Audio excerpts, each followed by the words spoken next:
Chapter 1 The Cashback System Arrives. Gimhe City. Blind Date Corner. Handsome boy, you look very young.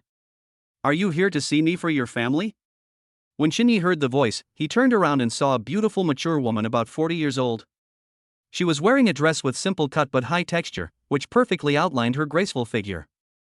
Her every move was elegant and her eyes revealed the unique charm of a mature woman. Shini scratched his head, a blush appeared on his face, and he said a little embarrassedly, I didn't come here by myself. I just came here to travel after the college entrance examination.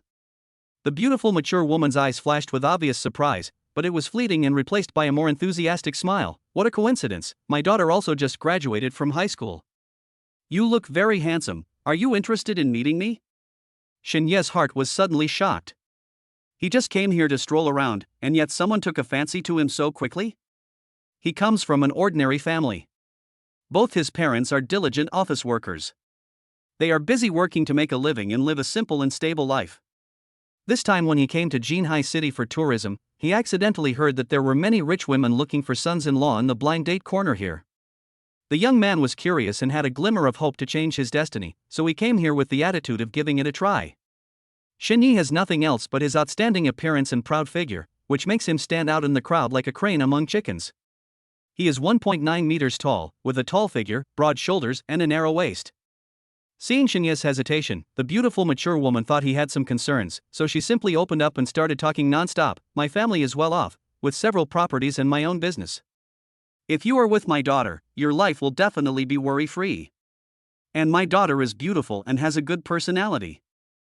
In fact, the beautiful mature woman was attracted to Shinye at first sight when she came to the blind date corner. He was tall and had a perfect figure. Even through his clothes, she could vaguely see the outline of Shinye's tight muscles. That body full of strength and youthfulness instantly struck her long silent heart. The reason why she traveled all the way from Shangjing City to Jinhai City this time was not to find a husband for her daughter but to find a good man for herself. It's just that when she first met Shinye, she was afraid that straightforward expression would scare the young boy in front of her, so she told a little white lie and pretended that she was looking for a partner for her daughter. You have to know that she has been divorced for more than 10 years. She is in her 40s, at the age of being in her prime, and she also longs for a sweet love. But she has high standards and especially prefers young and energetic men. In order to avoid embarrassing situations such as finding her daughter's classmates, she came to Jinhai City. Shinye's heart skipped a beat, and his mind instantly emerged with his extravagant life of living in a mansion and driving a luxury car. Just as he was hesitating whether to agree, a mechanical voice suddenly sounded in his mind. The godly rich cashback system has been activated and it has been detected that the host is facing a life choice. Shinye's eyes widened instantly, thinking he was hallucinating.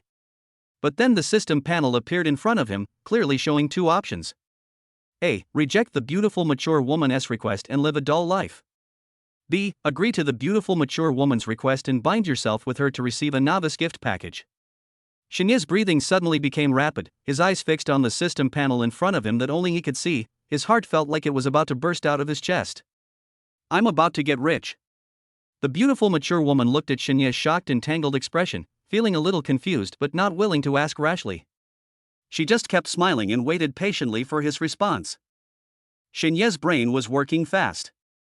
Option A rejected the beautiful mature woman and continued to live an ordinary life. Although it was stable, the future could be seen at a glance. He was unwilling to be bound by mediocrity all his life. Option B, which is to agree to bind the beautiful mature woman to her, sounds very tempting. Not only can you say goodbye to your past financial difficulties, but you will also get a big gift package for beginners. He secretly looked up at the beautiful mature woman and found that she was staring at him intently. The expectation in her eyes made him a little overwhelmed. Shinyi swallowed and said with difficulty, Auntie, I agree. Ding, congratulations to the host for making the right choice. The novice gift package has been distributed. The host has obtained a system for viewing beautiful women's information and 2 million special love funds. Note, when the host consumes for the bound object, a 1 to 10 times cashback will be triggered. The higher the intimacy value of the bound object, the greater the probability of triggering a high cashback. When the beautiful mature woman heard Shinye's answer, a hint of subtle surprise flashed in her eyes, and the corners of her mouth could not help but rise up to reveal a gentle smile. Good boy, Auntie knows that you are a straightforward person. As she spoke, she held Shinye's arm affectionately as if she was afraid that he would go back on his word.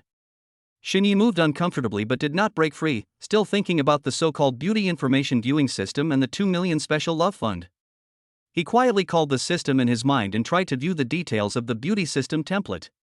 In an instant, detailed information about the beautiful mature woman appeared before his eyes. Name, Lin Wanqing. Age, 43. Height, 170 centimeters. Appearance 9'2". Privacy value, 1. How many men have you driven with?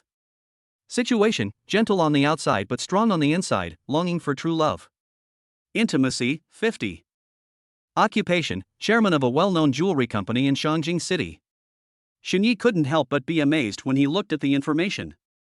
He didn't expect that he would catch such a big fish by just agreeing to it casually. Come on, Auntie will take you back to Shangjing City to meet my daughter and we can have a good chat about the future. When Shini heard that he was going to see his daughter, his heart skipped a beat, but he thought that since he had already been linked to the system, he had to go anyway. He pretended to be calm and smiled and replied, "Okay, Auntie, I will listen to you." Still calling me Auntie? Then My name is Lin Wanqing. Shini understood what she was thinking and immediately changed his words, Sister Wanqing. Lin Wanqing was very satisfied with the speed with which he changed his words, so she pulled Shini and rushed to the airport. Shini felt uncomfortable in the first-class cabin. After all, it was the first time for him to sit in first-class cabin in his life. Lin Wanqing seemed to see his uneasiness and thoughtfully poured him a glass of juice and said softly, "Don't be nervous, just treat it as going to your own home." Shini smiled awkwardly but was silently thinking about the system in his heart. He thought that he had to spend the 2 million dating fund well to trigger more high cash back. After getting off the plane, Lin Wanqing suddenly received a call and her expression became a little serious. After she hung up the phone, she looked at Xinyi with an apologetic look on her face, took out a bank card from her bag and handed it to him, saying, "Xinyi, I suddenly have something urgent that needs my immediate attention. Take this card. There is 100,000 yuan in it. Go shopping by yourself first. I'm sorry to ask you to come back in the evening." Xinyi took the bank card and felt excited but a little overwhelmed, and said quickly, "Sister Wanqing, it's okay, you go ahead and do your thing, I can do it on my own." Chapter 2: A different Lin Wanqing. Looking at Lin Wanqing's hurriedly leaving back, Xinyi realized belatedly that he had forgotten to say that he was originally from Shangjing City. He walked out of the airport, and the familiar street scenes made him feel at home, but now his identity was different. With a huge sum of money and a super-rich system, everything had become different. Shini planned to use the 100,000 yuan Lin Wanqing gave him to package himself first, and as for the dating funds, he would definitely spend them on Blade. Superior. He raised his hand to stop a taxi and went directly to the most luxurious shopping mall in Shangjing City. This was a place he had only dared to watch from afar. Every time he passed by, he was attracted by the luxury goods in the window, but because he was short of money, he could only walk past it quickly. As soon as he entered the square, not knowing whether it was fate or God's deliberate arrangement, Xinyi just stepped in and saw a familiar figure when he looked up. Ex-girlfriend Lin Ning Ning was walking out of a luxury store, holding her current boyfriend Lu Jiwen's arm affectionately, talking and laughing. Lin Ning Ning had delicate makeup on and was wearing an expensive dress, with a hint of arrogance in her every move. Xinyi paused, feeling mixed emotions. Once upon a time, he and Lin Ning Ning were so sweet together, but after the college entrance examination, Lin Ning Ning suddenly proposed to break up. You should know that Xinyi is a very good student. He ranked among the top 10 in the city in science in the college entrance examination. With Xinye's guidance, Lin Ning Ning barely reached the scoreline. As a result, as soon as the college entrance examination was over, she turned against him and resolutely abandoned Xinyi. Xinyi even suspected that she was just using him as a stepping stone for her studies. At this moment, humiliation and anger surged in his chest. The days when he stayed up late to explain exercises to her and turned down parties to review with her were like slaps in his heart. Lin Ning Ning also saw Xinyi, a hint of unnaturalness flashed across her face, and she subconsciously clenched Lu Jiwen's arm. Lu Jiwen followed her gaze and saw Xinyi dressed simply. His eyes were full of disdain and he laughed at her. "Hey, isn't this the poor boy who only knows how to study? Why, do you also want to enter a luxury store to open your eyes? What are you talking about? Go away." Lin Ning Ning's face turned pale and red. She pulled Lu Jiwen's arm, trying to quickly leave this embarrassing scene. Seeing that Lin Ning Ning was still trying to escape, Xinyi immediately came to Lin Ning Ning's side, looked directly into her eyes, and said word by word, "Lin Ning Ning, you kicked me away after you took advantage of me, you were so cruel." Lin Ning Ning's face suddenly changed. She felt a little guilty about what Shini said, but she still argued angrily, "Shini, don't spit blood at me. I broke up with you because I have no feelings for you. Feelings are something that can't be forced. Don't keep pestering me." Lu Jiwen also pretended to be powerful and added fuel to the fire. "That's right, and her family is so rich, don't be so arrogant. You don't even look at your own status, and you still want to be with Ning Ning. It's just a daydream." Shini was so angry that even his original mood of shopping and packing disappeared without a trace in an instant. He glared at Lu Jiwen fiercely, turned around, and walked quickly out of the square. Unexpectedly, Lu Jiwen chased after them like a dogskin plaster. He ran and shouted, "Xinyi, stop right there." When he caught up to Xinyi, he put his hands on his hips, panting, with a strange smile on his face, and said, "Xinyi, I advise you to stay away from Ning Ning in the future. Do you know that when you went home and called each other to review together the night before the college entrance examination, I, as Ning Ning's male best friend, was always by her side?" Although Lu Jiwen succeeded in pursuing Lin Ning Ning by being a green tea lover, he knew clearly in his heart that Lin Ning Ning still had a place for Xinyi in her heart. In order to completely replace Xinyi's position in Lin Ning Ning's heart, he, as Lin Ning Ning's best male friend, often said bad things about Xinyi in front of Lin Ning Ning. When he saw Xinyi today, the jealousy in his heart came up again, and he couldn't help but want to provoke Xinyi again. He licked his lips and continued to boast, "I accompany Ning Ning every day, and I know what she likes and dislikes. I will send her medicine when she is sick and make her happy when she is sad. What about you? In addition to explaining a few questions, what else can you give her?" "There's nothing we can do about it, since Lin Ning Ning's family is so rich and she has a wealthy and beautiful mother." Lu Jiwen went to great lengths to live a luxurious life by relying on this big tree. He knew that as long as he held on to Lin Ning Ning, he would have endless wealth and glory, so he would never allow Xinyi to ruin his good deeds again. Xinyi looked at Lu Jiwen, who was jumping up and down like a clown in front of him, and suddenly felt a sense of absurdity in his heart. He felt that his anger just now was a bit exaggerated. "Yes, I have the system now, why am I still angry with him?" Xinyi's mouth corners slightly raised, revealing a contemptuous smile. "Lu Jiwen, do you think I don't know that you are talking to Lin Ning Ning for her money? Your thoughts are transparent to me. Humph, no matter how hard you think or how much you plan, don't worry, you will always be a younger brother in this life." Xinyi deliberately dragged out the ending sound of the word brother, and then added with a stronger tone, "the best brother among brothers." After saying this, Xinyi didn't even give Lu Jiwen an extra glance and turned away without hesitation. Just when Xinyi was about to go somewhere else, the phone rang. Xinyi saw that it was Lin Wanqing's call, so he quickly picked up the phone. "Sister Wanqing, are you done with your work?" "I finished my work, but there was a small mistake." "Why don't you come to my house now?" Hearing Lin Wanqing's somewhat guilty voice on the other end of the phone, Xinyi's heart skipped a beat, and he couldn't help but wonder what had happened. But he still agreed without hesitation, "Okay, Sister Wanqing, I'll go over right away, please send me the address." After hanging up the phone, Xinyi raised his hand to stop a taxi and gave the address sent by Lin Wanqing. The taxi stopped in front of a luxury villa community. Xinyi paid the fare, took a deep breath, calmed himself down, and stepped into the community. Along the way, he couldn't help but be amazed by the lush green plants and exquisite garden landscapes, and he had a more intuitive understanding of Lin Wanqing's wealth. Soon, he found the villa where Lin Wanqing was. I rang the doorbell and after a while, the door slowly opened. "Xinyi, you are finally here, come in quickly." Lin Wanqing's familiar voice came. Xinyi looked up and saw Lin Wanqing in front of him wearing a purple vest, which perfectly outlined her graceful figure and her slender waist. The jeans she wore on her lower body were short to her thighs, revealing her long and straight legs. Xinyi's eyes widened instantly, a heat surged to his cheeks, he felt his face flushed, subconsciously turned his head away quickly, and his heart couldn't help but beat faster. No matter what, he found it difficult to connect the bold and casually dressed figure in front of him with the elegant and dignified Lin Wanqing he met at the blind date corner. Lin Wanqing took in Xinyi's reaction and was very satisfied. She had consciously or unconsciously wanted to show a different side of herself in front of Xinyi to increase her own appeal. However, she still pretended to be shy and smoothed the hair by her ears with her hands, and said softly, "I'm sorry, Xinyi, I was just packing things at home, and I was so busy that I didn't have time to change clothes. Come in and sit down." As she spoke, she stepped aside to let Xinyi enter the house, the corners of her mouth slightly raised, revealing a barely perceptible smile. Xinyi calmed himself down, walked into the living room, found a place to sit down, and tried his best to ignore Lin Wanqing's very shocking outfit. He cleared his throat and asked, "Sister Wanqing, what do you mean by something went wrong on the phone? Xinyi knew clearly that Lin Wanqing had previously made it clear that she wanted him to be with her daughter and become a live-in son-in-law.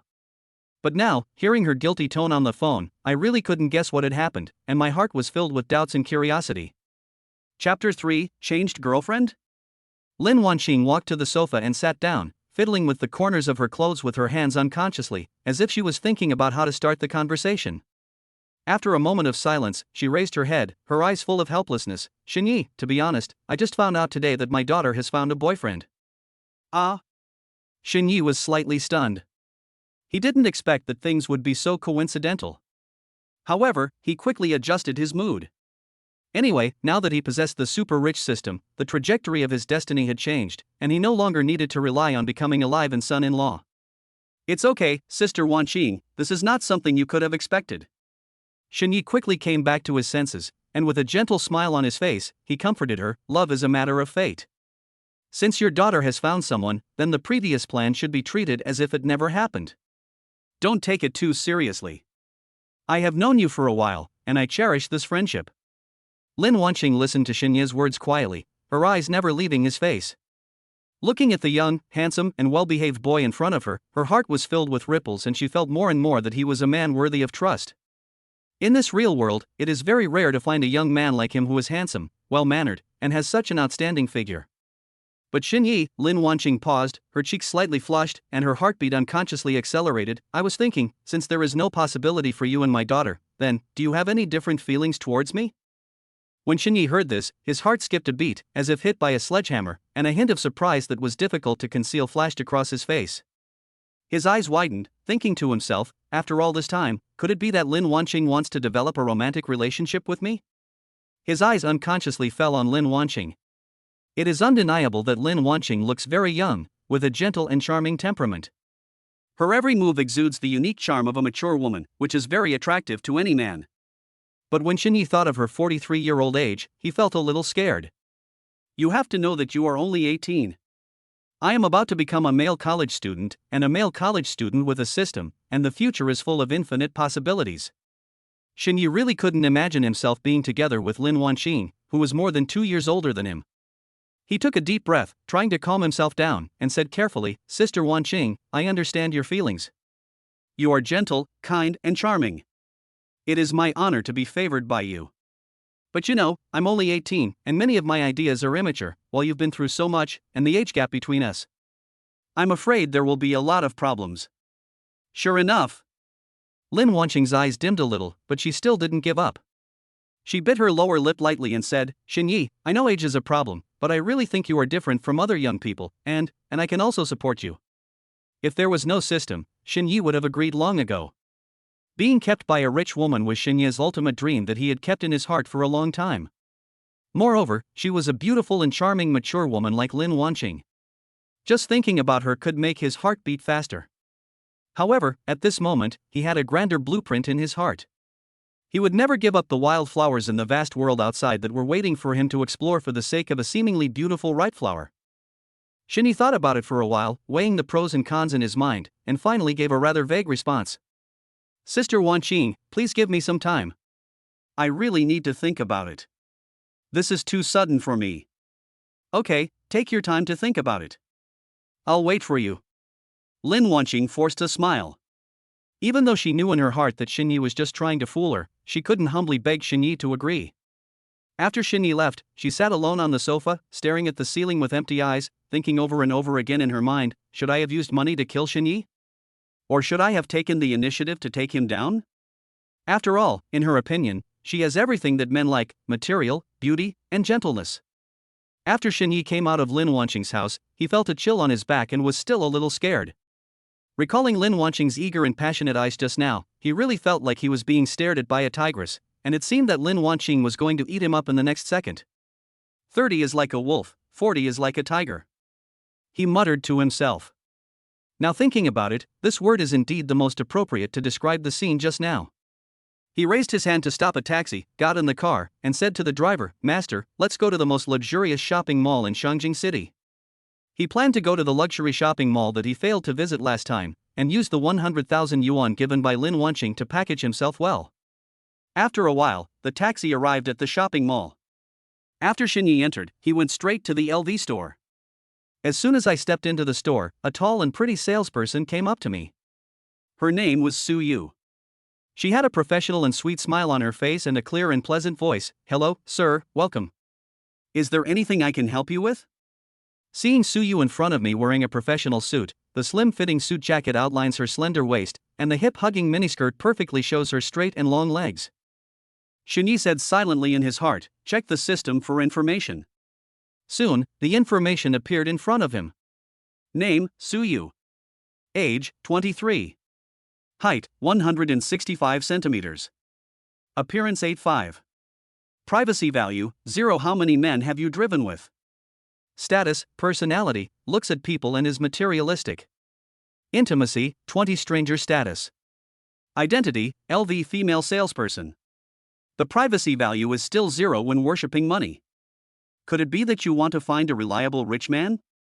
Thinking of this, Xinyi couldn't help but get excited, because he knew that the 2 million special inspection funds in his system had not been spent yet. System, bind Suyu. Sorry host, since you are already bound to Lin Wanqing, you can only continue to bind others after her intimacy value is higher than 70. Also, please note that the 2 million special inspection funds in the system will only trigger a cashback reward if they are spent on Lin Wanqing. When Xinyi heard the system's response, he felt annoyed and his originally excited mood instantly cooled. He glanced at Suyu, who was smiling beside him, and gritted his teeth secretly. He knew that if he wanted to live a good life in the future, he had to win Lin Wanqing first. "Sir? Would you like to take a look at our classic leather goods first, or do you have any other special needs?" Suyu's sweet voice sounded again, pulling Xinyi back from his thoughts. Chapter 4: Contact Information. I want to look at men's clothes first. I want something that shows my status while still being youthful and energetic. While Xinyi was responding to Suyu, he was quickly thinking in his mind how to improve Lin Wanqing's intimacy value. He knew that if he wanted to unlock more bound objects, the most urgent thing at the moment was to obey Lin Wanqing. Although Suyu was not sure whether Xinyi had the actual spending power, her well-trained professionalism and desire for performance still drove her to provide attentive service. After all, this month's performance figures are really bleak. If she doesn't get a few decent orders, she feels that she is about to be pushed into a desperate situation by life, as if she is really going to starve to death. Moreover, the man in front of her was so handsome. She had been working in the luxury goods industry for so long and had seen many handsome men, but for some reason, Xinyi still made her crazy about him. Relying on her keen intuition about size, Suyu carefully selected a dark gray slim-fit suit according to Xinyi's figure. The fabric was top-grade Italian worsted wool, as soft as a cloud. She held the suit in both hands, walked to Xinyi with a smile, and said, "Sir, you must try this suit. The dark gray color is both calm and elegant, showing your identity, and yet fashionable, which complements your youthful and energetic temperament." Xinyi took the suit and walked into the fitting room.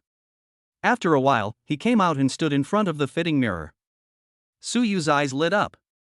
After Xinyi put on the suit, his temperament instantly improved, and he looked more mature and steady in his handsomeness. "Wow, sir, it fits you perfectly. It's like it was tailor-made for you," Suyu exclaimed sincerely. Xinyi looked at himself in the mirror and was quite satisfied. "Yeah, it's really nice. How much is this dress?" "This suit is a top-quality product in our store.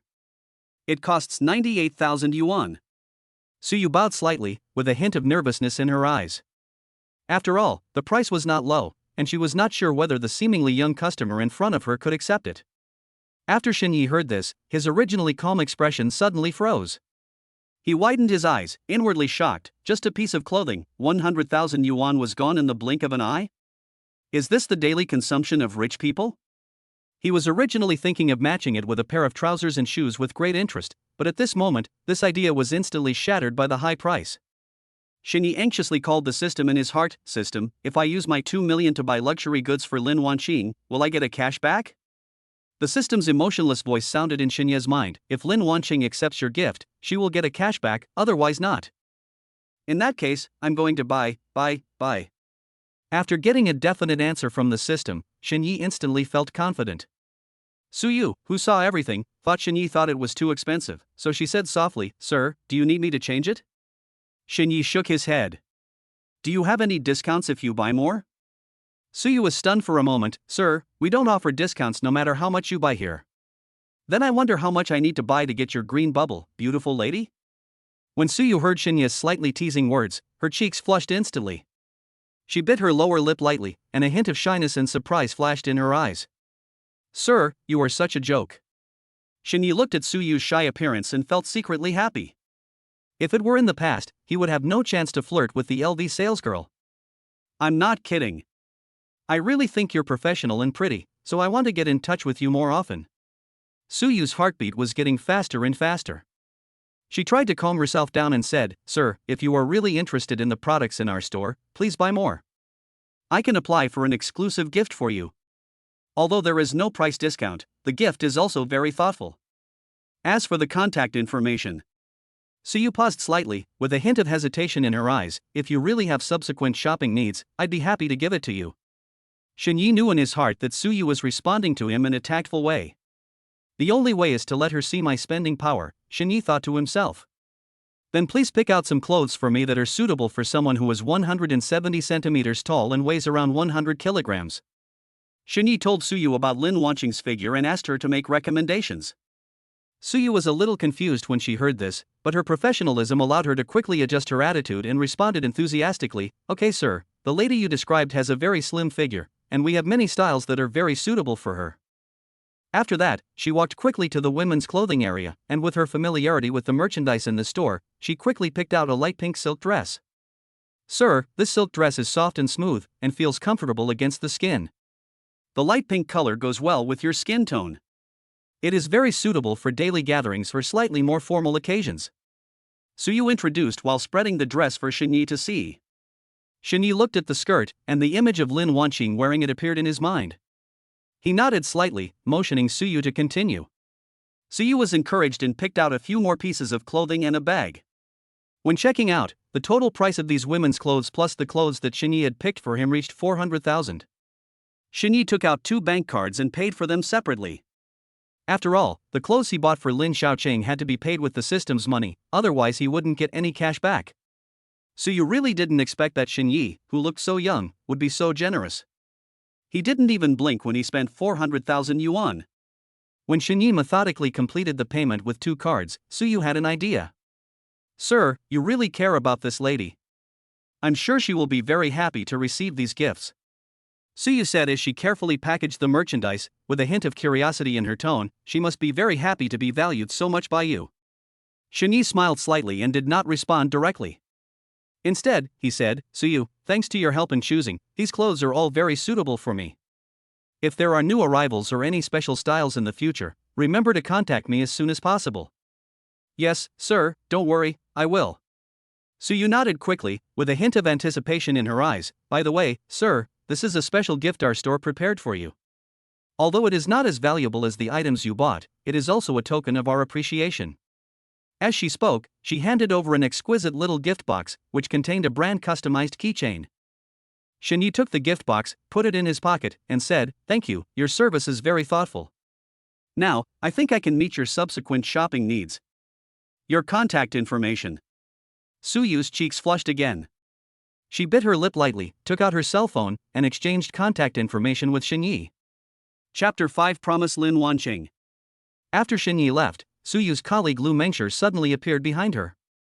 Lu Mengshi came over with a gossipy look on her face and said with a smile, Yeah, did that handsome guy just now want to pursue you? Otherwise, why would he buy so many things? No way. Suyu's cheeks flushed and she shyly patted Lu Mengshi's arm, but there was a hint of imperceptible joy in her eyes. Didn't you see that all the clothes he bought were women's clothes? Maybe he bought them for his girlfriend. Yeah, what's wrong? I saw you added his contact information. I think with your looks, you can definitely climb into his bed and become a rich and kept wife. Lu Mengshi took Suyu's arm and said with a smile. Lu Mengshi has been working in the luxury goods sales industry for many years and is well aware of the preferences of some wealthy people. She also knows that Suyu has never been in a relationship and is simple and beautiful. In her opinion, Suyu is exactly the kind of person that rich people want. Sister Mengshi, you still have something to say? Suyu stamped her feet shyly, her eyes full of reproach. It's just normal sales behavior, don't think too much. Besides, it's not as easy as you say. He looks like a man with serious things to do, how could he have such an idea? Oh, yeah, you are just too naive. Lu Mengshi shook her head disapprovingly. Look, he spent hundreds of thousands of dollars without blinking an eye. He must be a wealthy man. If you can seize this opportunity, you will have no worries about food and clothing in the future. Sister Mengshi, I really don't think about it that way. I just think he's quite interesting, and he's very quick to buy things. Maybe he can bring me a lot of sales in the future. Suyu explained, trying to get Lu Mengshi to stop making such jokes. Humph, you are just a stubborn person. Lu Mengshi gently tapped Suyu's forehead. But speaking of which, if you really can have something with him, don't forget me, your sister. When the time comes, you have to help me with your life. I know, Sister Mengshi. Suyu smiled helplessly, but please don't talk nonsense anymore. It would be bad if others heard it. Okay, I won't say anything. Lu Mengshi patted Suyu on the shoulder and said, however, you have to be aware of this. This is a rare opportunity. Don't miss it. Shini took the things he bought and prepared to go to Lin Wanqing's villa again. Along the way, Lin Wanqing's figure kept appearing in his mind. He was thinking about how to start the conversation when they met later so that she could feel his sincerity. At the same time, in the LV store, Suyu tried hard to recover from the banter with Lu Mengshi and continued to devote herself to work. However, Xinye's shadow flashed through her mind from time to time, and her hands unconsciously slowed down while tidying up the shelves. Yeah, what's wrong with you today? You seem absent-minded. Lu Mengshi passed by Suyu and reminded her softly. Suyu suddenly came back to her senses and smiled awkwardly. Maybe I was a little tired from the business just now. On the other side, Xinye came to Lin Wanqing's villa. He took a deep breath and pressed the doorbell. After a while, Lin Wanqing opened the door and saw Xinye carrying a lot of bags in his hands, and a hint of surprise flashed in her eyes. Xinye, what are you doing? Lin Wanqing asked in confusion. Xinye scratched his head and said a little embarrassedly, Sister Wanqing, I wonder if what you just said about waiting for me still counts. When Lin Wanqing heard this, her pretty face instantly turned red. How could she not understand what Xinye meant? Xinye, you finally figured it out. She leaned slightly to the side and said softly, with a hint of barely perceptible joy, come in. Xinye walked into the room, gently placed the bags in his hands on the coffee table beside him, turned around and looked at Lin Wanqing. How about I call you Qingqing from now on? Lin Wanqing's cheeks flushed, she nodded slightly, and said softly, okay, I have never heard anyone call me that before. Although Lin Wanqing didn't know why Xinye suddenly changed his mind, as long as he obeyed her, it would be a great joy for her. Even if it was just for her own money, she could accept it, after all, she had plenty of it. She looked at the handsome boy in front of her, her heart full of doting. But, Xinye, why did you buy so many things? Lin Wanqing looked at the LV items displayed in the house, and she could tell at a glance that Xinye had put a lot of thought into them. For a college student who has just finished the college entrance examination, these luxury goods are not cheap. Qingqing, I just thought it would look good on you, so I bought it. You must wear it. Especially the socks I carefully selected for you. As he spoke, Xinye took out an exquisite little box from the shopping bag, which was tied with a light pink ribbon. This was the only thing Xinye chose, and it was also the thing he thought was most suitable for Lin Wanqing. In his heart, a young woman who matches this, with that kind of charming and seductive charm, can only be found in heaven and on earth. When Lin Wanqing saw the box, her cheeks instantly became hot. She gently scolded, Xinye, you kid, why do you still buy this kind of thing? What's wrong with this thing? I think it would look good on you. Lin Wanqing bit her lower lip and said, you only know how to make me happy. Looking at the shy Lin Wanqing who was like a blooming bud, Xinye could no longer suppress the impulse in his heart. He took the opportunity to get closer to Lin Wanqing and gently put his arms around her waist. Lin Wanqing had already changed into pajamas at this time. Although the loose pajamas covered part of her body, they still could not hide her curvy figure. Xinye's hands touched her slender waist, as if touching the softest clouds in the world. Ding, Lin Wanqing's intimacy +5. The system prompt sounded in Xinye's mind. At the same time, another prompt sound followed. The host spent 302,000 yuan for Lin Wanqing, successfully triggered a 5-fold cashback, and received 1,510,000 yuan. The money has been transferred to the host's own bank card, please check it. Hearing the system prompt sound, Xinye was secretly happy. Lin Wanqing felt Xinye's warm breath and her cheeks became hotter and hotter. She tilted her head slightly and met Xinye's eyes. Just when she couldn't suppress her inner impulse and wanted to kiss him, the doorbell rang suddenly, like a heavy hammer, abruptly breaking the charming atmosphere in the room. Lin Wanqing was shocked, and her dazed eyes suddenly cleared up. She pushed Shini away in panic, and the blush on her face had not yet faded, but now she looked a little more panicked and embarrassed. Chapter 6 Ex-Girlfriend's Mother? Hoo-hoo! Lin Wanqing's voice trembled as she tried to tidy up her messy pajamas. Her eyes unconsciously drifted towards the door, and she secretly prayed that this sudden interruption would end quickly so that she and Xinyi could continue the sweetness they had just had. Xinyi also looked annoyed. He took a few deep breaths, trying to calm his disordered breath, cursing the untimely doorbell in his heart. Xing, I'll go take a look. Xinyi tried his best to make his voice sound calm. He straightened his clothes and strode towards the door. Mom, open the door quickly, I forgot to take the key. Xinyi was stunned. He turned and looked at Lin Wanqing. Lin Wanqing didn't expect her daughter to come home so early today. She hurriedly tidied up her hair that was messed up by Xinyi, took a deep breath, and tried to calm her expression. But the blush on her cheeks, which had not yet completely faded, still revealed her inner panic. She came to Xinyi and said with a guilty conscience, "Xinyi, don't scream later. This is my daughter. I will handle it." Xinyi nodded slightly and stepped aside. For some reason, although they were clearly in a legitimate relationship, Lin Wanqing always felt that she was having an affair behind her daughter's back. Ning Ning, kid, why didn't you tell me you were coming back?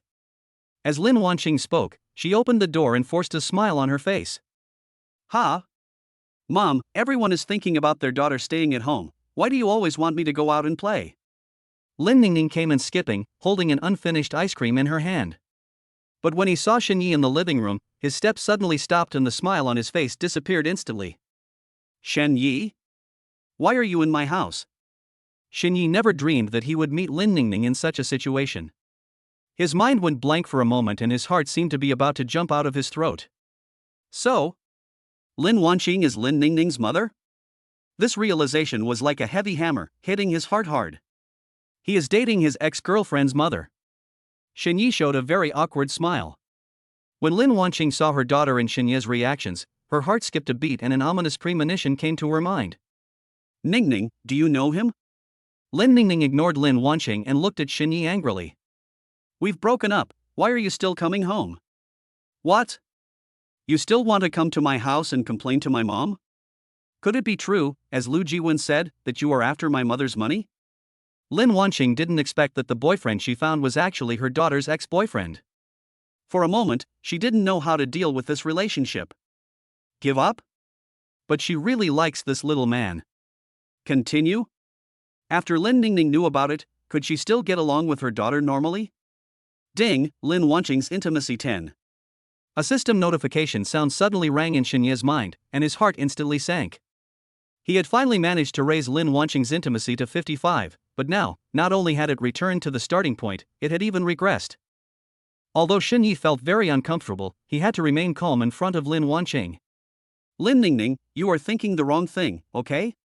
Aunt Lin asked me to come here today to see my teaching level so that I can tutor your neighbor's child. If you don't believe me, just ask your mother yourself. Is that so? Lin Ning Ning looked at Lin Wanqing stubbornly, with a hint of doubt in her eyes. She knew that this might really be the case, otherwise why would Xinyi appear in her house?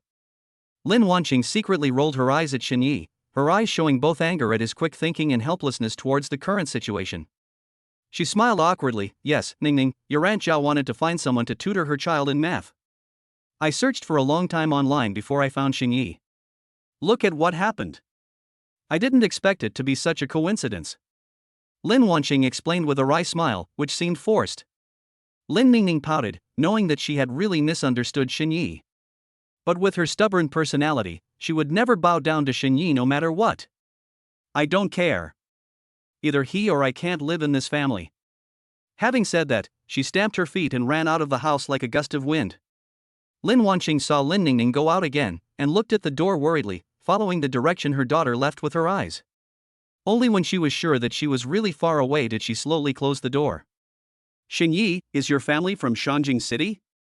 Xinyi nodded and said, after the college entrance examination, I wanted to relax, so I went to Jinhai City for a trip, and then I met you, Qingqing. Lin Wanqing smiled helplessly. She went to the blind date corner in Jinhai City because she was afraid of finding Lin Ning Ning's classmates. I didn't expect that I would meet my daughter's classmate like this. No, it's my daughter's ex-boyfriend. The gears of fate seemed to be playing a cruel trick on her at this moment. Lin Wanqing saw Xinye's innocent expression and wanted to say something, but her throat seemed to be blocked, and all her words turned into a sigh. Hey! Lin Wanqing turned and ran to the bedroom, opened her bag, took out a bank card, then slowly walked to Xinye and handed it to him. Xinye, there is 1 million in this card. From today on, just pretend that we have never met again. No matter how much she liked the man in front of her, Lin Wanqing could not accept the fact that he was her daughter's ex-boyfriend. So in the end she chose to let go. Xinye naturally wouldn't agree.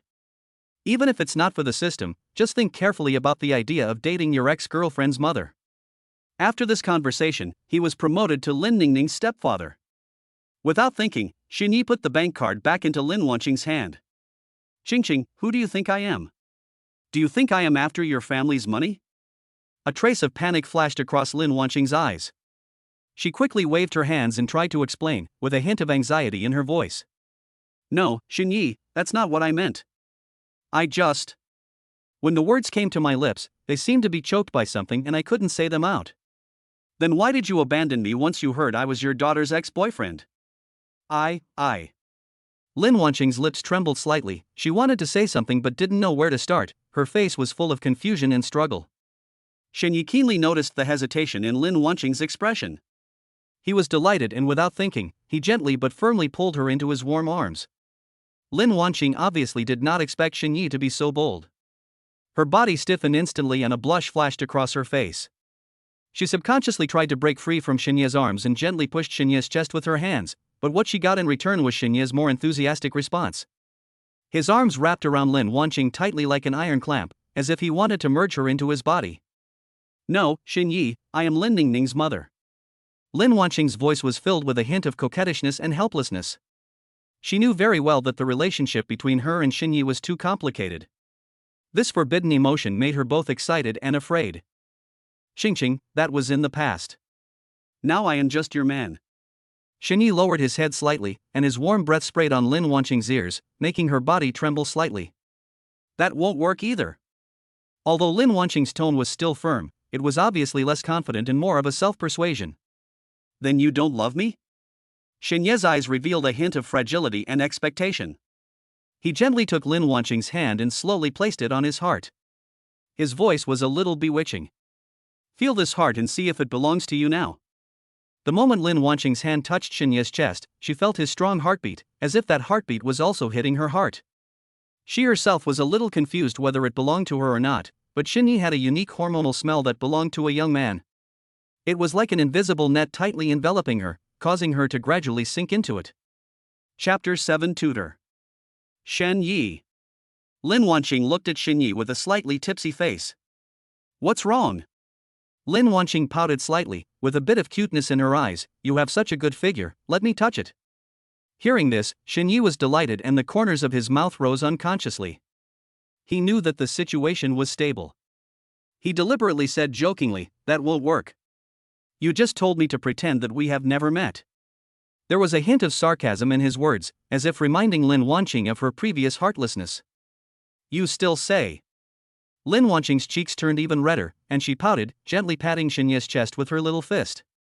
That action was more like acting coquettishly than blaming him. She raised her head and saw Xinye with a smirk on his face. She immediately realized that she was being fooled. Snort. Lin Wanqing pretended to be angry, broke away from Xinye's warm embrace, and said angrily, I don't want to play with you anymore. Her slightly pouting lips looked like ripe cherries, extremely tempting. Ding, Lin Wanqing's intimacy plus 25. Ding, congratulations to the host for reaching intimacy level 70. The host is rewarded with a mysterious jewel. Please collect it at the Shangjing International Jewelry Auction in 10 days. The system's prompt sounded in Xinye's mind, and he couldn't help but secretly smack his lips. TSK, I can finally continue binding. Then he couldn't help but tease, just saying you don't want to play with me anymore, how can the intimacy increase? Women's mouths are deceiving. Xinye shook his head with a sly smile on his face, and pounced towards Lin Wanqing who was lying on the sofa like a little wolf seeing its prey. He was still muttering, Qingqing, if you don't play with me, I'll play with you. No, I won't play with you. Lin Wanqing dodged Xinye's movements while speaking with a smile. Her laughter was as clear as a silver bell and echoed in the room. Oh? Like this? After a while, Lin Wanqing was caught by Xinye. Xinye looked at the beautiful mature woman in his arms who was ready to be picked, slowly lowered his head, and kissed her alluring red lips. Lin Wanqing snorted softly and subconsciously tried to push Xinye away with her hands. But under Xinye's gentle and passionate attack, her resistance gradually became powerless and she soon gave up struggling. Lin Wanqing groaned, and suddenly seemed to remember something. She opened her eyes abruptly and said in panic, "Xinye, no, what if Ning Ning comes back and sees it?" Xinye's heart trembled and he came to his senses instantly. He knew that he should not rush into anything with a beautiful mature woman like Lin Wanqing. After all, there was still a long time to come, and she would be his sooner or later anyway. So he let go of Lin Wanqing and said with a smile, "Let's do it another day." Seeing that Xinye finally let her go, Lin Wanqing quickly stood up with the blush still on her face. She looked down at her pajamas, which were almost non-existent, and couldn't help rolling her eyes, feeling angry and amused. Lin Wanqing really didn't expect that the handsome boy who looked so honest on the surface was actually a pervert at heart.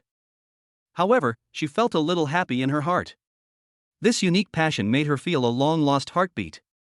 After putting on her clothes, in order to prevent Xinye from doing anything bad again, Lin Wanqing deliberately sat on the sofa farther away from Xinye. Xinye saw Lin Wanqing's actions and understood what she meant. But he also wanted to slow down. After all, being aroused but unable to be released was actually quite uncomfortable. "Xinye, are you studying well?" Xinye was slightly stunned, not understanding why Lin Wanqing suddenly asked him this question. "Qingqing, I was in the top 10 in science in our city in the college entrance examination this time, and I tutored half of your daughter's homework." "Is that so?" Lin Wanqing obviously didn't expect Xinye to be such a good student. "Yeah, I can also help you with the bed then." Xinye blinked his eyes and a sly smile appeared on his face, with a hint of cunning and mockery in that smile. Lin Wanqing crossed her arms across her chest, pretending to be indifferent, with a wandering look in her eyes, pretending not to hear what Xinye said. But her red ears revealed her inner panic. She muttered to herself, "This is really strange. As a person in her 40s, why am I always teased by young people? Normally, shouldn't she be the one taking the initiative with her mature charm?" Lin Wanqing thought about it and could only attribute the reason to Xinye being too lustful. "It's definitely not my problem." She emphasized it again and again in her mind, trying to find a reasonable explanation for herself. "Xinye, be serious, I plan to let you be a tutor." "Ah? Qingqing, are you serious?" Xinye looked at her with some confusion, his face full of doubts. "Qingqing, I just made up an excuse just now." Xinye spread his hands, with a hint of helplessness in his tone. He thought that what he said before about tutoring the neighbor's children was just a stopgap measure, an excuse to deal with Lin Ning Ning, but he didn't expect Lin Wanqing to take it seriously. "I know, but I don't want to expose our relationship yet. You have to find a reason to come to my house." "Qingqing, do you mean that I should go to your neighbor's house to be a tutor and then come to guide you by the way?" No matter what words come out of Xinye's mouth, they will take on a suggestive flavor. Lin Wanqing was very impressed with Xinye's driving skills. She rolled her eyes helplessly, feeling both angry and amused. In this slightly awkward atmosphere, she simply gave up and gritted her teeth and said, "Yes, that's what I mean." After saying that, she turned her head away slightly, her cheeks blushed again, and she didn't dare to look directly at Xinye's teasing eyes. "So what good is it for me to clear it up? Benefits? Isn't guiding me enough?" Lin Wanqing frowned slightly and looked at Xinye in pretended anger, with a hint of coquettishness in her tone. In fact, she knew in her heart that Xinye would not give up easily, so she was just teasing him on purpose to see what other tricks this little rascal could come up with. In her eyes, Xinye was sometimes like a naughty child and sometimes like a mature man. This complex personality made her feel both interesting and helpless.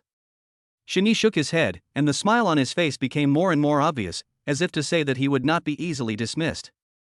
He leaned forward slightly and moved closer to Lin Wanqing, as if silently urging her to give him an answer that would be more satisfactory to him. Lin Wanqing had no choice but to get up and go to Xinye. There was a hint of hesitation in her eyes. Although she didn't want to expose their relationship in front of her daughter, she could guess that Xinye still had some thoughts in his mind. Lin Wan knew from this brief contact that Xinye's personality probably meant that he wanted his daughter to call him dad. "When I think of this place..." Her cheeks flushed slightly and an indescribable complex emotion surged in her heart. Lin Wanqing slightly turned her head and put it close to Xinye's ear, whispering in Xinye's ear in a voice that only Xinye could hear. Chapter 8: The Gentle Young Woman. Xinye came to the villa next door alone. Although it is also a villa, the building in front of you has a different style. There are flowers and plants planted outside the door. It can be seen at first glance that the owner is a person with leisure and elegance. Shini took a deep breath, straightened his clothes, and thought to himself that this was the place he would come often for benefits in the future. He raised his hand and rang the doorbell, and after a while, the door slowly opened. A woman in a light blue chiffon dress appeared at the door.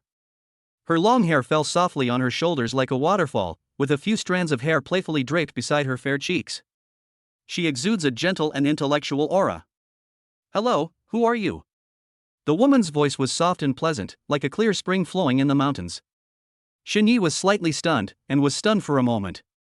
After he recovered, he hurriedly said, "Hello, I was introduced by Ms. Lin Wanqing to be the tutor for the child. My name is Xinye." After saying that, he smiled politely, revealing his white teeth. A flash of realization flashed across the woman's eyes, and her smile deepened. She turned sideways and gestured for someone to come in. It turns out to be Teacher Shin. "Please come in. Wanqing has already told me this." After Xinye came in, he sat down casually. As soon as he sat down, he silently said in his mind, "Check the system for information." Soon, the information appeared before his eyes. Name Zhao Yunlei. Age, 40. Height, 163 centimeters. Appearance 8'7". Privacy value, 1. How many men have you driven with? Status, divorced, gentle, but stubborn. Intimacy, 30 friendly. Occupation, housewife. Xinye couldn't help but feel a little moved. The first impression Zhao Yunlei gave him was that she was a well-educated, gentle and elegant person. If he could take her down, Xinye felt that there would be someone who could control the direction of his harem in the future. However, Xinye was a little confused about Zhao Yunlei's identity. After all, she was Lin Wanqing's best friend. Are we going to fly together in the future? Lin Wanqing wondered if she would kill herself when she found out. With this concern, Xinye temporarily had no intention of being tied to Zhao Yunlei. Zhao Yunlei was still very confident in Lin Wanqing's vision. She also learned that Xinye was among the top 10 in the science subject in this year's college entrance examination, so she planned to entrust her child to him for tutoring with confidence. "Chang, come here quickly, I found a tutor for you." As soon as he finished speaking, a boy who looked only in his teens came down the stairs from the second floor. He was wearing a loose sports t-shirt and shorts, with slightly messy hair and a rebellious and unruly look in his eyes. He fiddled with the game controller in his hand as he walked, and just glanced at Xinye in front of him casually, and then continued to immerse himself in his own world. "Chang, stop playing, and come over to say hello to Teacher Shin." Zhao Yunlei's voice was still gentle, but with a hint of unquestionable meaning. Chang then reluctantly put down the handle, dragged his steps to Xinye, and said nonchalantly, "Hello, teacher." Xinye responded with a smile, "Hello, Chang, I heard from your mother that you have some small challenges in learning. Let's work together to find a way to solve it. Maybe learning will become super interesting in the future." Chang curled his lips and muttered quietly, "What's so interesting about studying? It's better to play games." Xinye didn't care about Chang's attitude. He took out a small mechanical model from his bag and fiddled with it skillfully in his hands. The model instantly changed into various wonderful shapes. Chang's eyes suddenly lit up, and he came closer curiously. "Teacher, what is this?" Xinye smiled and said, "This is a mechanical model made using mathematical principles. In fact, there are many fun things like this in learning. As long as you discover the secrets, it is more interesting than playing games." Chang was skeptical, but clearly attracted. Zhao Yunlei watched from the side, her eyes full of satisfaction, and she recognized Xinye's abilities even more. "Teacher Shin, thank you for your concern. I have spoiled this child and he has no interest in studying." Xinye quickly said, "Ms. Zhao, don't worry, every child has his or her own shining points. I will find a learning method suitable for Chang." Lin Wanqing told Xinye about her child's situation, so Xinye made preparations early. Xinye spent the entire afternoon with Chang in the room and they quickly became friends. After all, Xinye is only 18, and he knows what kids of this age like to play. I guess apart from eating chicken, the only other game he could play was King, so that afternoon, Xinye played games with Chang for the whole afternoon. Seeing that it was getting late, Xinye thought about saying goodbye to Chang. Unexpectedly, Cheng Cheng became addicted to playing with Xinyi. She grabbed Xinya's arm, her eyes full of reluctance. "Teacher, don't leave today, let's play for a while." Xinyi looked at Cheng Cheng's anxious look, and couldn't help feeling a little warm in his heart. It seemed that his efforts this afternoon were not in vain, and he had successfully entered Cheng Cheng's world. "Cheng Cheng, it's too late today. Can the teacher come over to play with you the day after tomorrow?" Xinyi explained patiently, with a gentle smile on his face all the time. Cheng Cheng heard this, curled his lips and muttered, "The day after tomorrow, the day after tomorrow, the adults will say this, it's like this every time." At this time, Zhao Yunlei saw that it was getting late and came to the bedroom. She walked forward and said softly, "Cheng Cheng, stop making trouble. Teacher Shen also has his own things to do.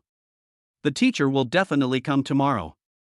Xinyi cast a grateful look at Zhao Yunlei and was about to speak again to comfort Cheng Cheng when his cell phone suddenly rang. When I looked at the screen, it was a call from Lin Wanqing. Xinyi ran to the side and answered the phone. "Qingqing, what's wrong? I'm just asking about your tutoring situation." Lin Wanqing's voice came from the receiver with some concern. "Very good, everything is going well." He briefly described Cheng Cheng's transformation. "That's fine, but Xinyi, don't come to my house after tutoring today. Ning Ning came back early, and I'm afraid of being misunderstood." There was a hint of helplessness in Lin Wanqing's tone, as well as a bit of worry about her daughter. Ever since Ning Ning ran into Xinyi in her house, she became nervous, fearing that she would cause her daughter's dissatisfaction again. "Oh, I'm sad." How could Lin Wanqing not understand what Xinyi meant? She smiled gently, and the sound of her laughter was as clear as a silver bell. It passed through the receiver and reached Xinyi's ears, making him feel itchy in his heart. "Don't be sad, just give me a kiss, don't be impatient, I'm all yours anyway, right?" Lin Wanqing deliberately spoke in a playful and intimate tone to comfort Xinyi. When Xinyi heard Lin Wanqing say this, the corners of his mouth unconsciously rose. "Well, Sister Qingqing, I'll be waiting to meet you." However, even if Lin Wanqing didn't call, Xinyi didn't plan to go to her house. Because Xinyi was planning to find the next target to bind and make a lot of money, Zhao Yunlei was temporarily put aside by her. Chapter 9, Bar Encounter. After Xinyi agreed with Cheng Cheng to come back the day after tomorrow, he left Zhao Yunlei's house. Because Xinyi's parents work in other places, he is the only one at home now. Looking at the more than 1.5 million yuan that inexplicably appeared in his bank card, Xinyi felt an indescribable sense of security. Just after graduating from high school, he had a huge sum of money of more than 1 million yuan, and he was considered a rich man. You have to know that his parents only earn about 300,000 or 400,000 yuan a year. This sudden wealth made him a little overwhelmed for a while. Xinyi took a nap at home, and when he woke up it was already 11 o'clock in the evening. But it's not too late now because Xinyi is going to the bar. There are countless beauties in the bar, even some jellyfish, but Xinyi can identify them with the help of the system and find a safe and reliable binding target. At the door of the bar, colorful lights were flashing and dynamic music was deafening. As soon as Xinyi stepped into the bar, he was surrounded by the warm atmosphere. On the dance floor, men and women swayed to the music, and the smell of alcohol and hormones filled the air. Xinyi wandered around, looking for his target. "Beautiful lady, please give me a drink." "No, thank you." "Aren't you going to give us brothers some face?" While Xinyi was looking for his target, he followed the sound and saw several thugs with colorful hair surrounding a girl. "Take your hands away. I'm telling you, my boyfriend is right next to me." Just when Xinyi thought her boyfriend was about to take action, an unexpectedly shocking scene occurred. "Ning Ning, why don't you have a few drinks with them?" "Fuck, is this still a man?" Xinyi shook his head, but had no intention of going forward to help. "After all, since you are planning to come to the bar, you should be aware of this." He was about to turn around and continue looking for his target, but he caught a glimpse of a trace of despair and helplessness in the girl's eyes. That look was very similar to himself when he was in trouble. Xinyi's heart softened and he stopped. Looking at the so-called boyfriend, he was thin and had evasive eyes. He was obviously a coward. "Hey, boyfriend? Where is he?" The yellow-haired thug who was in the lead sneered and reached out to pull the girl's arm. The girl screamed and tried to shrink back. Xinyi gritted his teeth, thinking that he couldn't just watch a girl being bullied in front of him. "Brothers, that's enough." Xinyi strode over with a seemingly relaxed smile on his face. "Who are you?" The yellow-haired gangster curled his lips, his face full of impatience. "A passerby who is displeased." Xinyi shrugged. He really didn't think these thugs would dare to cause trouble in the bar. Stop meddling in other people's business and get out of here. Another red-haired gangster said viciously, pretending to push Xin Yi. Xin Yi dodged easily by turning sideways and grabbed Hong Mao's wrist. With a little force, Hong Mao's face turned pale with pain and he kept screaming ouch, ouch. You dared to do that. Seeing this, the yellow-haired gangster pulled out a folding knife from his waist and waved it in front of Xin Yi, trying to get back the advantage. When the people around saw this, they screamed in surprise and some began to step back, fearing that they would be implicated. The music in the dance floor was still deafening, but this small area seemed to be frozen. Xin Yi frowned slightly, feeling a little nervous, but he knew he couldn't show his weakness at this moment. He stared at the knife in the yellow-haired man's hand, his brain working rapidly as he thought of a countermeasure. At this moment, the entangled girl suddenly shouted, "Xin Yi? Why are you here?" Xin Yi was stunned and looked at the girl carefully, only to find that it was Lin Ning Ning. He was complaining in his heart, wondering how he could have met her by such a coincidence. But he didn't have time to think about it at this moment. When the yellow-haired gangster heard the girl's words, he was stunned for a moment, and a hint of hesitation flashed in his eyes. "Is this your friend?" asked the yellow-haired gangster, his tone unconsciously softening. "Yes, he is my friend." "You'd better leave quickly, or you will be in trouble," Lin Ning Ning said while pretending to be calm, but a trace of panic flashed in her eyes. The yellow-haired gangster looked at Xin Yi, then at Lin Ning Ning, and after weighing the pros and cons, he felt that it would be better not to cause trouble. He snorted coldly, put away his knife, and left with a few of his brothers, cursing. Xin Yi then breathed a sigh of relief and turned to look at Lin Ning Ning and Lu Jiwen. "Lu Jiwen, are you still a man? You don't even dare to fight back when your girlfriend is bullied?" Lin Ning Ning was also very disappointed with Lu Jiwen's performance. Originally, she was in a very bad mood after seeing Xin Yi at home today, so Lu Jiwen suggested going to the bar to relax. But who would have thought that something like this would happen? "Xin Yi, how do you know I won't take action?" I was just slowing them down." This kind of talk is only enough to fool a 3-year-old child. But Xin Yi didn't want to argue with him. Anyway, he would be his father in the future, and he would want to laugh when he thought of the scene of him calling him dad. "Lu Jiwen, who are you kidding? You didn't even intend to attack me just now. If it weren't for Xin Yi, I would have been in trouble." After saying this, Lin Ning Ning's eyes turned red and tears welled up in her eyes. She was completely disappointed in Lu Jiwen and her heart was full of regret. She regretted why she would be with such a cowardly person. She took a deep breath and tried to calm herself down, then turned to face Xin Yi with gratitude in her eyes. "Xin Yi, thank you so much today. If it weren't for you, I really can't imagine what would have happened." Xin Yi looked at Lin Ning Ning's appearance and felt a trace of pity in his heart. He waved his hand and said softly, "We are old classmates, don't be so formal. I definitely can't just stand by and watch something like this happen." As he said this, his eyes glanced at Lu Jiwen and a hint of disdain flashed in his eyes, but he didn't say anything else. At this time, the noisy music in the bar was still deafening, and people in the dance floor were still dancing wildly. Xin Yi looked around and said to Lin Ning Ning, "It's too noisy here. How about we find a quieter place to sit?" Lin Ning Ning nodded slightly. She also wanted to find a quiet place to sort out her thoughts and calm down. The three of them sat down at a booth in the corner of the bar. Lin Ning Ning ordered 3 cocktails. When they were served, she raised her glass and said to Xin Yi, "Xin Yi, this is a toast to you. Thank you again for your help today." Xin Yi took the wine glass and clinked it with Lin Ning Ning. "Drink it all in one gulp." The spicy wine slid down his throat and made him frown slightly. Lu Jiwen sat aside with his head down, playing with the wine glass in his hand, not daring to say a word. Lin Ning Ning glanced at him and the anger in her heart surged again. She couldn't help but speak. "How do you explain what happened to Lu Jiwen today? As my boyfriend, you actually backed off when I was in danger. How can I trust you again in the future?" Lu Jiwen raised his head, his eyes full of panic and guilt. He stammered, "Ning Ning, I really didn't mean it. I was too scared at the time. I was afraid that they would really hurt me. I also did it so that we can be together in the future." Lin Ning Ning sneered, "For our future? Do you think we can still have a future with your performance today?"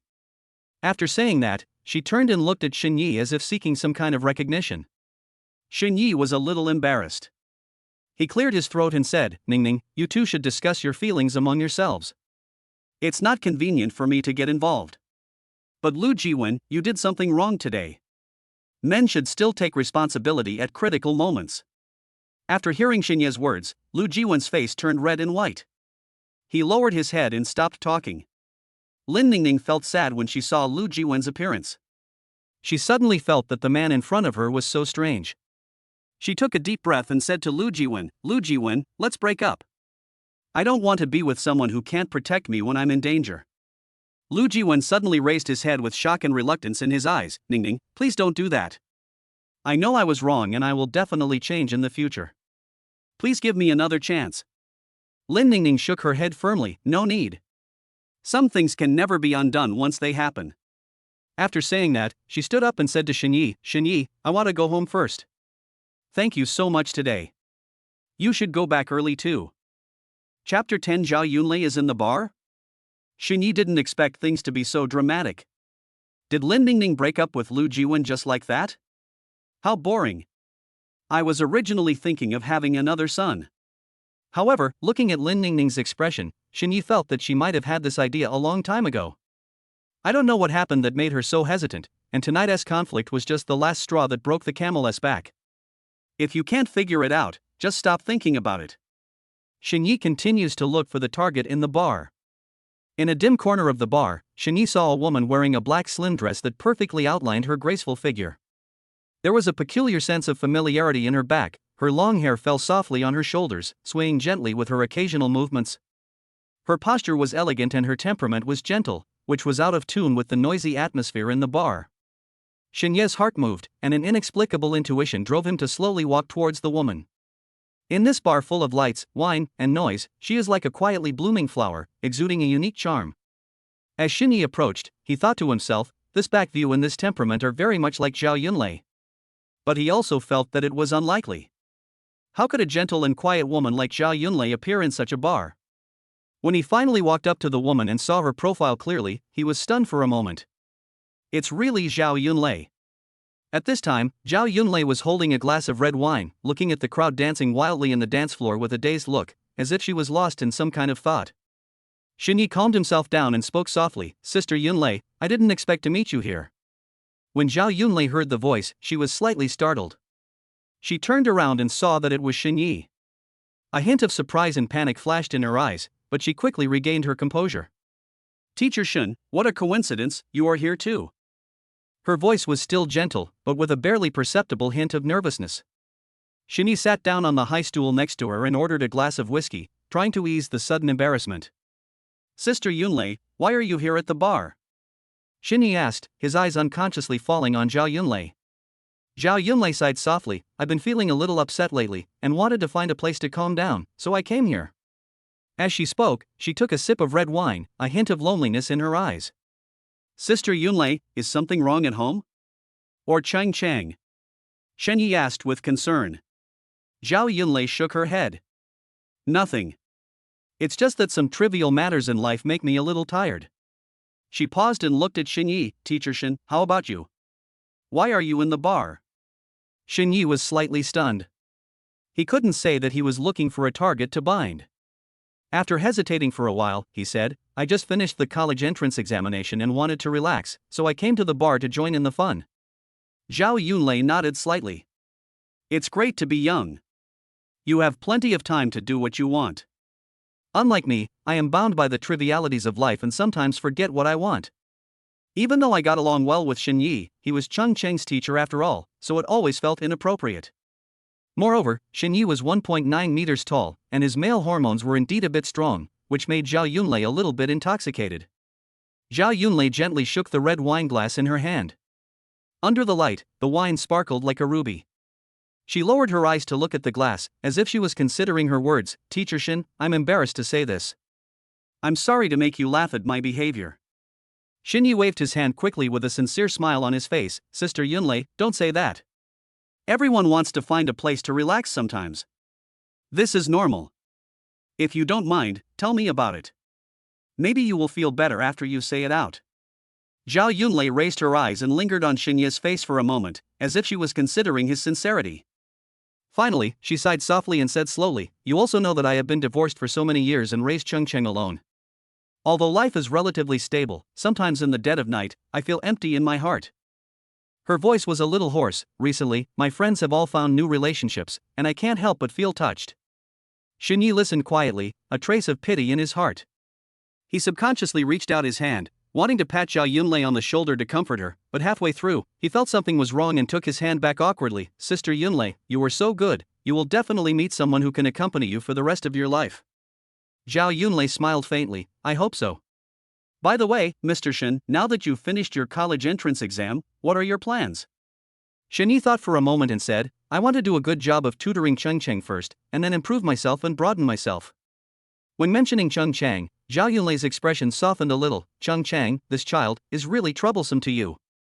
Shini responded with a smile, this is what I should do. Cheng is very smart, but he needs correct guidance.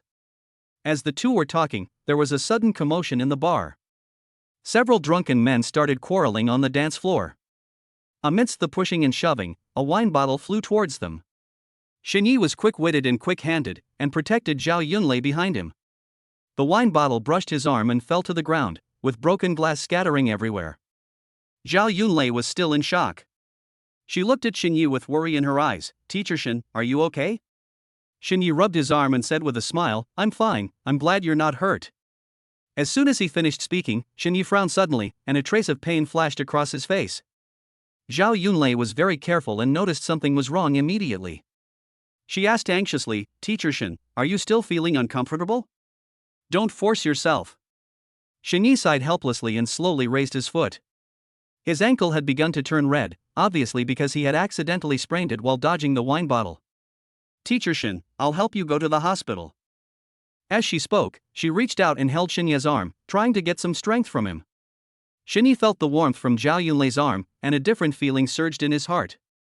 He subconsciously wanted to refuse, fearing to cause trouble for Zhao Yunlei, but when he saw Zhao Yunlei's determined eyes, he swallowed back the words that were about to come out of his mouth.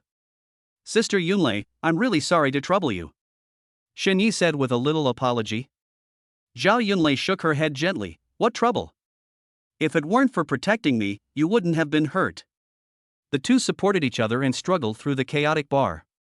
The people around them were still making a lot of noise, completely unaware of their situation. After finally reaching the door of the bar, the cool light breeze blew in his face, but Shinya's forehead was covered with sweat because of the pain. Zhao Yunlei helped Shinya sit down on the side of the road. Chapter 11, Applying Medicine. Teacher Shin, why don't you wait on the side of the road and I'll go get you some medicine? Sister Yunlei, this is too much trouble for you. My injury is not serious. I can just apply some medicinal wine when I go back. He tried to get up, but because of a sharp pain in his ankle, he sat back down heavily. A look of pain flashed across his face. Zhao Yunlei immediately stepped forward and gently pressed Shinya's shoulder. Teacher Shin, don't be so stubborn. Seeing you in so much pain, you should buy some medicine to be more at ease. After saying that, without waiting for Shinya to refuse, she turned around and hurried towards the pharmacy on the street. The street lights were dim at night, and Zhao Yunlei's figure looked particularly thin in the light and shadow. Shinya looked at the direction she left, and ripples appeared in his heart. Before this, although he had a good impression of Zhao Yunlei, he was more of an admirer of her gentle temperament. The series of events tonight made him see the kindness and thoughtfulness deep in Zhao Yunlei's heart, and his good impression gradually fermented into a more complex and deeper emotion. Thinking of this, Shinya made a decision. System, bind Zhao Yunlei. As soon as he finished speaking, the system's prompt sounded in his mind. Bind successfully, reward Zhao Yunlei with 2 million yuan in dating funds. Shinya was very satisfied with this. Every time he bound a beauty, he would receive dating funds. In this way, when you spend money on them, you can not only improve their favorability, but also make money. Shinya looked at Zhao Yunlei's intimacy level. Maybe it was because he blocked the bottle for her in the bar just now, it has now reached 35. Not long after, Zhao Yunlei ran back panting, holding a white plastic bag in her hand, which was filled with ointments and sprays for bruises and injuries. She squatted down beside Shinya, carefully opened the bag, and took out the ointment. Teacher Shin, I heard from the doctor that this ointment is very effective for sprains. Let me help you apply it. Shinya looked at Zhao Yunlei, his throat seemed to be choked by something, he couldn't speak for a while, he could only nod slightly. Zhao Yunlei gently lifted Shinya's foot and applied the ointment evenly on his sprained ankle. Does it still hurt? Zhao Yunlei raised her head and looked at Shinya. The moment their eyes met, Shini seemed to see the tenderness and concern flashing in her eyes. Shini shook his head, his voice slightly hoarse. Much better, Ms. Zhao, thank you so much. Zhao Yunlei pursed her lips slightly and revealed a faint smile. What are you thanking me for? If it weren't for you today, I would be the one who got hurt. As she spoke, she looked at Xinya's injured foot and said, Teacher Xin, give me your home address and I'll take a taxi to take you back. Otherwise, I won't be at ease. No, I can just take a taxi back by myself. There was no way Xinyi could let Zhao Yunlei send him home. But Zhao Yunlei has a very stubborn personality, and once she becomes stubborn, it is difficult to change her. She raised her chin slightly, her eyes were firm, and her tone was unquestionable. Teacher Xin, please don't refuse. Your foot is injured now, and you can't move around easily. How can I feel at ease if you take a taxi back alone? Xinyi looked at Zhao Yunlei's serious expression and knew that he couldn't win the argument, so he had no choice but to tell her his home address. After getting in the car, the city streets were brightly lit and full of vehicles at night. The taxi sped through the night, but the atmosphere inside the car was somewhat subtle. Xinyi secretly glanced at Zhao Yunlei from time to time. She sat quietly beside him, her profile looking particularly soft under the light. Soon, the car arrived at Xinya's home. Zhao Yunlei carefully helped Xinyi out of the car. Xinya's arm was on Zhao Yunlei's shoulder, and their bodies were very close. Xinyi lowered his head slightly and could clearly smell the strong feminine scent of Zhao Yunlei, a scent mixed with the elegant perfume and her own unique breath, which made Xinya's heart beat faster unconsciously. Sister Yunlei, now that you are here, come to my house and sit for a while. Teacher Xin, forget it. You are already injured. I won't bother you anymore. Zhao Yunlei declined politely, her heart full of confusion. It's so late now. If I send Xinyi home and go into the house, won't his parents misunderstand me? Moreover, she was also afraid that being alone in a room with a single man and a single woman would cause unnecessary embarrassment. Xinyi knew what Zhao Yunlei was worried about. He smiled, with a bit of sincerity and playfulness in his smile. Sister Yunlei, it's okay. I'm the only one at home, and my parents are working in other places. And you can help me apply the medicine when you come up. It's not convenient for me to apply the medicine by myself. Xinyi knew that this might be a rare opportunity to be alone with Zhao Yunlei, and now that things had come to this, he would definitely not let it go easily. Well, okay, I'll just go up and sit for a while and then leave.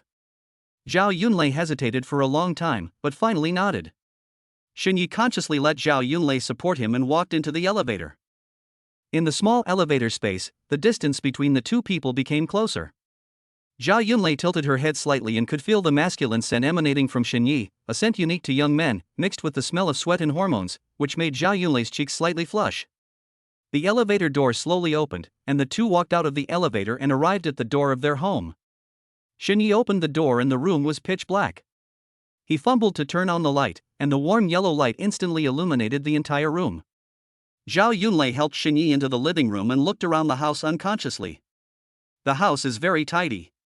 Although there are not too many gorgeous decorations, it is full of the breath of life. Sister Yunlei, please sit wherever you like.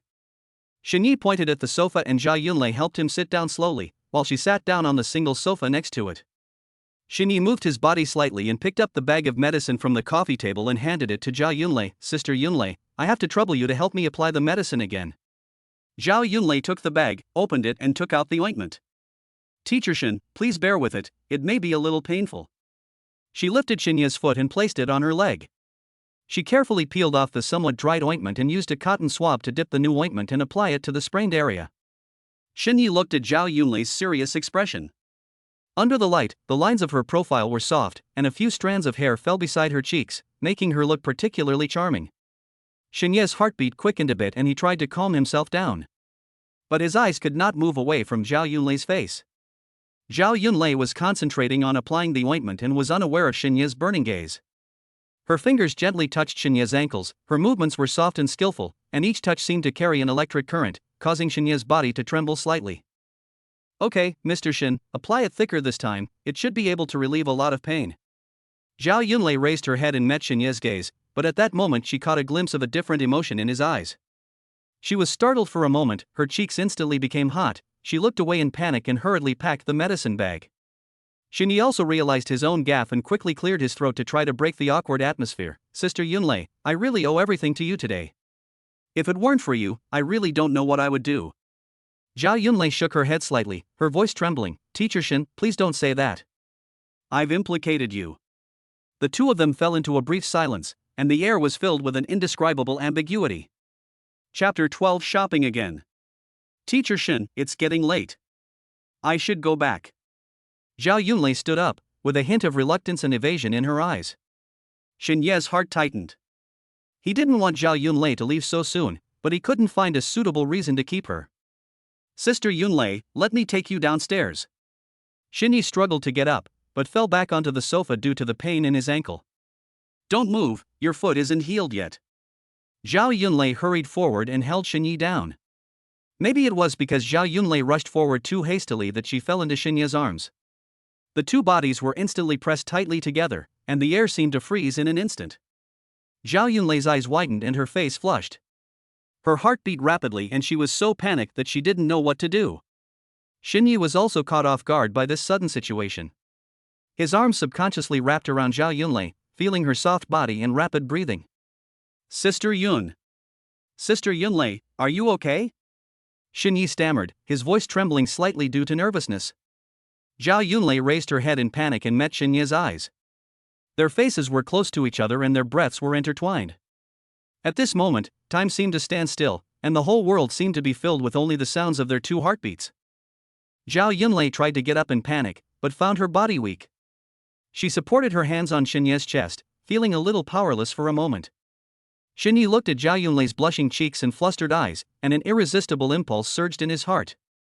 His hands tightened unconsciously, holding Zhao Yunlei tighter. Teacher Shin, I. Zhao Yunlei was incoherent, her mind was blank, and she didn't know how to deal with the situation. Shin Yi looked at Zhao Yunlei with pity in his heart. He slowly lowered his head, his lips almost touching Zhao Yunlei's forehead. At this critical moment, Zhao Yunlei suddenly woke up, her eyes instantly regained clarity, and reason surged back like a tide. She knew very well that she was old enough to be Shin Ye's mother, so she must not cross the line. Zhao Yunlei pushed Shin Yi away with all her might, her movements were urgent and decisive, and she almost stumbled and fell in panic. She stood up quickly, subconsciously tidying up her slightly messy clothes with her hands. Her hair was a little scattered because of the panic just now, covering most of her blushing face. I'm sorry, Mr. Shin, I have to go. Zhao Yunlei's voice trembled. She didn't dare to look at Shin Yi again. She turned around and rushed towards the door. Ding, Zhao Yunlei's intimacy plus 10. Hearing the wonderful voice of the system, Shin Yi knew that Zhao Yunlei was still interested in him. But she might not be able to get over it. That night, Zhao Yunlei rarely couldn't sleep because of a man. Zhao Yunlei, you are already 40 years old enough to be someone's mother, why are you always thinking about eating young grass? If Wanqing knew about this, you would be so embarrassed. On the other hand, Lin Ning Ning, who broke up with Lu Jiwen, did not go home, but ran to her best friend Chu Xian's house to complain. Yen, I regret it. I now feel more and more that breaking up with Shin Yi was a wrong decision. Snort. Chu Xian snorted and raised her eyebrows with a bit of teasing on her face. You only regret it now? When you broke up with Shin Yi, I advised you that you two were a good match, but you didn't listen and insisted on being with Lu Jiwen. Now that Lu Jiwen failed at the critical moment, you are thinking of Shin Yi's kindness again. Lin Ning Ning lowered her head, twisting the corner of her clothes with her fingers, her eyes reddened, and her voice was filled with tears. I know I was wrong, Yen. At that time, I thought Lu Jiwen looked gentle and would be a caring person, but I didn't expect him to be so cowardly. If it wasn't for Shin Yi at the bar today, I really don't know what would have happened. Moreover, I found that Shin Yi has become particularly charming now, and he is different from before. Chu Xian sat down next to Lin Ning Ning and patted her shoulder gently. Ning Ning, I'm not saying anything bad about you, but you can't be so careless about relationships. Since you have already broken up with Lu Jiwen, it's not impossible to win back Shin Yi, but you have to be sure of your feelings first. Do you really still love Shin Yi, or is it just because of what happened today that you feel he can give you a sense of security, so you want to come back? Lin Ning Ning raised her head, her eyes full of confusion. I can't tell either. I only know that the moment I saw Shin Yi, my heart was in turmoil. Also, after spending time with him today, I found that he has become mature and steady, completely different from the immature him before. Chu Xian sighed, then what are you going to do? Shin Yi might already have someone he likes. If you rashly go to him and get rejected, it will be so embarrassing. Lin Ning Ning bit her lip and said, I don't care. I'm going to try. I don't want to miss him. Even if I'm rejected, I'll accept it. I don't know if it was the effect of the medicine or the beauty ointment, but after Xinyi woke up, he found that his feet no longer hurt. He got up, washed up simply, and the gentle and charming appearance of Zhao Yunlei last night appeared in his mind. Thinking that he had an extra 2 million yuan in love funds exclusively for Zhao Yunlei, he felt excited but also a little nervous. According to the plan, I have to buy 2 things in the future, one for Zhao Yunlei and one for Lin Wanqing. Shini thought for a moment and decided to go to the LV store where he went last time to shop. On the one hand, no woman would refuse luxury goods. On the other hand, he was also looking forward to meeting Suyu again in the store. At this time, in the LV store, Lu Mengshi was sitting together with her colleagues, sharing the latest gossip and interesting things, and laughter echoed in the store from time to time. She was wearing a slim black business suit today, the skirt of which just reached her knees, highlighting her slender waist. However, just as she was dancing, she inadvertently looked up at the store door and instantly caught sight of Xinya's familiar figure. In an instant, she quickly straightened her clothes, smoothed out the non-existent wrinkles on her skirt, then stood up as quickly as possible and walked towards Xinyi. There was no way, because she knew clearly that Xinyi was a big money sponsor. She remembered clearly how generous Xinyi was when he came into the store. If she could hold on to this big client, then this month's performance would definitely be among the best, and generous commissions would be a given. Ha! Why is Mengshi so proactive today? A sharp-eyed colleague noticed Lu Mengshi's abnormal behavior and couldn't help but mutter softly. What else could it be? Maybe she's attracted to that handsome guy outside. TSK, he is indeed handsome, but it would be better if he was a little older. Older? You think older people are richer, right? Colleagues chatted and laughed. Lu Mengshi naturally heard all these discussions. She rolled her eyes in her heart but did not show it on her face. She still had a sweet professional smile on her face, and said to Shini enthusiastically, Mr. Shin, long time no see. If you have any needs today, just tell me, I will definitely serve you well. As she spoke, she winked playfully, trying to leave a good impression on Xinyi. Xinyi looked at the strange woman in front of him, feeling somewhat confused. Did I see her last time I was here? Not very good looking. System, check identity. Xinyi said silently in his heart. Name Lu Mengshi. Age, 23. Height, 165 centimeters. Appearance 7'5". Privacy value, 5 number of times having sex with men. Status, knows how to judge people and has high emotional intelligence. Intimacy, 30. Identity, LV sales. Chapter 13 Buying bags. TSK, this privacy value is not low. Xinyi secretly complained in his heart, looking at the overly enthusiastic Lu Mengshi in front of him. Although he still maintained a polite smile on the surface, a trace of helplessness arose in his heart. He never expected that he would not meet Suyu today, and the Lu Mengshi in front of him seemed to be too proactive. Do you know me? Xinyi raised his eyebrows slightly. Mr. Shin, I was right next to you when you came to buy something last time. Xinyi nodded, understanding that she probably took a fancy to his spending power. After all, he bought a lot of things last time. But he still wanted Suyu to serve him, after all, she was prettier and cleaner. Isn't Suyu at work today? He looked around but couldn't find Suyu. Suyu happened to have something to do today, so she's on vacation, but if you need her to serve you, I can call her to come over. As she spoke, her fingers were already on the phone, as if she was ready to make a call at any time. No need, it doesn't matter who serves. Xinyi quickly waved his hands, thinking secretly in his heart. He originally wanted to use the excuse of frequent purchases to deepen Suyu's impression of him. After all, in his plan, once he was bound to Suyu, he wouldn't have to spend too much time trying to improve their intimacy. But now Suyu is not here, and he doesn't want to give Suyu the impression that he is chasing her to buy things. In his opinion, that is not what a dignified man should do, only those bootlickers with no bottom line would do that. Xinyi coughed lightly, adjusted his mood, looked at Lu Mengshi and said, Beauty, please buy me 2 of the latest bags. The price doesn't matter, as long as they look good. When Lu Mengshi heard this, her eyes lit up instantly and she was secretly happy, thinking that this was a big order. She immediately perked up and said enthusiastically, Mr. Shin, you finally asked the right person. We just got a few new bags in our store that will suit your needs. Please wait a moment, I'll get them to you. After saying that, she walked quickly towards the display area. After a while, Lu Mengshi came back with a bag in each hand. Just when she wanted to introduce herself, Xinyi didn't even look at her and waved his hand, no need to introduce yourself, just swipe your card. How much are these 2 bags? I'll pay separately. Lu Mengshi was stunned. Is this the world of rich people? You should know that the total value of these 2 packages is more than 300,000 yuan, and after I get them, I will get a commission of 6,000 yuan. Oh, if only I were prettier. In her heart, Lu Mengshi really wanted to throw herself at Xinyi, but she knew that a rich man like Xinyi would probably like beautiful women like Suyu. Thinking of this, Lu Mengshi felt that she must call Suyu later and ask him to take the initiative. She temporarily suppressed her surprise, still wearing a professional sweet smile on her face, and said, "Okay, Mr. Shen. This classic handbag costs 188,000 yuan, and the other limited edition backpack costs 156,000 yuan. You want to pay separately, right? I'll help you with it right away." While operating the cash register system, she secretly looked at Xinyi. Xinyi naturally noticed Lu Mengshi's gaze, but he has never been interested in people with such high privacy values. What if it is a poisonous mushroom? And she doesn't look good either. Xinyi took out 2 cards and handed them to Lu Mengshi respectively. He watched her swipe the cards and print the receipts skillfully, but his eyes were a little wandering, and his mind had already drifted to Lin Wanqing. I miss you so much after not seeing you for just 1 day. They all began to desire Lin Wanqing's plump and delicate body. Soon, the payment formalities were completed.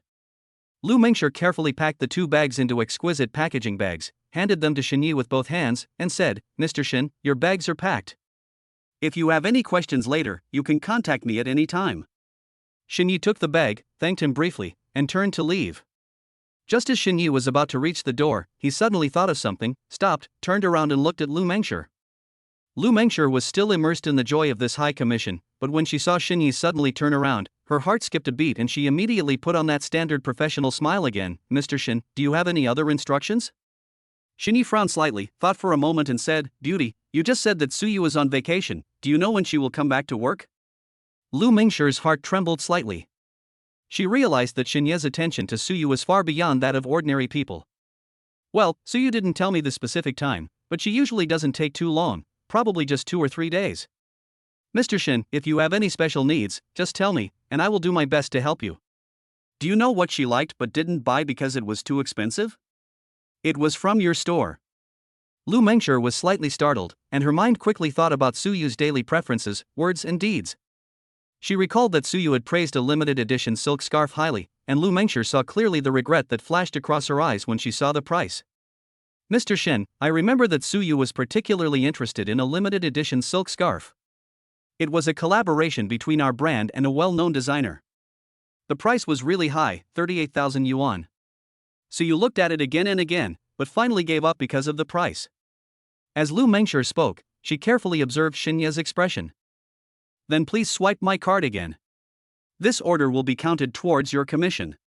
But don't forget to give her the scarf when she comes to work." This time Xinyi used his own money.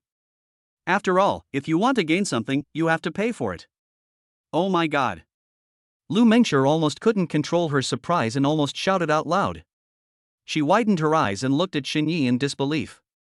38,000 yuan is not a small amount of money. Xinyi bought Suyu the scarf that she loved but was deterred from buying because of the price without even blinking an eye, and generously took credit for the purchase. Lu Mengshi really wanted to run to the plastic surgery hospital immediately and have herself look like Suyu. They are both women, why is there such a big difference between them? Lu Mengshi's hands trembled slightly. She took the card from Xinyi and said with a hint of excitement in her voice, "Mr. Shen, don't worry. I will definitely hand the scarf to Suyu intact. I will tell her as soon as she comes back to work." While operating the cash register system, she secretly looked up at Xinyi and felt that this man was more and more unfathomable. His dedication to Suyu made her both envious and a little jealous. After paying the bill, Xinyi left in style. Chapter 14. Suyu makes an appointment with herself. After Xinyi left, Lu Mengshi immediately called Suyu. At this time, Suyu, who was on a rare vacation, was still sleeping in bed. The cell phone rang suddenly in the quiet room, waking her up from her sleep. Suyu dazedly reached out to the pillow to fumble for her phone, and looked at the caller ID. It was Lu Mengshi. She answered the phone with some confusion, her voice lazily sounding like someone who had just woken up. "Mengshi, what's wrong?" "It's the middle of the day." Lu Mengshi's voice came from the receiver, anxious and excited. Yeah, you finally answered the phone." Let me tell you, something big happened today. Mr. Shin came to the store, the super generous big customer last time, do you remember him? When Suyu heard the name Mr. Shin, she instantly sobered up and sat up straight. Remember, he came to buy something today? You do not say. Lu Mengshi raised her voice. As soon as he came in, he asked for 2 of the latest bags, without even asking the price. I got him a classic handbag and a limited edition backpack, which cost more than 300,000 yuan in total. He paid with his credit card without even looking at them. Suyu opened her mouth in surprise, so generous? Lu Mengshi continued, that's not all. He also asked me when I would come back to work and whether I had anything I liked but didn't buy because it was too expensive. I told him about the limited edition silk scarf, and he bought it without even thinking about it. Yeah, I think Mr. Shin really cares about you. As Suyu listened to Lu Mengshi's story, ripples arose in her heart and a blush unconsciously appeared on her face. She didn't expect Shin Yi to be so generous and buy the scarf specifically for her. So, did he say anything else? I didn't say anything else, but yeah, you have to seize this opportunity. Even if he has a girlfriend, you have to strive to have a place in his heart. Suyu bit her lip lightly, thought for a moment and said, I understand, Mengshi, thank you for telling me this, I will grasp it. After hanging up the phone, Suyu, who was always grumpy when waking up, immediately jumped out of bed, completely losing her previous laziness. She quickly walked to the dressing table, looked at herself in the mirror with messy hair and sleepy eyes, her cheeks flushed slightly, and Lu Mengshi's words kept echoing in her mind. Mr. Shin really cares about you. Suyu murmured softly, the corners of her mouth unconsciously raised, revealing a shy smile. No, since I know Mr. Shin is interested in me, I have to take the initiative now and not let him get away. You should know that Suyu's family background is very ordinary. Both of her parents are hard-working workers, earning a meager salary every month and barely able to keep the family going. In pursuit of a better life, she came to the prosperous city of Shangjing alone to work hard. However, reality was like a cold, hard wall standing before her. The house she lives in now is just a small single room rented on the edge of the city, and the monthly rent takes up almost 1/3 of her salary. Every time after paying the rent and looking at the little money left in her wallet, Suyu felt deeply powerless. She knew very well that with her current salary level, if she wanted to buy a house in Shangjing City, she would probably have to work from the Tang dynasty to the present. But now, fate seems to have opened a window for her. The appearance of Shin Yi was like a ray of light shining into her originally bleak life. This generous man who cared deeply about her made Suyu see the possibility of realizing her dream. Even if he just wants his body, it is still his capital. You know, some women who want to be pursued by rich men don't have the opportunity yet. Suyu opened her cell phone and finally found the contact information of Shin Yi, whom she had added not long ago. She stared at the empty dialogue box between the two of them and began to think about what to send. At first, she typed a line of words quickly, but as soon as she finished, she felt that the tone was too stiff and deleted it all immediately. After repeating this several times, she finally found a piece of news that she thought was satisfactory. Mr. Shin, you are really spending too much money today, buying me such an expensive scarf. I wonder if you are free today, I will treat you to a meal. After sending the message, Suyu held the phone tightly, waiting for Shin Yi's reply. At this time, Shin Yi had just returned home. After a short rest, he thought of Lin Wanqing, hesitated for a moment, and decided to call her. He was thinking that he should first find out if Lin Ning Ning was at home. If not, he could go over without any worries and enjoy some time alone with Lin Wanqing. As soon as I picked up the phone, the screen lit up with Suyu's message. He was slightly startled, his finger hovering above the screen, hesitant for a moment, and finally clicked on the message. Looking at the content sent by Suyu, the corners of Shin Yi's mouth unconsciously rose slightly, revealing a barely perceptible smile. He knew Suyu's intention clearly, and it must be that she wanted to ask him out. He likes women who can get quick responses after their efforts. But at this moment, in his heart, Lin Wanqing's position is irreplaceable, and all women have to step back a little in front of her. Thinking of this, Shin Yi moved his fingertips slightly, exited the chat interface with Suyu, and skillfully dialed Lin Wanqing's number. At that time, Lin Wanqing and Zhao Yunlei were in a high-end private club.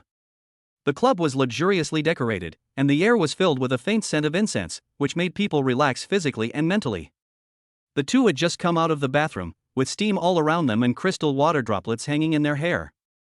Lin Wanqing was wearing a silk bathrobe that perfectly outlined her graceful figure.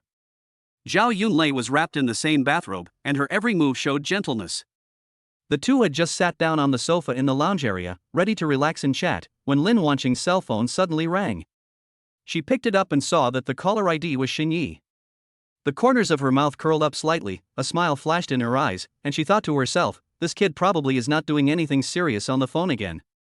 She made a slight gesture to Zhao Yunlei, who understood, nodded with a smile, picked up the fragrant tea on the coffee table beside her and took a sip. Lin Wanqing stood up, walked to a relatively quiet corner, and answered the phone. She deliberately said in a slightly coquettish tone, Xinyi, do you miss me? Yeah, we both miss you so much. Two people? Lin Wanqing was slightly stunned, but soon understood what Xinyi meant. In an instant, her face turned red. Xinyi, you just make fun of me. Lin Wanqing pretended to be angry, but her voice softened unconsciously, with a hint of shyness that she herself was not even aware of. The soft light in the club shone on her, illuminating her rosy cheeks, making her look like peach blossoms blooming in spring, delicate and charming. Sister Qingqing, I'm not kidding you. I'm speaking from the heart. Xinye's voice came from the receiver, with a hint of seriousness and a hint of teasing. Ning Ning is not at home today, right? I want to find you and have a good chat with you. Lin Wanqing bit her lip, and ripples appeared in her heart.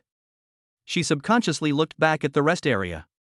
Zhao Yunlei was holding a teacup elegantly, her eyes fixed on the garden outside the window, and she didn't notice her. Lin Wanqing took a deep breath and tried to make her voice sound steady. She went out with her friends today, but I'm outside now, in a private club with Yunlei. Oh? You're with Sister Yunlei. Xinyi frowned slightly, feeling a little disappointed. He was looking forward to being alone with Lin Wanqing and enjoying their own world. Chapter 15, Old Cow Eating Young Grass. However, he immediately thought of something. Qingqing, is the one giving you the massage a man or a woman? Lin Wanqing was stunned at first, then she realized what Xinyi meant, raised the corners of her mouth slightly, and teased him deliberately, what's the matter? Guess what?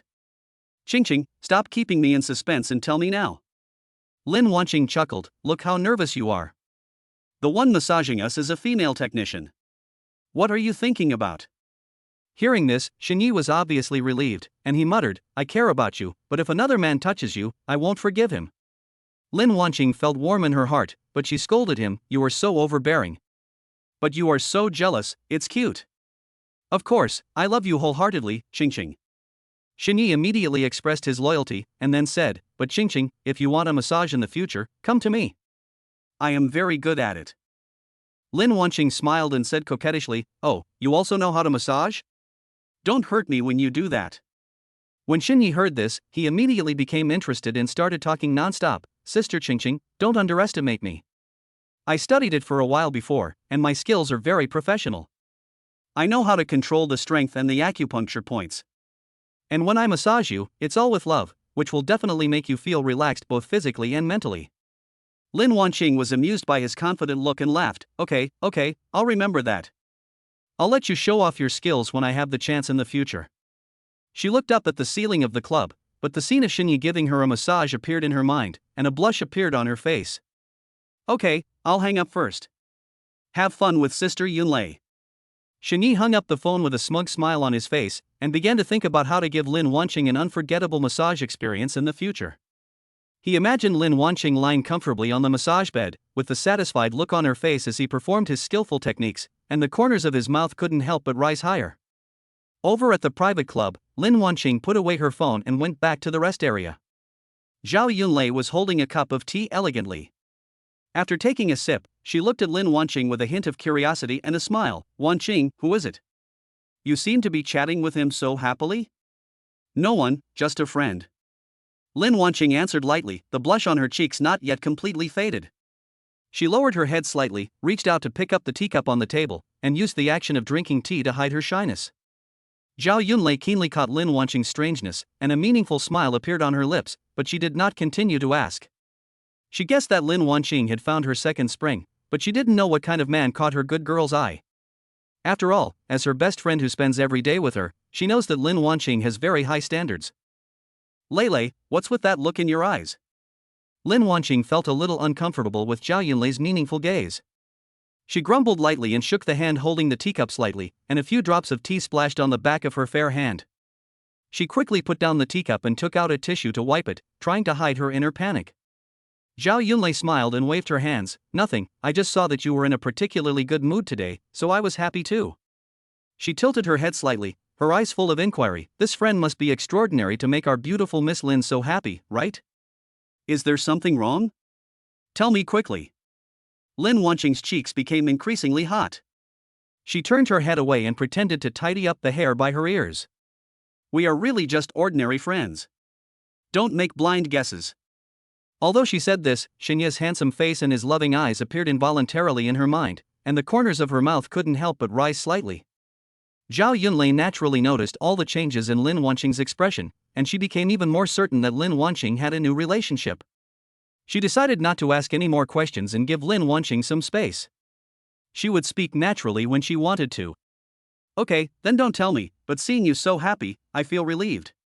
Snort. Lin Wanqing snorted softly, pretending to be angry, but she actually felt very happy in her heart. If Shini wasn't too young, she would have told Zhao Yunlei long ago. She knew very well that if Zhao Yunlei knew that she was dating an 18-year-old boyfriend, she would probably tease her that she was an old cow eating young grass. Lin Wanqing rolled her eyes and decided to change the subject and tease Zhao Yunlei. She raised a sly smile and said, Lei, you still have the nerve to criticize me? Tell me, why did you suddenly ask me out to relax? Are you attracted to some young people too? As she spoke, she came to Zhao Yunlei, reached out her hand, and gently tickled Zhao Yunlei. What? Zhao Yunlei was startled by this sudden action, and hurriedly grabbed Lin Wanqing's hand that was messing with her, and a blush appeared on her face. She was a little amused and helpless, and deliberately moved to the side, away from Lin Wanqing to avoid being teased by her again. Zhao Yunlei took a deep breath, hesitated for a moment, and said with a hint of entanglement in her eyes, Wanqing, if I tell you something, please don't laugh at me later. Lin Wanqing was stunned, her smiling eyes suddenly widened, and she asked curiously, Lei, do you really have a lover? She originally thought that Zhao Yunlei was just joking with her, but she didn't expect it to be true. She quickly put down her hand that wanted to continue teasing her, sat back in her seat, looked at Zhao Yunlei seriously, and said, Go ahead, Lei, how could I possibly laugh at you? Zhao Yunlei lowered her head slightly, hesitated for a while, and then slowly said, Wanqing, I came to you because I was almost driven crazy by someone. He has almost become my inner demon. These days, when I lie in bed, his shadow is all in my mind. I even suspected that it was because I hadn't been in a relationship for so many years and had no experience of that kind of thing. Otherwise, why would I like an 18-year-old so much? I know there is a big age gap and I know it may not be appropriate, but I just can't control myself. Zhao Yunlei's voice became smaller and smaller, and finally turned into a murmur. She secretly raised her eyes to observe Lin Wanqing's reaction, her heart filled with anxiety, not knowing what her good friend would think. 18 years old? You know Shini is also this age. You are my best friend after all, both of you like young people. Lin Wanqing was startled at first, with a complicated expression flashing across her face, but she quickly returned to normal, with a faint smile at the corner of her mouth. Of course she wouldn't laugh at Zhao Yunlei. After all, her relationship with Xinyi was like that. Laughing at Zhao Yunlei would be the same as laughing at herself. Lei, if you like someone, just chase him. What's wrong with being 18 years old? Lin Wanqing sat up straight, stretched out her hand, gently patted Zhao Yunlei's shoulder, and said earnestly, You are not short of money. In terms of material things, you are fully capable of giving him a better life. If not, just use money to throw at him. Although this sounds a bit straightforward, sometimes, material things are also a way to express your feelings. Besides, young people are in good health and full of energy, which is their advantage. Lin Wanqing leaned closer to Zhao Yunlei, a sly smile appeared on her face, and her tone was a little teasing, I guess you can't stand it after a few times. Think about it, isn't that kind of passionate interaction very exciting?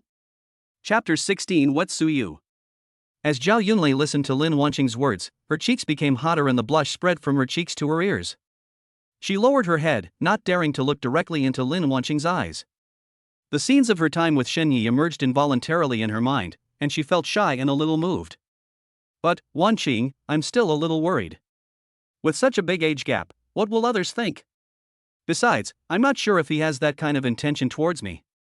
Lin Wanqing sighed softly, patted Zhao Yunlei's shoulder again, and comforted her, Lei, don't care too much about other people's opinions. Love is your own. As long as two people really like each other, age doesn't matter. As for whether he is interested in you, you have to try it to know. You can try to get close to him first, understand his preferences, and find opportunities to spend more time with him. Who knows, he might also secretly like you. Zhao Yunlei bit her lip, thought for a moment, and nodded slightly. You're right, Wanqing. I can't just give up like this. I want to try. Even if there is no result in the end, at least I have tried my best. Zhao Yunlei did not say who the young man was, and Lin Wanqing tacitly did not ask.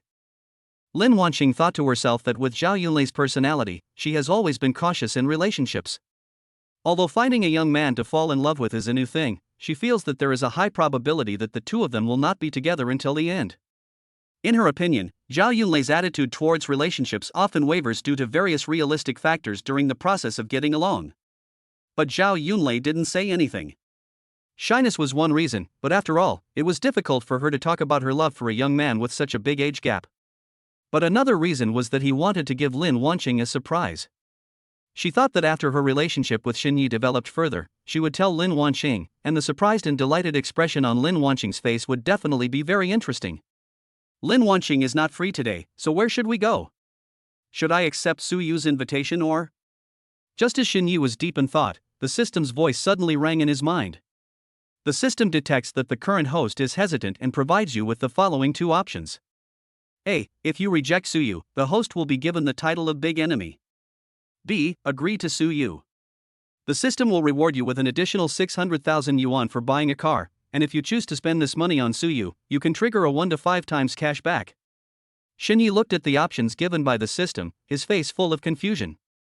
Why were the rewards and punishments of this system so inexplicable? However, after a little consideration, he chose B almost without hesitation. After all, in his opinion, even if the person was a fool with a low IQ, he probably wouldn't choose A. A calculating gleam flashed in his eyes. It seemed that Suyu was really his lucky star.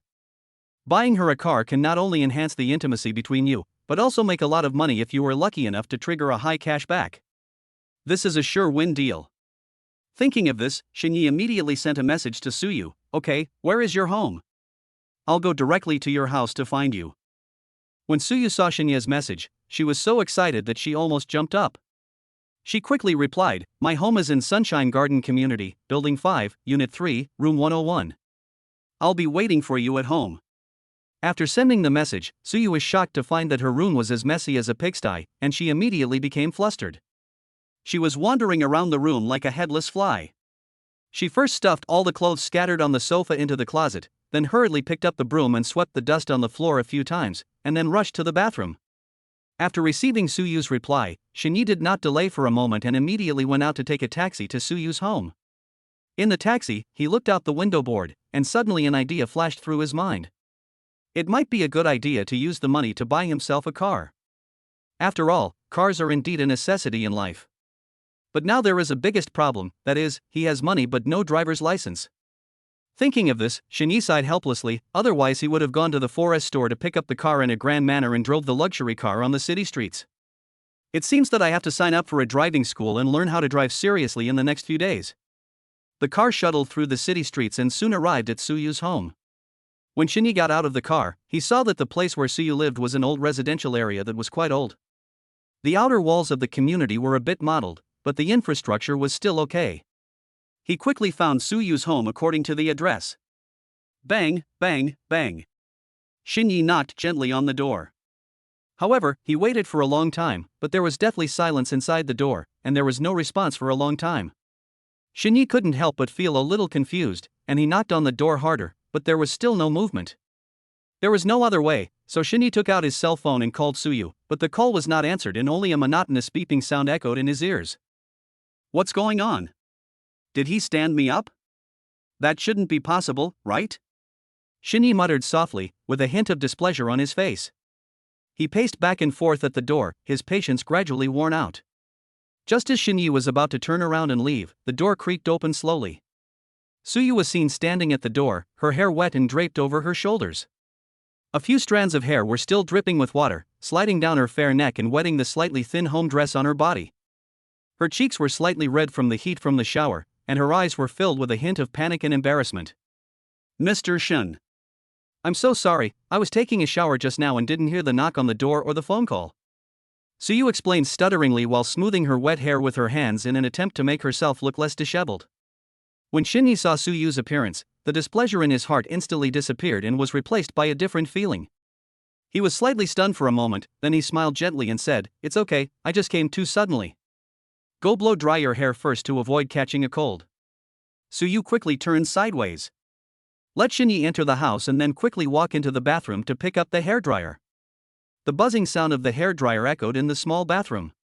While Suyu was blowing her hair, she secretly looked at Shini in the living room in the mirror. She didn't expect Shini to come so quickly and she hadn't even put on makeup yet. Suyu was anxious and frantically adjusted the wind speed of the hairdryer, but her eyes never left Shinya's figure in the mirror. She secretly regretted that she had wanted to greet Shinyi in the most perfect manner, but now it was so hasty. Her hair gradually became fluffy under the hot wind, but her mind was not on that at all. She kept thinking about how to remedy the situation quickly. It would be rude to just leave like this. Suyu muttered to herself as she hurriedly put down the hairdryer and began to search the sink that was piled with bottles and cans. Chapter 17 JK plus White Silk. In the living room, Shinyi stood with his hands behind his back, looking around Suyu's house with interest. The room is not large, but thanks to Suyu's careful arrangement, it is filled with a warm and cozy atmosphere. There are several photos of Suyu during his student days hanging on the wall. At that time, her face was still youthful, and she lacked the sexy charm that she has now in her every move.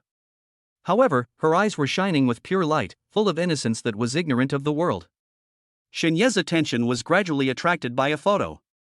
In the photo, Suyu was wearing a JK uniform. The fresh pleated skirt is playfully draped over the knees, and the white silk wrapped around the legs outlines the girl's unique youthful lines. Shinyi narrowed his eyes slightly, and a ripple appeared in his heart. He thought to himself that he didn't expect Suyu to have such a pure and sweet side. I usually see many mature and charming ladies and amorous mature women, but when I see this fresh style at this moment, I unexpectedly find it particularly attractive, like diving into a cool swimming pool on a hot summer day, and my whole body feels refreshed. After a while, the bathroom door slowly opened and Suyu walked out. Her hair had been blow-dried and fell softly on her shoulders. In the short time just now, she put on some simple light makeup in the bathroom, just enough to modify her haggard face. Her originally fair skin now looked even more delicate. Suyu looked at Shinyi shyly and said softly, "Mr. Shin, I'm sorry to have kept you waiting. The house is a little messy, please don't mind." "It's okay. Girls all like to dress up. But Suyu, I'm not a customer now, so don't call me Mr. Shin anymore. Just call me Brother Shin." "Okay, Brother Shin." Suyu responded crisply, and her sweet voice seemed to carry a hint of honey, instantly filling the air. "That's right, hurry up and pack up, let's go eat together." As Shinyi spoke, he slowly sat down on the sofa. Suyu hurriedly poured a glass of water for Shinyi, then ran to the bedroom to prepare his outfit carefully. However, as soon as she opened the closet and faced the dazzling array of clothes, her choice anxiety instantly struck. Piece of clothing passed before her eyes, and each one seemed to have a unique charm, making it difficult for her to make a decision. She felt that all of them were beautiful and she was reluctant to put any of them down. Or ask Brother Shin. After all, if you're going out with Brother Shin, you must wear something that Brother Shin likes. Suyu bit her lower lip, made a decision in her heart, and a shy blush appeared on her fair cheeks. After a little hesitation, she mustered up her courage and walked out of the bedroom shyly. Shinyi saw Suyu leave so quickly and thought she had changed her clothes. He was about to praise her, but found that Suyu was still wearing the same clothes. He frowned slightly and asked in confusion, "Suyu, what are you doing?" Brother Shin, I don't know what to wear. I don't know what style you like." Suyu lowered her head, her hands unconsciously tugging at the corners of her clothes, and her voice was as soft as a mosquito's hum. "It's all right. I think you look good in anything." Out of politeness, Shinyi responded politely.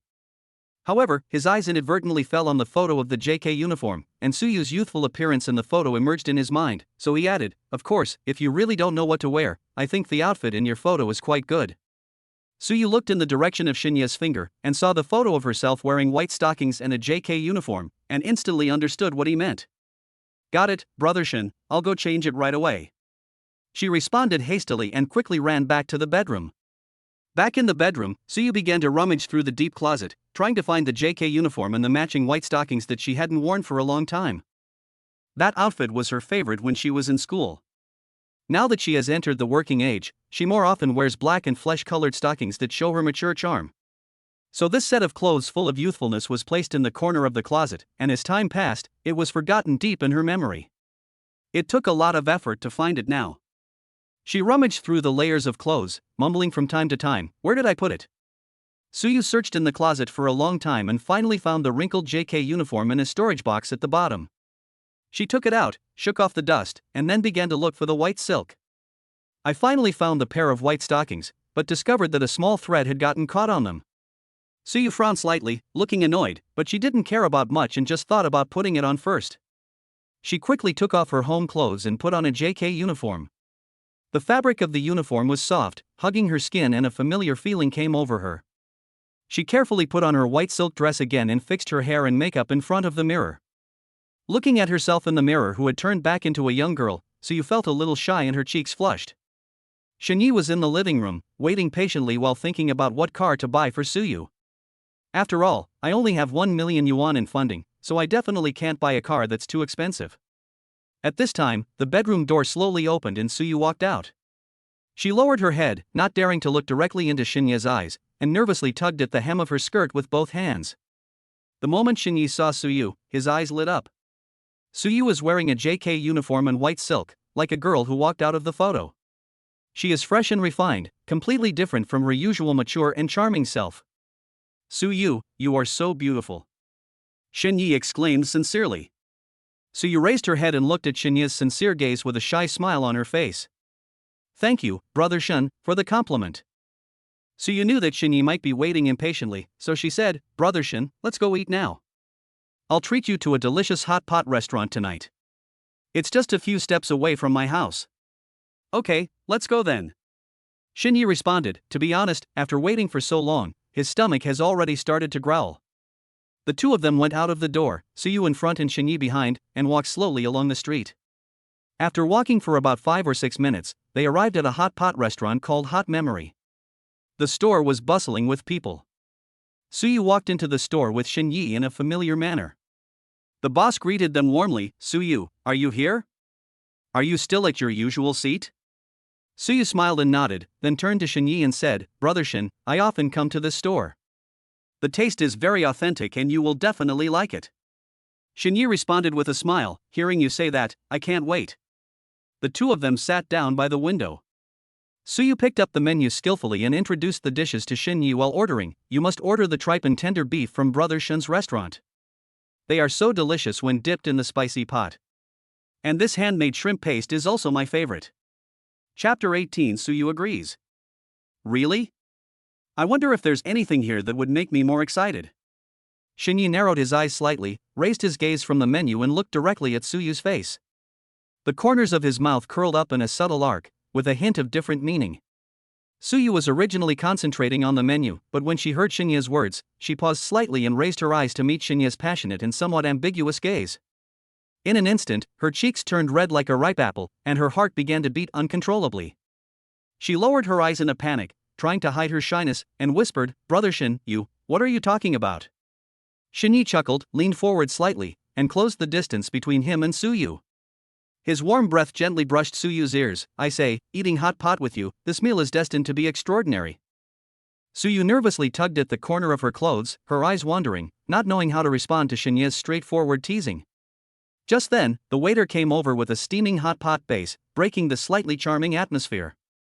Suyu seemed to have grabbed a life-saving straw. She quickly sat up and said to the waiter, thank you for your trouble."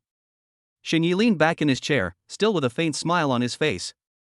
He looked at Suyu's embarrassment and found it very amusing.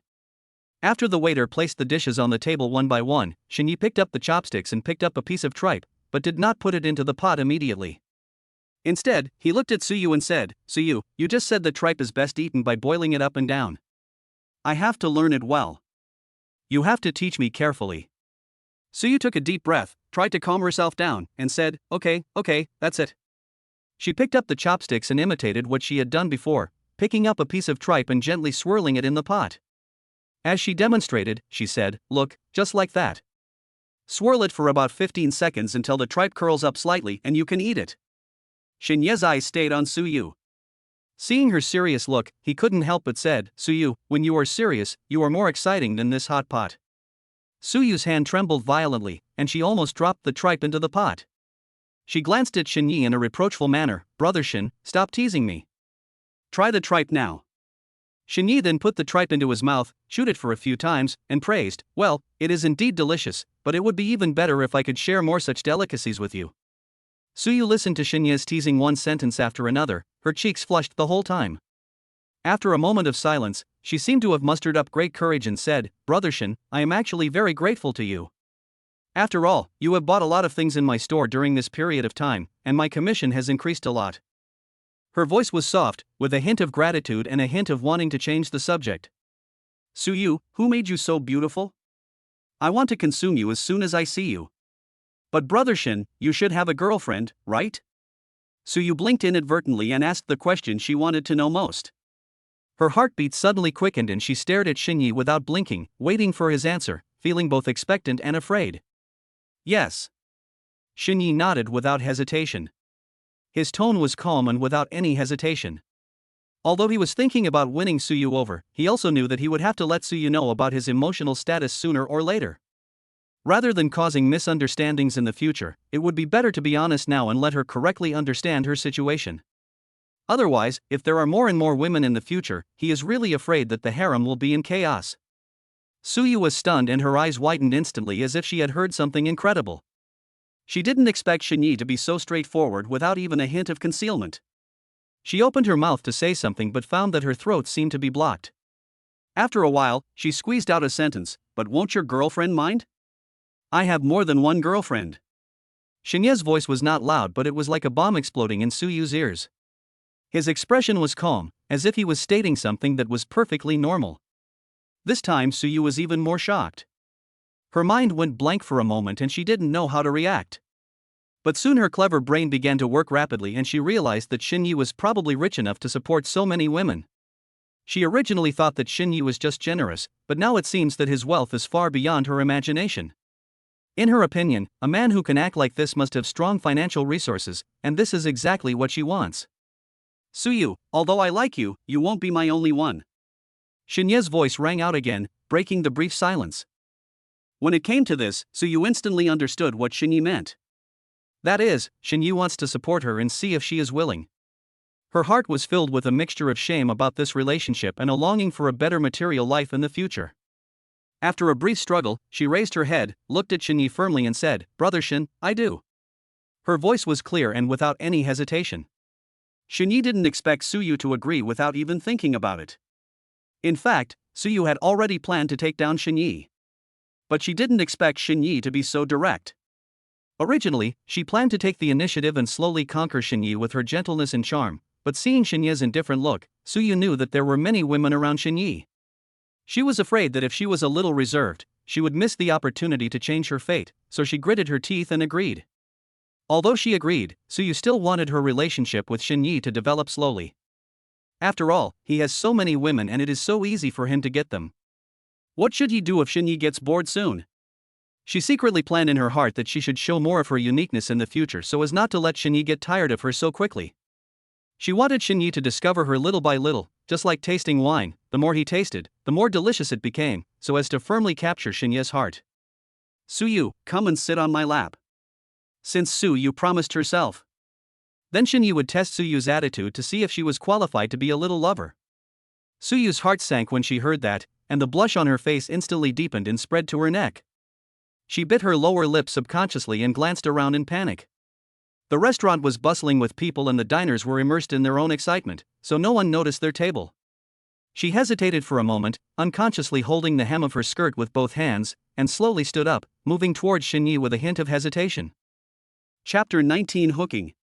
When she walked to Xinyi's side, Xinyi stretched out his hand, gently embraced Suyu's waist, and with a little force, pulled her to sit on his lap.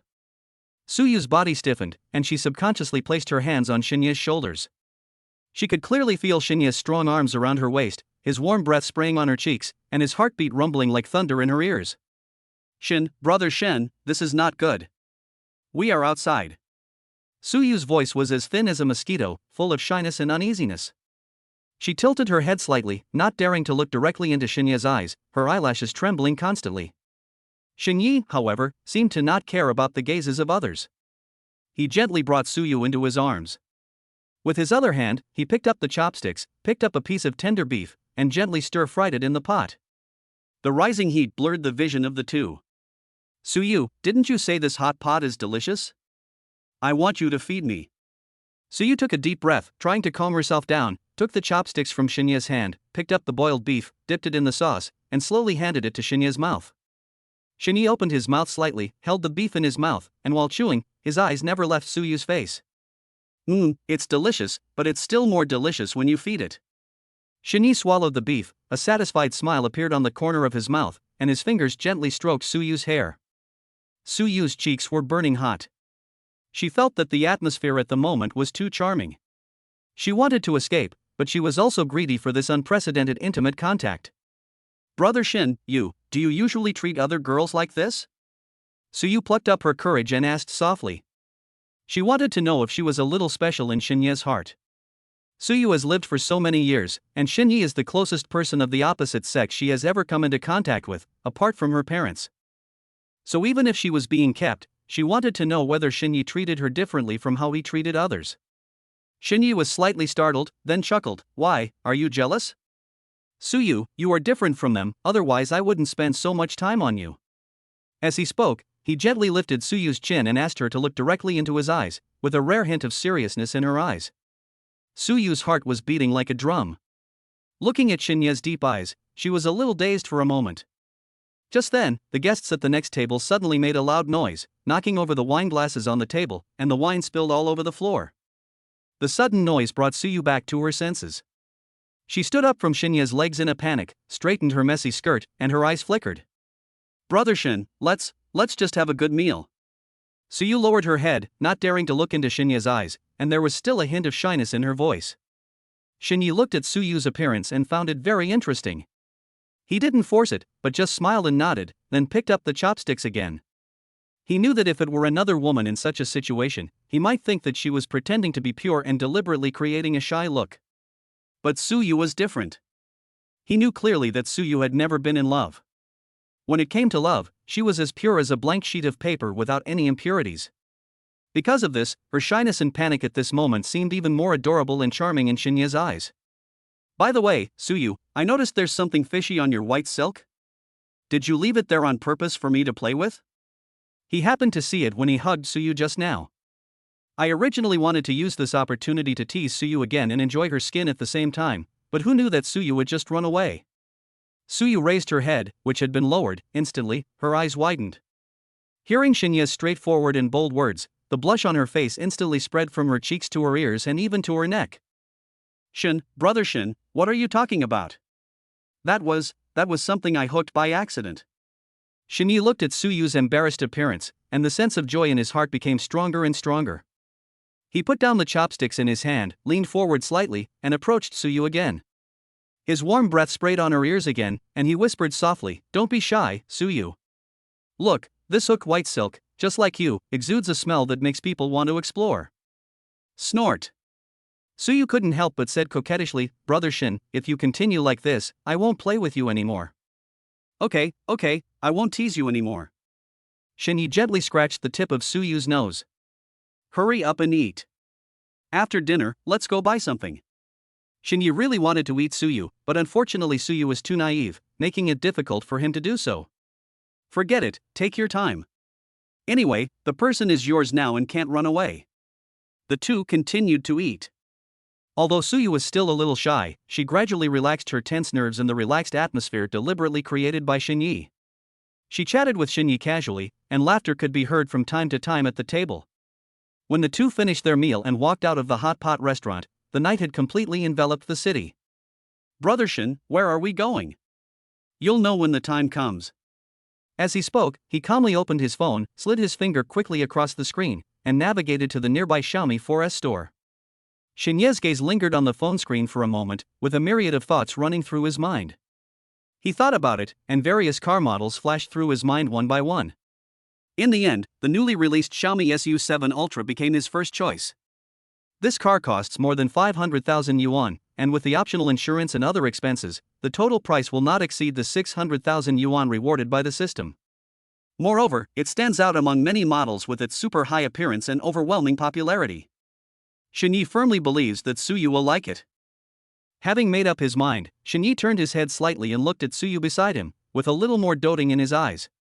he naturally reached out and held Suyu's hand. Suyu's hand was soft and warm, and curled up gently in his palm. Suyu's body stiffened slightly, and she subconsciously wanted to pull her hand back, but when she felt Shinya's firm and powerful grip, she slowly relaxed. At this time, Suyu was experiencing subtle changes in her heart. As she spent more time with Shinyi, she had gradually adapted to her new role as Shinya's girlfriend. The initial shyness and uneasiness gradually faded away with Shinya's gentle actions and passionate eyes again and again. She began to get used to Shinya's proximity, his thoughtfulness, and even his occasionally overbearing behavior. At this moment, holding Shinya's hand, she still felt a little shy, but more of a sweetness and peace of mind. Soon, they arrived at the Xiaomi 4 store. When Suyu saw the eye-catching brand logo at the store entrance and the brand new cars displayed inside the store, she couldn't help but feel confused. She frowned slightly, her eyes full of confusion, turned to look at Shinyi, and asked, "Brother Shin, what are we doing here?" "Buying a car, of course." Chapter 20 Xiaomi Su 7. Ah. Shinyi looked at Suyu's surprised expression, and without waiting for her to react, he took her hand and walked into the Xiaomi 4 store. As soon as he entered, Shinyi looked around and saw several Xiaomi SU7s of different colors. It's really good looking. No wonder Xiaomi Su 7 is so popular recently. However, Shinyi's eyes shuttled back and forth in the exhibition hall several times, but he still did not catch the shadow of Xiaomi SU7 Ultra. Is it possible that there isn't one? Just as Shinyi was secretly guessing, a female salesperson in a professional suit walked over quickly with a standard smile on her face. "Hello, everyone. Welcome to the Xiaomi Auto 4S store. I am Lin Xiao, the sales manager here." Lin Xiao's gaze switched back and forth between Shinyi and Suyu, quickly capturing their every expression and subtle reaction. She silently guessed in her heart, looking at the appearance of the young couple, they were most likely here to test drive the Xiaomi SU7. After all, many young people who pursue fashion and technology are keen to come to the store to experience the fun of test driving. The Xiaomi brand has always maintained an open and inclusive attitude towards the test drive business, and strongly encourages consumers to experience the charm of the products for themselves. "Don't you have Xiaomi SU7 Ultra here? I don't see it." Shinyi went straight to the point and raised his questions bluntly. "Do you want to test drive the Xiaomi SU7 Ultra?" Lin Xiao was slightly startled, her delicate eyebrows slightly raised, but her years of sales experience allowed her to quickly adjust her attitude, and then she smiled and said, "Because this model has just been launched and is very popular, we haven't opened the test drive business yet." After hearing this, Shinyi shook his head slightly, with an unquestionable certainty on his face, and said, "No, I want to buy a car." As soon as these words were spoken, the atmosphere at the scene froze instantly. Not only Lin Xiao was confused, but even Suyu, who had been following Shinyi closely, was completely stunned. She was originally shocked that Shinyi suddenly came to the car shop, and was wondering what Shinyi was up to. She didn't expect that Shinyi actually wanted to buy the most popular new model of the moment. Even though she knew nothing about cars, she had heard of this car recently. It was not cheap, costing more than 500,000 yuan. In this automobile market, there are many people who are willing to spend more than 500,000 yuan to buy a gasoline car. After all, the traditional fuel car market has a deep foundation. But anyone who is willing to pay the same amount of money to buy a tram can be considered a person with strong financial resources and unique vision. As an experienced car salesperson, Lin Xiao was naturally well aware of this. When she looked at Shinyi, there was a hint of inquiry and concern in her eyes. Lin Xiao quickly adjusted her state, the smile on her face became more enthusiastic and sincere, she slightly turned sideways and made a gesture of invitation. "I see, sir, you have a great eye. The Xiaomi SU7 Ultra is indeed a very attractive model. However, we don't have it in stock at the moment. Please wait a moment. I will contact the warehouse and other branches to see if we can get it delivered." As she spoke, she quickly walked to the side, picked up her phone and began to make calls nervously. Suyu was still in shock at this time, she stared at Shinyi blankly. Is this a display of strength? It's no wonder Suyu felt this way. After all, he came to look at cars suddenly after dinner, and the first thing he said was to buy the latest and expensive model. Shinyi was keenly aware of Suyu's gaze, but he did not explain much. He just silently planned in his heart that when everything was settled and the car was in hand, he would give Suyu a big surprise and tell her in person that this car was purchased specifically for her. He tilted his head slightly, gave Suyu a reassuring look, and then turned his attention back to the car purchase matter at hand. After a while, Lin Xiao came over with a warm and professional smile on her face, and led Shinyi and Suyu to the reception room. The reception room is warmly and comfortably decorated, with soft sofas, exquisite coffee tables, and car magazines placed around, all creating a relaxed and pleasant atmosphere.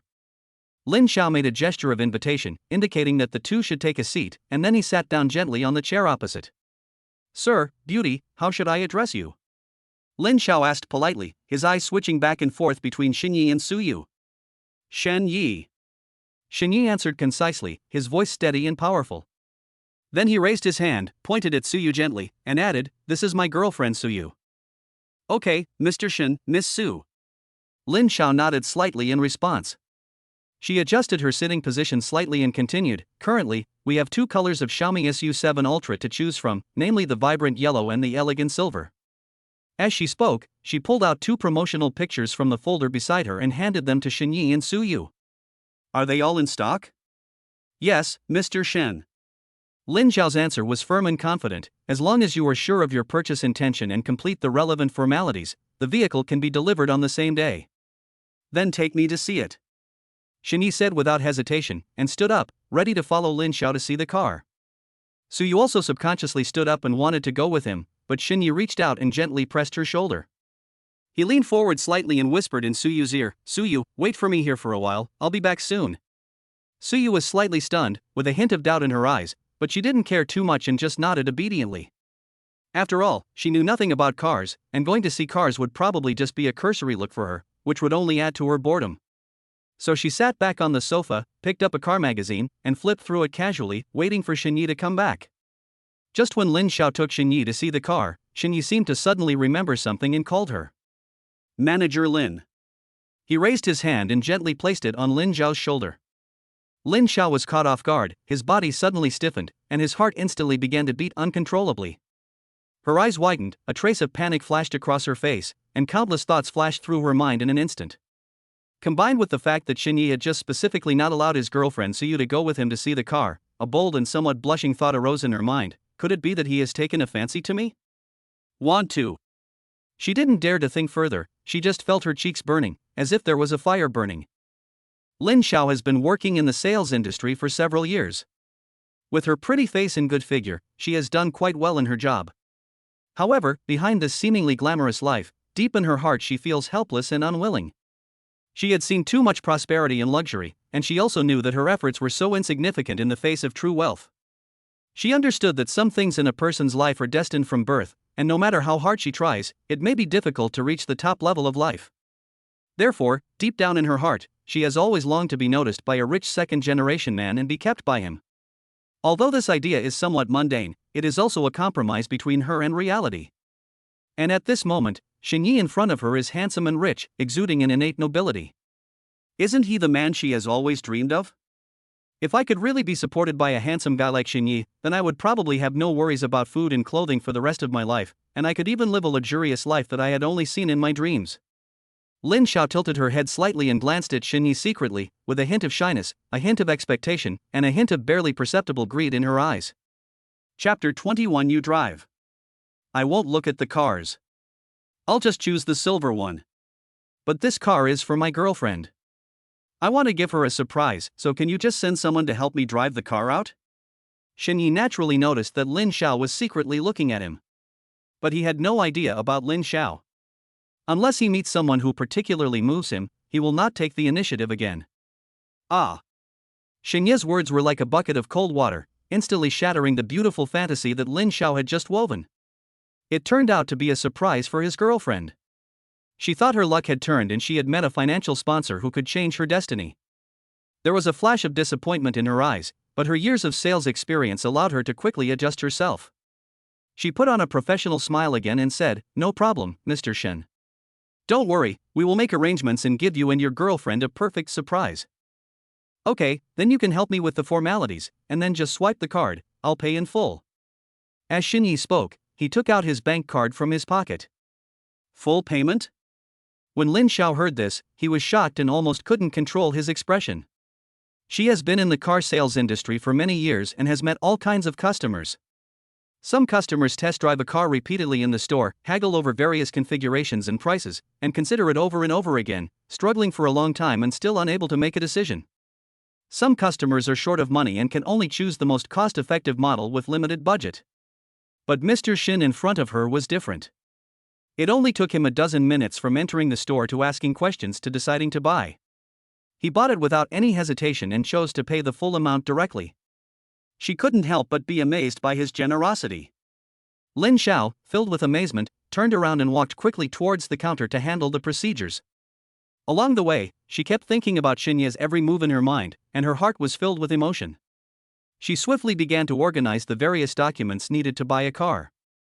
While operating the computer to enter information, she looked up at Xinye from time to time. Her eyes showed both admiration for this generous customer and a hint of self-mockery for her own unrealistic fantasy. She knew very well that people like Xinye lived in a world completely different from her own. Today's encounter was just a small episode in her ordinary life. At this time, Xinye returned to the reception room. Suyu was sitting on the sofa, flipping through a magazine out of boredom. When she heard the door open, she looked up with a hint of curiosity and confusion in her eyes. "Brother Shin, have you finished looking at cars so quickly?" Suyu asked softly. Xinye walked over to sit beside her, reached out and gently touched her head, and said with a smile, "Well, everything is ready, and we can leave when the formalities are almost done." Although Suyu was full of questions, seeing Xinye's mysterious face, she did not ask any more questions. She just nodded obediently and continued to flip through the magazine in her hand. Not long after, Lin Xiao hurried into the reception room with a stack of documents and a card machine in his hand. "Mr. Shin, the documents are ready. Please take a look. If there are no problems, we can pay and sign." Lin Xiao placed the document on the coffee table, pointed to the place where a signature was required, and then gently pushed the card reader in front of Xinye. Xinye took the document, glanced through it quickly, and after confirming that it was correct, he picked up the pen and signed his name in a casual manner. Then he picked up the bank card and inserted it into the card machine without hesitation. As my fingers moved lightly on the keys and I entered my password, the card machine made a soft beep sound, and the prompt tone of successful transaction sounded in the reception room. Lin Xiao looked at the amount displayed on the card machine and was once again amazed at Xinye's financial resources. This amount was a figure that most people would find difficult to achieve even after years of hard work.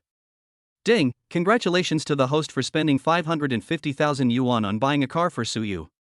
This purchase triggers a 5-fold cashback, rewarding the host 2.75 million yuan. Host, please check your bank card deposit information in time. The system's crisp prompt sound suddenly rang in Xinye's mind. He was slightly startled, and a hint of surprise flashed in his eyes. He didn't expect the system to be so fast. As soon as he swiped the card, the reward was instantly credited to his account. He secretly sighed in his heart that this system was really powerful. The money he had originally spent came back to him in several times the amount in the blink of an eye. Yeah. Really good. He couldn't help but murmur softly, the corners of his mouth slightly raised, revealing a satisfied smile. "Mr. Shin, your car has been arranged, and our staff will drive it directly to the door of the store," Lin Xiao said with a smile, a hint of envy in her eyes, envious of Suyu for having such a caring and wealthy boyfriend. In Lin Xiao's eyes, Xinye was not only generous, but also bought a luxury car for his girlfriend without hesitation. Moreover, throughout the whole process, he showed his gentlemanly demeanor and was very caring towards Suyu. Such a man is undoubtedly the ideal partner in the hearts of many women. Xinye stood up, took Suyu's hand and said, "Let's go, I'll take you to see a surprise." Suyu followed Xinye out of the reception room with a confused look on her face and came to the door of the store. "I saw a brand new silver Xiaomi SU7 Ultra parked there. The car body was shining with charming luster under the light, like a carefully crafted work of art." "Ah. Brother Shin, you got it now? How much is it?" "It's not expensive, just over 500,000. After hearing this, Suyu couldn't help but pout her little cherry lips. Her pouting mouth looked extremely adorable, just like a coquettish little girl. "This is not expensive," she said coquettishly, with a hint of blame in her voice, but more of it was full of sweetness and happiness. "What are you standing there for? Get in the car."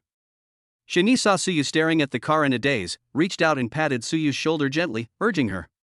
"Oh." Suyu woke up as if from a dream, responded quickly, and walked briskly towards the passenger seat. "Suyu, you've taken the wrong road. You drive." Xinye looked at Suyu's back and couldn't help but remind her with a smile. "Ah? I'll drive?" Suyu suddenly stopped, turned around, and her eyes widened with surprise and confusion. Her eyes switched back and forth between Xinye and the car, as if she couldn't believe her ears. Yeah, don't you have a driver's license? Shini tilted his head slightly, with a relaxed smile on his face and a hint of teasing in his tone. In his opinion, driving Suyu not only allows him to better experience the performance of the new car, but it is also a different kind of pleasure. Yes, I have. Suyu answered quickly, her voice clear and loud. She did have a driver's license, but she had not had many opportunities to drive.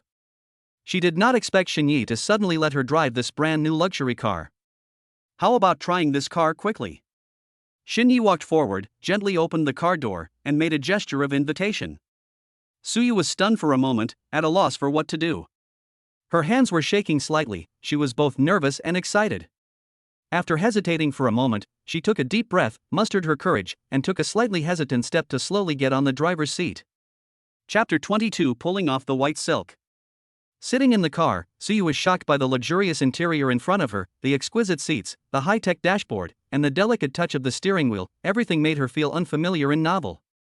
When Shini saw Suyu get in the car, he opened the door and sat in the passenger seat.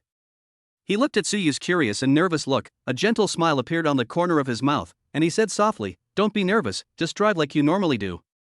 This car has good control and is easy to use." It has to be said that Suyu has shown amazing talent in driving. It only took her a short while to familiarize herself with the various operations in the car, and she was able to operate this brand new Xiaomi SU7 Ultra with ease, just like an experienced driver. In just 7 or 8 minutes, Suyu drove the car accurately to the community where he lived. The car slowly stopped in the community parking lot, and the roar of the engine gradually dissipated. Suyu's excitement from driving a luxury car for the first time also calmed down a little during this short journey. Recalling the driving process just now, she felt a little scared.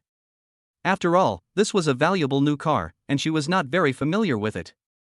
She was afraid that she would get into an accident if she was not careful. So she kept her lips tightly pursed throughout the journey, didn't dare to say a word, and devoted herself to driving. "Brother Shin, why do you let me drive your new car?" After the car stopped, Suyu finally had the mind to raise the doubts that had been in her mind for a long time. She turned her head and looked at Shinyi with a puzzled look on her face, her eyes full of curiosity. "I want to drive, but I don't have a driver's license." Shinyi smiled helplessly, with a hint of playfulness in that smile. To be honest, when he was sitting in the passenger seat just now, he truly felt the strong pushback brought by the car. The strong power that burst out in an instant made him feel indescribable excitement in his heart. When Suyu heard this answer, her eyes widened instantly, with a myriad of thoughts running through her mind.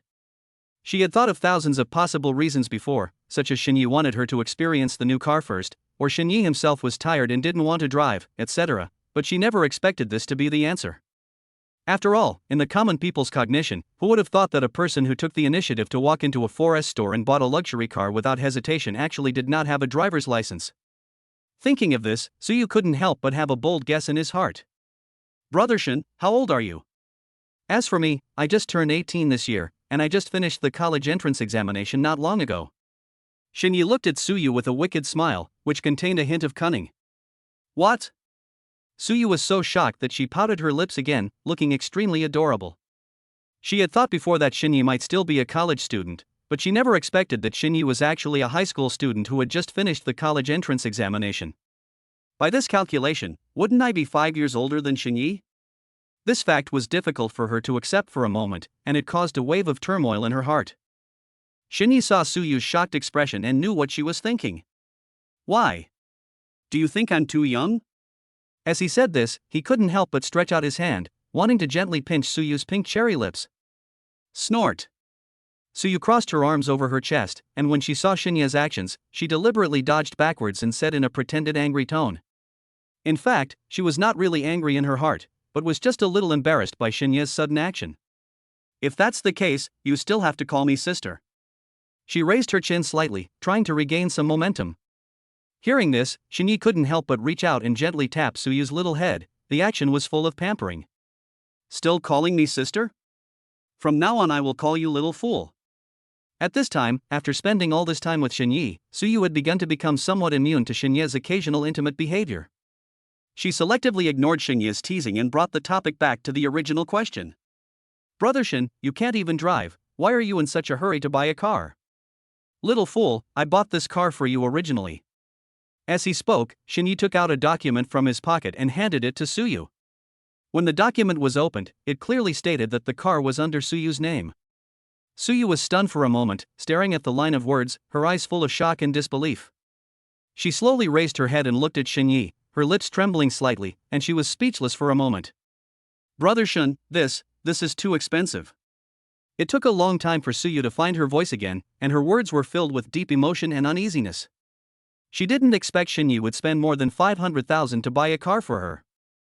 This is not 50,000, but more than 500,000. With a husband like this, what else could I ask for in my life? It's just so. As long as my little fool likes it, it's fine. But, little fool, do you like this gift? Shini tilted his head slightly, a sly smile on his lips, but his eyes were full of doting. When Suyu heard this, her eyes suddenly lit up and she nodded frantically at Xinyi. Her movements were urgent and passionate, as if she was conveying to Xinyi the most sincere emotions from the bottom of her heart. Next second, she could no longer suppress her inner excitement. She wrapped her arms around Xinyi's neck like vines, leaned forward, and actively pressed her lips against Xinyi's. Xinyi obviously didn't expect Suyu to be so proactive. His body stiffened slightly and a hint of surprise flashed in his eyes. But soon that surprise was replaced by joy and love. It seems that this big guy is quite useful. He muttered to himself, and the smile on his lips became more and more obvious. However, Xinyi will not always let Suyu take the initiative. He quickly adjusted his position, gently pulled his arms together and held Suyu tightly in his arms. His lips began to respond to Suyu gently. Under Xinyi's enthusiastic response, Suyu only felt that her body was gradually becoming soft and weak. Her breathing began to quicken and her heartbeat as fast as a drum. Gradually, she felt her legs go weak and she was about to collapse in Xinyi's arms. Xinyi keenly noticed Suyu's changes, so how could he miss this good opportunity? His hands began to gently wander over Suyu's delicate body, making Suyu feel numb and warm wherever they went. The temperature inside the car seemed to rise suddenly at this moment, and was filled with a strong sense of love. Suddenly Xinyi felt Suyu's small hand pulling his hand down and soon touched her slender, white and long legs. Is this what you want? Xinyi looked down at Suyu, who looked confused, and saw her whispering, Brother Shin, didn't you just say that my white silk was pulled? Please help me pull it off. Hearing this, Xinyi's breathing suddenly became rapid, and his eyes were fixed on Suyu's cheeks that were flushed with shyness and her eyes that were slightly moist and filled with a hint of desire. The air in the car seemed to freeze at this moment. The ambiguous atmosphere became stronger and the temperature continued to rise with the accelerated heartbeats of the two. Xinyi's hand trembled slightly and followed Suyu's guidance to touch her slender, white and tender long legs wrapped in white silk. The delicate touch transmitted to his palm through the thin stockings made his heart tremble violently. His fingers gently caressed, feeling the subtle texture on the white silk and the warmth coming from Suyu's leg skin. Suyu. Xinyi's voice became hoarse and low, as if he was suppressing some indescribable emotion. Chapter 23, Capture Suyu. Suyu closed her eyes slightly, her long eyelashes trembled gently like butterfly wings, and her cheeks were hot as if burning with a flame. She tilted her head slightly, exposing her neck to Xinyi without reservation. Her graceful curves were like the most moving poem. Brother Shin. Her voice was trembling slightly, as if she was urging him, or acting coquettishly. Xinyi took a deep breath and tried to keep himself rational. His fingers moved slowly up Suyu's thigh, pausing for a moment at the junction of the white silk and skin. Then he gently pinched the edge of the white silk and applied a little force. With a hiss sound, the white silk was slowly pulled off. The sound was particularly clear in the quiet car, as if it was the accompaniment of the two people's heartbeats.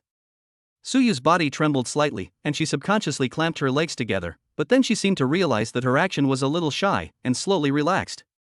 Her hands gripped the edge of the seat tightly, her knuckles turning slightly white from the force.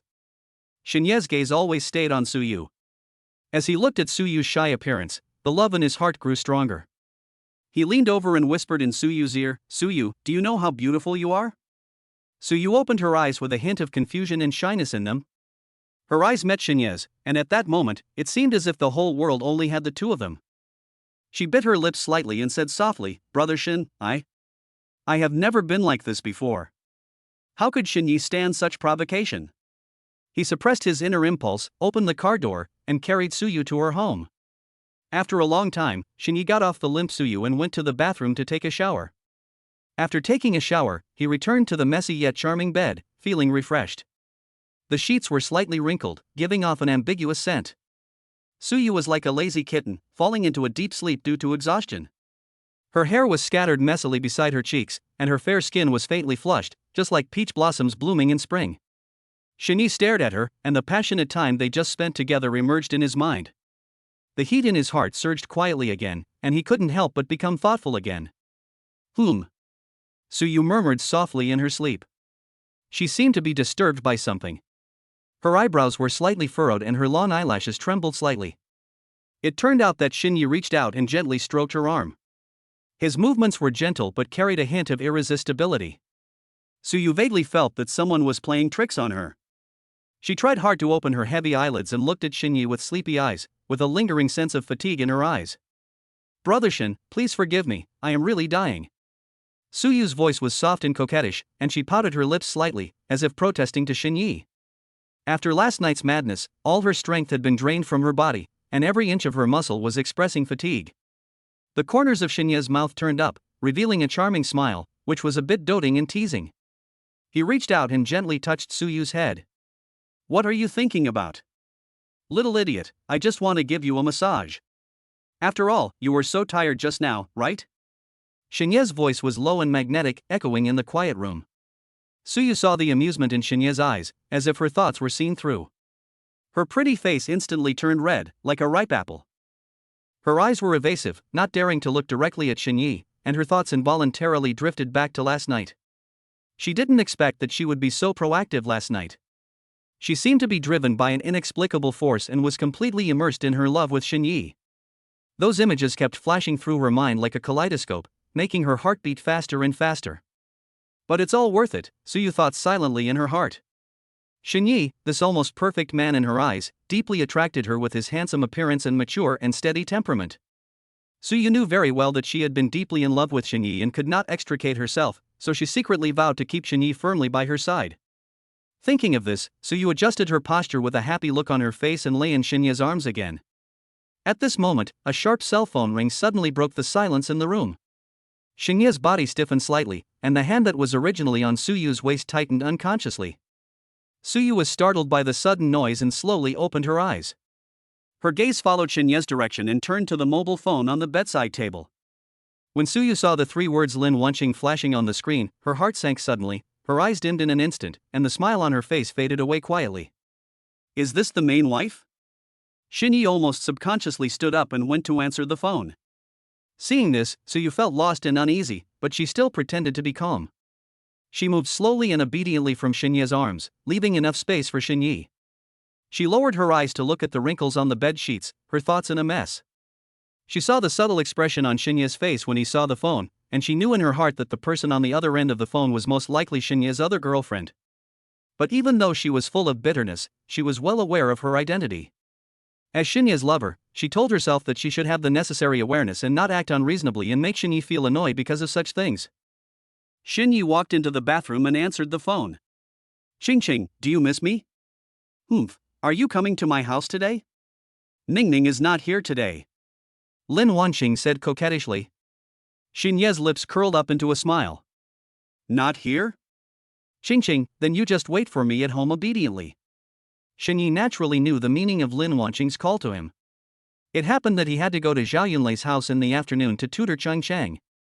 After hanging up the phone, Shinyi tidied his hair and clothes in front of the bathroom mirror. The smile on his lips had not completely disappeared.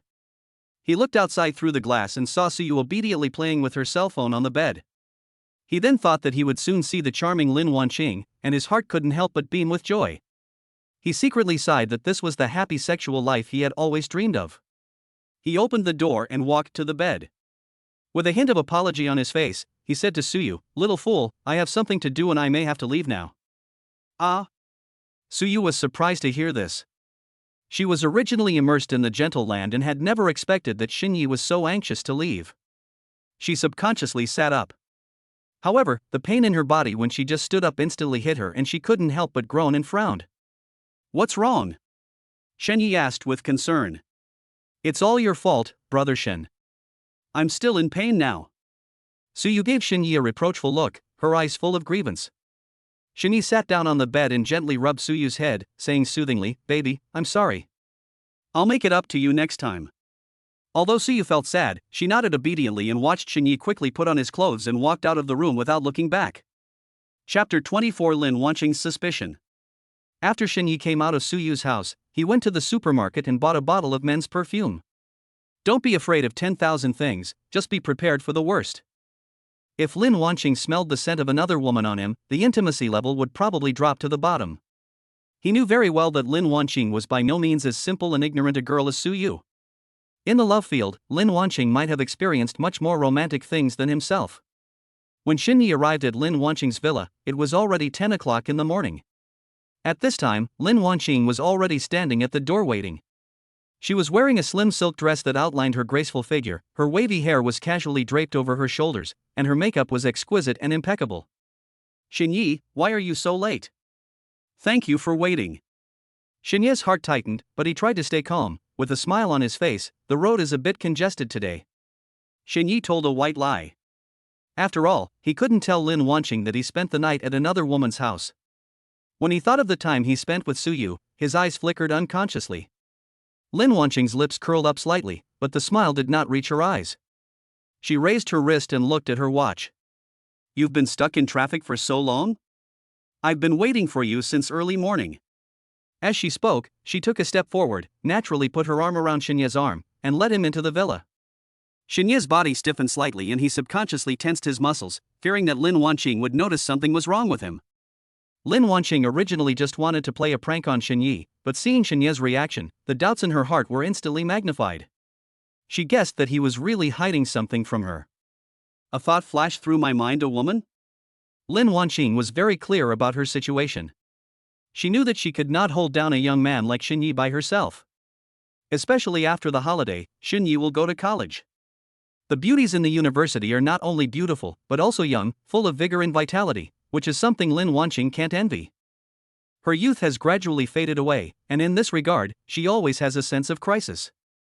Thinking of this, Lin Wanqing felt more and more that she could not let Xinyi get her so easily, otherwise, she would completely lose the initiative in this relationship and become the abandoned party. Although Xinyi felt a little guilty, he did not expect that the thoughtful Lin Wanqing had already guessed the truth of the matter. He naively thought that his disguise was perfect enough to hide the truth. Xingqing, why are you so far away from me? Looking at Lin Wanqing, who was sitting 1 meter away from him at the other end of the sofa, Xinyi couldn't help but ask in confusion. There was a hint of grievance in his voice, trying to use this method to break the sudden gap between the two of them. How dare you say that? I called you an hour ago, why did you come only now? Lin Wanqing raised her voice, her tone full of dissatisfaction. Xingqing, am I not stuck in traffic? I don't care. I'm just angry. Lin Wanqing said capriciously. She pouted her lips slightly and looked angry, but her eyes never left Xinyi. Seeing this, Xinyi thought that Lin Wanqing was sulking and wanted to comfort her. He immediately came to Lin Wanqing and held her smooth little hand. Who would have thought that Lin Wanqing would directly throw Xinyi's hand aside with a quick and decisive action, cross her arms across her chest, pretending to be angry. Damn man, did you go out to hook up with some wildflower outside today? Lin Wanqing questioned, her eyes filled with anger and suspicion. When Xinyi approached her just now, Lin Wanqing smelled the unfamiliar men's perfume on Xinyi. That smell instantly ignited the anger in her heart, and she was sure that there must be something wrong with Xinyi. Ah, are you talking about the smell of my perfume? This is the men's perfume I just bought, and I wanted you to smell it and see if it smells good. Xinyi's heart suddenly tightened, and he suppressed the impulse in his heart and calmed himself down. As he spoke, he reached into his pocket, and when his fingertips touched the bottle of perfume, he secretly breathed a sigh of relief.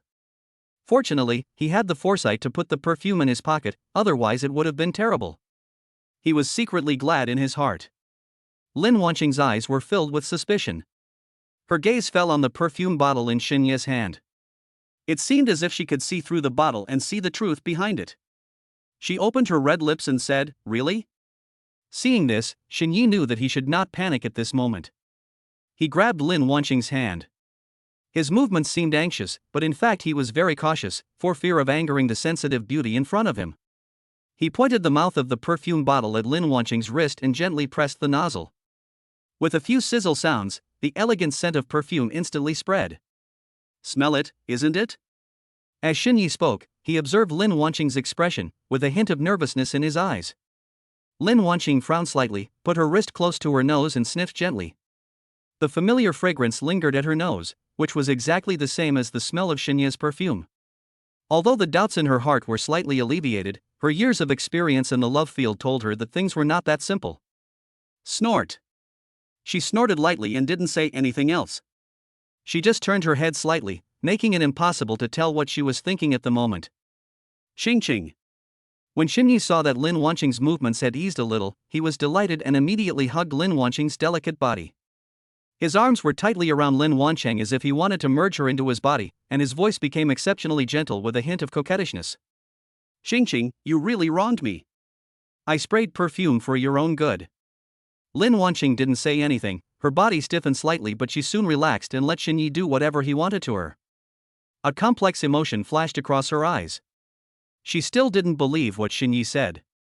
She secretly guessed that this was just a story Xinyi made up to cover up. As for why she sprayed perfume, she knew it very well.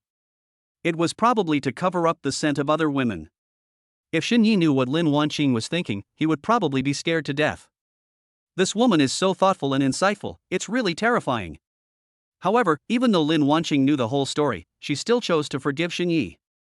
She was secretly weighing the pros and cons in her mind. Should she really make things clear? Once the truth is revealed, this seemingly beautiful relationship will inevitably collapse in an instant. By then, not only will I lose Xinyi, it may also cause a series of unnecessary troubles, which will not benefit anyone. She knows very well that in the game of love, sometimes playing dumb and compromising appropriately are the secrets to maintaining a relationship. So she sighed softly, reached out and patted Xinye's hand, and her charming smile reappeared on her face, as if nothing had happened before. Chapter 25. Zhao Yunlei peeping. Mom, why hasn't Teacher Shin come yet? Cheng Cheng stayed in the living room bored, and ran to the window from time to time, holding onto the windowsill with both hands, hoping to see Xinye's figure. He is still thinking about asking Xinyi to take him to eat chicken together. You know, the day before yesterday, Xinyi showed off his skills, making Cheng Cheng eat several subways, and even produced a snow falcon. In his heart, Xinyi is simply an omnipotent superhero. Cheng Cheng, your teacher Shin won't be here until the afternoon. Eat your meal first. After you finish eating, I think your teacher Shin will be here soon. Zhao Yunlei walked out of the kitchen with a towel in her hand. Seeing Cheng Cheng looking around in the living room, she couldn't help but find it a little funny. She shook her head slightly, a gentle smile on her lips and her eyes full of doting. She was also really puzzled and didn't know why Cheng Cheng liked Xinyi so much. Originally, Cheng Cheng was in his rebellious period, with a stubborn personality and resistance to many things. But since Xinyi appeared, he seemed like a different person, and even his rebellious character became much more obedient. Zhao Yunlei's thoughts drifted away involuntarily, and she wondered to herself, could it be that I really have a destiny with him? Once the thought came to her mind, it spread like weeds in her heart. Xinye's handsome face and gentle smile appeared in her mind, and she couldn't help but think, I wonder if Cheng Cheng can accept having a stepfather. When Zhao Yunlei thought of Xinyi, she couldn't help but start to have wild thoughts. A blush gradually appeared on her face and her eyes became blurred. Zhao Yunlei, what are you thinking about all day? You are already old, aren't you ashamed? Zhao Yunlei secretly blamed herself in her heart, but she couldn't take away that smile. In order to spend more time with Xinyi later, Cheng Cheng changed his usual habit of eating slowly and ate lunch very quickly. He shoveled rice into his mouth in big mouthfuls. Cheng Cheng, who was eating, looked up inadvertently and saw Zhao Yunlei sitting on the sofa and grinning. He couldn't help but feel curious. He stopped what he was doing and asked in confusion, Mom, come and eat, what are you laughing at? Oh, here I come. When Zhao Yunlei heard Cheng Cheng's voice, she was awakened from a sweet dream, and her pretty face instantly turned red like a ripe apple. She stood up hurriedly, straightened her clothes, and tried to cover up her gaffe. She had just sat down at the dining table when she suddenly slapped her forehead and remembered the egg tarts she made in the air fryer. Oh, my brain! She whispered to herself in annoyance. I was clearly thinking of sending some to Wanqing just now, how come I forgot about it? Cheng Cheng, you eat first. I'll send some of the egg tarts I made to your Aunt Wanqing. Zhao Yunlei said as she stood up and walked towards the kitchen. Okay. Cheng Cheng's mouth was full of food. He responded vaguely and then continued to eat. Zhao Yunlei ran to the kitchen, put the egg tarts in a bag, and went to Lin Wanqing's home. Soon, she arrived at Lin Wanqing's door. Standing in front of the door, she subconsciously moved closer to the peephole to see what was going on inside the house and confirm whether Lin Wanqing was at home. But the moment her eyes came close to the cat's eyes, her originally relaxed and happy expression froze in an instant. Through the tiny peephole, the scene inside the house was like a heavy hammer with a tremendous force, hitting her heart directly. She stood still for a moment, her mind went blank, and all her thoughts came to an abrupt halt at that moment. Her best friend Lin Wanqing was lying in Xinye's arms with a smile on her face. Xinye's hands were naturally wandering over Lin Wanqing's body. The atmosphere between them was so ambiguous that it was almost overflowing. Zhao Yunlei felt that the world in front of her eyes began to spin, a sour feeling instantly surged to the tip of her nose, and her eyes quickly became moist. She never imagined that the person she secretly liked was actually entangled with her closest girlfriend. All the past events suddenly surged through her mind. No wonder Lin Wanqing suddenly introduced Xinyi to her as Chang Cheng's tutor. It turned out that they had such an unclear relationship for a long time. But she was full of doubts. Why did Xinyi tease her intentionally or unintentionally? Is he treating it as a pastime when he's bored, or is he enjoying the thrill of juggling between two women? Zhao Yunlei was filled with grief and indignation. She couldn't help but curse in her heart, "Damn scumbag, he's eating from the bowl and still looking at the pot." She watched them getting closer and closer, and it seemed like they were about to kiss. Zhao Yunlei's heart was in a mess and her thoughts were racing. She knew that it would not work to just go in. The scene would be so embarrassing and she didn't know how to deal with it. But she really couldn't stand just standing outside the door and letting them do this in front of her. Her strong self-esteem and anger intertwined in her heart, forcing her to do something to break this embarrassing situation. At this critical moment, she took a deep breath, trying to make her voice sound steady, then deliberately coughed and said loudly, "Wanqing, are you home? I'm here to bring you egg tarts." There was a sudden flurry of noise from inside the door, like someone getting up in a hurry and the sound of tables and chairs being moved. Then, Lin Wanqing's slightly hurried but forced calm voice came, "Yunlei, wait a moment, I'll come over and open the door for you." Zhao Yunlei stood outside the door, her heart beating violently in her chest, her eyes fixed on the half-open door, her ears catching every slightest movement inside. She could imagine that at this moment, Lin Wanqing and Xinyi in the room were frantically tidying themselves up, trying to cover up the unbearable scene that had just happened. After a moment, the door slowly opened and Lin Wanqing had a stiff smile on her face. Although her hair was hastily brushed, a few strands still looked messy. Her face was slightly flushed due to nervousness and embarrassment. Her eyes flickered, and she didn't dare to look Zhao Yunlei in the eye. She pretended to be enthusiastic and said, "Yunlei, why are you here so suddenly? Come in and sit down." Zhao Yunlei took a deep breath, tried hard to control the surging emotions in her heart, and stepped into the house. Her eyes quickly swept across the living room. The pillows on the sofa were tilted all over the place, the blanket was crumpled, and there seemed to be a hint of ambiguity in the air. However, Xinyi, who was supposed to be there, was nowhere to be seen. "Wanqing, are there any guests at your house? Why does your house look a bit messy to me?" When Lin Wanqing heard what Zhao Yunlei said, her eyes dodged for a moment, then she forced a smile and said, "No. No guests, I was just messing around at home and wanted to change the position of the furniture, but ended up making a mess and I haven't had time to clean it up yet." As she spoke, she kicked the corner of the man's coat that was exposed under the sofa, trying to hide it more concealed. Chapter 26, How can domestic flowers smell as good as wild flowers? So that's how it is. Zhao Yunlei pretended nothing happened and placed the egg tarts on the table. "Wanqing, these are the egg tarts I just made. I specially gave you a few to try." She quickly sorted out everything in her mind and had already guessed what Lin Wanqing was thinking. Lin Wanqing has always paid attention to other people's opinions. She probably thought Xinyi was too young and was afraid that people would talk about this relationship if it were made public, so she kept it a secret from her. After figuring this out, the pain in Zhao Yunlei's heart eased a little, and she no longer had the idea of pulling out Xinyi who was hiding in the house and exposing them in person. After all, if you put yourself in his shoes, if you and Xinyi had such a special relationship, you might choose to hide it in the initial stage due to various concerns.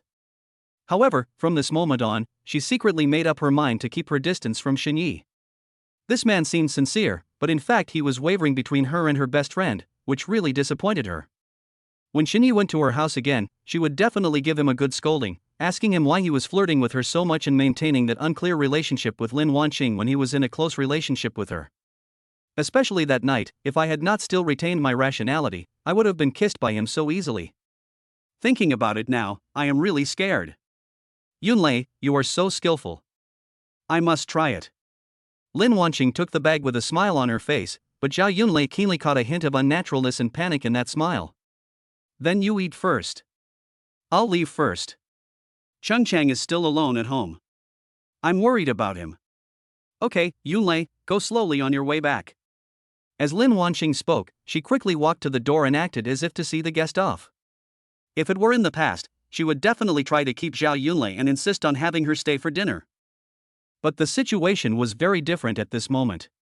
Shini was still hiding in the room on the second floor. She was just hoping that Zhao Yunlei would leave quickly so that she could breathe a sigh of relief. Looking at Zhao Yunlei's departing back, Lin Wanqing muttered silently in her heart, "No, I must tell Zhao Yunlei when I find a suitable opportunity. Otherwise, even kissing at home will be done secretly and hidden, like having an affair. This life is really too frustrating. Shini, come out quickly, she's gone." Lin Wanqing's voice echoed in the empty living room with a hint of relief. Shini walked down slowly from the second floor, still looking somewhat embarrassed and uncomfortable. His hair was a little messy, the collar of his shirt was slightly open, and his eyes still showed the tension from his panicked escape just now. Recalling the thrilling scene just now, his heart was still beating violently in his chest. Just now, when he and Lin Wanqing were immersed in an intimate atmosphere and were almost sticking together, the cold and mechanical prompt sound of the system suddenly rang in Shinya's mind. Lin Wanqing intimacy +5. Zhao Yunlei's intimacy 10. At that moment, Shinya's movements suddenly froze. Lin Wanqing noticed something strange and was looking at him in confusion, but her thoughts were interrupted by Zhao Yunlei's sudden voice. Shini panicked instantly, his mind in chaos. He didn't bother to explain to Lin Wanqing and hurriedly hid on the second floor. Originally, Shini was full of curiosity and didn't understand why Zhao Yunlei's intimacy suddenly decreased without any warning. After all, before this, he thought that he got along well with Zhao Yunlei. Although he did not handle his relationships with Lin Wanqing and Zhao Yunlei properly, he did not feel that there were any obvious mistakes that would lead to a decrease in intimacy. But after experiencing the series of events just now, he already had the answer in his mind. Thinking of Zhao Yunlei's voice suddenly heard outside the door, he knew that Zhao Yunlei probably saw the intimate scene between him and Lin Wanqing just now. Otherwise, intimacy would never decrease for no reason. Shini walked slowly down the stairs, thinking to himself. Zhao Yunlei has always been delicate and sensitive. After seeing that scene, she was able to quickly adjust her emotions and pretend nothing had happened. This required great self-control. However, for some reason, she did not expose it on the spot. This made Shini feel relieved, but also a little uneasy. This is good, Shini thought, at least it won't cause the two best friends to quarrel because of him. He was well aware of the many years of friendship between Zhao Yunlei and Lin Wanqing. If they got into a big fight because of him, the situation would be unimaginable. But at the same time, he also knew that Zhao Yunlei's silence might just be the calm before the storm. She would never let this matter go, and there would definitely be questioning and settlements later. Walking up to the first floor, Shini looked up at Lin Wanqing. She was standing beside the sofa, tidying up her clothes and hair that had just been messed up. Lin Wanqing felt Shinya's gaze and raised her head. Their eyes met, and there was a hint of embarrassment and helplessness in the air. Just now, it was really dangerous. Shinya was the first to break the silence. Lin Wanqing frowned slightly, with a hint of complaint in her eyes. "It's all your fault. We were almost discovered." "Hasn't this been discovered yet?" Although Shunyi was also frightened just now, he certainly couldn't show it at this moment. "Then you really want to be my bestie?" Before Lin Wanqing could finish her words, her mouth was suddenly blocked by Shunyi. Her eyes widened instantly, filled with surprise and panic, and she subconsciously wanted to push Shunyi away with her hands. "Don't want." Lin Wanqing made a faint protest from her nose, but the voice seemed so weak under Shinya's strong attack. Shinya's hands tightly embraced Lin Wanqing's waist and pressed her body against himself as if he wanted to merge her into his own. Lin Wanqing's struggle gradually became weaker and soon she was overwhelmed by Shinya's enthusiasm and immersed in this sudden intimacy. 10 minutes later, the two slowly separated. Lin Wanqing was breathing heavily, her chest heaving violently, and her face had a charming blush. She pounced on Shinya's chest with her little fist. Her tone was filled with a hint of complaint and tenderness. "Shinyi, are you trying to suffocate me?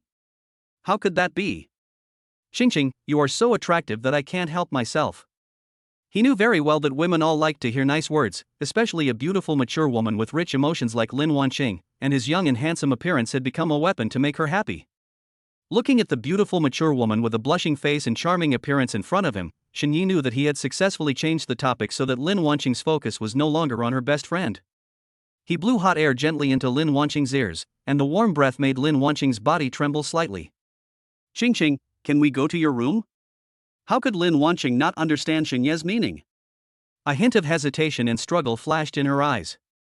She bit her lips slightly, and the words "how can domestic flowers be as fragrant as wild flowers" flashed through her mind.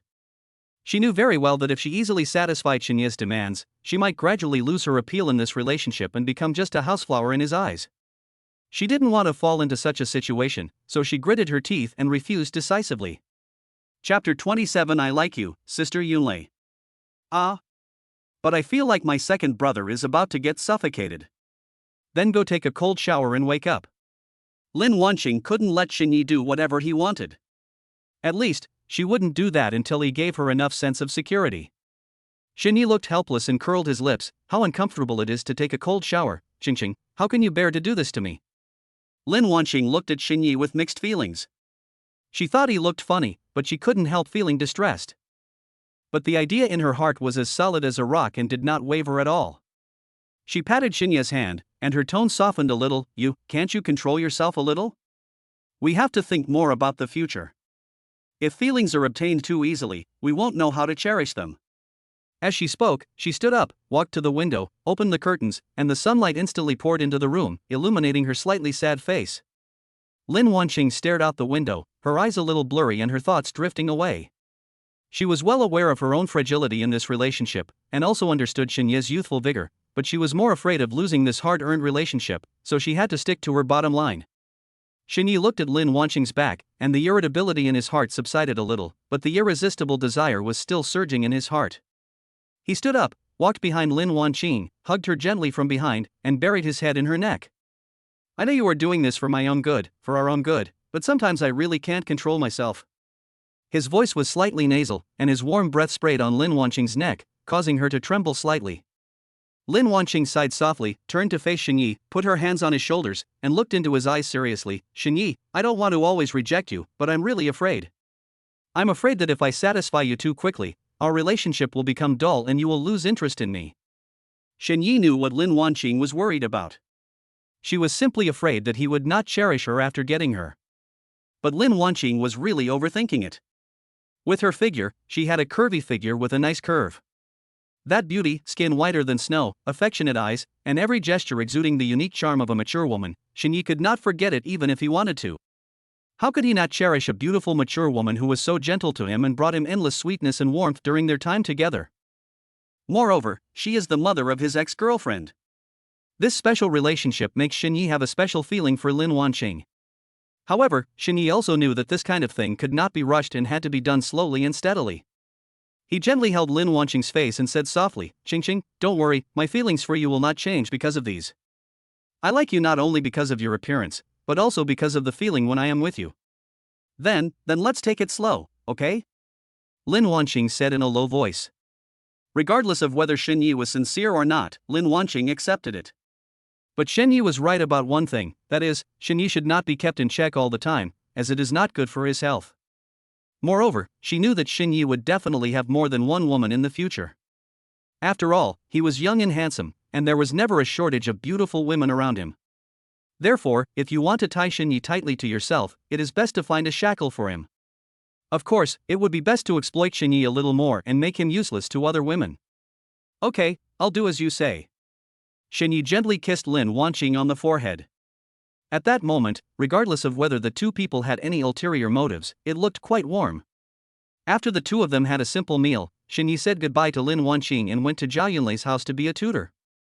However, before leaving, Lin Wanqing asked Xinyi to accompany her to the jewelry auction in a few days. Xinyi just happened to remember that a reward given by the system was also there, so he naturally agreed. When Xinyi arrived at Zhao Yunlei's house, he just knocked on the door and heard Cheng Cheng's excited voice. Teacher Xin, you are finally here. The flowers I have been waiting for have all withered. The door creaked open and Xinyi saw Cheng Cheng with an excited look on his face. The little fellow's eyes sparkled and his whole body was filled with irrepressible joy. Cheng Cheng grabbed Xinyi's hand and pulled him into the house. Xinyi followed Cheng Cheng into the house. He subconsciously looked around, scanning every corner of the living room, but did not see Zhao Yunlei. He could not help but feel a little puzzled, and asked Cheng Cheng curiously, "Cheng Cheng, where is your mother?" "My mother is." Cheng Cheng was about to answer but was interrupted by a gentle but firm voice. "Cheng Cheng, please go to your room first. I have something to talk to your teacher Shin about." Zhao Yunlei suddenly came down from the second floor. In fact, she had heard Xinye's voice a long time ago. From that moment on, her heart seemed to be tightly grasped by an invisible hand. At this moment, she was wearing a simple home dress, her hair loosely hanging on her shoulders, and her eyes were filled with complex emotions, including anger towards Xinye and uneasiness about the upcoming conversation. During the few minutes on the second floor, she kept thinking over and over in her mind how to deal with her relationship with Xinye. Every idea was like a tangled mess, tangled together and unable to make sense of it. Then Mr. Shin, please hurry up. I'll be waiting for you in the bedroom." Cheng Cheng reluctantly let go of Xinye's hand, her face full of disappointment, but she still obediently turned around and walked towards her bedroom, looking back every few steps, her eyes full of reluctance. "Okay, you go back first." Xinye smiled at Cheng Cheng, with a hint of comfort in his smile, trying to reassure the little guy. Zhao Yunlei walked over with slow and steady steps. Her eyes never left Xinye's eyes. It seemed as if she could see through him. "Teacher Shin, please sit down first. I'll go get you some water." Her voice sounded calm, as if nothing had happened, but the slightly trembling ending still revealed the turmoil in her heart. "No need, Sister Yunlei, I know you saw it all when you went to deliver the egg tarts just now." Xinye's voice broke the brief silence. His tone was direct, without any hesitation. Zhao Yunlei was stunned. She was about to turn around, but her body seemed to be frozen and she slowly turned back. There was a hint of surprise in her eyes. She didn't expect that before she could settle the score with Xinye, Xinye would come to her on his own initiative. "Yeah?" Zhao Yunlei couldn't help but say with a bit of amusement, with the corners of her mouth slightly raised, revealing a mocking smile, "Since you are already with Wanqing, why did you still want to?" She didn't finish her words, but the questioning in her eyes was obvious. "Because I like you, Sister Yunlei." Chapter 28. You don't want to be seen by Cheng Cheng, right? Zhao Yunlei widened her eyes, full of disbelief. She never expected Xinye to say this so bluntly. "Why, you're still thinking about taking both of them down?" There was a hint of anger in Zhao Yunlei's tone. She couldn't accept Xinye's greedy idea. Xinye knew that if he wanted to win over a stubborn woman like Zhao Yunlei, he had to use force. "Sister Yunlei, could it be that you have no interest in me at all? If that were the case, I would not have succeeded so easily that night." "You." Zhao Yunlei was immediately speechless by Xinye's retort. Her cheeks instantly turned red, and she felt mixed emotions. What Xinye said was indeed right. If she had no interest in him, she would not have let him do what he wanted at that time. Recalling the scene of that night, her heart beat faster involuntarily, and an indescribable emotion surged in her heart. "Sister Yunlei, when you live this life, don't care so much about what other people think, okay?" As Xinye spoke, he stepped forward and gently hugged Zhao Yunlei from behind. His movements were gentle, but carried an irresistible force. Zhao Yunlei's body stiffened slightly, and her first reaction was to break free. She subconsciously used her hands to pry Xinye's hands apart. At this moment, Xinye's voice suddenly came to my ears, "Don't move, Cheng Cheng is still in the bedroom, you don't want to be seen by Cheng Cheng." Xinye's voice was low and threatening, and Zhao Yunlei's heart sank. Zhao Yunlei stamped her feet in anxiety, her eyes full of anger and helplessness, but she really had no way to deal with Xinye. "Let go quickly," she said in a low voice, with a hint of pleading in her tone. "No, not until you tell me whether you like me or not." Xinye's voice echoed in Zhao Yunlei's ears, and his warm breath sprayed on her neck. "Dislike." Zhao Yunlei responded coldly, trying to cover up her inner panic with her cold tone. But suddenly, Zhao Yunlei felt a warm big hand playing tricks on her body, approaching her tall breast step by step. "Shen Yi! Take your hands away quickly." Zhao Yunlei's voice became sharp because of anger and nervousness. She tried hard to break free from Xinye's arms, but her strength seemed insignificant in front of Xinye. "Ah!" Zhao Yunlei didn't expect Xinye to really dare to do it. Her face instantly turned red like a ripe tomato, all the way to her ears. "Mom, what's wrong with you?" Cheng Cheng's voice suddenly came from the bedroom, full of concern. "I'm fine, I just stepped on something by accident." When Zhao Yunlei heard Cheng Cheng's voice, she hurriedly spoke, but her voice trembled as she spoke. She tried to sound calm, but she couldn't hide her inner panic. "Mom, but why hasn't Teacher Shin come up yet?" Zhao Yunlei listened to the footsteps getting closer and closer, and knew that Cheng Chang was probably about to open the door and come out. Her heartbeat accelerated rapidly, as if it was about to burst through her chest, and beads of sweat appeared on her forehead. "Xin Yi, let go quickly. Cheng Chang is coming out soon." Zhao Yunlei's voice trembled, almost in tears. She was filled with anxiety. At this moment, she was really impressed by Xin Yi. In such a critical situation, he dared to act recklessly and do bad things. She could clearly feel Xin Yi's hands holding her tightly, his strength not diminished at all, still exerting force. "I don't care, answer my question first." When Xin Yi saw Zhao Yunlei's panicked expression, he immediately became interested. "I like you, isn't that enough? Let go quickly." Zhao Yunlei almost gritted her teeth as she said this, her face full of helplessness and humiliation. At this critical moment, she really had no other choice but to follow Xin Yi's wishes. "That's enough, but I'll let you go if you kiss me again." Since Zhao Yunlei has already taken the first step, Xin Yi wants her to take the second step. "Shen Yi, if you don't kiss Cheng Chang, she will come out soon." Xin Yi continued to exert pressure, with a hint of threat in his tone. At this moment, Zhao Yunlei heard the sound of the doorknob turning with a click. The sound was like a death warrant, and her heart instantly rose to her throat. There was no way. At this critical moment, she almost instinctively raised her head and kissed Xin Yi on the face. The moment her lips touched Xin Yi's cheek, a complex emotion surged in her heart, including anger, helplessness, and a hint of shyness that she herself was unwilling to admit. "Yeah, that's great." Seeing this, Xin Yi smiled with satisfaction and immediately let go of Zhao Yunlei. In fact, he was a little afraid of being seen by Cheng Chang. After all, if someone were caught in such a scene, it would be a big trouble. The moment Zhao Yunlei was released, she immediately straightened her clothes. Her hands frantically smoothed out the wrinkles on her clothes, her eyes full of anger and shame. She deliberately stayed away from Xin Yi, then gave him a fierce look, as if she wanted to devour Xin Yi. Cheng Chang also opened the door and came out. He looked at Xin Yi and Zhao Yunlei with curiosity, with a hint of doubt in his eyes. When Xin Yi saw Cheng Chang coming out, he immediately put on a relaxed smile and said, "Cheng Chang, your mother has finished talking to me, I'll come up right away." As he spoke, Xin Yi walked upstairs, but when he passed by Zhao Yunlei, he whispered in her ear, his voice so low that only the two of them could hear it, "Sister Yunlei, I also bought you a bag, I will bring it to you when I come again." Zhao Yunlei's face turned redder instantly. She had mixed feelings. She had originally wanted to question Xin Yi and explain things to him, but how did it inexplicably turn out like this? And she had just kissed Xin Yi, how could she face her best friend Lin Wanqing? Ding, Zhao Yunlei's intimacy plus 10. At this time, Xin Yi also heard the voice from the system. He knew that his threat was not in vain, and he had finally made up for what he had lost. Xin Yi followed Cheng Cheng upstairs, but the dramatic scene with Zhao Yunlei was still echoing in his mind. On the surface, he was chatting and laughing with Cheng Cheng, playing games and doing homework, but his thoughts drifted to Zhao Yunlei downstairs from time to time. He knew that his behavior just now was a bit bold and even reckless, but it was also a way for him to try to control the situation in this complex emotional entanglement. Zhao Yunlei, who was downstairs, slumped down on the sofa weakly after Xin Yi and Cheng Cheng went upstairs. Her eyes were empty as she stared at the ceiling, her mind in a mess. She could never have imagined that things would turn out like this. I originally wanted to confront Xin Yi and ask for an explanation, but he pushed me into a desperate situation step by step, and I did things that went against my original intention. Chapter 29: Applying for a Driving School.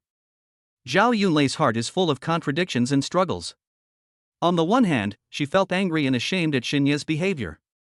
His boldness and rudeness made her feel violated. On the other hand, she had to admit that during her contact with Xin Yi, she did develop some different feelings deep in her heart, which was why she failed to resist firmly to the end when facing Xin Yi's coercion. What made her even more miserable was that she didn't know how to face her best friend Lin Wanqing. Lin Wanqing was her closest friend, but now she was involved in such an unbearable relationship with her boyfriend. Lin Wanqing's face kept appearing in her mind, and her heart was filled with guilt. As time passed, Zhao Yunlei was immersed in painful thoughts and unable to extricate herself. After an unknown amount of time, she heard the footsteps of Xin Yi and Cheng Cheng upstairs. They seemed to be finishing their tutoring session. Zhao Yunlei stood up in a panic, sorted out her expression, and tried to make herself look calmer. Xin Yi took Cheng Cheng downstairs. He glanced at Zhao Yunlei, and a complex emotion flashed in his eyes, including pride and a hint of imperceptible apology. Sister Yunlei, I've almost finished tutoring today. I'm going back first. Xinye's voice sounded very normal, as if nothing that had just happened had happened. Zhao Yunlei nodded slightly and said softly, Okay, be careful on the road. Her voice was soft and a little tired. After Xinye left, Zhao Yunlei fell into deeper silence. Cheng Cheng noticed that her mother was acting strange, and asked cautiously, Mom, what's wrong with you today? You seem unhappy. Zhao Yunlei forced a smile, touched Cheng Cheng's head, and said, Mom is fine, maybe she's a little tired. You go play first, Mom wants to rest for a while. Cheng Cheng nodded and turned back to his room. Zhao Yunlei sat alone in the living room, and finally couldn't hold back her tears. She knew that the relationship between herself, Xinye and Lin Wanqing had completely messed up, and she had no idea how to proceed in the future. On the other side, after returning home, Xinye lay on the bed, thinking about what happened today. He knew that he had successfully planted a different seed in Zhao Yunlei's heart. As for Lin Wanqing, the increase in their intimacy also made him feel a little relieved. But he also knew that this emotional game was full of risks, and if he was not careful, he could lose everything. He must take down both Lin Wanqing and Zhao Yunlei before he can continue to bind other beauties. So he had to be more cautious and skillfully maneuver between the two women in order to achieve his goal. But what he didn't know was whether Zhao Yunlei would still be willing to continue to be entangled with him after what happened today, and how Lin Wanqing would react once she discovered the subtle changes between him and Zhao Yunlei. Xinye closed his eyes and silently thought about his next plan in his mind. This challenging emotional chess game had just begun. Xinye woke up and the sunlight shone on his face through the gap in the curtains. He stretched himself, and the plan he had carefully planned last night became clearer in his mind. Today, he decided to apply for a driving school first. After all, if you want to go out and play without a permit, you have to take a taxi all the time, which is really inconvenient. After washing up, he packed up simply and went out to the driving school registration point. When he arrived at the driving school, there were quite a few people at the registration counter. While Xinye was waiting in line, he began to look around. As luck would have it, he ran into Lin Ning Ning again. Today, Lin Ning Ning is wearing a neat sportswear and her ponytail is tied up high, looking full of energy. She was standing in front of the registration desk, filling out the registration form. Damn, what a coincidence, she's here to learn how to drive too. Xinye pretended not to see her and waited in line quietly. He really doesn't want to have anything to do with Lin Ning Ning now. If Lin Wanqing knew that they were still in contact, she would probably be really angry. Only after Lin Ning Ning left did Xinye breathe a sigh of relief and quickly walked to the registration information desk.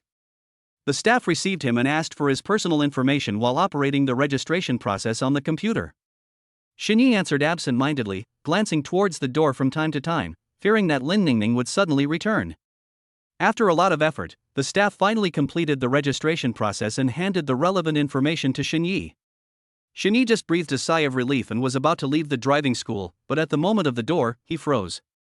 I saw Lin Ning Ning walking out slowly from the driving school door, her figure light and her ponytail swaying gently with her steps.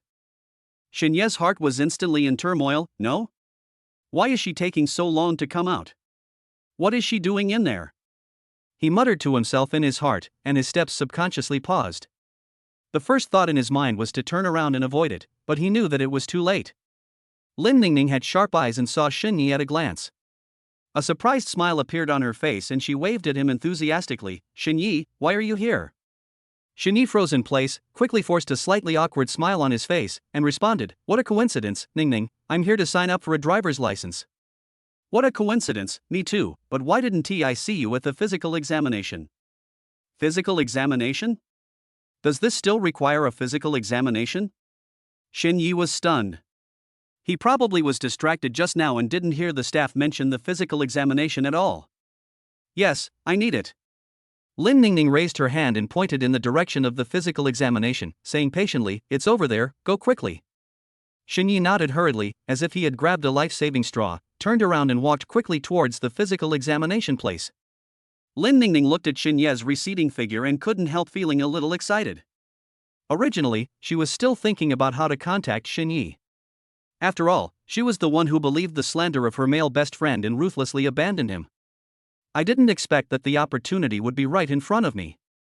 No, I have to find someone who can let me be his instructor when I practice the second part, so that I can have a chance.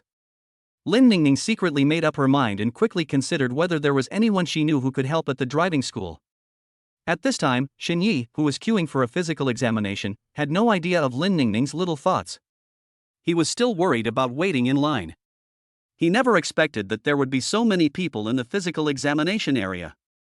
No wonder Lin Ning Ning came out so slowly just now. At this moment, a gentle voice came from behind, "Xinyi?"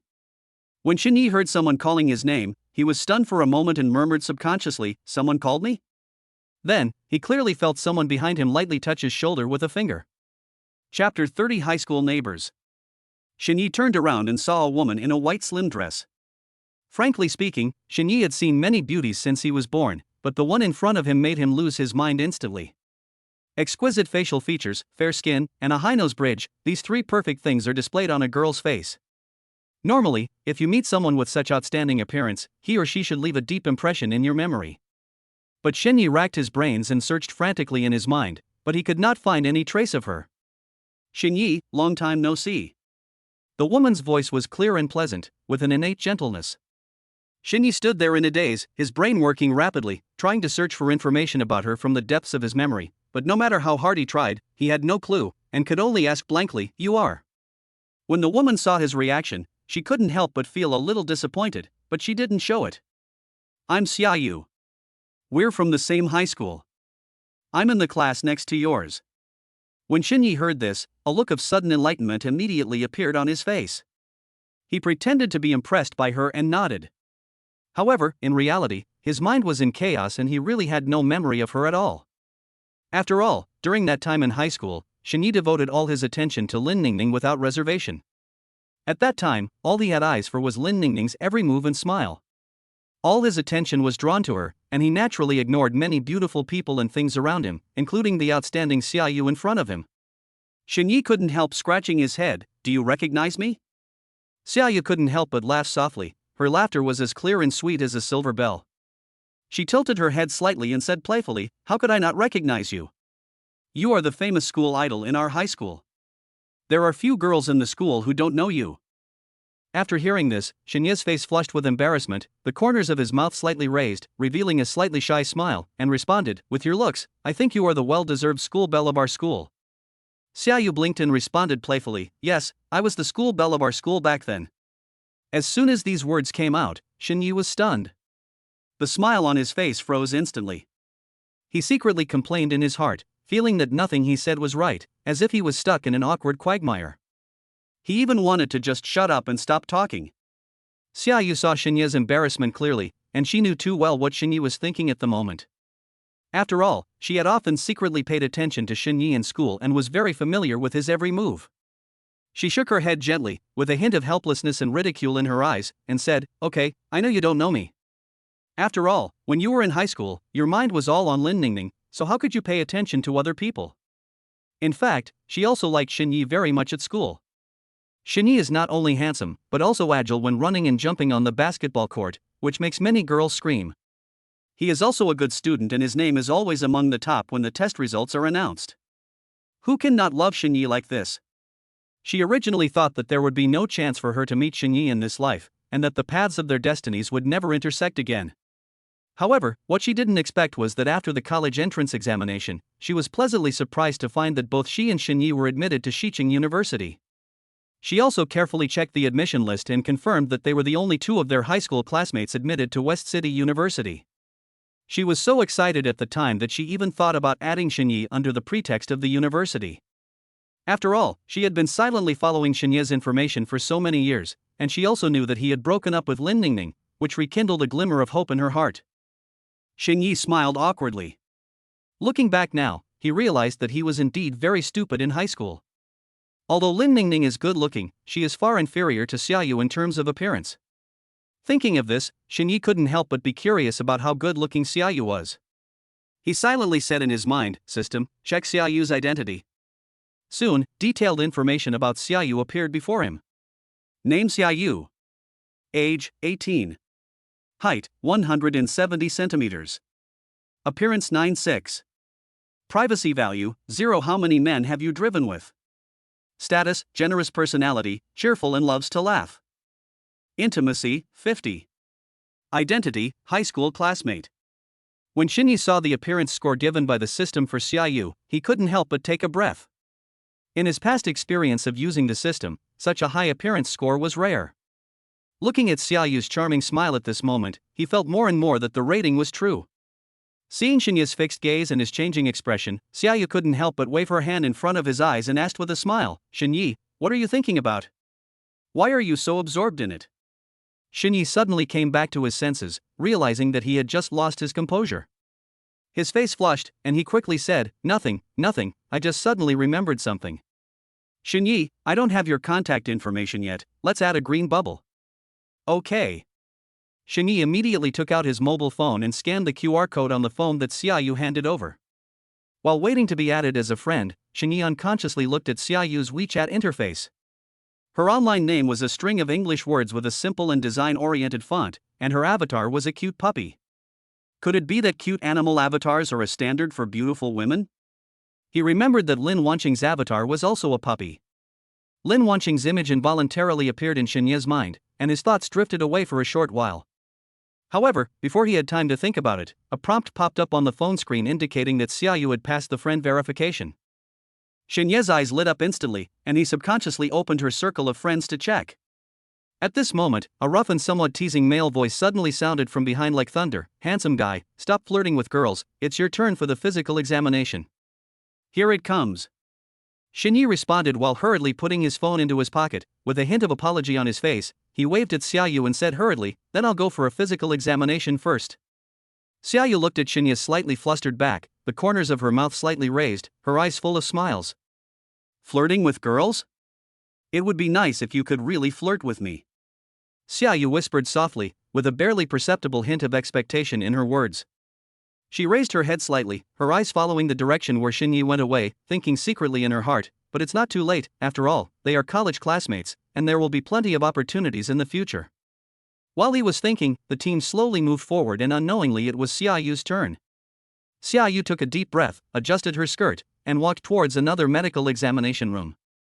Chapter 31 Goodbye Zhao Yunlei. Shini originally thought that the physical examination would be very complicated, but he didn't expect that there would only be a vision test and a color blindness test. So he finished the inspection quickly. After all, he has a good eye of 5.0. After walking out of the physical examination room, Shinyi subconsciously looked around, thinking about saying hello to Suyu first. The two had just met by chance at the driving school. He felt that this was a kind of fate. However, when he looked around, he could not see Suyu. Shinyi frowned slightly, secretly speculating that perhaps she was still undergoing a physical examination somewhere else. After hesitating for a moment, he looked at the time and saw that it was still early, so he decided not to wait any longer and turned back home to prepare for the exam for Subject 1. In just one day, Shinyi was able to consistently score above 90 points in every mock exam.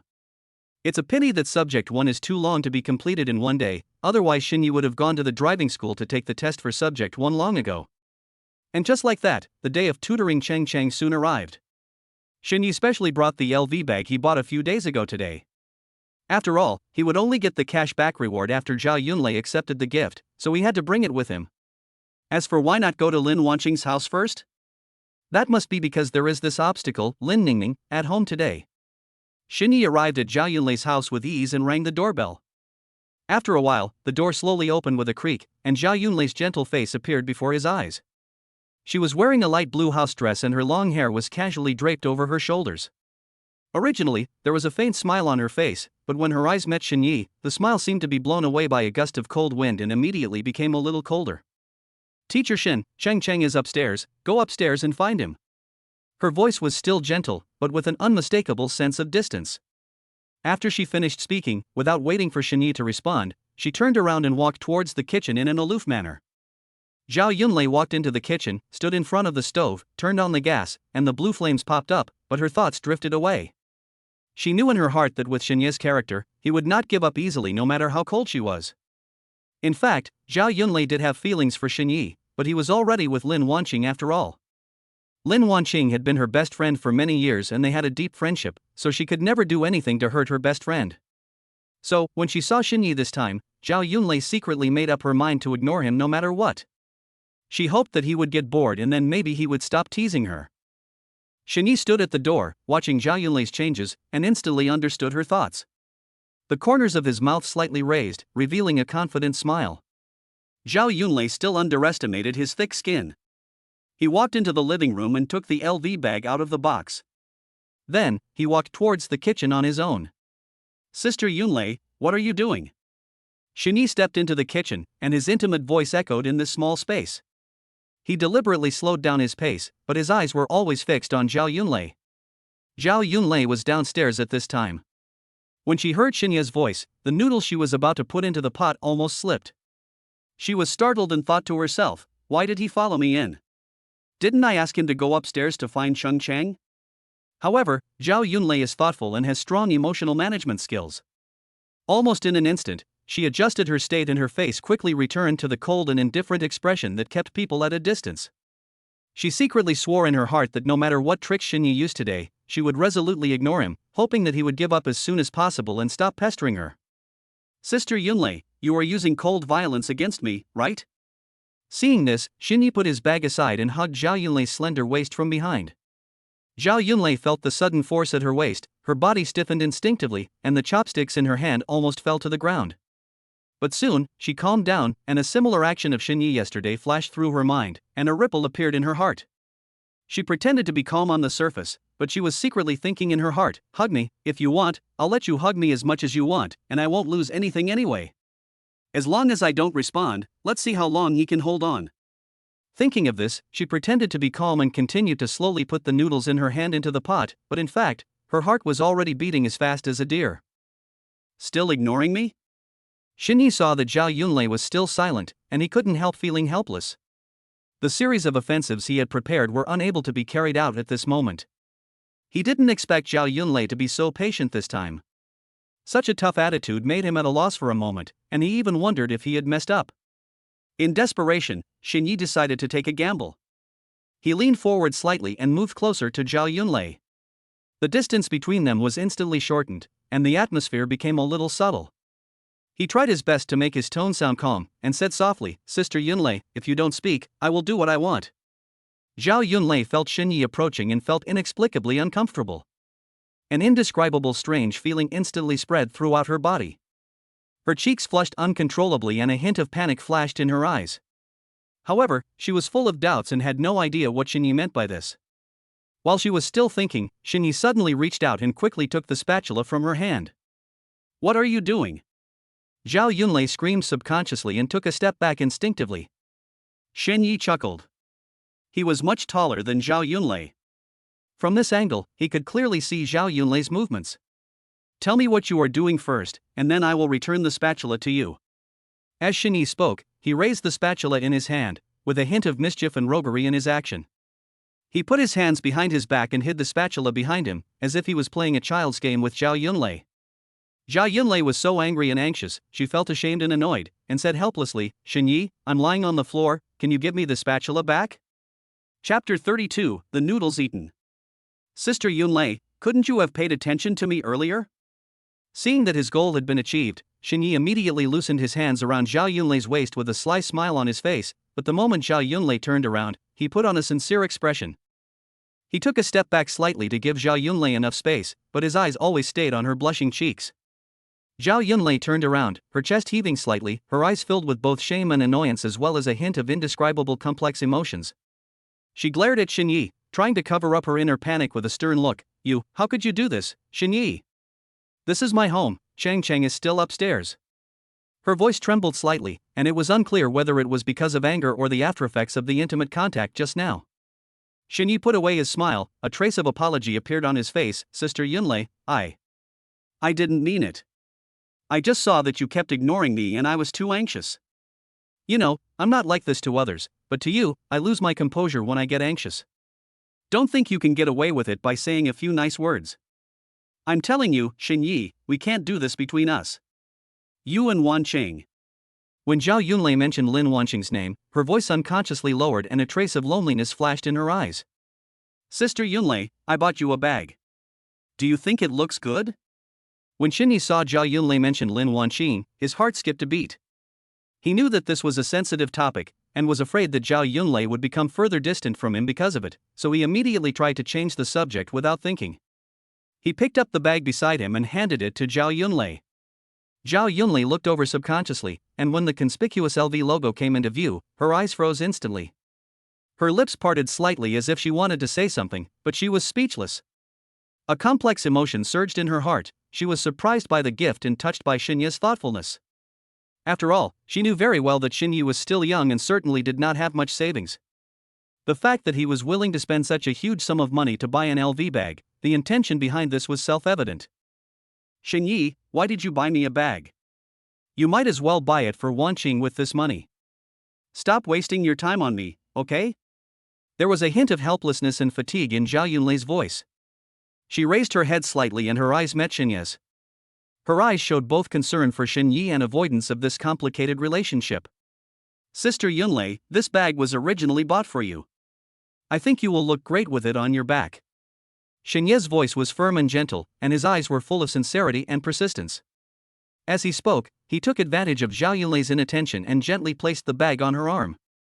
Then, he took a step back and looked Zhao Yunlei up and down, with a satisfied smile on his face. "Sister Yunlei, you are so beautiful."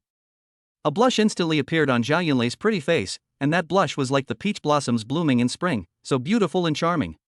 She couldn't help but give Xinye a cold look, but there was no longer the coldness in her eyes. Instead there was a hint of shyness and anger.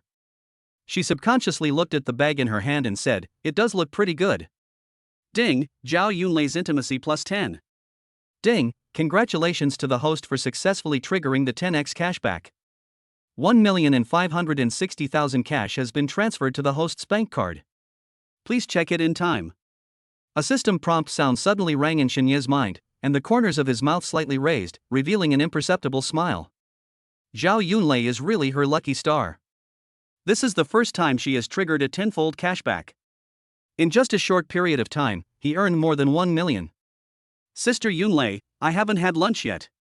Can I have the noodles you made later?" As Xinye spoke, he secretly observed Zhao Yunlei's reaction, with a hint of cunning in his eyes. "Then come over and eat with Cheng later." Zhao Yunlei didn't think much about it, thinking that Xinye was talking about eating the noodles she cooked. She gently put her bag aside, turned around, and continued to focus on the task at hand, preparing to serve the cooked noodles out of the pot. Thinking about the expensive bag Xinye gave her, Zhao Yunlei felt a little soft in her heart and planned to soften her attitude towards him a little. "Real?" As Xinye spoke, he unconsciously moved closer to Zhao Yunlei, as if being pulled by an invisible force. "What's the big deal about eating some noodles?" There was a hint of doubt in Zhao Yunlei's voice, but her attention was still focused on the noodles in the pot.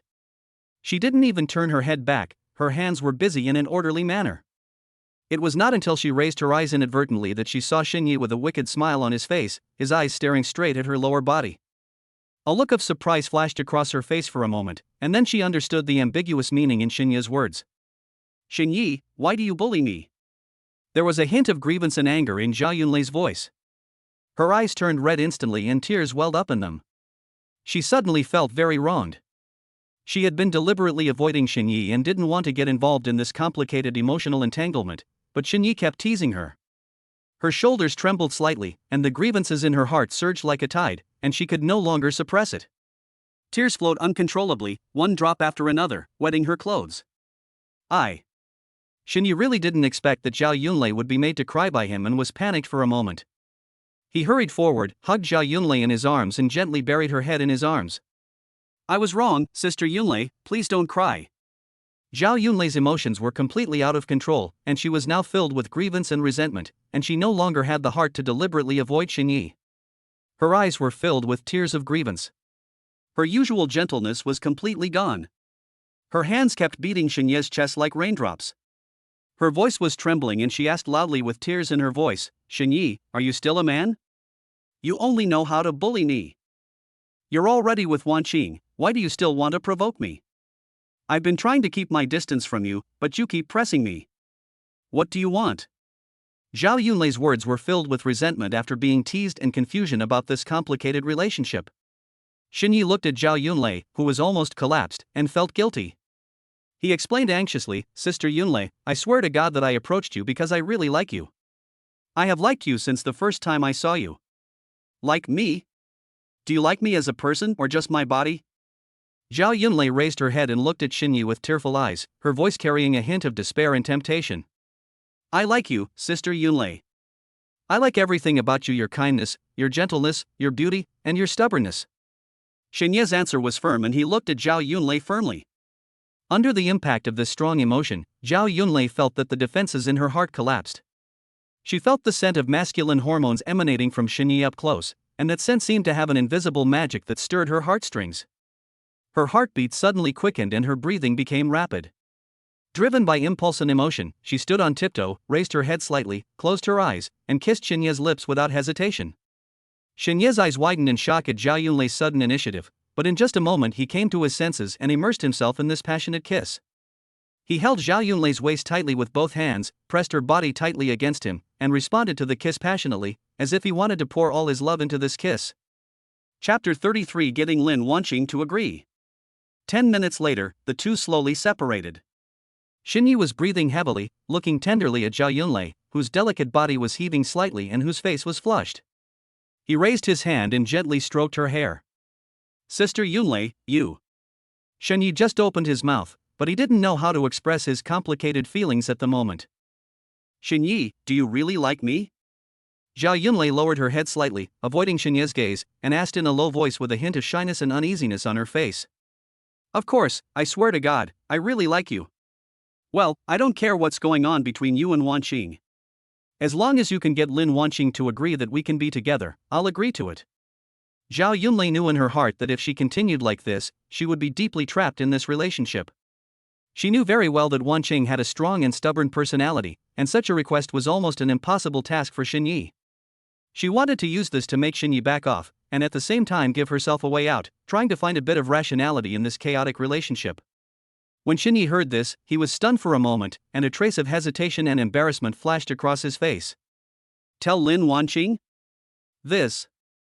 But seeing Zhao Yunlei's serious look, he gritted his teeth, mustered up the courage and said, Okay, Sister Yunlei, we have a deal. It's a deal. Of course. Zhao Yunlei nodded slightly. At this time, the noodles in the pot were cooked and boiling with steam. Zhao Yunlei gently broke free from Xinye's arms, turned around and walked to the stove, picked up the chopsticks and scooped up the noodles. Her movements were a little flustered, trying to use busyness to hide the turmoil in her heart. Sister Yunlei, just wait and see, I will make you willingly give me food from below. Xinye's voice came from behind, with a hint of playfulness and confidence. No matter what, Xinyi will get Zhao Yunlei. Bah, hooligan. Without even turning her head, Zhao Yunlei spat coquettishly. Her voice was soft, but not really angry at all. Instead, it sounded like the intimate scolding that only exists between lovers in love.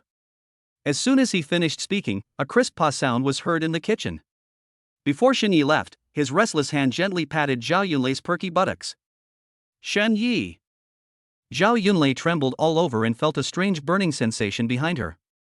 She was shocked and embarrassed.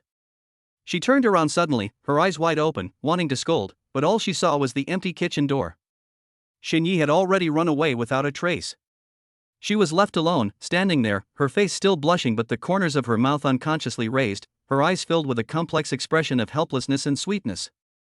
Xinyi came to the second floor, raised his hand and knocked gently on Cheng Cheng's bedroom door, and said loudly, Cheng Cheng, I'm here. The door was opened with a swish. Cheng Cheng looked miserable and couldn't wait to complain. Teacher Shin, you are finally here. I have been losing things while playing on the subway these days. I am almost bankrupt. Xinyi curled his lips and smiled to comfort her. Don't worry, I'm here. But we have to finish our homework first, this is serious business. Xinyi sat down steadily and began to patiently guide Cheng Cheng to do his homework. Cheng Cheng was thinking about the game, afraid of delaying it for too long, so he listened to Xinyi's words and was full of energy. With the joint efforts of the two, the homework was completed quickly. Cheng Cheng looked at Xinyi with anticipation and sparkling eyes. Teacher Shin, I have finished everything. Can you play games with me now? Xinyi carefully looked through Cheng Cheng's homework and saw that it was done very well. He couldn't help but slap his thigh excitedly. Okay, let's go. After entering the game, with the expert Xinyi leading the team, Cheng Cheng had smooth sailing and gained a lot in every round. Before long, the deposit in the game reached tens of millions. Cheng Cheng, I want to ask you something. Shini shifted his gaze from the screen to look at Chung Chung, who was concentrating on playing games at the side, and suddenly asked, What's wrong, Mr. Shin? Cheng Cheng didn't even raise his head, his fingers operating flexibly on the screen, and responded casually. I've been to your house for several days, but why haven't I seen your father? Shini tried his best to sound casual. My dad? He and my mom divorced a long time ago. When I was young, he often beat my mom and would commit domestic violence whenever he disagreed with her. Cheng Cheng said it lightly, but these words were like a heavy hammer, hitting Shinya's heart. Domestic violence? Shini couldn't help but raise his voice, his face full of disbelief. Yes, that's why my mother decided to divorce. Cheng Cheng suddenly seemed to remember something, and raised his head abruptly, his eyes shining, looking at Shini seriously. Teacher Shin, you are handsome and good at playing games, I think you are a good dad. Shini was stunned for a moment, then a faint smile appeared on the corner of his mouth, and he said nothing. He does want to, but your mother doesn't want to. Shini naturally didn't dare to tell Cheng Cheng this, for fear that Zhao Yunlei would get angry. However, what Shini could not have expected was that Zhao Yunlei had been a victim of domestic violence before. No wonder he could feel that Zhao Yunlei was insecure. Just as I was thinking, there was a gentle knock on the bedroom door, and Zhao Yunlei's gentle voice came in. Cheng Cheng, Teacher Shin, the meal is ready, come down and eat. Got it, coming right up. Shin Yi responded, stretched out his hand and patted Cheng Cheng on the shoulder. Let's go, let's eat first. After saying that, the two of them stood up and walked downstairs together. Wow, it smells so good. Cheng Cheng smelled the fragrance wafting from the table, rushed down the stairs in 2 steps, and went straight to the dining table. Shini followed slowly from behind, his eyes unconsciously falling on Zhao Yunlei, who was walking in front. At this moment, her hair fell softly on her shoulders, with a few strands of hair playfully draped beside her cheeks. Under the warm yellow light of the living room, she looked even more gentle and charming. Mom, the noodles you made are so delicious. Whoever marries you will be blessed. You kid can't even stop your mouth when you eat. Zhao Yunlei pretended to be angry and raised her hand to gently tap Cheng Cheng's forehead. But the slightly upturned corners of her mouth and the smile that could not be hidden in her eyes revealed her inner joy. It's strange to say, since Shin Yi came home, Cheng Cheng seems like a different person. In the past, when doing homework, Cheng Cheng always procrastinated, fiddling with this and that, then daydreaming. But as long as Shin Yi gave him a brief reminder, he would immediately become serious and focused and complete his homework obediently. Moreover, Cheng Cheng, who was usually naughty, also restrained himself a lot in front of Shin Yi. Could it be that this is really a destined fate?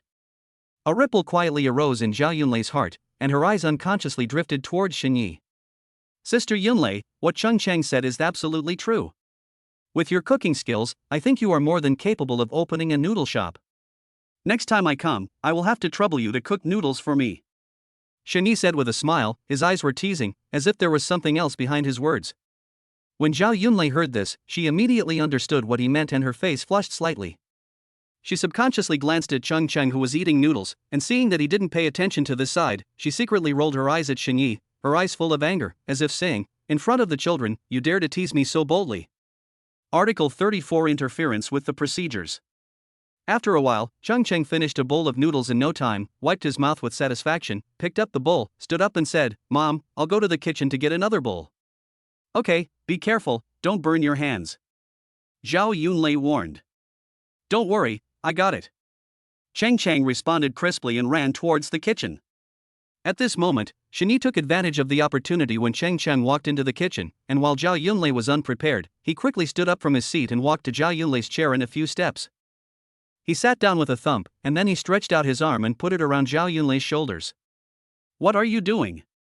Zhao Yunlei was frightened by this sudden action. Her heart suddenly sank and she almost cried out. She subconsciously tried to get up and break free. Shin Yi wanted to take the opportunity to be intimate with her for a while, but his sharp ears caught the sound of Cheng Cheng's returning footsteps. Why are you back so soon? His heart skipped a beat and he thought something was wrong. In panic, he quickly let go of her hand. Zhao Yunlei was still in shock, her chest heaving violently, gasping for breath, and a hint of fear still lingering in her eyes. In order to prevent Shin Yi from taking advantage of the opportunity to cause trouble again, she turned around without thinking in a panic and sat down on the seat where Shin Yi had just sat. She secretly glanced at Cheng Cheng and saw that he looked normal, still as carefree as ever, and seemed unaware of what had just happened. She breathed a sigh of relief and her tense body gradually relaxed. Cheng Cheng sat down again and devoted himself to the battle to conquer noodles. Ha! Mom, why did you and Teacher Shin suddenly switch seats? Cheng Cheng asked incoherently with his mouth full of noodles and his cheeks bulging. As he spoke, he raised his head and looked back and forth between Zhao Yunlei and Xin Yi, with a hint of doubt in his eyes. Cheng Cheng, you remembered it wrongly. I was here just now. Zhao Yunlei's mind was working rapidly and she hurriedly explained, trying to remain calm on her face. As she spoke, she winked at Xin Yi calmly and secretly made a threatening fist gesture, the meaning of which was obvious. It's all your fault, look at the trouble you caused. Xin Yi understood what he meant. After all, it was his own rash behavior that caused the trouble. He nodded slightly and followed Zhao Yunlei's words and said, Cheng Cheng, you did remember it wrong. Your mother and I have never changed positions. Is that so? Cheng Cheng didn't think much about it. He muttered something, then lowered his head and started eating noodles with big mouthfuls. Zhao Yunlei held the bowl and hurried towards the kitchen, still feeling flustered by Xin Yi's bold and reckless behavior. She secretly complained that Xin Yi was too reckless and could be so intimate with the child so close. If Cheng Cheng really saw her doing this, the scene would be unimaginable. Just thinking about it made her blush and her heart beat faster. Xin Yi looked at Zhao Yunlei's back as she walked quickly towards the kitchen, and a different feeling arose in his heart. The intimacy that was not fully realized due to the hasty release just now was now tickling my heart again. He couldn't help himself, so he stood up and followed. Zhao Yunlei had just walked to the stove and was about to put noodles into the bowl when she felt a warm breath coming from behind her. Without looking back, she knew that it was Xin Yi who followed her in. Sister Yunlei, please don't be angry. Xin Yi said softly, with a hint of coquettishness in his voice. As he spoke, he gently moved closer to Zhao Yunlei.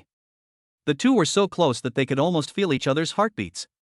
Zhao Yunlei's body froze, and she stopped moving her hands. She turned around and glared at Xin Yi angrily. How dare you follow me in? You were almost discovered by Cheng Cheng just now, did you know that? Although her tone was full of blame, her slightly red cheeks revealed her inner shyness. The corners of Xin Yi's mouth slightly raised, revealing a smile that could charm everyone. There was a hint of cunning and a bit of affection in that smile, as if Zhao Yunlei's reproach was just a sweet rebuke to him and could not affect his mood at all. He reached out and gently lifted a strand of hair by Zhao Yunlei's ear, and his fingers inadvertently brushed across her cheek. The warm touch was like an electric current, which instantly made Zhao Yunlei tremble all over, and her body began to tremble slightly uncontrollably. Sister Yunlei, after today I will work hard for our relationship, but what if Wanqing disagrees? If she doesn't agree, then don't bother me anymore and don't tutor Cheng Cheng anymore, okay? Zhao Yunlei raised her head, her eyes full of pleading, and looked straight at Xin Yi. She had wanted to end this evil relationship for a long time, but unfortunately she had never made up her mind. So, isn't today the last day we can spend time together like this? What do you mean by we get along? It seems like we haven't determined what our relationship is yet. Zhao Yunlei turned her head slightly, trying to hide her panic, but unknowingly, she had been led into Xin Yi's rhythm. However, there was one thing Xin Yi said that she agreed with deep in her heart. This might really be the last day they can spend together like this. After all, Lin Wanqing has a strong personality, so how could she easily agree to two women sharing one husband? When Zhao Yunlei thought that she might never see Xin Yi again, her heart felt like it was being grabbed by an invisible hand, and it hurt. Over the years, there have been very few men who could make her heart beat. The appearance of Xin Yi was like a stone thrown into a calm lake, causing ripples. And now, the ripples seemed to be dissipating. When Xin Yi saw Zhao Yunlei's panic, he felt secretly proud in his heart. He knew what Zhao Yunlei was thinking. In fact, this was exactly the purpose of his teasing her today. He wanted to imprint his shadow deeply in Zhao Yunlei's mind, just like planting a seed in her heart, waiting for the right time to take root and sprout. In this way, if Lin Wanqing really gives in the future, he can strike while the iron is hot and completely conquer Zhao Yunlei in one fell swoop. Thinking of this, he became more and more bold and continued to do evil to Zhao Yunlei. His hand rested lightly on Zhao Yunlei's waist. The action seemed casual, but it also carried a certain irresistible meaning. Zhao Yunlei was flustered by Xin Yi's behavior. She slapped Xin Yi's hand away and said, "Stop making trouble. Cheng Cheng is still outside." Having said that, her voice softened unconsciously, no longer as tough as before. Xin Yi did not give up. He took a step forward, gently pushed Zhao Yunlei against the stove, supported her body with his hands on both sides, and trapped her in his arms. "Sister Yunlei, just for a moment. I promise I won't be so reckless next time." As he spoke, he lowered his head and gently kissed Zhao Yunlei on the forehead. Zhao Yunlei's heartbeat suddenly quickened, and she felt her breathing become rapid. She wanted to push Shini away, but when she thought that she might never see Shini again, her hands seemed to have their own consciousness and became limp and powerless. Her eyes were full of panic and shyness, and they met Shinya's fiery gaze. For a moment, the air in the entire kitchen seemed to freeze, leaving only the rapid breathing of the two. Just then, Cheng Cheng's voice came from the living room. "Mom, why does it take you so long to serve the noodles?" This sudden voice was like a basin of cold water, instantly waking up the two people who were immersed in the ambiguous atmosphere. Shini quickly let go of his hand and took a step back, with a look of unsatisfied feeling on his face. Zhao Yunlei hurriedly tidied her hair and clothes, took a deep breath, and tried to make her voice sound normal. "It will be done soon. This side is a little hot, I'll go slower." Zhao Yunlei served the noodles, picked up the bowl and hurried out of the kitchen, not daring to look at Shini again. Shini looked at her leaving back, a meaningful smile appeared on his lips, and then he followed her out slowly. Chapter 35 Checking the Surveillance. When Cheng Cheng saw his mother finally bring out the noodles, he didn't pay much attention to it. After Zhao Yunlei sat down, she secretly glanced at Shini and saw that he looked calm, as if the scene in the kitchen just now was just a dream. Her heartbeat had not yet calmed down, so she could only pretend to be calm and eat the noodles slowly, bite by bite, but her mind was not on the noodles at all. After dinner, Shini went to help Cheng Cheng with her homework for a while and then prepared to leave. Zhao Yunlei stood up to see him off. When they reached the door, Zhao Yunlei subconsciously glanced towards Cheng Cheng's room and was slightly relieved when she made sure the door was closed. Shini turned around, looked deeply at Zhao Yunlei, and said softly, "Sister Yunlei, don't forget, if I can really get Wanqing to agree, don't forget what you promised me." Zhao Yunlei's face instantly turned red. She avoided Shinya's gaze and stammered, I know. Please leave now." She knew clearly that the promise Shinyi mentioned meant that if Lin Wanqing nodded, she would formally establish a relationship with Shinyi. But in Zhao Yunlei's mind, this matter was too absurd. Moreover, she felt in her heart that Lin Wanqing would never agree to two women sharing one husband given her personality. However, Shinyi seemed to be certain of the outcome. With a confident smile on his face, he turned and left. Zhao Yunlei watched his back disappear around the corner of the corridor before she slowly closed the door, leaned against it, and sighed heavily. In the following days, Shinyi kept studying for 1 hour on each subject, hoping to take the exam soon. "Ning Ning, why are you so enthusiastic all of a sudden? I remember you were quite reluctant to get a driver's license before?" Lin Wanqing was filled with confusion when she saw her daughter busy preparing to take the subject 1 exam early in the morning. "Mom, you were the one who asked me to learn quickly. Why are you not happy now that I'm motivated?" Lin Ning Ning rolled her eyes at her mother and continued to organize the documents and materials needed for the first test. She muttered to herself, "It's all for Shinyi. I have to pass the first test quickly so that I can study the second test with her." Lin Wanqing looked at her daughter's impetuous appearance and felt that something was wrong, but she couldn't put her finger on it. "Okay, go ahead. Be careful on the road and call me after the test." Lin Ning Ning responded perfunctorily and walked out. "Huh? Why do these vegetables I planted seem to have been eaten?" Lin Wanqing, who was about to close the door, suddenly found that the vegetables she had carefully planted outside the door were much less. Her original intention of going back to take a nap disappeared in an instant. What wicked thief did this? Lin Wanqing quickly returned to the bedroom, sat in front of the computer, and quickly called up the surveillance footage. She stared at the screen without blinking, trying to identify the vegetable thief from the constantly jumping images. The scene slowly goes back to the early morning light, and in the dim light, a figure staggers towards the vegetable field. Lin Wanqing's originally frowned brows relaxed instantly, and a helpless expression appeared on her face. It was not a naughty child or a thief, but the stray orange cat in the community. "So it's you, little greedy cat." Lin Wanqing sighed helplessly, and her tense nerves relaxed. She was somewhat soft-hearted towards small animals, and when she saw the orange cat eating with relish, the anger in her heart disappeared without a trace. Just as Lin Wanqing was about to shut down the computer, she accidentally pulled the progress bar and the screen jumped to the day when Zhao Yunlei came to deliver the egg tarts. "Ha!" In the picture, Zhao Yunlei was lying outside the door, looking into the house through the peephole. After a long while, Zhao Yunlei stood up. Lin Wanqing started to wonder, that day, at this time, wasn't she being intimate with Shinyi? Thinking of this, she unconsciously enlarged the video screen and focused the camera on Zhao Yunlei's face. Zhao Yunlei looked panicked and had a very strange expression. Lin Wanqing knew her very well. There were very few things in Zhao Yunlei's life that could make her so panic-stricken. Moreover, Lin Wanqing noticed that after Zhao Yunlei deliberately coughed, she pretended not to know what she and Xinyi were doing in the house, and shouted into the house. What happened next was that Lin Wanqing hurriedly stood up to greet him, while Xinyi hid on the second floor. No, that's not right. Even if she saw what happened between Xinyi and me, shouldn't she be happy? If it were in the past, she would have started to laugh at me a long time ago. Why is Zhao Yunlei behaving so strangely? Lin Wanqing was puzzled. It can't be. A possibility flashed through Lin Wanqing's mind. Zhao Yunlei fell in love with Xinyi. In fact, they are already together. No, if she's already with Xinyi, she shouldn't be acting like this. Lin Wanqing thought about it again and ruled out this possibility. But even so, Zhao Yunlei most likely likes Xinyi, otherwise her emotions wouldn't fluctuate so much. If Zhao Yunlei really likes Xinyi and takes the initiative to ask Xinyi out, will Xinyi refuse? The more Lin Wanqing thought about it, the more flustered she felt, and various possible scenes of Xinyi and Zhao Yunlei getting along kept appearing in her mind. No, with Xinyi's personality, I'm sure he would accept everything a woman offers herself to him, let alone someone like Zhao Yunlei. Moreover, when Lin Wanqing thought about the incident of Xinyi spraying perfume for no reason a few days ago, she felt that Xinyi had another woman outside.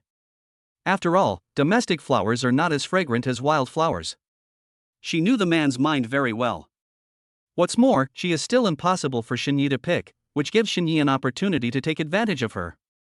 No, I have to test Xinyi. I can't be kept in the dark like this. As soon as the thought came to her mind, Lin Wanqing decisively took out her cell phone and called Xinyi. Maybe Xinyi was playing with his mobile phone, and the call was picked up as soon as it was connected. Qingqing, what's wrong? Xinyi's voice came from the receiver. Can't I call you if there's nothing wrong? Men never cherish what they have. Tell me, don't you miss me? Lin Wanqing pretended to be angry. How is that possible? Of course I miss you, Qingqing. I just finished the first subject exam, and I was pushed around by the crowd when I came out of the examination room. I haven't had time to contact you. Xinyi hurriedly explained. In the receiver, Lin Wanqing clearly heard the chaotic sound of cars, occasionally mixed with a few car horns, and she knew that Xinyi was probably on his way home and the surrounding environment was quite noisy. How did you do in the exam? Did you pass? Lin Wanqing asked, following the topic, and was also a little curious about Xinyi's test results. Yes, I passed with 97 points, Qingqing. When I get my driver's license, I will make sure you experience my driving skills. Sure, I'll let you drive all the cars in my garage then. Lin Wanqing responded generously. There were several luxury cars parked in her garage. For her, letting Xinyi drive was not a big deal. That would be so boring. I'll be driving your full horsepower gasoline truck. Humph, I see you've been thinking about this all day long. Who made our two cars so good looking? I'll have to shift gears with one hand when the time comes. Stop talking nonsense. Send me the address of your home and I'll buy you something. Seeing that Xinyi was getting more and more outrageous, Lin Wanqing quickly got to the point. What are you buying? You'll know when the time comes. I'm going to hang up first. Send it to me when you're done. Lin Wanqing deliberately kept the question in suspense and hung up the phone after she finished speaking. Okay. Xinyi responded helplessly, looked at the phone that had been hung up, and shook his head slightly. After hanging up the phone and sending the location of his home to Lin Wanqing, Xinyi no longer bothered to think about what Lin Wanqing wanted to buy for him. He now has only one strong desire, which is to go home and sleep. There is nothing he can do about it. It's his own fault for making him get up before dawn to take the exam today. Chapter 36 Jade Foot. East Unit of Building 3, jiayuan.com. Lin Wanqing saw the address sent by Xinyi on her mobile phone and silently memorized it in her heart. This time she said she was buying something for Xinyi just to find out the location of his home, but what she really wanted to do was to launch a surprise attack on Xinyi and test his strength.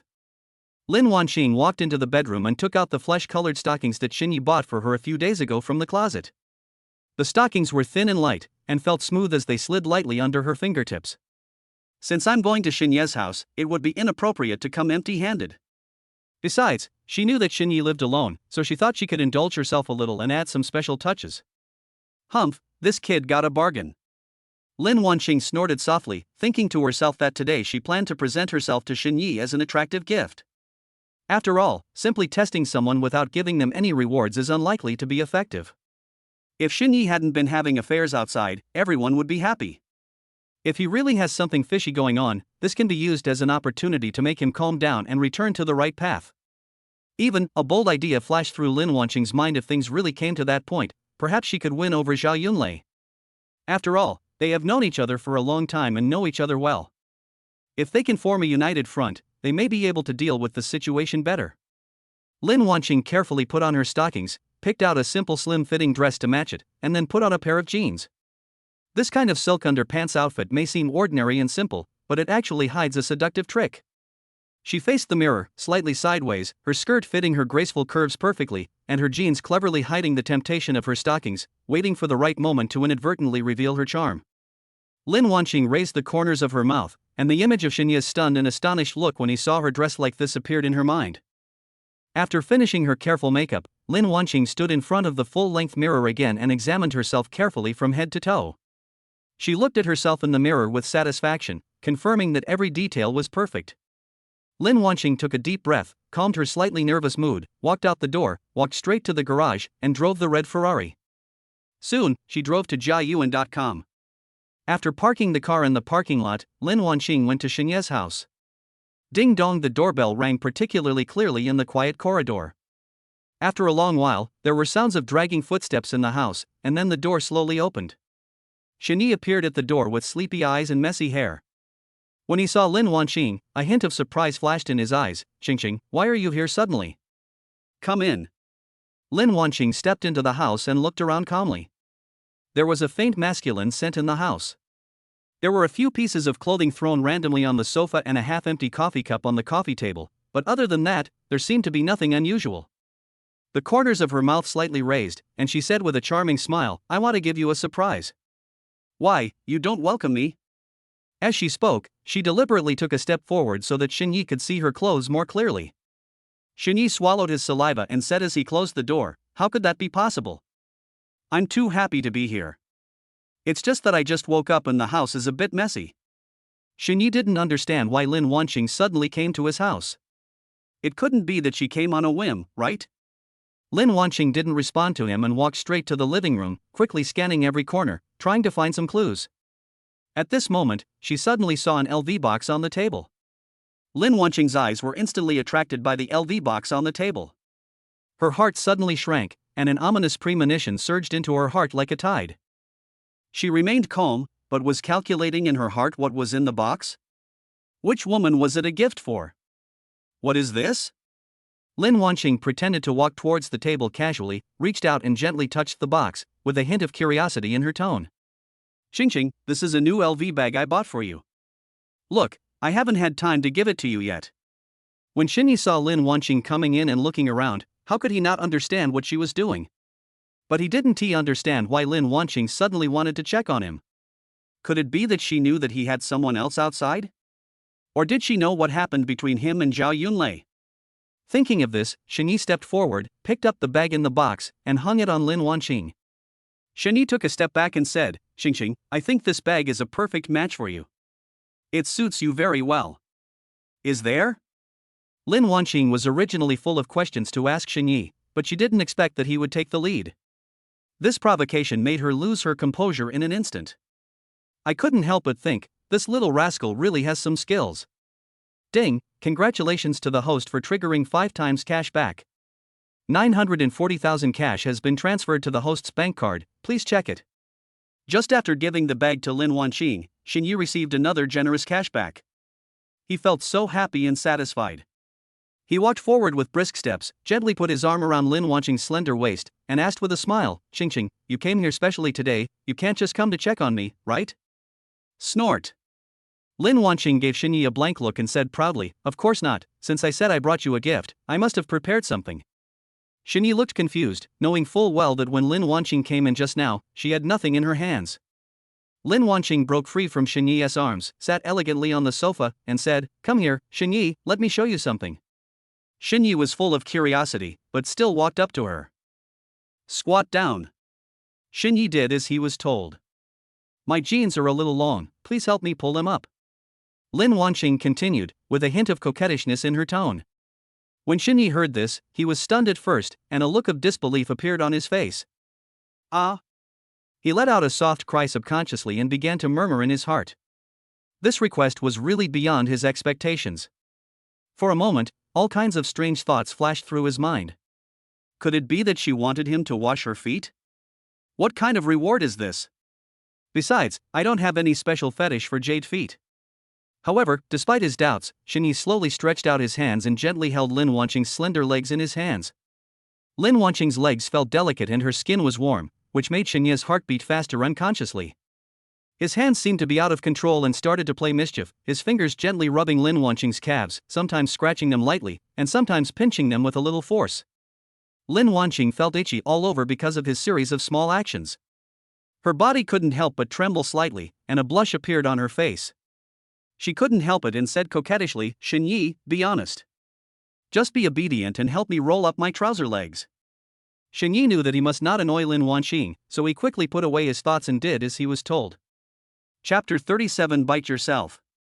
Xinyi carefully rolled up Lin Wanqing's trouser legs, his eyes inadvertently swept over the faintly visible stockings, and he was slightly stunned. Lin Wanqing noticed his gaze and smiled softly. "Xinyi, how about it, do you like my outfit? This is the pair of stockings you gave me last time. How chic, I didn't expect you to look so good in it." Xinyi pursed his lips slightly, trying to calm himself down, looking away from the stockings, and trying to keep his voice steady. "Qingqing, I love this little surprise so much." After saying that, he leaned over slightly, got closer to Lin Wanqing, gently sniffed the elegant fragrance between her hair, and his hands unconsciously slid down her calves and gently rested on them. Lin Wanqing's cheeks flushed, and she gently slapped his hand away, pretending to be angry. You just know how to make trouble." Although she said blame, her eyes were full of shyness and tenderness. She tilted her head slightly, her long eyelashes trembling slightly, and she looked very charming. Xinyi was disturbed by her appearance, and he couldn't help but pick up Lin Wanqing by the waist and strode towards the bedroom. Lin Wanqing exclaimed softly, and subconsciously wrapped her arms around his neck, with a hint of nervousness and anticipation in her eyes. Just as Xinyi stepped into the bedroom threshold, Lin Wanqing's face suddenly changed, and a hint of embarrassment and apology flashed in her eyes.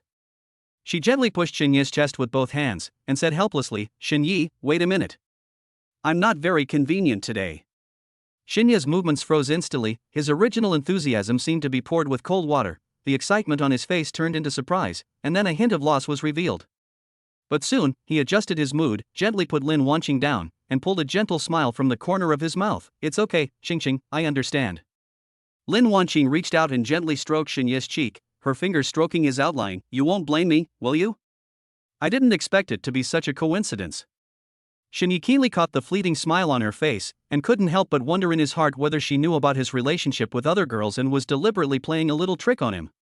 However, he also felt that with Zhao Yunlei's personality, she would not reveal what happened between them to Lin Wanqing. Seeing that Xinyi didn't respond for a long time, Lin Wanqing asked with concern, "Xinyi, are you unhappy?" Xinyi smiled helplessly. "It's okay, Qingqing, I'll just go take a shower." Lin Wanqing looked at his back, feeling secretly proud in her heart, with the corners of her mouth slightly raised, thinking, "It seems that my charm has not diminished, and this little guy is easily affected by his emotions." She leaned slightly closer and whispered a few words in Xinyi's ear. When Xinyi heard this, a hint of surprise flashed in his eyes, and he asked, "Really?" Lin Wanqing smiled and nodded affirmatively. "Really, go take a shower." Xinyi came out of the bathroom quickly and saw Lin Wanqing sitting on the edge of the bed with her legs crossed in stockings, exuding a unique charm. Lin Wanqing hooked her finger at Xinyi and said in a soft voice, "Come here." Half an hour later. Xinyi leaned against the head of the bed, while Lin Wanqing lay in his arms with a comfortable look on her face, her hair casually scattered on Xinyi's chest, and a faint blush on her cheeks. Xinyi lowered his head slightly and gently kissed Lin Wanqing on the forehead with a bit of satisfaction and pampering. Lin Wanqing moved her body, snuggled into his arms again, and whispered softly, "Xinyi, today, are you happy?" Xinyi's lips curled up into a smile. "Of course I'm happy, Qingqing, you really surprised me today." "Humph, do you know I'm almost exhausted?" Lin Wanqing said coquettishly, her fingers gently drawing circles on Xinyi's chest. "Don't torture me like this next time." She raised her eyes, with a hint of laziness in them and a faint smile on the corners of her mouth, making her look like a lazy and charming cat. Xinyi tightened his arms and held Lin Wanqing tighter in his arms, rubbing his chin gently against the top of her head. "Thank you for your hard work, Qingqing. I won't do it again next time." Seeing that the time had come, Lin Wanqing pretended to speak casually. "Xinyi, what do you think of my best friend Zhao Yunlei?" As she spoke, she quietly observed Xinyi's expression, her fingers still drawing circles on his chest from time to time. She seemed nonchalant, but in fact every nerve in her body was tense. When Shini heard Lin Wanqing mention Zhao Yunlei, his heart suddenly tightened, but he pretended to be calm on the surface, still with a faint smile on his face, and said, "It's fine, what's wrong, Qingqing?" Although he tried hard to act as if nothing had happened, Lin Wanqing still keenly caught the strange look that flashed across his eyes. "Oh, man." Lin Wanqing sneered in her heart. She knew too well what Xinye's reaction at this moment meant. Given Xinye's character, she knew in her heart that if Zhao Yunlei approached him actively, Xinye would most likely not refuse. After all, who can easily reject a gentle, elegant, and graceful young woman?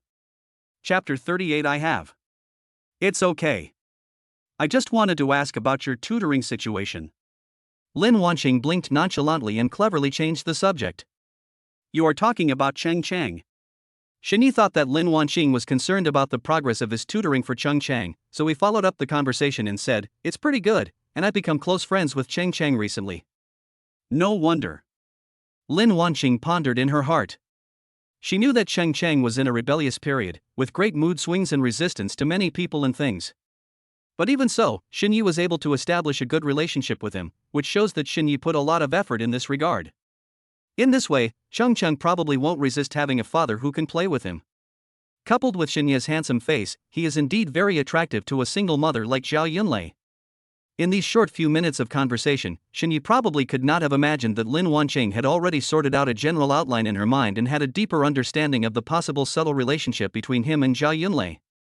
However, despite being aware of this, Lin Wanqing still felt that this was not an urgent matter. After all, as of now, the two of them have not really come together. Moreover, as Zhao Yunlei had been her best friend for many years, Lin Wanqing firmly believed that she would not do such a treacherous thing as stealing her man. At the moment, the most important thing is to find out whether Xinye really has other women outside. Xinye, tell me honestly, do you have another woman outside? Lin Wanqing took a deep breath and asked the key question directly. Xinye didn't expect Lin Wanqing to jump so quickly, and went straight from the topic of Zhao Yunlei to questioning him whether he had another woman. His eyes widened, his face full of shock, and he stood there in a daze for a moment, not knowing how to answer. Lin Wanqing stared at Xinye, her lips tightly closed, her eyes full of scrutiny and inquiry. She was not an ignorant little girl who was easily deceived, and she could not be fooled by Xinye's few words. Moreover, if Xinye really intended to make Lin Wanqing accept the complicated relationship between him and Zhao Yunlei, he would have to proceed step by step and reveal the truth bit by bit. Should I tell you? Xinye was torn between conscience and desire, and his thoughts were in a mess. After much thought, he finally felt that it would be better to be honest than to hide it. After all, Lin Wanqing had already become suspicious, and once the suspicion was planted, it would be as difficult to eradicate as weeds. Rather than being exposed in the future and falling into an even more embarrassing situation, it is better to face the problem now. Qingqing, I have it. Shini spoke with difficulty, his voice low and hoarse, as if he had used up all his strength. When Lin Wanqing heard this, she felt a surge of anger rising from the bottom of her heart. Although she had guessed it before, and even rehearsed the scene of knowing the truth repeatedly in her mind, when Xinye admitted it himself, she was still struck by lightning, her heart was in turmoil, and she found it difficult to accept it. Without saying a word, Lin Wanqing turned around abruptly and walked quickly to the other side of the bed with her back to Xinye. Qingqing, I'm sorry, Xinye knew very well that the woman needed comfort at this moment, so he hurriedly chased after her and gently hugged Lin Wanqing from behind, his hands trembling slightly. Lin Wanqing's body suddenly stiffened, and she instinctively wanted to break free, but in the end she suppressed her emotions and let Xinye hold her. She closed her eyes tightly, tears welling up in her eyes, and tried to calm herself down.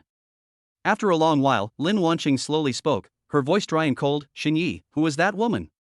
At this moment, she was extremely nervous and was most afraid of hearing the name that she was very familiar with from Xinye's mouth.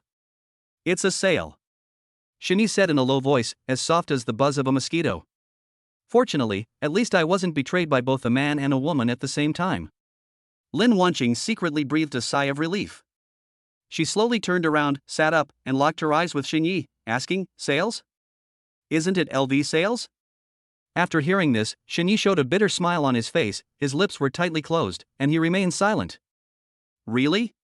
Lin Wanqing couldn't help but snorted, her eyes full of ridicule and disappointment. Xinye, put on your clothes and come with me. Xinye was shocked, his eyes widened, and he looked at Lin Wanqing with confusion. Qingqing, I. Xinyi was about to ask, but was interrupted by Lin Wanqing. Xinyi, what are you thinking? Am I that kind of person? Am I your first woman? Lin Wanqing stared at Xinyi with burning eyes and a firm tone. Xinyi nodded slightly and stammered, yes. That's fine. I don't care how that woman got into your bed, but I have to let her know who is your real girlfriend. Lin Wanqing gritted her teeth and spoke word by word. She knew in her heart that with Xinyi's charm, in the future, especially after he went to college, he would be surrounded by all kinds of women, and she would not be able to tie him down at all. Therefore, the most urgent thing for her to do now is to consolidate her position as Xinyi's legitimate girlfriend. Even Lin Wanqing had a bold idea in her mind: should she drag Zhao Yunlei into the water? After all, Zhao Yunlei is one of us. If we can get her to stand on the same side as us, we may be able to better cope with the challenges in the future. Xinyi instantly understood Lin Wanqing's intention. She was going to demonstrate and make that woman, Suyu, completely give up her inappropriate thoughts, stay by his side obediently, and just be his woman. Well. Xinyi couldn't help but sigh secretly. At this point, Lin Wanqing didn't get angry, which was a blessing in disguise. He silently complained in his heart, wondering why his system was so demanding that the intimacy had to reach 70 before other relationships could be bound. At this moment, he was full of worry, fearing that Lin Wanqing's intimacy would decline. System, if Lin Wanqing's intimacy drops below 70, will it have any impact on me? Xinyi asked the system anxiously in his heart. Ding, once the intimacy of a bound object drops below 70, the subsequent bonus cash you receive will be reduced by half. The cold mechanical sound of the system rang in Xinyi's mind, like a heavy hammer, hitting his heart and shaking it. So cruel? Xinyi widened his eyes, his heart filled with shock and helplessness. Now he understood clearly that in order to get the full amount of reward, he had to do everything he could to follow Lin Wanqing's wishes and make her completely satisfied. Chapter 39. Two Women Confronted. Tianyuan Shopping Plaza. Lin Wanqing wore a simple slim dress with the hem just above her knees, perfectly showing her elegant temperament. She wore a pair of exquisite beige high heels, and every step made a crisp sound, reflecting her confident figure on the smooth floor of the mall. Xinyi, who was standing beside him, had his arm tightly held by Lin Wanqing and was smiling bitterly at the moment. Xingqing, you really don't need to use so much force, right? He frowned slightly and tried to break free a little to ease the pain in his arm. Lin Wanqing was unmoved. Instead, she increased the strength in her hands, turned her head to look at Xinyi, her eyes full of unquestionable, "What do you know? I am asserting my sovereignty. Besides, there will be a jewelry auction tomorrow, so I can pick out some clothes for you to dress up." After saying that, he dragged Xinyi and strode into the LV store. In the store, Suyu was chatting with Lu Mengshi. Lu Mengshi had sharp eyes and immediately caught a glimpse of Xinyi walking in. Just as she was about to open her mouth to remind Suyu, her eyes fell on Lin Wanqing, who was beside Xinyi. Her words were instantly stuck in her throat and she could only utter a puzzled, Yeah, your boyfriend is here, but why did he bring a woman with him this time?" When Suyu heard this, her heart was shocked. She looked up and was stunned for a moment. "It's okay, Sister Mengshi, I'll go take care of them, you just do your thing." Suyu pretended to be calm and tried to make her voice sound steady. Lu Mengshi cast a worried look at him and said, "Okay, you should be more careful. I think the person next to him has an extraordinary temperament. Maybe the real owner has come to visit." After hearing this, Suyu felt her legs go weak and she almost stumbled. She knew in her heart that if the queen came to hold her accountable, the situation would be difficult to resolve. Suyu took a deep breath, adjusted her state, quickly put on a standard professional smile on her face, and walked forward quickly. "Hello, sir, beautiful lady, I am our store guide Suyu, and I am very happy to serve you." As she spoke, she secretly looked at Xinyi, trying to find a clue from his expression, but Xinyi avoided her gaze and never dared to look her in the face. Lin Wanqing had a faint smile on her lips, but her eyes were full of scrutiny. She said to Suyu, "It's like this. We are going to attend an important event tomorrow. Please help my husband pick out some clothes that are suitable for tomorrow." Suyu nodded hurriedly, turned and walked towards the display area, her fingers wandering among the pieces of clothing. She seemed to be concentrating on choosing, but in fact she was in a state of confusion. While Suyu was choosing clothes, Lin Wanqing turned her head to look at Xinyi. Her voice was very low, but with a hint of sharpness that could not be avoided. "Is she that woman?" Xinyi's eyes dodged for a moment, but he finally nodded slightly and replied in a low voice, "Yes." Lin Wanqing immediately understood that the young and good-looking shopping guide in this LV store was none other than Suyu in front of her. When she saw Suyu for the first time, Lin Wanqing thought it was most likely her. After all, with Xinye's vision, she thought that Xinye looked down on other people. Soon, Suyu came over with several carefully selected suits and shirts, and introduced the styles and materials to Lin Wanqing. Lin Wanqing flipped through the pages casually and said nonchalantly, "Okay, let him try." Xinye took the clothes and walked quickly towards the fitting room as if he had been pardoned. The moment Xinye stepped into the fitting room, Lin Wanqing turned her head and looked at Suyu, her tone calm. "Suyu, let's go out and talk for a while." Suyu's heart skipped a beat, and after hesitating for a moment, she followed Lin Wanqing out of the store. The corridor of the mall was bustling with people coming and going, but the small world where Lin Wanqing and Suyu were seemed to be shrouded in a cold barrier.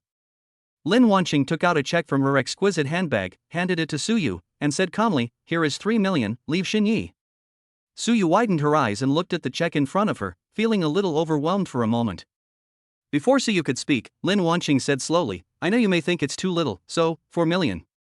As he said this, he took out another check and added it to the amount. Suyu finally came back to her senses and waved her hands hurriedly. "No, it's not about the money." Lin Wanqing raised her eyebrows slightly, as if a little surprised, and added another check, 5 million, this is my bottom line. Suyu looked at Lin Wanqing and found that she looked calm, with no sign of making a scene, so she felt relieved. What she feared most was causing an argument in the store, which would not only make her lose face, but also cause her to lose her job. But Lin Wanqing is the boss of a jewelry company after all. Her every move exudes calmness and graciousness. Naturally, she would not do anything so ungraceful. I love Xinye as a person, not his money." Suyu bit her lip and mustered up the courage to speak. Although she worships money and likes rich people, she feels that she will never find someone like Xinye who is both rich and caring towards her in her life, so she does not intend to agree to Lin Wanqing's request. When Lin Wanqing heard this, a complicated look flashed in her eyes. She had originally intended to test Suyu. If Suyu had easily accepted the money and left, it would have saved her a lot of trouble. But now it seems that things are not that simple. How much magic potion did Xinye feed this woman? 5 million can keep him unmoved. Suyu, you should know that there is no chance of success between you and Xinye. Lin Wanqing put away the check, crossed her arms, and stared straight at Suyu. He and I are a perfect match, you are just a temporary novelty for him. Suyu felt that since Lin Wanqing called her out without Xinye's knowledge, Xinye should not be aware of it. In other words, Lin Wanqing probably didn't want Xinye to know what happened today, which meant that she probably still held some importance in Xinye's heart. Moreover, Xinye once said that he had more than one girlfriend. In this case, Suyu felt that it was impossible for Lin Wanqing to solve every woman. She even felt that Lin Wanqing might not be the principal wife. Thinking of this, she couldn't help but feel confident. This beauty, I think Xinye has me in his heart. These days, can a mistress speak so confidently? Lin Wanqing was speechless for a while, she didn't know what to say. But on second thought, the relationship between Xinye and myself didn't seem quite normal. He is her daughter's ex-boyfriend. When she thought of this, Lin Wanqing felt like vomiting blood, but she still managed to remain calm on her face. Okay, I hope you can take good care of yourself in the future and pay attention to your own identity. After Lin Wanqing finished speaking, she looked at Suyu deeply, then turned and walked towards the LV store. Chapter 40. Treat your husband well. Don't worry, I will treat your husband well. Lin Wanqing's steps suddenly stopped, her back stiffened instantly, and a chill ran up from the soles of her feet to her heart. She turned around slowly, her eyes shooting towards Suyu like a knife, her originally elegant face now slightly distorted by anger. What do you mean by that? Lin Wanqing asked word by word, her voice so cold that it seemed to freeze the air. Although Suyu was a little scared, driven by her inexplicable stubbornness and her persistence in Xinye, she straightened her back and said with courage, I mean, as a shopping guide, I will do my best to serve you, so that he can dress appropriately and show his best condition for the important occasion tomorrow. Having said that, her slightly trembling voice still revealed her inner nervousness. Lin Wanqing snorted coldly, her eyes full of disdain. Humph, you'd better mean this. I warn you again, don't play tricks in front of me. The relationship between Xinye and me is not something you can easily interfere with. If you still want to continue in this business, stay away from him. Suyu bit her lip, feeling very aggrieved, her eyes slightly reddened. Ms. Lin, my feelings for Xinye are sincere. I know you may think I am not worthy of him, but feelings are not something that can be broken off just like that. When Lin Wanqing saw Suyu like this, her anger suddenly grew even stronger. She really didn't expect that a mere shopping guide would have the courage to speak to her like that. You know, ever since she started her business successfully, there are only a handful of people who dare to be so arrogant in front of her. For a moment, Lin Wanqing even thought of asking someone to stop Suyu's job. But she calmed down immediately, knowing clearly in her heart that she was afraid that this woman would become desperate and go to Xinyi to make trouble and ruin her relationship with Xinyi. After all, those with bare feet are not afraid of those who wear shoes. Lin Wanqing was really afraid of pushing Suyu into a desperate situation, and she would do something reckless. Just as Lin Wanqing was furious and took a step forward, Xinyi happened to walk out of the LV store. He was wearing the suit that Suyu had carefully selected. The well-tailored fabric fit his body perfectly, making him look particularly energetic. "Xingqing, what are you doing outside? Come in and take a look at me." Xinyi was smiling and speaking in a clear voice, seemingly unaware of the tense atmosphere outside the store. "I'm coming, husband." When Lin Wanqing heard Xinyi's voice, she felt as if she was under a spell. Her hand, which was originally raised high, froze in mid-air, and her anger was instantly suppressed. She took a deep breath and tried to adjust her expression, trying to calm her face, which was distorted by anger. Then she turned around and walked into the store with a slightly stiff step. "Honey, this suit suits you so well." As soon as she entered the store, Lin Wanqing's eyes were attracted by Xinyi, and the remaining anger in her eyes was instantly replaced by amazement. It has to be said that clothes make the man, and Xinyi seemed like a different person wearing this outfit. The straight suit brings out his broad shoulders, and the slim cut highlights his straight legs. His usual casual temperament was replaced by maturity and stability. He exuded more and more the charm of a mature man, and his temperament instantly improved by several levels. Lin Wanqing couldn't help but gently lean into Xinyi's arms, put her arms around his waist, rested her head on his chest, and said softly, "Xinyi, did you do that on purpose just now?" Lin Wanqing knew everything in her mind. Xinyi was a thoughtful person, so how could he not notice that she called Suyu out? "Xingqing, my heart has always been with you. Why, I asked you to come in and see me, but now it's my fault?" Xinyi responded innocently, with an aggrieved look on his face, his eyes wide open, his hands spread out, looking at a loss. Snort. Lin Wanqing gave Xinyi a reproachful look, with a hint of coquettishness and resentment in her eyes. She used both hands to push Xinyi gently, breaking away from his warm embrace, and spat softly, "Man." After she finished speaking, the corners of her mouth slightly raised, revealing a faint smile, but there was still a hint of suspicion in her eyes, as if she was wondering what Xinyi was planning. The corners of Xinyi's mouth slightly raised, revealing a meaningful smile, without saying much. In fact, Xinyi had already noticed the moment Lin Wanqing called Suyu out. After all, there was an insider in the store, Lu Mengshe. She had already conveyed the situation outside to Xinyi through her eyes and subtle movements, so he had a clear view of everything that happened outside. Xinyi secretly praised Suyu's performance in his heart. He didn't expect that in the face of the huge temptation of 5 million, she could stick to her heart and not give in. It seems that he had a unique vision when he took a fancy to her. Then why did Suyu suddenly become confident and dare to respond to Lin Wanqing like this? It turned out that at the critical moment when Lin Wanqing and Suyu were confronting each other, Xinyi took advantage of Lin Wanqing's inattention, slightly moved his fingers at the door of the store, and his eyes quickly sent a firm signal to Suyu. The clever Suyu understood immediately. She knew very well what Xinyi meant. It was a kind of encouragement and trust, telling her not to give up easily. With Xinyi's support, Suyu's courage increased immediately, which led to the scene just now. She bravely expressed her feelings for Xinyi and was not afraid of Lin Wanqing's threats. Xinyi knew that Lin Wanqing came here with the purpose of venting her anger. From the moment she walked into the store holding his arm tightly, Xinyi understood what she was thinking. So, he did not step in to stop the conflict. On the one hand, he felt that Lin Wanqing's temper needed to be properly vented, and keeping it in her heart would be detrimental to their relationship. On the other hand, he also intended to take this opportunity to let Lin Wanqing clearly realize that there was always a shortage of beautiful women around him. He knew very well that Lin Wanqing sometimes acted too confidently and even became arrogant in this relationship. He hoped that this incident would make Lin Wanqing feel a sense of crisis, and would also help him to carry out his subsequent work with Zhao Yunlei. Xinyi's mind was full of calculations, but on the surface he remained calm. He accompanied Lin Wanqing out of the LV store.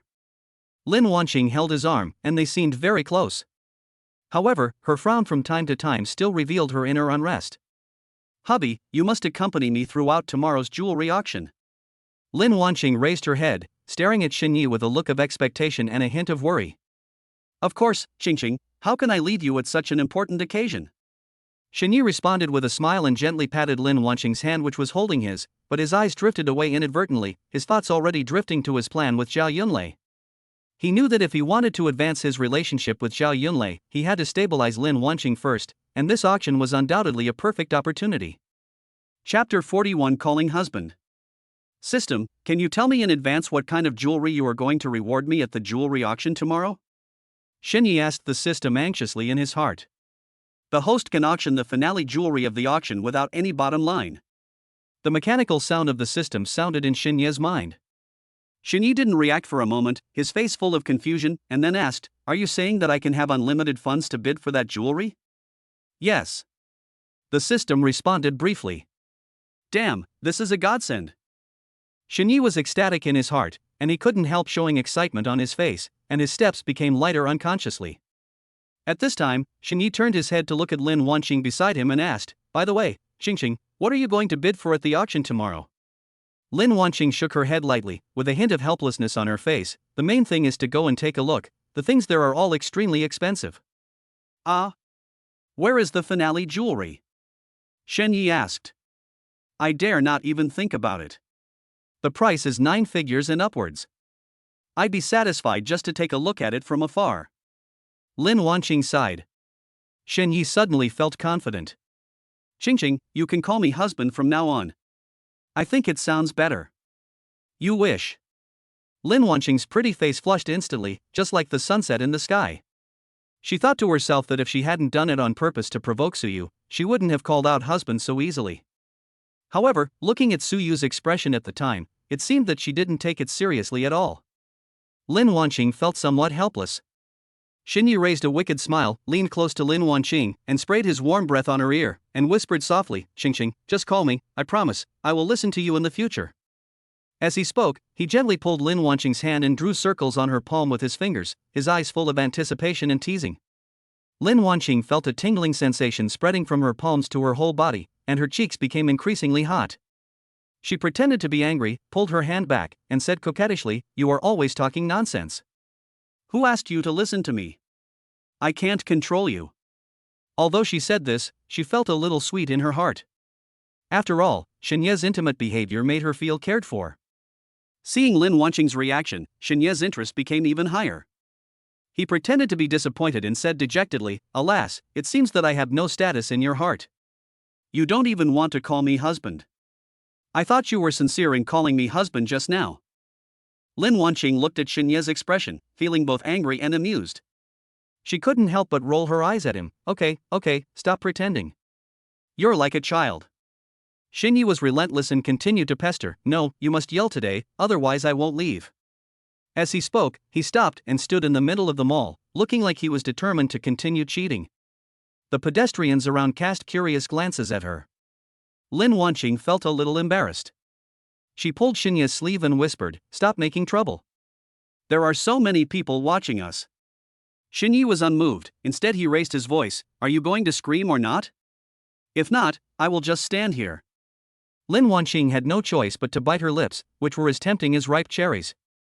Her face was red, and her voice was so low that it was almost inaudible, "Husband." Xinyi then smiled contentedly, took Lin Wanqing's hand, strode forward, and muttered, "That's right, my Xingxing is so well behaved."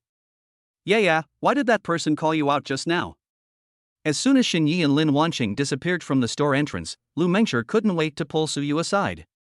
Suyu sighed softly, a trace of helplessness flashed across her face. "It's all to make me leave Xinyi." TSK, that's my guess. Did you see Xinyi just now?" Lu Mengshi blinked, with a hint of mystery in her tone. "I saw it, what's wrong?" A hint of doubt flashed in Suyu's eyes. She didn't understand why Lu Mengshi suddenly asked this. "As soon as you were called out by that woman, I told your boyfriend." "No wonder. I was wondering why he suddenly appeared." "And you?" "Sister Mengshi, I will definitely refuse. After all, I can still tell the difference between a momentary pleasure and a lifelong pleasure." Suyu didn't mention a word about Lin Wanqing giving her a check for 5 million to let her leave Xinyi. She knew Lu Mengshi too well. Once Lu Mengshi knew about this, she would definitely scold her for being stupid. In Lu Mengshi's eyes, money is the real thing that can be held, while feelings are nothing but illusory and fleeting clouds. But Suyu had completely different ideas. During the days she spent with Xinyi, she truly felt Xinyi's charm and strength. She firmly believed that what Xinyi could give her was far more than just 5 million, but a future full of infinite possibilities. Then do you know who she is?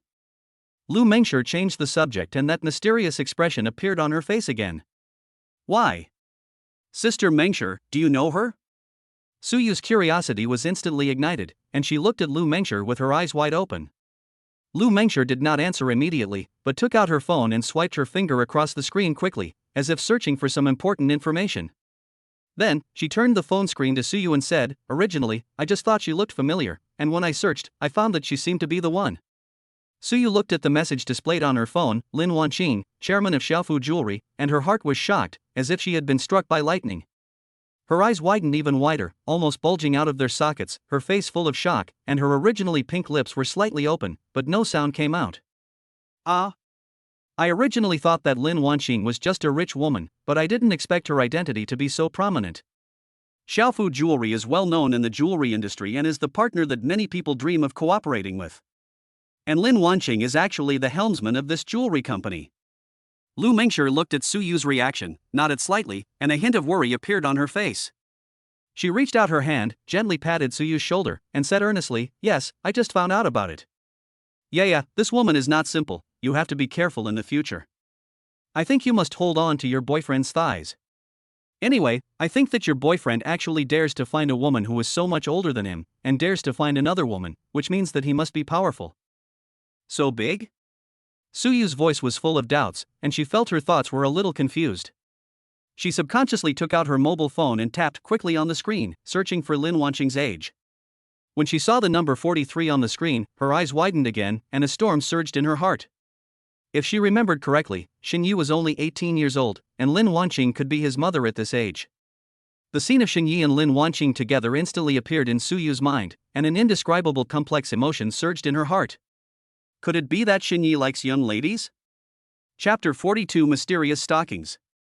Lu Mengshi thought Suyu was still worried about her future emotional direction, and her heart was filled with anxiety.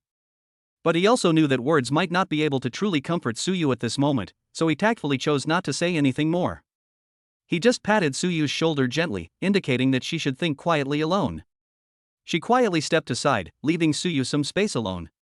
Is Suyu really worried at this moment? Actually, it is not. When her mind had recovered from the initial shock of learning Lin Wanqing's identity, Lin Wanqing's appearance and that staggering age figure uncontrollably appeared in her mind. Thinking that Lin Wanqing was already 43 years old, and that the traces of time would sooner or later leave obvious marks on her face, and that she would soon face the situation of being old and ugly, Suyu's previous worries quickly dissipated like a wisp of smoke. She knew very well that in this secular society, most men's attention would be attracted by young and beautiful women, and this was precisely her greatest asset. She is young, full of energy, with a pretty face and skin as delicate as mutton fat jade. The more Suyu thought about it, the more she felt that she was not without a chance of winning this emotional battle. The corners of her mouth couldn't help but rise slightly, revealing a confident smile. Then, Suyu couldn't wait to take out her phone, quickly edited a short essay and sent it to Xinyi. "Brother Shin, don't worry about what happened today. I'm fine. I know you must feel bad, caught between two women. Actually, I can understand her feelings. After all, she cares about you so much, and I don't want to cause any conflicts between you two because of me. I just really like you, so I acted on impulse and don't want to give up on you so easily. But don't worry, I won't cause you any trouble. I know you have your own difficulties, and I don't want to be a burden to you. If she gets angry with you because of me, you must not talk back to her and try to comfort her. As for me, I will just watch you from afar. As long as you are happy, I will also feel very happy. But if you are tired or unhappy one day and want to talk to someone, I am always here. I am willing to be your listener and help you solve your problems." At this time, because Lin Wanqing had some urgent matters at the company, Xinyi had already returned home. Just as I was about to sit down and take a break, I received a short essay from Suyu. TSK, why does it feel a bit teasing? But I like it.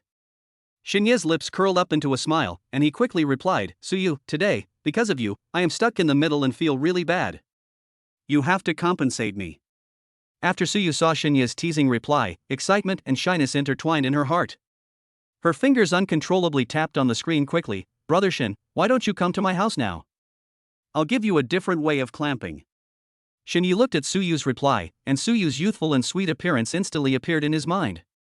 the long-suppressed greed in his heart was instantly aroused. During this period, he was juggling between Lin Wanqing and Jia Yunlei. The emotional entanglement made him exhausted, and his physical desires had been suppressed for a long time. At this moment, Suyu's straightforward invitation seemed to ignite the fire in his heart. Without any hesitation, he immediately sent an OK emoticon with a vulgar meaning. Suyu received the emoticon package and was sure that Xinyi would come tonight. She was so excited that she couldn't hide it. She walked quickly to Lu Mingxi's side with a bright smile on her face, patted Lu Mingxi's shoulder gently, and said, "Sister Mingxi, I will leave a little earlier today. Please help me cover for her." Lu Mingxi was startled by the sudden pat in Suyu's unusually excited tone. She turned her head blankly, looking at Suyu's happy expression, full of doubts. She thought Suyu was worried about her relationship, so why was she so happy now? Lu Mingxi raised her hand and touched Suyu's head, and asked with concern, "Yeah, are you okay?" Suyu gently took Lu Mingxi's hand away and said with a smile, "Sister Mingxi, I'm really fine." She knew in her heart that Lu Mingxi probably still thought she was worried about the future direction of her relationship. But in fact, in her heart, her youth and beauty are her greatest assets. In this emotional competition, she is full of confidence and has nothing to worry about. She leaned close to Lu Mingxi, lowered her voice, and whispered, "He's coming to my house later, so I have to go back early to prepare." "Is that so?" Lu Mingxi understood immediately and secretly lamented that she had worried for nothing. "Everyone is thinking about driving on the road with Xinyi, but I am still worried that Suyu might not be able to get over it." She had a meaningful look on her face, a hint of teasing flashed in her eyes, and she deliberately said jokingly, "Yeah, are you greedy for him, or is he greedy for you?" "Hey, Sister Mingxi, what are you talking about?" A blush appeared on Suyu's face, spreading from her cheeks to her ears. She lowered her head somewhat embarrassedly, her hands unconsciously tugging at the corners of her clothes, and explained, "After what happened today, I knew he must be feeling bad, so I asked him to come over, hoping that he would relax." TSK. In the final analysis, it is you, yeah, who is greedy. People, once they start to eat meat, can easily become addicted, especially women. Lu Mingxi smiled cunningly. "No way, Sister Mingxi. I'm leaving first. Please help me deal with it." Suyu really couldn't stand Lu Mingxi's straightforward and bold teasing and felt like her face was about to burn. She said this in a hurry, turned around and walked towards the door. Alas, as expected, once you have a man, you forget your friends. Lu Mingxi looked at Suyu's quietly leaving back and shook her head helplessly, but there was still a hint of doting smile on the corner of her mouth. She was just about to turn around and go to the bathroom to relax her nerves, which were a little tense from teasing Suyu, when Suyu came back like a gust of wind. "By the way, Sister Mingxi forgot to ask you something." Suyu spoke breathlessly, her chest rising and falling with her rapid breathing. "What's up?" Lu Mingxi was slightly stunned. Seeing Suyu's hesitant look, she guessed that it was probably related to Xinyi. She pretended to be anxious and urged, Yeah, hurry up and tell me. I can't hold it anymore and need to go to the toilet." "Don't, Sister Mingxi."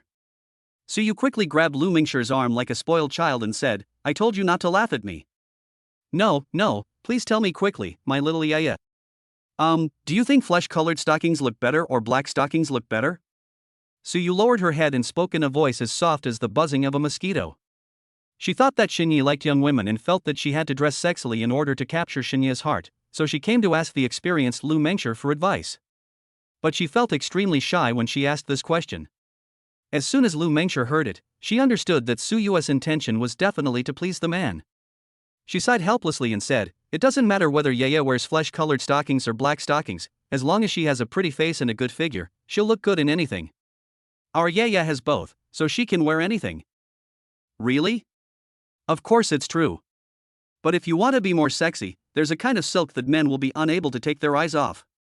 Lu Mingxi spoke mysteriously and deliberately kept the question in suspense. "What silk?" Suyu's curiosity was completely aroused and she asked impatiently. "Come here and I'll tell you." Lu Mingxi pulled Suyu to her side and whispered softly in her ear. "Ah." After hearing this, Suyu's pretty face instantly turned red like an ignited flame. She was shocked and embarrassed, and stared at Lu Mingxi with eyes wide open in disbelief. "Sister Mingxi, is this really possible?" "Of course, this is not only more convenient, but also more direct and effective." Lu Mingxi said this confidently with a gleam of affirmation in her eyes. Then I'll try it." Chapter 43 Sunun Yen. To save trouble, Shini called a taxi from his cell phone. On the way there, his thoughts were all on Suyu's tempting invitation, and his mind kept sketching the wonderful scene of the upcoming meeting. Suddenly, the driver's order acceptance reminder sounded. The master glanced at Shini in the rearview mirror with a little apology and said, "Brother, I'm really sorry, I took another order. Coincidentally, the destination is the same as yours. Do you think it's convenient to take it with you?" Shini was immersed in his own reverie, thinking that he didn't need to take a detour anyway, so he waved his hand and responded generously, "Okay, master, it's okay." The car stopped steadily next to a bus stop. Not long after, the car door was suddenly opened and a rich scent of perfume wafted into the car. Shini raised his eyes subconsciously and froze in his seat. The woman who got on the bus was tall, wearing a slim-fitting top that outlined her beautiful figure. The woman had a cold expression and her eyes revealed an aura that kept people at a distance. As soon as she sat down, she noticed Shinya's gaze and said in a cold tone, "What are you looking at? This girl has a bit of a bad temper." Shinya muttered quietly, but he didn't give in. "Why, my eyes are on my own body, can't I see something?" There was a hint of surprise in the woman's eyes, and she obviously didn't expect Shinya to retort. She snorted coldly, turned her head to look out the window, and no longer paid attention to Shinya. The driver glanced at the two men in the rearview mirror, sighed helplessly, and prayed secretly that nothing would go wrong along the way. The car continued to move forward. Shinya was harsh in his words, but his curiosity was completely aroused. He glanced at the woman next to him from the corner of his eye from time to time. The woman's profile was neat, her nose was high, her lips were slightly pursed, and she looked stubborn. Shini thought, "This girl doesn't look easy to mess with, she must be a strong woman or something like that." Just as he was thinking, the woman seemed to notice his gaze, turned her head suddenly, and shot at Shinyi with a gaze like a sharp blade. "If you look at me again, believe it or not, I will dig out your eyeballs." Shinyi was not afraid at all, instead he grinned, "Beauty, don't be so angry, I just think you have a special temperament, so I looked at you a few more times. If you don't like it, I won't look at it." Although he said this, Shinyi thought in his heart that it would be okay to take a few secret glances at her after she got off the car. As the car bumped along, Shinya's mind switched back and forth between the two girls. On one side is Suyu, who was waiting for him at home. Her youthful and sweet appearance and suggestive invitation make him feel itchy. On the other side was the mysterious woman next to him who was cool and had an outstanding figure. Her strength and coldness aroused Shinya's inherent competitive spirit. Shinyi couldn't help but want to know her identity, and silently said in his heart, "System, check the identity of the girl next to you." Instantly, system information appeared in Shinya's mind. Name, Sunun Yen. Age, 25. Height, 165 centimeters. Appearance 8'9". Privacy value, 0. How many men have you driven with? Situation, bad temper, two-faced person. Intimacy, 20. Identity, internet celebrity anchor. After Shinyi learned the identity of Sunun Yen, the woman next to him, he thought that the identity of an internet celebrity anchor was quite consistent with her outstanding figure and unique temperament. After all, in the live broadcast circle, such eye-catching appearance is indeed very eye-catching. But this girl's temper is really too bad, Shinyi secretly complained. Shinyi looked at Sunun Yen again secretly.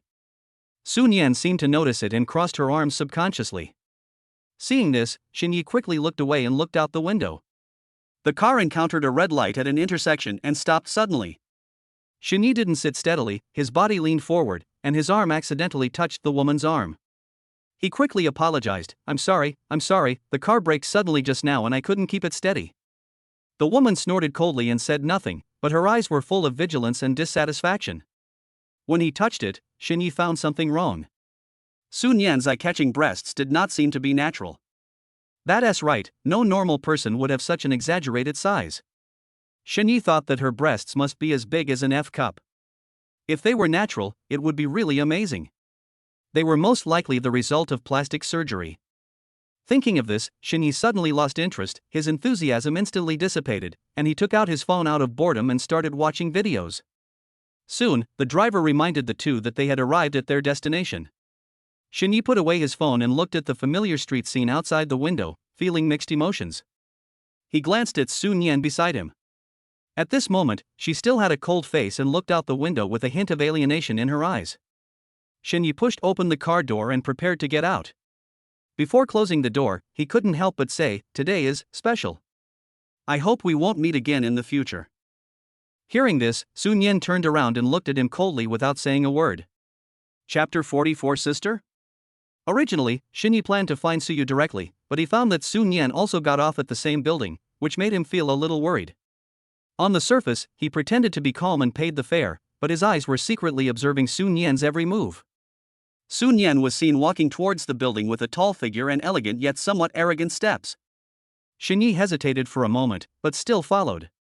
Why are you following me? Sunun Yen keenly noticed Shini behind him, stopped, turned around, and looked at him with cold eyes. Shini scratched his head, speechless for a moment, his mind racing to think of an excuse. I also live in this building, what a coincidence. Sunun Yen snorted coldly, obviously not quite believing it, but he didn't say anything else and continued walking forward. The two walked into the elevator together, and an awkward and subtle atmosphere filled the small space. Shini secretly looked at Sunun Yen. As he observed her closely, he became more and more certain that those proud breasts were most likely the result of post-processing. Sunun Yen seemed to sense Shini's gaze and glared at him unhappily. If you look at me again, I'll dig your eyes out. Shini smiled awkwardly and moved his eyes to the elevator floor buttons. The elevator slowly rose, but Shini was thinking about the purpose of Sunun Yen's coming here. Did she know Suyu? Or was there something else going on? Various speculations kept flashing through his mind. When the elevator reached Suyu's floor, Shini subconsciously followed Sunun Yen out. Sunun Yen stopped again, looking impatient. What do you want? Shini was wondering how to answer when the door of Suyu's house suddenly opened and Suyu appeared at the door with a look of surprise on her face. But when she saw Sunun Yen beside Shini, her smile froze instantly. Sister, why are you here? When Shini heard Suyu call her sister, he was stunned for a moment, his eyes widened, and his face was full of disbelief. His eyes darted back and forth between Suyu and Sunun Yen, trying to find some similarities in their faces, but apart from their equally beautiful faces, it was difficult to associate them as sisters. Sunun Yen frowned slightly, a hint of unnaturalness flashed in his eyes, but he quickly returned to his cold and arrogant look. Why, I can't come. Suyu bit her lip, glanced at Shini secretly, then turned her gaze back to Sunun Yen, and stammered, You can come, but I didn't expect you to come today. Shini finally recovered from his shock. He laughed dryly and tried to break the awkward atmosphere. So you two are sisters. What a coincidence. Sunun Yen rolled her eyes at him and said unhappily, Who is it that you are a coincidence? How come you know my sister? Sister, he is my boyfriend.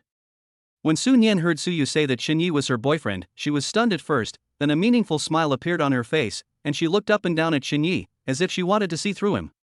Oh? So you're Ye's boyfriend? I really underestimated you. I didn't realize you were my sister's man.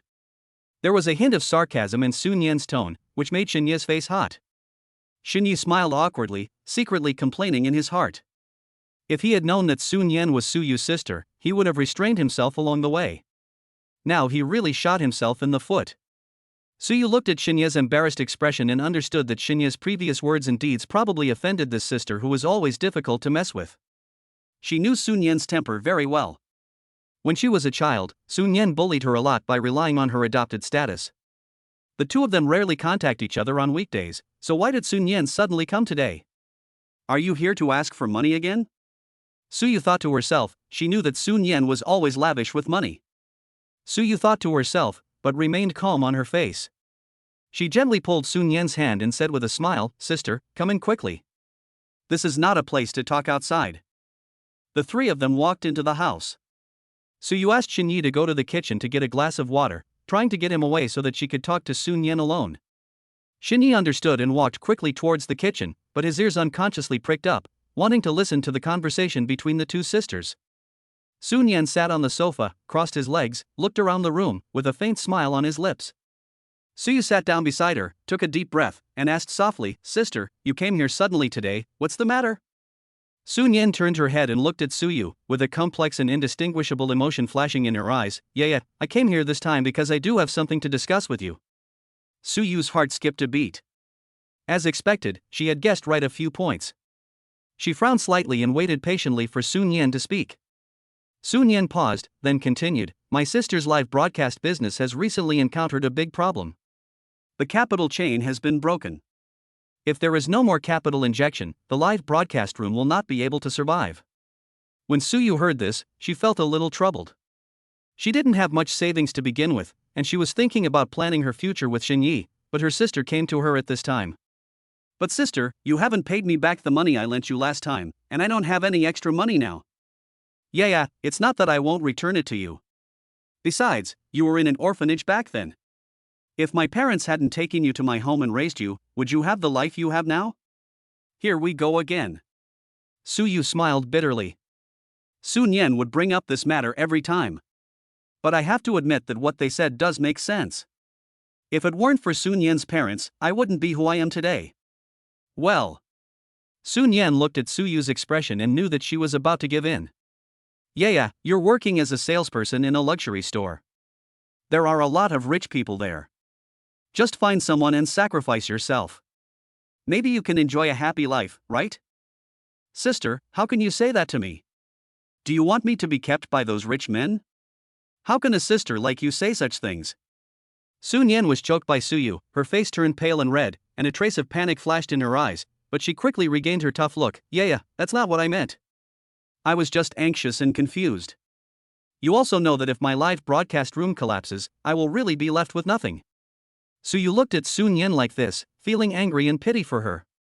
What made him angry was that Sunun Yen spoke so excessively, treating him as a chess piece that could be sacrificed at will. It's a pity that I have to deal with such a selfish sister. Chapter 45, Xinyi's Good Intentions? In the past, under Sunun Yen's double attack of almost begging and pressure, Suyu might have softened his heart and agreed to lend the money. But this time, for some reason, Suyu suddenly felt a strong resistance in her heart. She really didn't want to continue to act as the money-giving boy who was given everything to others. Over the years, she knew Sunun Yen's temper very well. Sunun Yen spent money like water. Once she lent out her money, it was like a stone sinking into the sea, falling into a bottomless pit with no possibility of coming back. Suyu subconsciously looked through the kitchen door and saw Xinyi fiddling with the tea set seemingly casually, but in fact he pricked up his ears from time to pay attention to the movements here. Although he did not speak directly, his slightly frowned brows and slightly worried eyes conveyed a clear attitude: this money cannot be lent out easily. Xinyi originally thought that Suyu came from an ordinary family, but only now did he know that she was actually an orphan and had her current life thanks to being adopted by her adoptive parents. I thought that this life was rough enough, but I didn't expect that Suyu would have such a sister who was always asking for things and almost a blood-sucking sister. If Xinyi hadn't taken Suyu's feelings into consideration and didn't want her to make the relationship between her and her sister too awkward, he would have rushed out and taught Sunun Yen a lesson. Suyu retracted her gaze and looked at Sunun Yen. She took a deep breath and tried to make her tone sound calm and firm. Sister, since you have said so much, I have an idea. You have been doing live broadcasts for so long, there must be a lot of big brothers in the live broadcast room who are generous, right? In my opinion, you can also consider them. Maybe they can help you solve your urgent needs. It's better than asking me to do those unrealistic things. When Sunun Yen heard this, she was immediately unhappy. Suyu, what do you mean by this? Sister, you keep saying that I'm your sister, but over the years, have you ever really treated me as your sister? Every time you come to me, you either ask for money or ask for money. Have you ever cared about whether I'm doing well? A barely perceptible glimmer of tears flashed across Suyu's eyes, but she quickly suppressed it. Inside the kitchen door, Xinyi silently stopped fiddling with the tea set and listened quietly to the noise outside. He could feel the turmoil in Suyu's heart at the moment, which was an outburst after years of repression. Sunun Yen's face flushed red, as if someone had hit her sore spot. She angrily retorted, "How could I not care about you? You were adopted by your parents since you were a child. As your elder sister, haven't I spent enough time and effort on you? Now I just asked you to help me, but you are making excuses. How can you be so heartless?" Suyu sneered, "Spoiling your mind?" Sister, what you mean by spoiling your mind is that after I started working, you emptied my savings again and again with various excuses. Do you know how much overtime I worked and how much I suffered just to earn more money? And you took my hard-earned money and squandered it at will. Sunun Yen was speechless after hearing Suyu's words. She was stunned for several seconds before coming back to her senses. Okay, Suyu, you are strong now and dare to talk to me like this. Fine, I love you in vain. As she spoke, she pretended to walk towards the door, trying to use this tactic of retreating to advance to force Suyu to compromise. Suyu looked at Sunun Yen's back, and the panic and guilt she had felt before were gone. Instead, she felt an unprecedented sense of relief. She was about to speak, but she had been keeping an eye on Xinyi over here, and felt that the time had come, so she gently pushed open the kitchen door and walked out. He walked to Suyu, put his arm around her shoulders naturally, and gave her an encouraging look. Shini turned around and looked at Sun Yen, who looked unhappy, and said seriously, Sun Yen, I have a way to help you make money, do you want to hear it? Sun Yen looked suspicious, crossed his arms, and asked teasingly, why, are you planning to lend me money? When Suyu heard this, she subconsciously thought that Shini was going to lend money to Sun Yen out of concern for her, and immediately wanted to stop him. Shini seemed to have anticipated her reaction. He put his hand on her shoulder and patted it gently, as if to comfort her, or to signal her to stay calm. Although Suyu was full of doubts, she still held back. Sun Yen saw that Shini ignored her and interacted with Suyu instead, and suddenly became annoyed. What are you two doing? Shini, I'm talking to you, do you take me seriously? Shini then looked at Sun Yen slowly, with a gentle smile on his face. Don't worry, of course I'm serious. I do have a way to make you money, but it's not lending you money. Suyu recovered a little, straightened her clothes, and stood aside, also curious about what Shini was up to. Then just say it quickly, don't dilly-dally. Sun Yen urged impatiently, crossing his arms across his chest and staring at Shini. Shini cleared his throat and said seriously, you have been doing live broadcasts for so long, you must have accumulated a lot of fans, but you just haven't found a suitable way to monetize it. I know some commercial cooperation channels, and they need anchors like you with a certain amount of traffic to promote their products. As long as you manage it well, your income will definitely be more stable and generous than what you are making now. Sun Yen's eyes flashed with excitement after hearing this, but she quickly became alert again. Is it really such a good thing? Why are you helping me? Don't you have any conditions? Shini smiled and said calmly, I don't have any conditions, I just don't know if you can accept it. What do you mean? Sun Yen looked confused. Suyu stood aside. Although she didn't quite understand Shinya's intention, based on her understanding of him, she felt that he was not really trying to help Sun Yen, and was probably just trying to tease her. If you were asked to endorse a breast enhancement product, would you consider it? As soon as Shini finished speaking, Sun Yen instantly understood that Shini was indeed joking. Shen Yi. Believe it or not, I will never let you enter my house again. Sun Yen was angry and annoyed. He shouted loudly, his face turned red, and his hands unconsciously clenched into fists. Shini seemed to have not heard Sun Yen's threat, and said seriously, I am really thinking about you, why don't you appreciate it? After saying this, he deliberately sighed deeply and pretended to be very regretful. Seeing this, Suyu couldn't hold back any longer and burst out laughing. After all, as a sister who grew up with Sun Yen, she knew clearly that Sun Yen's figure before was different from now. Chapter 46 Surprise. When Sun Yen heard Suyu's laughter, he became even angrier and felt that he was being humiliated by the two of them. She glared at Suyu fiercely, her eyes seemed to say you are actually helping outsiders to laugh at me, then turned around and strode towards the door angrily. At the moment she was about to step out of the door, she turned her head abruptly, pointed at Shinyi with trembling fingers, and said through gritted teeth, Shinyi, just wait, I will settle this account with you sooner or later. After saying that, he slammed the door with a loud bang. The huge noise shook the whole house slightly. Suyu looked at the closed door, the smile on her face gradually faded, replaced by a trace of worry. She sighed softly and murmured to herself, I hope she can really learn a lesson this time. Seeing that Suyu was a little depressed, Shinyi reached out and gently rubbed her hair, and comforted her softly, don't worry, what happened today may make her change. After a pause, Shinyi looked puzzled and asked, but, Suyu, why is she so short of money for live streaming? In his opinion, with her huge size, if her voice was sweeter during the live broadcast, she would probably be able to make a lot of money. Brother Shin, you don't understand. She has been spending money without restraint since she was a child.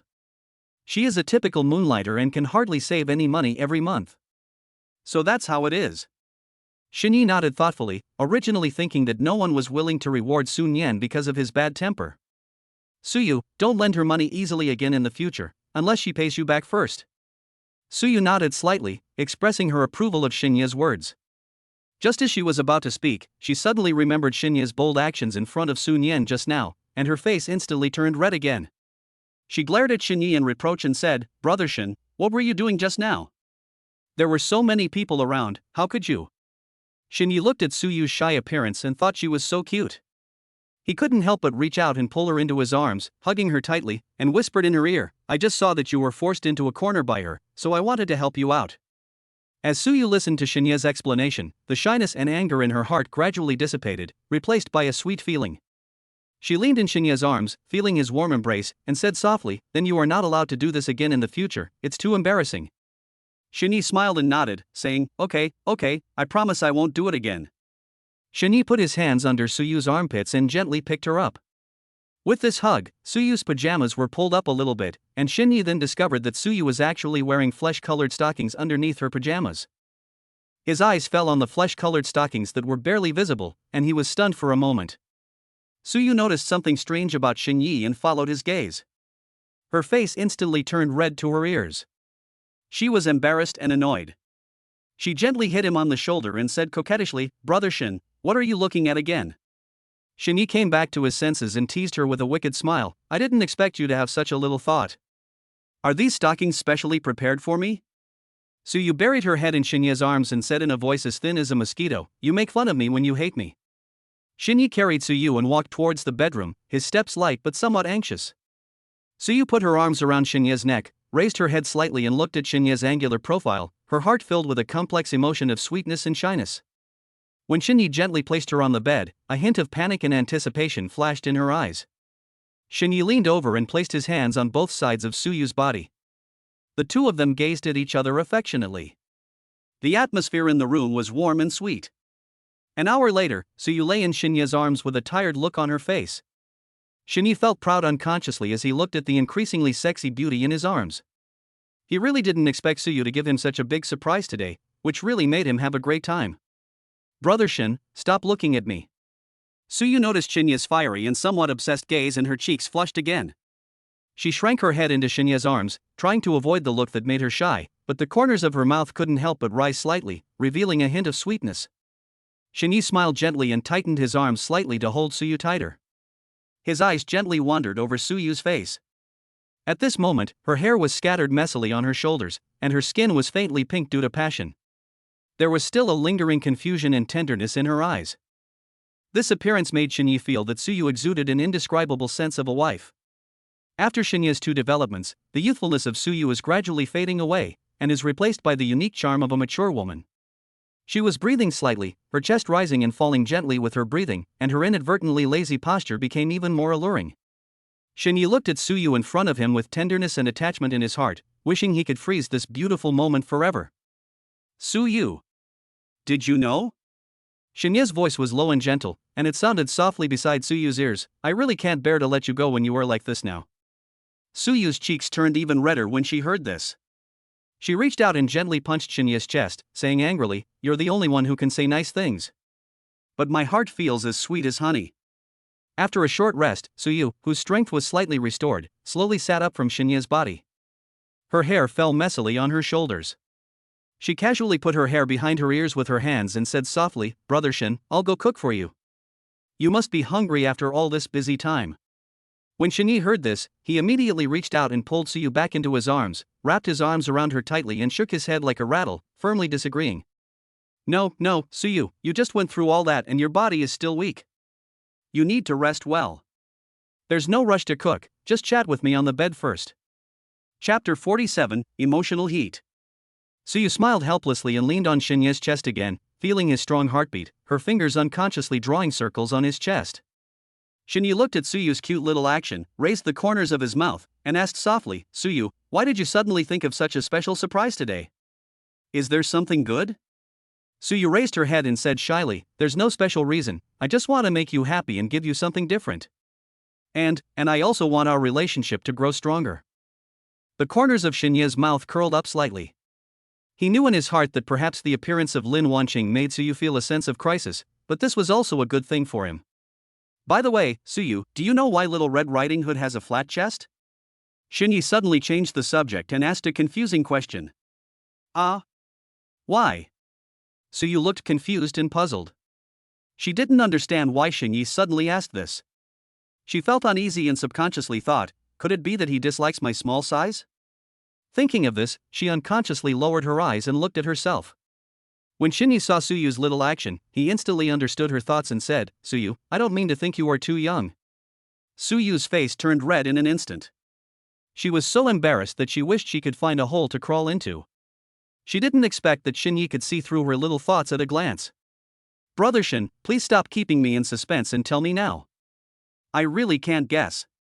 In order to change the subject as quickly as possible, Suyu hurriedly acted coquettishly towards Xinyi. Xinyi raised his hand, touched Suyu's hair lovingly, and said softly, because her grandmother was eaten by the big bad wolf.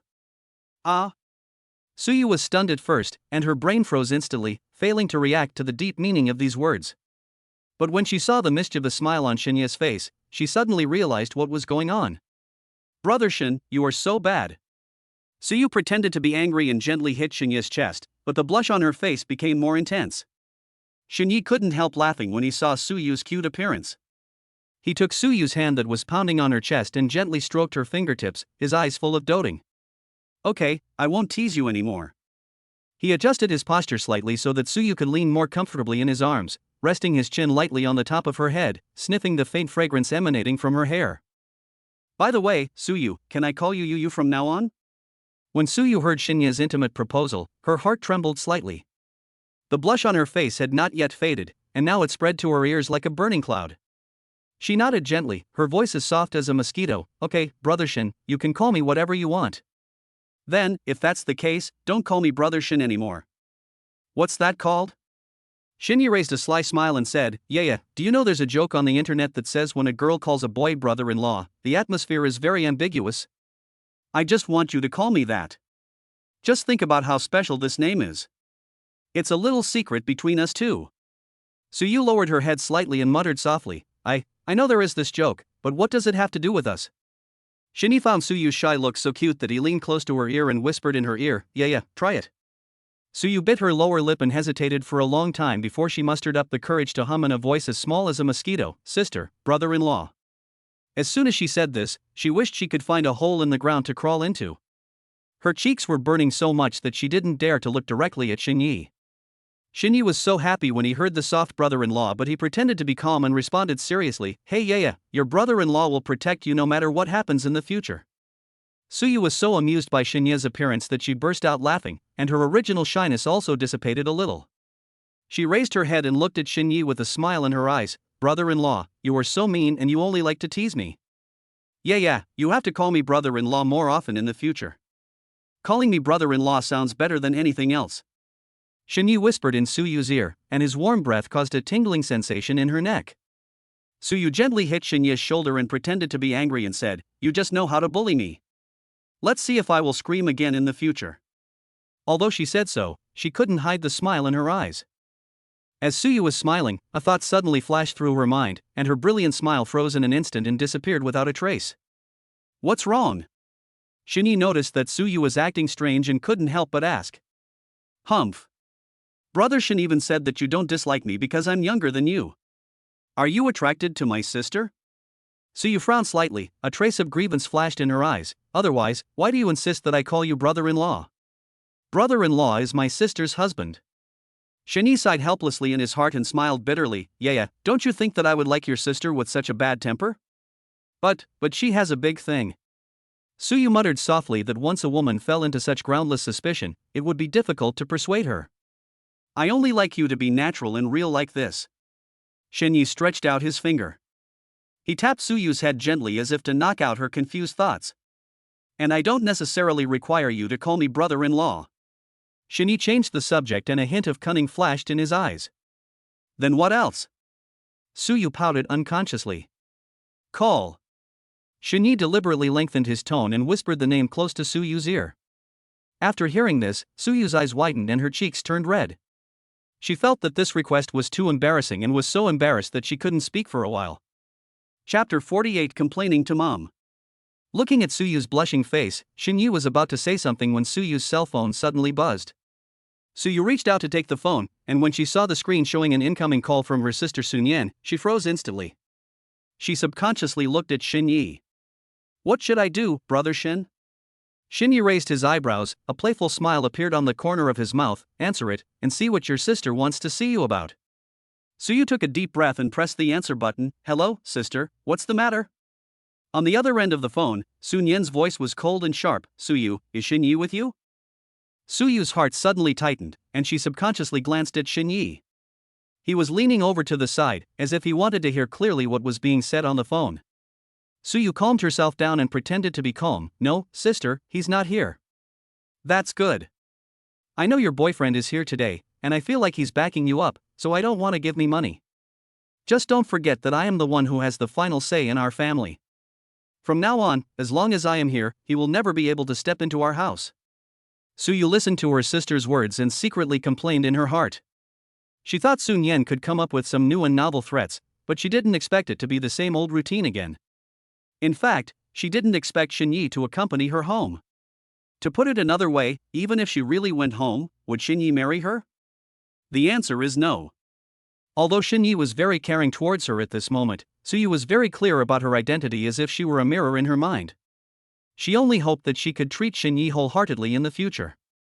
As long as Xinyi could keep a small place for her in his heart, she would be satisfied.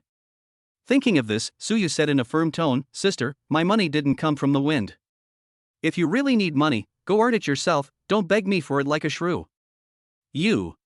When Sunun Yen heard Suyu's ruthless words, he immediately became furious and saw stars. She was about to open her mouth to refute, but she only heard a busy tone on the phone. Suyu had already hung up. Okay, you become more capable now that you have a boyfriend, right? Sunun Yen glanced at her phone in frustration, then quickly dialed a family number and cried, "Mom." Xinyi was still very satisfied with Suyu's behavior of hanging up Sunun Yen's phone without hesitation. After all, to deal with such unreasonable people, you have to use tough measures. Xinyi looked at Suyu with admiration in his eyes. Yeah, you did the right thing, don't let her control you. Suyu smiled bitterly and shook her head. Brother Shin, I don't want this to happen either, but she is my sister, and the situation at home has always been like this. Xinyi gently embraced Suyu in his arms, patted her on the back, and said softly, "I'm here, don't be afraid. If she dares to bully you like this again, I will never forgive her." Suyu leaned in Xinyi's warm arms, her heart deeply touched, but also vaguely uneasy. No matter what, she had to properly handle the dispute with Sunun Yen as soon as possible. She knew Sunun Yen's personality too well. If the problem was not resolved in time, she was afraid that Sunun Yen would show up again one day and disrupt the relationship between her and Xinyi. Furthermore, Sunun Yen still didn't know that Xinyi was financially strong. Given Sunun Yen's personality, once he knows Xinyi's wealth, his attitude will definitely change 180 degrees. By then, they might try every trick in the book to poach your employees, which would be a huge trouble. While thinking, Suyu's cell phone suddenly rang. She lowered her eyes and frowned instantly. Xinyi also saw the caller ID Zhou. Xinyi looked puzzled and cast a questioning look at Suyu. "Brother Shin, this is my mother. You have a bad relationship with her?" Suyu nodded and said, "Well, not so good. My dad is the only one in my family who treats me well, but I don't want my dad and mom to quarrel because of me, so I usually just endure it."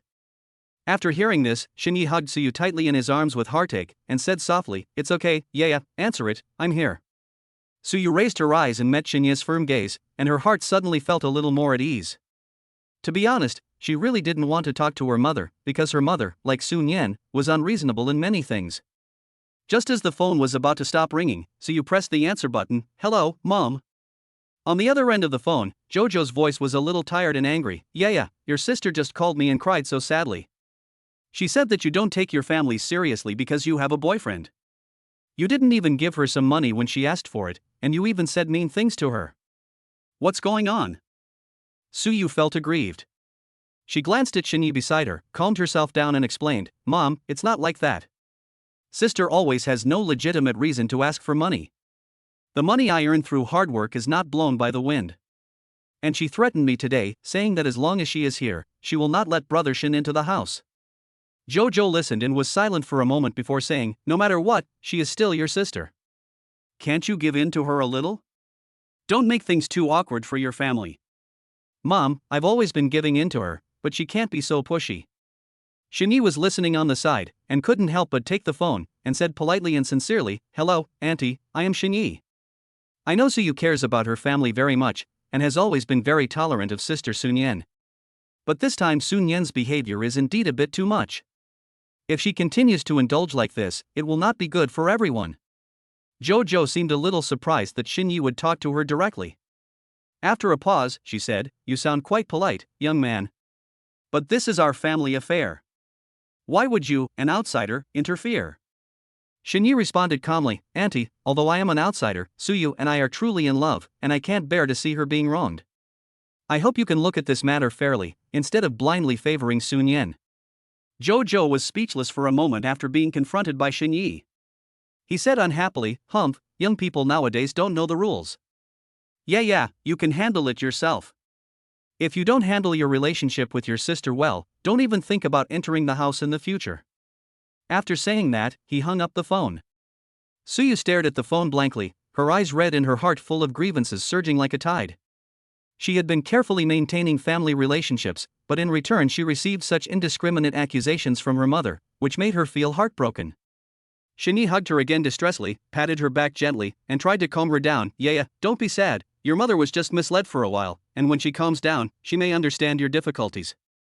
Suyu leaned in Shinya's arms, tears couldn't help but burst out, her voice was sobbing. Brother Shin, I'm really tired, I don't want to go on like this.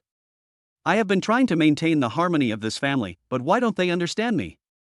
Shinyi gently wiped away her tears and said softly, Yeah, you have done very well, this is not your fault. Chapter 49. Like daughter, like mother. Now, Shinyi finally understood where Sunun Yen's unreasonable temper came from. It turned out that she had a mother who was just like her. Jojo favors Sunun Yen to such an extent that she is also his daughter, whom he raised with great difficulty, just because of the blood relationship. He even seems to be justified in asking Suyu for money. Shinyi was full of confusion. If he didn't really want to adopt a child, why would he go through so much trouble? He really couldn't understand the logic behind this. In his opinion, parents should treat their children fairly and give them equal care and respect, rather than allowing one party to demand and oppress the other party at will. Drop. An abrupt reminder sound broke the original tranquility in the room. Suyu's cell phone rang again. Shinyi picked it up and took a look. Sure enough, it was a message from her mother Jojo. Yeah, transfer 3,000 yuan to your sister quickly. She needs it urgently. If you don't expect me to recognize you as my daughter anymore. In just a few words, the words were full of firmness and unquestionableness. When Shinyi saw this message, he sighed helplessly. He handed the phone to Suyu. Suyu took the phone and saw the content of the text message. Her eyes instantly turned red. Shinyi saw Suyu's sadness. He took Suyu's phone and was about to call Sunun Yen, intending to argue with her and seek justice for Suyu. No, brother Shen. Suyu grabbed Shinya's arm, her voice full of tears and pleading, Don't hit me, I'm afraid things will get worse. I know my mother and sister's tempers well. If you hit them like this, they will definitely be even angrier. I don't know what ugly words they will say or what extreme things they will do. Okay, I won't call. Then help me get my phone. Shinyi looked helpless, and felt both amused and distressed about Suyu's worry. Brother Shin, you're not going to call me while I'm grabbing my phone, are you? Suyu's face was full of suspicion, and her eyes were fixed on Shinyi, fearing that he would go back on his word. Yeah, am I that kind of person? Hurry up and obey me, or I'll punish you according to the family rules. When Suyu heard the words punishment according to family rules, her heart shuddered. The tragic past made her dare not slack off at all. There was no choice but to reluctantly get out of the warm bed, get up and walk to the table beside her. Oh, yeah, what's wrong with you? Did you forget to put on your clothes? Shinyi then realized that after the intimate interaction between the two, Suyu's clothes were thrown all over the place and scattered in every corner of the room, including that rather special piece of clothing. Suyu suddenly realized that she was naked and her pretty face turned red instantly. She rushed to the table in panic, grabbed Shinya's cell phone, then rushed back to the bed as fast as a frightened little rabbit and wrapped herself tightly. Hey, these two little white rabbits are so cute. Shinyi looked at Suyu's panic and couldn't help but laugh softly. Just now, when Suyu was running, her figure was light and her undulating curves attracted Shinya's attention unconsciously. Brother Shin, give it to you. Suyu carefully stretched out a white jade-like hand from under the quilt and handed the phone to Shinyi. Shinyi took the phone, and this time, he did not tease Suyu as usual.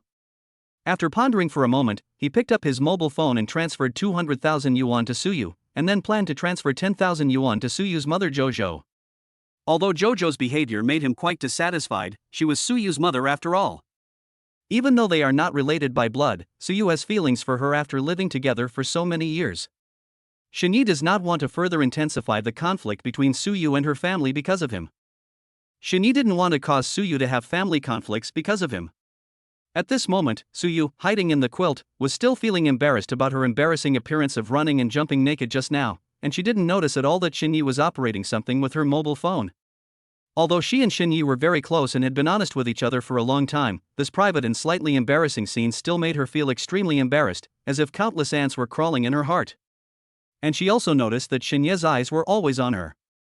Thinking of this, she couldn't help but secretly blame herself in her heart. Suyu, you are so old, how come you can forget whether you have clothes on or not? The more I think about it, the angrier I get, and the more ashamed I feel. Ah. Suyu screamed hysterically in her heart, trying to dispel the embarrassment that followed her like a shadow and tightly wrapped around her, but the feeling of shame was like a thorn in her side that she could not get rid of. Yeah, please enter your phone password. I will transfer 10,000 yuan to your mother. Xinye's gentle voice, which carried a certain degree of unquestionableness, suddenly broke the silence in the room. Suyu was like a puppet with its soul taken away. She took the phone in a daze, her fingers slid mechanically across the screen, entered the password, and then subconsciously handed the phone back to Xinyi. However, just a second later, her eyes suddenly widened and she woke up instantly, as if struck by a thunderbolt. Ah! Brother Shen. Suyu's voice was full of astonishment, and she looked at Xinyi in disbelief. Xinyi thought Suyu was wondering why he transferred money to her mother, but he didn't know that Suyu was still deeply immersed in the shame just now, and her thoughts were completely occupied by the embarrassment just now. Yeah, she is your mother after all. Since she has asked and she knows I am next to you, let me help you again this time. Xinyi explained patiently, his eyes full of tenderness and consideration. However, I told your mother in your name that this is the last time I will lend money to your sister. I will give the money to your mother, and as for how much she gives to your sister, let's not worry about it. After sending the message, Xinyi returned the phone to Suyu. Suyu took the phone with a blank look in her eyes. She was totally unable to comprehend what had just happened and was still in a daze. Brother Shun, did you really send it to my mother? Suyu still couldn't believe it. Yeah, what's wrong? But I don't have 10,000 in my WeChat account, how did you send it? Little idiot, I transferred 200,000 yuan to your phone. Xinyi smiled and rubbed Suyu's head, his tone doting. The 200,000 yuan was not a sudden decision made by Xinyi on a whim, but a plan he had thought carefully about long ago.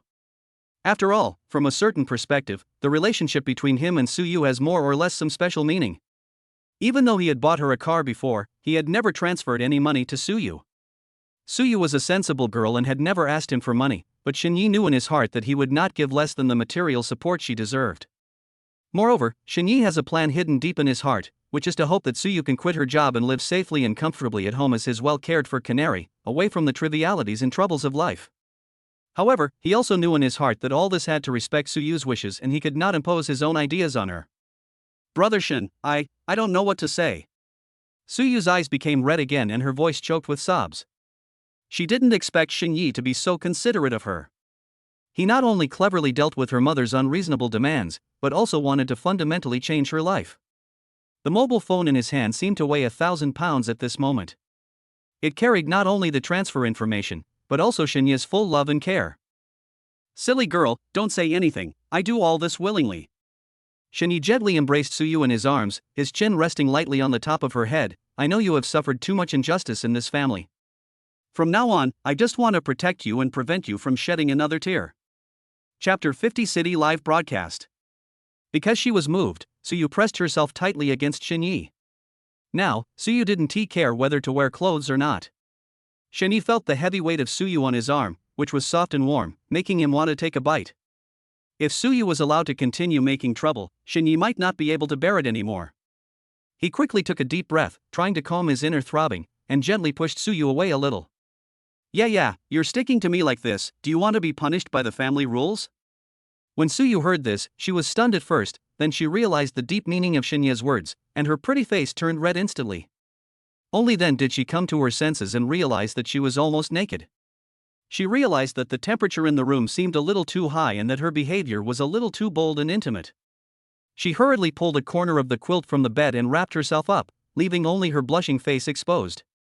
Xinyi looked at her like this, the corners of his mouth couldn't help but slightly raised, the tenderness in his heart spread like a tide, he couldn't help but stretched out his hand to gently scratch her nose, and smiled. Look at your little appearance, it really makes people love and helpless. By the way, yeah, I suddenly want to eat the food you cook, would you like to show me your cooking skills? When Suyu heard this, her eyes instantly lit up, and her previous shyness was somewhat dispelled by this sudden request. Of course, I'll show off my cooking skills to Brother Shin right now, and I guarantee you'll be satisfied with the meal. Shini picked up all the clothes on the ground for Suyu and said gently, put them on quickly, don't catch a cold. I'm still waiting to taste the chef's cooking. Suyu took the clothes with a red face, quickly put them on, and then went to the kitchen. Seeing Suyu cooking obediently, Shinyi was also not idle. He immediately took out his mobile phone and started watching short videos. However, Shinyi did not watch the videos recommended by the system, but the videos in the same city. There's nothing we can do about it, since Shinyi has a pair of eyes that are brave enough to discover beauty. His fingers slid rapidly across the screen, and after scrolling through several videos in a row, Shinyi discovered that many female anchors nowadays were creative and wore tight yoga clothes to show off their bodies in front of the camera. As long as the young men in the live broadcast room actively give gifts, they will unlock various specific sports actions. If someone sends a come on duck special effect, the female anchor will do a handstand. Swipe a flower to watch energetic burpees. If the number of likes reaches a certain amount, you can even take on the difficult hanging door challenge. It has to be said that in order to get a piece of the pie in this fiercely competitive live streaming circle, some female anchors have really put in a lot of effort and can be described as hard-working. As for Shinyi, he just liked this and watched it with great interest. After watching several videos in succession, Shinye's eyes lit up and he finally saw a female anchor with a very good appearance. The way she plays in her live broadcast room is more novel. In addition to the regular movements, it also incorporates bending down, handstands, and even train poses. Soft. When Shinyi saw her ID name, he thought to himself that just from this short live broadcast, through the difficult moves she demonstrated, he could indeed intuitively feel that she was quite soft. In the camera, she was wearing a black vest with black denim shorts, her slender legs were covered with black over the knee socks, and she was standing barefoot on a soft yoga mat.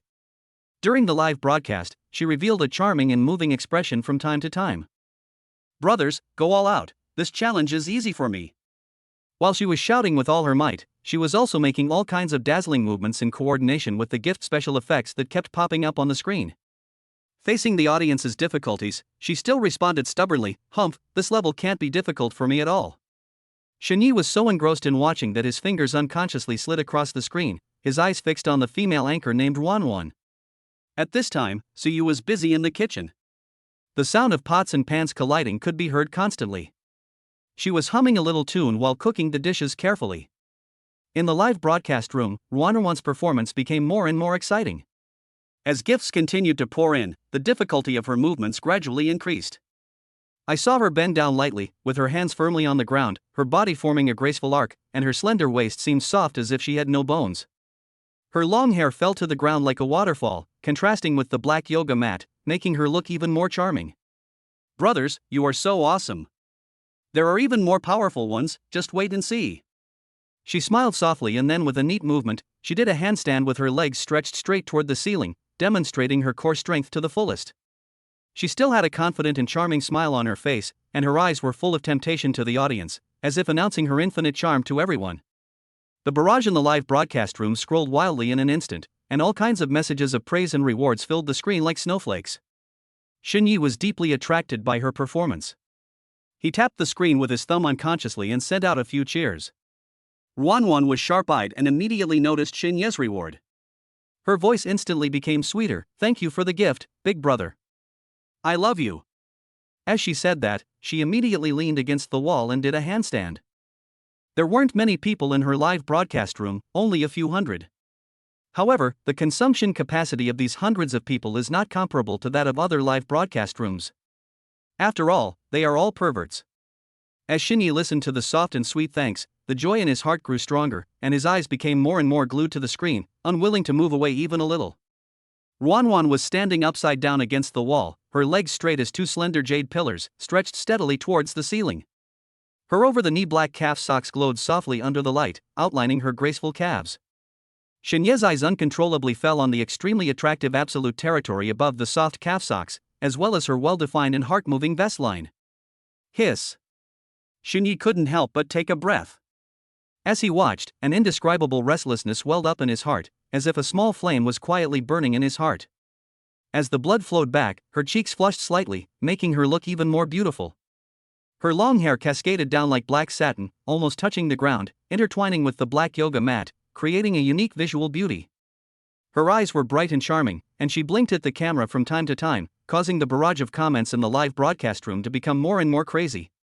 Goddess Wanwan is so amazing. Her figure and flexibility are absolutely amazing. If there's something even more powerful, let's continue giving out gifts. The barrage of comments scrolled rapidly, and the reward special effects flashed continuously. Wanwan looked at the comments, feeling secretly proud in her heart, but she still said stubbornly, "Brothers, this is nothing, there are even more amazing things, it depends on whether you are willing to give gifts." Shini originally wanted to watch the train running, but at this moment, Suyu's crisp voice came from the restaurant, "Brother Shin, the meal is ready, come and eat." Shini felt a little regretful that he didn't get to see what it was like to drive a train. But thinking that Wanwan's live broadcast would continue, he pressed the screen of his phone, threw the phone on the sofa, stood up and walked towards the living room. Chapter 51 So Soft. Yeah, your cooking skills are so good. Shini looked at the table full of delicious dishes, his eyes full of surprise and admiration. Then he quickly walked behind Suyu and gently hugged her. He leaned forward slightly, put his nose close to Suyu's hair, took a deep breath, and couldn't help but sighed, yeah, whoever marries you will be blessed after several lifetimes. The corners of Suyu's mouth rose slightly. She certainly understood that Shinyi would not marry her, but she didn't care about that. She gently picked up a piece of tempting braised spare ribs, turned around, and handed the meat to Shinya's mouth. Her voice was soft and full of expectation, "Brother Shin, try it quickly." "Is it delicious?" Shinyi swallowed the whole piece of ribs without any hesitation. After chewing it carefully, he praised sincerely, "It's delicious, yeah, your cooking skills are amazing. As long as it tastes good, I'll make it for you whenever you come to my house." Suyu's face was filled with a happy smile, and she turned around to go to the kitchen to get the dishes. "Wait a minute, yeah, you have something in your hand." Shen Yi suddenly spoke. Suyu looked at her hand in confusion, Brother Shin, no. Yes, definitely. As Shin Yi said this, he took Suyu's hand and put the finger she had just passed the ribs into his mouth. He sucked it gently for a few times, then let go of his hand and said with satisfaction, "That's it." After saying this, he was still unsatisfied and licked his lips again with a sly smile on his face. Suyu looked at Shinya's appearance, feeling both angry and amused, and said helplessly, "Brother Shin, my hands are dirty." Not dirty at all. In my place, you are clean everywhere." Shinyi waved his hand nonchalantly, the smile on his face became brighter, and his eyes were full of doting. To be fair, Suyu's cooking skills are top-notch. Shinyi was very satisfied with the meal and exclaimed that it was very enjoyable. Suyu looked at Shinyi eating with relish, and her heart was filled with happiness and satisfaction. After all, as the saying goes, if you want to capture a man's heart, you must first capture his stomach. Judging from Shinya's reaction, Suyu was obviously quite successful. By the way, yeah, can you dance? While eating, Shinya's mind suddenly popped up the beautiful anchor whom he had just seen, and he asked a question for some unknown reason. "Yes, Brother Shin, I learned dancing when I was a kid. Do you want to see it?" Shinyi had just asked casually, but he didn't expect Suyu to really have this ability. He instantly felt like he had found a treasure. He couldn't help but recall the video he had seen before, in which some rich people were having dinner in a hotel with beautiful women in ancient costumes dancing beside them. The scene was so pleasant. He was extremely envious at the time and never expected that he could enjoy such treatment at home now. If Yaya is willing to perform, I will definitely watch it. Seeing Shinyi so excited, Suyu was naturally very happy. "Brother Shin, wait for me for a while, I'll be back soon." After that, she stood up and trotted back to her bedroom. Shinyi looked at Suyu's departing back. Although he was a little confused, he did not ask much. He secretly guessed that Suyu must have prepared another surprise for him. After a long while, Suyu came out of the bedroom. At this moment, she had finished changing her clothes, wearing the JK uniform and white silk that Shinyi wore when he first came to her house, and her long hair that was originally loose was tied into a playful double ponytail. It has to be said that Suyu's appearance is outstanding, and this outfit makes her look youthful, bright, and charming. Shinya's eyes were unconsciously attracted by her slender legs tightly wrapped in white silk. For a moment, Suyu had become extremely miserable in Shinya's mind. Suyu was very satisfied with Shinya's reaction. She liked seeing Shinyi being obsessed with her. "Brother Shin, watch out." As soon as she finished speaking, Suyu did a split cleanly and neatly, with her body perfectly spread to both sides, showing off her flexibility. "Damn, yeah, you're so fierce." "Brother Shin, these are all basic operations. Suyu responded playfully, then stood up and put her hands on her hips. Shini saw it all, especially the fact that Suyu was not wearing leggings, only white silk stockings, which made certain details inadvertently appear more clearly in his eyes. Watching Suyu's series of actions, the nameless desire in Shinya's heart burned again. Yeah, how long can you keep doing this? Suyu panted slightly, her white cheeks flushed with a touching blush, and she said softly, "A few minutes, what's wrong?" Shinyi walked up to her side, leaned close to her ear, and whispered a few words in a low voice that only the two of them could hear. But the ground is too cold, brother Shin. Suyu's voice was trembling, soft and helpless. After maintaining the difficult movements for a long time, her breathing became more and more rapid and her chest heaved violently. She never thought that Shinyi would make such a request. In an instant, shame overwhelmed her like a tide, and the burning heat spread from her ears to her whole body. In Shinya's eyes, Suyu's panting and shy look at this moment was undoubtedly the most deadly temptation. Every subtle reaction seemed to be deliberately teasing him. The most important thing in life is to be happy. The most important thing for a man is to enjoy life and time. He didn't know Suyu's abilities before, but now that he knows, he will make good use of them. Yeah, hold on for a while and I'll help you. Brother Shin, hurry up and get up. Don't you have something to do today? Shinyi slowly opened his eyes, the sunlight shining through the gap in the curtains onto his face, causing him to frown slightly. He was in a daze for a moment before he remembered what happened between him and Suyu last night, and the corners of his mouth rose unconsciously. Looking at Suyu, whose hair was messy but still bright and beautiful, he reached out and pulled her into his arms and kissed her forehead. "Let me hold you for a while. I don't want to care about those troubles with you around." Suyu's cheeks flushed and she gently pushed him away. "No, you can't delay your work because of me. Hurry up and wash up. I'll make breakfast for you." As she said this, she quickly stood up, picked up the clothes scattered on the floor and walked quickly into the bathroom. Shinyi looked at her back, stretched lazily, and then stood up reluctantly. Just as he was about to get dressed, his cell phone suddenly rang. It was Lin Wanqing calling. Shinya's heart skipped a beat and he quickly picked up the phone. As expected, Lin Wanqing asked him to arrive at the gate of her community at 8 o'clock. Then drive to the auction together. Shinyi hung up the phone and looked in the direction of the bathroom, feeling confused. Suyu was still preparing breakfast for him while Lin Wanqing was urging him to finish. Although there is still an hour left, he still has to go home to change clothes and then go to Lin Wanqing's house. This means time is pretty tight. Forget it, let's go quickly, otherwise it will be bad if we are late. Chapter 52 Betting. In desperation, Shinyi hurriedly put on his clothes and went to the kitchen. Suyu was busy frying eggs. She turned around and saw Shinyi. She smiled and said, "Brother Shin, please sit down for a while. Breakfast will be ready soon." Shinyi walked behind her and hugged her gently. Yeah, I'm sorry, I may not have time for breakfast." Suyu paused for a moment, a hint of disappointment flashed across her eyes, but she soon returned to her smile and turned to comfort him. "It's okay, go ahead." Shinyi kissed her lightly on the cheek and turned away.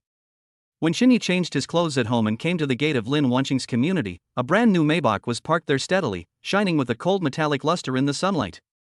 Lin Wanqing had been waiting for a long time. When she saw Shinyi, she got out of the car with graceful steps, walked straight towards him, opened her arms and gave him a warm hug. Lin Wanqing seemed like a different person today.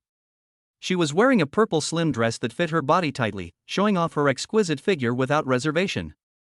The deep V neckline is bold and sexy, and you can inadvertently catch a glimpse of the looming cleavage, which is very tempting. The hem of her skirt was slit to mid-thigh, and with every step she took, her fair skin was faintly visible in the sunlight, glowing with a soft sheen, and her figure swayed, showing off her charm. What surprised Shinyi even more was that she changed her usual makeup today and put on a retro Hong Kong-style makeup. The fiery red lips are bright and eye-catching, and the upward eyeliner makes her eyes look more charming and seductive. "What are you looking at? You're lost in thought." Lin Wanqing waved her hand in front of Shinyi with a smug smile on her face. Shinyi came back to his senses and smiled awkwardly. "I almost didn't recognize you in the way you were dressed today. You're so stunning." Lin Wanqing covered her mouth and chuckled softly, her laughter was crisp and pleasant. She held Shinya's arm intimately and said coquettishly, "You are the only one who knows how to make people happy. Get in the car quickly. You can't be late for the auction, otherwise you will miss the show." Having said that, he pulled Shinyi towards the car. After getting in the car, Lin Wanqing changed into a pair of flat shoes and drove. Shinyi was somewhat confused about what she had just said. Ching, is there anything special and exciting at today's auction? Of course.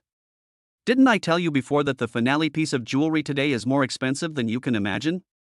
Let's go and broaden our horizons and experience the charm of top-grade jewelry. Xinyi raised his eyebrows and asked with interest, Ching, such a rare treasure, you are not tempted at all? Don't you want to take it into your pocket? Lin Wanqing sighed softly, shook her head helplessly, and smiled bitterly, how could I not want it? But the competition is too fierce, and it's all those wealthy bigwigs who are fighting for it. Let's be pragmatic and buy something a little cheaper. I see. Xinyi muttered to himself thoughtfully, with a meaningful expression on his face. Seeing Xinyi's thoughtful look, Lin Wanqing's heart moved, and she couldn't help but teasing, why, looking at your attitude, do you want to help me take a picture of that treasure? Upon hearing this, Xinyi did not retreat, but moved closer and asked, you don't trust me so much? How about we make a bet? As he spoke, his hand seemed to be out of control and quietly fell on Lin Wanqing's leg, and his fingers gently rubbed it a few times. Lin Wanqing froze, a blush spread from her ears to her cheeks. She glared at him with a mixture of anger and amusement, and said angrily, strength? If you can really get that piece of jewelry, don't say I will give in to you today. If you want to find a few women in the future, I won't even blink an eye and will never stop you. But don't brag. The starting price of the jewelry is 9 figures, enough to buy several villas. Real? It couldn't be more true. I never break my promises. Lin Wanqing said this in a decisive tone, but she was secretly thinking in her heart, how could Xinyi come up with so much money? The starting price of the jewelry is 9 figures. If he had the financial resources, why would he become a son-in-law? I must be kidding myself. After hearing this, Xinyi's mouth corners slightly raised, revealing a determined smile. That smile hid a secret that only he knew. He knew in his heart that with the system at his disposal, it would be a piece of cake for him to take the jewelry. This was truly a godsend opportunity that Lin Wanqing personally brought to him. Okay, Ching, just wait and see. Don't regret it when the time comes. Snort. Lin Wanqing snorted lightly and looked at Xinyi's smug look, full of confusion. She really couldn't understand where he got such confidence from. While the two were talking, Lin Wanqing was distracted. When she came to her senses, she found that Xinyi's hand had quietly moved to the root of her thigh. Her body tensed instantly and a hot blush rose on her face. She knew very well that if she didn't stop herself, the valves in her body would be opened and she would burst out. Xinyi, can you please take your claws away first? If you keep touching me, I won't be able to drive my car. I'm going to crash soon. Xinyi finally woke up from his dream, and awkwardly withdrew his hand. A blush flashed across his face, and he laughed dryly, trying to ease the slightly ambiguous and awkward atmosphere. Yes, I'm sorry, I was just too excited. Lin Wanqing rolled her eyes at him, but couldn't help but raise the corners of her mouth slightly, and said with a hint of resentment, You always like to talk nonsense. The car continued to move forward in the ambiguous atmosphere and soon arrived at the auction site. Xinyi got out of the car first, and Lin Wanqing put on high heels and walked out of the car with a swaying figure. She gently took Xinyi's arm and walked towards the auction venue. All I can say is that Lin Wanqing is worthy of being the chairman, as she met one acquaintance after another before she even entered. These people, whether they were business elites or prominent families, greeted her enthusiastically with eyes full of respect and flattery.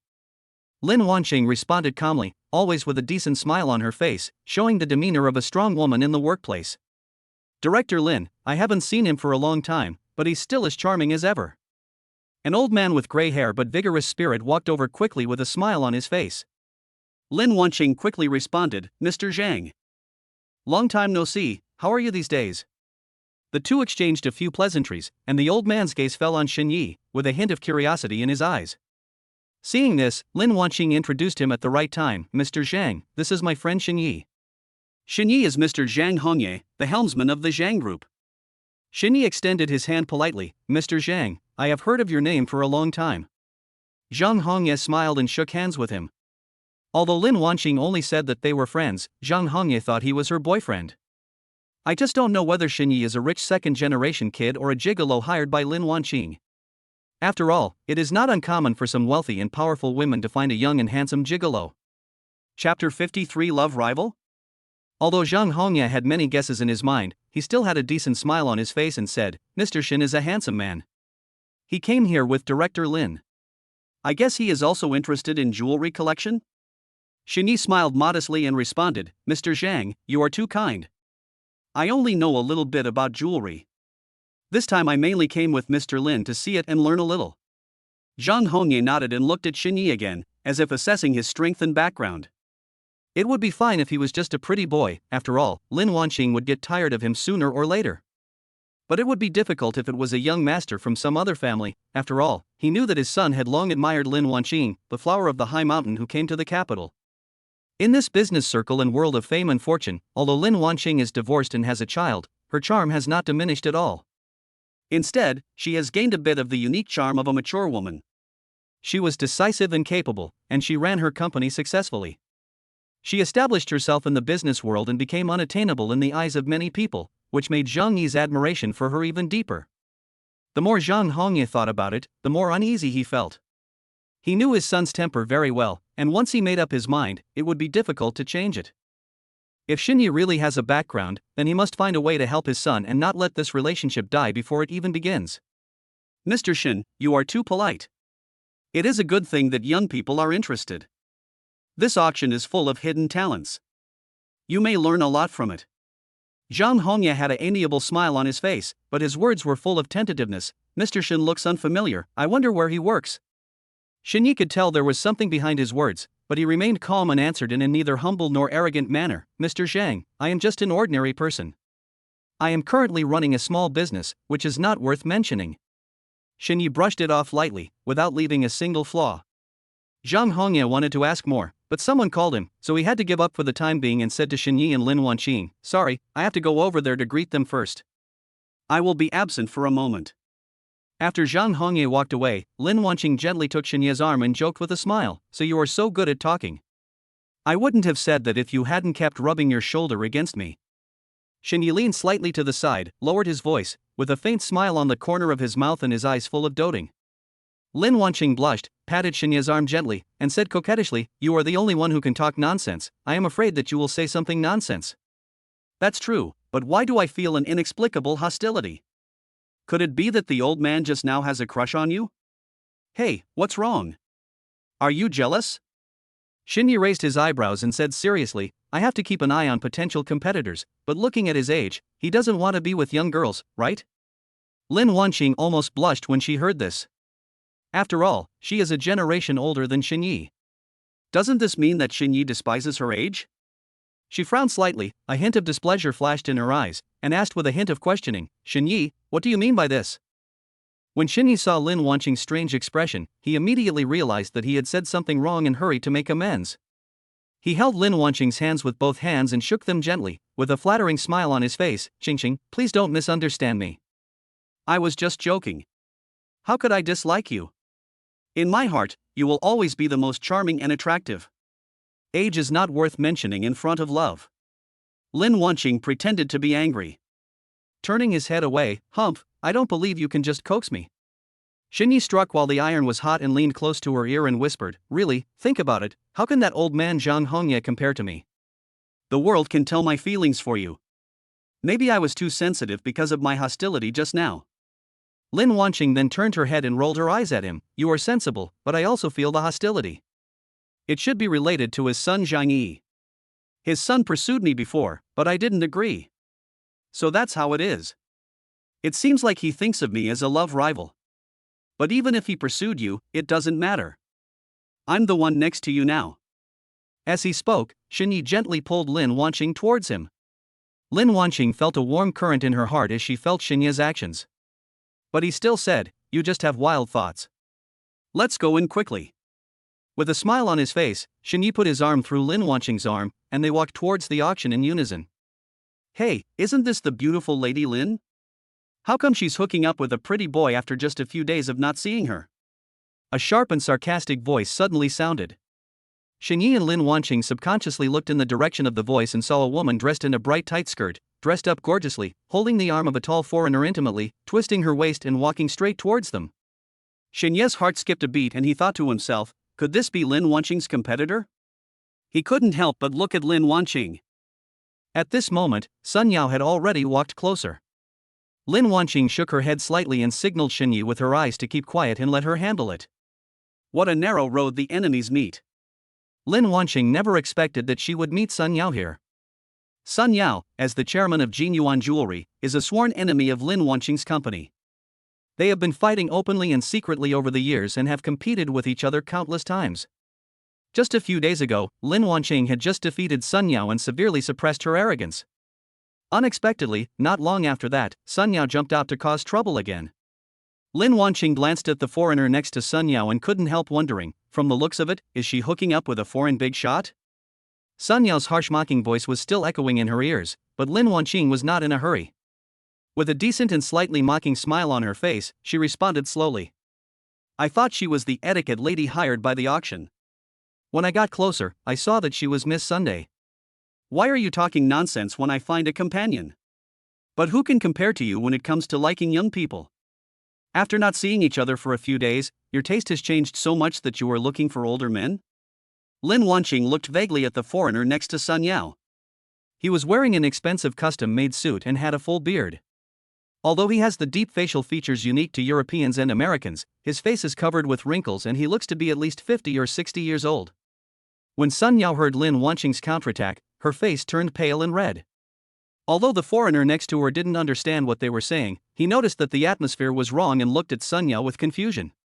Sun Yao took a deep breath, forced a smile, patted the foreigner's arm and said in a soft voice, "Don't mind them, dear. This is a little joke between me and Miss Lin."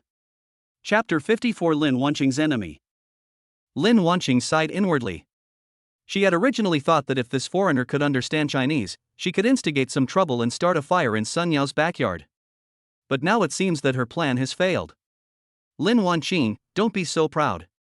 I came to today's auction well prepared. Just wait for the coincidence. Sun Yao finished speaking through gritted teeth, then intimately took the arm of the foreigner next to her, twisted her waist, and walked into the venue arrogantly. From beginning to end, she never looked at Xinyi directly. In Sun Yao's eyes, although Xinyi had a handsome appearance, he was just a gigolo who relied on women to get ahead and was not worth mentioning at all. Xinyi looked at Sun Yao's arrogant and domineering appearance and felt furious. I am such a handsome guy, but I feel so aggrieved that she looks down on me like this. Looking at the foreigner next to Sun Yao, Xinyi couldn't help but complain in his heart. According to her logic, she was just the canary kept by this foreigner. System, check this woman's information. Xinyi muttered in his heart. Byte. Name Sun Yao. Age, 38. Height, 163 centimeters. Appearance 8'2". Privacy value, 7. How many men have you driven with? Status, bad temper, will do anything to achieve his goals. Intimacy, 10. Very bad. Occupation, chairman of Jinyuan Jewelry, a well-known jewelry company in Shangjing City.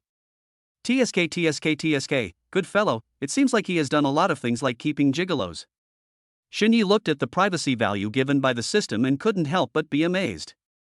This value was really not low. However, what he did not expect was that Sun Yao's impression of him was so bad.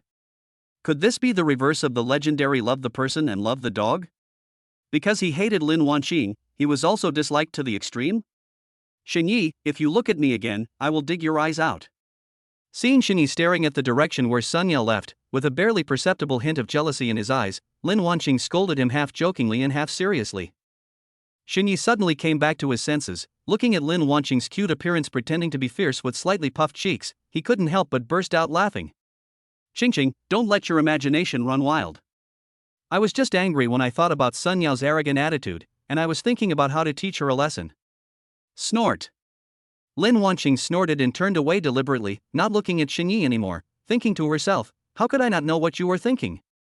I don't believe your lies. At this moment, she looked like a little girl who was in a bad mood, and she had lost all the fierceness of a strong career woman. Women, no matter what age they are, once they get angry, they are as stubborn as a stubborn donkey, and even 10 cows can't pull them back. Xingqing, don't you know me yet? With Sun Yao's temperament, how could I possibly like her? You are the only one in my heart. Xinyi ignored the people coming and going around him and hugged Lin Wanqing tightly from behind, resting his chin lightly on her shoulder, and his warm breath sprayed on her neck. Xinyi, let go, there are so many people here. Lin Wanqing's body stiffened slightly, and a blush instantly appeared on her cheeks. She originally just wanted to make Xinyi clear about her attitude. He must not have any unclear relationship with Sun Yao. But I didn't expect Xinyi to be so bold and do such an intimate thing in public. If you call me husband, I'll let go. Otherwise, I'll just hold you in my arms and walk into the venue. Relying on the fact that he had few acquaintances here, Xinyi started to act like a spoiled brat, with the corners of his mouth slightly raised in a sly smile. He knew in his heart that Lin Wanqing was thin-skinned and could not afford to lose face. Don't scream. Xinyi, let me go quickly, or I will never let you go. Lin Wanqing was both embarrassed and anxious, her voice unconsciously rose a few degrees, she used both hands to pry Xinyi's arms apart, and her body kept twisting. Seeing that Lin Wanqing was really about to collapse from anxiety, Xinyi's eyes flashed with a hint of doting, and then he reluctantly let go of her hand. After letting go of her hand, Lin Wanqing hurriedly tidied up her slightly messy clothes, glared at Xinyi in reproach, and muttered in a low voice, You only know how to give me problems, and you don't even consider what kind of occasion this is. Xinyi smiled and scratched his head. By the way, Xingqing, what did that woman mean when she said she came prepared? Could it be that she has the ability to take the photo of the finale jewelry? I'm not too sure about that. But looking at the foreigner she's with, he must be quite wealthy. Otherwise, with Sun Yao's personality, how could she submit to him? As she spoke, Lin Wanqing raised a faint smile and teased, You should know that her previous mate selection criteria were all young and handsome, like you. But now she has found an old man, which shows that the other party's financial resources and power should not be underestimated. I guess he has the strength to make her willing to compromise. I see. Xinyi nodded thoughtfully, thinking to himself, It seems that Sun Yao's privacy value is so high, there must be a story behind it. But even if she really has the ability to buy the finale jewelry, what does it have to do with us? You don't even know that our company's jewelry sales last month were twice as high as Jin Yuan jewelry. Lin Wanqing raised her chin, her eyes full of confidence and pride, and her tone revealed her disdain for Sun Yao's behavior. Why don't you run your own company well? It is of no use to do crooked and unorthodox things all day long. Wow, my woman is so amazing. Of course. Xinyi suddenly leaned in close with a sly smile on his face. Since you are so awesome, give me a kiss as a reward. Don't want. Lin Wanqing's cheeks turned slightly red and she gently pushed Xinyi and said angrily. Just a kiss, okay? Lin Wanqing had no way to deal with Xinyi and said helplessly, Then let's go in and kiss each other, okay? There is a private room inside and you can do whatever you want. Ding. Lin Wanqing intimacy +5. Seeing that his persuasion had succeeded, Xinyi let Lin Wanqing go contentedly, with a sly smile of success on his face. Today's auction is of great significance to him. This is a great opportunity to win Lin Wanqing, and he will not let it go. The finale jewel has nothing to do with us? That's totally wrong. Xinyi muttered to himself in a low voice, a gleam of determination flashed in his eyes, and he had already started to think about the next plan in his mind. The two walked into the auction site side by side.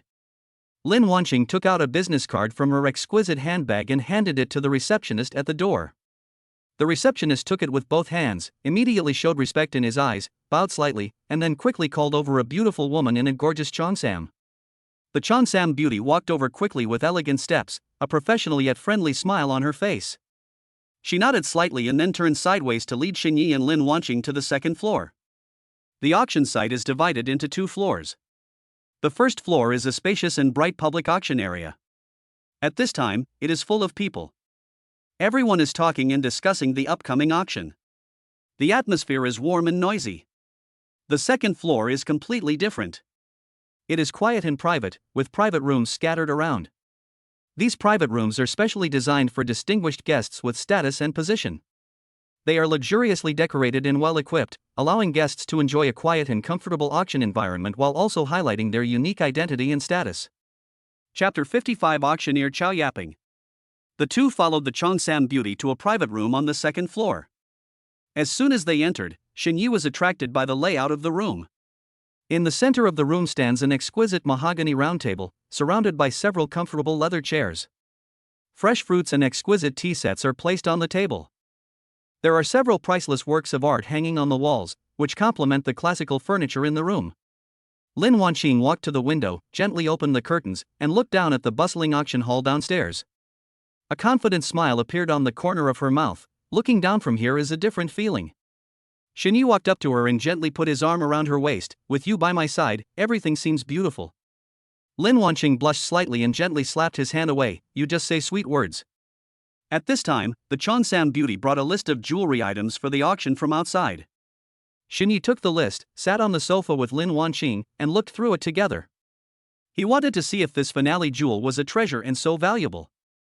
On the list, the names and descriptions of each piece of jewelry were listed one by one, from rare deep-sea pearl jewelry to sapphire earrings emitting a mysterious glow. Each one was priceless. And when their eyes fell on the finale piece of jewelry, Shini and Lin Wanqing couldn't help but hold their breath. The Burmese Imperial Green Jade set has a rich and pure color, a warm and delicate texture, and is full of water and translucent. It is a rare top-grade jade in the world. Carefully designed and crafted by an internationally renowned jewelry master, the necklace and bracelet are inlaid with jade beads and dazzling diamonds of the same quality, paired with a luxurious jade ring. The entire set of jewelry exudes a royal demeanor, with a starting price of 150 million. Although Shini didn't know much about jewelry, he felt that this thing was worth a lot just by looking at the picture. Lin Wanqing is an expert, so she can naturally appreciate the extraordinary value of this jade set. Her fingers lightly slid across the description of the jadeite set on the list, her eyes full of amazement and appreciation. This imperial green jadeite is extremely rare, and this quality is 1 in a million. Coupled with the carving and design by an international master, it's no wonder that the starting price is so high. Shini looked at Lin Wanqing's obsessed look and felt secretly happy. He thought that this auction came at the perfect time.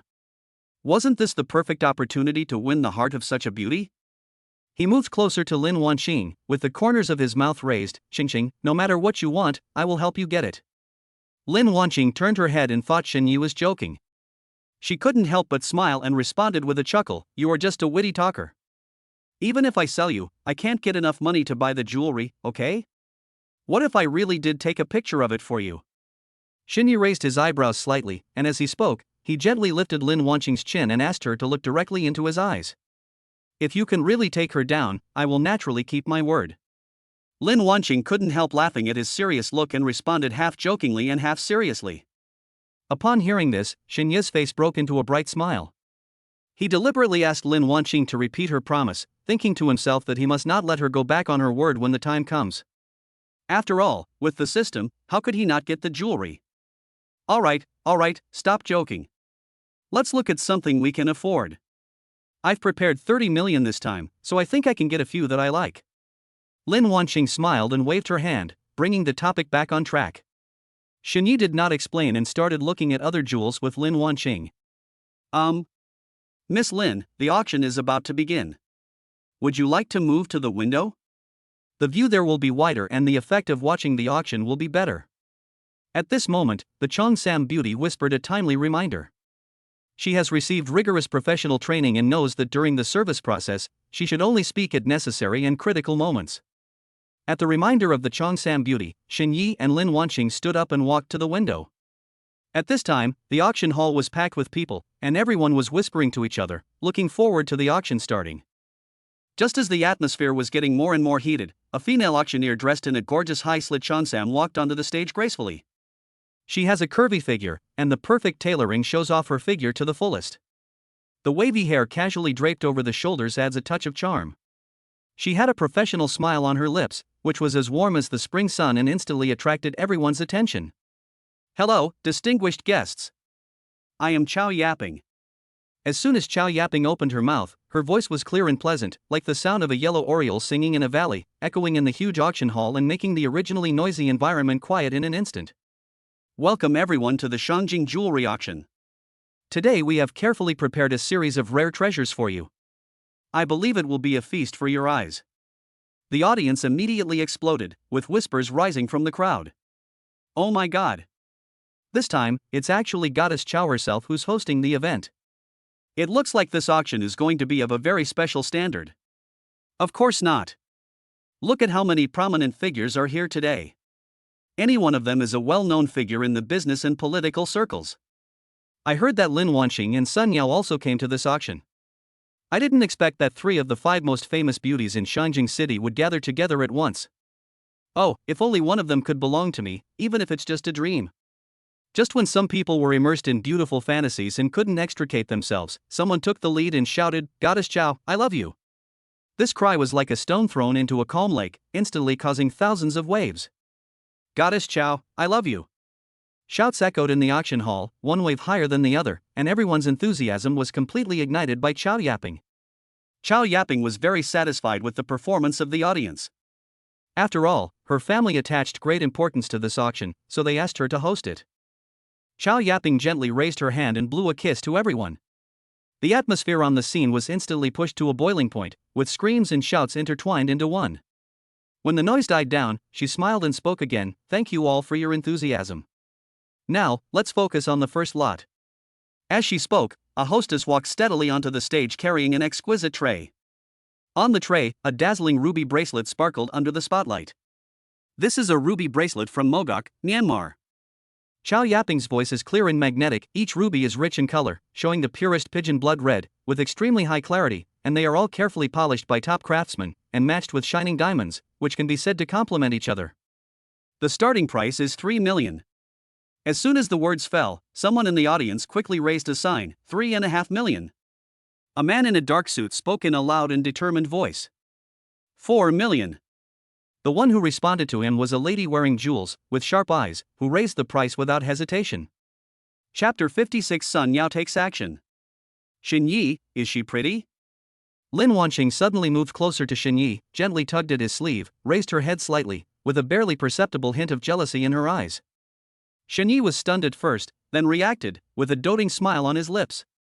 He stretched out his hand and gently scratched Lin Wanqing's nose, saying, "No matter how beautiful I am, can I compare to you? In my heart, you are unique and irreplaceable." Lin Wanqing snorted softly and turned her head away. "You are just sweet talking. But this Chow Yaping is really charming. She can stir up the atmosphere so enthusiastically." Xin Yi looked at Lin Wanqing's slightly arrogant profile and thought she was very cute. "She is quite capable, but I don't have the heart to pay attention to others. I only have eyes for you."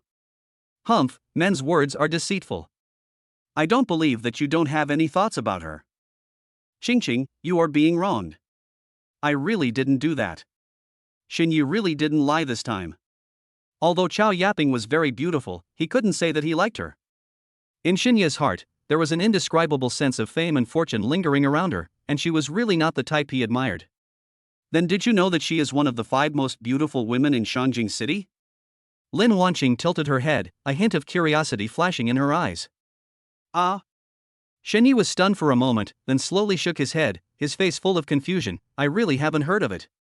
Lin Wanqing pursed her lips and patiently explained, "They are the 5 most recognized beauties in Shangjing City, and Chow Yaping is one of them." Ching, I've really never heard of this. Besides, in my heart, having a goddess like you is enough. Others are not worth my attention at all." "You said you haven't heard of it, how do you know?" Before Lin Wanqing could finish her words, Xin Yi suddenly moved closer and gently covered her lips. After a while, the two separated slightly. Xin Yi's breath was a little hurried, but there was a sly smile on the corner of his mouth. "My Qingqing is naturally beautiful and bright. You can tell with your toes that she must be one of the top 5 goddesses." Now Lin Wanqing was completely obedient. No matter what, she was always teased by Xin Yi, so she just kept silent. At this time, the bidding in the audience entered the final stage. The ruby bracelet from Mogok, Myanmar, sparkled brightly under the light, and its price had risen to 9.5 million. On the stage, Chow Yaping's clear and pleasant voice rang out again, 9.5 million once, 9.5 million twice. Just as she was about to drop the hammer, Lin Wanqing pressed the bidding button in the private room and said, 10 million. Chow Yaping was slightly stunned, thinking that she had heard wrongly. She quickly glanced at the private room where Lin Wanqing was. After confirming that it was she who made the bid, she immediately regained her professional smile on her face. "This distinguished guest has offered 10 million. Is there anyone who can offer a higher price?" The person who made the bid just now recognized Lin Wanqing's identity and stopped bidding. After all, she is a great beauty in Shangjing City, so it will always be a good idea to leave a good impression on her. "Qing, why are you the first one to be auctioned?" Xin Yi also didn't expect that Lin Wanqing would attack at the last moment. "Everyone is actually testing this first one. The price is not too high and it has the best value for money. I just need it, so I'll auction it off." After hearing this, Xin Yi couldn't help but look at Lin Wanqing with new eyes, and nodded with a smile. "My Qingqing is really thoughtful. I didn't expect you to have such considerations." Seeing that no one else was bidding, Xiao Yaping began to make her final offer, her voice still clear and sweet, 10 million once, 10 million twice. Just as the word 3 and 10 million 3 was about to come out of his mouth, an abrupt voice broke the brief silence. I'll give you 11 million. The sound was like a bolt from the blue, instantly making the atmosphere in the whole venue tense again. Everyone's eyes followed the direction of the sound, trying to find this Cheng Yaojin who had appeared out of nowhere. Lin Wanqing also subconsciously looked in the direction of the voice, a hint of surprise flashed in her eyes. She obviously didn't expect that there would be complications at this last moment. Her gaze penetrated the crowd and fell on the next private room. When she saw that the familiar figure was Sun Yao, Lin Wanqing knew in her heart that Sun Yao had come to disrupt the situation on purpose. The private room where Sun Yao was located was next to Lin Wanqing, and she clearly heard Lin Wanqing's final offer. In order to make things difficult for Lin Wanqing, she chose to take action at the last minute. It's not for any other reason, I just don't like Lin Wanqing. Xiao Yaping was standing on the stage, and her eyes also caught sight of Sun Yao. As one of the 5 most beautiful women in Shangjing City, Xiao Yaping had heard something about the dispute between Lin Wanqing and Sun Yao. At this moment, an imperceptible excitement flashed in her eyes, and the professional smile on the corners of her mouth became brighter. In this fiercely competitive auction, bidders like Lin Wanqing and Sun Yao, who are both competitive and powerful, are undoubtedly the most likely to create a climax. She turned gracefully towards the private room where Sun Yao was, and her voice was clear and pleasant, yet just right to spread throughout the auction hall. Number 11 on the second floor bids 11 million. Is there a higher bid? This question was like a huge rock thrown into a calm lake, causing waves to rise again. 12 million. Lin Wanqing almost gritted her teeth and pressed the bidding button again without hesitation. Hearing Lin Wanqing's offer, a barely perceptible smugness flashed across Sun Yao's face. She slowly turned her head and cast a provocative and smug look in the direction of Lin Wanqing through the glass of the private room. That look seemed to say, I know you'll take the bait just by looking at me. Naturally, this scene did not escape Lin Wanqing's eyes. Anger surged in her heart and her hands clenched unconsciously. However, her years of business experience helped her calm down quickly. She took a deep breath and told herself not to be affected by Sun Yao's little tricks. Since the beauty in room 10 wants it so much, I'll give it to her. Sun Yao deliberately prolonged her voice, which came out from the private room with a hint of sarcasm and mockery. As soon as she finished speaking, she reached out and closed the curtains of the private room in a graceful manner, leaving Lin Wanqing with only a cold and arrogant back. Lin Wanqing looked at the slowly falling curtains, took a deep breath, suppressed the unhappiness in her heart, turned to look at Shini, and tried hard to force a smile. It's okay. I've already taken off the bracelet. There's no need to get mad at her. Shini looked at Lin Wanqing quietly without saying a word, but raised his hand and gently touched her head. There was a barely perceptible hint of coldness in his eyes, and he was already thinking about how to give the other person a taste of his own medicine. In his opinion, Sun Yao's wanton provocation should not be let off easily. At this time, Xiao Yaping's clear voice rang out again, congratulations to the lady in room 10 for winning this precious ruby bracelet. Following Xiao Yaping's announcement, there was a polite round of applause from the audience.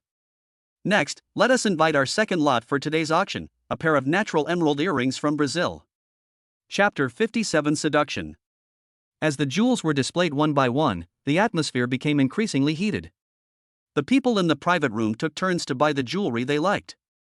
Zhang Hongye, who I met before entering the auction, also successfully bought a precious sapphire brooch. Lin Wanqing remained silent, her eyes occasionally glancing towards Sun Yao's private room, thinking silently in her mind. In her opinion, since Sun Yao had been so provocative before, she must find an opportunity to retaliate. Finally, Sun Yao showed great interest in a diamond necklace from South Africa and began to bid. Seeing the opportunity, Lin Wanqing's eyes flashed with sharpness, and her fingers were already on the bidding machine. When she was about to press it, Shini suddenly reached out and gently pressed her wrist. Lin Wanqing turned her head with a puzzled look on her face and looked at Shini, her eyes full of confusion.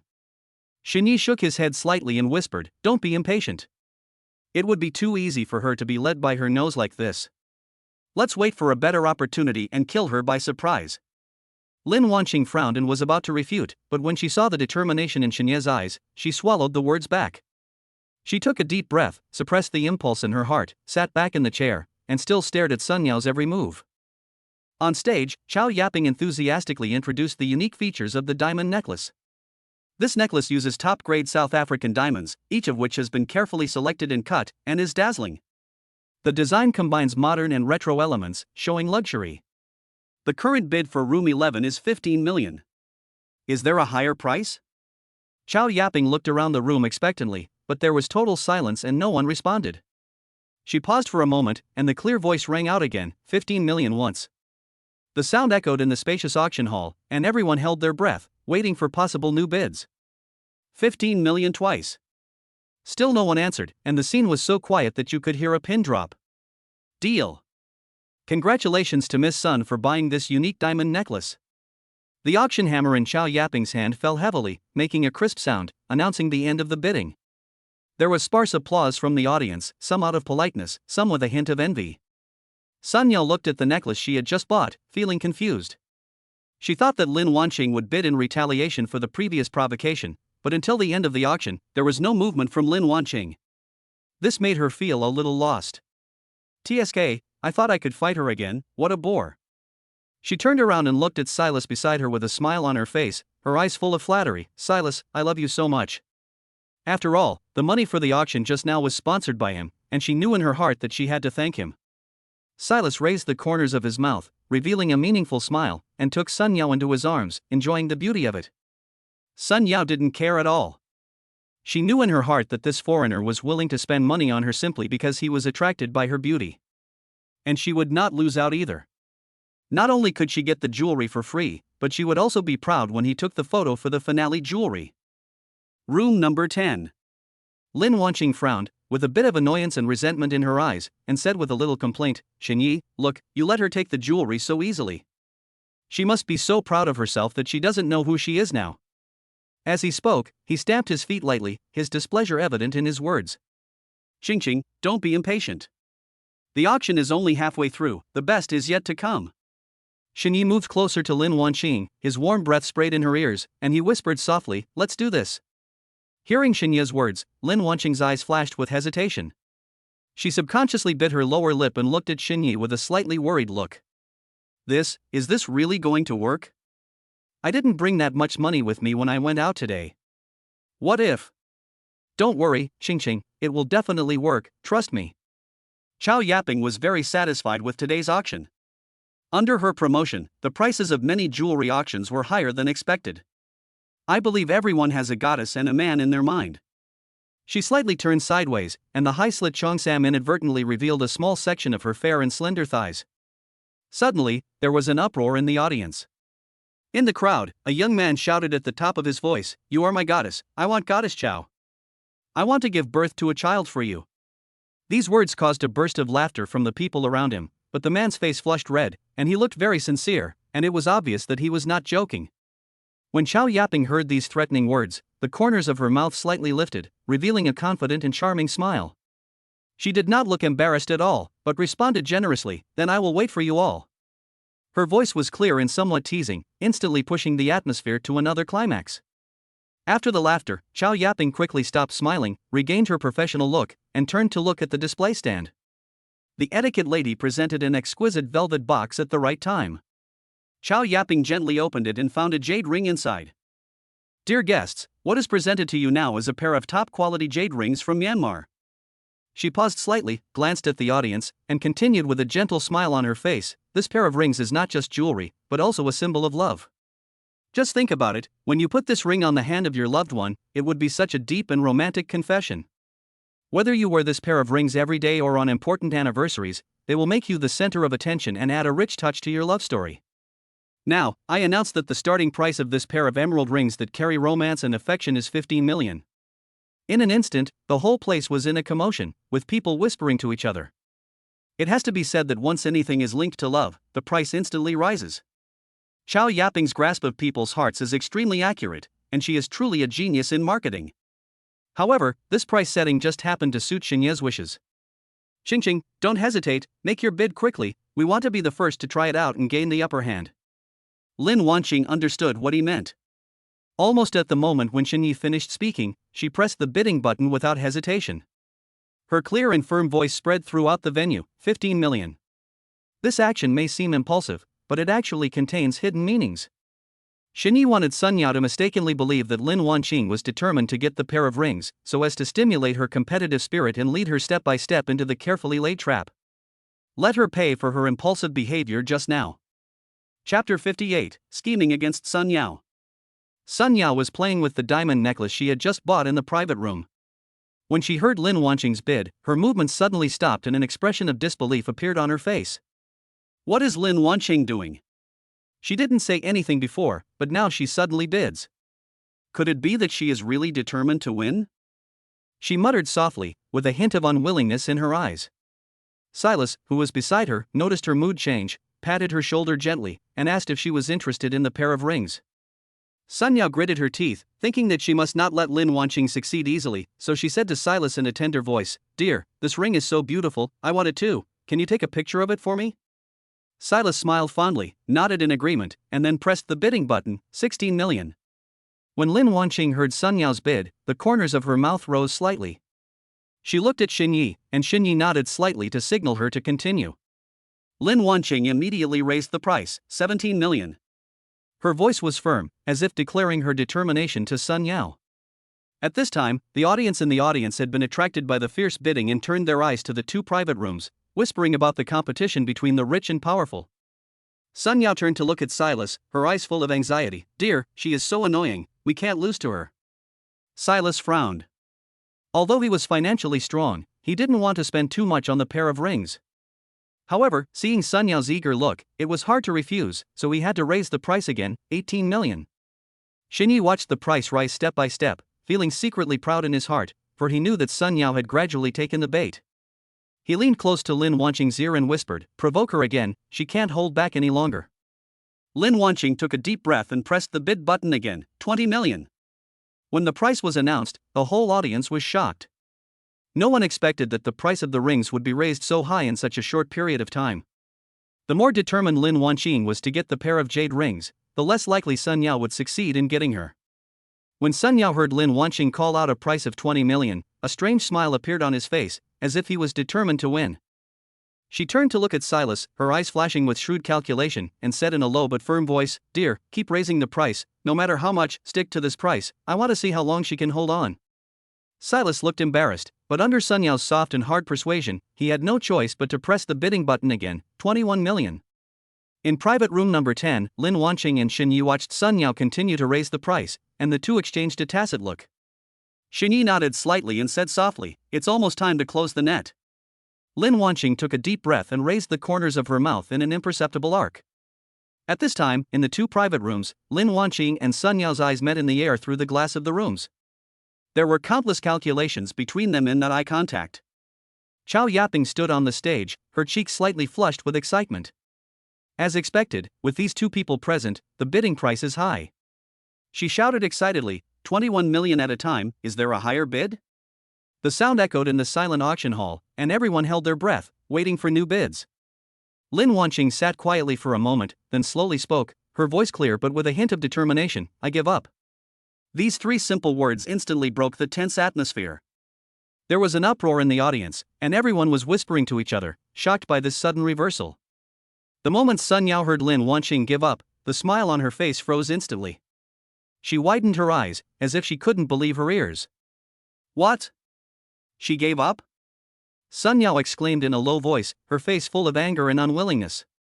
Only then did she realize that she had been tricked by Lin Wanqing and had wasted millions on this meaningless bidding. Silas sighed helplessly and looked at Sun Yao with helplessness in his eyes. "Dear, we are at a big loss now." Sun Yao gritted her teeth and clenched her fists. Anger was burning in her heart. She secretly vowed to find an opportunity to retaliate against Lin Wanqing. In private room number 10, Lin Wanqing and Xinyi smiled at each other. Lin Wanqing leaned on Xinyi's shoulder and said softly, "Now, she should know the consequences of provoking others casually." Xinyi gently stroked her hair and said with a smile, "Yes, let's see if she dares to be so arrogant in the future." At this time, Chao Yaping announced that Sun Yao bought the ring for 21 million yuan. Sun Yao didn't expect that her cleverness would backfire and she was tricked by Lin Wanqing. She slowly stood up and subconsciously looked towards room number 10. The moment their eyes met, time seemed to freeze. Lin Wanqing seemed to have expected this. She was standing elegantly by the window at this moment, with a faint but mocking smile on her lips. Her two beautiful lips gently opened and closed, silently uttering two words. Loser. This scene was like a sharp dagger, piercing directly into Sunya's self-esteem. In an instant, a surge of hot blood rushed to her forehead, her eyes went dark, her body swayed, and she almost lost her balance. In everyone's eyes, Sunya was always calm and self-sustaining, and could maintain her elegance and composure no matter what kind of storm she faced. But in front of Lin Wanqing, she seemed like a different person, and her emotions were always easily influenced by her, and she lost her composure again and again. Come to think of it, it's no wonder that in her confrontations with Lin Wanqing, she never seemed to really win, and ended up in failure every time. How could the proud Sunya swallow this? Sunya bit her lower lip tightly, her nails digging deeply into her palms. She really didn't want to see Lin Wanqing's face, which made her so disgusted, again.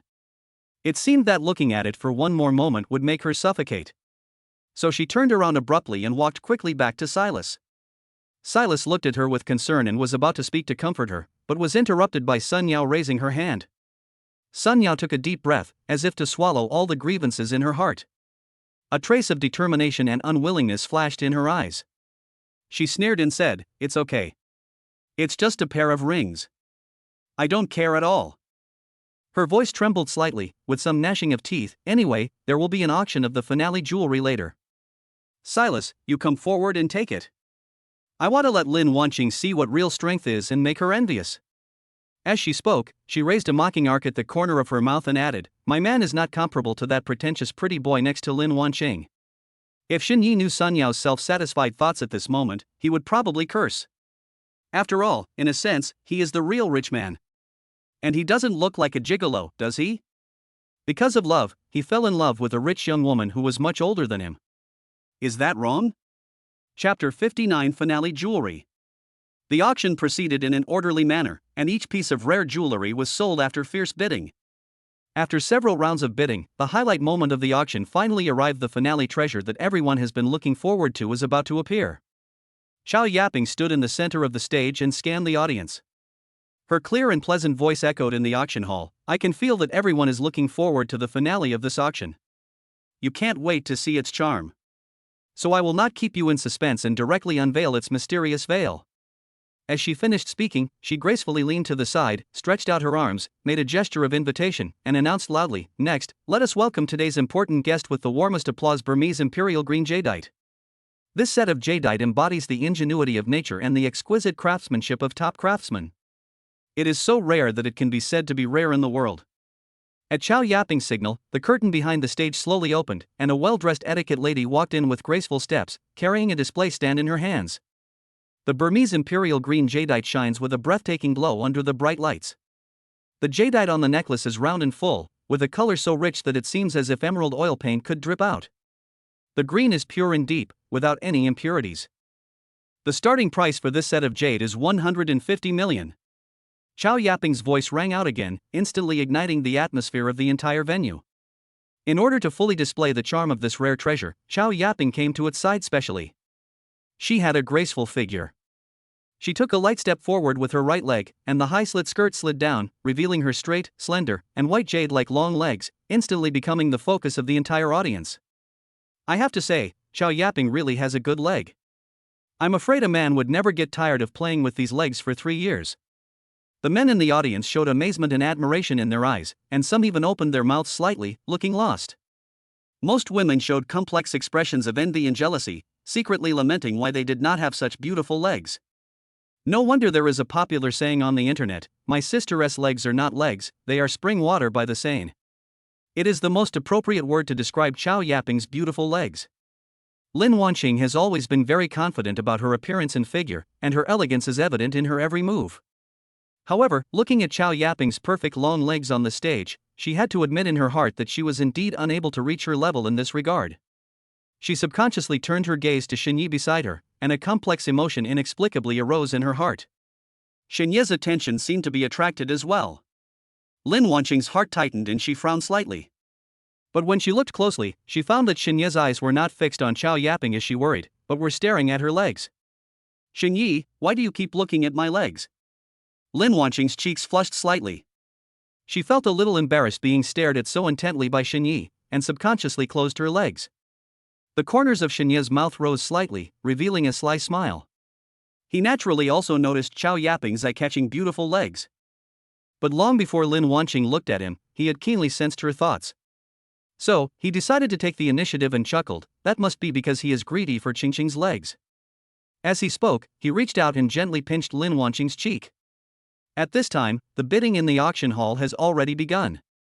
Silas, who was next to Sun Yao, was the first to bid 160 million. After all, Silas came here just for this finale jewel, and he would definitely not miss it easily. Sun Yao looked at Silas's bid with a smug look on her face.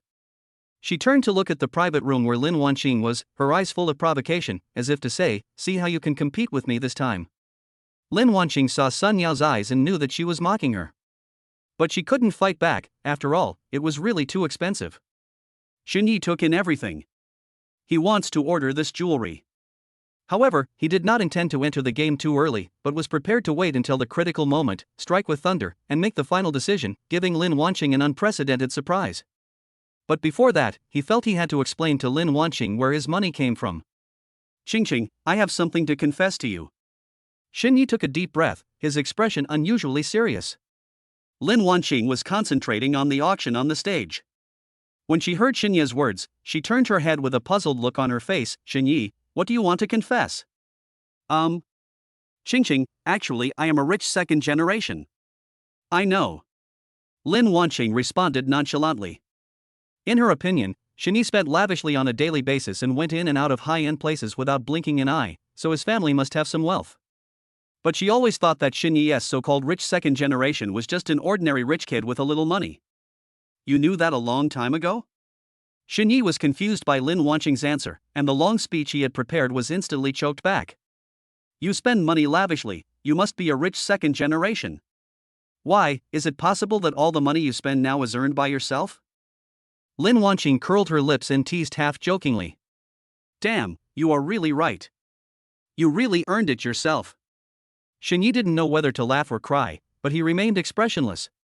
He secretly planned in his heart that he must use practical actions to let Lin Wanqing understand what a real rich second generation is. After all, Lin Wanqing had said before that if he could get the jewelry, she would give herself to him without reservation, and he wanted to make this surprise shocking enough. This rare Burmese imperial green jadeite set has seen its price skyrocket to as high as 200 million after rounds of fierce competition among several mysterious buyers. Just when everyone thought that the bidding war had entered a fierce stalemate, a steady voice broke the delicate balance on the scene through a telephone commission, 230 million. The sound was like a heavy hammer, hitting the heart of every bidder. Especially Silas, who was originally planning to raise the price to 210 million, but when he heard this offer, his face instantly turned a little ugly. You know, although he is financially strong when he comes to participate in the auction this time, the funds he can currently use are only 220 million. The extra 10 million yuan difference put him in a dilemma. Sun Yao keenly noticed Silas's hesitation, and a hint of anxiety flashed in her eyes. In her heart, this jade package is not only a symbol of wealth and status, but also a weapon for her to hold her head high in front of Lin Wanqing. She cannot accept failure no matter what. So, without thinking, she moved closer to Silas, her voice eager and somewhat bewitching. How about I lend you some? I still have 30 million now. Silas was slightly startled when he heard this, and a hesitant look appeared on his face. The price was indeed beyond his expectations. However, if Sun Yao lends it to him, then it would be acceptable.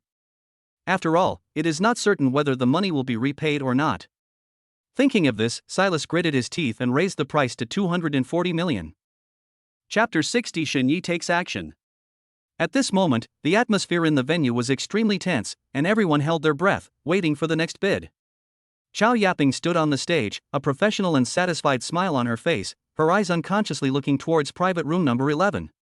The price just called out for room 11 came as a timely relief, even exceeding her most optimistic estimate for the jade package. She thought to herself that if the owner of this voice was not from the familiar private room number 11, she really wanted to walk down the stage impatiently and have a good communication with this mysterious buyer.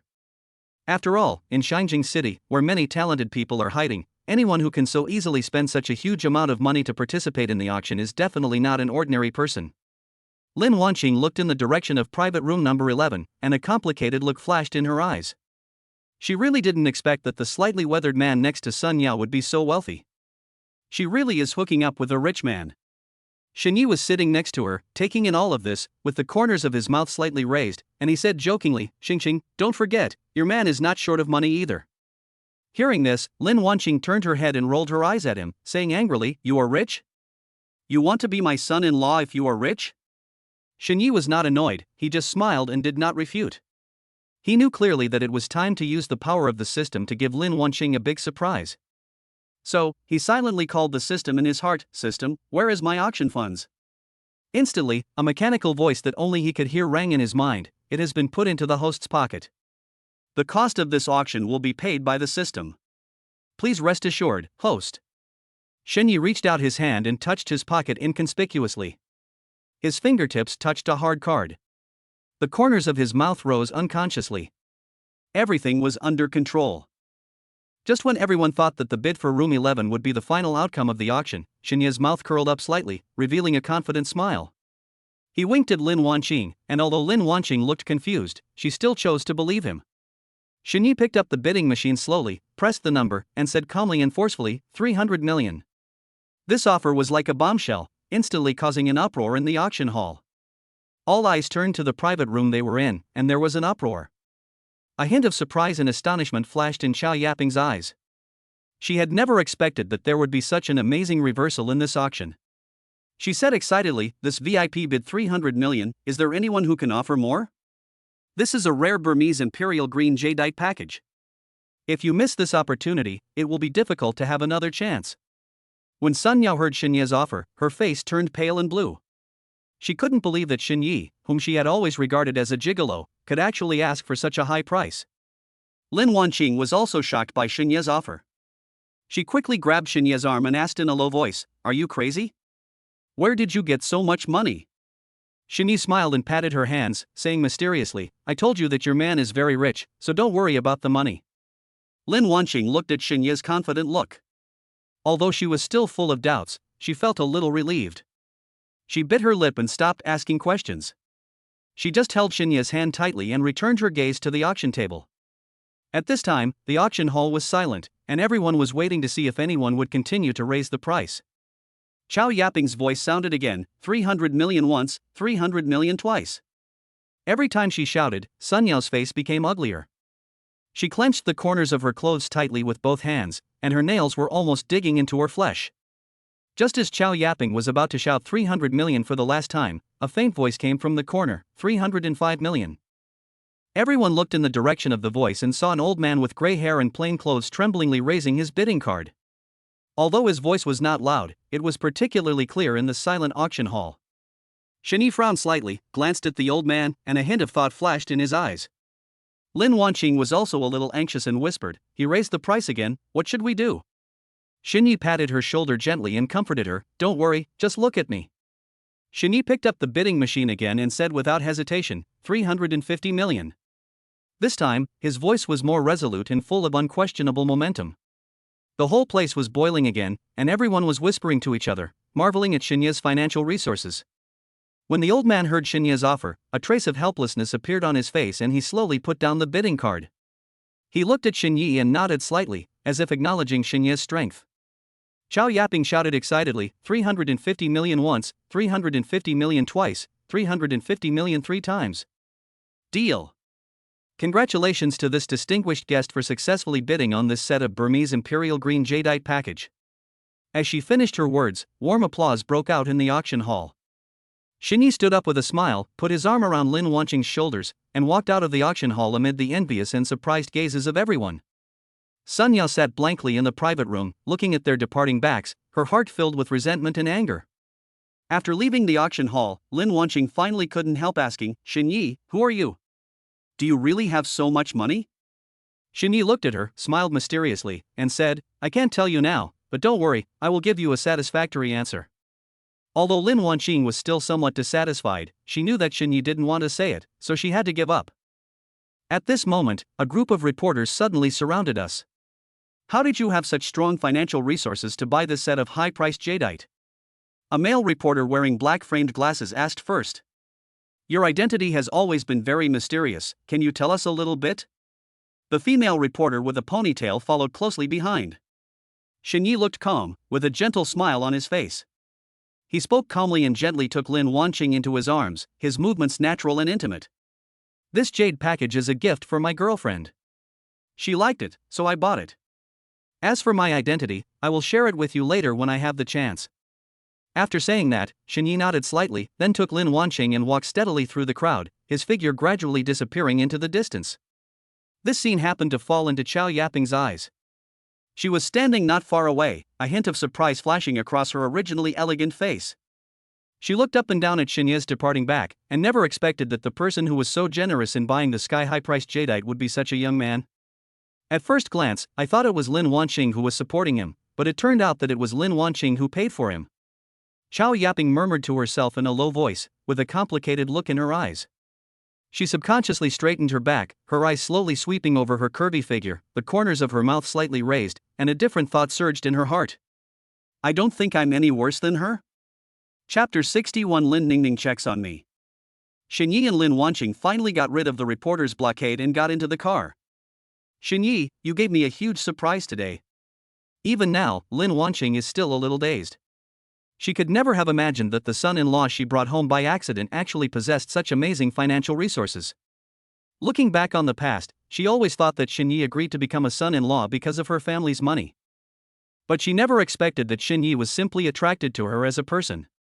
Thinking of this, Lin Wanqing's heart began to beat faster and faster uncontrollably. A sweet and warm emotion spread in her heart, and even a faint blush appeared on the tips of her ears. Xingqing, I've told you many times that I have plenty of money, but you just refuse to believe me. Xinyi sat in the passenger seat, leaning back slightly, with a helpless yet doting smile on his face. He shook his head gently, his tone full of teasing. Humph, you're so dishonest all day long, always joking with me. How can I take you seriously? Lin Wanqing pretended to be angry, frowned slightly, and glared at him coquettishly. Xinyi glanced at him, but couldn't help but raise the corners of his mouth slightly. The car started slowly and slid out of the parking lot smoothly. Xinyi inadvertently raised his eyes and looked at the street view outside the car window. He found that the route was a little wrong, and asked in confusion, Huh? Xingqing, where are you going? Drive to your house, how can you drive to my house? Lin Wanqing's cheeks turned red instantly, like a ripe apple, so beautiful and tempting. She turned her head away, not daring to look directly into Xinya's eyes, her voice was soft and shy. TSK, I didn't expect my Xingqing to be so true to her promise. A meaningful smile appeared on Xinya's lips, with a gleam of joy in his eyes. Thinking about returning to his home with Lin Wanqing and spending some time together that belonged only to them, an indescribable anticipation surged in his heart. You think I'm like you? That's right, my family's Xingqing is the best. Before, Lin Wanqing didn't know that Xinyi was so rich, and she thought she could still control him a little. But now, knowing Xinya's strong financial resources, Lin Wanqing's idea of controlling instantly disappeared. Lin Wanqing is now filled with anxiety and worries. She knew very well that Xinyi had shown her his true heart and wealth without reservation, and it was time for her to respond to this affection wholeheartedly. She was secretly worried that if she held back, Xinyi might be disappointed in this relationship and even leave her. Recalling the long nights she had spent alone in the past, the loneliness in her heart surged like a tide. She was like a piece of dry land that longed for the moisture of love. And at this moment, Xinyi was like the long-awaited rain, about to nourish her heart and allow her to relax, no longer having to endure the emotional desolation alone. The car drove steadily on the street. When passing a supermarket, Lin Wanqing's heart trembled suddenly. She subconsciously grabbed the corner of her clothes. After hesitating for a moment, she mustered up the courage to say, Xinyi, I want to go to the toilet, let's stop at this supermarket. As she said this, her eyes dodged unconsciously and her cheeks flushed slightly. Xinyi didn't notice anything unusual, he just said with concern, then hurry up, I'll wait for you here. Lin Wanqing hurriedly got out of the car and almost trotted into the supermarket. As soon as she entered the supermarket, her eyes scanned the shelves eagerly and she walked quickly towards the family planning products area. Her heart was beating like a drum and her eyes quickly searched among the dazzling array of goods, and finally found what she wanted. The moment she picked up the product, her face turned red instantly, and the scorching temperature seemed to ignite the air. She clutched the items in her hands tightly and walked quickly to the cashier counter like a thief. After paying, she carefully stuffed the items into her bag, took a deep breath, tried to calm herself, and then slowly walked out of the supermarket. Xingqing, didn't you go to the bathroom? Why is your face still so red? Xinyi looked at Lin Wanqing's slightly red cheeks and asked puzzledly. It's too hot inside the supermarket. Lin Wanqing lowered her head and spoke in a voice as soft as a mosquito's hum, fearing that Xinyi would see through her thoughts. Xinyi didn't think much about it, just nodded slightly and started the car again. Because Lin Wanqing had been to Xinyi's house once before, she remembered the route very clearly and was familiar with the journey. Qingqing, just park the car at the entrance of my community, Xinyi said softly. Okay. Lin Wanqing responded, with a hint of nervousness and shyness in her voice that was difficult to conceal. The car stopped steadily at the entrance of the community. Lin Wanqing got out of the car. The evening breeze blew gently, but it failed to cool her hot cheeks at all. She took a deep breath, calmed herself down, then reached out and held Xinya's arm, and the two walked upstairs side by side. For some reason, even though it wasn't her first time as a little woman, Lin Wanqing still couldn't help feeling a little nervous. She thought of the last time she accidentally bit Xinyi, which was a much bigger scene. Qingqing, I have prepared the slippers for you. Try them on to see if they fit your feet. Xinyi entered the house, took out a pair of women's slippers from the drawer at the door, and handed them to Lin Wanqing. You are so thoughtful, but I'd better wear high heels first. Lin Wanqing nodded slightly, bit her lower lip, and a faint smile appeared on the corner of her mouth. As a woman who has experienced the hardships of life, Lin Wanqing knows men's minds very well. Her words, whether intentional or unintentional, were like a stone thrown into the lake of one's heart, causing ripples. How could Xinyi not understand the deep meaning of this? His heart trembled suddenly, and he took a step forward without hesitation, stretched out his long arms, and steadily picked up Lin Wanqing horizontally. He hurried to the sofa and gently put her down. Lin Wanqing, lying on the sofa, had rosy cheeks and affectionate eyes, as beautiful as a blooming rose. Xinyi could no longer suppress the impulse in his heart, and his hot lips directly pressed against Lin Wanqing's red lips. Lin Wanqing's body stiffened slightly at first, and she was a little uncomfortable with the sudden heat. But soon she was immersed in this surging love and her hands unconsciously wrapped around Xinyi's neck. I don't know how long it took before the two reluctantly parted. At this time, the purple dress that Lin Wanqing was wearing was already in a mess. The originally exquisite deep V neckline now opens up a large area of snow-white skin, revealing the deep cleavage, which looks particularly dazzling under the bright incandescent light and exudes fatal temptation. Qingqing. Xinyi's breathing was a little rapid, and he was panting slightly. His affectionate eyes were fixed on Lin Wanqing's body. He moved closer to her again, and his hot breath sprayed on her ears. Lin Wanqing was about to speak, her voice still containing a hint of confusion and coquettishness. Ding-ling-ling, the sudden ringing of the telephone broke the beauty of the room. Lin Wanqing woke up as if from a dream and had to prop up her soft and almost limp body to reach for the phone beside her. When she saw the three words Lin Ning Ning flashing on the screen, she paused and a hint of hesitation flashed in her eyes. She subconsciously glanced at Xinyi and thought to herself. She was afraid that this man would come and cause trouble again while she was on the phone. Xinyi reacted very quickly when he saw the caller ID. He stretched out his long arm and snatched the phone from Lin Wanqing's hand. With a sly smile on his face, he said half-jokingly, Qingqing, you must answer this. If our daughter calls and you don't answer, then I will.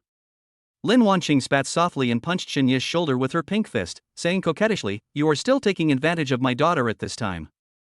Just as he was about to tell Xinyi to stop messing around, Xinyi had already pressed the connect button. Chapter 62 Strawberry Flavor. Mom, you're not coming back today? Lin Ning Ning's voice came from the receiver. Lin Wanqing was both embarrassed and anxious, and her fair cheeks turned red in an instant. Without thinking, she reached out to snatch the phone from Xinyi. Xinyi raised a wicked smile, and instead of stopping her, he took advantage of the moment when Lin Wanqing was trying to grab her, stretched out his long arms, and once again hugged her soft body tightly in his arms. Feeling the warmth and softness of the delicate body in his arms, Xinyi narrowed his eyes slightly, with a comfortable smile on his lips, enjoying the beauty of the moment. Lin Wanqing noticed Xinyi's little movements and her cheeks became hotter. She frowned slightly and gave Xinyi a reproachful look with her watery eyes, her eyes full of warnings, signaling him not to move around anymore. However, Xinyi would never let Lin Wanqing get her wish so easily. The atmosphere at this moment was charming and ambiguous. In such a rare environment, how could Xinyi miss this excellent opportunity? His hands seemed to have their own consciousness as they gently rubbed Lin Wanqing's waist, causing her delicate body to tremble slightly. Mom, what's wrong with you? I'm here, Ning Ning. The signal here is not good, so I can't hear you clearly. Lin Wanqing didn't care about Xinyi's little movements. She pretended to be calm and spoke into the phone with a slightly trembling voice. At this moment, her heart beat rapidly, fearing that her daughter might hear something strange. Lin Ning Ning held the phone, her brows slightly furrowed. She always felt that something was wrong with her mother today. There seemed to be an indescribable tenderness in her voice, as if her mother had entered a second spring. But she secretly thought that this idea was a bit ridiculous. How could it be possible? Then will you come back? Lin Ning Ning asked. Today Lin Wanqing was about to answer, but before she could finish her words, Xinye's hand inadvertently applied light pressure to her soft spot. Ah! Lin Wanqing immediately moaned softly, with an uncontrollable tremor in her voice. It was an instinctive reaction after being touched from deep within her heart. Mom, what's wrong with you? It's okay, Ning Ning, I just touched it accidentally. Lin Wanqing explained in a panic, the blush on her face spreading to her ears. Then, Lin Ning Ning wanted to say something else. Ning Ning, the signal here is not good. I'm going to hang up first. You can order takeout for dinner. I have an event to attend in the evening, so I won't be back. Lin Wanqing really felt as if there were millions of ants crawling on her body, and she felt hot all over. She was afraid that if she continued the conversation, she would make a fool of herself in front of her daughter. So without waiting for Lin Ning Ning's response, he hastily hung up the phone. Ha! Lin Ning Ning looked at the call interface that was suddenly hung up, her little head full of confusion. The more she thought about it, the more she felt something was wrong. She is already 18 years old and is no longer an ignorant child. How could she not hear that her mother was acting strangely just now? She couldn't help but wonder to herself, is it possible that I will really have a father at the age of 18? At this time, at Xinye's house, after Lin Wanqing hung up the phone, she panted slightly, raised her hand and hit Xinye in shame and anger. It's all your fault. You almost made a fool of yourself in front of our daughter. Now it's good, she must be suspicious. Xinye smiled nonchalantly, grabbed Lin Wanqing's hand, hugged her again, and whispered in her ear. Okay, I was wrong, but Ning Ning will know it sooner or later, right? Lin Wanqing rolled her eyes at him and was about to retort, but she didn't know what to say. Qing, what was the event you just mentioned? Could it be a PK battle between the two of us? As soon as Xinye said this, Lin Wanqing felt embarrassed and angry, her cheeks flushed again. She stretched out her hand and pinched Xinye's arm fiercely, and said coquettishly, it's already this time, and you are still joking like this. Xinye felt pain, but he was still smiling. He hugged Lin Wanqing tighter, kissed her on the top of her head, and said softly, okay, I won't tease you anymore. But seriously, we have to explain this to Ning Ning sooner or later. Lin Wanqing sighed softly, leaning in Xinye's arms, looking a little worried. I know, but you were her boyfriend before, but now you're mine. I'm really afraid Ning Ning can't accept it. After all, this relationship is too complicated. Xinye was slightly startled, a trace of guilt flashed across his face. He gently stroked Lin Wanqing's hair, trying to calm her down. I understand your worries. When I was with Ning Ning, I never thought I would meet you. Sometimes it's really hard to explain fate. At that time, Ning Ning and I were still young and our relationship was not mature enough. Later, we broke up and I was sad for a long time. But after meeting you, I know what true love is, and that feeling cannot be controlled. Lin Wanqing raised her head and looked into Xinye's eyes, still worried, but how can I explain this to Ning Ning? Will she think that I stole you away and that I am too selfish as a mother? Don't worry, it won't happen. But before Lin Wanqing could finish her words, she was interrupted by Xinye. Don't say but, let's go to the bedroom, okay? Xinye lowered his head slightly, and his hot breath sprayed on Lin Wanqing's ears. She clearly captured the burning desire surging in Xinye's eyes.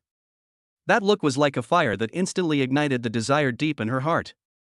In fact, Lin Wanqing had no intention of refusing. At this moment, she had already been immersed in this ambiguous atmosphere, and her rational defenses were gradually collapsing.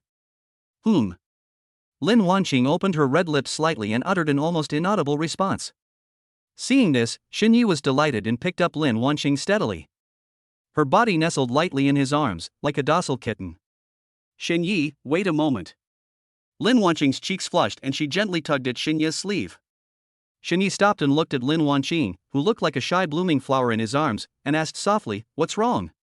Well, I have something in my bag, please take it. Lin Wanqing bit her lower lip, her eyes dodging, not daring to look directly into Xinye's eyes. Call me husband, or I won't. Xinye raised a wicked smile and teased her deliberately. Husband. Xin Yi was stunned. He didn't expect Lin Wanqing to be so obedient. His heart was moved. He walked to the sofa, picked up Lin Wanqing's bag, and while rummaging through it, he found the box of items she had bought in the supermarket. TSK, it still tastes like strawberry. Xin Yi raised the corner of his mouth with a hint of ridicule, and looked at Lin Wanqing unconsciously, his eyes full of amusement. What are you looking at? Going quickly. Lin Wanqing was both embarrassed and anxious. She glared at Xin Yi in reproach and urged him. Got it, let's go. Xin Yi responded with a smile, picked up the box, and strode towards the bedroom with Lin Wanqing in his arms. Chapter 63 Lin Wanqing's support. This night is destined to be a sleepless night. Sunya didn't expect that such thorough preparation would allow Lin Wanqing to shine. However, compared to the resentment brought to her by Lin Wanqing, the scene where Xin Yi spent a huge sum of money to buy the finale jewelry at the auction really caused a storm in her heart. The shock was like a heavy hammer, hitting her heart hard and making her unable to recover for a long time. She could never have imagined that Xin Yi, whom she regarded as a gigolo, actually possessed such amazing financial resources. This huge gap made her feel mixed emotions, such as jealousy, regret, and disbelief, which made her upset. It was in this mood that Sun Yao came up with another idea to capture Xin Yi. I'm afraid Xin Yi couldn't have imagined that he would have 2 more little fans today for no reason. At this time, there was already a bloody storm in Xin Yi's bedroom. Hubby, hug me. Lin Wanqing dragged her exhausted body into Xin Yi's arms, her voice still filled with tenderness and coquettishness. Xin Yi had a satisfied smile on his face. He hugged her tightly, resting his chin lightly on the top of her head, and his fingers occasionally running through her hair. This time, Xin Yi was immersed in the land of tenderness and struggled for a full hour. I don't know if it was the box of strawberry-flavored little surprise that brought a different atmosphere, or because their love grew stronger after they revealed their true feelings to each other, but at this moment he was still full of energy and spirit. Suddenly, a crisp electronic sound rang in my mind. Ding, congratulations to the host for successfully capturing Lin Wanqing. Xin Yi was stunned for a moment, his face full of confusion. He was completely confused and felt uneasy. What does this mean? Is it only after experiencing such an intimate and close blending that one can truly win the heart of a beautiful woman? But thinking back to when I was with Suyu before and successfully won her over, there was no such prompt. Before he could figure out what was going on, the voice sounded again. Ding, since Lin Wanqing's intimacy has reached 100, the system will reward the host with a live streaming company. Please claim it in time. Oh my god. Xin Yi suddenly realized.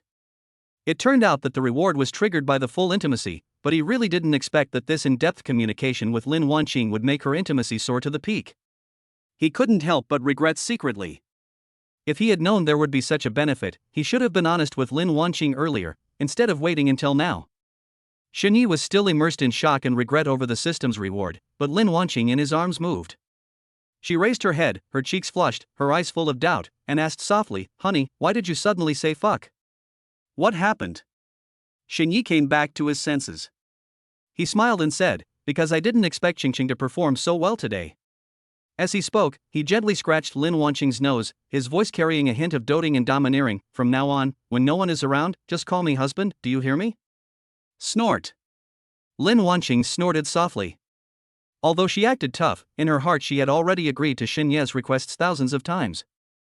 Under Xin Ye's passionate carving, Lin Wanqing, who was already full of charm, became even more charming and attractive. Her face seemed to be dyed by the sunset, with a faint blush, which was the unique luster after being nourished by love. The charm between her eyebrows and eyes becomes more and more intense. In her every gesture, the young woman's unique mature charm and girlish shyness blend together, forming a fatal temptation. Anyone who sees her will find it hard to take their eyes off her. By the way, Qingqing, it seems that you promised more than just this, right? When Lin Wanqing heard this, she immediately understood what he meant. The sweet smile on her face suddenly froze, replaced by a hint of anger. You men just like to eat what's in the bowl and look at what's in the pot. Lin Wanqing turned her head slightly, with a hint of complaint and helplessness in her tone. I insisted on my bottom line at the beginning because I was afraid that you would not cherish it after you got it. Qingqing, no way. Xin Yi hurriedly explained with an innocent smile on his face, but his eyes flickered unconsciously. Although the absurd idea of having 3 wives and 4 concubines would occasionally pop up in his mind, he knew very well that if he said it out loud, he would stir up a hornet's nest.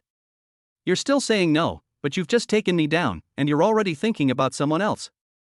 Lin Wanqing's eyes were slightly red, and her voice unconsciously rose a few degrees, with obvious jealousy and grievance. She turned around, her back facing Xinyi, her shoulders trembling slightly, as if she was suppressing her inner emotions. Qingqing, I was just joking. Xinyi quickly reached out and gently turned Lin Wanqing's shoulders so that she faced him. Besides, isn't that what you said before? I thought you were serious. Well, since you said so, I will reluctantly satisfy you. Lin Wanqing knew clearly that in this game of emotions, it would be difficult to keep Xinya's heart for long by herself. If you want to make this relationship more stable, you need to find a trustworthy ally who is not only caring but also on the same side as you. After much deliberation, Zhao Yunlei is the most suitable candidate. Satisfy me? Xinyi was stunned by Lin Wanqing's words. She was still angry about it just now, but now she wants to satisfy him? Yes, since you've asked, I'll find you another woman. Lin Wanqing raised the corners of her mouth slightly, revealing a meaningful smile, and that smile contained an unfathomable thought. Who is it? Xinye's curiosity was instantly aroused. He knew very well that since Lin Wanqing said so, she must have a suitable candidate in mind. That's naturally my good friend Zhao Yunlei. After saying this, Lin Wanqing observed Xinyi attentively. Ah? Qingqing, what are you thinking about? When Xinyi heard the name, his face showed just the right amount of shock and confusion. His widened eyes and slightly open mouth showed his inner surprise to the fullest.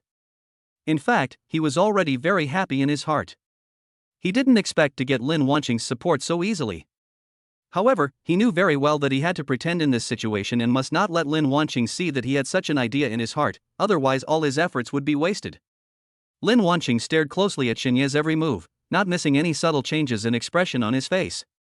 Through Xinye's reaction, she secretly guessed that Xinyi and Zhao Yunlei probably didn't have any special relationship at the moment. Hubby, why do you look down on my best friend? Lin Wanqing tilted her head slightly and spoke with a tentative tone. How is it possible that Sister Yunlei is such a nice person? I just think that she is your best friend after all. Xinyi quickly waved his hands to explain. What's wrong with my bestie? Husband, don't think I don't know the little thoughts of you men. Would you reject a woman who throws herself into your arms? Lin Wanqing snorted lightly, her eyes full of understanding of the man's thoughts. She stretched out a finger and gently tapped Xinyi's chest. Xinyi smiled awkwardly. And I don't believe that you wouldn't be moved with the buff of being your best friend.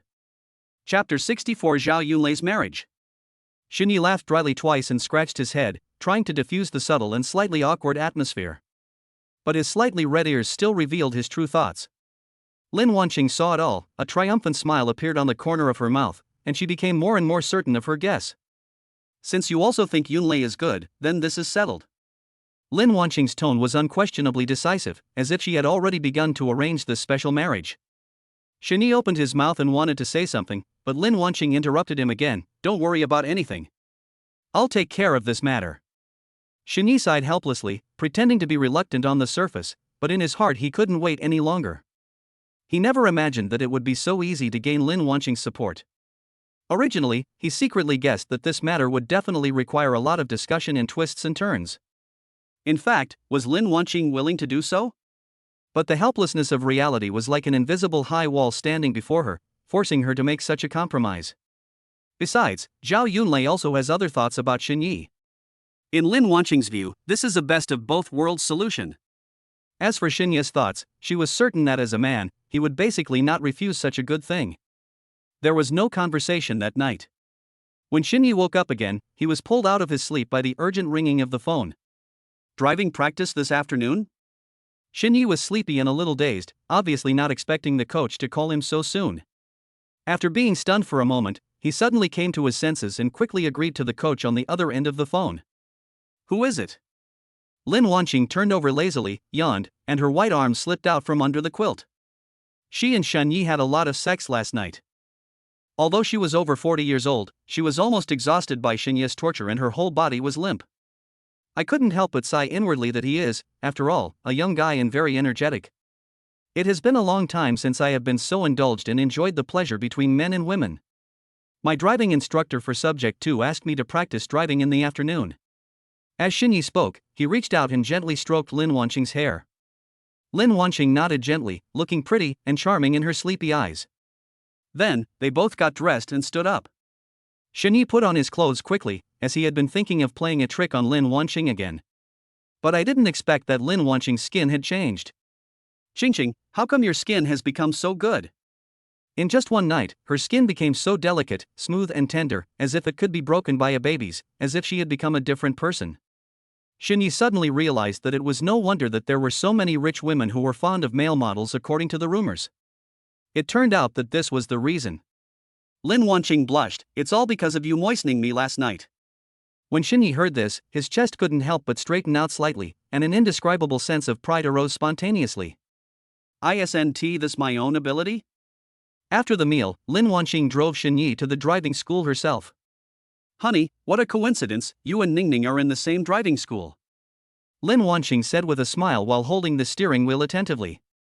At first, she just thought the name of the driving school sounded familiar, but when she followed the navigation to arrive, she was surprised to find that this was where her daughter Lin Ning Ning practiced driving. Really? What a coincidence. Shini was slightly startled, a barely perceptible look of strangeness flashed across his face, but he quickly regained his composure. In fact, he met Lin Ning Ning on his first day at the driving school, but adhering to the idea that less trouble is worse than more, he did not mention this matter to Lin Wanqing. Yes, husband, have you seen Ning Ning? Shini shook his head. This driving school is so big, it's not easy to run into him. 2. Lin Wanqing sighed softly. She had originally wanted to ask Shini to take care of Lin Ning Ning, but when she thought of the delicate relationship between Shini and Lin Ning Ning, she swallowed back the words that were about to come out of her mouth. Hubby, then you study hard, I'm leaving first. As for my bestie, just wait for my call. Shini raised the corner of his mouth and nodded, watching the car slowly drive away until it disappeared from the end of his sight, then he turned and walked into the driving school gate. He walked quickly to the location the coach told him to go. After a while, a bald middle-aged man appeared. The man looked to be about 50 years old, slightly overweight. He was standing next to a training car, holding a cigarette in his hand, and occasionally looking up at the students around him. Is that Coach Wang Lei? Xinyi walked forward and asked politely. Wang Lei turned his head and looked Xinyi up and down, then put off the cigarette in his hand and threw it into the trash can beside him. He responded in a rough voice, well, you are Xinyi, right? You are quite punctual. I thought a guy like you would be late. Xinyi was stunned, and couldn't help but murmur in his heart. He always felt that Coach Wang Lei's words were full of hidden meanings, and there was a hint of sarcasm. He thought to himself that he must not deliberately make things difficult for himself, otherwise, with his current temper, he would no longer swallow his anger like before. Well, you follow me there and your main task for the next few days is to earn enough study hours. Wang Lei said this with a stern face and a dry tone, then walked to the side of the venue without even glancing at Xinyi. Although Xinyi was very unhappy, he could only catch up quickly. When they arrived at another car, Wang Lei pointed to the equipment inside the car and began to explain how to brush up on the learning hours. There was impatience in his voice and he finished in a few words. He also emphasized, you should brush for 2 hours in the afternoon. Don't brush for more than that. It will be useless if you brush for more than that. The system won't recognize it. Do you know how to do it? Wang Lei glanced at Xinyi with a scrutinizing look in his eyes. Xinyi suppressed his unhappiness and nodded vigorously to indicate that he understood. That's fine. You have to sign in every 8 or 9 minutes. Don't forget. And there will be a student coming over later. You can teach her and then you can earn the study hours together. Wang Lei turned around and prepared to leave after he finished speaking. He walked a few steps and then turned back and added, don't think about being lazy. I'm watching. Did I offend this coach in my previous life or do I owe him 8 million in this life? Is it necessary to be so impatient? Xinyi muttered to himself as he slammed the car door shut, feeling extremely furious. He never thought that when he signed up for a driving school he would run into such a bad-tempered god. I hope I can get the certificate smoothly this time without any more troubles. Xinyi took a deep breath and tried to calm himself down, then started the car and began to brush up on the course hours according to the procedure. During the break in class, Xinyi observed Coach Wang Lei's teaching process through the car window. You wouldn't know until you see it. He realized that this coach was not targeting him at all. He treated all the students the same way. His attitude was so cold that it could freeze people to death. Coach Wang Lei demonstrated the operation very quickly without any patience in explaining. He just went through it once and expected the students to grasp it immediately. Whenever someone looked confused or was slow to act, his harsh taunts would come like a barrage of bullets. You are still college students? Is this the level of your ability to accept things? I see that the grandpas and grandmas who are strolling in the park next door learn faster than you. If you can't learn it, just do it now. Don't waste time. Just leave if you want. Chapter 65 Driving Practice with Lin Ning Ning. Most college students practice driving during the summer vacation. Most college students adhere to the principle of keeping the peace and only want to pass the driving test quickly. They know that conflicts with their coaches may cause them a lot of trouble and delay their certification process. Therefore, even if the coach has a bad attitude in perfunctory teaching, they just endure it silently, burying their grievances and dissatisfaction deep in their hearts, not daring to express it easily. But it has to be said that the behavior of some driving school coaches is really shocking and they are totally unworthy of the title of coach. They have no patience when teaching. When faced with students' confusion, they not only fail to answer them patiently, but also speak harshly to them. Some even hinted at students to give gifts. Originally Xinyi thought he was just learning to drive and getting a license, but now Xinyi suddenly had another idea. That is to rectify the driving test instructors. Excuse me, are you brushing your school hours? Just as he was thinking about it, a familiar voice sounded in Xinyi's ears. Xinyi turned his head and saw Lin Ning Ning standing next to the car with a hint of confusion and embarrassment in her eyes. Xinyi was slightly startled. Why is it her? It really is Xinyi. It seems like I found the right person. Lin Ning Ning just saw that the person in the car looked familiar, and after taking a closer look, it turned out to be him. Xinyi was slightly startled, and subconsciously wanted to explain something, but he felt that anything he said at this moment would be redundant. After a brief silence, he tried to make his expression look more natural and said, "Yes, what a coincidence, hurry up and get in the car." Lin Ning Ning hesitated for a moment, but still opened the car door and sat in the passenger seat. The air in the car seemed to freeze in an instant. Both of them deliberately avoided each other's gaze. The atmosphere was depressing and awkward. After a long while, Lin Ning Ning whispered, "I didn't expect to be here with you to study." Xinyi coughed lightly, trying to ease the tense atmosphere. Well, it's a small world. As soon as the words came out of his mouth, he felt that his response was dry and meaningless. Now that she has made up her mind to get Xinyi back, Lin Ning Ning knows that she must take the initiative and can no longer be as passive as before. Thinking of this, she took a deep breath and mustered up the courage to break the suffocating silence in the car. "Xinyi, what have you been doing recently?" "Nothing, what's wrong?"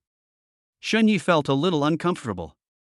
After all, his identity suddenly changed from ex-boyfriend to father, and it was a little difficult for him to adapt. "Nothing, just bored, just chatting." Lin Ning Ning pretended to be calm and shrugged, but her eyes never left Xinyi's face. Xinyi nodded, said nothing more, lowered his head and started to browse his phone. The moment he lowered his head, a bright strawberry mark on his neck was exposed to Lin Ning Ning without reservation. Lin Ning Ning's breathing stagnated, her heartbeat suddenly accelerated, and after hesitating for a moment, she gritted her teeth and asked, "Xinyi, do you have a girlfriend?" Her voice trembled slightly, with a hint of nervousness that she herself was barely aware of. "Yes, I found it." Xinyi responded casually without even raising his head. "Ah? Who is it?" "Your mother." As soon as he said this, Xinyi suddenly came to his senses. He froze instantly, his mind went blank, and he wished he could find a crack in the ground to crawl into. "What?" Lin Ning Ning's eyes widened and her voice instantly rose. I mean you don't know him." Lin Ning Ning was really shocked by Xinyi's words. The moment Xinyi said your mother, her heart sank suddenly, and she couldn't help but choose to believe it. After all, she had been feeling that her mother's behavior was a little strange recently.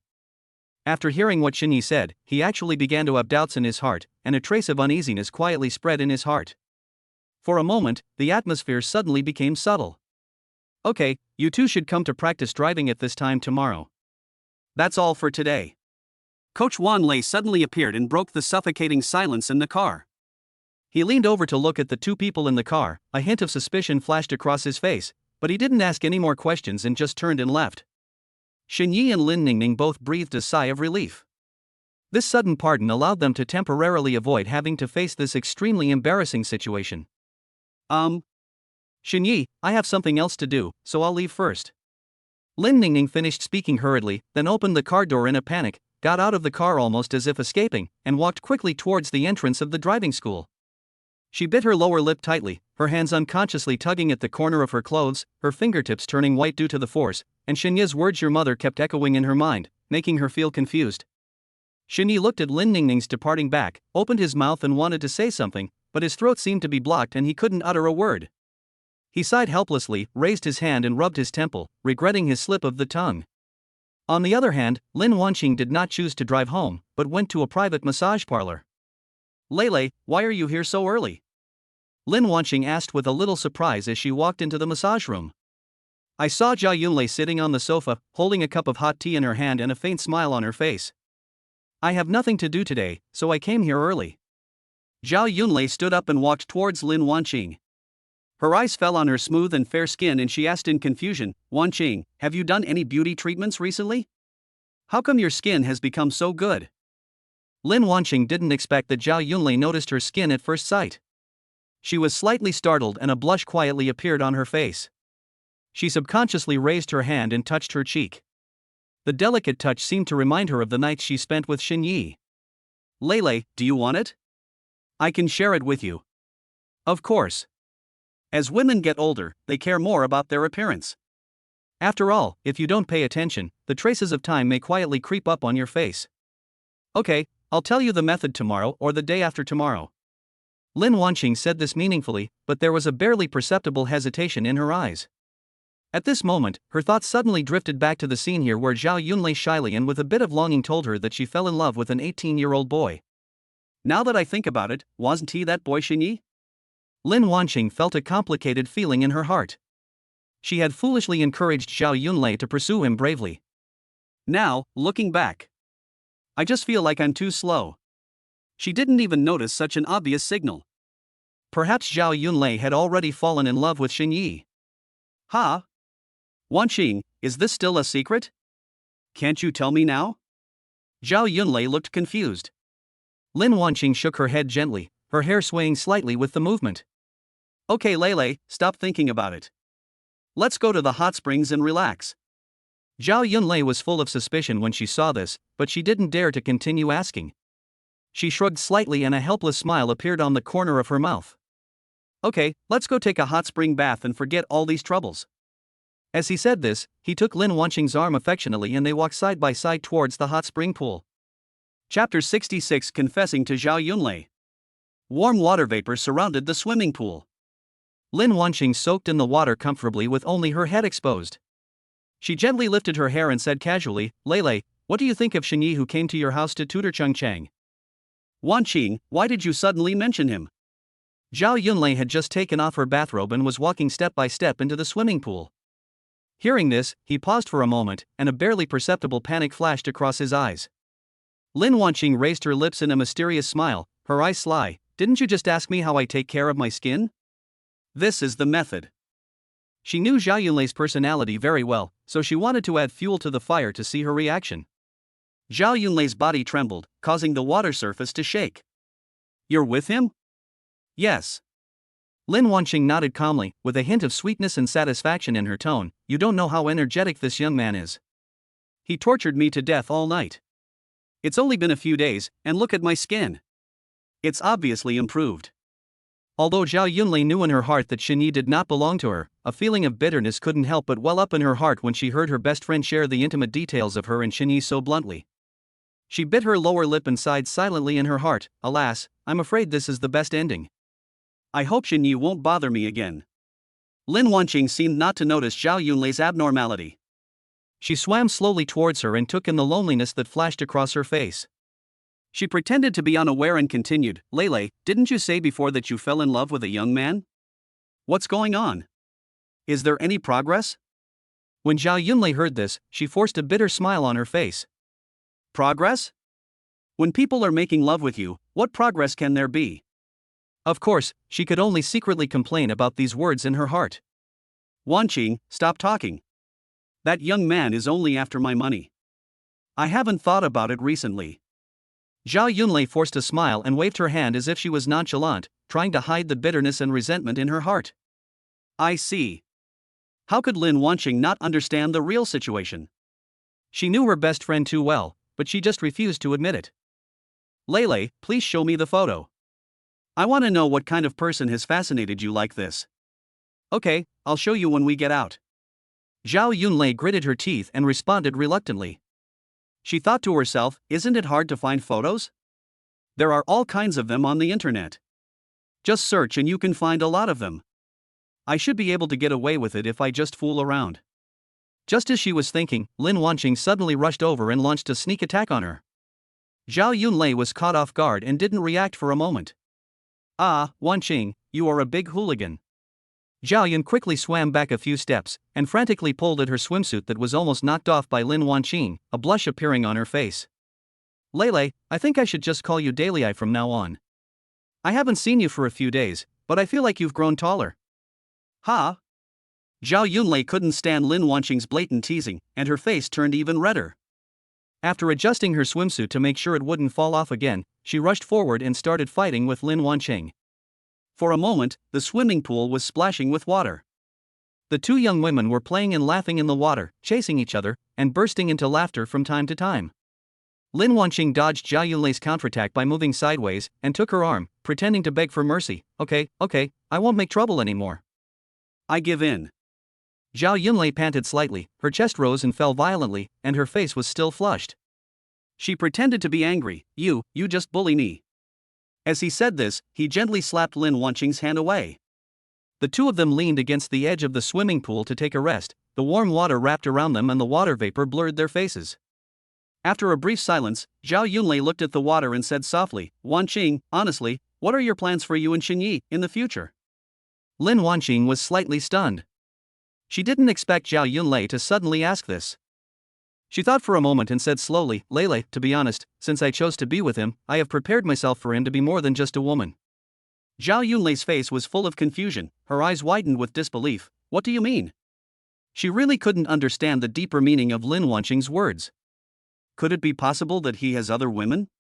Zhao Yunlei's voice unconsciously rose, with a hint of shock and anger. Yes.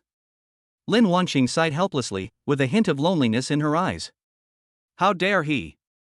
Zhao Yunlei was so angry that her chest heaved violently, and her original dissatisfaction with Xinyi completely erupted at this moment. Although she knew that Xinyi might not be very peaceful, she did not expect him to be so unscrupulous. She calculated silently in her mind that if she, the woman he had teased, was included, there would be at least 3 women around Xinyi. Lele, you don't know, his family is very rich. If he was short of money, I could still control him, but now all I can rely on is my face and body to maintain my attraction to him. Zhao Yunlei was stunned after hearing this. She had no idea about Xinyi's family background before. After Lin Wanqing said this, she realized that her understanding of Xinyi was so superficial. Wanqing, are you going to just let it go? Are you going to let him do this? Lin Wanqing slowly shook her head with a gloomy expression. What can I do?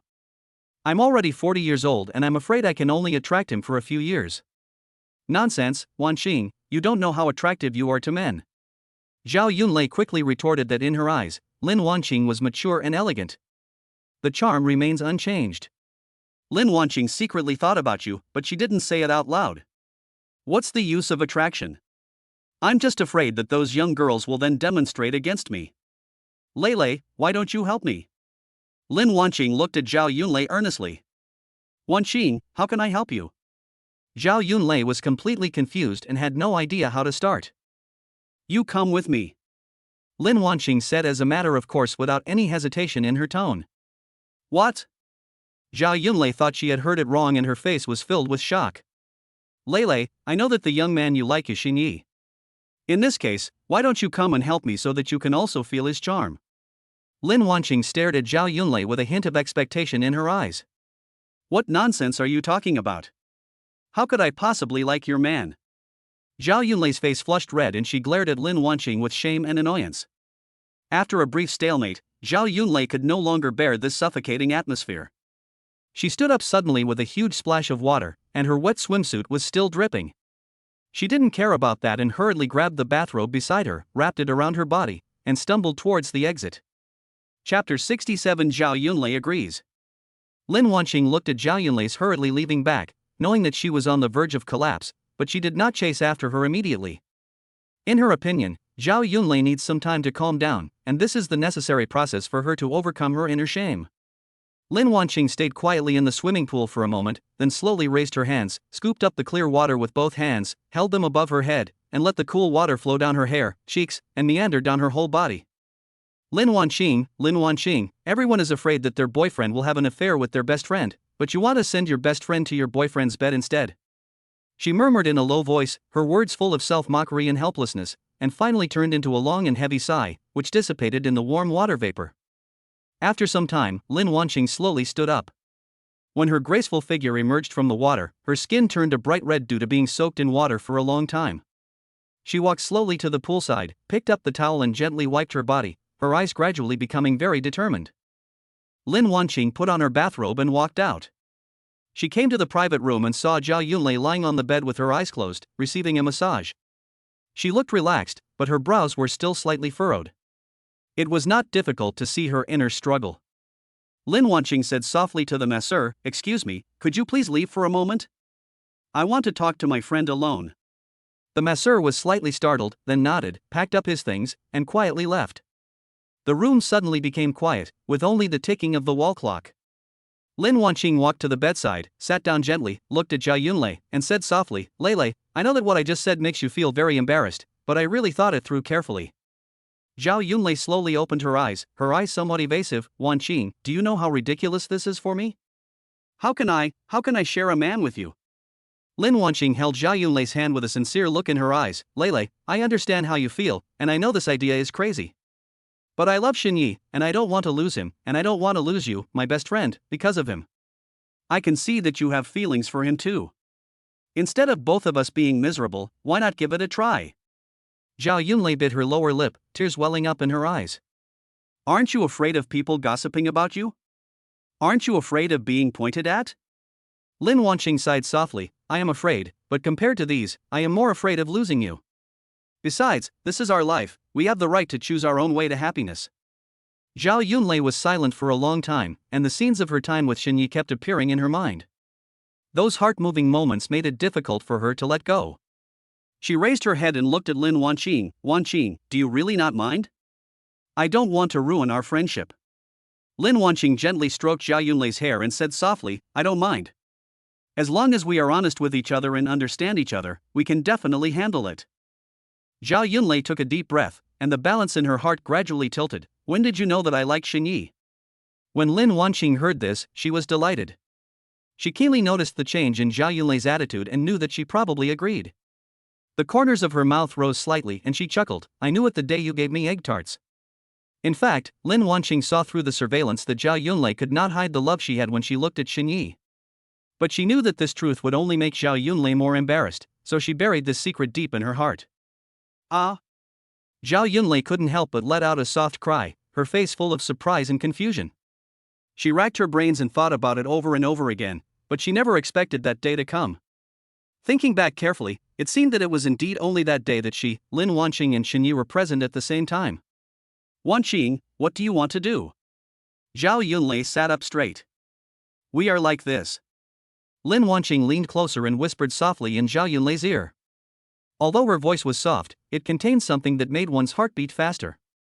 After hearing this, Zhao Yunlei's pretty face turned red instantly. She really didn't expect that Lin Wanqing would come up with such a bold method of substituting a cat for a prince. "Are you sure this will work?" she asked with a hint of worry, her tone mixed with shyness and uneasiness. "Oh, Lei, there is no perfect method in this world, but I'm sure there will be no problem, so you can rest assured. What you should be concerned about now is not this, but another problem." Lin Wanqing blinked, a cunning light flashing in her eyes. "What's the problem?" "Xinye's strength." Lin Wanqing deliberately prolonged her tone, and the amusement on her face became more and more obvious. "Wanqing, you are talking nonsense again." Zhao Yunlei said coquettishly, a blush on her face, but a hint of expectation was revealed in her eyes. "Eh? Just tell me whether you want to know or not. If you don't want to, I won't tell you." Lin Wanqing pretended to shut up, trying to play hard to get. Zhao Yunlei was torn between her conscience and her desire. Her mind told her that she shouldn't continue this topic, but her inner curiosity and desire were like a surging tide that was difficult to suppress. After much hesitation, in the end, my emotions overcame my reasoning. "Wanqing, please speak quickly." Her voice trembled slightly, with a hint of urgency. Lin Wanqing raised a mysterious smile and deliberately kept the secret for a while before saying, Lele, you don't know that every moment with Shini is as exciting as riding a roller coaster. His drive and vitality always make me. Her voice gradually lowered and an intoxicated blush appeared on her face. Zhao Yunlei listened so intently that her breathing became rapid unconsciously, but she still had her sanity. She bit her lip and said angrily, Wanqing, please stop teasing me and speak so vaguely. Lin Wanqing disregarded her reserve and in order to win Zhao Yunlei's heart, she moved close to Zhao Yunlei and whispered a few words in her ear. Zhao Yunlei's eyes widened instantly, and the blush on her face quickly spread to her ears. She gently hit Lin Wanqing's shoulder. How could you say that? Lin Wanqing smiled and held Zhao Yunlei's hand, her expression becoming serious. Lele, I know this is all crazy, but believe me, Xinyi really has a charm that people can't help but fall in love with. Although this plan we have come up with is risky, once it succeeds, the days ahead. Zhao Yunlei took a deep breath to calm her chaotic heartbeat. Then when do we start? I'm still a little worried about what if he finds out about my weakness. The day after tomorrow, Xinyi will be on vacation, so we will act on that day. As for the flaws, he will never find them as long as we cooperate well. Okay, I'll go back and prepare well. Zhao Yunlei nodded. I was both nervous and excited. The two discussed the details in detail and made sure everything was foolproof before getting up and leaving the room. It is said that women in love are as stupid as wood. Does this kind of thing require planning? If anyone dares to express his feelings to Xinyi directly, he would probably dare to play with two women at the same time. Chapter 68 New Secretary. After Xinyi came out of the driving school, he did not go home directly, but came to the internet celebrity live broadcast company rewarded by the system Uzi Live. Damn, that's really impressive. Xinyi looked at the magnificent modern building in front of him and couldn't help but exclaim in amazement. The glass curtain wall shines with golden light in the afterglow of the setting sun, and the four big words Uzi Live on the top of the building shine brightly. Fortunately, the system gave me my secretary's phone number, otherwise it would have been difficult to get in. Is it Dong Mingfei? Xinyi pressed the call button and asked. Yes, who are you? Dong Mingfei's voice came from the receiver, with just the right amount of politeness in his tone. She knew that the company was about to have a new boss, so she was extra polite to every unfamiliar caller. I'm the new chairman of your company, Xinyi.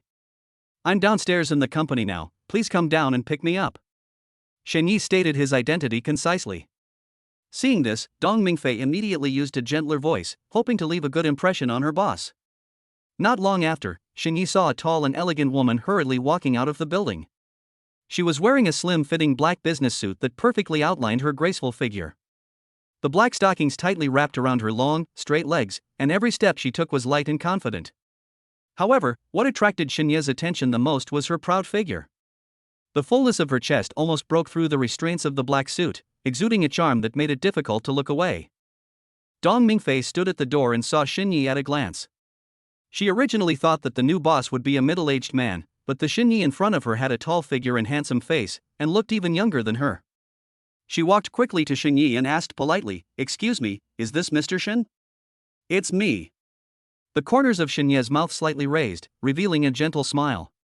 He secretly thought that having such a beautiful secretary would surely add a lot of fun to his future days. He stretched out his hand, ready to shake hands with Dong Mingfei. Seeing this, Dong Mingfei bent down slightly and stretched out her fair little hand. "Hello, Mr. Xin," she said softly. Xinyi held her hand and squeezed it unconsciously, secretly sighing in his heart, "TSK TSK TSK, it feels really good." "Mr. Shen."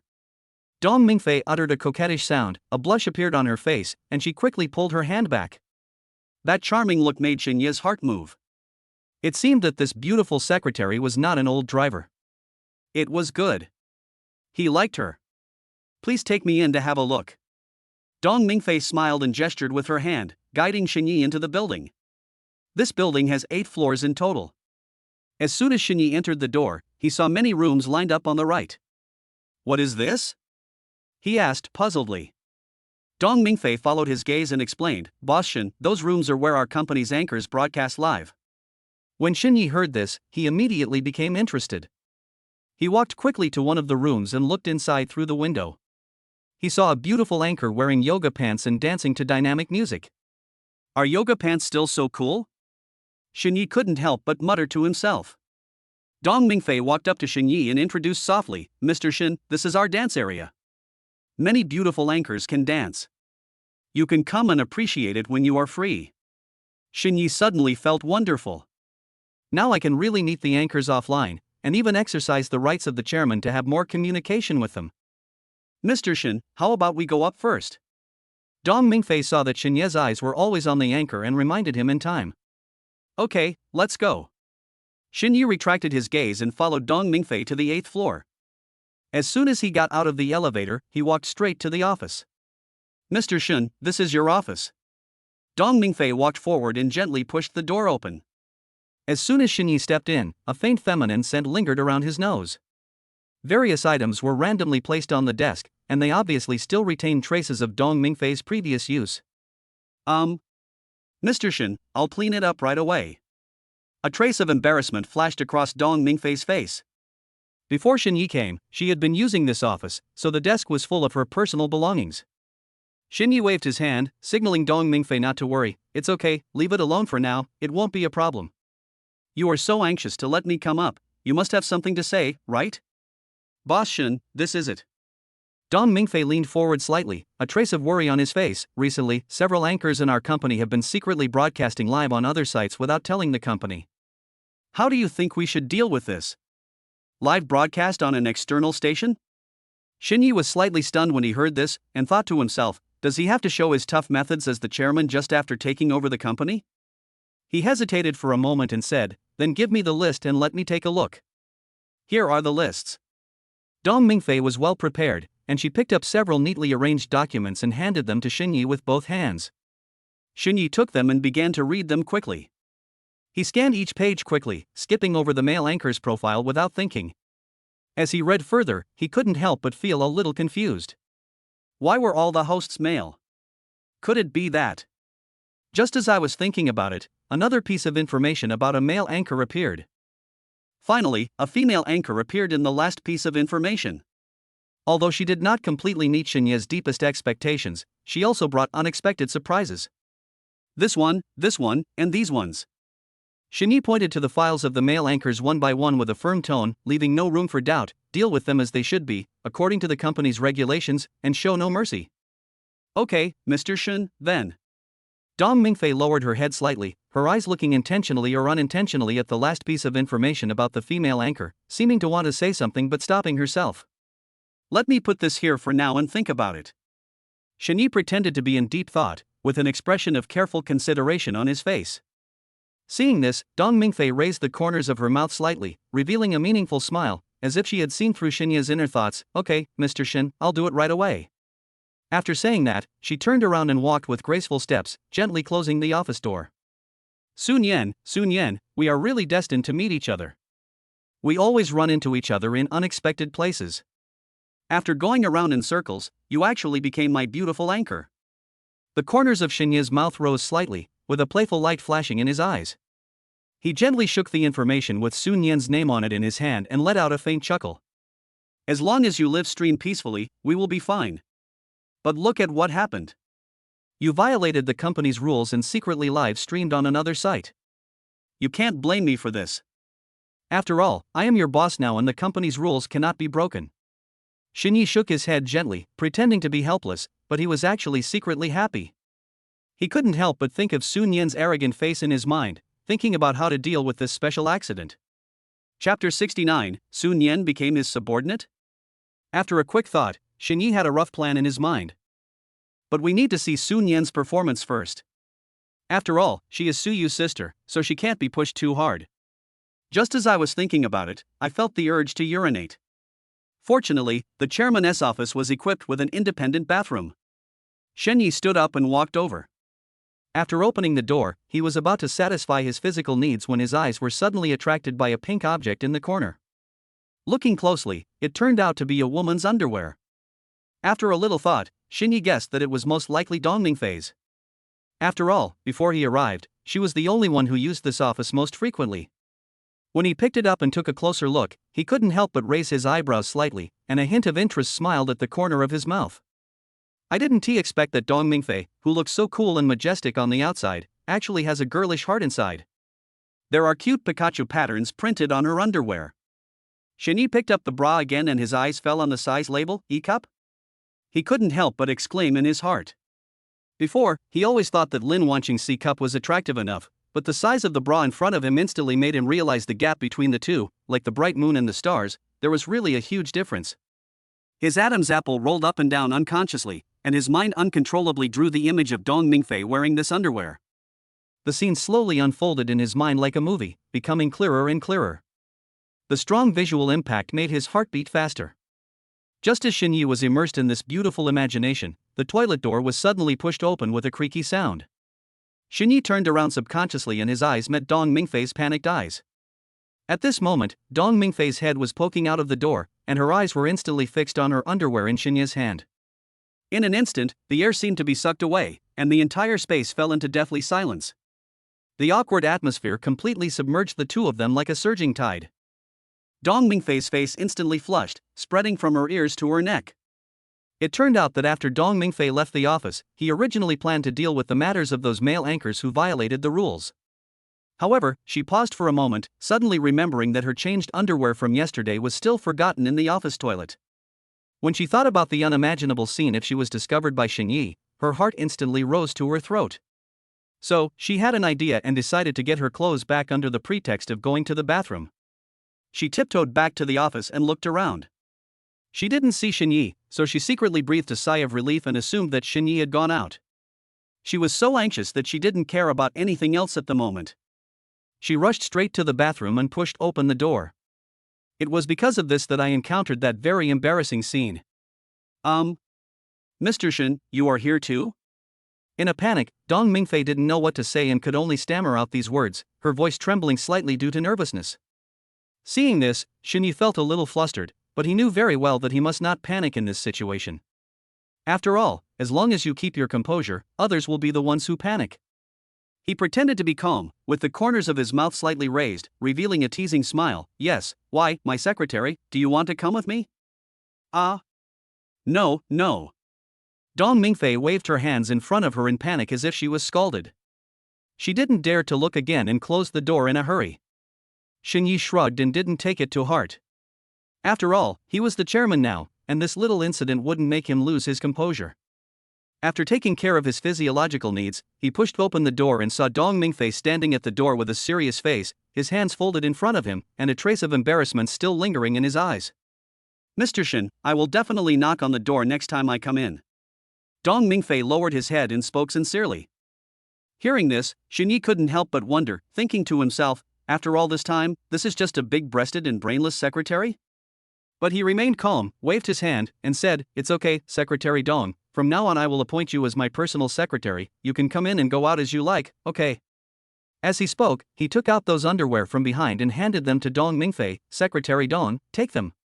Dong Mingfei's face flushed again. She hesitated for a moment, then slowly reached out her hand and took the clothes.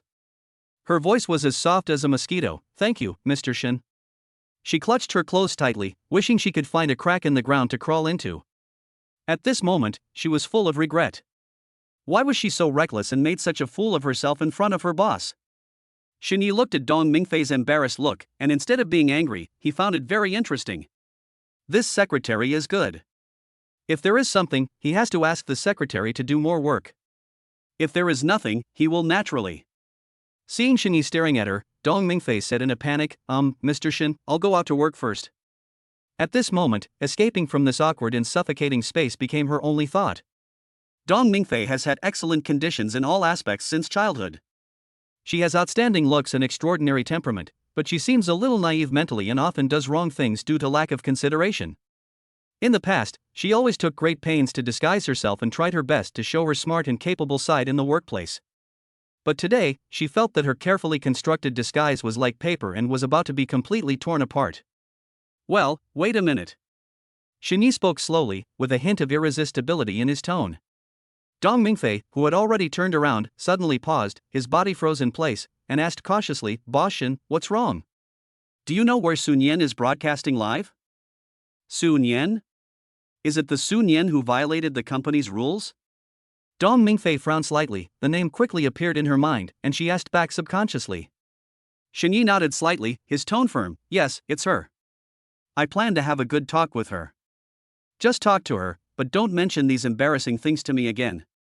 Dong Mingfei muttered to herself in her heart, but maintained a professional smile on her face, not daring to show any sign of abnormality. Mr. Shin, she is in room 502. Do you need me to take you there? Dong Mingfei bowed slightly and spoke softly, trying to end the conversation as quickly as possible. No, just go and do your thing. Shin Yi waved his hand, his eyes still on Dong Mingfei, as if he was looking at something. Okay, Mr. Shin. Dong Mingfei turned around and left as if she had been pardoned. Secretary Dong, can I see you wearing what you're wearing today tomorrow? Shin Yi said this out of the blue, with a hint of teasing and anticipation in his eyes. Dong Mingfei's footsteps suddenly stopped and her face flushed instantly. She pretended not to hear, quickened her pace, and almost ran out of the office.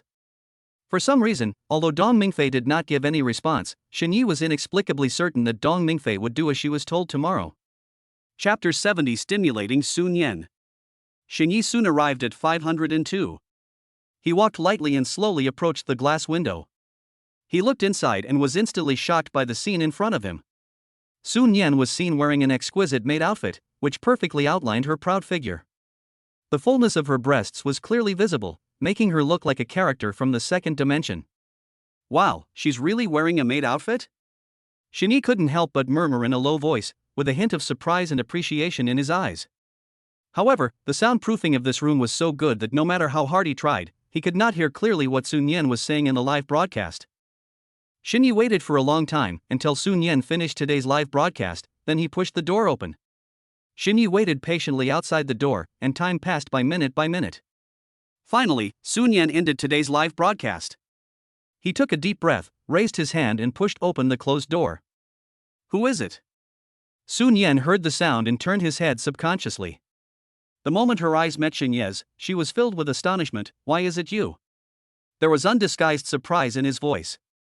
Obviously, she never thought that she would meet Shin Yi here. Why can't I be here?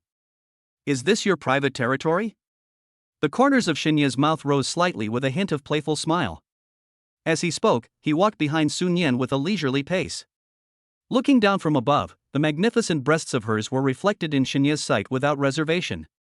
TSK, TSK, TSK, even though it may be held up by external forces, it is indeed pleasing to the eye. You rascal! Sunun Yen reacted instantly, his face burning with shame and anger. The embarrassing experience of being humiliated by Shin Yi and forced to endorse breast enhancement products emerged involuntarily in her mind. She quickly turned around and subconsciously covered her chest with her hands, trying to block the part that was being stared at by Shin Yi. Why? You dress like this just to attract attention? Now you want to act noble again? Shin Yi sneered mercilessly, with a hint of sarcasm in his tone. Oh. Sunun Yen was so angry that he sneered, and the anger in his heart was burning. How could Suyu fall in love with someone like you who has no quality? Don't worry, with your current condition, you will never be able to step into my house. The more she spoke, the more excited she became, her emotions like a flood that could not be contained. No, how did someone like you get into our company? Did you sneak in? Shin Yi looked at Sunun Yen as if he was a fool. What's with that expression on your face? I'll ask security to kick you out right now. Sunun Yen was irritated by Shin Ye's eyes and reached out to grab the phone. I was brought in by Dong Mingfei himself. What are you going to do to drive me away? Shin Yi crossed his arms across his chest, looking calm, with unquestionable confidence in his tone. Sunun Yen paused when he heard this, with confusion written all over his face. You can call Mr. Dong by his name? I think you just used sweet words to deceive Mr. Dong. She still refused to believe it and was sure that Shin Yi was a liar. Sunun Yen, you should worry about yourself first. You are so audacious that you don't stay at the company's live broadcast and go to 9-1 to earn money from unknown sources. You can just wait to pay the penalty. Shin Yi put away his smile, his expression became serious, and there was a hint of warning in his tone. Originally, he planned to communicate with Sunun Yen calmly, but Sunun Yen's aggressive attitude was really unbearable for him, and he even had the idea of teaching her a lesson. When Sunun Yen heard this, his heart skipped a beat and his face turned pale instantly. That's impossible. I didn't show my face during the live broadcast. She muttered to herself in her heart, but pretended to be calm on her face. Shin Yi, don't talk nonsense. Do you believe I will sue you for defamation? Defamation?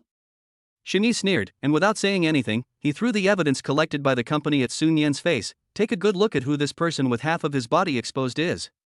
You investigated me? Sunun Yen looked at the overwhelming evidence in front of him, and the last glimmer of hope in his heart was instantly shattered, and a feeling of despair and hopelessness surged in his heart.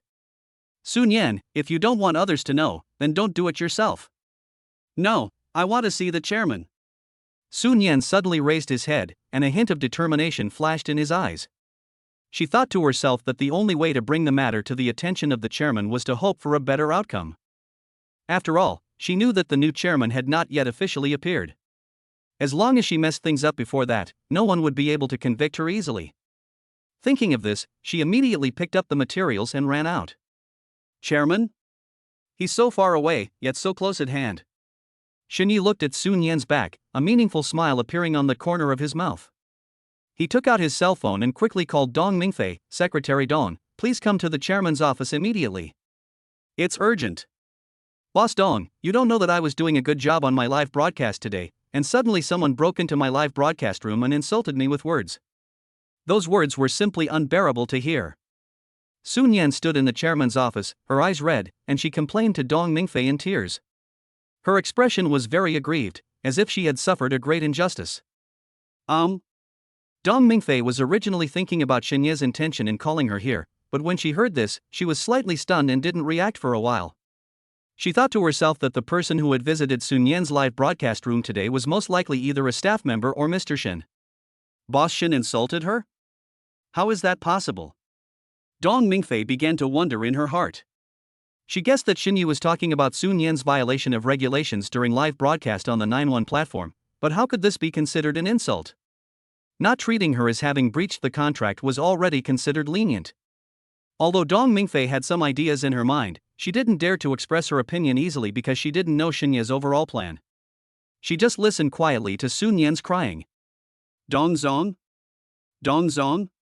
Sunun Yen noticed that Dong Mingfei's eyes were a little wandering, as if she wasn't listening to what she was saying, so she quickly waved her hand in front of her. She asked anxiously, Boss Dong, did you hear me? You have to make the decision for me. You can't let this kind of person run wild in the company. Sunun Yen, our company's new chairman has arrived. Dong Mingfei calmed down, looked at Sunun Yen calmly, and said slowly, you should explain it to him later, he will handle this matter fairly. Dong Mingfei thought that since Xinyi singled out Sunun Yen, he must have his own plans, so it would be more appropriate to let him handle it. When Sunun Yen heard Dong Mingfei's words, a trace of surprise appeared on her face, but then she returned to her pitiful appearance and asked, Boss Dong, when did the new chairman arrive? Why didn't I hear any news at all? She still had a glimmer of hope in her heart, thinking that as long as she could play the victim in front of the new chairman, she might be able to escape. Chapter 71 Xinyi punishes Sunun Yen.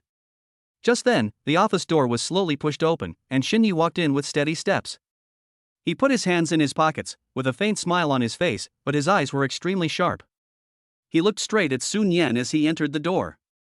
When Sunun Yen saw Xinyi coming in, the expression on her face froze instantly, and a trace of panic flashed in her eyes, but she quickly pretended to be calm. Boss Dong, this is the person. I noticed she has been wandering around the company today. Dong Mingfei looked in the direction Sunun Yen pointed, and after seeing who it was, she immediately said respectfully, Hello, Mr. Shin. These three simple words echoed clearly in the office. This name was like a heavy hammer, hitting Sunun Yen's heart hard. Her body shook violently, and she froze in place for an instant, the color quickly draining from her face. My brain seemed to have suddenly short-circuited, everything went blank, and all thoughts came to a halt at that moment. Xinyi seemed not to notice Sunun Yen's abnormality. He waved his hand calmly, indicating that Dong Mingfei didn't need to be so polite. However, the seemingly ordinary action was extremely glaring in Sunun Yen's eyes. She seemed to be under a spell of immobilization, her feet seemed to have taken root and she could not move at all. She could only stand there in shock, her lips trembling slightly. She kept repeating in her mind, impossible? How could it be him? How could he be Mr. Shin here? This must be a dream. She could not reconcile the person in front of her called Mr. Shin with the image she had known before. The huge gap in shock made it difficult for her to accept this sudden fact. Sunun Yen, didn't you say you wanted to find the chairman? Xinyi raised his chin slightly, a hint of teasing flashed in his eyes, and he said slowly, I'm standing here now, what do you want to tell me? Chairman?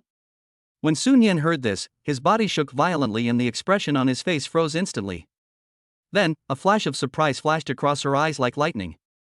Since Xin Yi is the chairman, doesn't she still have a chance of survival? Even though their relationship had been strained before, I was still his sister in name only. He wouldn't really send me to jail, right? Thinking of this, Sunun Yen's heart couldn't help but fall to the ground, and he secretly breathed a sigh of relief. Xin Yi, look, we are becoming estranged when you say that. Sunun Yen's expression changed instantly, with a smile all over his face, and his tone was so intimate as if there had never been any conflict between them. I am your sister. What would Suyu think if you treated me like this?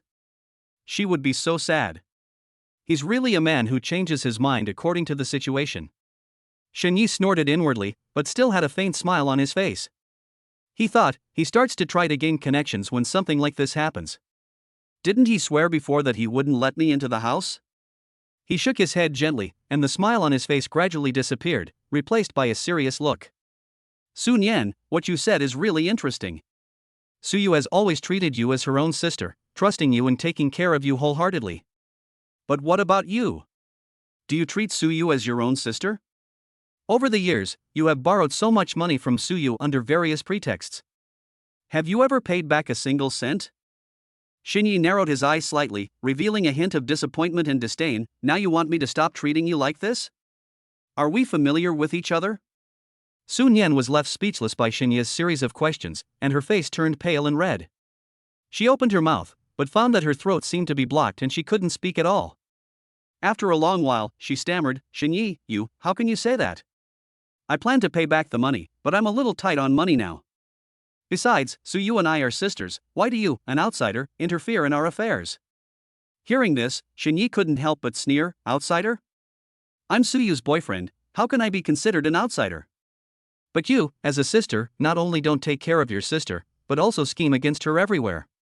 Your live broadcast on the external station today has damaged the interests of the company. According to the contract, you must pay the penalty for breach of contract. When Sunun Yen heard that he had to pay liquidated damages, he immediately became anxious. Xin Yi, you can't be so heartless. I have been in the company for so many years, even if I have no merit, I have worked hard, can't you just let me off? Xin Yi was unmoved. He looked at Sunun Yen coldly and said, rules are rules. No one can break them. If you feel wronged, you can take legal action. However, I advise you to face the reality and compensate obediently, otherwise, the company will pursue it to the end. Dong Mingfei stood aside, eating melon quietly. She didn't expect that there was such an entanglement between Sunun Yen and Xin Yi. It was so exciting that she wanted to join the battlefield. Sunun Yen's face flushed, her chest heaving violently, and she glared at Xin Yi. Xin Yi, believe it or not, I will tell my parents about this right now, and then I will not let you enter my house. Bang! A crisp slap instantly broke the tense atmosphere. Xin Yi stepped forward without hesitation and slapped Sunun Yen to the ground. He actually didn't care what kind of image he had in Sunun Yen's family's mind, but he felt annoyed when he thought that Suyu would be caught in the middle because of the conflict between them. After all, Suyu and her father have always had a good relationship, and he didn't want Suyu to fall into pain and entanglement because of this. Xin Yi, you. Sunun Yen felt dizzy from the slap and it took him a while to come back to his senses.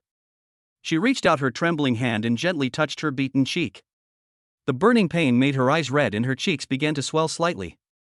When Dong Mingfei saw Xin Yi suddenly step forward and take action, she was startled, fearing that he would lose control of his emotions and do something more extreme. She hurried forward, grabbed Xin Yi, and shouted anxiously, Boss Xin. At the same time, he kept shaking his head at Xin Yi, trying to calm him down. Secretary Dong, you think too much. I won't dirty my hands because of this kind of person. Xin Yi took a deep breath, trying to calm himself down, and said in a low voice, help me close the door, then sit here and guard it for me, don't let anyone in. Dong Mingfei was stunned when she heard this, and for a moment she didn't understand what Xin Yi meant. But she still followed Xin Yi's arrangements and did as she was told. She walked to the door and closed it, then sat aside, her eyes full of confusion and worry, and she looked at Xin Yi and Sunun Yen from time to time. Stand up. Xin Yi looked coldly at Sunun Yen who was sitting on the ground, without a trace of warmth in his tone. Sunun Yen looked at Xin Yi with resentment, her eyes seemed to be able to spit fire, but she still gritted her teeth and stood up. Come in with me. After Xin Yi finished speaking, he turned and walked towards a room.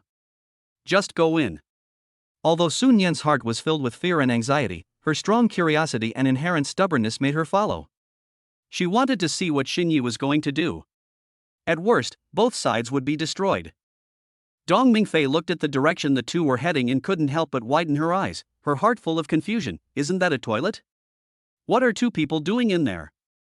Chapter 72 Toilet Passion. Xinyi, what do you want to do? Sun Yen could never have imagined that the place Xinyi took her into was actually the toilet. For a moment, panic and anxiety quickly surged into my heart. Aren't you hoping that I won't pursue you? Then you have to pay a price. Xinyi knew clearly that if he didn't take the opportunity to teach Sun Yen a lesson, she would sooner or later get into bigger trouble, and might even implicate Suyu. Pooh. Sun Yen angrily spat at Xinyi, water splashing. Xinyi, don't be so wishful thinking. You still want me to serve you, aren't you too delusional? Do you really think you are so shameless? Oh. So, you plan to pay the penalty? Xinyi, even if I don't compensate, what can you do to me? Don't forget, I'm Suyu's sister. Sun Yen straightened his back and tried to use this identity to intimidate Xinyi. You take this identity too seriously. If you were Suyu's biological sister, it would be fine, but you are just Suyu's half-sister with no blood relationship. If you don't pay, you can only use other things as collateral. Xinyi sneered, his tone full of sarcasm. Sun Yen didn't believe that Xinyi would dare to do anything to her. She just thought he was bluffing and trying to scare her. Without saying a word, she turned around and reached for the door, wanting to leave this place that made her extremely uneasy. However, she gripped the doorknob and turned it, but the door didn't budge. Xinyi, you. She turned around angrily and wanted to question Xinyi. At this moment, she felt a hard object suddenly pressing against her from behind, and the powerful force pressed her against the door. Sun Yen panicked for a moment, his mind went blank. She never expected that Xinyi would actually take action. Get out of my way. She struggled desperately and screamed. Xinyi was really angry this time. He was determined to teach Sun Yen a profound lesson and not let her act recklessly anymore. He took a step forward and trapped Sun Yen in a corner, forcing her to face the current situation with an unresisting attitude. Boss Shin, are you all right? Dong Mingfei naturally heard the noise coming from the toilet and hurriedly asked. It's okay, Secretary Dong, you just need to guard outside and don't let anyone in. Xinye's voice was calm and firm. Boss Dong, save me. Sun Yen cried out for help to Dong Mingfei, her eyes full of fear and helplessness. Dong Mingfei looked through the half-open door and saw Sun Yen, who was leaning against the wall with a frightened look on his face. She knew in her heart that Xinyi must have his reasons for doing this. She quickly weighed the pros and cons between work and personal affairs, and ultimately chose to ignore Sun Yen's cries for help, and just dutifully stood guard at the door to make sure no one disturbed the confrontation inside.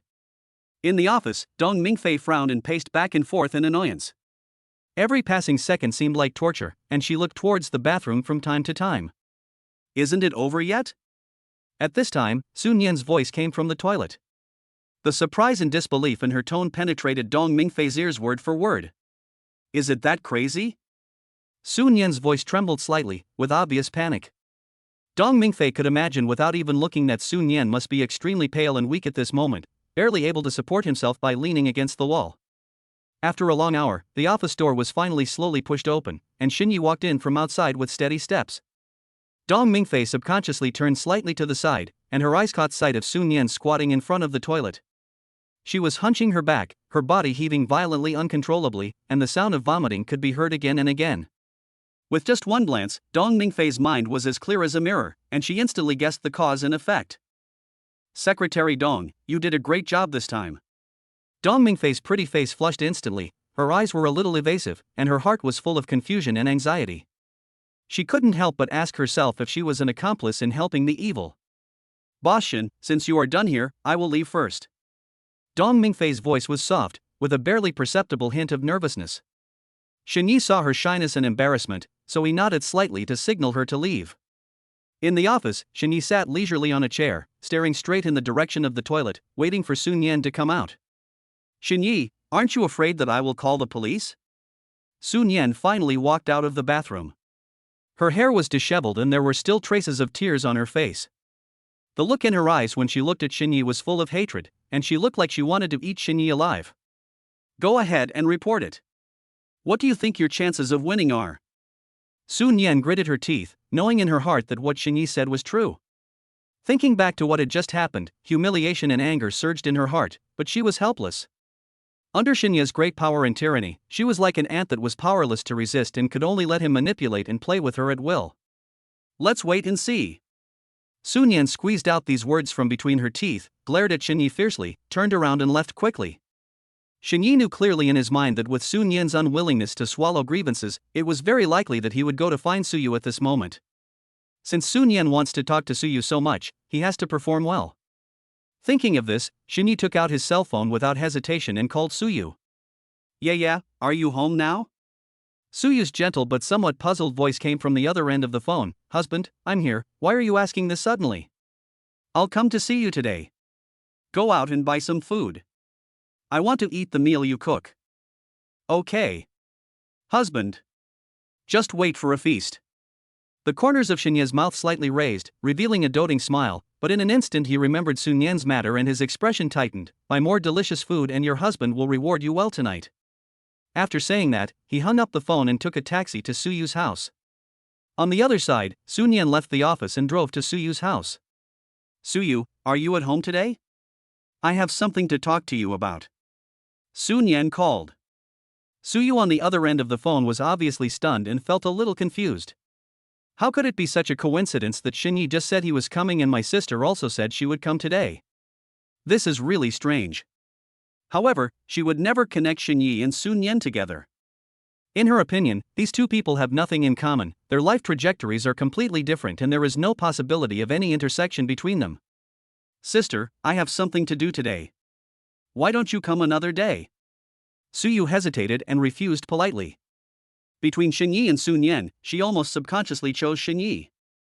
No, I'm already on my way to your house and will be there soon. Sunun Yen's attitude was firm, leaving no room for negotiation, and his tone was firm and unyielding. Suyu sighed helplessly. I'm going to go out and buy something. I'll leave the key at the door. Come and open the door yourself. There was really no other way, Suyu could only come up with such a compromise, and her tone was full of helplessness and compromise. Chapter 73 Desperate Sunun Yen. Honey, my sister just called and said she wants to come over too. Suyu immediately told Shinyi the news. Come if you want. This is your home, not hers. But yeah, I suddenly want to eat the roast duck at the corner of the street. Can you take the trouble to go there?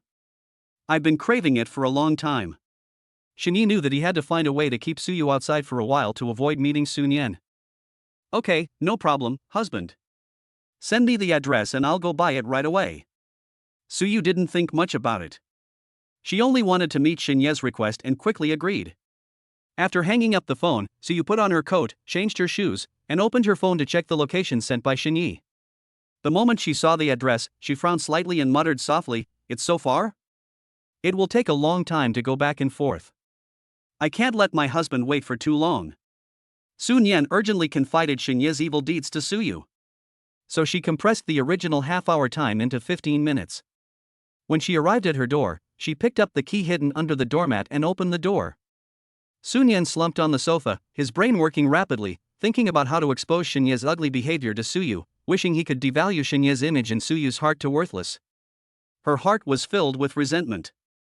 Although she was not a pure and innocent person, she should not suffer such a great humiliation for no reason.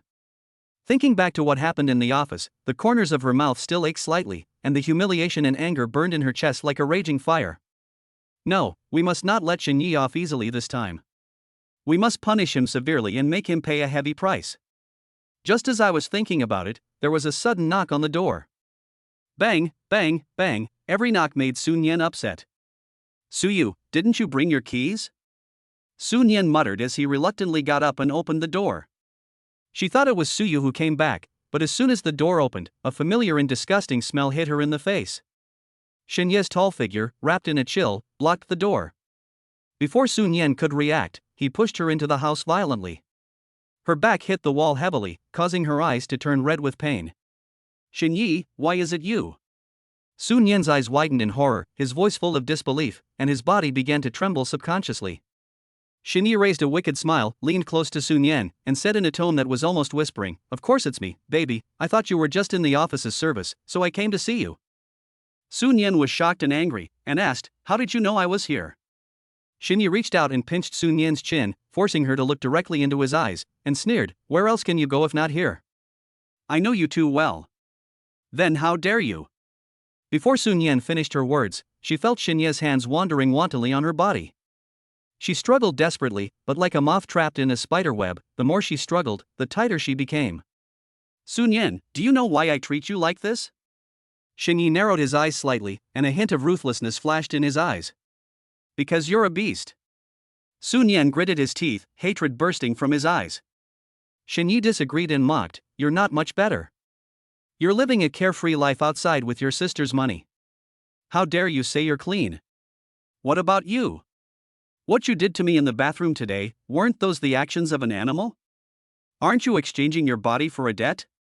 Isn't this something that you both agreed to? So what now? What else do you want?" Sunun Yen was filled with despair, and her voice was filled with tears. "Why, how much do you think you're worth? You think you can pay off the penalty by spending time with me once? Aren't you too naive? You bastard. Don't say that about yourself. How about this, I'll give you a special price. You only need to accompany me for another 99 and 81 times, and our account will be completely settled. You treat me like a chicken, don't you?" Sunun Yen was completely enraged and used all her strength to try to break free from Shinya's shackles. However, her resistance was in vain. Shinya picked her up easily and threw her on the bed. "Sunun Yen, if it doesn't work once, let's do it a few more times. I don't believe I can't sleep with you. Sunun Yen, are you convinced?" Shinya held Sunun Yen tightly in his arms. Sunun Yen only felt sore all over, and every inch of his muscle was protesting. That was the result of being tormented by Shinya. She was exhausted both physically and mentally at the moment, her heart full of humiliation and anger. She didn't want to pay any attention to the devil Shinya, so she simply closed her eyes, turned her head to the side, and ignored his words. "Nothing to say?" Seeing that Sunun Yen had no reaction, Shinya's face flashed with displeasure, and his arms began to move restlessly again, as if he was about to stir up another storm. "Have you never seen a woman before?" Sunun Yen finally couldn't bear it anymore, and the anger that had been pent up in her heart suddenly burst out.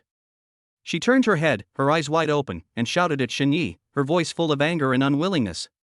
"Who told you not to speak? Talk about it, I'll talk with you, okay?" Sunun Yen compromised helplessly. She was really afraid of Shinya's trouble, so she could only choose to bow her head temporarily. "That's right." Shinya smiled with satisfaction, but that smile looked extremely ferocious to Sunun Yen. His hand naturally touched Sunun Yen's big white rabbits and kneaded them wantonly. "I have to say, the feel is definitely not right." Sunun Yen frowned in disgust, but was powerless to resist. "Sunun Yen, as long as you listen to me, I will not only forgive your breach of contract, but also introduce you to a lucrative job." Shinya suddenly changed the subject and spoke seriously. "What? You want me to endorse a breast enhancement product?" Sunun Yen was full of sarcasm and retorted unhappily. In her opinion, nothing Shinya said could be believed. "Give me your phone." Shinya ignored Sunun Yen's sarcasm and stretched out his hand to ask for the phone.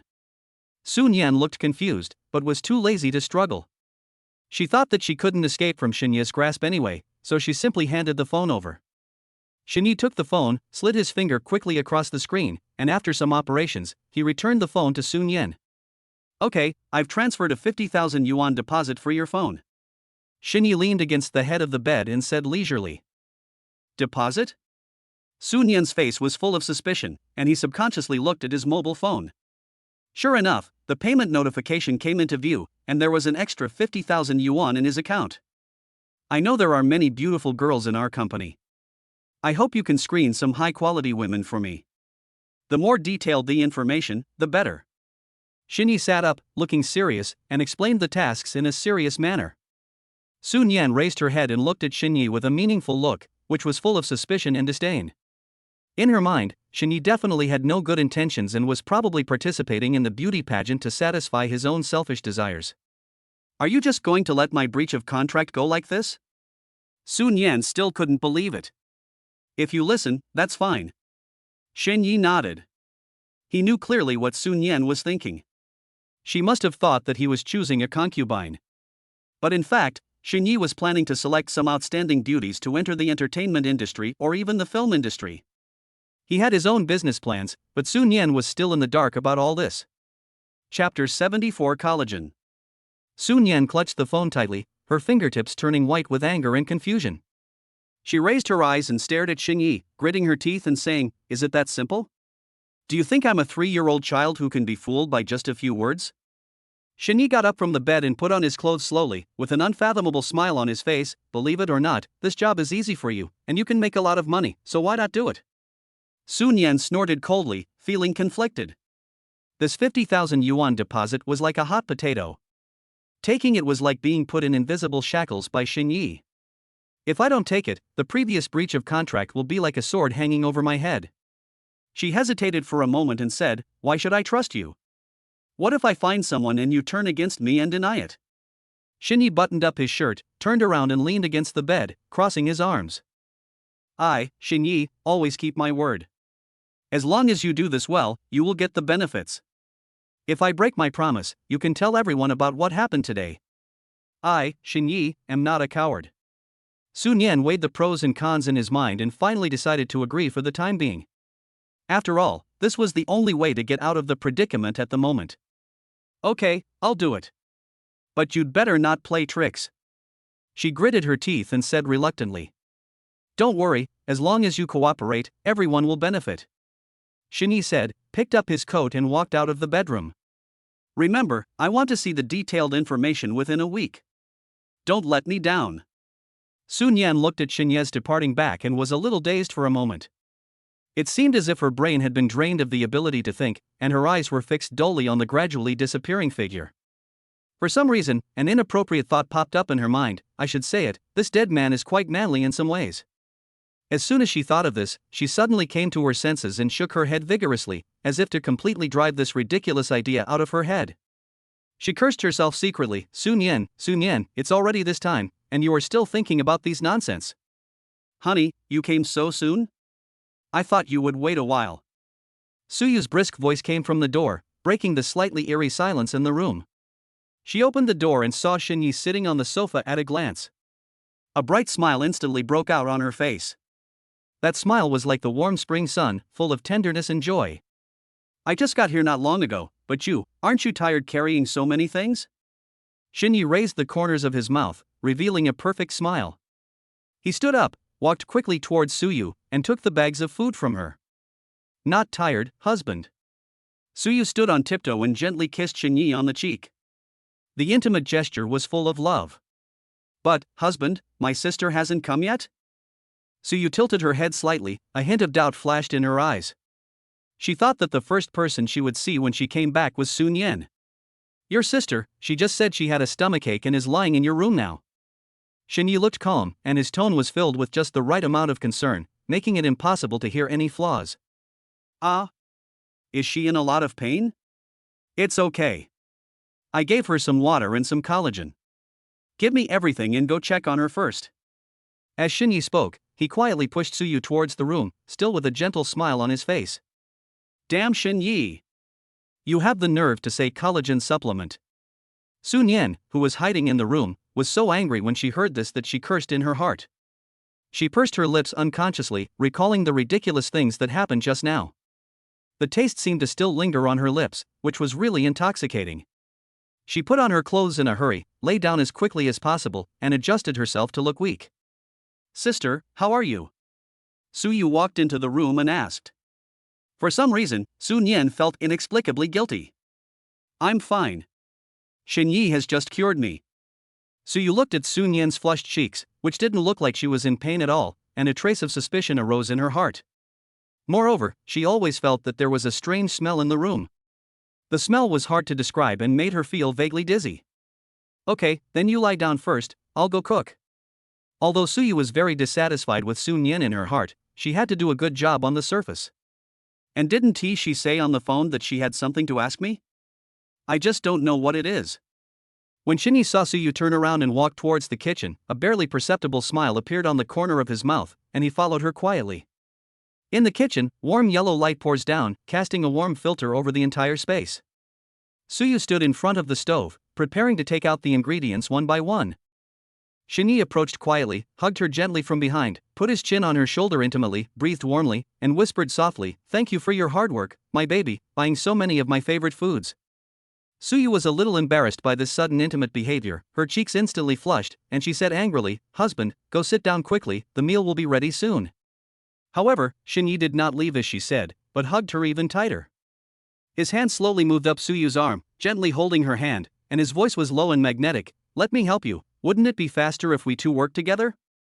Having said that, he took Suyu's hand and began to wash the vegetables. Suyu's heart beat uncontrollably faster in her chest. Being held so intimately by him, even her breathing became rapid. After washing the vegetables, Shini did not stop. He let go of Suyu's hand, and instead gently stroked her waist, slowly turning her around so that she faced him. Their eyes met, and Suyu saw the burning love in Shinya's eyes, and was a little dazed for a moment. Shinyi leaned forward slightly, his breath gradually approaching. Suyu subconsciously closed her eyes, her heart beating like thunder. Just as their lips were about to touch, there was a sudden noise outside the kitchen, as if Sunun Yen had accidentally knocked something over. Suyu suddenly came back to her senses and pushed Shinyi away in a panic, her face full of embarrassment and shyness. "I'll go see what's wrong with my sister first." Shini frowned slightly, a hint of displeasure flashed in his eyes, but he still let go of Suyu. Suyu came to the living room and saw Sunun Yen squatting on the ground, frantically picking up the things that had knocked over. Seeing Suyu coming in, Sunun Yen smiled awkwardly, "Sorry, I accidentally knocked it over." Although Suyu was confused, she still said, "It's okay. If you feel uncomfortable, just lie down for a while. I'll prepare the meal soon." Sunun Yen nodded and watched Suyu return to the kitchen, feeling mixed emotions. In the kitchen, Shinyi was still there. Seeing Suyu coming back, he walked forward and hugged her again. "Don't worry about her, let's continue." Suyu blushed and gently pounded his chest. "No, my sister is still here. It would be bad if she saw it." Shinyi remained unmoved, his kisses fell on Suyu's neck and cheeks like raindrops. Suyu's breathing became more and more rapid, and her hands unconsciously grasped the corner of Shinya's clothes. Chapter 75 Cooking. Shinya's passionate kiss made Suyu gradually sink, and her rationality was crumbling in the hot love. She clutched the corner of Shinya's clothes with both hands, her knuckles turned white, and she collapsed in his arms, and could only resist helplessly. "Don't, what if my sister really comes in?" Shinyi didn't care. His lips moved up along her neck, finally kissing her lips and swallowing her words into his mouth. Just when the two were immersed in passion, the kitchen door was suddenly pushed open. Sunun Yen stood at the door, her eyes widened instantly, and the expression on her face quickly changed from shock to embarrassment, as if it was frozen. Her lips opened and closed slightly, and her throat made a few dry sounds. After a long while, she stuttered and said, "Well, my company suddenly had an emergency and asked me to go back, so I'll leave first." Sunun Yen had come here originally to accuse Shinyi, but now that the accusation has failed, Sunun Yen doesn't want to be a light bulb here anymore. A thought flashed through Sunun Yen's mind, which really shocked her. Shinya's physical strength is too amazing. You know, Shinyi has already worked on her twice today, but now he still has the energy to be so intimate with Suyu. This made Sunun Yen feel embarrassed, but she couldn't help but secretly admire Shinya's physical strength, and even felt a little amused. When Suyu heard the sound, she hurriedly broke free from Shinya's arms. Her face instantly flushed and spread to her ears. She tried to suppress the slight trembling of her body due to shyness, and said with a trembling voice, "Sister, don't you have something to talk to me about today?" Sunun Yen waved his hands hurriedly, shaking his head like a rattle, avoiding looking at Suyu, and kept saying, it's okay, you two go ahead, I'll leave first." After saying this, without waiting for Suyu's response, he turned around and walked away quickly, his steps so hurried that he even staggered. Suyu looked at Sunun Yen's departing back, full of doubts. She frowned slightly, her eyes full of confusion. Sunun Yen was really abnormal today. In the past, she was known for being tough and arrogant. No matter what happens, he is always aggressive, but his attitude today is completely different. When Shinyi saw Sunun Yen leave, his desire seemed to be ignited even more vigorously. His hot palms touched Suyu's waist again, and he couldn't wait to continue the intimacy just now. After all, although he had cooked twice today, he didn't enjoy it to his heart's content because he was always on the verge of worry. Suyu's cheeks were as red as ripe tomatoes. She bit her lower lip nervously, her voice was a little coquettish and shy, and she stammered, wait, go check if the door is closed first, in case my sister comes back again." Shinyi was slightly startled, with a hint of reluctance in his eyes. But looking at Suyu's shy and earnest look, he let go of her hand and turned to walk towards the door. His steps were somewhat anxious, and it was obvious that he just wanted to confirm it quickly and come back to continue. At the moment when Shini checked the door, Suyu rushed into the bedroom as fast as if she had greased her feet. Her heart was beating violently in her chest and her hands were shaking as she searched through the closet for the nurse's uniform that she hadn't worn for a long time. Shinye's reaction when he saw her outfit kept appearing in her mind. The mixture of nervousness and anticipation made her cheeks get hotter and hotter. Shini confirmed that the door was closed, turned around and went back to the kitchen, but found that Suyu was nowhere to be seen. He couldn't help but frown slightly, his heart full of confusion. He called Suyu's name softly and walked towards the bedroom. The moment he pushed open the bedroom door, the scene before him made him freeze in place. Suyu was seen wearing a clean white nurse uniform, standing beside the bed. The clothes were tailored to fit her body perfectly, outlining her curvaceous figure. A few strands of hair under the nurse's cap playfully fell beside her cheeks, adding a bit of charm. Shinye's eyes suddenly became hot, and he immediately understood Suyu's little thoughts. He raised an evil smile and walked slowly towards Suyu, each step carrying an undisguised desire. Suyu felt even more shy when he looked at her so bluntly. She lowered her head slightly, tugging at the corner of her clothes with both hands unconsciously, and said in a voice as thin as a mosquito, Do you like it? Shini did not answer, but quickened his pace and hugged her in his arms. Honey, let's eat first, okay? Suyu pressed her cheek against Shinye's chest, listening to his pounding heartbeat and feeling the burning heat of his body. Her voice was soft, with a hint of coquettishness. Shinye lowered his head slightly, and his lips touched Suyu's ear. His voice was low and hoarse, with unmistakable desire. For me, this is also eating. His breath sprayed on Suyu's neck, causing her to tremble slightly. Wait a minute, I have a surprise waiting for you. Shinye stared at her.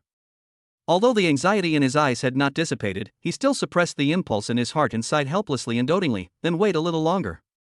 He knew very well that Suyu must have put a lot of thought into this surprise, and he really couldn't bear to ruin her mood. He suppressed his anxiety, let go of Suyu, sat on the sofa in the living room, and kept staring at the kitchen, watching Suyu's busy figure. Soon, Suyu came out of the kitchen carrying the steaming dishes and placed them on the dining table one by one. The aroma of food filled the air, but Shinya's mind was not on that at all, his eyes always followed Suyu. Just as the two were about to start eating, the doorbell rang suddenly. Suyu's eyes lit up as if she had guessed something and she walked quickly towards the door. Shini put down his chopsticks with a puzzled look on his face and followed her. Suyu opened the door, took a huge package from the courier and carried it into the house with difficulty. Shini looked at the package and frowned even more, and was very curious. Yeah, what is this? Suyu smiled mysteriously and did not answer but motioned Shini to help open it. The two of them worked together to tear open the package and a large movable mirror appeared before their eyes. Shini was stunned at first, then he suddenly realized and a meaningful smile appeared on the corner of his mouth. Suyu's cheeks blushed. With an evasive look in his eyes, he whispered, I thought that it would make our time more interesting. Shini pulled Suyu into his arms and said in a low and seductive voice, Yeah, you always give me unexpected surprises. Suyu snuggled in his arms and said coquettishly, Let's eat first, or it will get cold. Only then did Shini reluctantly let go of her and they returned to the dining table. While eating, Shinye's mind was obviously not on the food. His eyes drifted towards the mirror from time to time.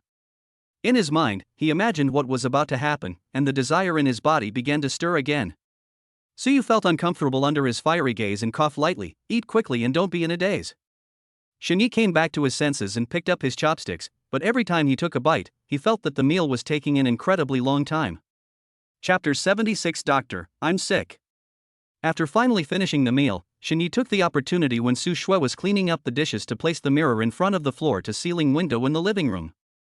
The glass of the floor-to-ceiling windows allows one to see outside from the inside, but one cannot see inside from the outside, so Shini is not worried about leaking his privacy at all. Everything was ready, and Shini walked into the kitchen with brisk yet somewhat anxious steps. The light from the kitchen shone on Suyu, outlining her gentle figure. She was concentrating on cleaning up the dishes and didn't notice Shini approaching at all. Shini quietly walked behind her, stretched out his long arms, gently embraced her in his arms, put his chin on her shoulder intimately, and said softly, Dr. Su, I am sick. Suyu paused her hand movements, the corners of her mouth rose unconsciously, and her eyes were full of smiles. Of course she knew Shini was joking, but she still followed his words and asked softly, Patient, what's wrong with you? Shini tightened his arm slightly, hugged Suyu tighter, and said in a low and magnetic voice, with a hint of teasing, I had an adverse reaction when I saw you. His breath was warm, spraying on Suyu's neck, causing her to tremble slightly. Tell me any adverse reactions and I will help you treat them. Suyu turned her head and her eyes met Xinye's. Forget it, Dr. Su. I'm afraid you can't cure it. Patient, please rest assured. I am a professional. Suyu blinked and pretended to be serious. Xinye leaned close to Suyu's ear, his voice getting deeper and deeper, with a hint of hoarseness. I thought I was stiff enough, but when I lowered my head, I found that there was someone stiffer. As soon as these words came out, Suyu was stunned at first, then she reacted, and her cheeks instantly flushed, spreading to her ears. Before Suyu could respond, Xinye exerted force with his arms and picked her up steadily. Suyu exclaimed, and subconsciously wrapped her arms around Xinye's neck. However, this time Xinye did not walk towards the bedroom, but held her and walked straight to the floor-to-ceiling window.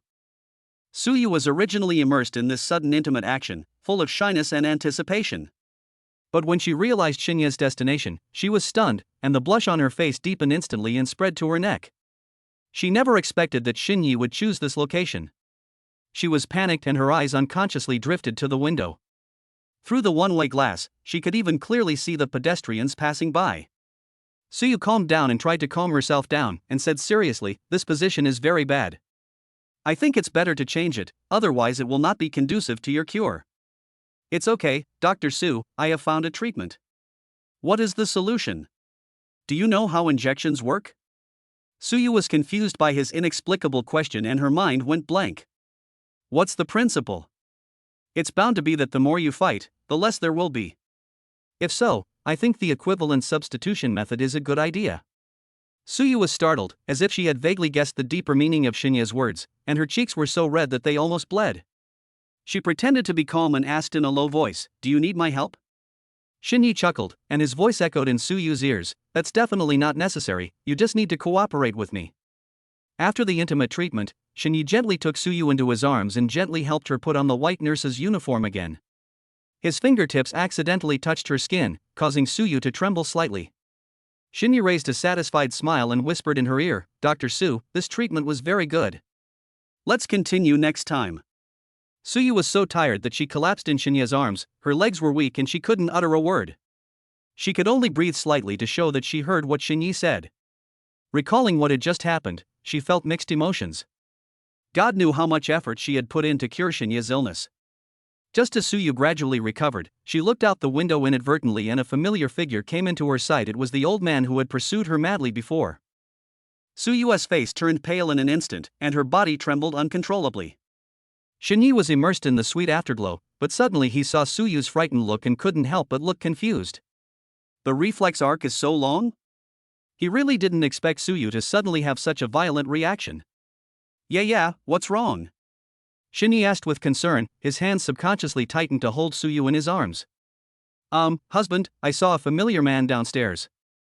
Familiar? That's not right. Xinye remembered that Suyu had never had this before.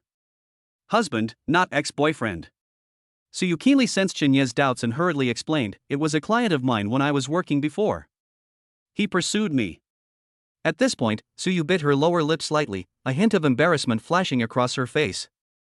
But don't worry, husband. I have nothing to do with him.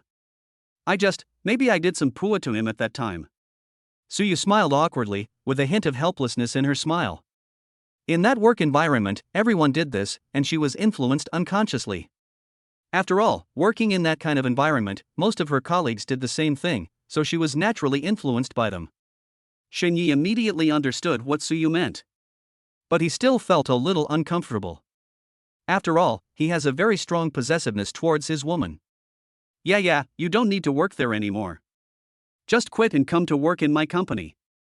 Xinye's tone was firm and unquestionable. Husband, do you still have a company? Yes. Let's keep it a little mysterious for now. You will know when the time comes. Xinye smiled and touched Suyu's head, trying to ease her tension. Suyu nodded obediently, but soon remembered something and became nervous again. That husband, I think he might be coming for me. Why? Did you ask him for a lot of money at that time? No, it's just that he bought a lot of things from me, but he has a wife, so I definitely wouldn't accept him.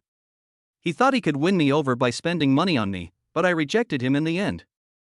Suyu hurriedly explained, fearing that Xinye would misunderstand. Shini frowned even more tightly, with a hint of displeasure flashing in his eyes. How dare he come to my house? He simply doesn't know what's good for him. As he said this, he gently put Suyu down, walked to the window, and looked down at the man downstairs. Chapter 77 General Manager? What a coincidence! At this moment, the old man has come upstairs. When Shinyi noticed this, he immediately comforted Suyu in a gentle voice and asked her to change her clothes first. He then planned to meet this uninvited guest to see what he was up to. Shinyi watched Suyu hurried into the bedroom, turned around and leaned on the sofa in the living room, with his arms folded across his chest, his eyes cold, quietly waiting for the old man to arrive. Not long after, there was a sudden knock on the door, and then the old man shouted in a hoarse voice, "Suyu, I know you are at home, open the door quickly." When Shinyi heard the sound, he strode forward and opened the door without saying a word. "What's wrong? Is there anything?" Shinye's voice was low, neither humble nor arrogant. He didn't see the person clearly because the distance was far just now. But when the door opened, an old man with wrinkles and haggard face appeared in front of him. The old man's voice was full of vicissitudes, and he coughed from time to time while speaking, and his whole body looked very old. Shinyi only took one look and secretly judged in his heart that this was the kind of old man who had no fighting power in matters between men and women and would soon be defeated. The old man looked Shinyi up and down, his face full of confusion, and asked, "Who are you?" After saying that, he subconsciously turned his head to look at the house number, muttering softly, "Is it correct, right?" After muttering, he seemed to think that he might have come to the wrong place. He laughed dryly twice, then turned around and prepared to leave, mumbling something, probably thinking he had entered the wrong building. "You're not wrong, this is Suyu's home." Seeing this, Shinyi spoke slowly. The old man paused and turned back again, his face more puzzled. "Oh, I just remember it's here. Are you Suyu's brother?" Shinyi raised the corners of his mouth slightly, pulling out a faint smile, and deliberately said, "I am her boyfriend, what do you want to see her for?" In fact, Shinyi said this on purpose, firstly to declare his sovereignty to this old man, and secondly to see what his purpose was. At this time, Suyu was hiding in the bedroom, holding her breath, with her ear pressed against the door, quietly listening to every move outside. When the old man heard Shinya's words, the expression on his face froze instantly, and then his eyes widened, with a hint of anger and unwillingness on his face. A trace of resentment flashed in those turbid eyes, staring at Shinyi. "You are her boyfriend? You? Suyu didn't say that before." As he spoke, he took a step forward excitedly, exuding an air of anger and humiliation. Shinyi remained calm and composed. He raised his eyebrows slightly, with a mocking smile on his lips. He met the old man's gaze without flinching, with a hint of contempt in his tone. "Oh? What did she say? But I advise you, it is not a glorious thing to have a wife and still be entangled with other women outside.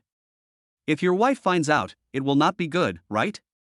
As Shinyi spoke, he casually adjusted his cuffs.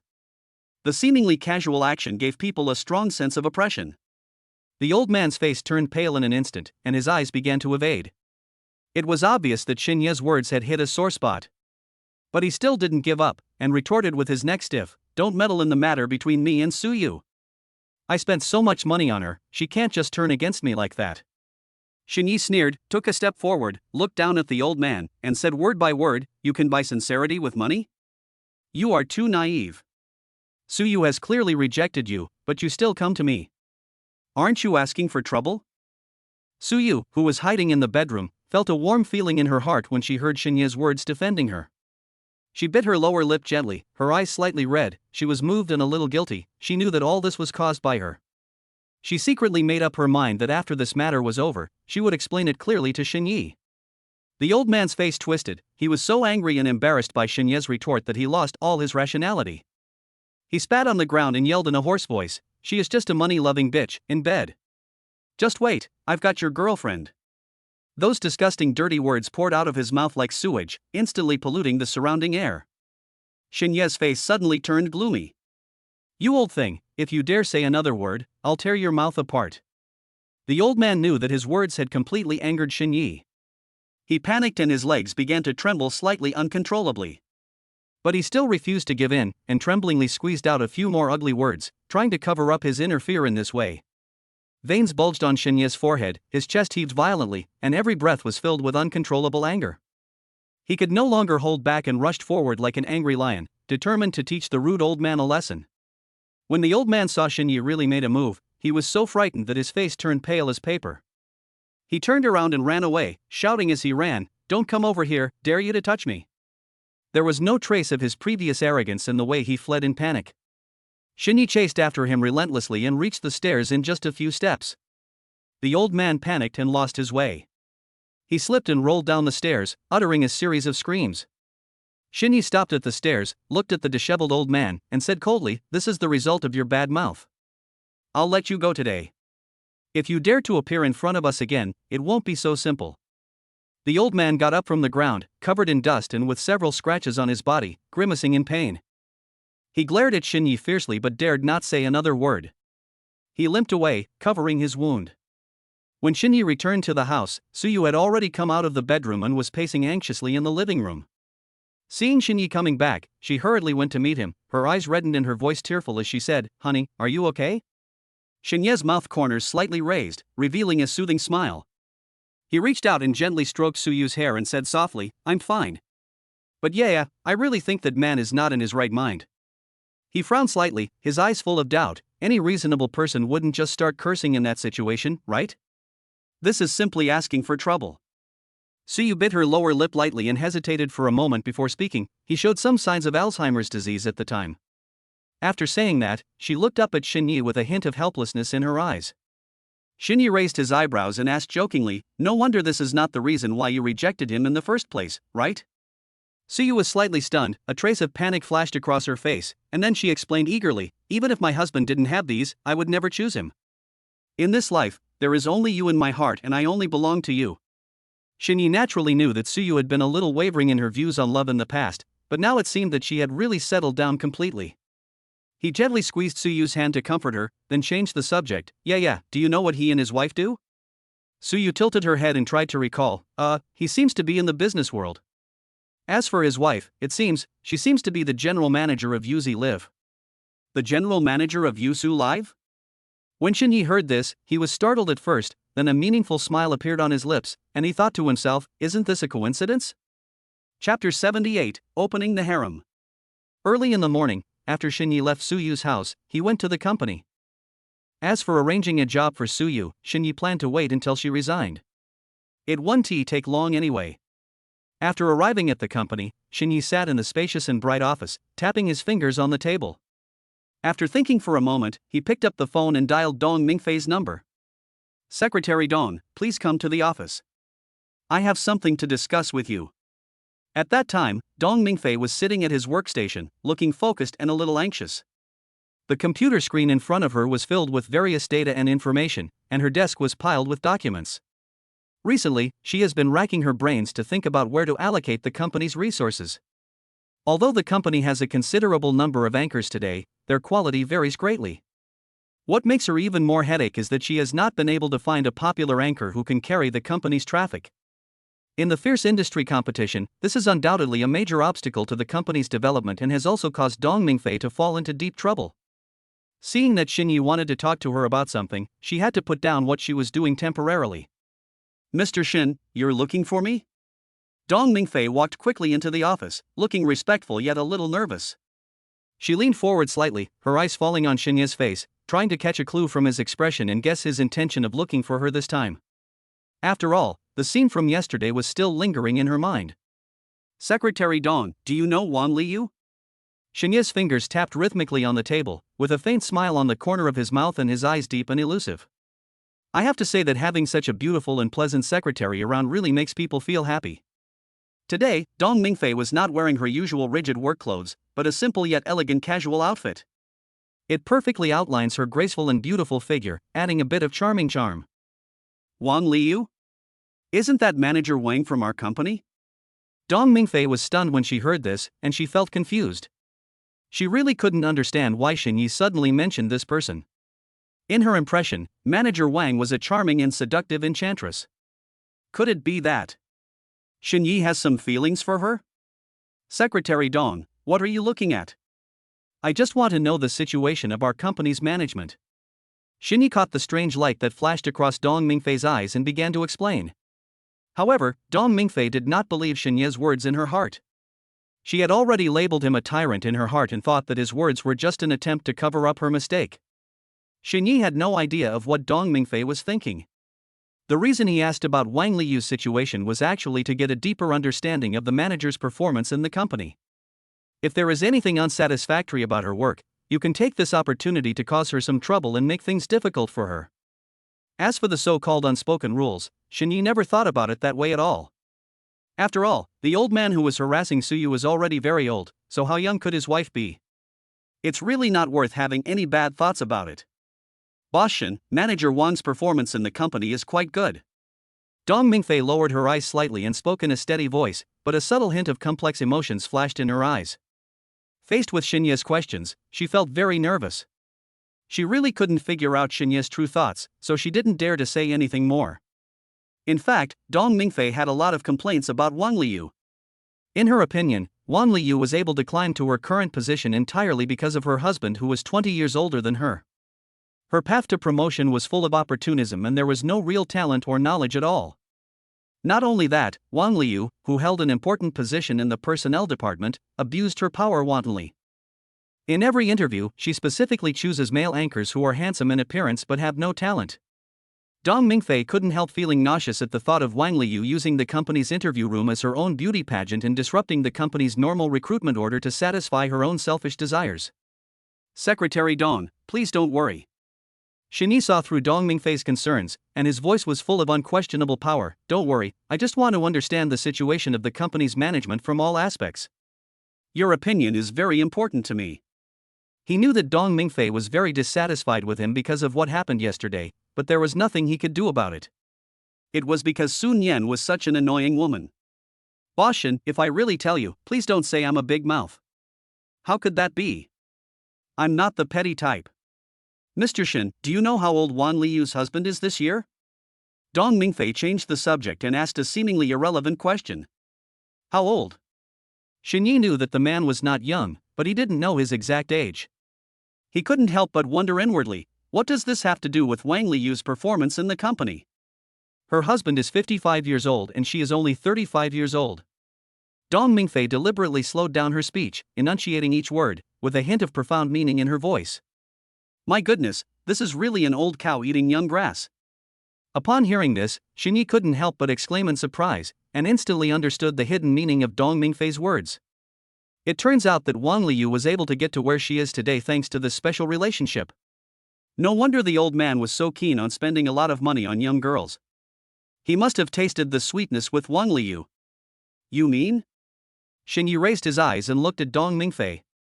Dong Mingfei saw that Xinyi had understood, so she continued, Boss Shin, you don't know that she is the only one who has the final say in interviewing anchors in our company. It's completely her one-man show. As she spoke, she frowned slightly, a hint of dissatisfaction appearing on her face. What? Did she take money from someone else? Dong Mingfei shook her head slightly, her expression becoming more complicated, and a trace of disgust flashed in her eyes. Although she didn't take the money, she has a harem in there. Wow, a harem? This is really eye-opening.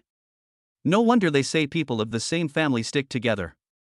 This couple, one of them spends a lot of money on young girls outside, and the other one uses a honey trap in the company. They are really a perfect match. Xinyi couldn't help but be amazed, his face full of disbelief. Xinyi speculated that Wang Liyu might accept money and engage in corruption at work. But now when I hear about such absurd behavior, I am still shocked. Is it that the old man has lost the ability to feed her, or is it that Wang Liyu has too big an appetite? I guess it's probably both. Chapter 79 Strange Interview Request. Secretary Dong, is this Manager Wang in the company now? Hearing this, Dong Mingfei quickly took out her cell phone to check her schedule. Boss Shin, today is the day for an interview. As usual, she should be in the interview room right now. Really? That would be great. The corners of Shinya's mouth slightly raised, revealing a meaningful smile. Secretary Dong, please help me forge a resume. Remember, emphasize your appearance and downplay your talents and skills. I want to see how this manager Wang behaves. Okay, Mr. Shin, I'll get it done right away. Dong Mingfei estimated that Wang Liyu was going to be in trouble soon. With her personality, she would probably offend the new chairman soon. Soon, Xinyi got Dong Mingfei's forged resume. He carefully examined the carefully crafted job application materials. A handsome photo, simply listed talents and seemingly ordinary experience on it completely met his requirements. The corners of Xinye's mouth curled up in a determined arc. He folded his resume and put it into the inner pocket of his suit. He stood up, straightened the corners of his clothes, and walked towards the interview room with steady steps. Arriving at the door of the interview room, Shini saw a long queue outside. These job seekers had different expressions. Some had frowned and muttered something, as if they were reciting the interview points silently. Some of them looked relaxed and were chatting and laughing with the people around them. Xinyi was not in a hurry. He walked to the end of the line and lined up. Bored, Xinyi gently patted the man in front of him on the shoulder and asked in a gentle voice, "Handsome guy, do you know what the interview content is?" The man turned around with a smile on his face, looked at Xinyi, and said, "I don't know exactly what the interview will test, but I can guarantee that you will pass." Xinyi pretended to be puzzled, raised his eyebrows and asked, "Why is that?" The man looked at Xinyi as if he were a rare animal, his eyes full of disbelief. "Could it be that you didn't even know the details before coming for the interview?" Xinyi shook his head in agreement. "No wonder. You don't know that the interviewer has only one requirement: the man must be handsome and the woman must be beautiful and have a good figure." The man curled his lips and explained helplessly. "Is it that simple?"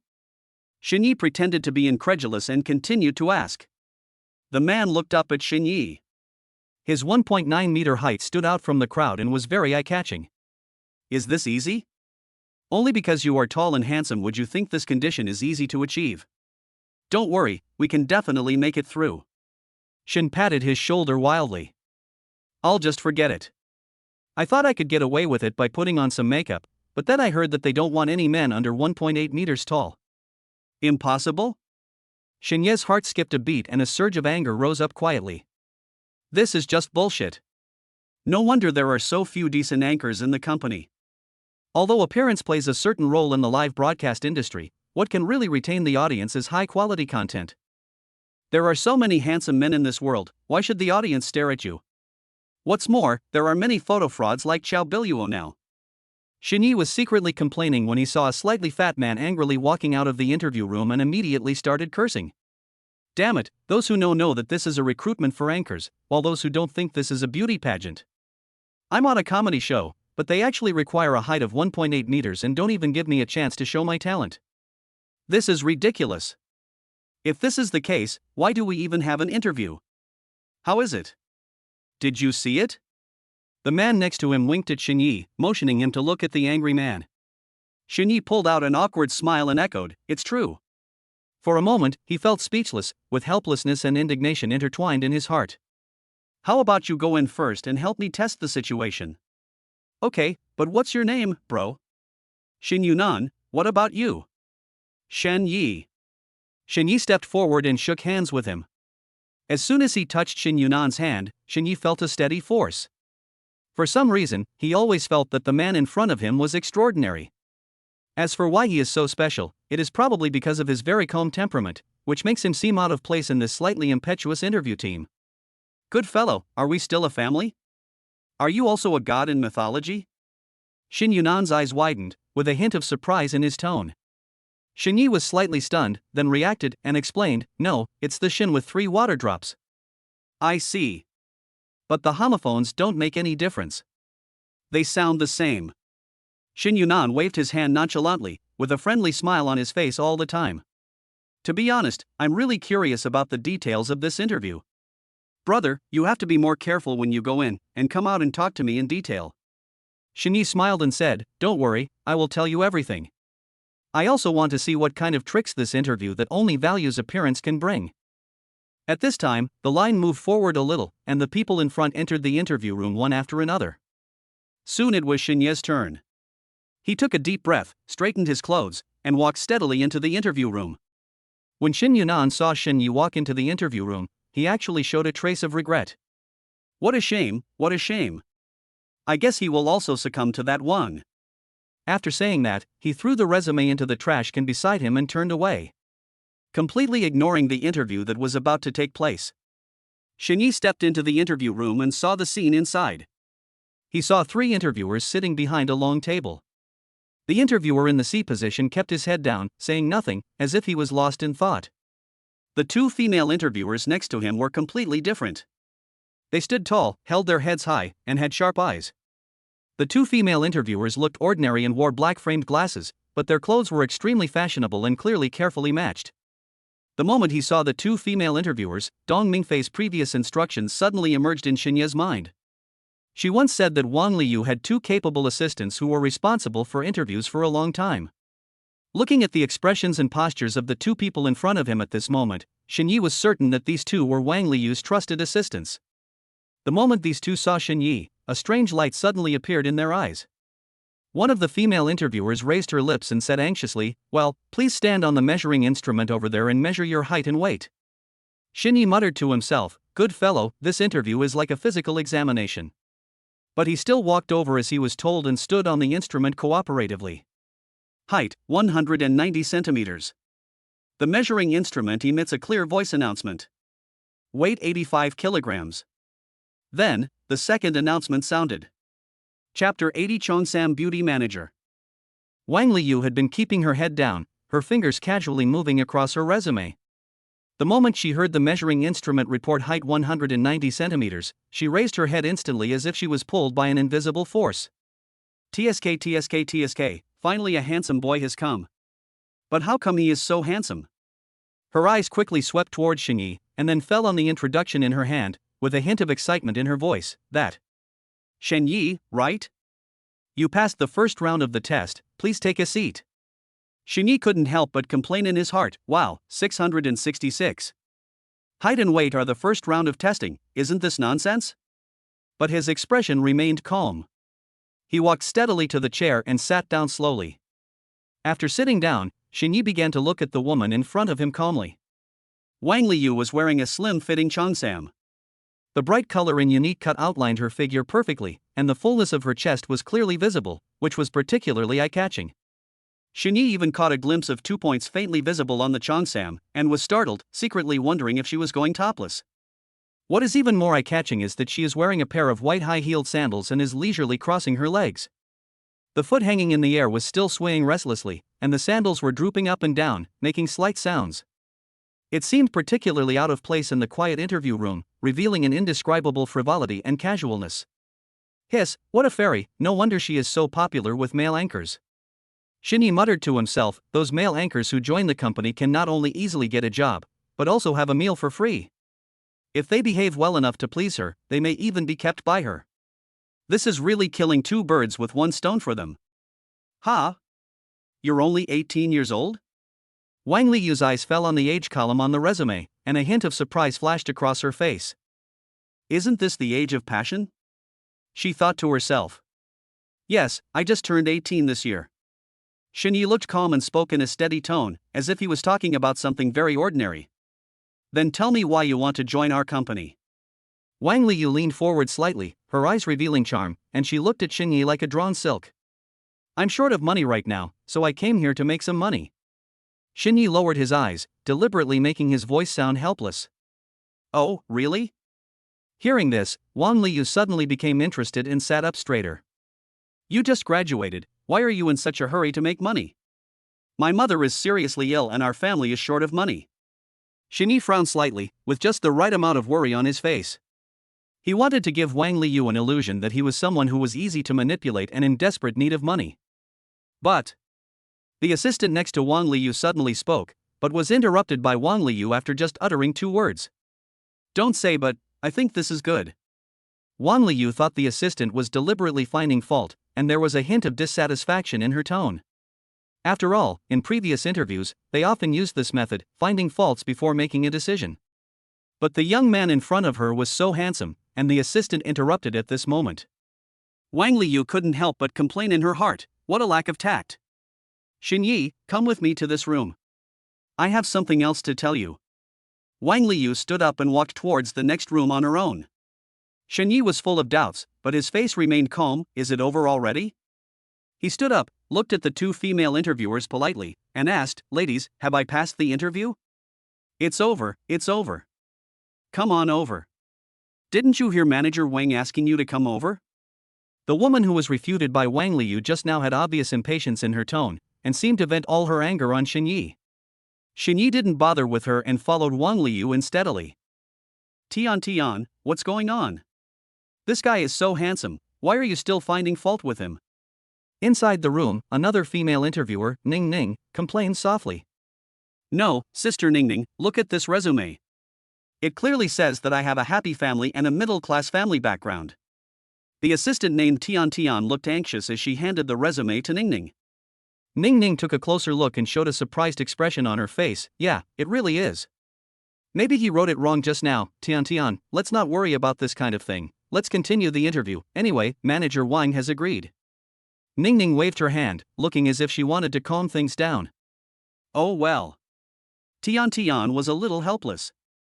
Although she felt that something was fishy, what Sister Ning Ning said made sense, so she had to suppress her doubts and continue with the work at hand. Wang Liu pushed open the side door leading to the interview room and walked in first.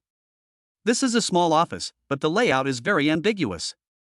Pink lights are softly sprinkled all around, and a large sofa is placed against the wall. Wang Liu walked straight to the sofa and sat down, crossed her legs, and signaled Xinyi to sit opposite her with her eyes. Xinyi's heart was filled with alarm, but he still sat down calmly, with just the right amount of ignorance and restraint on his face. Wang Liu looked at Xinyi, with a meaningful smile on her face. Xiaoshen, our company has always been willing to cultivate new people with potential, as long as you are obedient. As she spoke, she stretched out her hand and pretended to touch Xinyi's face. Xinyi retreated slightly without leaving a trace, with an awkward look on his face. Manager Wang, when you say obedient, you mean? Wang Liu took her hand back and leaned back on the sofa, her eyes showing a bit of strength. Just listen to my arrangements at work, and spend more time with me in private. As long as you can do it, money and resources are not a problem. Shini felt sick in his heart, but pretended to be moved. Manager Wang, of course I am willing to listen to you, but I really need this job, and I am afraid I can't do it well. Wang Liu smiled and said, don't worry, as long as you behave yourself, no one can do anything to you. At this tense and ambiguous moment, Xinye's heart moved, and he silently called out in his mind, System, check Wang Liu's information. In an instant, rows of detailed data appeared before his eyes. Name, Wang Liu. Age, 35. Height, 165 centimeters. Appearance 8'5". Privacy value, 5. How many men have you driven with? Situation, strong and smooth personality, strong desire. Intimacy, 30. Identity, General Manager of UZ Live Broadcasting Company. When Xinyi saw the data privacy value 5, he was slightly stunned. This was beyond his expectations. In his original idea, a woman like Wang Liu, who was bold in her behavior and had strong desires, should have a very high privacy value. However, after a little thought, he figured out the reason. Wang Liu is in a high position. As the general manager of UZ Live Broadcasting Company, she has considerable power and naturally has high standards. She knows how many men covet her body and try their best to get into her bed. Among so many suitors, she must be very picky and will not easily have relationships with others, so it makes sense that her privacy value is not high. Chapter 81. What is today? Thinking of this, a hint of sarcasm flashed in Xinye's eyes, but he quickly lowered his eyes and hid his emotions. Seeing Xinyi like this, Wang Liu became more and more proud.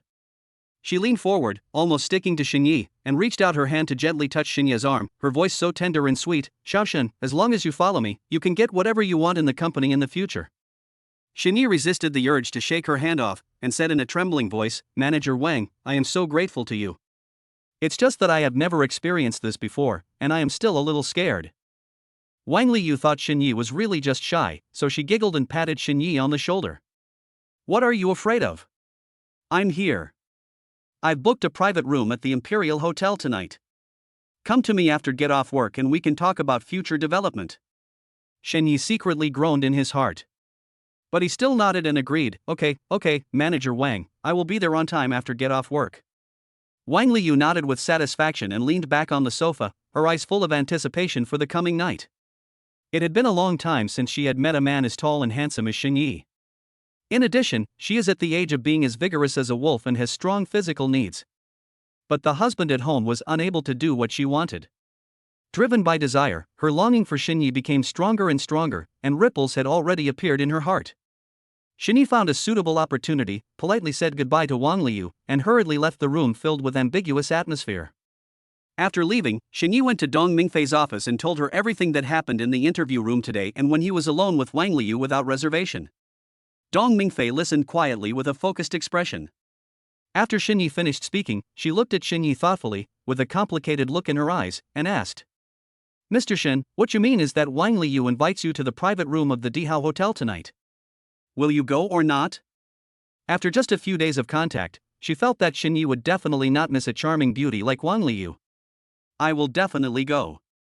Really? Dong Mingfei nodded slightly, with an expected look on her face. But Xinyi changed the subject, frowned slightly, and a hint of alertness appeared in his eyes. But what, Mr. Shin? I always feel that the woman may have ulterior motives. She is so proactive, it doesn't seem like she is simply attracted by my appearance. Oh, by the way, Mr. Shin, now that you mention that, I remember it.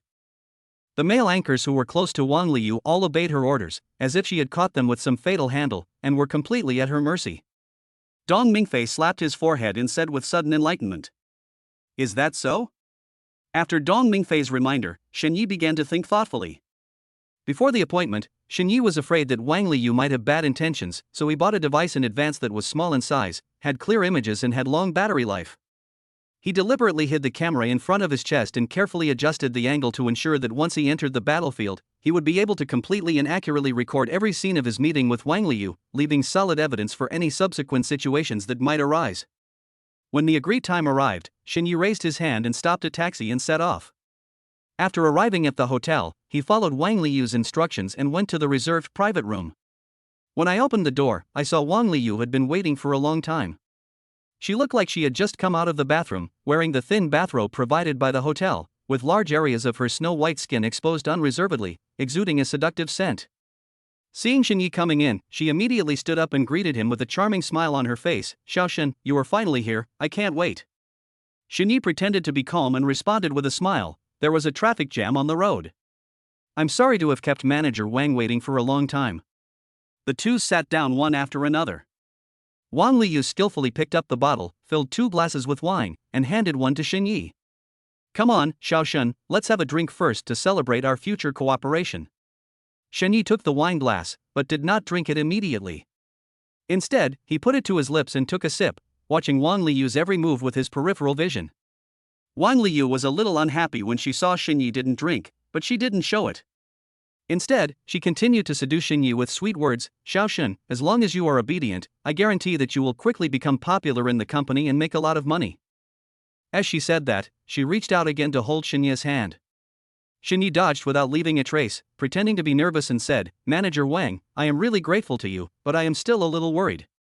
What if someone finds out? Wang Liu smiled contemptuously. Don't worry, as long as you listen to me, no one will dare to say anything. Don't those male anchors listen to me obediently? Xinyi's heart moved, knowing that the opportunity had come, and deliberately asked, Manager Wang, how did you make them so obedient? This, you will know in a moment. Wang Liu smiled mysteriously, with a hint of cunning in her eyes, deliberately keeping the secret. Xinyi was stunned when he heard this, and muttered to himself, I'll know in a minute? How can I know? What on earth is this woman up to? Wang Liu stood up with a smile, walked gracefully to Xinyi's side, and sat down as if nothing had happened. The distance between them was instantly shortened, and Xinyi could even feel the warm breath emanating from her. Xiaoshen, do you want to have a bright future in the company and rise to the top? Wang Liu tilted her head, spoke in a tender voice, and deliberately moved closer to Xinyi, the smell of perfume on her body becoming stronger. Manager Wang, since I decided to follow you, I must want to have a good future. Xinyi tried hard to maintain a shy yet sincere expression on his face, but in fact he already wanted to investigate her. That's fine. Wang Liu nodded with satisfaction, a smug smile on her lips. Then, she made an even bolder move. She gently hooked her legs and wrapped them around Xinyi's legs. Her movements were skillful and full of temptation. Hiss, this woman really knows how to play. Xinyi gritted his teeth secretly. If he wasn't determined to find out Wang Liu's true purpose, he would have wanted to execute her on the spot. Manager Wang, what are you doing? Xiaoshen, we can't have a good chat if you keep doing this.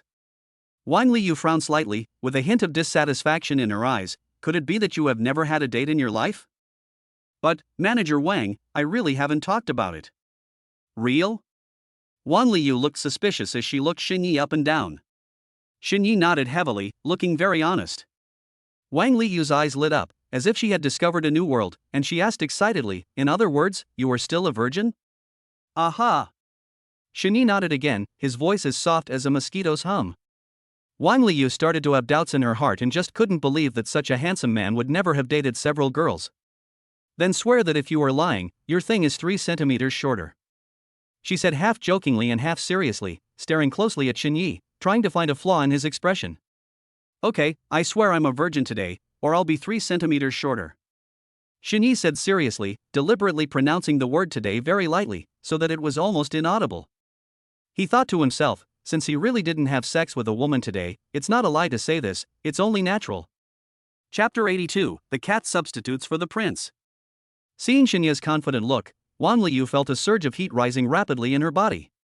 She couldn't help but stick out her tongue and lick her lips gently, her eyes full of undisguised desire.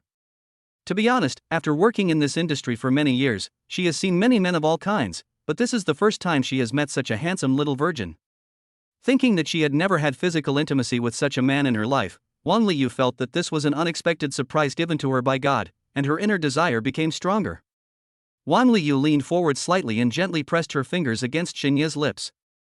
Her movements were gentle but full of provocation. Then she made a few pa sounds and said coquettishly, "Don't curse yourself like that."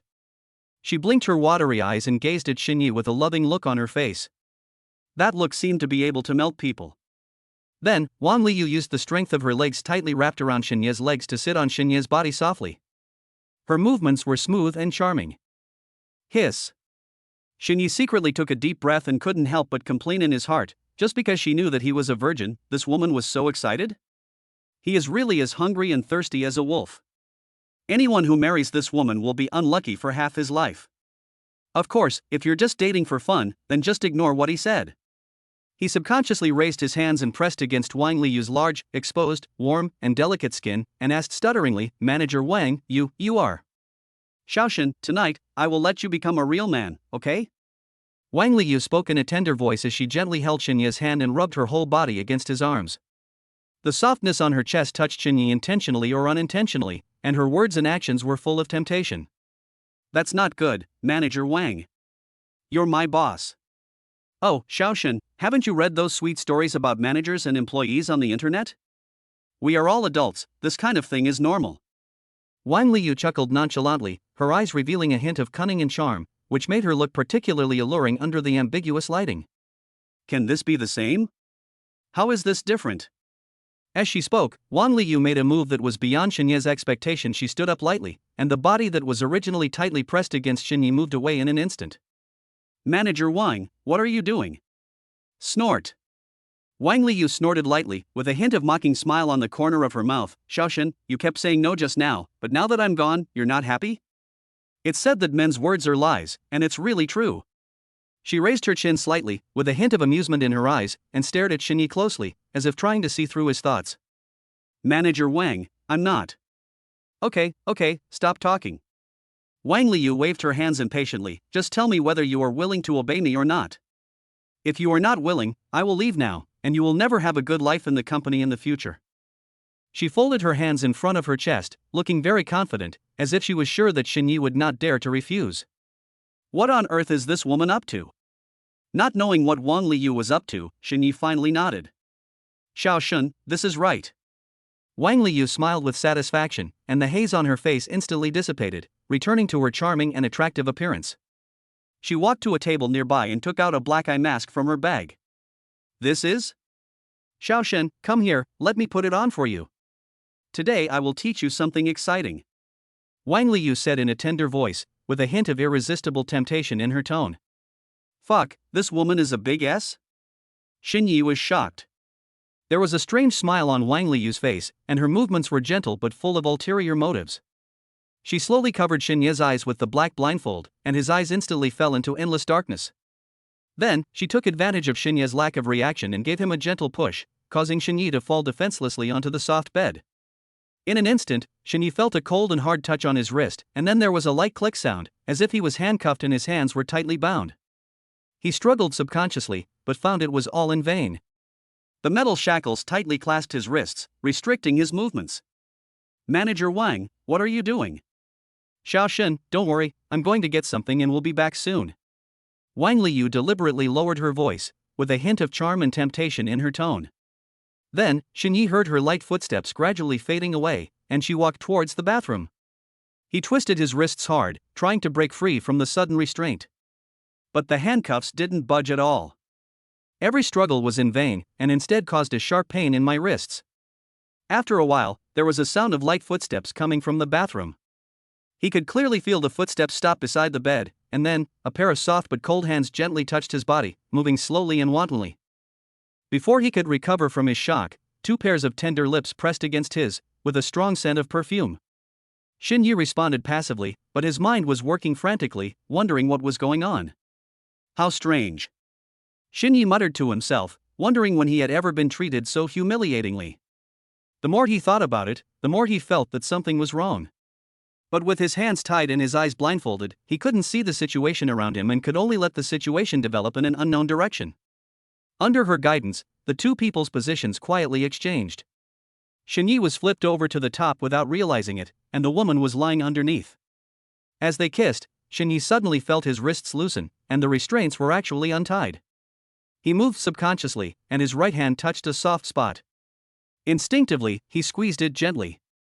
"Oh, help! Why are you doing this to me?" A sharp scream instantly broke through the silent air, like a sharp blade piercing straight into Xinyi's heart. Xinyi was stunned for a moment, his mind went blank, and he suddenly felt something was wrong. He reached out in panic to pull off the blindfold. The glaring light made him squint. When his vision gradually became clear, the scene before him horrified him. He saw that the person lying under him was not Wang Liu, but a strange woman. At this moment, the woman was screaming desperately, her face full of fear and grievance. She pushed Xinyi hard with both hands, looking like she was being raped. Oh no, that woman is playing this trick? Xinyi thought to himself that something was wrong, and just as he was about to stand up to explain, he heard a rapid and violent kick on the door. Chapter 83 Mutual Calculation. Before Xinyi could get up from the woman, the door of the private room was slammed open by two policemen. The leader was a relatively older policeman. He quickly scanned the scene in the house and shouted, "Don't move!" The sound echoed in the small space, full of deterrence. Following behind the policeman was a young man. His eyes shuttled back and forth between Xinyi and the woman on the bed, as if he was quickly assessing the situation. "You, calm down." He pointed at Xinyi, his tone unquestionable. Xinyi was stunned. He raised his hands, slowly got up from the woman, and explained anxiously, "Police comrade, this is a misunderstanding." It was Wang Liu. Before he could finish his words, the young policeman stepped forward, grabbed Xinyi's arm and handcuffed him.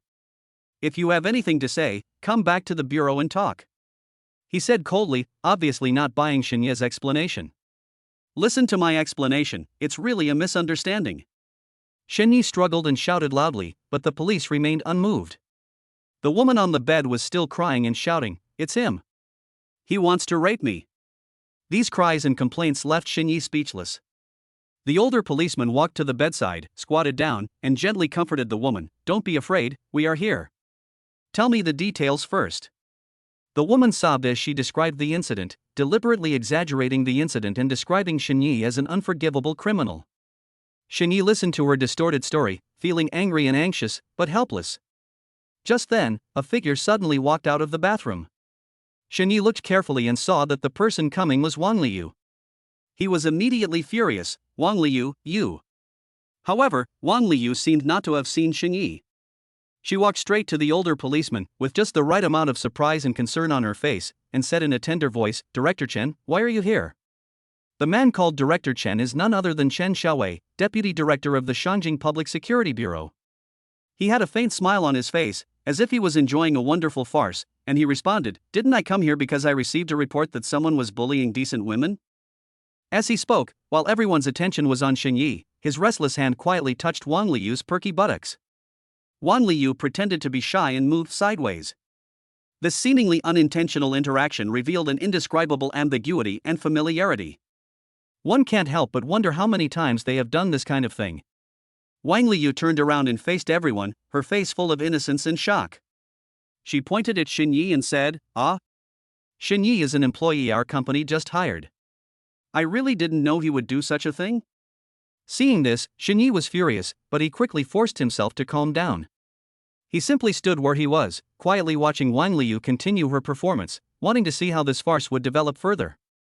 Chen Xiaowei raised the corners of his mouth slightly, revealing a smile that seemed majestic but concealed a mystery, and ordered the young policeman beside him, Lian, take him back to the police station first. I will comfort them here and go back soon. Okay, Director Chen. The young policeman named Lian, with a serious face, immediately handcuffed Xinyi without hesitation and escorted him out with quick movements. Xinyi sighed helplessly, feeling depressed. The handcuffs that had just been unlocked were now put on again. Thinking back on what he had done, he secretly regretted it, blaming himself for his momentary curiosity and insisting on finding out what Wang Liyu's conspiracy was. Now I've accidentally fallen into the trap she carefully designed. But Xinyi quickly adjusted his mentality. He knew very well that it was meaningless to argue here at this moment. After all, any discerning person could see that Wang Liyu had a close relationship with Director Chen. Instead of wasting words, it would be better to go to the police station and find an opportunity to deal with this young policeman. After Lian and Xinyi disappeared at the door, Chen Xiaowei immediately winked at Wang Liyu. The meaning in that look was so profound that others could hardly understand. But Wang Liyu understood what he meant. She quickly took out a thick stack of banknotes from her bag and handed it to the woman who was still sitting on the bed pretending to cry. She said impatiently, "Okay, everyone has left. Stop pretending. Take the money and leave quickly." The woman's eyes lit up. She reached out to take the money, counted it quickly, and found that the amount was not less, but more than expected. She was immediately delighted. Without saying a word, she stood up and hurriedly left the room, leaving only Wang Liyu and Chen Xiaowei in the room. Seeing this, Chen Xiaowei quickly closed the door of the hotel and isolated himself from the outside world. The moment he turned around, the desire in his eyes could no longer be concealed, and he picked up Wang Liyu, who was only wearing a bathrobe and had a graceful figure. Wang Liyu took the opportunity to wrap her legs around Chen Xiaowei's waist, gave him a kiss, and asked in a tender voice, "Director Chen, why did you come so early this time? Aren't you missing my baby?" As Chen Xiaowei spoke, he slapped Wang Liyu's butt hard, with a hint of eagerness and greed in his voice. "Ah, Director Chen, be gentle," Wang Liyu said in a coquettish voice, which seemed to have a hook, making Chen Xiaowei even more distracted. "I see, but where did you find such a handsome man?" Chen Xiaowei calmed down a little and asked curiously. "My company has so many people coming for interviews every day. If this goes on for a while, won't we have one?" Wang Liyu blinked and said with a proud look on her face. "That's true. Are you also greedy for that handsome boy?" Chen Xiaowei raised his eyebrows and asked half-jokingly. "Director Chen, but am I not in your arms now?" Wang Liyu twisted her body and spoke in a coquettish manner, which made Chen Xiaowei laugh out loud. "Little rascal." Chen Xiaowei scratched her nose lovingly, and then changed the subject. "I helped you get this money jar today, you have to serve me well." Chen Xiaowei knew clearly in his mind that Wang Liyu was a cunning person with a lot of schemes. She was just using the guise of recruitment to take advantage of those young and handsome job seekers to achieve her own ulterior motives. Although the means were not very honorable, Chen Xiaowei did not care about it. After all, what existed between them was a transaction of interests and desires, and it was purely a matter of each taking what they needed. Wang Liyu wanted the power in his hands to protect her in the business world and clear obstacles. As for him, what he was greedy for was Wang Liyu's irresistible service, and he found a moment of indulgence and pleasure in her. This kind of relationship is simple and direct. As long as both parties maintain their bottom line, they will not interfere with each other's lives. In his opinion, if he met a woman who acted unreasonably all day long, his wife would find out sooner or later, and by then, the family and career he had worked so hard to build would be ruined. Fortunately, Wang Liyu is not only sensible but also obedient. Thinking of this, Chen Xiaowei hugged Wang Liyu tightly, greedily indulging in her alluring fragrance. Chapter 84 Right eyelid twitching. Just as Chen Xiaowei was immersed in this moment of joy, Xinyi was escorted into the police car by Lian.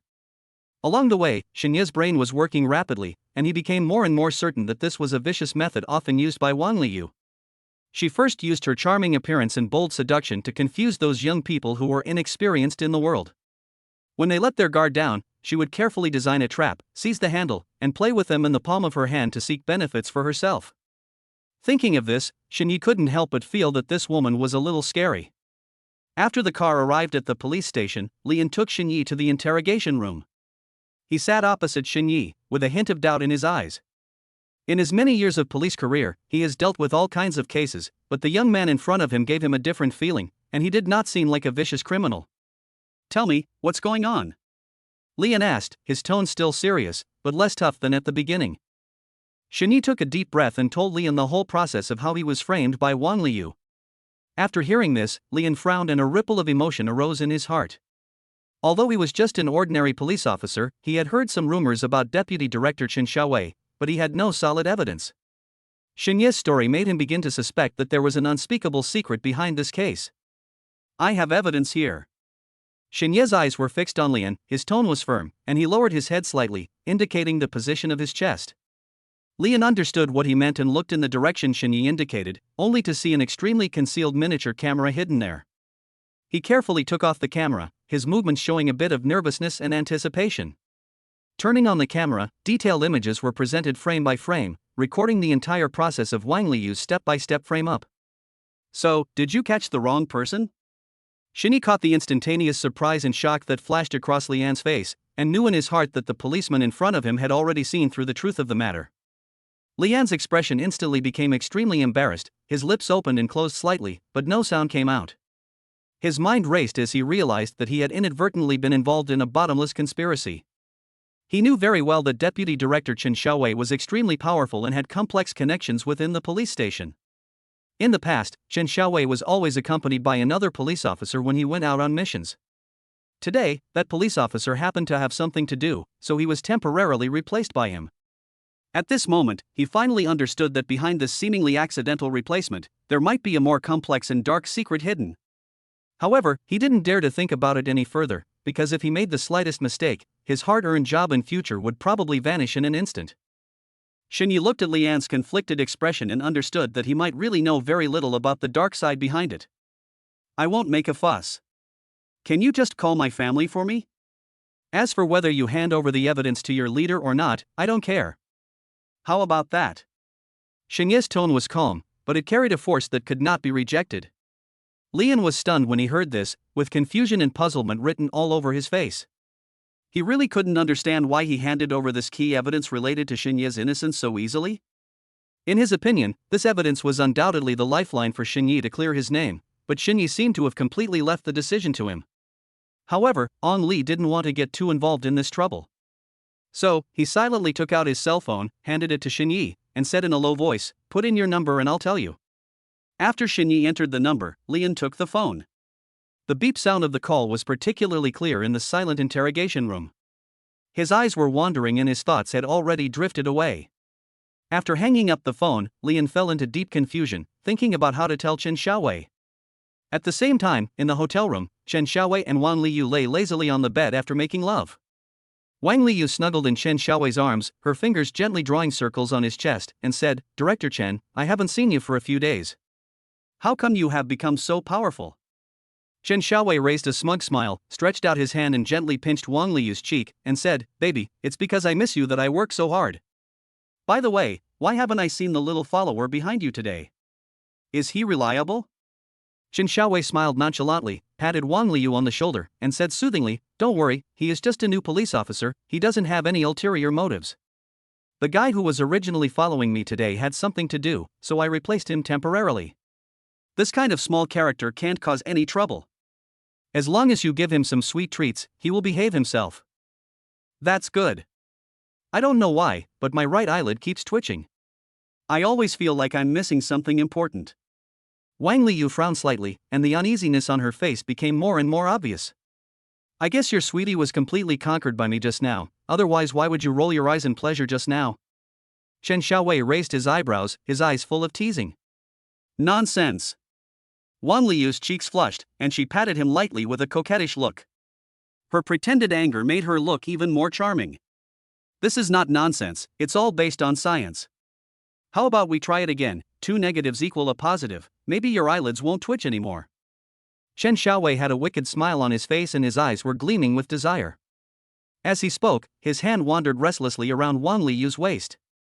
"I don't want to. I'm already exhausted. If you do it again, I'll really fall apart." Wang Liu pushed him weakly with a pleading look in her eyes. "Oh well." Chen Xiaowei patted her perky buttocks with a look of regret, then leaned against the bed and lit a cigarette. The smoke rings he exhaled slowly rose in the dim light. Chen Xiaowei used to be keen on supporting young and immature college students. In his eyes, those youthful faces and their innocence are a different kind of spice in life. But as time went by and he grew older, his preferences quietly changed, and mature and charming young women like Wang Liu gradually became his favorites. The charm of this kind of women is really irresistible. What they can give is far more than just physical pleasure, but also spiritual rapport. Wang Liu has been in the business world for a long time and is knowledgeable and well-rounded. When she was with Chen Xiaowei, she could always keenly grasp his thoughts and cater to his arrogance of power just right, which greatly satisfied Chen Xiaowei's vanity. And when it comes to some difficult issues, she can give penetrating insights with her rich experience and unique vision, which is something that those inexperienced college students can never do. Women like Wang Liu also have amazing versatility. They are like actors with superb acting skills, able to switch between different styles freely. If Chen Xiaowei misses the innocence of college students, Wang Liu can instantly transform into a campus girl. Her youthful and lively energy is no less than that of a real college student. Not only is she gentle and considerate in her words, but she is also coquettish and cute in her actions, giving Chen Xiaowei double the emotional value and making him intoxicated and unable to extricate himself. Chapter 85 I Want Them All. In the smoke, Chen Xiaowei's cell phone suddenly vibrated. He frowned, picked up his phone and saw that it was a message from Liang. The gist of it is that the man who was escorted just now actually wore a miniature camera on his chest and recorded everything that happened just now. Chen Xiaowei's face suddenly turned gloomy and he slammed the cigarette butt into the ashtray. Wang Liu noticed his abnormality and asked with concern, "What's wrong, Director Chen?" Chen Xiaowei snorted coldly, "That boy who was escorted actually hid a miniature camera in his chest and recorded everything you did to plot against her." When Wang Liu heard this, her face turned pale instantly, and her body, which was originally nestled in Chen Xiaowei's arms, froze. "Where is that camera now?" "It's in Lian's hands." Chen Xiaowei curled his lips, a hint of disdain showing on his face. Speaking of which, this guy is really stupid. He actually handed over the camera directly. He really thought he could make some trouble with this thing. It's so naive and ridiculous. Wang Liu let out a long sigh and patted her heaving chest, as if to calm the heart that was about to jump out of her throat. "That's okay." Then, she looked at Chen Xiaowei with a fierce look in her eyes and said anxiously, "Director Chen, we have to destroy the camera no matter what. We must not let this video leak out, otherwise we will all be doomed." Chen Xiaowei frowned and pretended to be very embarrassed. "This is not a good idea. After all, Lian is a policeman. If we just ask him to destroy the evidence, what if he turns against us and exposes the matter? We will be completely finished. The risk is too great. I really don't dare to take it."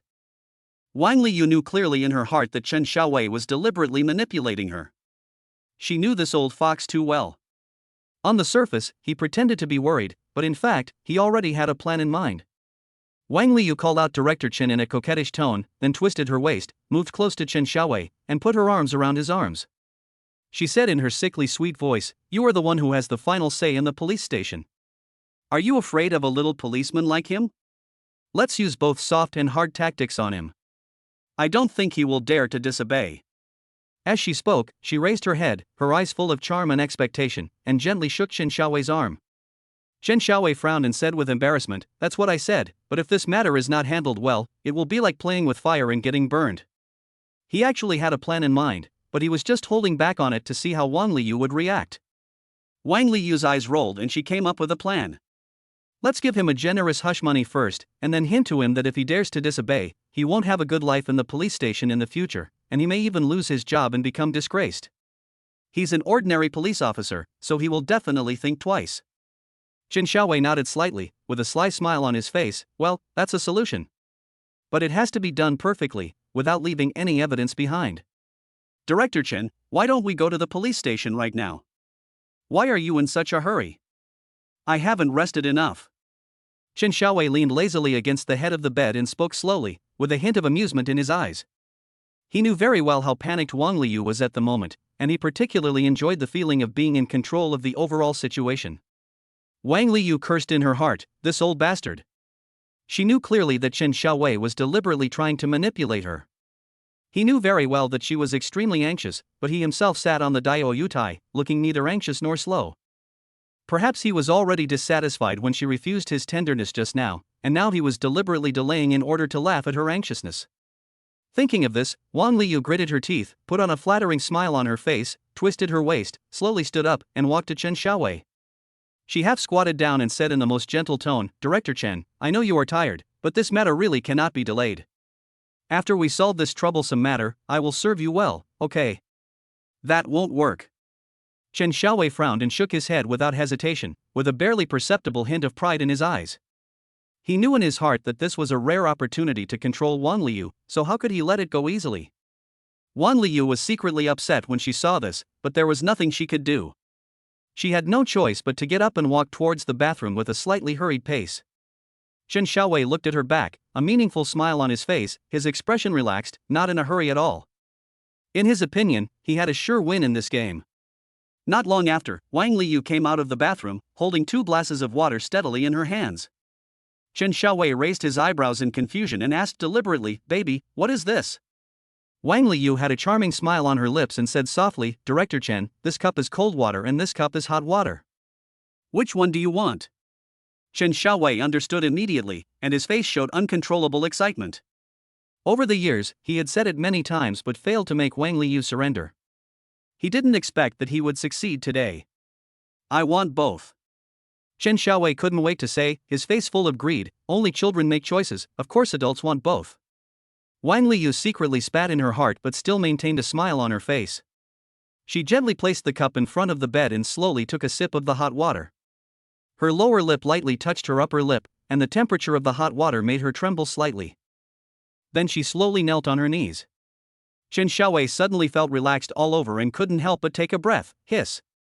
The ambiguous atmosphere in the room became stronger and stronger, and the dim light intertwined the figures of the 2 people.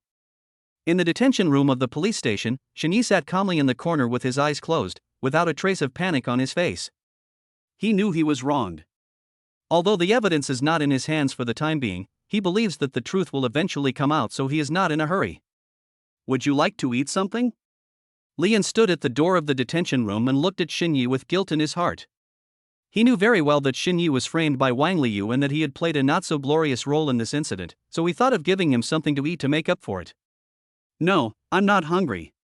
Xinyi responded calmly, without any emotion in his voice, his eyes still closed, as if everything in the outside world had nothing to do with him. Upon hearing this, Lian opened his mouth and wanted to say something but finally swallowed his words back. He couldn't help but murmur in his heart that if anyone was to blame, it was this guy who was so lustful that he easily got into bed with that woman, otherwise how could he have fallen into such a predicament now? Just then a clear voice came from outside the detention room, "Is anyone there?"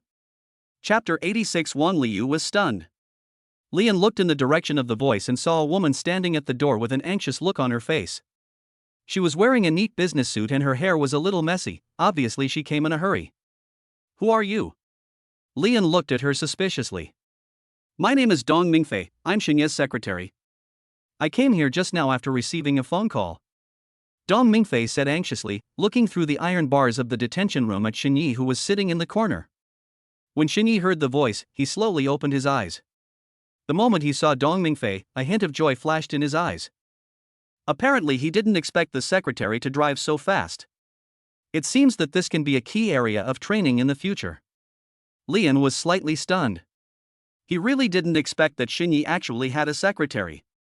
He muttered to himself, could it be that Xinyi is some important figure? He suppressed his doubts and simply told Dong Mingfei the whole story again. "Officer, I understand. Can I go in and see our chairman now?" "Okay, but you only have 10 minutes. The rest will have to wait until our leader arrives." Lian opened the door of the detention room. Dong Mingfei walked in quickly and sat down next to Xinyi. Xinyi sat up straight, with a bit of surprise and gratitude in his eyes, and whispered, "Mingfei, thanks to you for coming in time this time." Dong Mingfei shook her head. "Mr. Shin, this is what I should do. But how do you plan to deal with this matter now?" "Deal with?" The corners of Xinye's mouth rose slightly and he chuckled, with a look of confidence in his smile. "Let's wait until Wang Liu comes over. I believe she will make the right choice after seeing you." Dong Mingfei understood immediately and nodded, "Yes, I don't think Wang Liu would go to such lengths on this matter. If it was just an ordinary person, it would be fine, but this time, the person she plotted against was the chairman of her own company." Lian watched from outside as Xinyi and Dong Mingfei briefly exchanged a few words before falling silent. He couldn't help but wonder, shouldn't a normal person think carefully about how to deal with this difficult situation? How could they be so calm? At this time, Dong Mingfei walked out of the detention room and said politely, "Officer, I will sit outside for a while and wait for your leader to come." There was nothing wrong with this statement. Lian didn't know how to respond for a moment and could only nod slightly. Shortly after Lian nodded slightly, a burst of hurried and familiar footsteps was heard in the corridor of the police station. Chen Xiaowei strode over with a smug look on his face, and Wang Liyu followed behind, deliberately keeping a distance from him. Chen Xiaowei immediately saw Lian and Dong Mingfei standing at the door of the detention room. He frowned and asked, "Lian, what's going on? Who is this woman?" Lian quickly stepped forward and briefly explained Dong Mingfei's identity and purpose. After hearing this, Chen Xiaowei did not react at all. But when he turned to look at Wang Liyu, he found that Wang Liyu's eyes were fixed on Dong Mingfei and her face turned extremely pale. Dong Mingfei noticed Wang Liyu's gaze. She straightened her back and a hint of sarcasm appeared at the corner of her mouth. Shini saw all of this through the iron bars in the detention room, his face still wearing that confident smile. Wang Liyu's heart was in a mess. She could never have imagined that the young man she was plotting against turned out to be the chairman of the company. How could it be such a coincidence? Could it be that Dong Mingfei was deliberately plotting against me? Chen Xiaowei noticed something was wrong with Wang Liyu and asked in a low voice, "What's wrong? Do you know her?" Wang Liyu shook her head in panic, but her eyes betrayed her. At this time, Dong Mingfei had already walked in front of Wang Liyu. "Manager Wang, what a coincidence! I didn't expect that we would meet in this place." Dong Mingfei had always disliked Wang Liyu, and this moment gave her a great opportunity. Wang Liyu forced a stiff smile and responded with a fake smile, "Yeah, I didn't expect to see the beautiful Dong here." In her words, she deliberately avoided mentioning Dong Mingfei's identity. The hidden meaning was obvious, she was reminding Dong Mingfei not to use his identity to suppress her. At this moment, Wang Liyu still had hope that there was still room for improvement. Dong Mingfei smiled lightly and ignored Wang Liyu's hint. She turned slightly and cast her eyes towards Chen Xiaowei. She bent down gracefully and extended her hand. Her voice was clear and had an aura that should not be underestimated, "Director Chen." Chen Xiaowei was stunned for a moment, then raised his hand and shook it with a formal smile on his face. "I believe you already know Xing Yi." Before Chen Xiaowei finished speaking, Dong Mingfei suddenly raised her voice and took the initiative. "Director Chen, of course we know that Mr. Shen was wronged. I don't know which woman with ulterior motives is so deliberate in scheming against Mr. Shen. She is such a bitch." These words were like a bomb that suddenly exploded, catching Chen Xiaowei and Wang Liyu off guard. The smile on Chen Xiaowei's face froze instantly, and a trace of panic and anger flashed in his eyes. Wang Liyu's face turned pale and her lips trembled slightly, but she couldn't find the right words to refute. "I don't know what Mr. Shen of yours is." Chen Xiaowei suppressed the anger in his heart, trying to calm himself down and try to save the situation. "Our CEO Shen is the recently appointed chairman of Yuzi Live, and he is also the direct supervisor of the woman next to you." When Wang Liyu heard this, her face turned pale and red, and her clenched fists turned white from the force she exerted. She could never have imagined that she would capsize in the gutter and provoke such a big Buddha. "I'm asking you, Manager Wang. Looking at your expression, could it be that you are the one who was plotting against our CEO Shen?" There was a faint sneer on Dong Mingfei's lips, and his eyes were full of provocation and questioning. How is it possible?" Wang Liyu responded stutteringly, her voice revealing guilt. At this time, Shenya's voice, which was somewhat teasing and firm, came out clearly from the detention room. "Director Chen, Manager Wang, can you let me out now? I was wrongly accused, and that police officer has evidence on him." Chen Xiaowei gritted his teeth, veins on his forehead bulged slightly, and he pretended to be calm and said, "Evidence? This matter is not that simple, we can't just rely on your one-sided statement." Having said that, his eyes drifted towards Lian uncontrollably. He knew better than anyone that the evidence Xing Yi was talking about was the crucial miniature camera.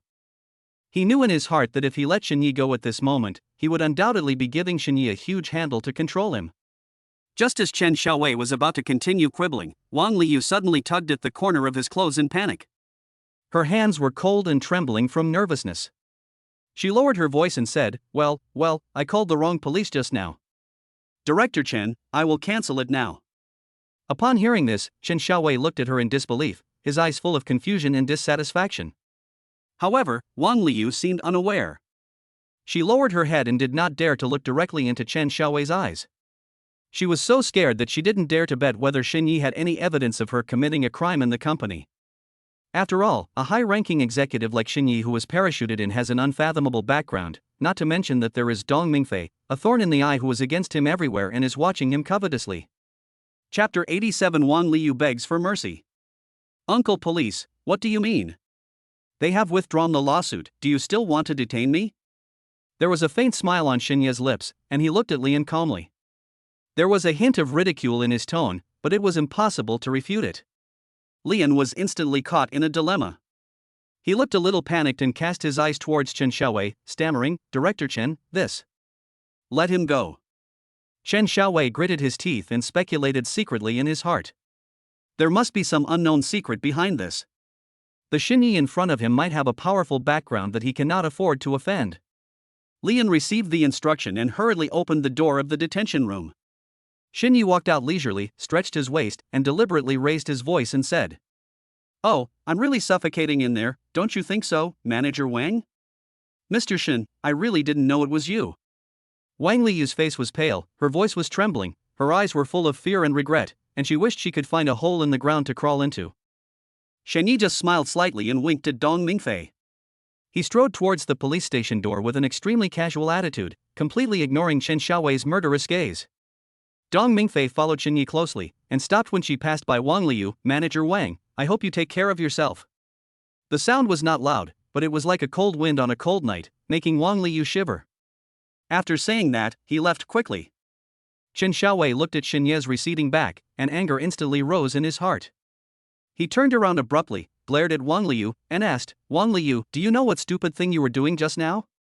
Director Chen, he was parachuted in. Who knows who's behind him? And didn't you see he wasn't panicking at all?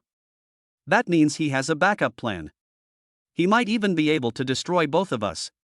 Wang Liu was panicked, her voice tinged with tears. As she spoke, she rushed out without caring about her image, trying to catch up with Xinyi, as if this could save something. In the blink of an eye, only a few police officers on duty, as well as Lian and Chen Xiaowei, were left in the police station. The two looked at each other, and the atmosphere was extremely awkward. What are you looking at? Those who should be off work should be off work, and those who should be working should be working. With this little free time, can't you do something more practical? Chen Xiaowei became furious and shouted at the police officers. His voice echoed in the empty police station, highlighting his embarrassment and helplessness at the moment. Wang Liu ran out of the police station in a panic, and saw Xinyi and Dong Mingfei standing there, talking and laughing, as if the tense scene in the police station just now had never happened.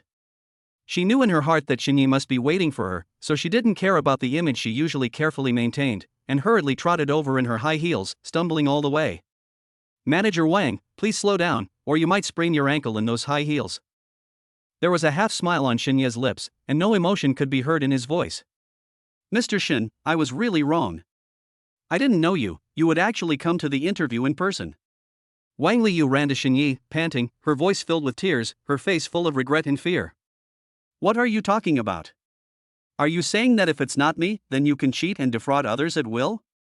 Xinyi narrowed his eyes slightly, his gaze instantly turned cold, and his tone was so chilly that it seemed to freeze the air. But Mr. Shin, if they didn't have bad intentions towards me, this wouldn't have happened. Wang Liu still had hope and tried to defend herself, but her voice became smaller and smaller until it was almost inaudible. Are you hinting at me? Xinye's face suddenly changed, and before he finished speaking, with a loud slap hit Wang Liu's face heavily. The slap was so powerful that Wang Liu's face instantly tilted to one side. The crisp sound echoed in the air for a long time, as if telling of her unbearable situation. Seeing this, Dong Mingfei tactfully took a step back and lowered her head, fearing that Xinye's anger would affect her. Boss Shun, I deserve to be beaten. I deserve to be beaten. Wang Liu covered her burning face, her body trembling slightly. She kept blaming herself, tears welling up in her eyes, but she didn't dare let them fall. Xinyi looked at Wang Liu, who was covering her face and trembling, but the anger in his heart did not dissipate. He took a step forward, his voice low and cold. Wang Liu, do you think you can get away with just saying I deserve a beating? Do you think I know nothing about the things you did in the company? Wang Liu knew that the most critical moment had come. As long as we can get through this moment, there will be room for discussion. Boss Shun, I know I was wrong. I really know I was wrong. Please give me a chance. I will definitely change for the better in the future. Opportunity? Do you know how much of an impact you've had on the company? You've rejected such a good candidate before he even had an interview, all because of your selfish desires. Wang Liyu knelt on the ground with a plop, tears pouring out like a dam breaking. Boss Shin, I swear to God that I will serve the company wholeheartedly in the future, find back all the talents that were rejected before, and do my best to make up for the company's losses. If I do it again, you can do whatever you want to me. I am willing to accept legal sanctions. She cried so hard that tears welled up in her eyes, her body kept shaking, and her forehead hit the ground heavily. Xinyi looked at the embarrassed Wang Liyu in front of him, feeling mixed emotions. He is not a person who is easily soft-hearted, but the company is currently in a critical period. If he deals with Wang Liyu at this time, it will inevitably cause considerable turmoil and will also distract his attention from reorganizing the company. Besides, Wang Liyu has been in the company for many years and is familiar with the business processes, so she might be able to make up for her mistakes. Xinyi was silent for a long time, then said coldly, "Get up. I'll give you a chance for now, but you'd better remember what I said today. From now on, you will be suspended for a month and reflect on your actions. Come back to work in a month, and I'll be watching your every move. If you dare to play tricks again, don't blame me for being rude." Wang Liyu nodded hurriedly as if she had been granted amnesty, and said in a tearful voice, "Thank you, Mr. Shin, thank you Mr. Shin for giving me this opportunity, I will definitely not let you down." She stood up slowly, covering her face, not daring to look directly into Xinye's eyes. It was not until Xinyi and Dong Mingfei's figures completely disappeared around the corner and the sound of the engine gradually faded away that Wang Liyu slowly raised her head. She raised her hand and gently touched her still burning cheek, wincing slightly when her fingertips touched the redness and swelling. At this moment, the regret and fear on her face instantly faded away, replaced by a cold and confident look. There was a calculating light flashing in those eyes, completely lacking the pitiful look from just now. A month of reflection time? She snorted inwardly, with a scornful arc at the corner of her mouth. It's just a small matter. In her opinion, this was just a warning from Xinyi. She firmly believed that with her own means and charm, it would not take long for her to regain Xinyi's trust and forgiveness. After all, when she was young, she had been dealing with all kinds of men and had done this kind of thing many times. Every time she was able to get away cleverly and make those men fall in love with her, and this time was no exception. She straightened her slightly messy clothes, straightened her back, her high heels made crisp sounds on the ground, and turned away confidently, as if nothing had happened. Chapter 88. Who's back? Boss Shin, are you going to let her go so easily? Dong Mingfei sat in the driver's seat, holding the steering wheel with both hands, and turned his head to look at Xinyi, his eyes full of confusion and puzzlement. Don't worry, Secretary Dong, I know my limits. Seeing Xinyi so confident, Dong Mingfei opened her mouth and wanted to persuade him a few more times, but swallowed the words back when they came to her lips. In the end, she just nodded slightly and said no more.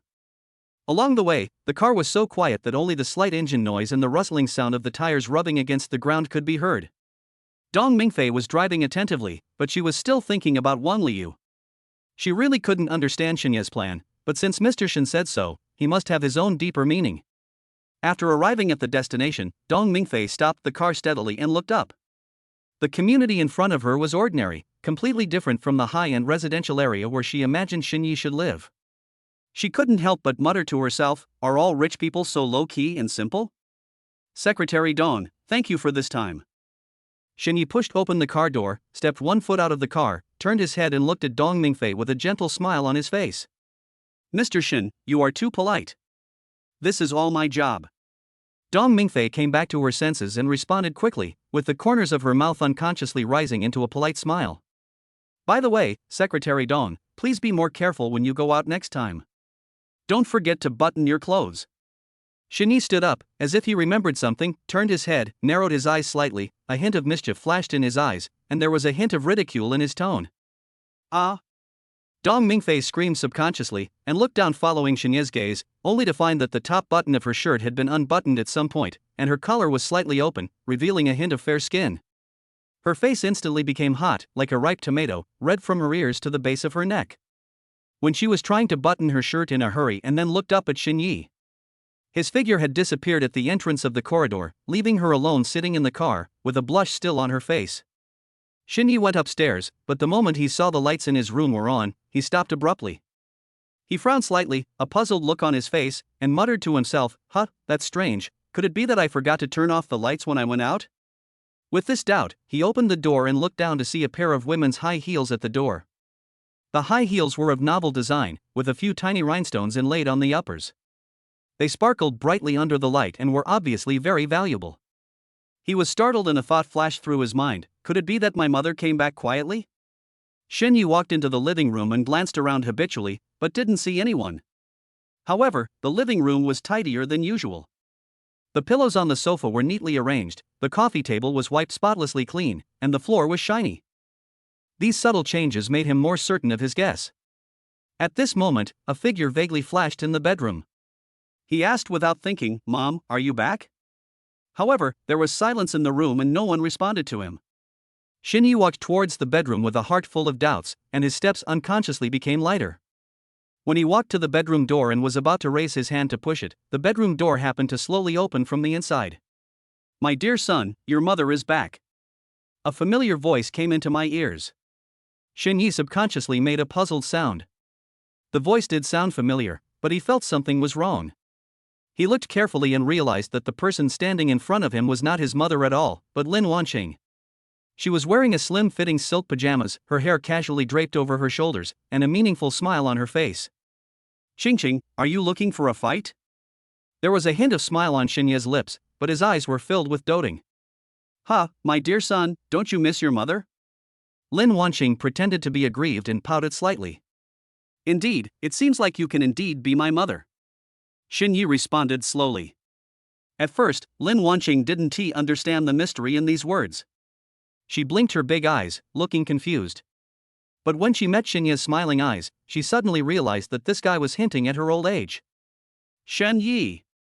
She raised her eyebrows, shouted in pretend anger, and raised her hand as if to hit him. She looked like an annoyed little animal, cute but also a little angry. "What's the matter, Qingqing? Didn't you want to be super senior just now?" Xinyi dodged while explaining with a smile, his tone full of ridicule, as if he was very proud of the fact that he had successfully pissed off her. Alas, this man, he really doesn't know how to cherish what he has. It's only been a few days and he already despises himself for being old. Lin Wanqing pretended to be sad, lowered her head slightly, with a hint of grievance in her voice, and her shoulders trembled slightly, as if she was really hurt. When Xinyi heard this, his heart skipped a beat and he thought to himself that something was wrong. He quickly reached out and pulled Lin Wanqing into his arms, his movements gentle but anxious, fearing that she would really be angry. "Qingqing, how can that be possible? This is just a joke. You are the youngest and most beautiful one in my heart." His voice was full of sincerity, and as he spoke, he gently stroked her hair, trying to soothe this furry little cat. Snort. Lin Wanqing turned her head away slightly, deliberately not looking at him, but the corners of her mouth couldn't help but rise slightly. Seeing this, Xinyi immediately put his mouth close to Lin Wanqing's ear, his warm breath gently brushed past her ear, and whispered 2 words.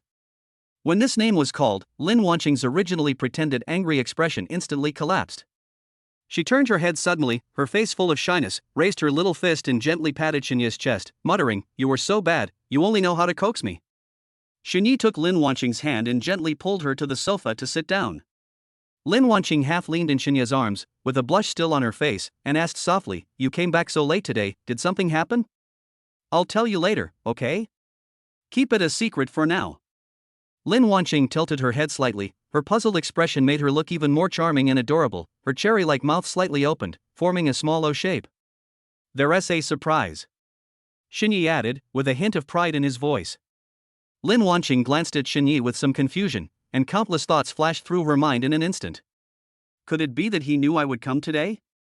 As soon as this thought came to her mind, she quickly shook her head to deny it. Did Zhao Yunlei tell him? No, Zhao Yunlei has always been tight-lipped and shouldn't have revealed this news. She racked her brains, but couldn't figure out what Xinyi was planning. Chapter 89: Lin Wanqing's Grievances. By the way, Qingqing, why did you suddenly come here today? I came here today to tell you something important, and it is closely related to you. Lin Wanqing pursed her lips, a barely perceptible trace of grievance flashed across her face, and her long eyelashes trembled slightly. She subconsciously lowered her head and gently tugged at the corner of her clothes with her fingers. After all, no woman is willing to share her beloved man with others. This complex emotion makes her feel mixed emotions. What's the big deal? Xinyi keenly caught the flash of dissatisfaction on Lin Wanqing's face, and a strong curiosity suddenly surged in his heart. He frowned slightly, and his mind began to speculate rapidly. Could it be that Lin Wanqing has done what she promised me? As soon as this thought came to mind, Xinye's heart began to beat wildly uncontrollably. A hint of anticipation flashed across his eyes for a moment. He thought that if things were really as he wished, Zhao Yunlei's intimacy with him would probably increase sharply, and he might even be able to directly bind himself to the next woman. Hubby, didn't I tell you about my best friend Zhao Yunlei before? Yeah, what's wrong? Xinyi was slightly startled, his heart suddenly moved. Hearing Lin Wanqing's question, he became more certain of his guess. I've already talked to her, and she agreed to be with you. Lin Wanqing raised the corners of her mouth slightly as she spoke out this breaking news. Her eyes were fixed on Xinye's face, not missing any change in his facial expression. Real? Xinye's eyes widened, and his shocked expression seemed to overflow the screen. He knew very well that Zhao Yunlei had always been wavering in her emotions, but he did not expect that things would take such a turn for the better. Thinking of this, he couldn't help but sigh in his heart that Lin Wanqing must have put a lot of effort into this matter. Seeing Xinye's uncontrollable excitement, Lin Wanqing was immediately filled with jealousy and anger. Honey, I remember when I said I would give you Lele, you didn't want it, right? Why are you so excited now? She pouted slightly, pretending to be angry, but her eyes were full of concern. Xinyi then realized his own gaffe, smiled awkwardly, and quickly sorted out his emotions, trying to make himself look calmer. Xingxing, no way, I was just so shocked. I really didn't expect her to agree. Yeah? Lin Wanqing narrowed her eyes slightly, with an expression of obvious disbelief on her face. Of course. Xinyi nodded hurriedly. In fact, he was already very happy. He didn't expect to have such an unexpected surprise today. He had wanted to investigate Zhao Yunlei for a long time. This expectation had not come about overnight. Now that his dream was about to come true, how could he not be ecstatic? He was so excited at the thought that he would soon have a deeper contact with Zhao Yunlei and explore her inner world. By the way, Xingxing, how did you convince her? Persuade? Lele already likes you. Lin Wanqing blinked, her long eyelashes fluttering, and there was a hint of pride in her eyes. It's just that she has always cared about my opinion, so she would never steal my man from the bottom of her heart. She raised her chin slightly, with a hint of pride, as if declaring sovereignty. I just had a quick chat with her and she agreed. I also appealed to her emotionally and logically. Use reason to persuade him? Yes, I told her how great you are and how you conquered me. As she spoke, she gently took Xinye's arm and leaned towards him. How about it, I'm awesome, right? Xingxing. Xinye called out softly, his throat seemed to be choked by something, and he didn't know what to say for a moment. He was delighted by Zhao Yunlei's agreement and moved by Lin Wanqing's efforts, but his heart was filled with surging emotions and he couldn't find the right words to express them. Hubby, don't think I feel wronged. Lin Wanqing raised her head and looked straight at Xinye with a hint of cunning in her eyes. Originally, I asked Lele to come here for my own sake, so you should just put your mind at ease. She deliberately emphasized the words for myself, implying that she cared about the many women around Xinye. Xinye knew that Lin Wanqing had something else to say, and a hint of embarrassment flashed across his face. He scratched his head subconsciously, but was speechless. After all, the facts were in front of him, and there were indeed many women around him. Wait until the two of us drain you dry, and then we'll see if you dare to go out and look for a woman again. Xinye's face flushed, and he smiled awkwardly, trying to change the subject. Xingxing, don't say that, I only have you and Lele in my heart. By the way, when is she free? Let's meet up. Lin Wanqing looked at Xinye's anxious and slightly shy look, and burst out laughing, then reached out and gently poked his chest. Seeing how anxious you are, I have already made an appointment with her to have dinner together tomorrow night. You have to behave yourself then. Perform? How about I perform now? Lin Wanqing was stunned. What are you showing?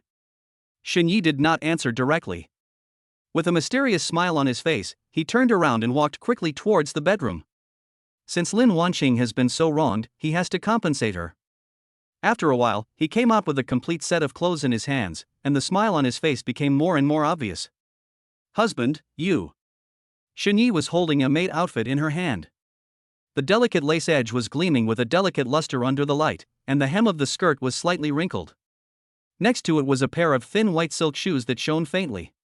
Lin Wanqing's face flushed as she looked at these two things, and her ears instantly turned red. She opened her mouth but found that her throat seemed to be blocked, and she didn't know what to say for a moment. She couldn't help but imagine herself wearing this dress, and she felt shy and flustered. After all, she hadn't tried this style of clothes for many years. This would be too embarrassing if I wore it. Shini looked at Lin Wanqing's blushing face and couldn't help laughing softly. He put his clothes on the sofa and then sat next to Lin Wanqing, stretched out his hand and gently hugged her shoulders and said half-jokingly, "Qingqing, I just thought it was fun and wanted to see how cute you would look in this." Lin Wanqing glared at him coquettishly and gently pounded his chest with her hand. You want me to wear such embarrassing clothes?" Having said that, Lin Wanqing felt a different feeling in her heart. She secretly glanced at the maid outfit and imagined what it would look like when she put it on. She actually had some different expectations, but shyness still prevailed. Chapter 90, Changing the Name. When Xinyi saw that Lin Wanqing did not refuse outright, he knew that she was a little shaken. "Qingqing, how about it?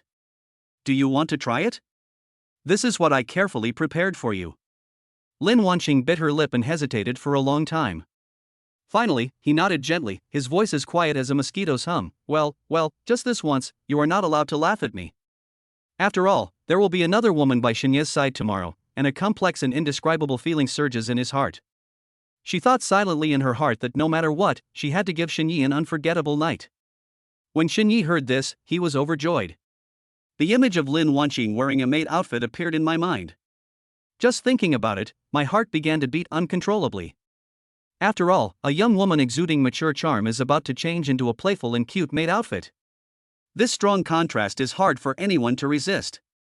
Lin Wanqing picked up the maid uniform and white silk stockings, and walked quickly into the bedroom with a red face. After a while, Lin Wanqing's slightly nervous voice came from the bedroom. "Husband, I'm dressed, you are not allowed to laugh." Xinyi agreed hurriedly, stood up, and stared at the bedroom door.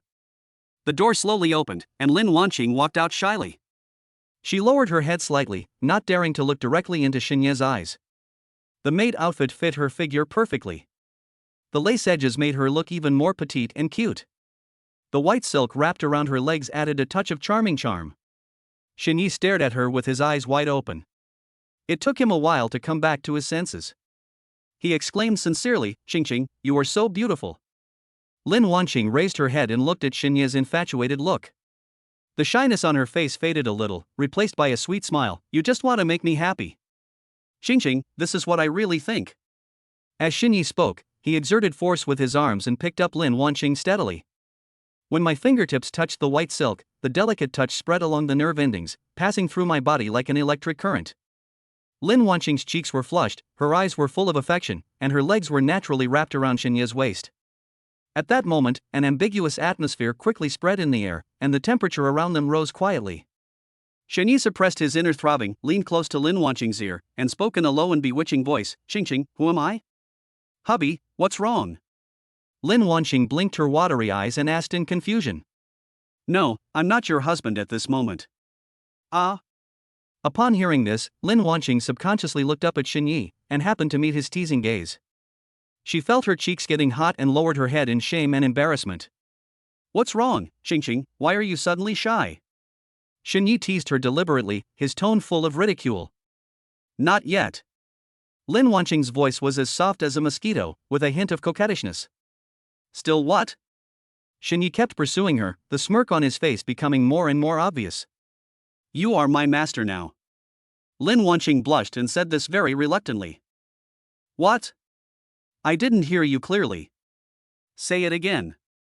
Xinyi pretended not to hear and continued to make things difficult for her.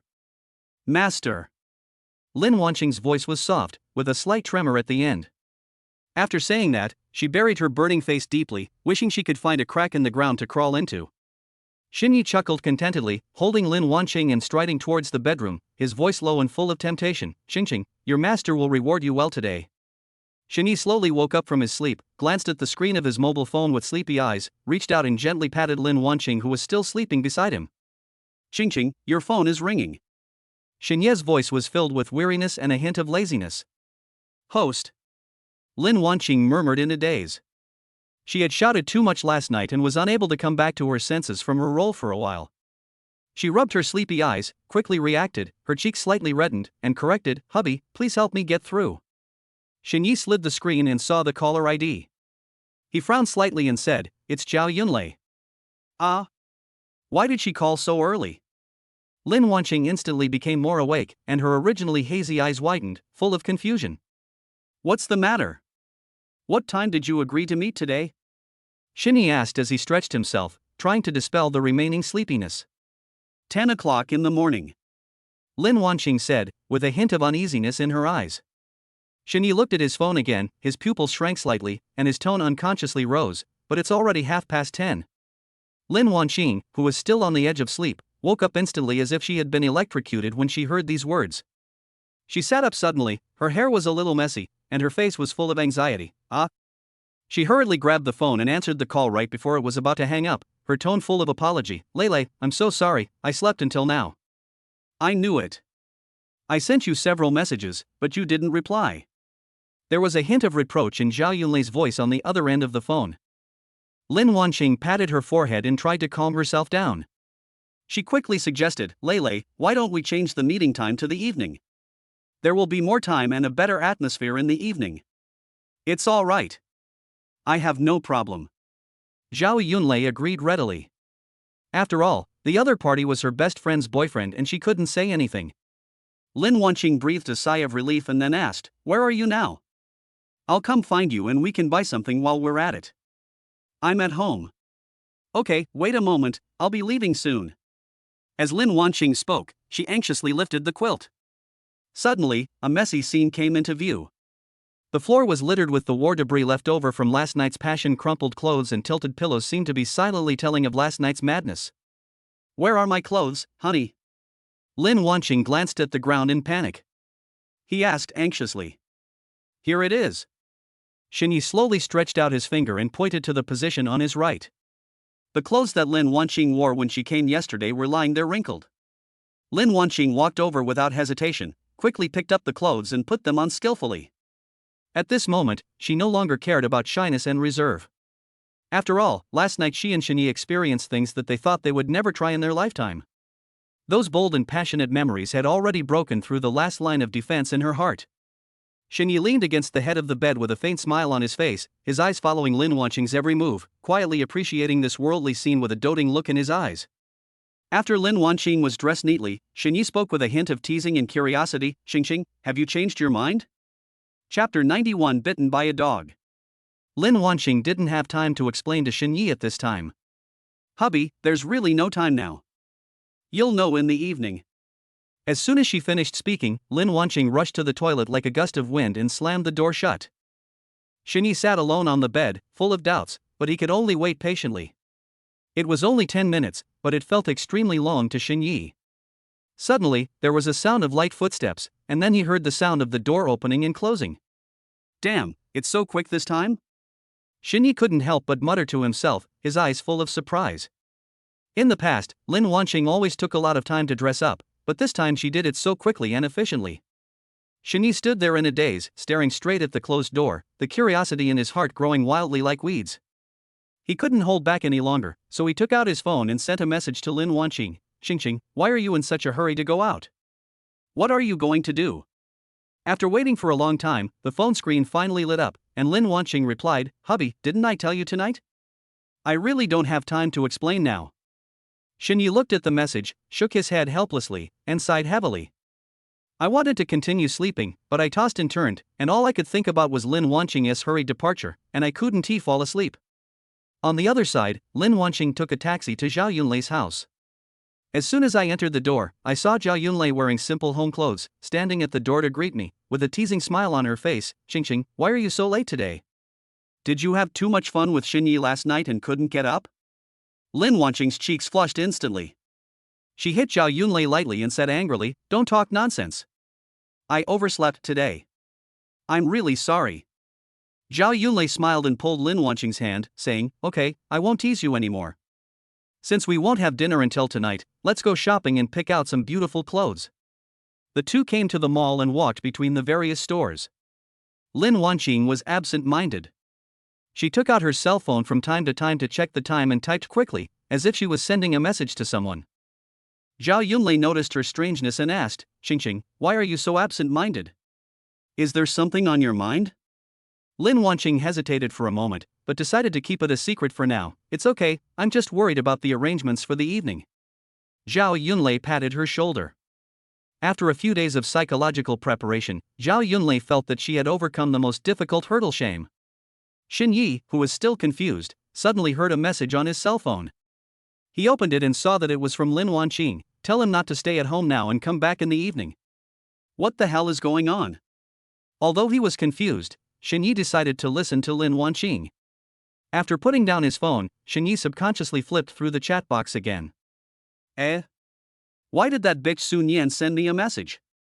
His eyes fell on Sunun Yen's profile picture, and with a bit of surprise, he clicked on it lightly. What caught my eye were a few pictures. Upon closer inspection, it turned out to be a profile of several big and small internet celebrities in the company, which recorded in detail their personal information, live broadcast style, number of fans, etc.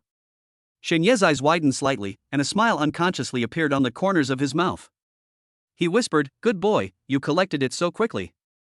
After staring at the screen and thinking for a moment, Shen Ye's eyes flashed with determination. "Since I have seen it, I will go to you today." It happens that today is the weekend and Sunun Yen is not going to work. Xin Yi quickly asked Sunun Yen for her home address, stood up, packed up his things, and walked out. The taxi stopped at the gate of Sunun Yen's residential area. Xin Yi paid the fare and walked into the residential area. Her home is in a high-rise apartment. Xin Yi rang the doorbell, and after a while, the door slowly opened. Sunun Yen was wearing a tight purple dress and twin ponytails, with a warm smile on her face. "Come on, Mr. Shin, come in quickly." Xin Yi stepped into the house, his eyes subconsciously lingering on Sunun Yen for a moment, and he couldn't help but wonder in his heart, why is she still dressed like this at home? He suddenly felt something was wrong. As soon as he sat down on the sofa, Sunun Yen came over like a gust of wind, holding the anchor profiles that had been sent on the phone. "Boss Shin, take a quick look. These are the high-quality anchor information of the company that I have carefully collected." Xin Yi reached out to take the introduction, but didn't have time to take a closer look. Sunun Yen moved closer intentionally or unintentionally, with her chest almost touching Xin Yi's arm, and asked in a tender voice, "Boss Shin, do you think my outfit looks good today? Could it be that the attributes that were exploited before exploded? Why did he suddenly become a different person today?" For a moment, Xin Yi was still a little uncomfortable. "I originally thought that when I came here today, Sunun Yen would respond sharply as usual and engage in a debate with the group of scholars. The more he thought about it, the more he felt that something was fishy." Xin Yi calmly put down the information in his hand and suddenly stood up. He placed one hand firmly on the back of the sofa, covering Sunun Yen in front of him, and the other hand rested on her shoulder seemingly casually. "This outfit is really pleasing to my eye. Sunun Yen, I didn't expect you to have this side of you in private." After saying that, he leaned forward slightly and let his warm breath spray into Sunun Yen's ears. Sunun Yen's cheeks flushed instantly, her eyes became blurred, her body trembled slightly, and she subconsciously moved closer to Xin Yi. Xin Yi saw this. The other hand slowly raised up and gently lifted Sunun Yen's chin to let her look directly into his eyes. "Sunun Yen, why haven't I seen you treat me like this before? I remember that you were very dissatisfied with me a few days ago, right?" Sunun Yen's breathing was rapid, her eyes were full of shyness and desire, and her voice was soft and sticky. "Mr. Shin, wasn't I wrong before?" Xin Yi chuckled, his fingers slowly slid down Sunun Yen's cheek, across her neck, and finally landed on the edge of the neckline of her dress. Just as Sunun Yen's heart was beating like a drum and she was immersed in the ambiguous atmosphere, Xin Yi suddenly let go of her hand. "Sunun Yen, I guess you should have installed a camera somewhere in the living room." "Ah? Mr. Shin, what are you talking about? Why is there a camera here?" Sunun Yen's heart tightened, but he pretended to be calm. His legs were weak, but he still pretended to be calm as he stood up from the sofa. She cursed fiercely in her heart, "Damn it! I was just one step away." Originally, after Sunun Yen learned that Xin Yi was coming to her house, she carefully planned this seduction action and intended to take an intimate video between her and Xin Yi in order to achieve her ulterior motives. At this moment, the plan was exposed. Sunun Yen gritted her teeth and comforted herself in her heart. Just think of it as being bitten by a dog. Anyway, it's not like I haven't been bitten by a dog before, and the bites were much more serious than today. Just consider it as a loss of face due to this misfortune. Thinking of this, Sunun Yen looked up at Xin Yi and forced a smile on his face, trying to save the situation a little. Chapter 92, Recording a Beautiful Life. "Boss Shun, I was wrong before. I shouldn't have treated Ye like that. After your guidance a few days ago, I came to my senses. As she spoke, she twisted her waist and tried to get closer to Shini again, looking exactly like someone trying to get close to someone hot. Shini raised his eyebrows, staring at Sunun Yen with a sharp gaze, as if smiling. Oh? Are you sure you want guidance, not counseling? Sunun Yen did not hold back at all. She blinked her eyes and smiled charmingly. Oh, Mr. Shin, whether it's guidance or counseling, in my heart, you are the well-deserved guidance king. When Shini heard this, he understood that this woman was flattering him on the surface, but was actually being sarcastic and alluding to what happened to him in the toilet a few days ago. Shini remained calm and pretended to be very pleased. Really? In that case, let's go to the place where we had our first time. Having just been plotted against by Wan Liu, Shini was extremely cautious in this regard. He thought that the toilet was relatively hidden, and even if Sunun Yen had some intention, he would not install surveillance there. If she even set traps in the toilet, then this woman is extremely perverted. Ah. Mr. Shin, the toilet has a peculiar smell. It would be better if we were in the living room, or the bedroom would be fine too. Sunun Yen frowned slightly, cursing inwardly, damn Shin Yi, why didn't he take the bait? She originally hoped to use this trick to get something on Shin Yi, but she didn't expect Shin Yi to refuse to fall for it, leaving her helpless. Shin Yi looked at Sunun Yen's reaction, and he understood what Sunun Yen was planning. A smile appeared on the corner of his mouth, and he deliberately emphasized his tone. Sunun Yen, since you have figured it out, then listen to me. After saying that, he turned around and walked straight towards the toilet. Sunun Yen bit her lower lip. Although she felt unwilling, Shin Yi had the evidence of her breach of contract in his hand. For a moment, she really didn't dare to refuse openly. Helplessly, he had to suppress the anger in his heart, forced a smile, and followed Shin Yi into the bathroom. I had been looking forward to getting a piece of evidence to check and balance Shin Yi today, but I didn't expect Shin Yi to be so cunning. I'm afraid this plan will fail. An hour later, Shin Yi sat on the edge of the bed, holding a cigarette between his fingertips. The smoke slowly rose, blurring his deep eyes. He glanced at Sunun Yen beside him, only to see that she looked tired and there was a look of grievance in her eyes. Shin Yi turned his gaze to the two monitoring devices placed on the table in front of the bed, and then pulled Sunun Yen into his arms. How is it? How does it feel to have everything recorded by the camera? Shin Ye's voice was low, with a hint of teasing. It turned out that in the bathroom, Shin Yi used various means to make Sunun Yen finally unable to bear it and confess that she had hidden cameras in the house. And there was more than one place. She secretly installed surveillance cameras in the living room and bedroom. Adhering to the principle of giving someone a taste of their own medicine, after finding the cameras, Shin Yi hung one of them on his chest and created a first-person perspective image on the bed. Mr. Shin, I put cameras at home to record our beautiful life. Sunun Yen's cheeks turned slightly red and she tried to explain. Shin Yi reached out his hand, gently pinched her cheek, and said with a smile, Oh? But you didn't say that in the bathroom. It was you who used that trick on me, which made me dizzy and blurted out everything. Sunun Yen muttered, her words were illogical. Shin Yi smiled softly and ignored Sunun Yen's absurd words. It's okay. We were just recording a beautiful life. The essence is the same. Shin Yi said slowly. How can this be the same? When Sunun Yen heard this, she immediately wanted to break free from Shin Ye's arms.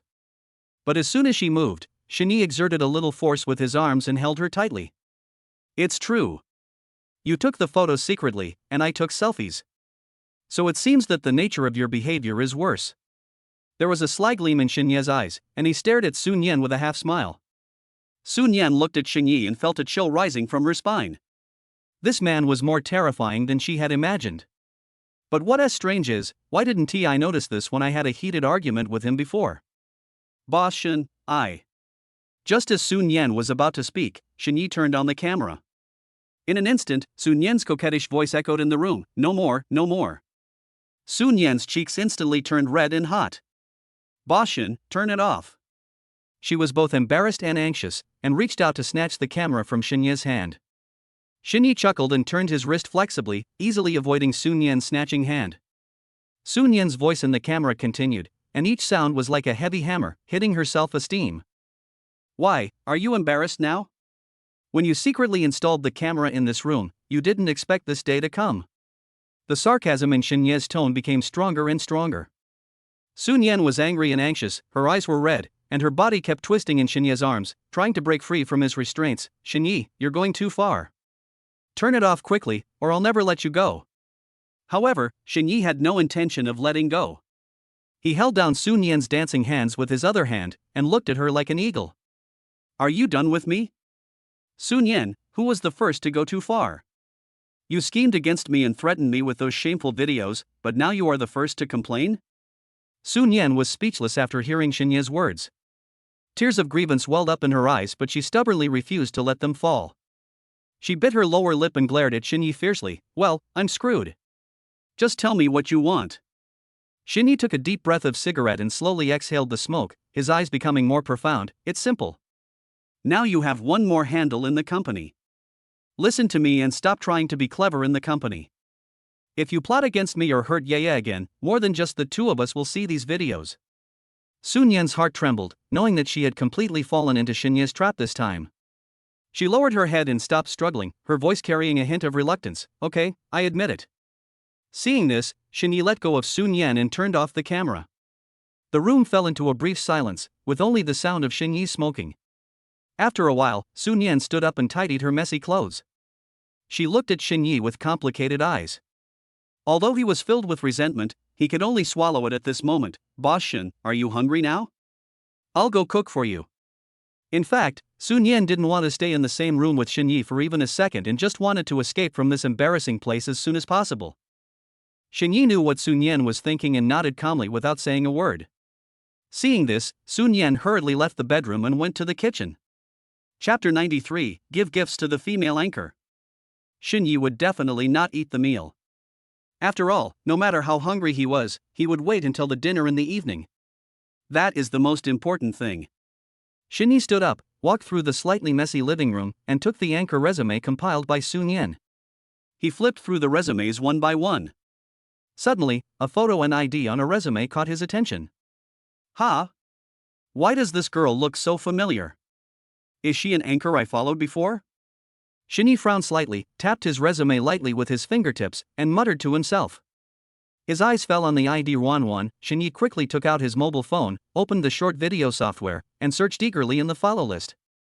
Damn, it really exists. Xinye couldn't help but exclaimed in a low voice, with a hint of surprise in his eyes. I didn't expect that this anchor who often appeared in my browsing history actually belonged to my own company. Looking back on the past, Xinye remembered that he had watched her live broadcast many times. In front of the live camera, she always cleverly performed a series of borderline actions in the name of receiving gifts for fitness. In the live broadcast room, the barrage of comments was scrolling wildly, filled with frivolous viewers and a group of LSPS. But Xinye didn't think there was anything wrong with this. In his opinion, live streaming is all about meeting each other's needs. The female anchor provides emotional value to the audience, and the audience gives generous tips, so both parties benefit. After all, isn't the essence of the live streaming industry to create value and obtain returns? If the female anchor gives up live streaming because she can't make money, where will Xinye find such entertainment in the future? You can't go to Sunun Yen's 9-1 live broadcast room to see what new trick she is playing, right? Xinye looked at the resume again. Next to the 3 words Year 1, her various information was recorded in detail. Age, 23. Weight, 45 kilograms. Height, 160 centimeters. I have to say that Sunun Yen did a good job in this regard. While thinking, Xinye noticed that Year 1 was broadcasting live, so he clicked on it. In the picture, Year 1 is wearing a pair of brown yoga pants and a pair of clean white socks. The slim yoga pants perfectly outline her figure. It seemed that she had been live streaming for a long time. Her forehead was covered with beads of sweat, which slid down her cheeks and wet a few strands of hair. During the live broadcast, the expression on her face was a little distorted, with a hint of ferocity, and she looked like she was trying extremely hard. At this time, the background music in the live broadcast room had a dynamic rhythm. Amid the cheers of the crowd, Year 1 was interacting by driving a train. The audience was sending gifts frantically, the screen was filled with colorful special effects, and comments were scrolling rapidly. The entire live broadcast room was filled with a warm and slightly restless atmosphere. Xinye's eyes were fixed on the screen of his mobile phone. Looking at Year 1 interacting hard in front of the camera, the corners of his mouth rose unconsciously. Suddenly, a comment flashed across an eye-catching font, 1, do a difficult split and you will get plenty of gifts. Immediately afterwards, special effect gifts continued to flood the screen. Year 1 panted a few times, and a hint of hesitation flashed across her face, but when she saw the endless gifts, her eyes instantly became determined. She took a deep breath, slowly adjusted her posture, and began to try the splits. As the amplitude of her movements increased, the expression on her face became more distorted, veins bulged on her forehead, and her brown yoga pants were soaked with sweat and stuck tightly to her skin. The live broadcast room was boiling instantly, and the comments were rolling like a tide. Wanwan is really trying hard. This figure is amazing. Xinyi watched this scene with interest and typed in the barrage, good performance. As soon as it was sent out, it was drowned by a massive amount of barrage. That one T work. Xinyi frowned. As the company's CEO, he felt a little embarrassed to be drowned out when he spoke. So, he recharged 5,000 Douyin coins on his mobile phone without hesitation. With a tap of the finger, a carnival special effects gift flashed out with dazzling light. At this time, Yi Ruanwan had just completed the splits and was breathing heavily, with her chest heaving violently. When she saw the carnival special effects suddenly explode on the screen, her eyes widened instantly and she almost jumped up with excitement. "Thank you for the carnival, brother." Her voice was so sweet that it almost made her feel sick. She asked delicately, "Brother, is there anything you want Ruanwan to do for you?" Xinye's eyes were fixed on the screen, and his fingertips quickly tapped on the bullet screen. "Ruanwan, support the tablet with one hand and keep it for 1 minute. This is a small test for you." As soon as the message was sent, it instantly attracted everyone's attention. Yi Ruanwan's face, which was originally full of smiles, froze slightly after hearing the order, and a hint of embarrassment flashed in her eyes. But looking at the comments from the crowd in the live broadcast room, and glancing at the carnival special effects that Xinyi had just sent, she gritted her teeth and responded in a tender voice, "Big brother's request, Ruanwan will definitely work hard to complete it." The music gradually slowed down, and Yi Ruanwan slowly squatted down, supported herself on the ground with her right hand, bent her left knee, and after adjusting her breathing, she exerted force suddenly to support her body. At first, she was able to remain steady, but as time passed, her arms began to tremble slightly, and the sweat on her forehead became more and more dense, sliding down her chin and dripping onto the ground. In the live broadcast room, the audience's eyes were fixed on her, the frequency of the barrage scrolling became slower and slower, and everyone was waiting with bated breath. After about 40 seconds, Ye's arms could no longer support him and he collapsed to the ground with his hair sticking to his face in disarray. She gasped for breath, with a trace of frustration on her face. "Brother, Wanwan tried her best, but I couldn't hold on for a minute. I'm sorry." Xinyi was not angry and was about to say a few words of comfort in the barrage. Yi Ruanwan suddenly sat up, with a hint of expectation in her eyes, and said in a tender voice, "Brother, although Ruanwan did not complete the task, it can be seen that you care about Ruanwan very much. How about we add a green bubble? In the future, if you want to see anything, just tell Ruanwan directly, and Ruanwan will definitely try her best to satisfy you." At the same time, she playfully made a friend-adding gesture with her slender fingers in front of the camera. The live broadcast room immediately exploded, and many viewers complained sourly in the barrage, "Did Ruanwan get taken down by the Big Brother? Biased. Why do you give Big Brother green bubbles?" Xinyi looked at Yi Ruanwan's expectant eyes, the corners of his mouth slightly raised, and after thinking for a moment, he replied in the barrage, "Okay, when I get off the air, you can send me a private message with my green bubble number." As soon as the news came out, the gift special effects in the live broadcast room flashed wildly again. It's no wonder that they know how to have fun. In just a short while, gifts kept flying. Yi Ruanwan was so excited when she saw Xinyi's reply that her cheeks flushed. She thanked him repeatedly in front of the camera. "Thank you, brother. I will contact you as soon as I get off the air." However, behind this seemingly innocent joy, Yi Ruanwan also had her own plans in mind. She is well aware that the live streaming circle is a mixed bag, and most of the so-called big brothers are just looking for something new. Even though the green bubble has been added, who knows if he's just acting on a whim. If they don't give me gifts in the future, there's no point in keeping it, so just block them. But if you're willing to spend money, then maintain it well, and you might be able to make a fortune. Chapter 94 Adult Candy. "Boshin, the food is ready, come and have a taste." Sunun Yen put the last dish on the table and wiped the sweat from his forehead. Xinyi, who was immersed in the live broadcast, heard Sunun Yen's call, locked his phone, stood up and walked towards the living room. "Sunun Yen, I suddenly remembered that I have something urgent to deal with, so I won't eat here. Enjoy it yourself." As soon as he finished speaking, he quickly picked up his coat, put it on neatly, and prepared to go out. "Ah." Sunun Yen's hand holding the soup bowl was suspended in mid-air, the smile on her face froze instantly, and she looked at Xinyi in disbelief. After being stunned for several seconds, the emotion of unwillingness surged in her heart, and she couldn't help but mutter, "Xinyi, are you deliberately playing tricks on me?" Xinyi paused, turned his head, and looked straight at Sunun Yen. "What did you say?" Sunun Yen's heart skipped a beat, and she realized that she had said something wrong. She quickly put on a smile and waved her hand, saying, "It's nothing, Mr. Shen. I mean, you have to eat more when you're out there, and don't starve yourself." Xinyi nodded slightly. "That's good, I thought you were complaining about me." "Oh, how could that be?"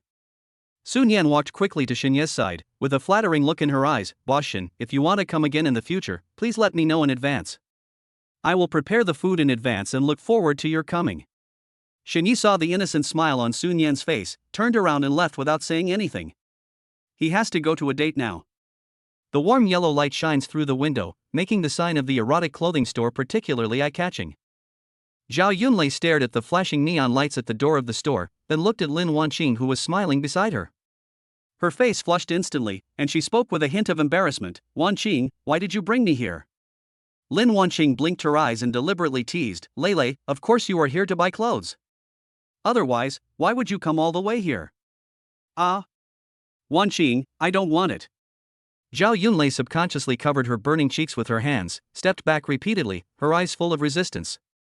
Lin Wanqing chuckled and took Zhao Yunlei's arm, pretending to be helpless, and said, Okay, I'll buy it for myself. When the time comes, I'll wear it beautifully, so don't be jealous, and don't rush to wear mine." As she spoke, Lin Wanqing took Zhao Yunlei and walked into the store cautiously. There is a subtle hint of ambiguity in the air. All kinds of erotic clothing with unique shapes are hung on the shelves, exuding a unique charm under the light. Not only was Zhao Yunlei's cheeks flushed as she was setting foot in this place for the first time, but even Lin Wanqing was so nervous that her palms were sweating. After all, this was also the first time in her life. As soon as the two entered the door, the clerk greeted them warmly. Lin Wanqing and Zhao Yunlei looked at each other with evasive gazes, feelings of embarrassment and curiosity intertwined in their hearts. The clerk had a professional smile on his face and glanced at Lin Wanqing and Zhao Yunlei. "Welcome, two beauties. We have a lot of new styles in our store that are both fashionable and unique. Would you like me to introduce them to you?" Lin Wanqing's cheeks were hot, her eyes were wandering, and she stammered in response, "I'll take a look myself first." Zhao Yunlei hid behind Lin Wanqing, with only half of her blushing face showing, and nodded slightly. The clerks know that many people who come in are shy and tend to shop on their own. After all, this kind of thing is more private. She also understands this very well. The two walked slowly along the shelves, and Lin Wanqing was attracted by a black lace pajamas. The pajamas are thin and transparent, giving off a soft luster under the light. Lin Wanqing reached out and touched it gently, and ripples surged in her heart. Seeing this, Zhao Yunlei leaned close to her ear and whispered in a low voice, "Wanqing, this is too explicit. Do you really want to buy it?" Lin Wanqing's cheeks turned even redder, and she said angrily, "Don't yell. I just think it looks good, and it's not against the law to try it first." "Wait, Wanqing, look over there." Zhao Yunlei suddenly tugged at Lin Wanqing's sleeve and signaled with her eyes. Lin Wanqing followed Zhao Yunlei's gaze and saw a wide variety of uniforms neatly hung in the window on the other side of the store. Stewardess, catwoman, secretary. The styles are rich and varied, dazzling. At just one glance, Lin Wanqing understood the purpose of these uniforms, and a warm feeling surged to her cheeks. She and Zhao Yunlei looked at each other, and the shyness in each other's eyes was self-evident. Logically speaking, given their experience, these kinds of things shouldn't have caused them to lose their composure like this.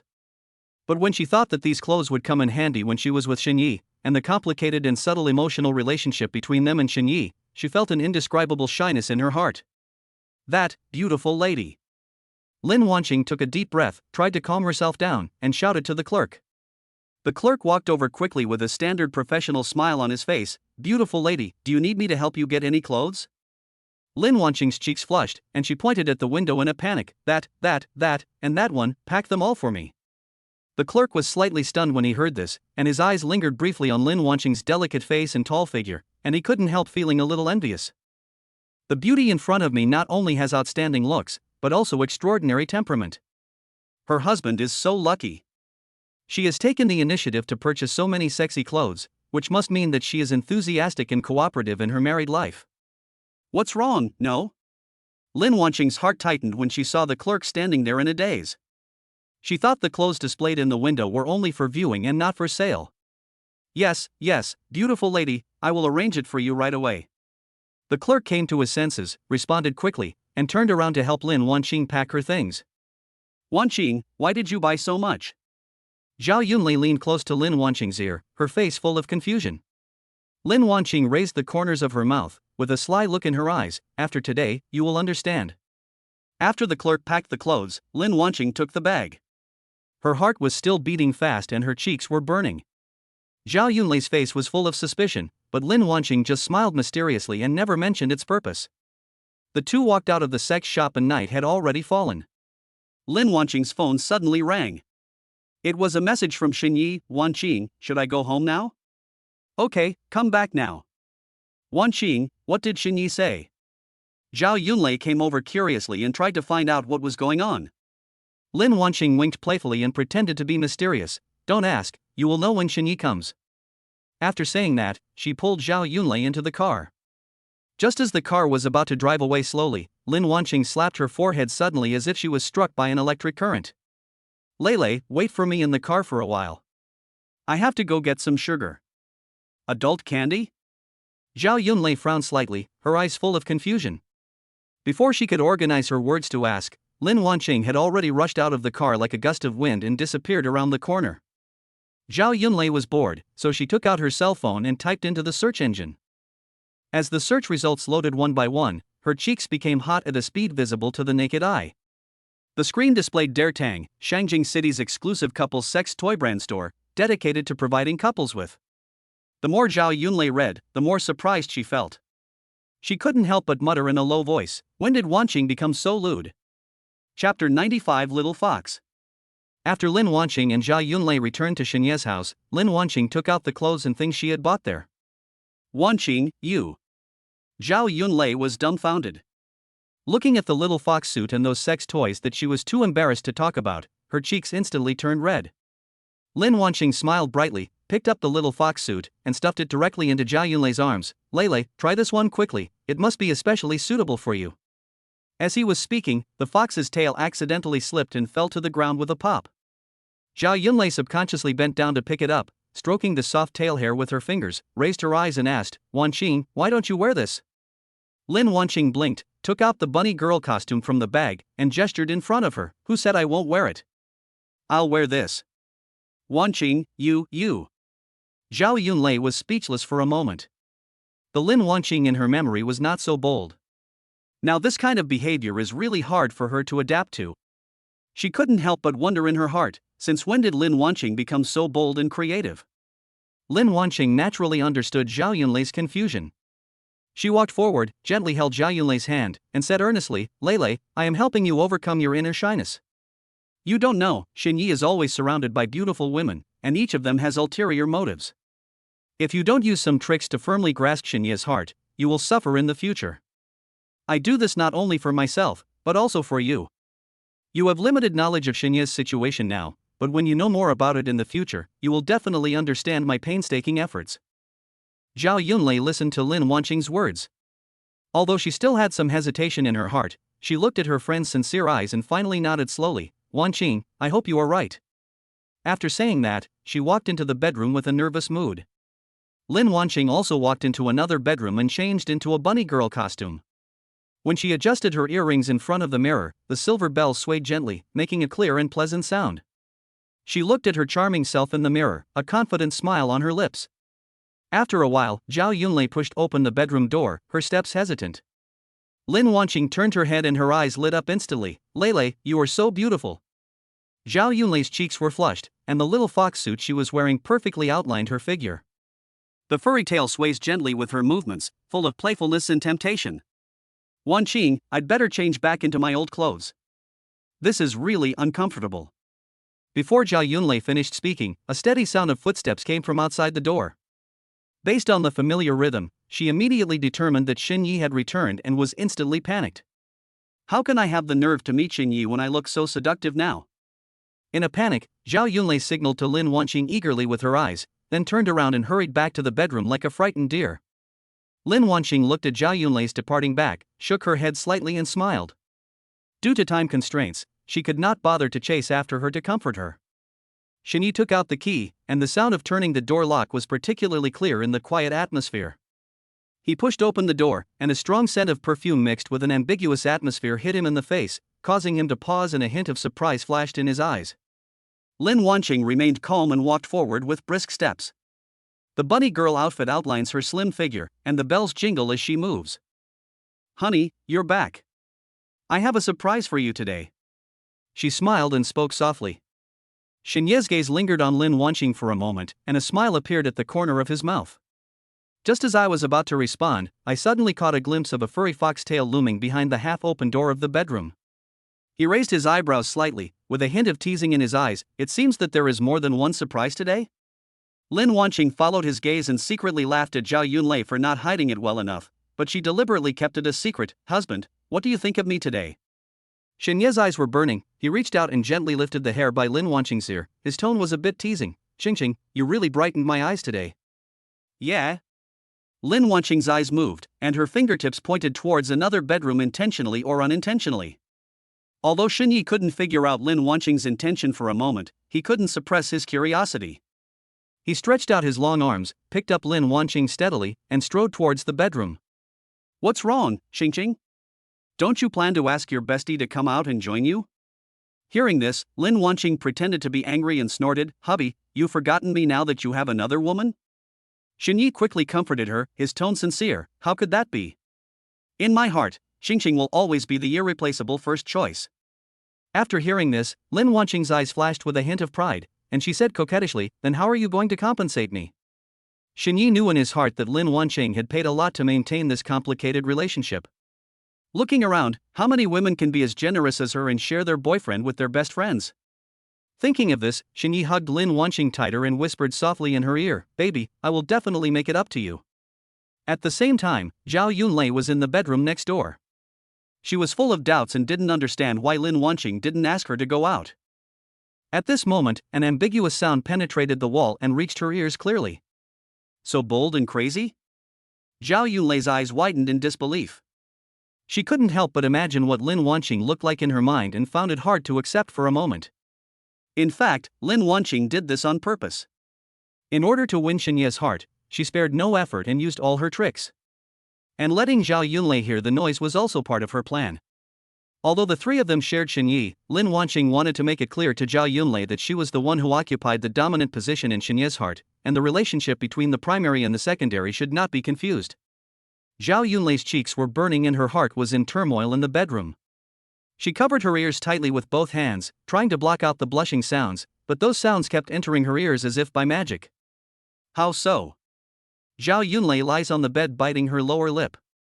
His body was trembling slightly, his incomprehension of Lin Wanqing's behavior and his inner shyness intertwined. At the same time her body became slightly excited. After a long time, the sound gradually died down. Lin Wanqing lazily sat up from the bed with a satisfied smile on her lips, while Xinyi gently tidied her messy hair. Lin Wanqing suddenly remembered Zhao Yunlei next door. A sly flash of cunning flashed in her eyes and she deliberately raised her voice, "Hubby, Lei looks so good in the little fox suit today. Do you want to go and see it?" Xinyi nodded with a blush still on his face. "Okay, I just caught a glimpse of the tail, it's really interesting." Chapter 96, Taking Down Zhao Yunlei.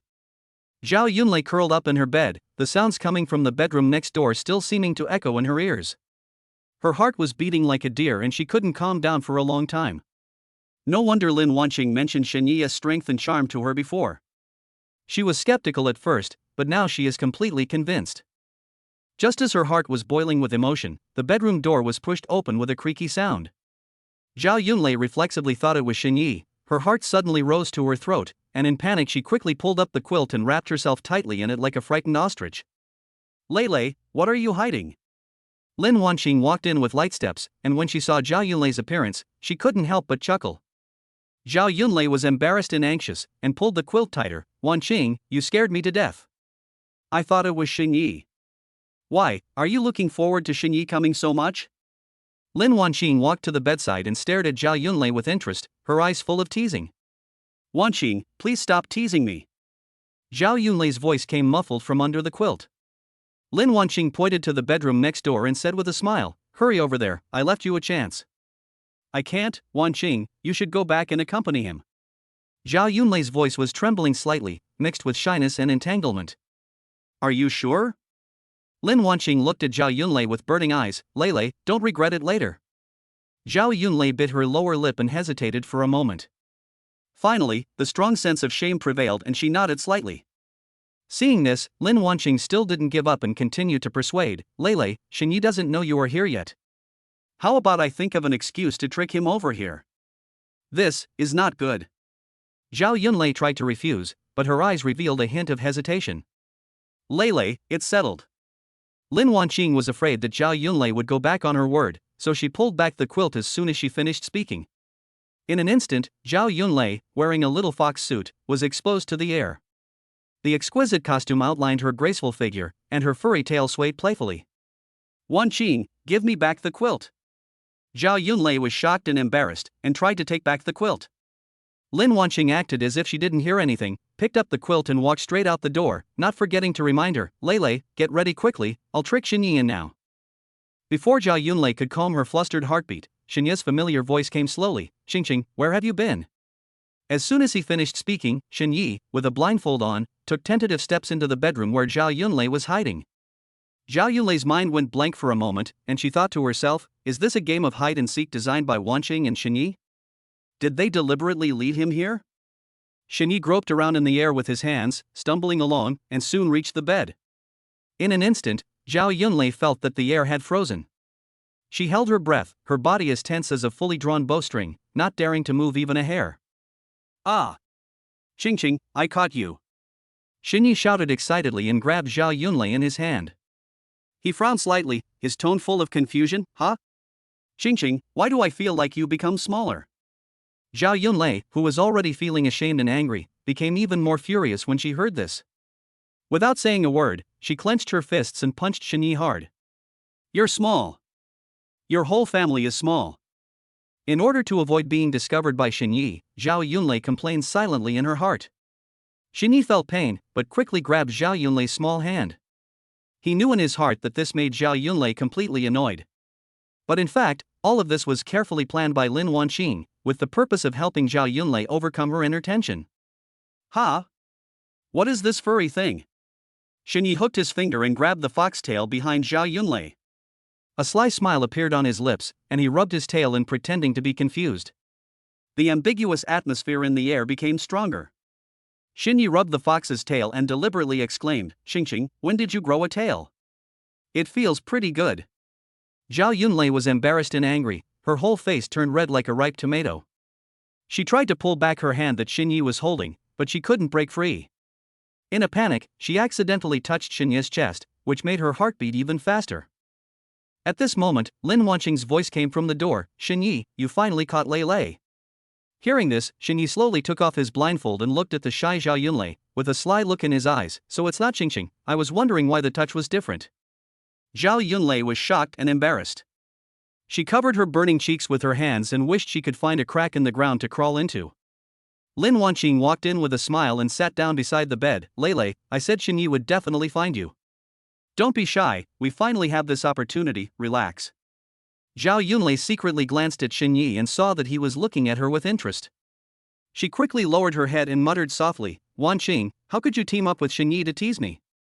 Xinyi reached out and gently stroked Zhao Yunlei's hair, his voice low and gentle. Lei, Wanqing is doing this for your own good, to make you less nervous. You look really beautiful in this little fox costume today.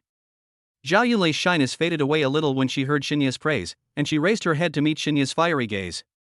Lin Wanqing saw this. He went out silently and closed the bedroom door. There were only two passionate people left in the room. The early morning sunlight shines softly into the bedroom through the gaps in the gauze curtains, covering everything in the room with a hazy golden veil.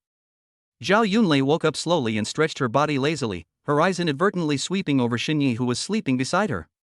His chiseled face looked even more profound and charming in the morning light, and the corners of his mouth were slightly raised, as if he was still immersed in the beauty of last night.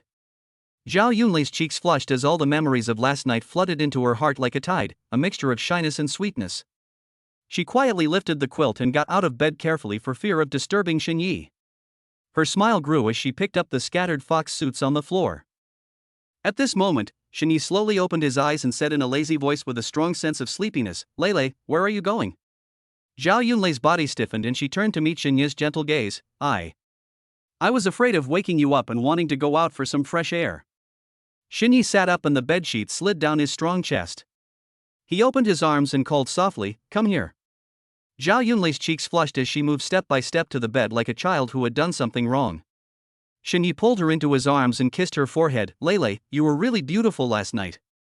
Zhao Yunlei snuggled in Xinye's arms, feeling his warm body temperature, her heart filled with happiness. Suddenly, a knock on the door broke the silence. Lele Xinye, are you awake? Breakfast is ready. Lin Wanqing's voice came from outside the door. Xinye and Zhao Yunlei looked at each other and laughed out loud. Xinye responded loudly, Xingqing, we are coming right away. The three of them sat around the dining table. Lin Wanqing looked at Zhao Yunlei's shy yet happy expression and joked, Lele, you look so radiant. You must have slept well last night. Zhao Yunlei's cheeks flushed and she said angrily, Wanqing, stop teasing me. Xinye smiled and picked up a piece of bread and handed it to Zhao Yunlei, Lele, eat more. Chapter 97 Intimacy Value Achieved. Just then, Zhao Yunlei's phone suddenly rang. Zhao Yunlei took out her phone and looked at it. Her face turned pale. Oh no! It was my turn to pick up Cheng Cheng today. I actually forgot.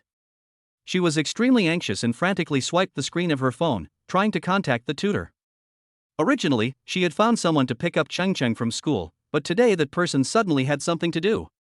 However, Zhao Yunlei was distracted by Lin Wanqing and Xinye and had forgotten about it. Seeing this, Xinye immediately put down the bread in his hand and asked with concern, Lele, what happened? Zhao Yunlei recounted the whole story incoherently. After listening to her, Xinye patted her shoulder gently and comforted her, don't worry, I'll go pick her up now. From now on, Cheng Cheng's affairs will be shared with you. After all, I will be his father in the future. After saying that, Xinye quickly stood up, picked up his coat and hurried out. When Zhao Yunlei heard this, she felt weird, but also a little sweet at the same time. After watching Xinye leave, Lin Wanqing raised her eyebrows, a sly smile appeared on her face, and she took out her cell phone from her pocket. Lele, guess what I recorded last night? Before Zhao Yunlei could react, Lin Wanqing pressed the play button, and the ambiguous sounds from last night instantly echoed in the restaurant. Zhao Yunlei was shocked and embarrassed, her cheeks flushed red, and she reached out to grab Lin Wanqing's phone. Wanqing, you actually recorded it. Delete it now. Lin Wanqing nimbly dodged Zhao Yunlei's snatch and said with a smile, don't be shy, this is our beautiful memory. Besides, I saw how much Xinye took care of you last night. He is sincere to you. Zhao Yunlei stamped her feet and said angrily, Wanqing, how could you do this? If Xinye knew, it would be so embarrassing. Lin Wanqing waved her hand disapprovingly, don't worry, I won't tell anyone else. All right then. Lin Wanqing was filled with confusion when she saw Zhao Yunlei quickly calm down. Then I saw Zhao Yunlei slowly took out her cell phone from her pocket with a sly smile on her face. Wanqing, since you recorded my video, I can't suffer any loss. As soon as he finished speaking, the sound of Lin Wanqing and Xinye's intimate interaction last night came from the phone. Lin Wanqing's eyes whitened instantly, her face turned pale and red, and she screamed, Lele, you actually recorded it too. As he said that, he reached out to grab Zhao Yunlei's cell phone.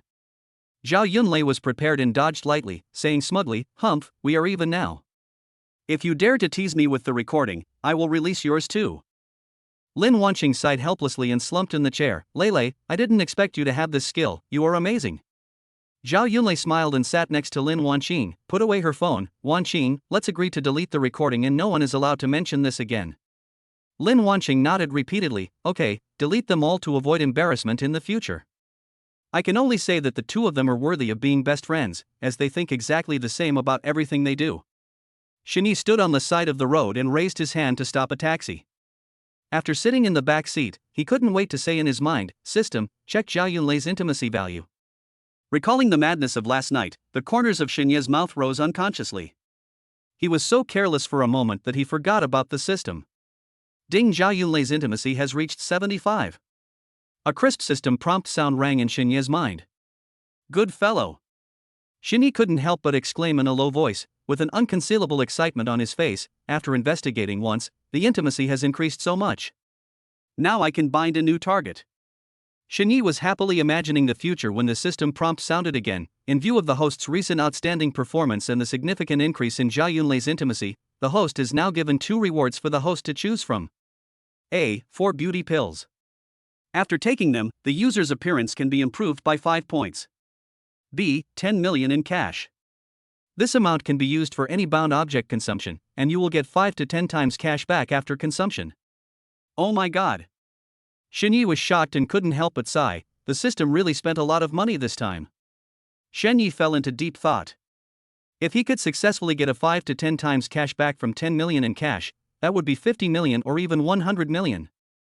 There was a hot debate online about which would you choose, 10 million or admission to a top university? Most people would choose 10 million without hesitation, not to mention that they might get 100 million this time. Looking at this beauty pill, it is undoubtedly very attractive to women. After all, everyone loves beauty, and women regard beauty as a treasure. If this pill is given to the bound object, it will definitely greatly improve their favorability. Shini tapped his fingers rhythmically on his knees, weighing the pros and cons of the 2 options, unable to make a decision. After thinking for a long time, Shenye's eyes gradually became firm. He thought to himself, for me, temporary monetary gains are tempting, but improving the appearance of the women around me is undoubtedly more valuable in the long run. Although Lin Wanqing and Zhao Yunlei's skin is in good condition now, time is unforgiving. As they age, their faces will inevitably show traces of time. This beauty pill can perfectly resolve this concern. System, I choose A. Shini made a decisive decision in his heart. Ding, congratulations to the host for obtaining 4 beauty pills. The pills have been stored in the system space and can be retrieved at any time. The system prompt sounded at the right time. A calculating smile appeared on Shenye's lips. He was planning to give the pill to Zhao Yunlei first. The intimate contact last night made Zhao Yunlei fall deeper in love with him. If he gave her this great gift now, it would surely make her even more devoted to him. As for Lin Wanqing, I will give her another one when the time is right to further consolidate our relationship. The taxi soon arrived at the entrance of the tutoring class. Shini opened the car door and saw Chang Chang looking around eagerly, with disappointment written all over her face. Shini walked up quickly and touched Chang Chang's head. Chang Chang, you must have waited for a long time. Teacher Shin is late. Shini quickly crossed the road and came to Chang Chang. He raised his hand and gently touched his head, saying in a gentle voice, Chang Chang, have you been waiting for a long time? Teacher Shin is late. Ah. Teacher Shin, why are you here to pick me up? Chang Chang raised his head, his round eyes filled with surprise. In his expectation, the person who came to pick him up might be his mother, or it might be the uncle who picked him up on weekdays, but he never expected that it would be Teacher Shin. Chang Chang hasn't seen Teacher Shin for a long time. Every time he asked to see Shinyi, Zhao Yunlei gave the same reason: Teacher Shin was busy today, and he would come when he was free. Chapter 98 Reward. Shinyi squatted down and looked at Chang Chang at eye level, with a warm smile on his face. Because mom has something to do today, I asked Teacher Shin to pick you up. Why, are you unhappy to see Teacher Shin? Chang Chang quickly shook his head, his eyes sparkling, and said excitedly, I'm happy, very happy. Teacher Shin, where have you been during this period? Are you super busy? Shinyi rubbed Chang Chang's little head, took his hand and walked towards the taxi, saying as he walked, yes, the teacher has been a little busy with work recently. But from now on, the teacher will come to see Chang Chang often and play with you. After hearing this, Chang Chang jumped up and down, saying, that's great. That's great. Shinyi turned on his phone and sent a message to Zhao Yunlei, Lei, I will take Chang Chang directly back to your house. Soon, Zhao Yunlei replied, okay, Chang Chang has a lot of homework tonight, and it will be crowded and noisy if we go to your place, so it's better to go home. After arriving home, Chang Chang opened the door and saw Zhao Yunlei standing in the living room. He was puzzled, scratched his head and asked, Mom, Teacher Shin said you had something to do today, why are you at home? It turned out that when Zhao Yunlei learned that Shinyi was going to take Chang Chang home, she immediately said goodbye to Lin Wanqing. Lin Wanqing understood what he meant, she just smiled and waved her hand without saying anything more. Zhao Yunlei walked up, touched Chang Chang's head, and smiled to change the subject. Chang Chang, Teacher Shin is here to pick you up today. Do you feel good? Chang Chang nodded heavily, with a happy smile on his face. Very good. Teacher Shin also said that he would come to see me often in the future. When Zhao Yunlei heard this, her cheeks turned slightly hot, with a hint of shyness in her eyes, and she glanced at Shinyi secretly. Thinking back to the past, Shinyi came in and out of the house as a tutor, but now, she has become Shinyi's close lover. This change makes her feel sweet but also a little embarrassed. Then Chang Chang, go upstairs and do your homework. After you finish your homework, Teacher Shin will play with you. Yes, Chung Chang, go quickly, I will go up and teach you later. Originally Chang Chang was still hesitant, but after Shin Yi said that, he agreed. He nodded obediently, humming a tuneless little song, and skipping up the stairs. Shin Yi looked at Chung Chang's departing back, then turned his gaze to Zhao Yunlei, the heat in his eyes becoming more intense. Before Zhao Yunlei could react, Shin Yi stretched out his long arms, gently embraced her in his arms, and then threw her onto the soft sofa. Zhao Yunlei let out a soft cry, and her cheeks turned red instantly. Shin Ye's passionate kiss fell like raindrops. Zhao Yunlei only felt a buzzing in her head. All the strength in her body seemed to be drained away. She sank into it involuntarily. Zhao Yunlei and Lin Wanqing are completely different. Lin Wanqing is enthusiastic and proactive, while Zhao Yunlei is introverted and shy. Her shyness can arouse men's desire to conquer and make them fall in love with her. Just as the two were immersed in sweetness, footsteps were suddenly heard in the corridor. It turned out that Cheng Chang was halfway there when he realized he had forgotten to take his school bag, so he turned back. Zhao Yunlei keenly caught the subtle movement, suddenly came to her senses, and pushed Shin Yi with both hands in panic. Shin Yi also heard the footsteps, and quickly stood up, straightened his clothes, with a look of unsatisfied expression on his face. Chung Chung walked into the living room and saw Zhao Yunlei. She asked in confusion, "Mom, why is your face so red? Do you have a fever?" As he said this, he walked up to her and touched her forehead. "It's not hot, why is your face so red?"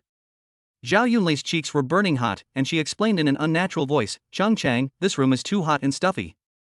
Although Chang Chang was full of doubts, he still turned around and went upstairs. "Mom is so strange today, like she has become a different person," he muttered softly. Shin Yi and Zhao Yunlei heard these words clearly. Shin Yi couldn't help but laugh out loud. "Still laughing, it's all your fault." Zhao Yunlei glared at Shin Yi in reproach and reached out to hit him lightly. Shin Yi smiled and grabbed Zhao Yunlei's hand, then pulled her closer again, whispering teasingly, Okay, it's all my fault. I let our Lei reveal herself in front of Chung Chang." Zhao Yunlei was both embarrassed and annoyed. She tried to break free from Shin Yi's arms, but Shin Yi held her even tighter. "Lei, how about we make a bet?" Shin Ye's eyes were burning, with a hint of cunning in them. "What's the bet?" Zhao Yunlei looked at Shin Yi warily, with curiosity rising in her heart. "I bet I can make you 20 years old again, with the youthful energy of a 20-year-old. Shin Yi, do you think I'm too old? It's just like Wanqing said, men don't know how to cherish once they get something." Zhao Yunlei frowned slightly and pretended to be angry. Shin Yi was suddenly at a loss for words, and reached out to gently scratch Zhao Yunlei's nose. "Lei, what are you thinking about?" "I'm serious." Seeing Shin Yi so confident, Zhao Yunlei became more and more certain that he had some ulterior motive. "So if you win, what do you want to get?" Zhao Yunlei blinked her lively eyes, and Shin Yi's thoughts were already vaguely outlined in her mind. "If I win." Shin Yi deliberately dragged out his voice, his eyes lingering on Zhao Yunlei's face. "Just do as I ask and reward me well." Zhao Yunlei naturally understood what Shin Yi meant. She remembered that Shin Yi had made similar requests yesterday and she had rejected them all. She didn't expect that he still couldn't forget about it. She also really admired Shin Yi for never being full no matter how much he ate. Snort! Zhao Yunlei put her hands on her hips and pretended to be angry, pinching Shin Yi's cheek. "What if I win?" "If you win, you can do whatever you want without resistance." Shin Yi raised his eyebrows, looking confident. "Huh? Why do I feel like you're the one taking advantage no matter how you look at it?" Zhao Yunlei rolled her eyes at Shin Yi. Although she was a little hesitant, she was still aroused by her competitive spirit. "Lei, you don't dare, do you?" Seeing this, Shin Yi deliberately provoked him. "Shin Yi, you treat me like a child." Zhao Yunlei said angrily, "I accept the bet. But first I have to make a promise that I can stay forever young, otherwise it won't count." Zhao Yunlei secretly calculated in her heart that she was sure to win and even began to imagine Shin Yi accepting defeat. "Of course, Lei. Just put your mind at ease." Shin Yi raised the corner of his mouth and revealed a meaningful smile. "Okay. Then tell me how you plan to make me younger?" Zhao Yunlei asked with her arms folded across her chest and raised her eyebrows. "Isn't this simple?" Shin Yi looked at Zhao Yunlei with a determined look on her face. The idea of playing a prank instantly came to my mind and I decided to tease her. He calmly took out his cell phone, opened the front camera and pointed the screen in front of Zhao Yunlei. Lei, look. Do you look several years younger now? Chapter 99 Beauty Pills. Shini, you're not going to fool me into saying you look younger by turning on the beauty filter, are you? Zhao Yunlei frowned and stared at the phone screen in Xinye's hand suspiciously. But when she looked at herself in the front camera, she was stunned for a moment. The words she was about to say in rebuttal were stuck in her throat and she couldn't say them. Oh my god. Zhao Yunlei, who has always been elegant in her speech and never swears, couldn't help but swear at this moment. On the screen, her skin is as white, smooth and tender as mutton fat jade, with a natural luster. The fine lines that were faintly visible at the corners of her eyes have disappeared, and she looks more than 3 or 5 years younger. Although this appearance has not completely returned to the age of 20, it is already a world of difference compared to before. In an instant, what Lin Wanqing had said before echoed in Zhao Yunlei's mind: Shini always has a way to surprise people. I didn't expect it to be true. How about it? Shini looked at Zhao Yunlei's shocked expression, and a hint of pride flashed in his eyes. You're not going to rely on this, are you? Zhao Yunlei came back to her senses and frowned again. Don't worry about the method first. Just tell me, have you become younger now? Shini asked instead of answering, a sly smile on his face. You are young, but you are still far from 20 years old. Zhao Yunlei retorted subconsciously. Because she didn't look in the mirror, she didn't realize that the changes in herself at this moment were far more than what was shown on the mobile phone screen. Shini put away his phone slowly, his smile growing stronger. He reached out and gently stroked Zhao Yunlei's hair, saying, Lei, this is just the beginning, the best is yet to come. What's the show? Zhao Yunlei's cheeks flushed, with a hint of anger and curiosity in her eyes, and she asked in a low voice. Of course, it's a special romantic sticker prepared by your husband, me. A wicked smile appeared on Xinye's lips. As soon as he finished speaking, he exerted force with his arms, picked up Zhao Yunlei steadily, and strode towards the bedroom. Xinyi, where are you going to carry me? Zhao Yunlei was frightened and embarrassed. She twisted her body restlessly in Xinye's arms. She subconsciously grabbed Xinye's collar with both hands, trying to make him stop. Take you back to your 20s. Xinyi spoke briskly, with a cunning light in his eyes, and he had no intention of stopping. Zhao Yunlei knew clearly that if Cheng Chang was not at home, she would gladly accept Xinye's romantic invitation. After all, who doesn't want to retain youth and enjoy the sweetness of love? But right now, Cheng Chang is at home. If he finds out, it will be so embarrassing. No, Cheng Chang is still here. What if he finds out? Zhao Yunlei said anxiously, her eyes full of worry. Don't worry, nothing will happen. We just need to keep quiet. Shini comforted her with his mouth, but he did not stop walking and walked straight to the bedroom next to Cheng Chang. Zhao Yunlei was angry and anxious, and she knew in her heart that Xinyi did it on purpose. But now that she was in his arms, she was powerless to resist. What was even worse was that she didn't even dare to protest loudly, for fear of alarming Cheng Chang. Just at this moment, Cheng Chang keenly heard footsteps coming from the door, and a childish voice came from the room. Teacher Shin, is that you? It's me, Cheng Chang. You stay in your room and study hard. I'll be here soon. Xinyi responded calmly, still with that sly smile on his face. Okay. Cheng Chang agreed crisply. Zhao Yunlei was so nervous that she dared not even breathe. She held her breath and stared at Cheng Chang's door, afraid that he would suddenly push it open and come out. Fortunately, Cheng Chang did not come out, which made Zhao Yunlei feel relieved. Xinyi held Zhao Yunlei in his arms and tiptoed into the bedroom next to Cheng Chang, where he carefully placed her on the soft bed. Zhao Yunlei's cheeks were burning hot, and she glared at Xinyi with reproachful eyes. She lowered her voice and said, Xinyi, if Cheng Chang finds out, I won't forgive you. Xinyi chuckled, gently stroked Zhao Yunlei's cheek with his fingers, and whispered, Don't worry, Lei. I know what's going on. As he spoke, he pulled out a delicate little bottle from his pocket. He waved it in front of Zhao Yunlei's eyes and said, This is the secret weapon that can help you return to your 20s. Zhao Yunlei stared at the small bottle suspiciously and was about to ask. Shini said first, This is what I asked a friend to get. It is a magical essence that can activate cell regeneration. Just take it, and your skin will continue to glow, and you will completely return to the state of being in your 20s. What's in the bottle is naturally the beauty pill rewarded by the system. In order to convince Zhao Yunlei, Xinyi made up an excuse. Just when Zhao Yunlei was half believing and half doubting, there was a sudden sound of light footsteps outside the door. Zhao Yunlei instantly became nervous, her body stiffened, her eyes wide open, and she signaled Shini to keep quiet. Shini also noticed something strange and quickly hid the small bottle in his pocket. He tiptoed to the door and listened attentively. Teacher Shin, I have finished my homework. Cheng Cheng's voice sounded outside the door, followed by a knock on the door. Shini looked at Zhao Yunlei helplessly, straightened his clothes, and opened the door. Cheng Cheng, you finished it so quickly, great. Shini smiled and touched Cheng Cheng's head. Cheng Cheng poked his head into the room and asked curiously, Teacher Shin, what are you and Mom doing in the room? Shini suddenly had an idea and said, we are discussing how to prepare a surprise for Cheng Cheng. Cheng Cheng's eyes lit up and he asked excitedly, what surprise? Shini smiled mysteriously and said, keep it secret for now, you will know when the time comes. After Cheng Cheng left, Zhao Yunlei let out a long sigh and complained, Shini, it's all your fault. Cheng Cheng almost found out. Shini sat down on the bed, took Zhao Yunlei into his arms, and said softly, Lei, don't be angry. I just want to give you an unforgettable experience. Hurry up and eat him. Zhao Yunlei's cheeks flushed, and she hit Xinye's chest lightly in an angry manner. She took the small bottle from his hand and opened the cap hesitantly. A beauty pill emitting a soft glow lies in the bottle, and its rich fragrance instantly fills the room. Under Xinye's fiery and expectant gaze, Zhao Yunlei bit her lower lip lightly and finally swallowed the pill. Xinye was also nervous. He actually had no idea what the reaction would be after taking the pill. But he has an almost paranoid trust in the system.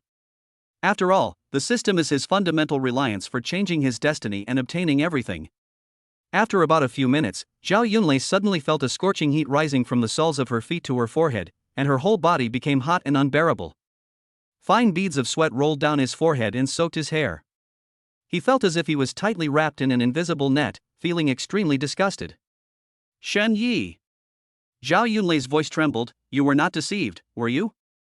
This is not what you said, it's clearly an aphrodisiac. Chapter 100 Stepfather. Shini saw Zhao Yunlei's face full of shame and anger, and her whole body was hot. His heart skipped a beat, but he pretended to be calm on the surface and hurriedly explained. Lei, that's for sure. This is the essence of the seriousness, maybe it's working. As she was talking, Zhao Yunlei suddenly pointed at her arm and screamed, Xinyi, what is this? Xinyi looked closely and saw a layer of black impurities slowly seeping out of Zhao Yunlei's fair arms, emitting a faint strange smell. Lei, don't panic. Xinyi reacted quickly, this should be the essence expelling toxins from your body, which is a good thing. Go take a shower first to wash away these impurities. Zhao Yunlei was both embarrassed and annoyed. She glared at Xinyi fiercely, grabbed her clothes and walked quickly into the bathroom. Hearing the sound of running water coming from the bathroom, Xinyi let out a long sigh and tried to calm himself down. At this time, Cheng Cheng came out of the room holding his homework book and asked in confusion, Teacher Shin, what happened to my mother? Xinyi touched Cheng Cheng's head and said with a smile, Mom is a little uncomfortable, just take a bath. Come, Cheng Cheng, Teacher Shin will check your homework with you. While tutoring Cheng Cheng, Xinyi looked towards the bathroom from time to time, feeling both expectant and nervous.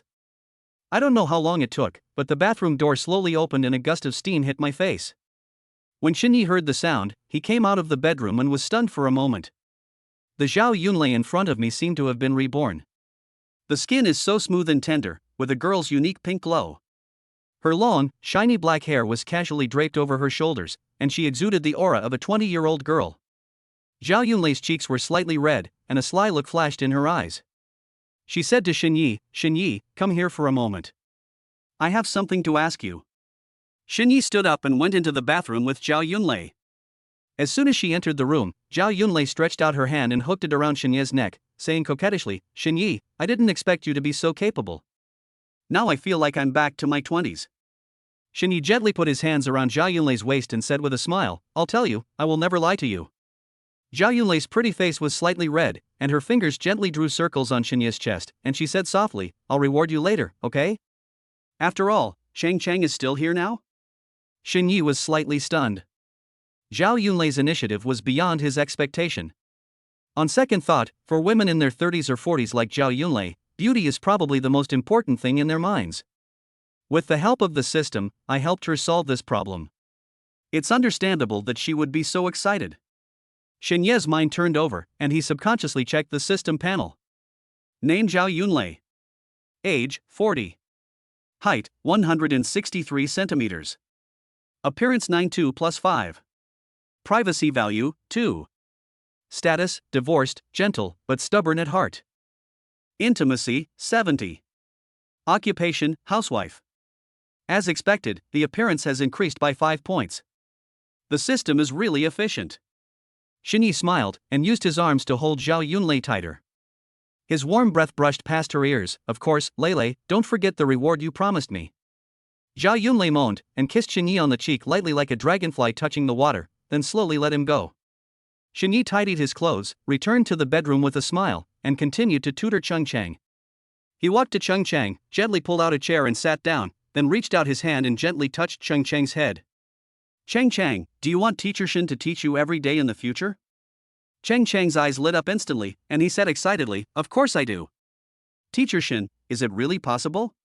Shini frowned slightly and deliberately kept it a secret. Alas, I'm afraid it's not easy to achieve. Unless what, Mr. Shin? Chang couldn't wait to ask, his eyes full of curiosity. Shini raised the corner of his mouth, revealing a sly smile, and approached Chang, whispering, unless I become your stepfather, then I can accompany you every day.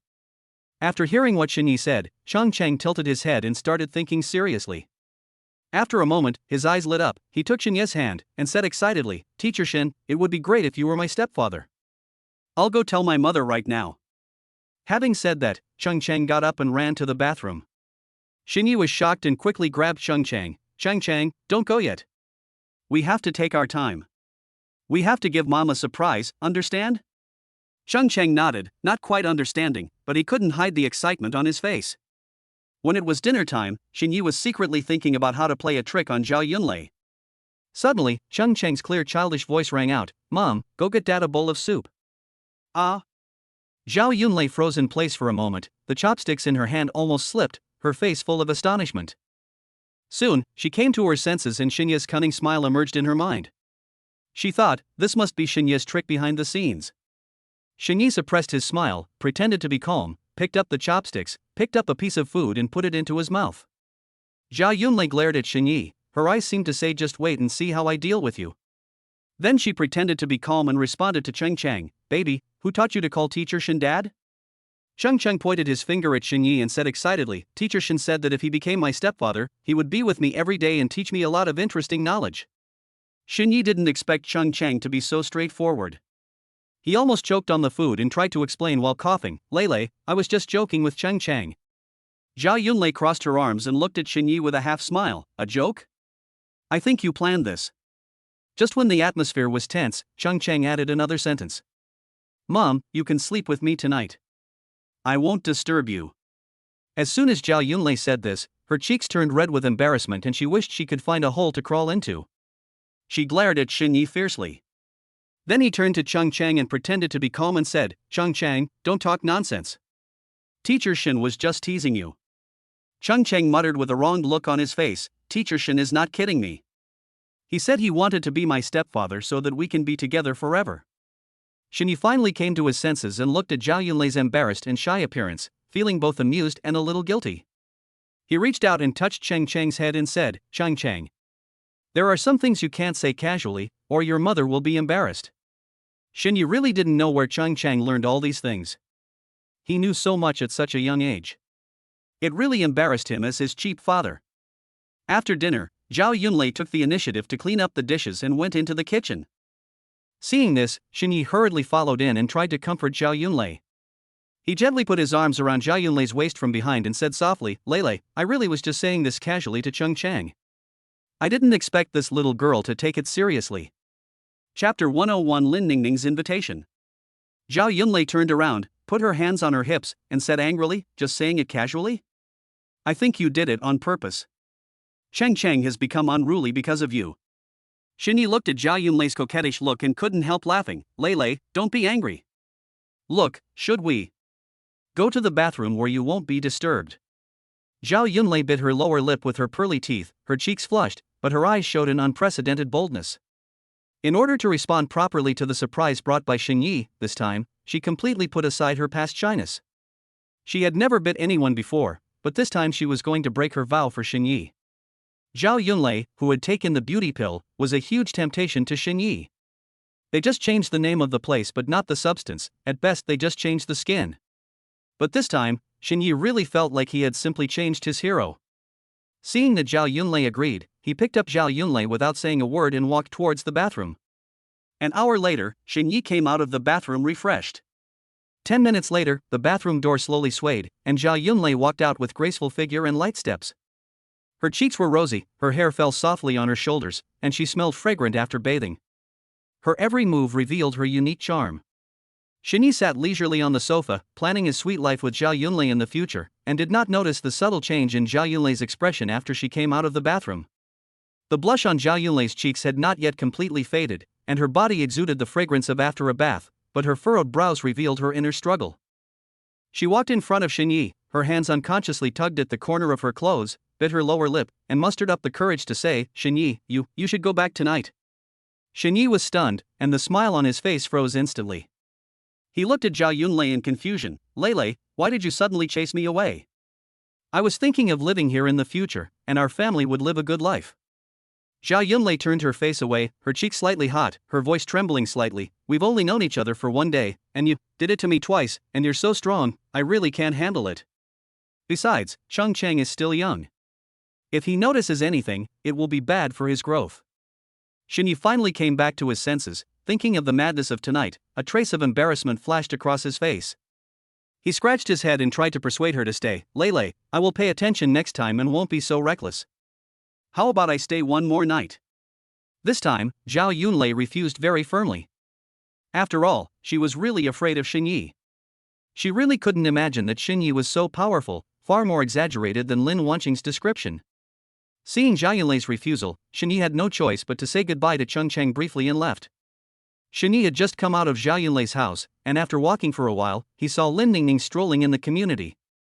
"Xinyi?" Lin Ning Ning, who was taking a walk and thinking about how to get Xinyi back, suddenly became excited. "It is really true that after searching for a long time, you can finally find it without any effort."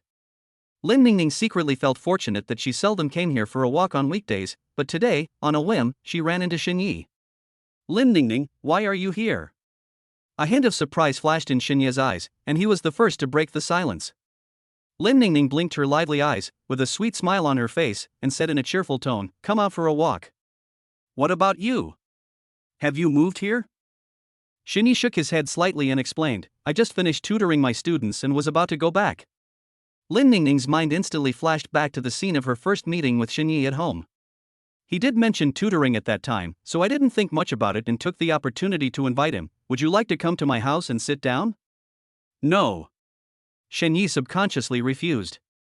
Lin Ning Ning seemed to know what Xinyi was thinking, but her speculation was very different from Xinyi's real thoughts. "Don't worry, my mother is at home too." "Why, are you afraid that I will eat you?" Lin Ning Ning said this half jokingly, and glared at Xinyi in a pretended angry manner.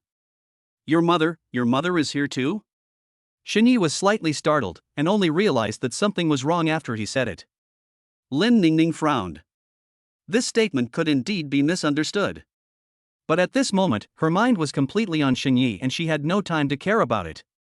"Yes, my mother is at home. Why are you asking this suddenly?" "Let's go, then." Xinyi thought for a moment and had originally planned to find a suitable time to send the beauty pill to Lin Wanqing. Since he met her today, he might as well do it now. Along the way, Lin Ning Ning kept looking for topics to chat with Xinyi. Xinyi also responded intermittently. Soon, the two arrived at Lin Ning Ning's door. Lin Ning Ning took out the key and opened the door, and soft music came from inside the house. "Mom, I'm back, and I've brought guests," Lin Ning Ning shouted crisply. Lin Wanqing walked out of the kitchen with flour on her hands. The moment she saw Xinyi, a hint of doubt flashed in her eyes. Why is Xinyi and Ning Ning together? Could it be that they are going to rekindle their old love? This was something Lin Wanqing absolutely could not accept. How could she share a man with Lin Ning Ning? A complex emotion flashed across Lin Wanqing's face, and then she smiled and said enthusiastically, "Xinyi, come in and sit down, you are a rare guest." But his eyes subconsciously glanced at Lin Ning Ning, and a hint of imperceptible vigilance flashed in his eyes. Lin Ning Ning didn't notice anything unusual and still had a smile on her face. She pulled Xinyi to sit on the sofa. Lin Wanqing looked at Lin Ning Ning, her tone gentle but with a tone that could not be refused. Ning Ning, go to the kitchen and bring out the fruit I just cut, and treat Shini well. Lin Ning Ning responded and walked towards the kitchen. Lin Wanqing waited for Lin Ning Ning to disappear, then quickly sat down next to Xinyi and asked in a low voice, Xinyi, how did you and Ning Ning meet? Xinyi keenly caught the jealousy and vigilance in Lin Wanqing's eyes, and his heart skipped a beat. He hurriedly explained, Xingqing, please don't misunderstand. After leaving Leilei's house, I ran into Ning Ning by chance in the community. At first, I didn't plan to come over, but Ning Ning said you were at home, and I missed you, so I thought of stopping by to see you. Lin Wanqing crossed her arms and snorted, her tone full of warning, Xinyi, let me be frank with you. If you have any unclear entanglements with Ning Ning, don't blame me for being ruthless. Lin Wanqing lowered her eyes, her thoughts drifting away involuntarily. If she and Xinyi had never had those intimate things, it would not be a big deal to give Xinyi to Ning Ning. But now, the situation has long been out of control. Not only is she deeply trapped in the whirlpool of emotions with Xinyi, but her best friend has also been dragged into it. Thinking of this, Lin Wanqing looked at Xinyi with a bit more complexity and entanglement in her eyes. Chapter 102, There is a robber in the house? Xinyi looked mysterious, and looked at Lin Wanqing with burning eyes, and said softly, Xingqing, don't worry, I came here this time to bring you a surprise. What surprise? Lin Wanqing frowned slightly, her eyes full of suspicion, and she was obviously skeptical about Xinyi's words. That is. Xinyi was about to speak. At this time, Lin Ning Ning came out of the kitchen humming a little tune and holding a fruit plate. She gently placed the fruit plate in front of Xinyi. Xinyi, try it quickly, these are all your favorites. Xinyi was slightly startled, then smiled apologetically. Ning Ning, I'm so sorry, I suddenly remembered that there was an emergency at home, so I have to go back immediately, so I won't eat the fruit. Lin Ning Ning widened her eyes, her face full of disbelief. Why was he leaving after only being in the house for a few minutes? Are you leaving now? There was a hint of loss in her voice. Xinyi nodded helplessly. Lin Wanqing also had a puzzled look on her face, staring at Xinyi closely. She thought to herself, Xinyi was not like this in the past. He always took advantage of any opportunity. Why are you acting so abnormal today? You just leave without saying anything? But on second thought, it's better for Xinyi to leave. Lin Wanqing knew too well how Lin Ning Ning felt about Xinyi. The less contact they had, the less trouble there would be. It would be better for everyone if they gave up the idea early. With Lin Wanqing and Lin Ning Ning watching him, Xinyi left quickly. Lin Ning Ning sighed softly, her voice carrying a hint of loneliness. Mom, I'm going back to my room. Lin Wanqing smiled and nodded, her eyes full of concern. Okay, Ning Ning, go to bed early, don't stay up late. Recently, Lin Wanqing and Lin Ning Ning have been maintaining this slightly distant mode of getting along. It was not that Lin Wanqing expected this, but Lin Ning Ning was in adolescence and became increasingly silent about what her parents said, and they rarely communicated with each other on weekdays. If Shini hadn't visited today, Lin Ning Ning would probably have gone straight back to her room after returning, closed the door and immersed herself in her own world. Lin Wanqing looked at her daughter's back and felt helpless. After Lin Ning Ning returned to the room, Lin Wanqing dragged her slightly tired body and slowly walked towards the bedroom. As she walked, she reached out to unbutton her collar, intending to change into comfortable pajamas and take a hot bath to relieve her physical and mental fatigue. Lin Wanqing just stepped into the bedroom and turned on the bedside lamp. The warm yellow light instantly dispelled the darkness in the room. She unbuttoned her shirt and walked towards the closet. Suddenly, a strong arm reached out from behind and tightly embraced her waist. Lin Wanqing's heart contracted violently, the blood in her body instantly solidified, and fear instantly clenched her throat, almost suffocating her. Help! There are robbers! A sharp cry for help broke through the throat and echoed in the room. However, as soon as she shouted, the person behind her quickly covered her mouth, and a familiar breath hit her face. Then, she was forcibly turned around by a powerful force. When she saw the person in front of her clearly, Lin Wanqing was shocked and angry. There was no robber at all, it was actually Xinyi. But didn't Xinyi leave a long time ago? When did he sneak into the room? Lin Wanqing's eyes were red, and she slapped Xinyi's chest in shock and anger. This time, Xinyi really scared her. She even thought that she was going to meet with an accident and her innocence would be ruined. Mom, what's wrong with you? Are there robbers in the house? Lin Ning Ning heard Lin Wanqing's desperate cry for help in the room. Her heart suddenly sank and she rushed out without hesitation. Lin Wanqing froze in place for a moment, glared at Xinyi fiercely, feeling angry and anxious. Then, she pretended to be calm and shouted to the door, "No, Ning Ning, you heard it wrong, I just accidentally fell." Lin Ning Ning was full of suspicion. She was sure that what she heard was not the sound of a fall. Her intuition told her that her mother might have been threatened. So she quickly walked to Lin Wanqing's door and reached out to turn the doorknob. Inside the house, Lin Wanqing and Shini clearly heard Lin Ning Ning's hurried footsteps. Shini lowered his voice and said, "Fuck, Xingxing, what should I do?" Lin Wanqing glared at him, her lips opening and closing silently. "How dare you ask what to do?" At this moment, Lin Wanqing had only one thought in her mind: she must not let Lin Ning Ning find out about their relationship, otherwise, the mother and daughter would be extremely embarrassed when they get along with each other in the future. In a panic, Lin Wanqing pushed Xinyi into the bed, and quickly lay down in it herself, pulling the quilt over them both tightly, trying to create the illusion that they were safe and sound. Lin Ning Ning turned the door handle, and with a creak, the door slowly opened. She glanced around the room vigilantly and saw that the quilt was bulging, Lin Wanqing's hair was a little messy, and her cheeks were still flushed with fear. "Mom, are you sure you're okay?" Lin Ning Ning took 2 steps forward, her tone full of suspicion, her eyes fixed on the quilt. Lin Wanqing's heart was in her throat, and she forced a smile. "It's okay, Ning Ning." Mom accidentally tripped and hit her head on the bed, and she cried out. As she spoke, she pretended to rub her forehead. Lin Ning Ning's eyes wandered around the quilt. Suddenly, she frowned and asked, "What's on the other corner of the quilt?" "Ning Ning, isn't this a doll?" While responding, Lin Wanqing quickly reached out and took out a large, adorable doll from the other corner of the quilt. Fortunately, this big doll successfully attracted Lin Ning Ning's attention and temporarily dispelled her doubts. "Ah!" A soft cry came out of Lin Wanqing's mouth uncontrollably. "Mom, what's wrong with you?" "It's okay, Ning Ning, I just twisted it accidentally." Lin Wanqing pretended to be calm, but she was actually panicking inside. Shani was not lying down in the quilt either, because Lin Wanqing wanted to change into pajamas just now, so her collar was open. Xinyi reached his hand directly into the soft spot under the quilt. The sudden touch made Lin Wanqing feel numb all over and she almost lost her composure. "Mom, you have to exercise more in the future. Why are you so weak now?" Lin Ning Ning frowned slightly, a trace of worry flashing across her face. Lin Wanqing smiled awkwardly, trying to suppress the strange feeling that went straight to her brain, and responded coquettishly, "I know, Ning Ning, I have been exercising recently." "Okay, it's okay, you can have a good rest." Lin Ning Ning glanced around the room again and seeing that there was nothing unusual, she turned around and went out, closing the door. The door closed with a click, and Lin Wanqing's tense nerves had just relaxed a little when Xinyi poked his head out from under the quilt with a sly smile on his face. "Xingxing, it seems that our underground love affair is quite exciting." Lin Wanqing glared at him fiercely and reached out to hit his shoulder, still laughing. "You almost got caught.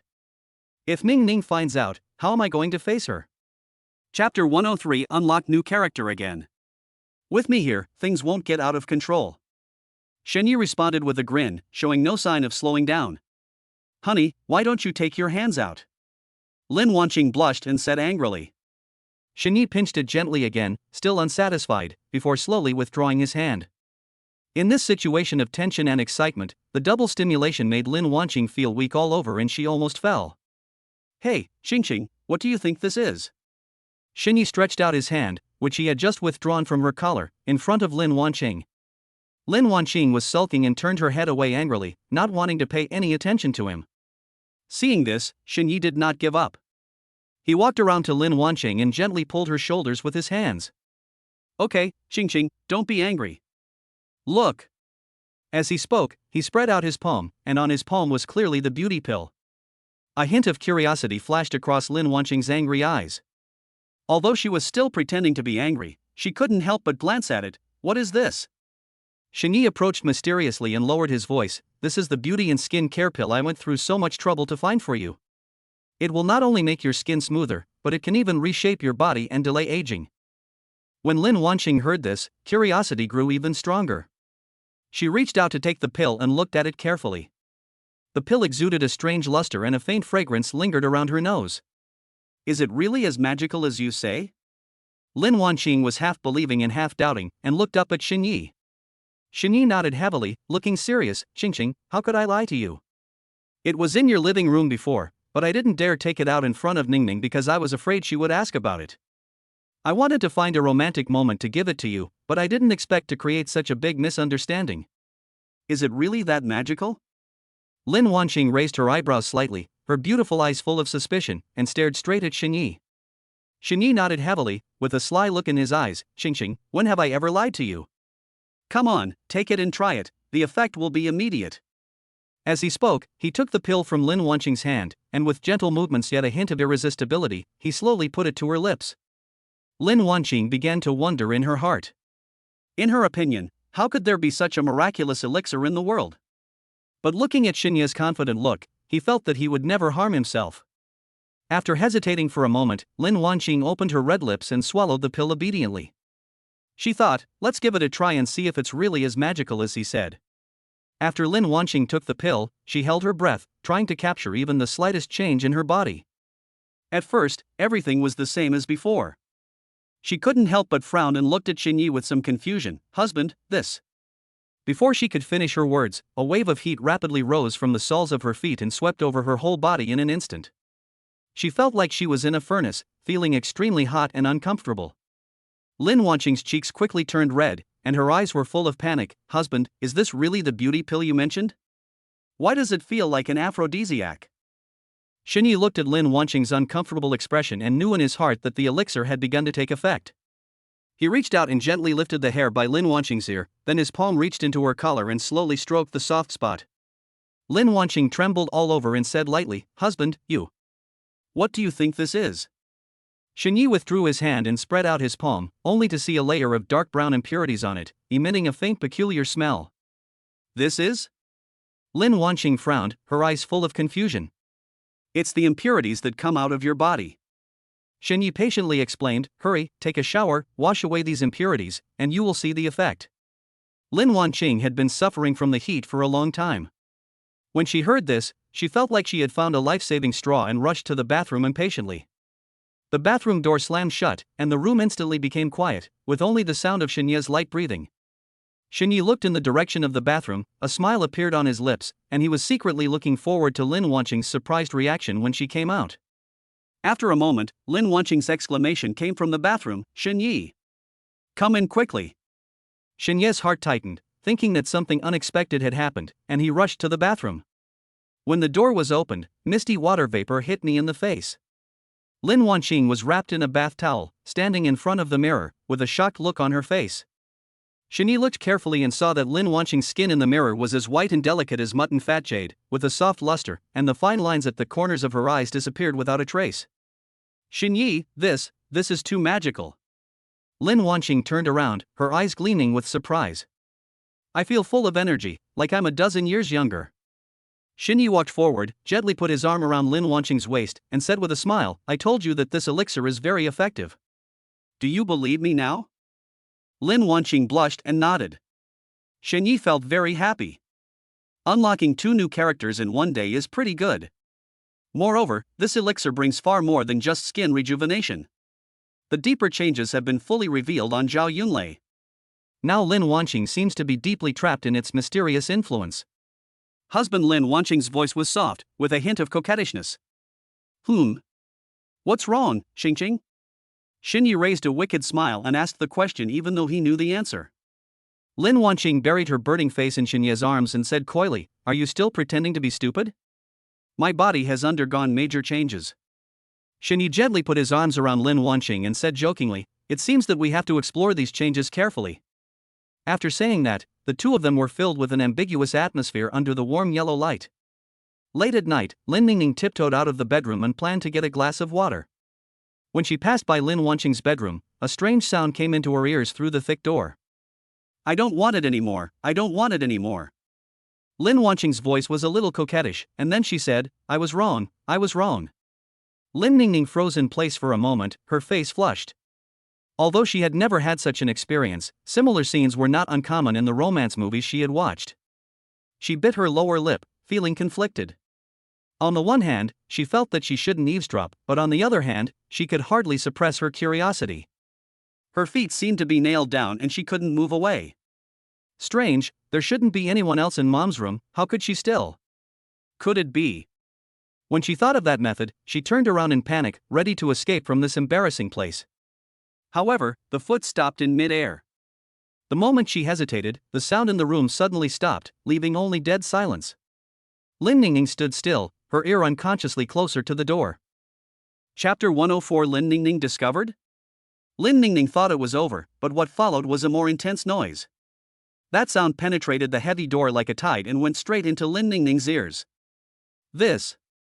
Lin Ning Ning froze in place for a moment, her mind going blank. If she had not been sure that Lin Wanqing was the only one in the room, anyone who heard the charming sound would have mistakenly thought that Lin Wanqing was accompanied by a man. How can self-production and self-sales bring such a shocking effect? Lin Ning Ning couldn't help but feel confused. She was not inexperienced and had her own private self-exploration experiences, but compared with the movements coming from Lin Wanqing at this moment, there was a world of difference. What is going on? Could it be that my mother has mastered some unique skills? Lin Ning Ning's cheeks turned red and she quickly left this place of trouble. She didn't think her mother needed to find a partner before, but now it seems that this idea was wrong. Early in the morning, before 6 o'clock, Lin Wanqing tiptoed to the bedside and gently pushed Shini, who was still sleeping. "Hubby, hurry up and get up. It will be troublesome if Ning Ning finds out." Shini rubbed his eyes sleepily and replied lazily, "I just want to get up." "How can you count as having gotten up when you haven't even gotten up yet?" Lin Wanqing smiled and scolded, her eyes full of tenderness and urging. Shini curled his lips and said half-jokingly, "But Xiao Xiaoye has woken up a long time ago." Lin Wanqing's cheeks turned slightly red. Following Shini's hint, she glanced at the slightly raised quilt, then looked at the time, thinking that Ning Ning was probably still asleep. "Hubby, stop talking nonsense, it's time to get up." "No, one of us has to stand our ground. Since it's so aggressive, I'll take it slow." Shini joked and stretched lazily. "Husband, you are the one who said this?" Lin Wanqing's eyes rolled and a plan came to her mind. "I said, what's the matter?" Lin Wanqing smiled mysteriously. It was still early and Ning Ning should not have gotten up yet. She simply pulled back the quilt. Lin Ning Ning really shouldn't have gotten up at this time, but it was all because she drank too much water last night. She was half dry and was awakened by the urge to urinate. She got up reluctantly and walked to the bathroom. When passing by Lin Wanqing's room, a strange sound came into her ears. The ambiguous panting sounds and the slight shaking of the bed intertwined together, making her wake up instantly. "No, what time is it now? Again?" Lin Ning Ning was full of surprise and couldn't help muttering. Just as she was wondering, a man's deep laughter came from inside the house. Lin Ning Ning was startled at first, then suddenly realized, it turns out that Mom was not alone last night. No wonder there was so much noise. Lin Ning Ning is not a conservative person, and she has no objection to Lin Wanqing making friends with men. But what puzzled her was why her mother kept this matter a secret. "Are you shy? Or is there something else going on?" Driven by strong curiosity, Lin Ning Ning gave up the idea of going to the bathroom. She tiptoed closer to the wall, holding her breath, ready to see who could make her mother so obsessed. In my mind, all kinds of speculations came flooding in. Could it be a young and handsome boy, or a muscular male model? Lin Ning Ning hid in the corner, staring at Lin Wanqing's door. Time passed by minute. After waiting for half an hour, her legs became numb and the urge to urinate became more and more unbearable. Unable to hold it in any longer, she could only tiptoe to the bathroom. After taking care of her physiological needs, Lin Ning Ning hurried back to her original place. But just as I turned around the corridor, I saw a man's back coming out of Lin Wanqing's room. Originally, Lin Ning Ning was hoping to take a look at the man's appearance, but who would have thought that the man would just leave? No way. I was away for a while and he left? Lin Ning Ning was angry and anxious, and her curiosity was dashed. Helplessly, Lin Ning Ning calmed herself down and raised her hand to knock on Lin Wanqing's door. Lin Wanqing was fixing her hair, and thought that Shini had left something behind and came back, so she asked casually, "Why are you here again?" When Lin Ning Ning heard this, her heart skipped a beat, and all kinds of outrageous thoughts came to her mind. Did my mother find a duck? No way. She quickly said, "Mom, it's me." A surprised question came from the room. Then, the door opened a crack, and Lin Wanqing poked her head out, pretending to be calm, but her eyes were a little flustered. "Ning Ning, why are you up so early?" In an instant, countless thoughts flashed through her mind, and she was in a state of confusion. She secretly prayed that Ning Ning didn't notice anything.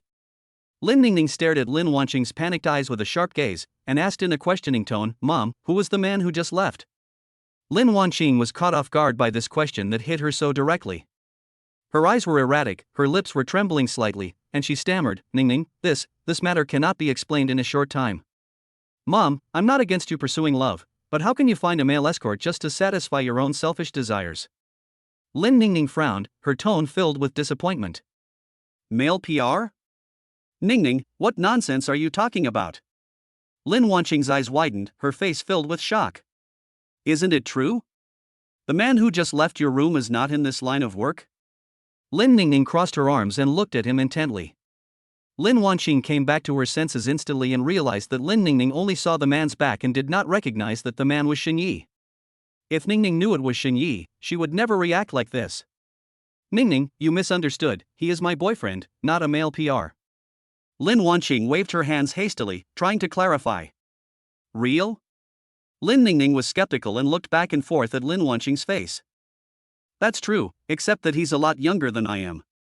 Lin Wanqing lowered her eyes, her cheeks slightly hot.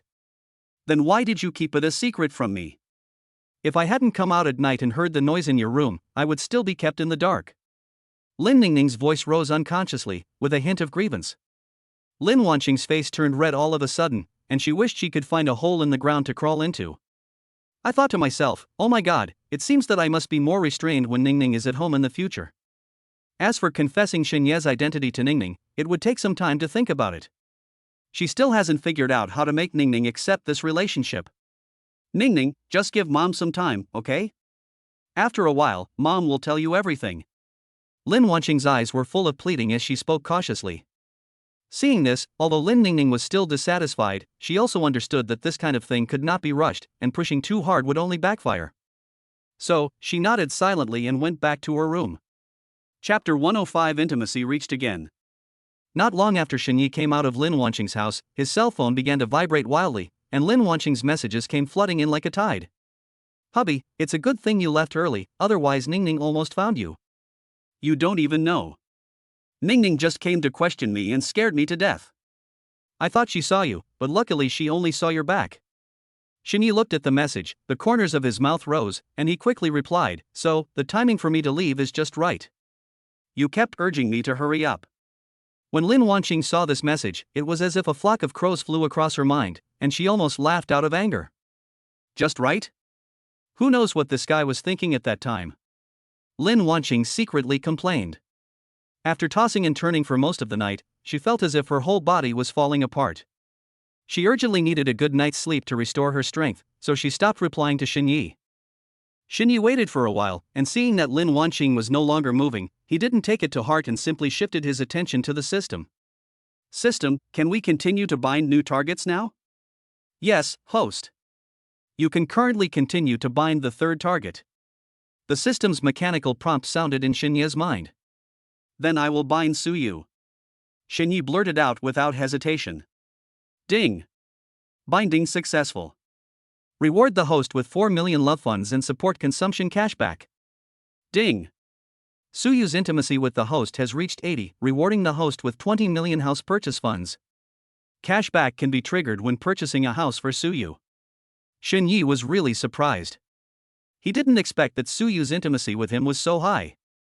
Now I can start binding the fourth beauty. Thinking that he could get cash back on the money he used to buy the house, Shen Yi immediately decided to buy a bigger house for Suyu. After all, the house Suyu lives in now is not only small in space, but also in an unsatisfactory location. In order to give Suyu a surprise, Shen Yi did not tell her in advance. But she forgot one thing: Suyu was not like Lin Wanqing and Jia Yunlei, who had so much freedom at work. Standing in front of Suyu's house, Shen Yi raised his hand and knocked on the door. Who is it? Suyu's familiar voice came from inside the house, and Shen Yi's heart instantly fell to the ground. He secretly thanked God that she didn't go to work today. It's me, yeah. At this time, Suyu was curled up in bed watching TV series. When she heard Shen Yi's voice, her eyes lit up instantly. She didn't even bother to put on her slippers, jumped out of bed and ran to open the door. Honey, why are you here? Before he finished speaking, he had already jumped into Shen Yi's arms like a little bird. Of course I miss our yeah. Can't I come? Shen Yi hugged Suyu tightly, smiling and joking. You can come. Honey, come over, I'm so happy. Suyu's cheeks flushed. She took Shen Yi's hand and walked to the sofa and sat down. Shini took Suyu into his arms and asked, Yeah, do you have any plans today? No, husband. Suyu smiled and shook her head gently. What about tomorrow? It's okay tomorrow. Honey, you asked me to quit my job before, and I've already done it. After Shini heard this, he felt relieved. Suyu had always been well behaved and always obeyed his words. Then pack up quickly and drive me somewhere. Suyu was stunned for a moment, then nodded obediently without asking any more questions. She got up from Shinya's arms and began to pack up. After washing up, Suyu changed her clothes in the living room without hesitation. Shinya sat aside and saw the entire process of Suyu changing clothes, even the color of her underwear. Suyu changed her clothes, turned around and saw Shinya's straight gaze, and said coquettishly, Husband, why do you keep staring at me? Shinya came back to his senses, chuckled and joked, I haven't been looking at you, I've been looking at Xiao Xiaoye. So, husband, have you noticed anything different? Suyu deliberately prepared a surprise for Shinya. Of course I noticed. Didn't you turn white? Suyu heard this and pouted playfully, Does my husband like it? I'm not sure about this yet. I'll have to investigate after I come back to find out if it's good or not. Okay, let's talk about it when we get back. Suyu smiled and took Shinya's arm affectionately, and they went out together. Today, Suyu is wearing slim jeans and a simple white shirt, paired with flesh-colored stockings and flat shoes. The whole person exudes a refreshing and natural atmosphere, and also has a unique and moving charm. The two went out and got into Suyu's car. Along the way, Suyu drove according to Shinya's instructions, and his curiosity grew stronger. When the car arrived at the Tianqiong sales office, Suyu was puzzled. Honey, what are we doing here? Shinya did not answer immediately, but took her hand and walked into the sales office. The moment I stepped into the sales office, Zhong Ziki, wearing a slim-fitting cheongsam, came to me like a spring breeze, smiling and saying, Handsome guy, beautiful girl, welcome. Which apartment would you like to choose? We have cozy one-bedroom apartments and luxurious large flats, with a variety of options to meet your various needs. Shinya's gaze stayed on Zhong Ziki for a short while before quickly moving away. It's not that Zhong Ziki is not good-looking. On the contrary, she has a curvy figure and outstanding temperament. However, Shinya was surrounded by beautiful girls and was unable to take care of all of them. He secretly thought that if the system could reward him with a dose of strengthening potion, expanding his harem would be a piece of cake. Show us the luxurious large flat. Shinya said concisely. Okay. You two, this way please. Zhong Ziki led the way sideways with an elegant demeanor. Suyu's eyes flashed with surprise, and she asked softly, Husband, are you planning to buy a house again? Shinya nodded lovingly, reaching out and gently stroking Suyu's hair. I do want to buy it, but not for myself, but for my baby Yaya. Ah, husband, this. Before Suyu could finish her words, Shinya gently blocked her lips with his fingers. Don't talk yet. Thank me with your actions later. Got it? Shinya's tone was gentle, with a hint of irresistibility. Suyu's cheeks flushed slightly, and she nodded obediently, pressing her body tightly against Shinya, nestling beside him like a little bird. Zhong Ziki, who was walking in front, saw the whole scene. She was no longer surprised by this. Having worked in the property sales industry for many years, she has seen all kinds of couples, spouses, financiers, and lovers. After years of working in the property sales industry, Zhong Ziki not only knows all kinds of real estate inside out, but also has built up a secret network of contacts and has a lot of celebrity resources at her disposal. These young and beautiful girls are obsessed with climbing up the social ladder and changing their fate with the help of rich men. They don't mind being the canaries or lovers of rich men. Every time he facilitates such a deal, Zhong Ziki can get a generous reward. At this moment, Shinya's appearance made Zhong Ziki keenly smell the business opportunity. She was thinking in her mind that if she could introduce these girls around her to Shinya, she could make a lot of money. Chapter 106 Gold Medal Sales Champion. Zhong Ziki twisted her waist and led Shinya and Suyu into the negotiation room. She then took out the sample drawing of the luxurious large flat and handed it to Shinya. Mr. Shin, these are some of the most representative apartment types in our building. Please take a look first. Shinya took it casually, glanced at it quickly, and then handed the album to Suyu beside him. Yeah, see if there is anything that suits your taste. Hubby, you decide. I really can't make up my mind. Suyu pouted and tried to push the album back into Shinya's hands. Don't waste time, take a look. How could Shinya not understand Suyu's thoughts? She didn't want him to spend more money. Seeing Shinya's firm attitude, Suyu had no choice but to take the album. As she flipped through the pictures, her brows gradually furrowed. Honey, this is too expensive. 1 square meter costs 80,000 yuan. This 200 square meter house costs 16 million yuan. Suyu had never seen so much money in her life. Hubby, why don't we not buy it? It's too expensive. Suyu said tentatively. It's no big deal. Shini stroked Suyu's hair and explained with a smile, buying a house for you is also buying one for myself, right? We will live together in the future. After hearing this, Suyu felt warm in her heart and thought that what Shini said made sense. This would be their warm little home. She looked through the atlas again, weighed the options for a long time, and finally pointed to a relatively small apartment. Honey, let's go with this one. Although it is the cheapest unit, the price is as high as 12 million. During the whole process, Zhong Ziki remained silent, his eyes moving back and forth between Xinyi and Suyu. Relying on her years of experience in real estate sales, she immediately determined that Suyu was most likely Xinya's lover, and she also probably knew that Xinyi was not only in love with her. After all, the circles of rich people have always been very extravagant. Zhong Ziki had a standard professional smile on her face. She looked at the floor plan selected by Suyu and said, Mr. Shin, Miss Su has a unique vision. Although this apartment is relatively small, the landscape and interior layout are both excellent, and the cost performance is extremely high. Xinyi took a look and realized that Suyu had saved some money for him. But this won't work. Xinyi came here intending to spend all the 20 million this time. Otherwise, if he gets a tenfold return, wouldn't he be devastated? Let's choose this one. Xinyi pointed his finger at a large flat worth 19 million. This price just met his plan. Seeing this, Suyu stopped trying to dissuade Xinyi. When Suyu thought about how Xinyi spent so much money on her at once, she couldn't help but feel very moved. If there were no outsiders around, she would have wanted to give Xinyi another massage and show off her skills. Zhong Ziki was stunned for a moment, then an even brighter smile appeared on her face. If this deal is closed, she will get a generous commission, and there is a little more warmth in her eyes when she looks at Xinyi. Okay, then. Honey, should we go on a field trip? Suyu suddenly proposed, interrupting Zhong Ziki.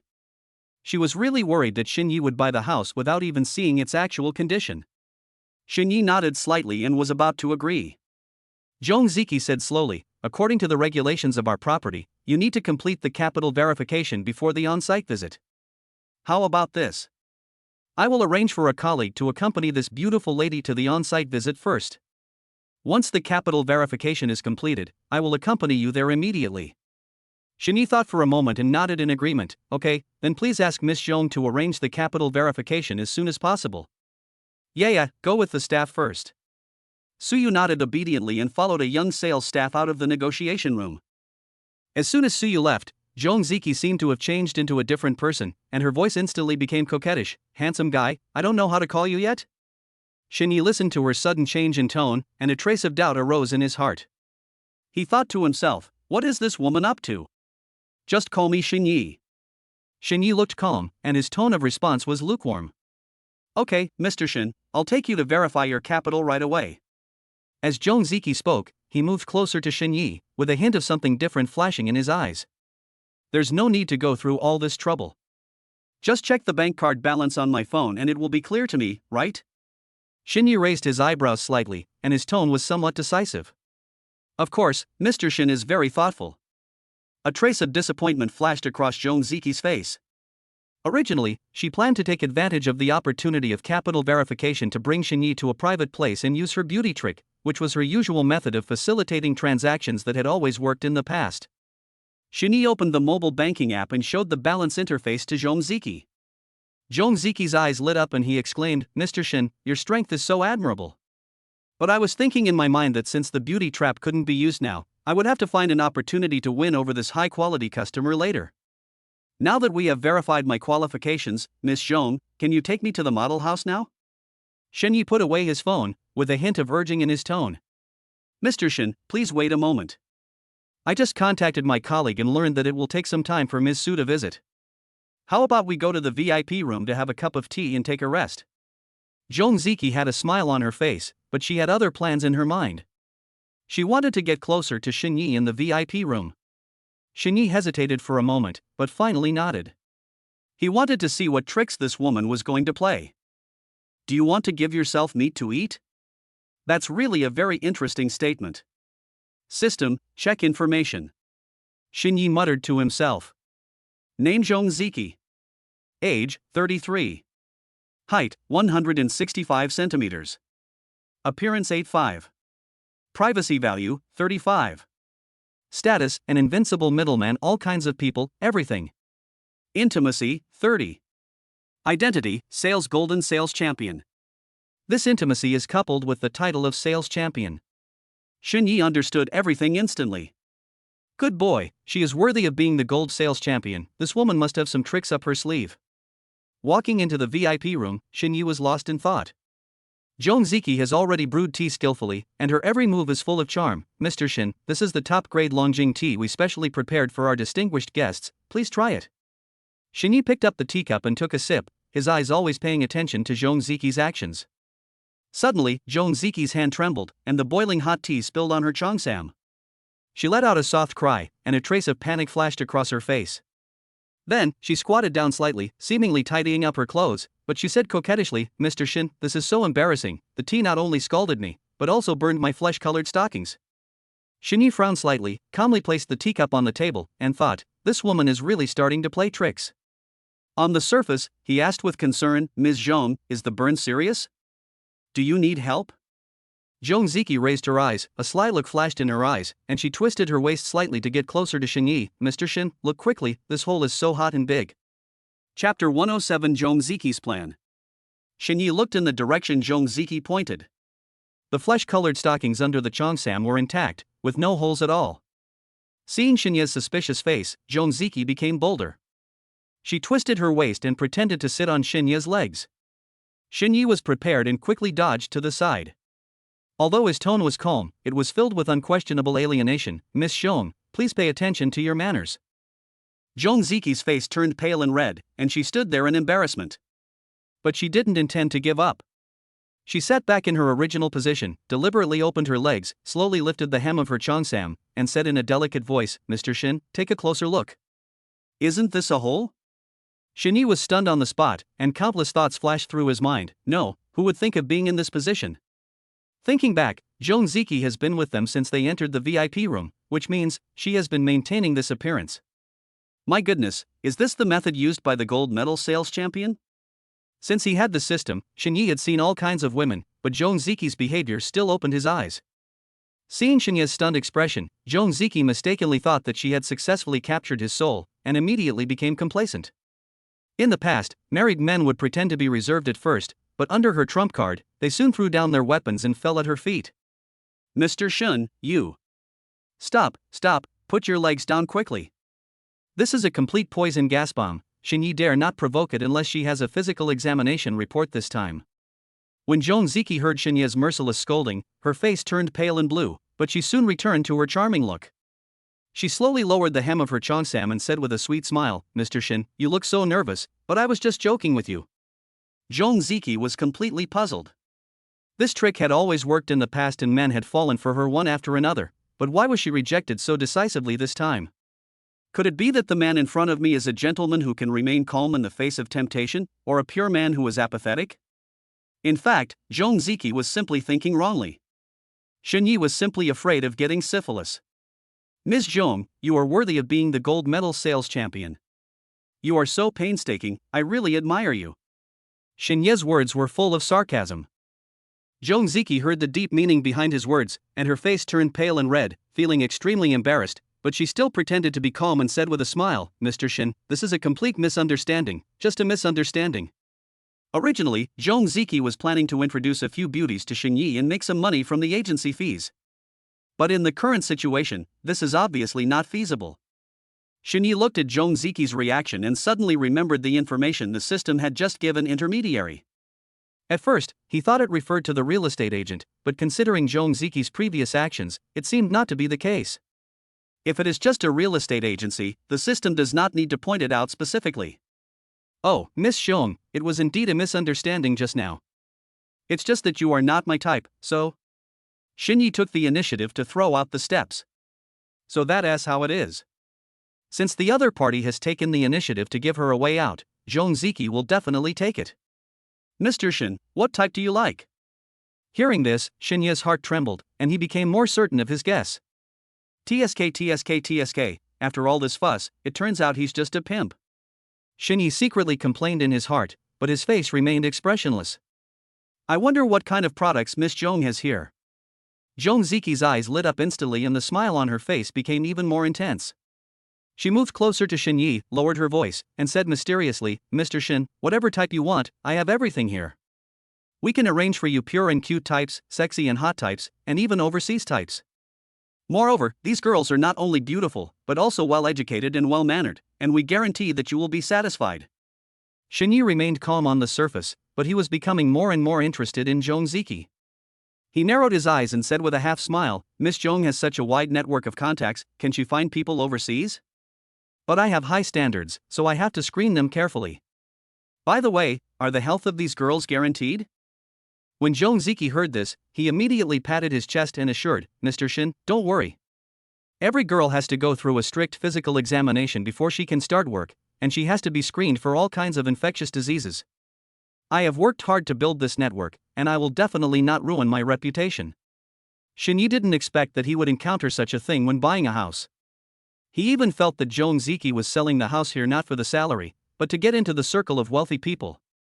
Since Ms. Zhong is so sincere, why don't you tell me which clients you have introduced to before? So that I can have a general idea. Zhong Ziki was slightly startled, and a hint of hesitation flashed in his eyes. But soon, she returned to normal, smiled and said, Mr. Shin, this business emphasizes the principle of confidentiality, and customer information cannot be disclosed at will. But don't worry, they are all well-known figures. I will definitely give priority to people like you who are handsome and capable. Just then, Shinya's cell phone rang at an inopportune time. It was Suyu calling. Honey, why don't you come over? Everything in the model house is so great. We're just waiting for you to choose our new home together. Suyu's voice was full of anticipation and a hint of coquettishness. Shin glanced at Zhong Ziki and said gently into the phone, Yeah, I was delayed by something here, I will be there soon. After hanging up the phone, Shin said to Zhong Ziki, Ms. Zhong, it seems that we don't have time to talk in detail today. Yeah is still waiting for me, how about we talk another day? Although Zhong Ziki was unwilling, he couldn't force it, so he could only smile and nod, Okay, Mr. Shin, let's go first. The two walked out of the VIP room and headed towards the model house. Along the way, Zhong Ziki still tried to find an opportunity to restore the negotiation atmosphere that had just warmed up with Shin Yi. She smiled and said, Mr. Shin, the river view of the model house is most beautiful in the evening. After we finish viewing the house, if you have time, let's talk about what just happened. Shin Yi smiled but did not comment. Pushing open the door of the model house, Suyu ran over, took Shinya's arm affectionately, and said with a face full of anger, Husband, why did you take so long? I can't wait to be alone. Shin Yi touched Suyu's head lovingly and glanced around the model house. I have to admit that the spacious space, exquisite decoration and superb river view are really exciting. Chapter 108 Beautiful Sister Chunzi. Ms. Zhong, just swipe the card. Seeing that there was nothing wrong with the house, Shin Yi turned sideways to look at Zhong Ziki and spoke in a crisp tone. Zhong Ziki's eyes flashed with surprise, and he asked, Mr. Shin, do you plan to pay in full or choose installments? Full payment. Shin Ye's answer was concise and powerful, without any hesitation. So powerful? Zhong Ziki was ecstatic and became more determined to introduce more contacts to Shin Yi. In her eyes, Shin Yi was undoubtedly a super big customer. If she maintained a good relationship with him, she would be able to gain more benefits from him in the future. Soon, Zhong Ziki brought the POS machine with a smile on her face. Shin Yi did not hesitate and used the funds rewarded by the system to complete the payment. In an instant, the system prompt sounded in Shin Yi's mind, Ding, congratulations to the host for spending 19 million for Suyu. This consumption was successfully rebated 10 times, congratulations to the host for winning 190 million. Oh my god. Shin Ye's pupils shrank slightly. He really didn't expect the system to be so generous this time and directly increased the cash back to the maximum. Looking at Suyu, who was admiring the model house not far away, Shin Ye's mouth curled up, and he was convinced in his heart that Suyu was his lucky star.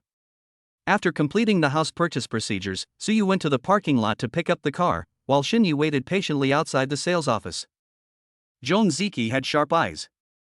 When she saw Xinyi was alone, she instantly twisted her waist and quickly came to Xinyi. Mr. Shen. She smiled and handed over a business card. If you need to buy a house in the future, feel free to contact me. Of course, if you have any other special needs, you can also tell me. As she spoke, she smiled and raised her eyebrows at Xinyi. The hint in her eyes was self-evident. How could Xinyi not know what Joan Ziki meant, but he did not refuse. After all, he was indeed somewhat interested in Joan Ziki's work. You know, he has never been with a foreign girl. Seeing that Xinyi did not refuse on the spot, Joan Ziki was delighted, knowing that this matter was possible. She was well aware of the principle of playing hard to get, and she couldn't keep pestering Xinyi and make him dislike her. After all, only if you strike the right balance can you be a qualified gold medal salesperson. So she turned around and left in a charming manner. Looking at Joan Ziki's departing back, Xinyi silently labeled her as repressed and reserved in his heart. Just as Xinyi was waiting for Suyu, his cell phone rang suddenly. He took out his cell phone and saw that it was his mother Deng Liping calling. Mom, what's wrong? Xinyi answered the phone, his tone filled with concern. When Deng Liping heard her son's voice, she first scolded him. Why, can't I call you if nothing happens? If I don't call you, you won't contact me on your own initiative. Xinyi smiled awkwardly and quickly explained, how can that be, Mom? Actually, Mom really has something to talk to you about this time. Deng Liping changed the subject. Whatever it is, Mom, just tell me and I will definitely do it. Xinye's attitude was very positive. It's like this. Your Aunt Chen Zichen is coming to Shangjing City for a visit these few days. She will probably be at the airport soon. Are you free now? Go pick her up at the airport and let her stay at our house. The hotels outside are not clean. Aunt Chen?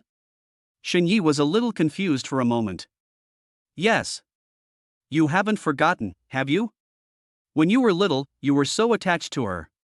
She didn't have any milk at that time, but you insisted on drinking it. After Xinyi heard this, his face felt hot. How come he didn't remember this happening at all? At this moment, Suyu drove slowly towards them. Xinyi raised his hand to signal Suyu to wait for a moment. Suyu saw that Xinyi was on the phone, so she sat in the car and waited tacitly. Through the car window, Suyu was surprised to find that a hint of shyness appeared on Xinyi's face, which made her full of curiosity. I didn't expect that my usually calm husband has this side of him. Okay, Mom, I'm free today, I'll go to the airport right away. After hanging up the phone, Xinyi quickly walked to Suyu's car, opened the door and got in. As Suyu started the car, she couldn't help but joked, Honey, why did your face turn red when you were on the phone outside? Xinyi scratched his head, with an embarrassment that was hard to conceal on his face. He told Suyu everything about his mother's phone call about Aunt Chen coming over and the embarrassing incident from his childhood. After hearing this, Suyu laughed so hard that she leaned forward and backward, and even the steering wheel shook slightly. Hubby, I didn't expect you to be so naughty when you were a child, so cute. Xinyi rarely refuted. He was now searching for Chen Zi's figure in his memory. Just haven't found it yet. By the way, Suyu, drive the car to the airport and I'll pick up my aunt. You don't have to wait for me and go home directly. Xinyi looked at Suyu, his eyes full of apology. I was planning to spend some time with you today, but it seems I can only do it next time. Honey, it's my turn to accompany you. I've already planned a special reward for you. Suyu blinked with a playful smile on her face. Oh? What reward? Xinyi became interested and asked curiously. I can't tell you now. If I tell you, there won't be any surprises. Next time, you'll know. Okay, then I'm looking forward to it. Xinyi responded with a smile. After arriving at the airport, Xinyi gently held Suyu's face, kissed her forehead, and then got out of the car. Before this, Deng Liping had sent him Chen Zi's contact information, and Xinyi dialed the number without hesitation. Who? A cold female voice came from the other end of the phone. Aunt Chen, I'm Xinyi, my mother asked me to pick you up. Xinyi thought that even if he had no impression of Chen Zi should still remember him, so he stated his purpose directly. It's Xiao Ye. What a coincidence, I just got off the plane. So, add me on WeChat and send me your location, and I'll come find you directly. There was a hint of intimacy in Chen Zi's voice. Xinyi hung up the phone, quickly added Chen Zi's WeChat, and sent her location. He stood at the airport exit, his eyes occasionally scanning the endless stream of people. At this moment, the phone vibrated and Chen Zi accepted his friend request. He also sent a message, Xiao Yi, wait a moment, I will be there soon. Not long after, Shini saw a tall woman wearing a finely tailored white windbreaker and sunglasses, walking towards him with elegant steps. The woman took off her sunglasses, revealing her delicate face. The corners of her mouth slightly raised with a smile, Xiao Yi, long time no see. Shini stood there in a daze for a moment, his brain seemed to be struck by lightning, and past memories came flooding back like a tide. At that moment, he recognized the person in front of him, Chen Zi. All the details of the past instantly exploded in Xinye's mind. When Xinye was young, Chen Zi was his unattainable dream and his life ideal. He often follows Chen Zi, never leaving her side like a little tail. He was ignorant at that time and did not hide his love for beauty, showing his perverted characteristics. He had declared to Chen Zi in a baby voice more than once, "Pretty sister, when I grow up, I will marry you." But at that time, he didn't know Chen Zi's name, and in his heart, he always called her beautiful sister. Chapter 109 Sister Chen. Why, Xiao Yi, you don't recognize me? When you were little, you swore to marry me. Chen Zi smiled widely, and her teasing words were somewhat intimate. In fact, Chen Zi hasn't met Shen Yi for many years. Over the years, she has been carefully running a private plastic surgery hospital in Dongbua City and her business is booming. This time, I had a sudden idea and decided to come to Shangjing City to relax. By chance, she mentioned this matter to Deng Liping, and Deng Liping immediately arranged for Shen Yi to pick her up at the airport. Chen Zi readily agreed. After all, she was also thinking about it and wanted to see what Xiao Yi looked like now. The moment she saw Shen Yi, Chen Zi's eyes lit up. From her current perspective, she thinks Shen Yi is extremely handsome. With this appearance, he is more than qualified to be a male model. Aunt Chen, we have to hurry. The car I called will be here soon. Shen Yi was slightly embarrassed and didn't know how to respond for a moment, so he could only change the subject abruptly. Still calling me Auntie Chen? I was already talking about you on the phone just now, and now that we're face to face, you still don't change your mind? Chen Zi pretended to be angry and scolded. Sister Chen, Sister Chen. Shen Yi reacted quickly and changed his words immediately. That's right. Chen Zi nodded with satisfaction, and the smile on her face became even more intense. Shen Yi took the suitcase from Chen Zi, and the two walked towards the airport exit side by side. Along the way, they attracted a lot of attention. Shen Yi is tall and handsome, Chen Zi is tall and elegant, the handsome man and beautiful woman walk together, the picture is harmonious and pleasing to the eye. System, check Chen Zi's information. Shen Yi muttered in his heart, his eyes following Chen Zi's figure. In his memory, Chen Zi should look mature and older, but the girl in front of him had fair and delicate skin, a slim figure, and was full of youthful vitality in her every move. There was no trace of time at all, which made Shen Yi full of doubts. Name Chen Zi. Age, 33. Height, 175 centimeters. Appearance 90. Privacy value, 0. Situation, hot-tempered, cold on the outside, warm on the inside. Intimacy, 65. Occupation, chairman of a private plastic surgery hospital. Only 33? When Shen Yi saw the information fed back by the system, his pupils shrank slightly and his face was full of shock. He originally thought that Chen Zi was about the same age as his mother. So, when he was clinging to her as a child, she was only in her early 20s. No wonder I was so fascinated by her at first. Shen Yi pondered secretly, and the naughty scene of him pulling her stockings when she was a child emerged in his mind, and he couldn't help blushing. By the way, Xiao Yi, do you have a girlfriend now? Chen Zi walked side by side with Shen Yi. Seeing that he did not respond for a long time, she could not help but turn her head away. Shen Ye's eyes were dull and he looked absent-minded. She raised her hand and waved it vigorously in front of Shen Yi. Ah? What happened to Sister Chen? Shen Yi suddenly came back to his senses, with a hint of confusion in his eyes. What's wrong? Of course I'm asking you if you still mean what you said when you were little, that you would marry me. Chen Zi raised her eyebrows, smiled, and joked. Eh? Sister Chen, that's not what you were asking just now. Even though Shen Yi was in a daze, he could vaguely grasp different problems. You heard it and are you deliberately ignoring me? Chen Zi raised her eyebrows, and pretended to step forward and pinch Shen Yi's ear. It hurts, it hurts, it hurts. Shen Yi shouted exaggeratedly, but in fact Chen Zi did not use any force. Seeing this, Chen Zi let go of her hand. I really didn't hear it just now. Shen Yi looked at Chen Zi pitifully. In front of her, all the tricks he used to deal with women disappeared without a trace in an instant. It was not that he was unable to use them, but that he simply did not dare to use them. Snort! Chunzi crossed her arms and said with great aura, I just asked you if you have a girlfriend now. What about you? Shenyi asked subconsciously. I asked you first, why are you asking me now? Chen Zixing's eyes were wide open, revealing her former dominance. Shenyi smiled bitterly, and for some unknown reason, he lied, of course not. Really? Chunzi looked Shenyi up and down, her eyes full of suspicion. You are so handsome, how could you not have a partner? Really? I'm a love-brained person and have been waiting for my first love. Shenyi said seriously. Oh, it seems you've had a lot of romances? Eh? Sister Chen, you misunderstood. You have always been my first love. I said I wanted to marry you when we were little. Shenyi's eyes were burning and his face was serious. Shenzi originally thought Shenyi was joking, but when she saw the serious expression on his handsome face, she panicked for a moment. Xiaoyi, you. Before she could finish her words, Shenzi saw a wicked smile on Shenyi's lips. Good fellow, you dare to play tricks on me? Shenzi couldn't tell whether Shenyi was playing a trick on her. But deep down in Shenyi's heart, he had already secretly made up his mind to win over the beautiful sister. Shenyi drove Chunzi and soon arrived at his residence. The moment he pushed open the door, Chunzi frowned slightly, sniffed a few times, and asked in confusion, Huh? Xiaoya, what's that smell in your house? Why is it so strange? Ah, is there? As Shenyi put down his suitcase, he subconsciously took a few deep breaths.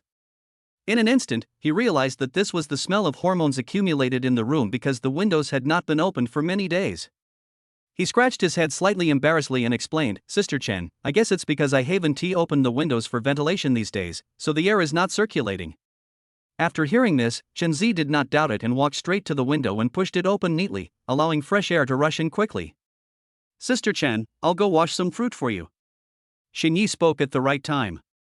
Okay. Chunzi responded generously, without being polite to Shenyi at all. However, Shenyi said he was going to wash the fruit, but he hurried towards the bedroom. He first opened the bedroom window to let some air flow into the room. Shenyi's house has 3 bedrooms. One is where he lives, one belongs to his parents, and the remaining one was originally empty, naturally prepared for Chunzi. But a few days ago, when he and Zhao Yunlei were together here, they left some spoils and had not had time to deal with them. Thinking of this, Shenyi's expression tightened. He quickly walked to the trash can and put all the contents into the trash bag. Afterwards, he rushed to his bedroom and cleaned up the items left over from his time with Lin Wanqing. After finishing, Shenyi took 2 bags of garbage and temporarily put them into the trash can in the toilet, planning to find a suitable time to throw them away so as to avoid being discovered by Chunzi and causing embarrassment. Then, Shenyi walked quickly into the kitchen. He turned on the tap, the water was running loudly, and he hurriedly rinsed the fruits one by one, put them on a plate, and brought them to the living room. At this time, Chunzi was standing by the window, admiring the city scenery outside. Sister Chen, the fruit is washed. Shenyi pretended to be calm and put the fruit plate on the coffee table.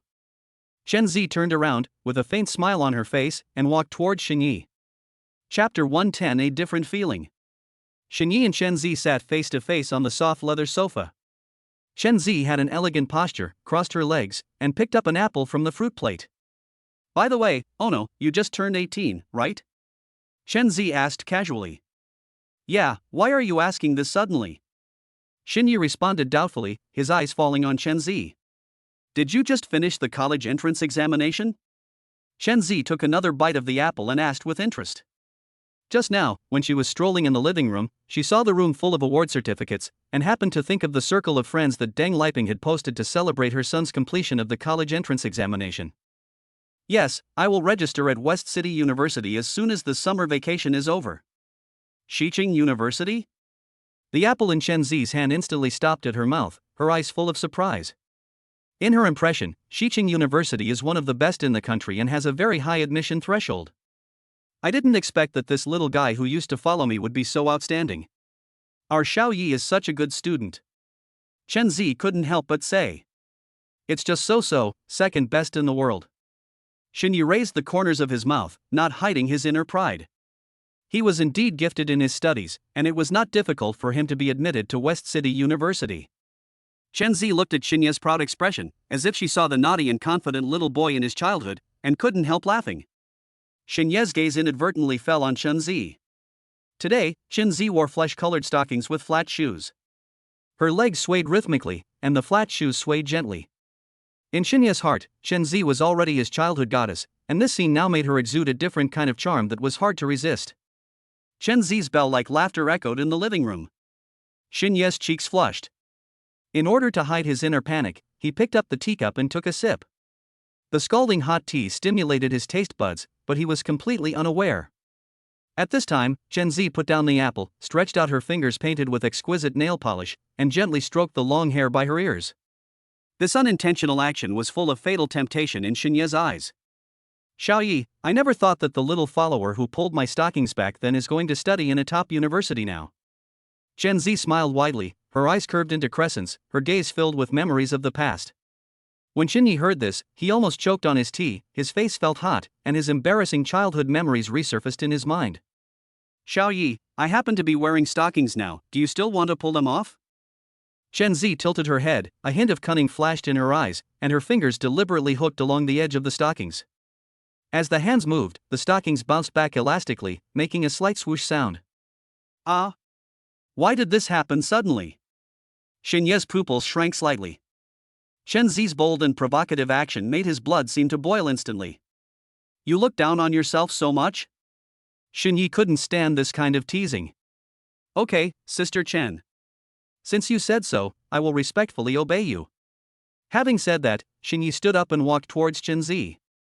Chen Zi originally just wanted to tease Xinyi a little, but she didn't expect that he would take it seriously. In an instant, the blush spread quickly to her ears like a burning cloud. Facing Xinyi, who was approaching step by step, Chen Zi opened her mouth, but her throat seemed to be blocked and she was speechless for a moment, not knowing what to say at all. Could it be that she really let Xinyi pull her socks? If Sister Deng knew about this, she would laugh at me to death. Before Chen Zi could react, Xinyi had already sat down next to her. Then a hand reached out and gently pulled her socks. Sister Chen, this is so strange, why does it feel different from when I was a child? Chen Zi's body froze instantly, as if she was fixed by a spell. Looking back, when Xinyi was still a child, he didn't feel anything special when he touched his socks. But now, Xinyi has already grown up and is already thousands of days old. The feeling he gets from getting started is indeed different. Chen Zi rolled her eyes at Xinyi fiercely and said angrily, Xiaoshen, you've grown wings, haven't you? You're becoming more and more presumptuous. But, Sister Chen, didn't you let me touch you? Xinyi opened his innocent eyes, his face full of confusion, and he looked harmless. This look left Chen Zi speechless for a moment, and she couldn't find any words to refute. Just when Chen Zi was feeling angry and annoyed, the hand on her leg not only did not stop, but also began to rub it gently. A strange feeling instantly spread throughout Chen Zi's body like an electric current. Her cheeks turned hot and her heart began to beat uncontrollably. In panic, she subconsciously wanted to push Xinyi away. Xinyi saw Chen Zi's cheeks flushed and her eyes evasive, and he knew in his heart that she was just being stubborn. Looking at her appearance, could it be that she has never even been in a relationship? Thinking of this, Xinyi raised a wicked smile and asked, Sister Chen, have you never had a boyfriend? Yeah, what's wrong?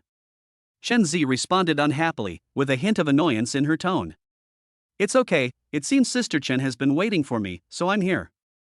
Chen Zi snorted, her cheeks burning, little brat, you're just talking nonsense. Just then, Chen Zi's cell phone suddenly rang. She looked down and saw that it was Deng Liping calling, and she quickly said, Xiaoyi, it's your mother calling. After saying that, he quickly walked to the side and answered the phone. Xinyi couldn't help laughing as he looked at Chen Zi's fleeing back.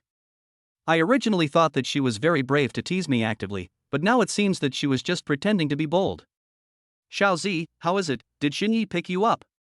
Deng Liping's concerned voice came from the receiver.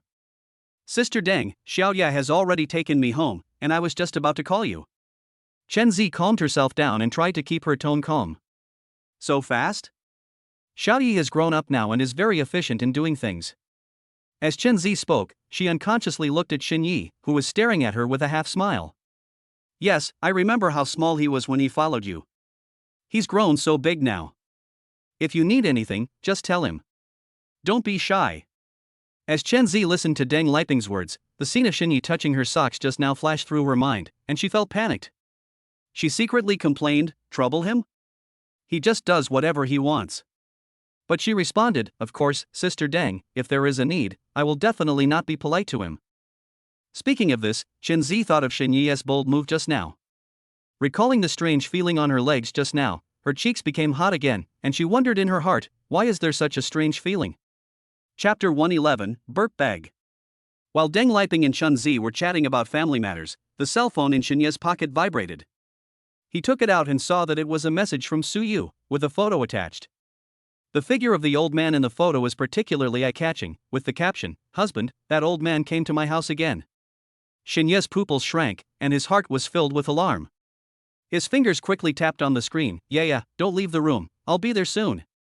After sending the message, Shenyi quickly walked towards Chenzi, who was still on the phone, raised his hand and patted her shoulder, indicating that he had to leave because of something. While talking on the phone, Chenzi understood what Shenyi meant. Thinking that Shenyi had taken time out of his schedule to pick her up, how could she waste his time any longer? So she hurriedly explained a few words to Deng Liping on the phone and hung up. Then, she hurriedly said to Shenyi, Xiaoyi, go quickly, don't delay the important business. Shenyi nodded, turned around and left. After Shenyi left, Chenzi's gaze lingered on the empty doorway for a moment before slowly retracting. She sighed softly and began to clean up the fruit plate on the coffee table that the two of them had just left over. From time to time, Shenyi's anxious expression appeared in his mind, and he secretly wondered what he was rushing to deal with. After putting the fruit plate in the kitchen, Chenzi walked into the bedroom. The afternoon sun shone through the gauze curtains onto the suitcase. She opened the suitcase and the stockings on the top layer instantly caught her eye. As an extreme lover of stockings, she carefully selected and brought various styles on this trip. Does it feel different to the touch? Shenyi's joke suddenly rang in Chenzi's ears. She was stunned for a moment and muttered to herself, could it be that when I was a child, I was wearing shiny socks? In fact, Shenyi just wanted to tease her. He had a vague memory of his childhood, let alone being able to tell the difference in the feel of stockings. Her thoughts drifted back to a while ago, when Shenyi was sitting next to her and boldly reached out to pull her stockings. Chenzi felt a hot current rushing up her cheeks, burning her very deeply. She shook her head in panic, trying to dispel these disturbing thoughts, and began to sort her clothes. But every time her fingertips brushed against the stockings, Shenyi's playful eyes and teasing words would involuntarily linger in her mind and could not be driven away. As Chenzi's fingers just touched a pair of black stockings, the ringing of the cell phone suddenly broke the silence in the room. She was startled and reflexively thought that it was Shenyi calling to inform her of the situation, but when she picked up the phone, she saw that it was a video call from her best friend Yang Bingbing. After the video was connected, Yang Bingbing's bright and charming face appeared on the screen. Her long wavy hair was casually draped over her shoulders, with a few strands of hair playfully falling beside her fair cheeks. Under the willow leaf eyebrows, a pair of peach blossom eyes sparkle, revealing an innate charm. Chenzi. How have you been lately? Chenzi calmed herself down and tried to make her voice sound normal. That's it. Today I also met my little brother who I knew when I was a child. He has grown into a big boy now. When Yang Bingbing heard this, her eyes lit up instantly, and she asked curiously, Hey, little brother. Are you handsome? Have you ever had any romantic stories? Chenzi's cheeks flushed, and the image of Shenyi pulling her stockings appeared in her mind again. She stammered in response, Don't think about it, we are just reminiscing about the past. As she was talking, Yang Bingbing keenly noticed something strange about Chenzi. Something is wrong, why is your face so red? Are you hiding something from me? Tell the truth now. Chenzi had no choice but to recount what happened today. Yang Bingbing laughed so hard that she fell backwards. Chenzi, I didn't expect that after all these years, you still can't resist this kind of thing. I see that this little brother is interested in you, are you also moved? Chenzi was speechless and subconsciously retorted, Don't talk nonsense, he is just naughty, how can I be attracted to him? But as soon as she said this, Shenyi's anxious look when he left flashed through her mind again, and a trace of worry arose in her heart. Yang Bingbing continued to tease, Okay, you can keep your mouth shut. But to be honest, this guy is very courageous. Maybe he can really bring some excitement to your dull life. But Yang Bingbing knew that Chenzi's current life was very dull. After all, Chenzi comes from a wealthy family, is beautiful and intelligent, and as a company boss, her daily duties are leisurely and she doesn't spend much time on work every day. Over the years, Yang Bingbing has introduced many high-quality men to Chenzi, but Chenzi either looked down on them or was keenly aware of their problems, and she has never been able to find the right person. Yang Bingbing's laughter echoed in Chen Zi's ears. She glanced at the screen and pretended to be angry and said, "You're still laughing. If you laugh again, I'll hang up." Yang Bingbing quickly stopped laughing and put her hands together as if begging for mercy. "No more laughing, no more laughing. But seriously, Shinya's sudden appearance might be a surprise given to you by fate, so don't miss it." Chen Zi snorted lightly. "Just him? What kind of surprise can a mischievous kid bring?" Yang Bingbing was just about to give some more advice when a sudden noise came from the other end of the phone.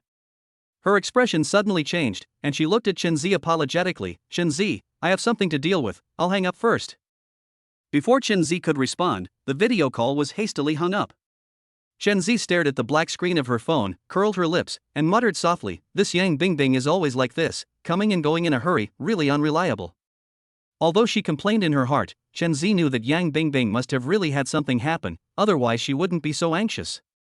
Although she complained, Chen Zi put her phone aside and got up to go to the bathroom.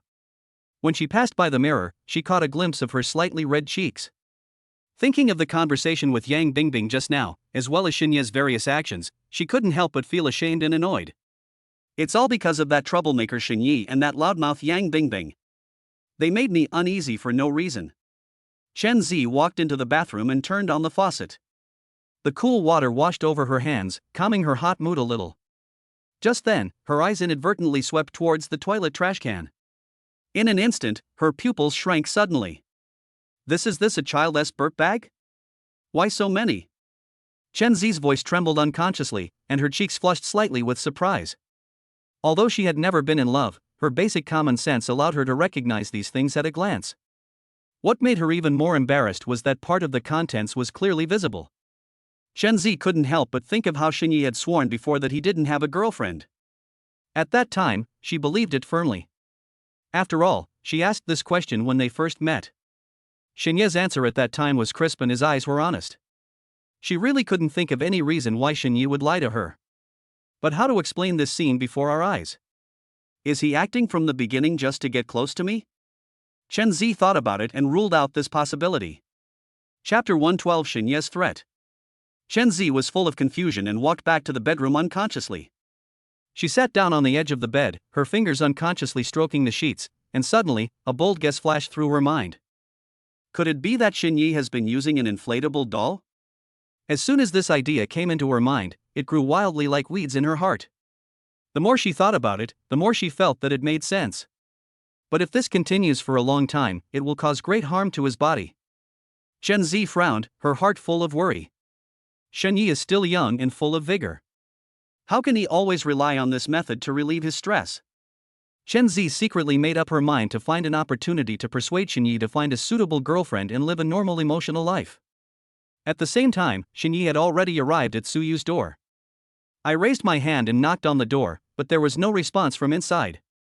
He frowned slightly and guessed in his heart, Yaya is probably still afraid and hiding from that old man. So, he moved closer to the door and raised his voice, Yaya, it's me. I didn't see that person downstairs, I guess he has left. Hearing Xinye's voice, Suyu's heart instantly settled down and she quickly ran to open the door. As soon as the door opened, she threw herself into Xinyi's arms, her voice filled with tears. Hubby, you don't know, I was almost scared to death. It's okay. I'm here. Xinyi patted Suyu's back gently, his voice gentle and soothing. When the new house I bought for you is renovated, we will move there. Then the old man won't be able to find us. In fact, up to now, Xinyi still doesn't know the whole story about the love-hate relationship between Suyu and the old man. However, since Suyu doesn't want to tell him, forget it. Anyway, Suyu's heart is on him now. And the first time also belonged to him, that was enough. Suyu sobbed in Xinyi's arms, her thin shoulders trembling slightly. Xinyi looked at her with great distress, gently stroking her back, thinking to himself, this is not a solution, we must find a way to cure that old man. When he thought of the old man pestering Suyu again and again, a cold light flashed in Xinyi's eyes since the other party refused to give up, then don't blame him for being rude. Going to find his wife Wan Liu would be a good idea. Xinyi comforted Suyu for a while, then lied that there was something going on at the company and hurriedly left Suyu's house. As soon as he went out, he contacted Dong Mingfei and successfully got Wan Liu's phone number.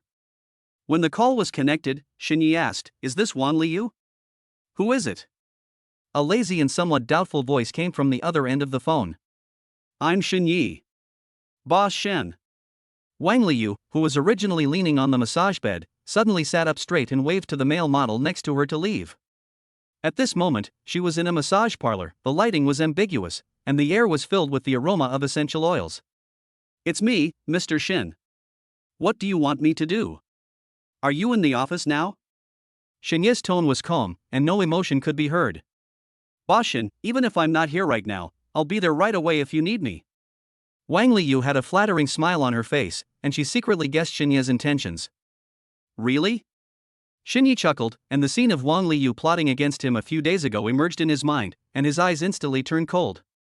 "Since you said so, come to my office." "Okay, Mr. Shin. I'll be there right away." Wang Liu hung up the phone and breathed a sigh of relief. These past few days, she had been living in fear, fearing that Xinyi would take the evidence in his hand to the police and send her to jail. Now that Xinyi has taken the initiative to contact us, maybe things can turn around. She quickly put on her makeup and clothes and took a taxi to the company. Fortunately, the massage parlor was not far from the company, and it didn't take long for Wang Liu to arrive at Xinyi's office. When he opened the door, he found no one inside. Wang Liu stood at the door, looking a little embarrassed. After a little hesitation, she turned back to her office.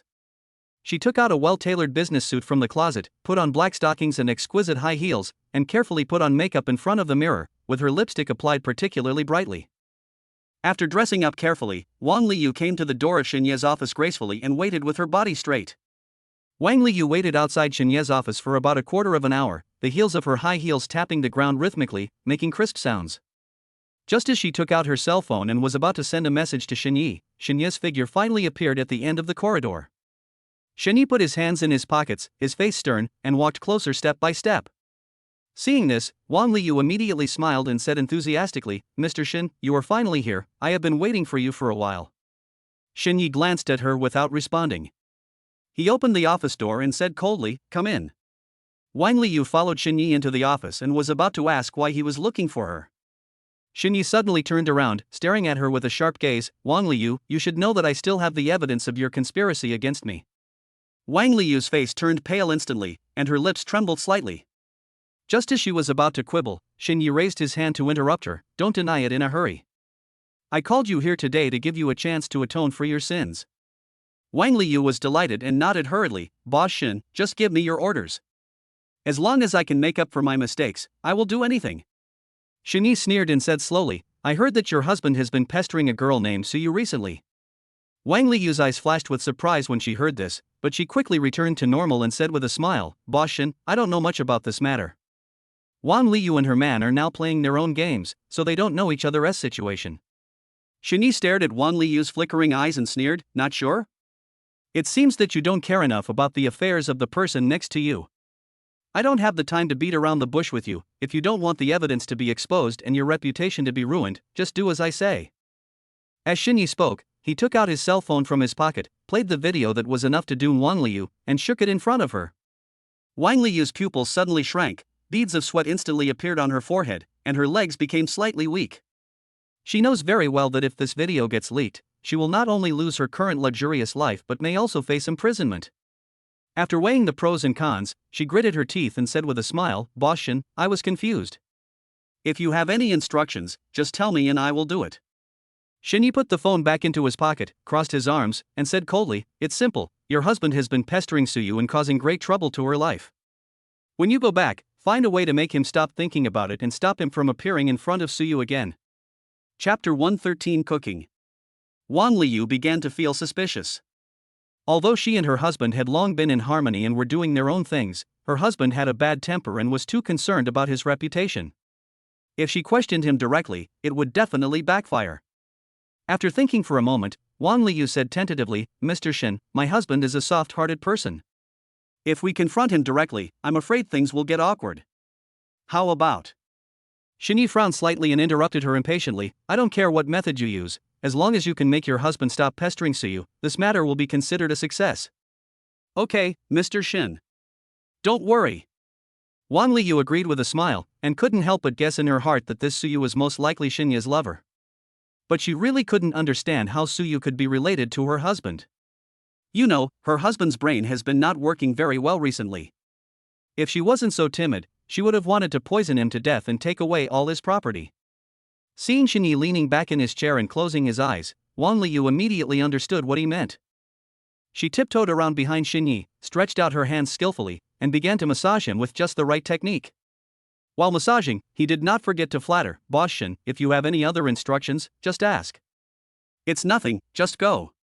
Wang Liu seemed not to have heard it. Not only did she not stop moving her hands, she worked even harder. Shini knew that Wang Liu was trying to apologize and curry favor with him. Since she insisted on staying, he might as well enjoy himself.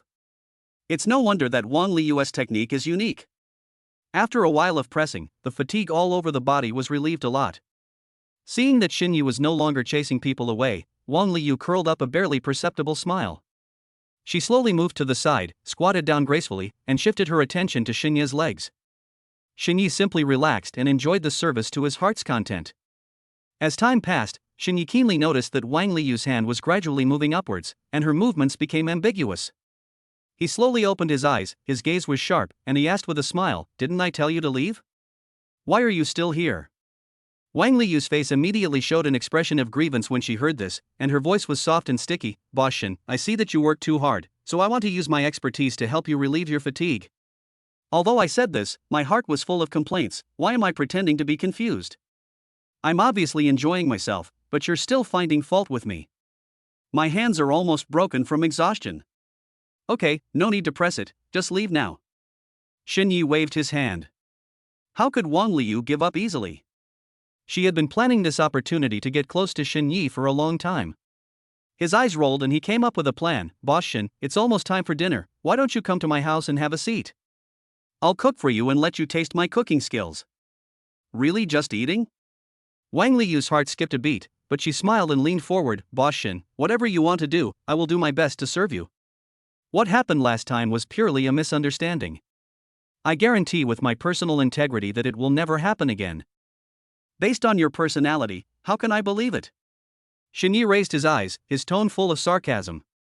If he had not been jumped by the immortal some time ago, just because of Wang Liu's little mouth, he would really think that this woman was a good person. These words were like a heavy hammer hitting Wang Liu's heart. A trace of embarrassment flashed across her face, but it was gone in an instant, and she immediately put on a sweet smile. "Boss Shin." Xinyi leaned back, crossed his legs, and interrupted her, "But this time, I will trust that you won't play those tricks again. I hope you won't let me down." Wang Liu was as if she had been granted amnesty, her chest rose and fell violently, and she nodded hurriedly. "Boss Shin, don't worry. I will behave properly this time. If there is any mistake again, you can deal with it." In the evening, Xinyi followed Wang Liu to her villa on the outskirts of the city. As soon as the luxury car drove into the yard, the automatic sensor lights lit up one after another, illuminating the surroundings as if it were daytime. Wang Liu walked in front with a swaying figure, and her high heels hit the ground, making a crisp sound. "Boss Shin, please come in." Wang Liu pushed open the carved wooden door, and the warm yellow light from the house poured out, lengthening her figure. Xinyi walked in and saw the whole house decorated in Chinese style. After seeing it, I only have one feeling: arrogant. "Wang Liu, the decoration of your house is quite good." Wang Liu let out a slightly awkward smile and raised her hand to smooth the hair around her ears. "Hey, it's all my man's fault. I don't really like this style, but he insisted on pretending like this, and I couldn't get rid of him." As soon as she finished speaking, Wang Liu turned around, took out a pair of disposable slippers from the shoe cabinet, and squatted lightly in front of Xinyi. She moved gently and carefully helped Xinyi untie his shoelaces, take off his leather shoes, and then put slippers on his feet.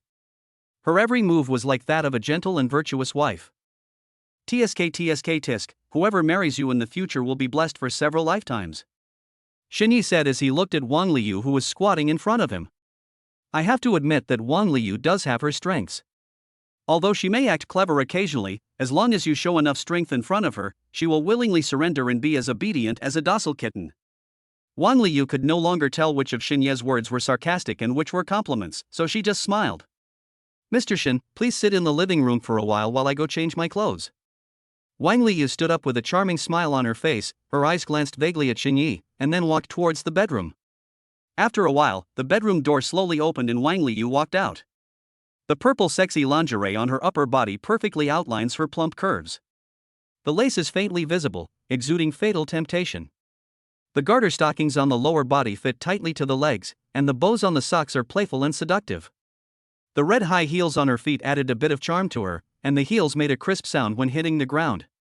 Wang Liyu twisted her waist and walked in front of Xinyi, her breasts half exposed and her eyes full of spring. "Boss Shin, will this make you feel more comfortable?" Xinyi was shocked but remained calm on the surface. A faint smile appeared on the corner of his mouth. "Wang Liyu, you are really well prepared." Wang Liyu approached Xinyi and the faint scent of perfume hit her face. "Boss Shin, I was ignorant last time and made you suffer. Today I will make it up to you." As she spoke, she stretched out her jade hand and gently placed it on Xinyi's shoulder. Xinyi took a step back inconspicuously. He didn't know if Wang Liyu was planning something again. Wang Liyu saw Xinyi retreating, and the smile on her face froze instantly. She couldn't help but murmur in her heart, "Could it be that he dislikes me?" A feeling of unwillingness surged in her heart. "Didn't you say you wanted me to taste your cooking? Then get cooking. You're going to cook in this outfit?" Wang Liyu's eyes were full of surprise. She originally planned to go back to her room to change into home clothes before going into the kitchen. After all, this carefully selected sexy outfit was not suitable for cooking at all. But looking at Xinye's attitude, he actually wanted her to wear this outfit. Why not? Xinye crossed his arms and raised his eyebrows and asked with a hint of teasing in his eyes. Wang Liyu bit her lower lip. Although she felt dissatisfied, she was afraid of angering Xinye and ruining her plan. After thinking for a moment, she forced out a charming smile. "I will do as Mr. Shin tells me." After saying that, she twisted her waist and walked towards the kitchen, her red high heels hitting the ground, making a crisp and somewhat unwilling sound. Chapter 114, Standing in the Toilet. Xinye leaned against the kitchen door, his eyes casually falling on Wang Liyu. The fire illuminated her graceful figure, outlining her smooth curves. A thought flashed through Xinye's mind: this figure is indeed very suitable for having a child. Just then, the sound of a car came closer and closer. Xinye subconsciously walked to the living room, turned sideways, and looked out through the kitchen window. His pupils shrank instantly. The old man appeared in the yard, preparing to get out of the car. What a coincidence! Xinye muttered to himself, his eyes quickly scanning the living room, finally landing on a hair tie on the coffee table. He picked up the hair tie and strode into the kitchen. Wang Liyu, who was cooking, heard the steady footsteps behind her and turned around quickly with a flattering smile on her face. "Boss Shin, why are you here?" "It's okay, just continue cooking." Xinye looked normal and his voice was steady. Wang Liyu obediently turned around and continued to stir-fry the vegetables in the wok. Suddenly, her body stiffened, and a warm touch came from her waist. Xinye's hand was on her waist at some point. "Is it finally here?" Wang Liyu speculated secretly in her heart. Her cheeks felt slightly hot, and she subconsciously tensed her body, waiting for Xinye's further action. However, Xinye's hand suddenly left her waist after a brief stay.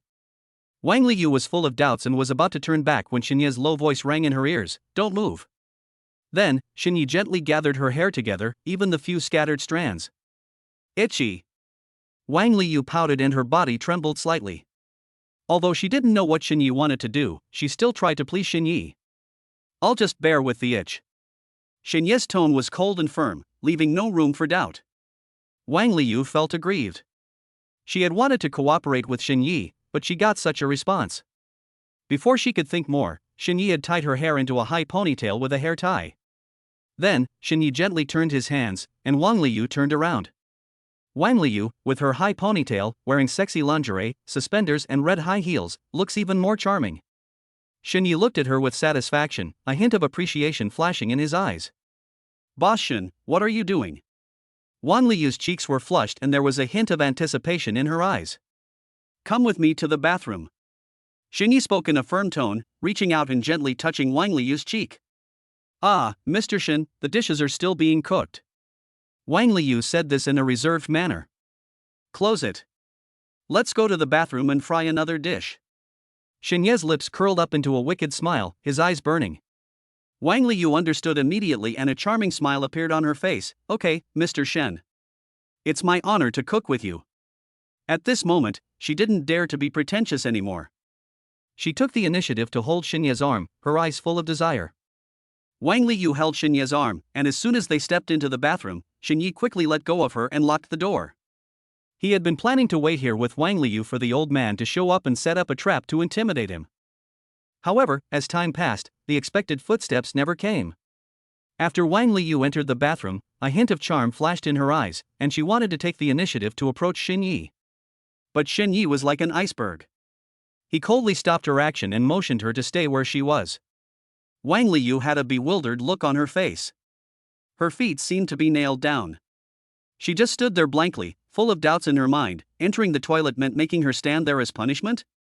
In all her years of life, this was the first time she had encountered such an outrageous thing.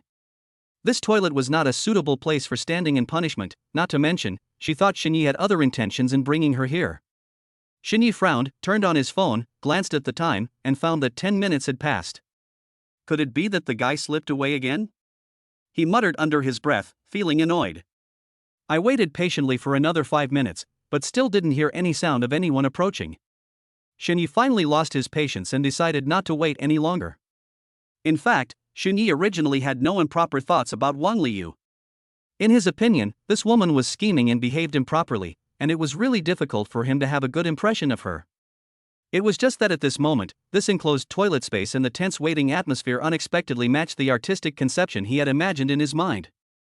Moreover, from a certain perspective, this narrow environment was suitable for the plan that had not yet been fully formed in his mind to make Wang Liu cooperate with him in some way. Wang Liu, come here. Xin Ye's eyes were stern, and his voice was low and powerful. Although Wang Liu was full of confusion, she still walked towards Xin Yi obediently. After a long time, Xin Yi half-hugged Wang Liu, who was coughing violently, and strode into the bedroom. He loosened his arms and gently threw her onto the bed. Wang Liu's hair was disheveled, her cheeks were red from coughing, and she pleaded in a crying voice, "Boss Shin, my throat is about to smoke, can you give me some water?" After all this ordeal, her whole body ached, and her throat felt as if it had been burned. Just lie still on the bed and don't move. I'll get you some water. Just based on Wang Liu's performance just now, Xin Yi had to pour her a glass of water. Xin Yi walked into the kitchen and got a cup of warm water at just the right temperature. When he passed by the living room, he glanced out the window casually and saw the old man Wang Liu's husband leisurely watering the flowers and plants in the yard. Xin Yi couldn't help but sneer in a low voice, "What a guy, he really has the leisure time and elegance. His wife is suffering in the house while he is fiddling with flowers and plants outside." Xin Yi knew that since the old man hadn't left, he would definitely come into the house soon, so it would be much easier to implement the plan. Xin Yi returned to the bedroom with the water and handed the cup to Wang Liu. Wang Liu took it with both hands as if she had found a treasure and drank it all in one gulp. "Oh, I feel much better now." Wang Liu gently stroked her violently heaving chest and let out a long sigh. Xin Ye's eyes turned and he suddenly asked, "Wang Liu, do you have an eye mask at home?" Wang Liu was stunned at first when she heard this, then she thought of the last time she had blindfolded Xin Yi and set a trap for him, and she understood. "Some. Mr. Shin, do you need me to get it for you?" She thought that since Xin Yi was angry, it would be good to vent it out in this way, but she couldn't let Xin Yi feel dissatisfied with her at the moment. "Just tell me where it is and I'll get it myself." Xin Ye's tone was flat. Wang Liu truthfully told him that the eye mask was in the next bedroom. Xin Yi walked into the bedroom next door and opened the drawer. He was shocked. There were eye masks, earplugs, ropes, and even some strange objects of unknown purpose. Good guy, he really knows how to play. Xin Yi whispered to himself with a complicated look in his eyes. Chapter 115: Xin Ye's Revenge. Xin Yi carried the things he had collected from next door back to the bedroom and threw them on the table, making a series of messy noises. He picked up the blindfold and handed it directly to Wang Liu. "Come on, put it on yourself. Boss Shin, please help me put it on."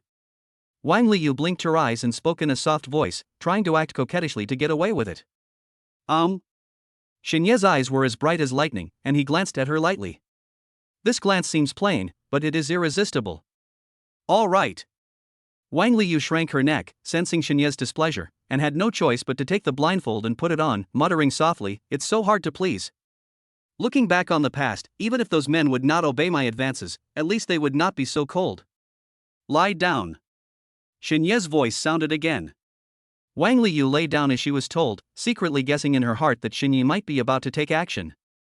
Xin Yi couldn't help but chuckle as he looked at Wang Liu's obedient appearance. If this woman had been so well behaved from the beginning, how could she have ended up in such a situation now? Unfortunately, time cannot be reversed and what has happened cannot be changed. "Wang Liu, what should I call you now?" Xin Yi crossed his arms and asked with interest. Wan Liu first uttered a string of coquettish and ambiguous names. Xinyi frowned, looking helpless. Be serious. This is not the time to talk about love. There is no need for these fancy names. Wang Liu was panicked for a moment. She had no idea what Xinyi liked, so she just blurted out all the names she could think of. Xinyi felt mixed emotions as he listened to these various names. He unexpectedly came across so many strange names. However, it would be nice to keep these new gadgets and experience them with Suyu in the future. What else? Husband? Wang Liu's voice was trembling as she probed cautiously. This was the last name she could think of. If Xinyi was still not satisfied, she really didn't know what to do. Xinyi pulled up an ambiguous smile, his eyes lingered on Wang Liu's nervous face for a moment, and then he walked to the bedside. He reached out and picked up the rope on the table. The rough texture of the hemp rope rubbed against his palm, making a slight sound. With a snap, the rope was thrown to the edge of the bed, startling Wang Liu and causing her whole body to tremble. Stretch out your hands and feet. Xinye's voice was cold and without any emotion. Although Wang Liu was full of doubts, she did not dare to disobey and stretched out her hands and feet tremblingly. Xinyi moved quickly, and tied her hands and feet with the knots tied tightly. Wang Liu tried to struggle but found that she could not move at all. Boss Shin, what are you going to do? Wang Liu's voice trembled, echoing with a hint of panic in the dark room.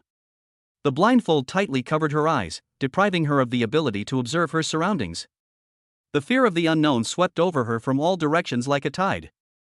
At the same time, the feeling of restraint at her wrists and ankles became stronger and stronger.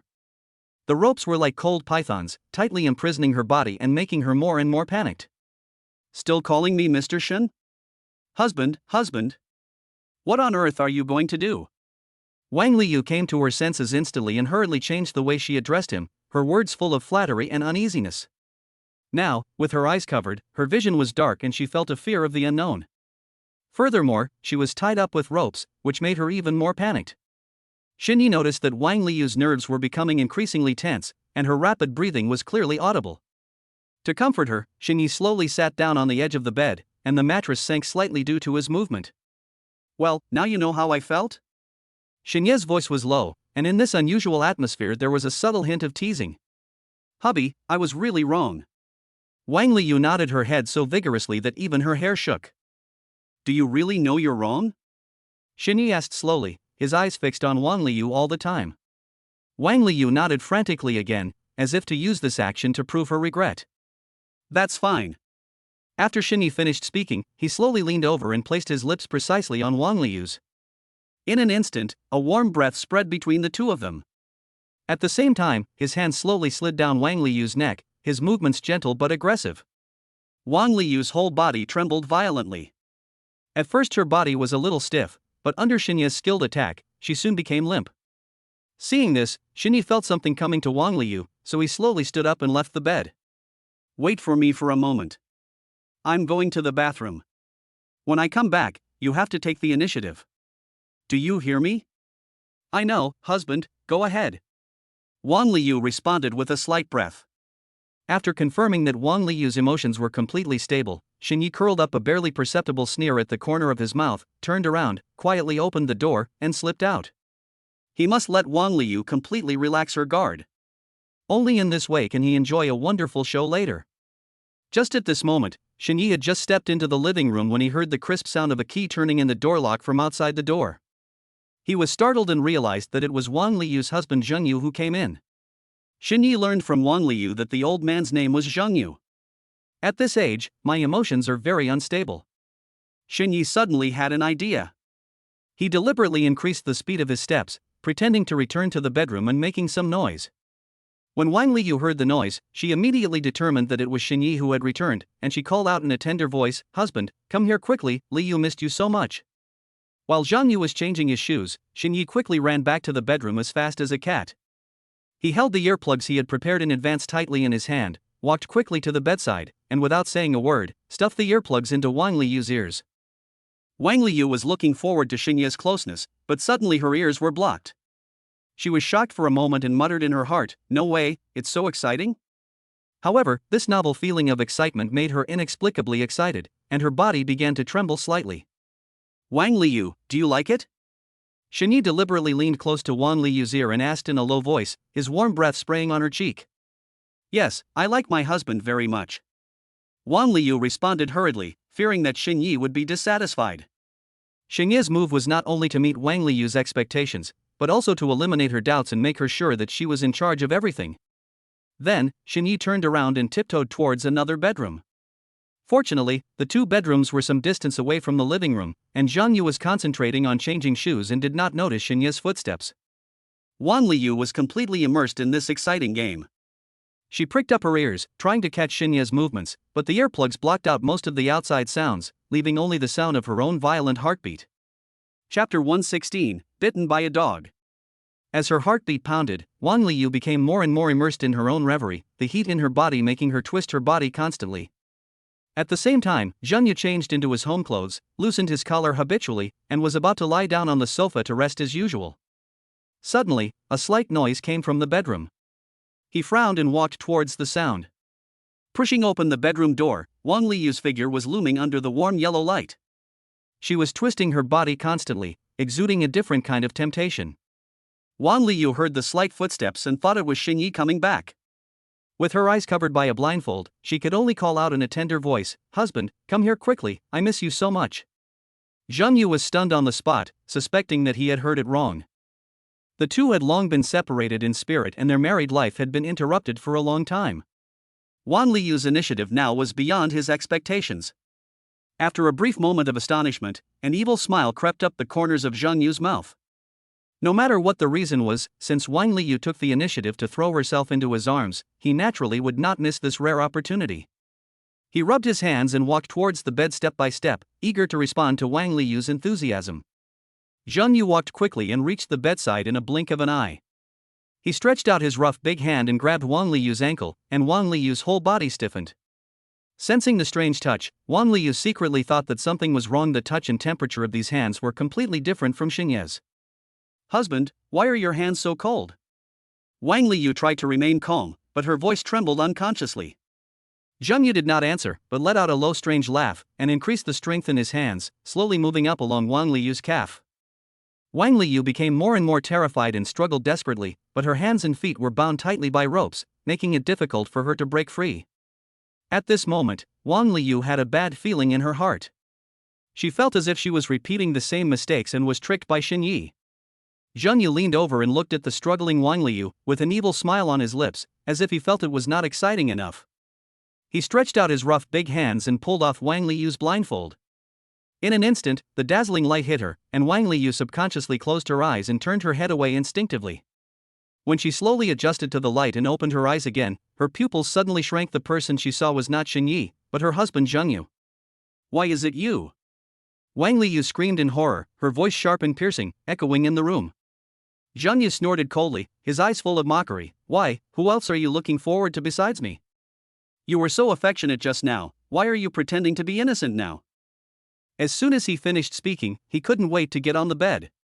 Wang Liyu twisted her body desperately, trying to break free from the restraints and resist Zhang Yu. However, she was tied up tightly with ropes and had no power to fight back against Zhang Yu. Seeing Wang Liyu's resistance, Zhang Yu became furious and slapped her hard. With a crisp snap sound, Wang Liyu's cheeks instantly turned red and swollen. She was dizzy from the beating and became obedient. Zhang Yu thought she had suddenly changed her mind and did not investigate further, continuing with her actions. Wang Liyu was filled with humiliation, her mind raced, and she finally realized Xinye's sinister intentions. Xinye's move not only allowed him to keep a firm grip on himself, but also allowed him to use it to restrain Zhang Yu, which was really killing two birds with one stone. Thinking of this, she was filled with hatred. At this moment, a faint light caught Wang Liyu's eyes. She turned her head slightly and found Xinyi standing at the door, holding up his cell phone and taking pictures of them. Xinyi keenly caught Wang Liyu's gaze, a smile slowly appeared on the corner of his mouth, and he said silently, "Do you like it?" This scene made Wang Liyu's body freeze instantly. Humiliation and anger were like a surging tide, completely drowning her. She was regretting why she had provoked such a demon. In just 5 minutes, Xinyi finished the filming. He had originally expected this farce to last longer, but he didn't expect it to last even less than 10 minutes. Xinyi tiptoed back to the bedroom where he had just hidden and waited patiently. Not long after, Zhang Yu walked out of Wang Liyu's bedroom refreshed. Afterwards, Zheng Yu took a quick shower and drove away in a hurry. TSK, why don't you take a break? Shini looked at Zheng Yu's car driving away, a hint of sneer appeared on the corner of his mouth, and then he quickly walked towards Wang Liyu's bedroom. He thought he would see Wang Liyu's face full of despair and a look of loss of hope in life. The moment I opened the door, I saw Wang Liyu wiping her wet hair and walking out of the bathroom. I thought you were gone a long time ago. Wang Liyu raised her eyes and saw Xin Yi, a slight smile appeared on her face.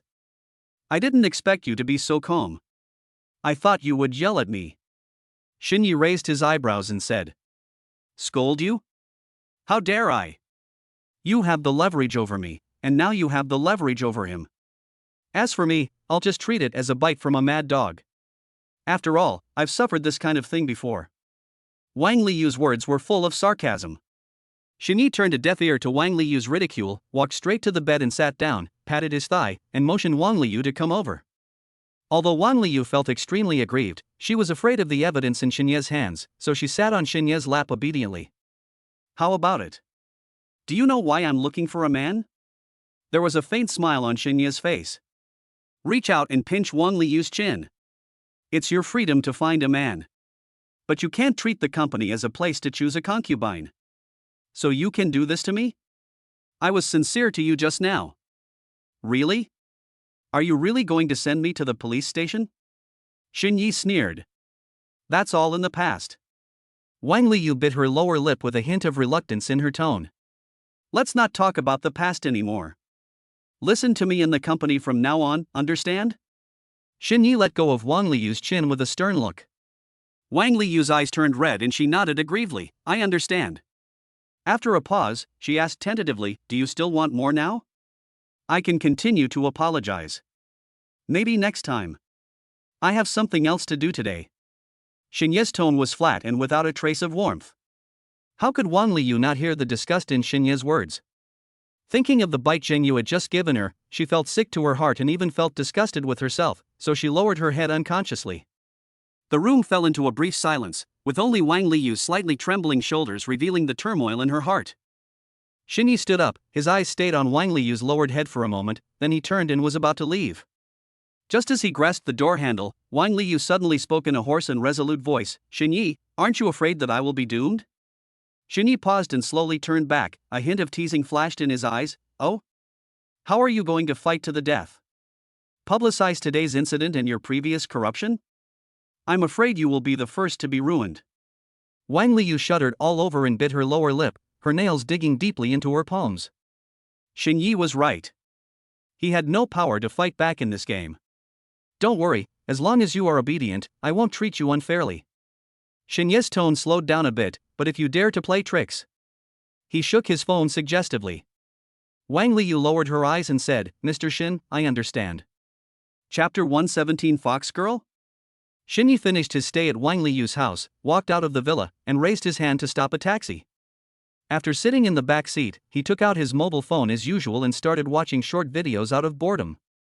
The fingertips that were sliding the screen suddenly stopped, and Xin Yi suddenly remembered that Yi Ruanwan had applied to add him to the green bubble some time ago, but he had never been accepted and almost missed the friend verification deadline.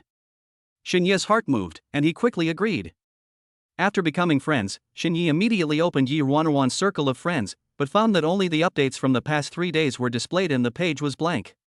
Huh? That's weird.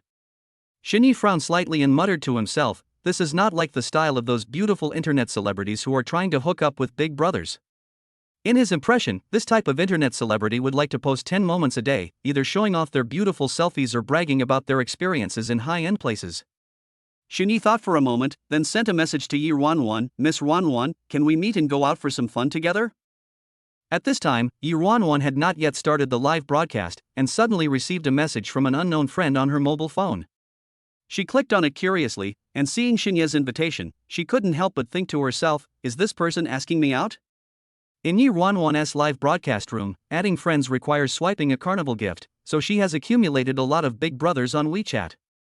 However, there were so many people that she could hardly distinguish them one by one. Of course, she was naturally impressed by those top brothers who spent money lavishly. After all, these people were an important driving force in the development of her live broadcasting career. In the internet live streaming circle, those who can send out a carnival without hesitation are by no means ordinary people, and are all potential stocks worth digging into. As long as you win their favor, the rewards you receive will be considerable. Yi Ruanwan's slender fingers tapped quickly on the screen, and after some consideration, she replied, "Brother, I will be broadcasting live soon. How about we make an appointment when I am not broadcasting live?" When Shini saw the message, he immediately understood Yi Ruanwan's euphemistic refusal, but he had already made plans and quickly replied, "When will the beautiful Ruanwan do the live broadcast? I usually start broadcasting around 5 p.m. What's the matter, brother?" Yi Ruanwan replied quickly.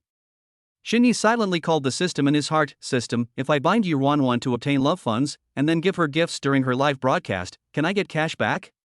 "Yes, host." The mechanical sound of the system sounded in Xinye's mind. Upon hearing the news, Xinye raised his lips and replied directly to Yi Ruanwan, "It's okay, I'll give you some gifts when you're live streaming." Not long after, Yi Ruanwan's message came again. This time it was not a text message, but a voice message. "Then Ruanwan will wait for you, brother." The soft, sweet voice almost overflowed from the screen. Xinye listened and couldn't help but frowning slightly.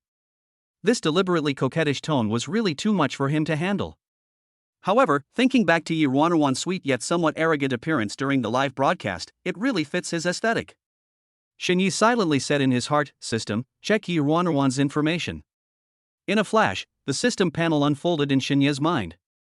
Name Yi Ruanwan. Age, 23. Height, 160 centimeters. Appearance 8'5". Privacy value, 2. Situation, playing both sides, serving people the same dish. Intimacy, 30. Identity, female anchor. Xinye's eyes swept over the description of having the best of both worlds and he couldn't help but sigh inwardly. In the fiercely competitive live streaming circle, Yi Ruanwan is able to thrive by dealing with so many big brothers. She must have unique social skills. When Xinye saw the item privacy value, he was not surprised. In his opinion, in the live streaming industry, making some compromises in private in order to retain those big brothers who spend money lavishly is almost an industry unspoken rule. After all, do you really think that those big brothers keep spending money just out of admiration? This idea is undoubtedly a fantasy. Xinye did have such thoughts in his mind, but in comparison, he was more eager to keep Yi Ruanwan firmly under his control. As the boss of Yi Ruanwan's company, Xinye had long regarded her as a key training target. The short drama market is extremely hot at the moment, and Xinye plans to let Yi Ruanwan get involved in it. With the help of short dramas, he can greatly increase her popularity and make her the trump card of the company. However, Xinye was also aware of the risks hidden behind this. In this rapidly changing industry, many anchors, after becoming famous under the packaging of the company, quickly find a boyfriend and completely lose focus on their work, and all their previous efforts go to waste. What's worse, they may turn against the company and bring huge crisis to it. Shini understood that by winning over Yi Ruanwan, he could tie her down emotionally and allow her to devote herself to her career. He can also use this opportunity to keep an eye on her and prevent her from doing anything that would harm the interests of the company, thus removing potential obstacles to his own plans. Thinking of this, Xinye did not hesitate and silently said in his heart, "System, bind Yi Ruanwan." Ding! Congratulations to the host for successfully binding with Yi Ruanwan. Now 5 million in dating funds will be issued. The system prompt sounded in Xinye's mind on time. Xinye is already familiar with this operation. After the binding was completed, he continued to watch videos as if nothing had happened. While sliding the screen, a beautiful anchor's live broadcast room came into view. Xinye's fingers paused, the beauty on the screen attracted him. "Fox lady?" Xinye murmured softly, and driven by curiosity, he clicked to enter the live broadcast room. From the picture that came into view, the live broadcast room was not very popular, with only about 100 viewers. In front of the camera, the fox girl was wearing a black maid outfit. The classic black fabric was dotted with white lace, which perfectly outlined her exquisite figure. Such an outfit was not uncommon to Xinye. After all, he had seen many beautiful women in his daily life. But at this moment, the fox girl's soft voice came through the live broadcast room. The voice was extremely coquettish, like an electric current hitting Xinye's eardrums. When most people speak with a slightly lowered voice, they often feel uncomfortable. But the fox girl found another way, and brought this coquettishness to the extreme, creating a unique attraction. Xinye could not help but be captured by this unique charm. Chapter 118, The Temptation of the Fox Girl. Welcome Brother Jima to the live broadcast room, moi. The Fox Girl's sweet and coquettish voice instantly entered Xinye's ears. The Fox Girl's live broadcast room is not very popular, with only a few hundred people, so whenever a new viewer comes in, she will do her best to welcome them warmly. Xinye's short video account ID is Sesame. Fuck, that's really flirty. Shini shuddered suddenly, and felt goosebumps all over his body. Brother Jima, can you give me a thumbs up? The Fox Girl tilted her head, her cheeks slightly flushed, and stared at the camera with a dazed look. She looked cute and a little deliberately coy. Xinye's account was usually very generous and had given out a lot of gifts, so it was of a very high level. Without giving it much thought, he waved his hand and a shaking special effect instantly exploded in the live broadcast room. Wow! The Fox Girl was so excited that she raised her hands instantly and gently placed them on her chin. Her eyes were wide open with surprise. Brother Jima, you are so handsome. I feel like I want to be investigated by you now. Investigating what? Xinye's fingers tapped rapidly on the screen, sending his questions to the public screen. It must be investigating the avenue of life. The Fox Girl responded quickly, winking playfully. Xinye has been online for a long time, but this is the first time he has met such a strange woman. After just a few minutes of interaction, the word lewd became his most intuitive impression of the Fox Girl. On the public screen, Xinye did not say anything. The Fox Lady was not willing to give up, and immediately launched a new round of offensive. Brother Jima, why are you ignoring me? Are you dissatisfied with me? No, I think Brother Jima must be very satisfied with me. The Fox Girl paused for a moment, tilted her head, and pretended to be thinking hard. Is it because my brother is too busy now? Yes, that must be the case. Brother Sesame must be giving me likes like crazy. As she spoke, she clenched her fists and moved them up and down rhythmically, which was very suggestive. What the hell? Xinye's face was full of black lines. He had been watching live broadcasts for so long, but this was the first time he had the urge to change the platform. But soon, he calmed down and an idea came to his mind. This anchor is very unique and may become very popular in the future. Fox Girl, can we exchange contact information? Shini typed to ask. He glanced at the Fox Girl's homepage. There was no certification from any organization. It was obvious that she was a lone individual anchor. Judging from her live streaming style, if there was a team behind her to package her, her popularity would definitely be more than this. Thinking of this, Shini decided to sign her to his company. As soon as he finished speaking, a gorgeous carnival special effect bloomed in the live broadcast room. When the Fox Girl saw this huge gift that had never appeared in her live broadcast room, she almost lost her concentration, and the voice that she had deliberately suppressed almost went out of tune. Thank you, Brother Jima. Of course we can exchange contact information. I'll add Brother Jima right away after I get off the air. The Fox Girl's voice was trembling with excitement, and her eyes were full of eagerness and gratitude as she looked towards the camera. Shini looked at the Fox Girl's excited expression, the corners of his mouth slightly raised, and he thought to himself that signing her was only the first step, and the subsequent packaging and promotion was the key. He replied on the public screen, "Okay, I'll wait for you to get off the air. I look forward to chatting with you in detail." When the Fox Girl saw the news, she nodded hurriedly, her face filled with unconcealable joy. The few viewers in the live broadcast room posted words like envy and suck up to me on the barrage. At this moment, Fox Girl suddenly saw someone piking with her, but there were not many big brothers in Fox Girl's live broadcast room. At this time, she thought of Sesame again. While hesitating, the Fox Girl bit her lower lip, a trace of determination flashed in her eyes, and she said to the camera in a delicate voice, "Brothers, someone has challenged us, but I'm so afraid of losing." As she spoke, she deliberately showed a pitiful look, staring straight at the screen, as if she was looking at Xinye through it. Xinye watched the Fox Girl's reaction with interest, thinking that this might be a good opportunity to prove his strength to her. Just as Xinye was thinking, the Fox Lady spoke again, her voice trembling and full of helplessness. "Brother Jima, are you there? If I lose, I won't be able to continue the live broadcast. Can you help me again?" Xinye's mouth corners slightly raised, and his fingers quickly tapped on the screen. "Don't be afraid, I'm here. Take the PK and let them see how powerful you are." When the Fox Girl saw this comment, a glimmer of hope instantly ignited in her eyes. She was so excited that she almost jumped up and quickly clicked to accept. The camera switched, and a beautiful anchor with exquisite makeup and fashionable clothes appeared in the live broadcast room opposite. Behind her is a gorgeous live broadcast background. The live broadcast room is very popular, barrages of comments are rolling like tides, and various gift special effects are constantly flashing. On the other hand, the simple background and the few spectators formed a sharp contrast on the Fox Girls' side. As soon as the PK started, the fans of the opposing anchor went all out, sending out all kinds of gifts crazily, and the score gap quickly widened. The Fox Girl's face turned pale, and there was a hint of panic in her eyes. But she quickly adjusted herself and showed her best to the camera. She first gently unbuttoned the first button of her shirt, revealing her clavicle, and said in a tender voice, "Brothers, can you really bear to see others being bullied? As long as you help me win this PK, I am willing to do a super sexy dance for you." Shini looked at the Fox Girl's actions on the screen and frowned slightly, but still decided to help her stabilize the situation first, so he gave her a few small gifts. When the Fox Girl saw Shini take action, a hint of surprise flashed in her eyes. She continued to use her charm, twisting her slender waist and saying in a seductive voice, "Brother Jima, you are my savior, can you help me again? I will definitely listen to you in the future, and I will also send you photos of my super beautiful cosplay costumes, with all your favorite characters." As she said this, she threw a wink at the camera. Shinya's heart moved when he heard what the Fox Girl said. He looked at the Fox Girl's skilled means of seduction and suddenly felt that letting her go on the cosplay track might be a great choice. This woman really knows how to capture a man's heart.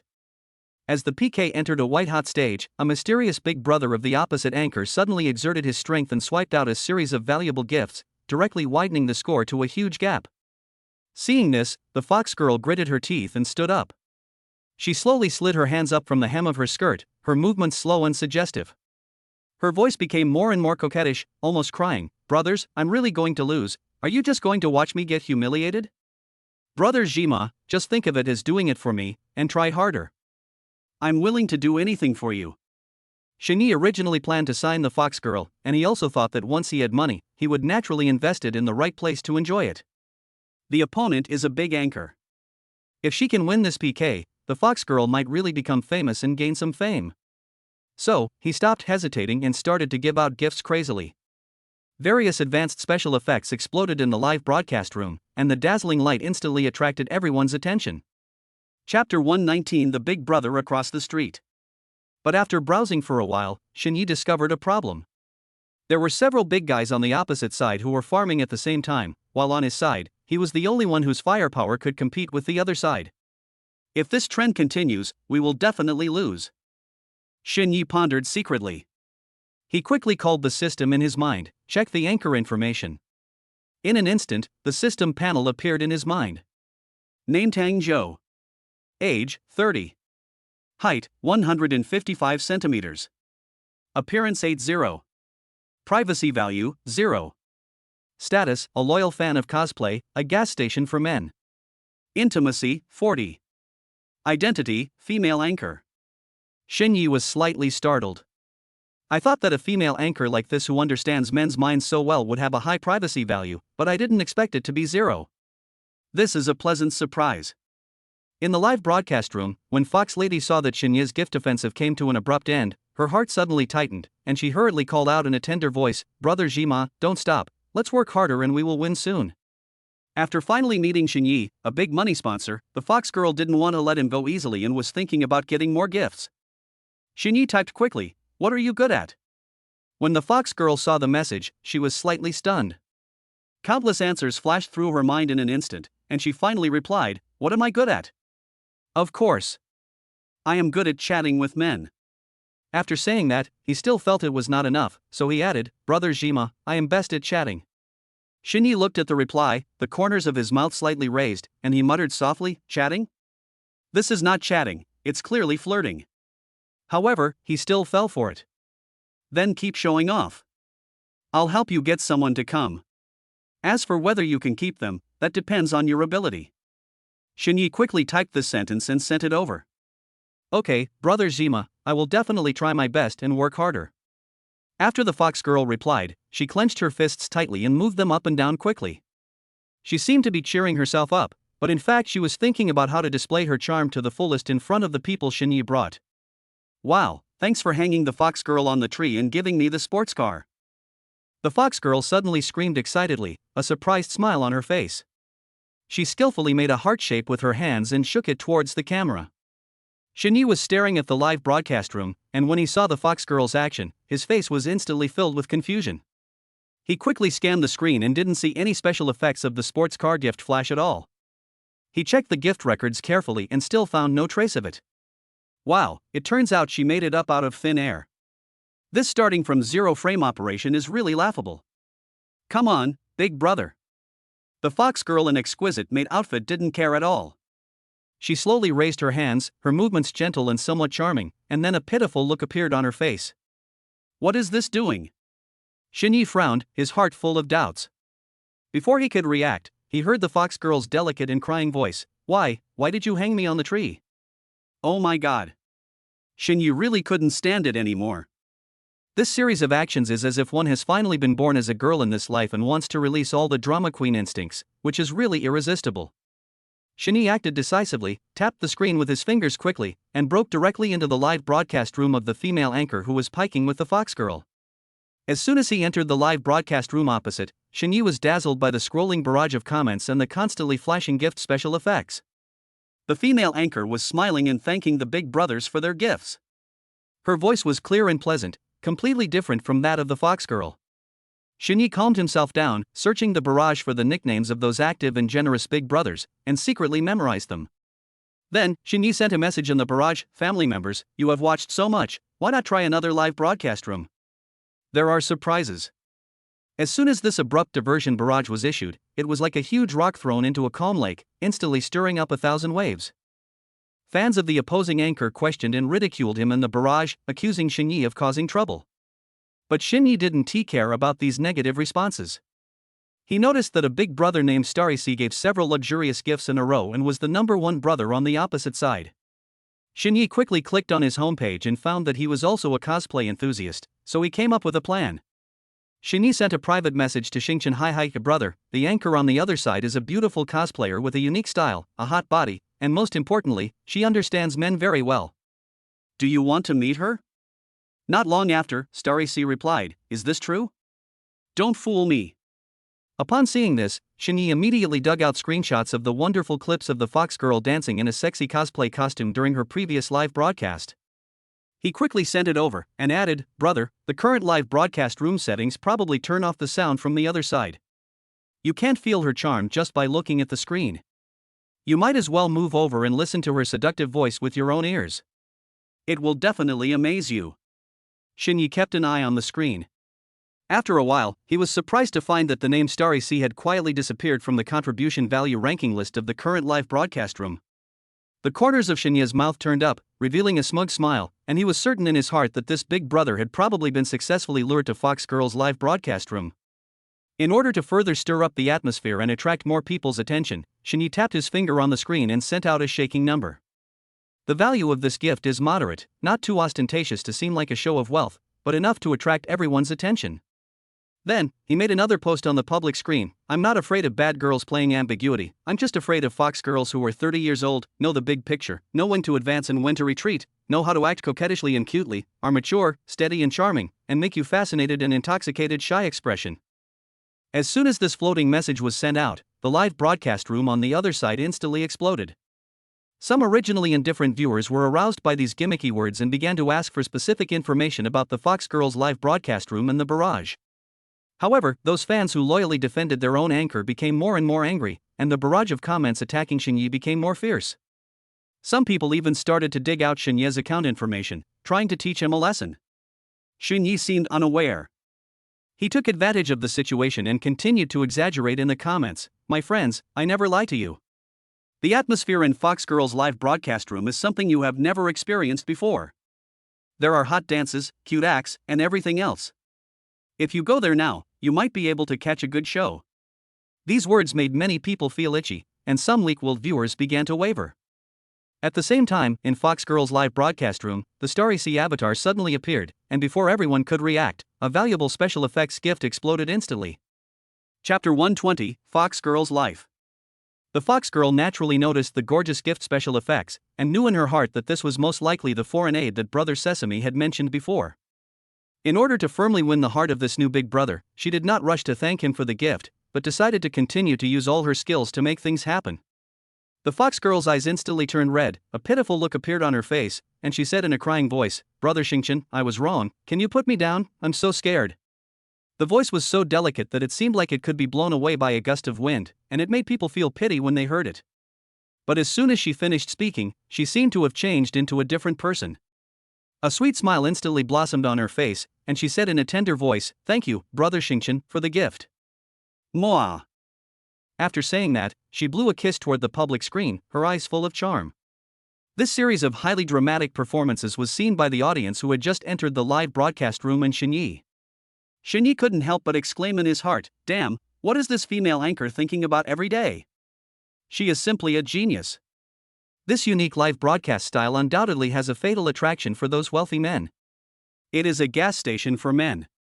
As expected, seeing this, the other brothers followed Brother Xingqian's actions. "Thanks for the carnival that locked the fox lady in the small dark room." The fox girl's voice trembled slightly with excitement. After thanking for the gift, she started her performance again. She slowly raised her hands, her body curled up slightly, a look of fear on her face, and she cried out in a delicate voice, "Why did you lock me up in the small dark room? It's so dark in the small dark room, what exactly do you want to do to me?" As she spoke, the fox lady seemed to have suddenly thought of something, with a look of shock on her face, and continued, "The society today is not the same as before. If you dare to do something bad to the fox lady, you will be arrested." At this moment, she saw a comment floating on the public screen, and she read it out. "What, 3 years in prison is also possible?" Hearing this, the fox girl waved her hands vigorously and said anxiously, "No, no, no, this won't do. You can't go in for me. You still have people who love you, care about you, and you must not do anything stupid for me." Following her wonderful performance, the gift special effects in the live broadcast room flashed continuously like gorgeous fireworks. The fox girl also immersed herself in her role and interacted skillfully with the audience. Xinyi looked at this scene and thought to himself, "This female anchor has found just the right measure, testing the edge of violation but always avoiding it cleverly. With this ability, he can almost go directly to Japan to be a teacher. It's simply too cruel." Xinyi looked at the constantly rolling gift special effects and soaring popularity in the fox girl's live broadcast room, and his heart was full of emotion. It's a pity that he had already been bound to Yi Ruanwan. Otherwise, he would definitely choose to bind her without hesitation. After logging out, Xinyi couldn't wait to open the private message interface with Foxgirl, quickly typed his green bubble and sent it. He knew in his heart that he couldn't just wait passively for the fox lady. This kind of anchor with great potential must be captured early and brought under one's control. After dealing with all this, Xinyi looked at his watch, then called a taxi and went straight to the company. After all, he hadn't been to the company for some time, so he had to go over and take a look. As soon as I stepped into the office, I received a reminder on my phone that Yi Ruanwan's live broadcast room had started. Xinye's mouth corners slightly raised, and he chuckled, "TSK TSK TSK, it's better to come at the right time than to come early, the broadcast time is just right." Xinyi knew Yi Ruanwan's live broadcast room and the company very well. Unable to suppress his curiosity, he got up and went there. Rushing outside the live broadcast room, Xinyi looked inside through the window and saw Yi Ruanwan's figure. She was wearing a white tights that perfectly outlined her impressive figure. She paired it with a pair of brown yoga pants, which made her legs look straight and long. At this moment, Yi Ruanwan was concentrating on adjusting the angle of the live broadcast. Her slightly leaning forward allowed Xinyi to clearly see her deep cleavage through the window.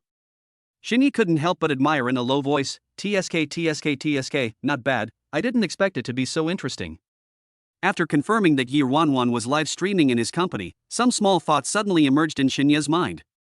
He quickly returned to the office, sat at his desk, opened Yi Ruanwan's live broadcast room, and swiped to Carnival without hesitation. At this time, Yi Ruanwan had not yet started live streaming fitness content. The gift special effects that suddenly exploded on the screen made her stand up from her chair in surprise. She looked closely at the name of the gift giver. Wasn't he this the big brother who had said before that he wanted to meet her and promised to give her gifts during the live broadcast? She originally thought it was just a joke, but she didn't expect the other party to really do what he said, and he came when the live broadcast room had just been opened and there were only a few people. This made Yi run. Surprised and happy. Yi Ruanwan's cheeks flushed with excitement, and her voice trembled unconsciously. She quickly said to the camera, "Thank you, Brother Jima, for sending the carnival. It's such a surprise. I don't know how to express my gratitude." After saying that, she bent down slightly and bowed deeply to the camera, making the curve of her chest more obvious. In the live broadcast room, the few viewers were shocked by the sudden huge gift and left comments, "This Big Brother is too generous. Thanks to Big Brother, I get to see such expensive special effects for the first time." Yi Ruanwan looked at the barrage, her excitement growing stronger and stronger. She decided to seize this opportunity and leave a deep impression on this Big Brother. Yi Ruanwan took a deep breath and quickly sorted out her messy thoughts. Her fair cheeks flushed slightly and a bright and sweet smile bloomed on her face. She leaned closer to the camera and said, "Brother Jima, you are so supportive of Ruanwan. There aren't many people in the live broadcast room right now. Ruanwan really wants to show you some amazing and difficult moves. Is that okay?" Ding, the host has successfully spent 5,000 yuan for Yi Ruanwan, triggering a 3x cashback, and 15,000 has been deposited into the host's bank card. The system's crisp prompt sound suddenly rang in Xinye's mind. Xinye was sitting leisurely in the spacious and bright office, and the computer screen on his desk was showing the scene of Yi Ruanwan's live broadcast room. Hearing the system's prompt, the corners of his mouth subconsciously rose, revealing a satisfied smile. "Okay, I'm really looking forward to it, please don't let me down." Yi Ruanwan, who was far away in the live broadcast room, kept an eye on the screen with her big watery eyes. As soon as Xinye's floating comment appeared, she quickly caught it. So what kind of show does Big Brother Jima want to see Ruanwan perform? As long as Big Brother wants to watch it, Ruanwan will do her best and will never let Big Brother down. Chapter 121 PK. Xinye thought about it thoughtfully. His fingers moved quickly on the keyboard, and a line of words appeared on the screen. "Ruanwan, let's warm up by driving a train, to set an example for everyone." Yi Ruanwan was slightly stunned when she saw Xinye's reply, then a confident smile appeared on her face, and she responded in a delicate voice, "Okay, Brother Jima, you have to watch it." After saying that, she stood up and lightly twisted her slender waist, showing off her white tights and brown yoga pants, exuding a different kind of charm. Yi Ruanwan danced her hands rapidly and alternately in the air, like the rapidly spinning wheels of a train, while she took rhythmic steps and walked around the live broadcast venue. She imitated the whistle of a train and shouted, "Turn left, twist right, the train is going 666. That lively and playful look is completely different from the sweet and delicate image just now, but it has its own flavor. The few viewers in the live broadcast room were attracted by her sudden and energetic performance, and they all expressed amazement. "This anchor is so good at playing. This train is so exciting."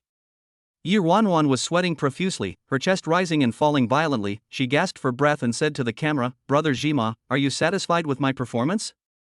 Xinye typed, "Not bad." After receiving a positive answer, Yi Ruanwan's smile became even more intense, and she said delicately, "That's good. Brother Jima, you must take me with you when you take the train in the future. After all, I am also an expert at driving a train." Xinye secretly sighed that these female anchors were indeed more active than the other in front of the Big Brother. At this time, the popularity of the live broadcast room gradually increased, and many viewers were attracted. Yi Ruanwan also took the opportunity to start a session where she demonstrated fitness moves when giving gifts. On the screen, she performed various difficult moves in one go, causing the barrage of comments to scroll wildly. However, Xinye looked at these with little interest. After all, doesn't this kind of thing taste better in reality? So Xinye sent another message, "Can you not do these shows today?" Yi Ruanwan was slightly stunned when she saw the message, with a puzzled look on her face, and then replied, "Brother Jima, what else are you doing if you don't put on a show? Don't you want to watch Ruanwan perform?" Xinye looked at her reaction and typed quickly, "Go to Lian PK, I will take you out and make sure you can see what real heat is, how about it?" When Yi Ruanwan saw Xinye's proposal, a hint of surprise and hesitation flashed in her eyes. "I was surprised to get the support of the Big Brother to play PK, but I was hesitant because I was worried that I would not perform well in PK." But when she thought of Xinye's bold move and solemn promise, she gritted her teeth and said with determination, "Okay, Brother Jima, then I will listen to you, and I hope you will take good care of me when the time comes." After saying that, Yi Ruanwan took a deep breath, calmed her nervous mood, and pressed the button for the PK via microphone with slightly trembling fingers. After a while, the screen of the live broadcast room on the opposite side jumped, and a beautiful singing anchor with a sweet appearance appeared. After seeing Yi Ruanwan, the corners of her mouth turned up, and she showed a polite and appropriate smile. Her voice was crisp and pleasant, flowing out like a spring in the forest. Hello, little sister, why don't we start PK directly?" The smile seemed gentle and friendly, but his words revealed a confidence that should not be underestimated. In today's live streaming circle, PK is an extremely common means of making money and increasing fans. Many PK anchors are keen on connecting with popular anchors, and the tricks are well known to everyone.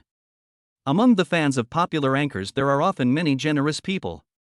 When the audience in their own live broadcast room sees the anchor on the other side firing on all cylinders, out of a competitive mentality or unwillingness to be outdone, they will also follow suit and give more gifts. But if the opponent swipes a few times and then stops, the audience in your live broadcast room will find this PK boring and will be too lazy to swipe again, so the anchor will naturally not make any money. The beautiful anchor had just finished a fierce PK battle and wanted to take a short break. But when she saw the few viewers in Yi Wanwan's live broadcast room, she secretly calculated that the opponent did not have much strength and probably could not get many votes, so she did not refuse, thinking that it would be okay to deal with it casually. After all, in the live broadcast industry, if some big anchors connect to small anchors with little popularity, most of them will cut off the connection without hesitation and leave. When Yi Wanwan heard the confident proposal from the host on the other side, she immediately started to make plans in her mind. Anyway, I have the support of Big Brother Sesame, so even if I lose, I won't suffer any loss. After all, as long as Big Brother gives me gifts, I'll make a profit. Thinking of this, she felt more confident. Okay, let's get started. As soon as the PK started, votes from the opposing live broadcast room flew in like snowflakes thanks to its huge audience base. After a while, the votes from the opposite side far exceeded Yi Wanwan's. Seeing the ever-widening gap, Yi Runrun felt anxious, with a hint of panic in her eyes. She looked at the screen from time to time, hoping that Xinyi would take action. At this time, Xinyi had already transferred all his dating funds into the platform. After the recharge was completed, he quickly sent a message on the public screen, "Wanwan baby, if you do the side leg lift against the wall or handstand for every 30 seconds, I will give you a carnival, how about it?" When Yi Wanwan saw the message, she was stunned at first. She didn't expect that there would be such conditions for giving gifts. However, she quickly thought about it in her mind and felt that this was already a very good treatment. After all, a carnival is worth a lot of money. If you can hold on for a few more 30 seconds, you will make a lot of money. Thinking of this, her eyebrows curved, the corners of her mouth turned up, revealing a sweet smile, and she said to the camera in a tender voice, "Okay, brother Jima, then I will do a handstand." As soon as she finished speaking, Yi Wanwan walked to the wall easily. She took a deep breath, supported herself firmly on the ground with her hands, and slowly raised her long, straight legs. Her movements were light and smooth, and soon she was standing upside down against the wall. The white tights slipped down slightly because of this movement, revealing a small part of her white waist, while the brown yoga pants tightly wrapped around her legs, outlining her tight muscle lines. Seeing this, Xinyi immediately swiped a carnival over. As the first carnival special effect exploded in the live broadcast room, the audience in Yi Wanwan's live broadcast room was instantly excited, and the barrage rolled like a tide. Big Brother is mighty. Come on, anchor, hold on for a few more 30 seconds. Although Yi Wanwan was standing upside down, she caught a glimpse of the gorgeous gift special effects out of the corner of her eye and felt a surge of excitement in her heart. As long as you stick around long enough, there will be countless carnivals. Chapter 122 Train Departure. Gorgeous carnival special effects exploded one after another in the live broadcast room, and the dazzling light almost illuminated the screen. Yi Wanwan maintained the inverted posture the whole time, sweat kept sliding down her cheeks and dripping onto the floor. After standing upside down for just over a minute, Yi Wanwan's slender legs began to tremble involuntarily and could no longer support the weight of her body. Finally, she couldn't hold on any longer and slowly lowered her legs. She collapsed onto the ground, gasping for breath and her chest heaving violently. She tilted her head slightly, facing the camera, and said with a hint of pouting, "Brother Jima, I really can't stand it anymore. This is too hard to hold on." Soon, Shinya's message appeared on the public screen, "But I have added a lot of money to my account for you, don't you want it?" When Yi Wanwan saw this message, her heart instantly became conflicted and her eyes were full of struggle. It would be a lie to say that she didn't want the money, but at this moment her legs were so weak that she had trouble even standing up, let alone continuing to do difficult movements. After hesitating for a moment, Yi Wanwan mustered up the courage to reply, "Brother Jima, can I owe it to you first? But don't worry, I will definitely finish it." "All done?" Shenyi asked. Yi Wanwan certainly didn't know how much money Shenyi was prepared to spend on her. If she knew, she probably wouldn't have made the promise so easily. She nodded vigorously, forced a sweet smile on her face, and said to the camera with confidence, "Brother Jima, I will definitely finish it and I will never break my promise." Shinyi stopped talking, his fingers moving frantically on the screen, and one valuable carnival after another was given away. It has to be said that just the action of clicking to send a gift made his fingers ache. Shini stopped talking and started tapping the screen frantically. Carnivals were swiped out one after another. I have to say, my hands are sore from just giving out gifts. At the same time, the system prompt sounded in Shinya's ears one after another. Ding, the host spent 5,000 yuan for Yuan, triggering a 3x cashback, and 15,000 yuan has been deposited into the host's bank card. Ding, the host spent 5,000 yuan on Yuan, triggering a 5-fold cashback. As Shiny gave gifts crazily, the popularity of Yuan's live broadcast room soared exponentially. The live broadcast room, which originally had only a few people, was instantly packed with viewers pouring in, and the barrage of comments rolled like crazy like a rainstorm. When the beautiful singing host Mumu saw this scene, the confident smile on her face froze instantly, and her eyes were filled with unbelievable shock and deep unwillingness. She could never have imagined that this little anchor, who she regarded as harmless and could be easily controlled at the beginning of the PK, actually had such a domineering big brother behind him, who displayed such amazing strength. What the hell is going on? The guy on the other side is obviously using me as a weapon to show off. He wants to trample me under his feet and make his favorite anchor famous. Mumu bit her lower lip tightly, feeling angry and annoyed. This feeling of being looked down upon and challenged was something she absolutely could not tolerate. So, Mumu quickly adjusted his state and shouted to the camera in an urgent and provocative voice. Family members, try your best. The other side wants to step on us and humiliate us severely. Let's vote for Mumu together and let them know how powerful we are, okay? After Mumu's mobilization, her fans were instantly motivated and responded in the barrage, rushing into Yuan's live broadcast room and starting to set the pace. The guy across the street is just a nouveau riche. What else can he do except spend money? He has no taste at all. You only know how to attract attention in such a vulgar way. It's really despicable. These offensive barrages rolled wildly in Yuan's live broadcast room, trying to disrupt the rhythm here. But Shiny acted as if he didn't see it. After all, he was making money. Yuan was also not affected by these rhythms, but at the moment, she was more shocked by Shinya's arrogance. Looking at the carnival special effects exploding one after another on the screen, her heart was in turmoil. For a moment, the thought of ending the live broadcast and meeting Brother Sesame in person even flashed through her mind. After all, in just this short period of time, the value of the gifts Shiny gave was enough to pay her the salary she would have to earn after working hard for a long time of live streaming. The more Yuan thought about it, the more regretful she felt.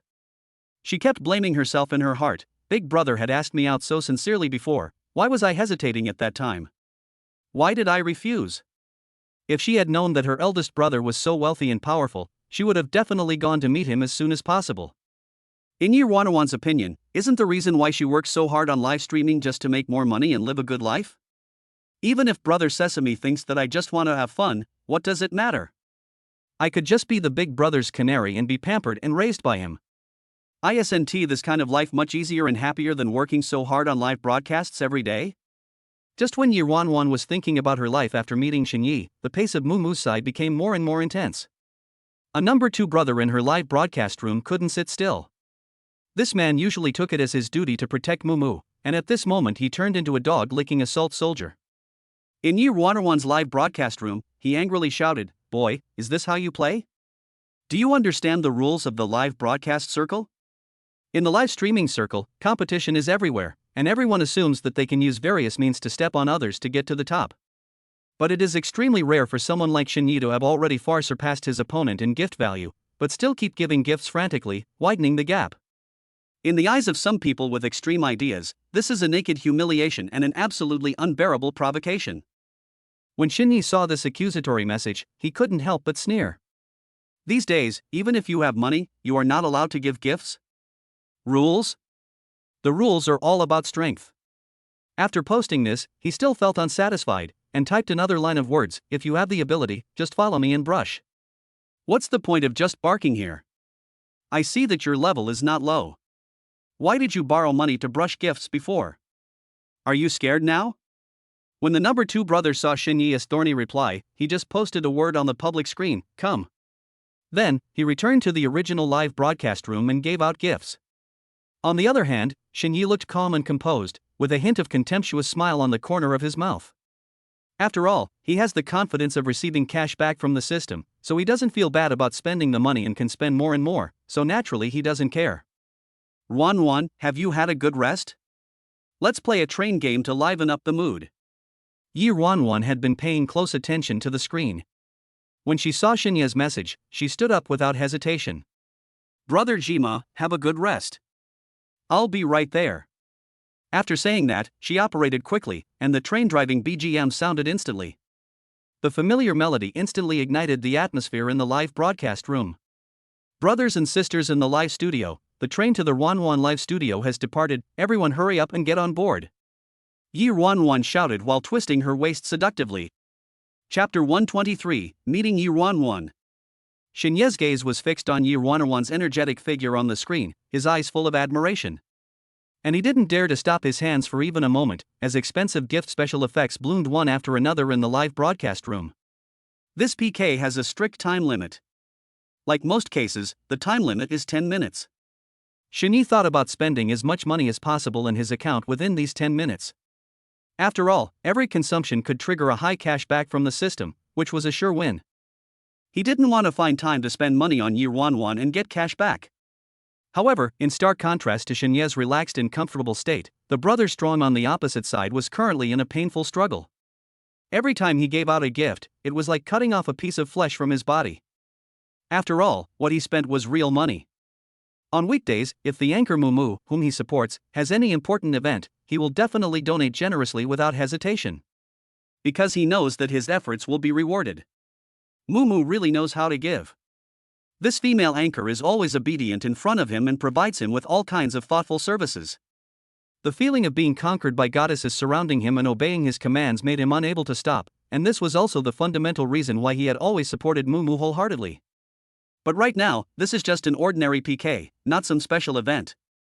Although he was wealthy, he was not a spendthrift and was unwilling to spend too much money on such an ordinary contest. But when he saw the number of gifts from the other side rising like a rocket, and thought of the harsh words he had just said in the live broadcast room, he felt conflicted and thought it would be too embarrassing to admit defeat so easily. With this contradictory mentality, he gritted his teeth and persisted in giving gifts. But as time went by, this second big brother on the list gradually couldn't keep up. On the other hand, Shinyi didn't care about the score in the opposite live broadcast room at all. He was just immersed in the rhythm of frantically giving gifts. The constant cashback reminder sounds from the system seemed to inject him with endless motivation. Mumu watched the gift points on the other side soar like a rocket, feeling extremely anxious, and quickly sent him a message, "Brother Yun, why don't you brush it? We can't lose like this." Brother Yun frowned, looking at the huge score difference on the screen, and replied, "Baby Mumu, I think there is something fishy going on with the person on the other side. Who would give gifts so unrestrainedly? Look, our gift points are far behind his, but he still keeps giving them away.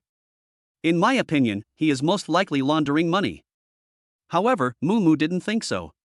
In her opinion, this was just an excuse for Brother Yin not to spend money on her anymore. He just wanted to escape because he couldn't beat others. But she still wanted to fight for it, so she continued to send messages to persuade him. How could it be? "Brother Yun, we are so powerful, we can't be scared by him. If you try harder, we might be able to turn defeat into victory." Brother Yun was getting a little impatient at this point, but he didn't want to lose face in front of Mumu, so he replied, "Baby Mumu, seriously, I'm not lying to you. How about this, after the show starts, I'll come find you and take you to the mall to shop. You can pick whatever you want." Seeing this message, Mumu snorted in his heart, thinking secretly, Bye. It sounds good, but you just want to sleep with me. You can't even spend this little money on me, and you still want to see me? You are just dreaming." However, when replying to the message, she still retained some sympathy and said in a tactful tone, "Let's do it another day, Brother Yun. I have something to do today and I really can't leave." The Brother Yun that Mumu mentioned is a fat middle-aged man who became a nouveau riche by working hard in his early years. At this moment, he was sitting leisurely in the luxuriously decorated tea room, with an expensive cigar in his mouth and a set of exquisite tea sets on the tea table in front of him. Hearing Mumu's reply, he just shrugged indifferently, without any anger on his face. There are many beautiful women around him. Although Mumu is beautiful, which makes him spend more time on her, she is not irreplaceable. He is not available for this, as there are many other female anchors eagerly waiting for his favor. The moment the PK time ended, the huge word victory flashed on the screen in Yi Wanwan's live broadcast room. The gorgeous special effects and the crazy barrage of the audience pushed the atmosphere to its climax. After Shini stopped, he looked at the balance in his account that kept increasing due to the cashback and laughed triumphantly. It still has to be the system. Yi Wanwan's eyes were red with excitement. She thanked the camera incoherently. Thank you everyone, thank you brother Jima. Without you, there would be no victory today. Wanwan is so happy. Her voice trembled slightly with excitement. Fans in the live broadcast room were posting comments such as Wanwan is so mighty and Brother Sesame YYDS. After all, he really took down a big anchor with his own strength. Just looking at the PK score, Brother Sesame scored a total of 5 million points. Such a powerful strength, how can we not be amazed and admired? Moomoo's live broadcast room was dead silent, shrouded in the shadow of failure, and the fans' comments changed from being passionate to full of disappointment and complaints. Moomoo forced a smile and tried to comfort the fans. Family, we were careless this time. We will definitely win back next time. But her voice seemed a little weak amid the sparse comments. Brother Yun looked at Moomoo, who was pretending to be strong, but there was not much ripple in his heart. He gently extinguished the burning cigar in his hand, slowly stood up, stretched, and thought to himself, it's not the first time I lose, it's no big deal, there's no need to worry about it. But I want to take a closer look at who this guy who spent so much money is. At the same time, Shini looked at Yi Wanwan, who was so excited that she couldn't control herself. His fingers quickly tapped on the keyboard and sent a message on the public screen. Wanwan, do you remember what I said to you when I added you as a friend? When Yi Wanwan saw the message, her heart started beating violently. She didn't even have time to think before she eagerly said to the camera, Brother Sesame, I remember, of course I remember. And you? Shini had just typed a few words, and before he finished sending the message, he heard Yi Wanwan shouting, Brother Jima, I'm free now. Then, the screen suddenly went black. Shini looked at the black screen with a puzzled look on his face, and couldn't help but wonder, did they just shut it down? Has my appeal become so great? At this moment, the fans who were originally watching the fun in the live broadcast room were completely stunned when they saw the screen suddenly go black and the broadcast was turned off. After a few seconds of silence, someone suddenly posted a message in the barrage, it's over. Goddess Wanwan is going to be taken down by Big Brother. Countless question marks instantly dominated the screen, filling it with confusion and surprise. She suddenly went off the air. She must have gone to meet Brother Sesame, otherwise why would she spend so much money, isn't it obvious? Another barrage appeared, like a stone thrown into a calm lake, instantly causing 1,000 waves. Shini saw all of this and secretly sighed in his heart. If you want to know how Huang Yao came about, this is probably it. However, these people happened to guess correctly. Yi Wanwan really was coming to find them. I just wonder, if she knew I was her boss, how would she feel? Thinking of this, Shini also closed the live broadcast room and prepared for the upcoming face-to-face meeting. Chapter 124 Attacked by Dong Mingfei. As soon as the video ended, Yi Wanwan couldn't wait to pick up her phone and sent a message to Shini, Brother Jima, are you also in Shangjing City? After sending the message, she stared at the phone screen, her eyes full of anticipation. Not long after, the phone screen lit up, and Shinye's reply came into view. Why do you ask that? Yi Wanwan looked at the message, revealed a playful smile, and danced her fingers quickly again. I guessed it. After sending it, she bit her lower lip, stared at the screen without blinking, and prayed silently in her heart that her guess was correct. Soon, Shinye's message came again, then you really guessed it right. Seeing this reply, Yi Wanwan was so excited that she almost jumped up. She couldn't suppress her excitement and asked, is Brother Jima free now? Shinyi was sitting in the office. When he saw Yi Wanwan's message, a meaningful smile appeared on his face. He put away his phone slowly and whispered to himself, are you free? As your boss, how could I not be free? After saying that, Shinyi walked towards Yi Wanwan's live broadcast room. Yi Wanwan's live broadcast room is on the 3rd floor, and he walked towards the elevator. The elevator door slowly opened with a crisp prompt sound. Shinyi entered and pressed the button for the 3rd floor. As soon as he stepped out of the elevator, Shinyi saw a graceful figure in professional attire walking past him. Looking closely, it turned out to be Dong Mingfei. She was wearing a black business suit and a pair of black stiletto heels. Dong Mingfei looked straight ahead and walked hurriedly, apparently not noticing Shinyi. After she passed by, she left behind a faint fragrance that lingered around Shinyi's nose. The corners of Shinyi's mouth rose slightly, and a naughty idea suddenly flashed through his mind to scare her on purpose. So he tiptoed behind Dong Mingfei, his steps very lightly, his eyes fixed on her back, ready to raid at the right time. Just when he was concentrating and preparing to launch a raid, Dong Mingfei seemed to suddenly realize something and turned around without warning. She turned around so suddenly that her arms moved forward subconsciously. Shini had never expected that she would turn around suddenly, and he had no time to dodge. There was a dull bang sound, and Dong Mingfei's hand hit Shinye's lower body hard. Ah! Shinye groaned in pain, his whole body instantly hunched up, his hands subconsciously covering the part that was hit, his facial expression distorted by severe pain. Ah! Mr. Shin, why are you here? When Dong Mingfei saw Shinyi, who was in so much pain that he couldn't even straighten his back, she was stunned at first, then her face instantly flushed, and her eyes were full of panic and embarrassment. She never expected that the person following her was Shinyi, and she never expected that her turning around would cause such an accident. Yes, I'm sorry, I really didn't know it was you. Why are you behind me? Dong Mingfei stuttered. Shinyi was in so much pain that he couldn't speak. He could only wave his hands to signal her not to speak. He straightened up with difficulty and took a long time to squeeze out a few words. You are too cruel. His voice was still trembling, and it was obvious that the blow just now had caused him great pain. Dong Mingfei stood there at a loss, tugging at the corner of her clothes anxiously with both hands, and the blush on her face became more and more obvious. I really didn't mean it, are you okay?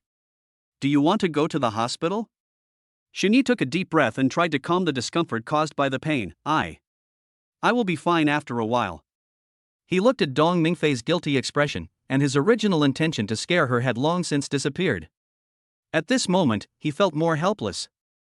This almost made him extinct. After taking a break, he asked, Where are you going? Why are you in such a hurry? Dong Mingfei saw that Shinyi seemed to be better, and heaved a sigh of relief, and replied, I was just about to send you this month's financial report. I just got it from the finance department, and I wanted to send it to you quickly.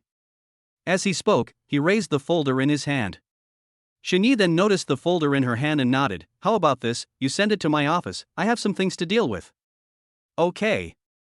Dong Mingfei responded softly and was about to turn around and leave.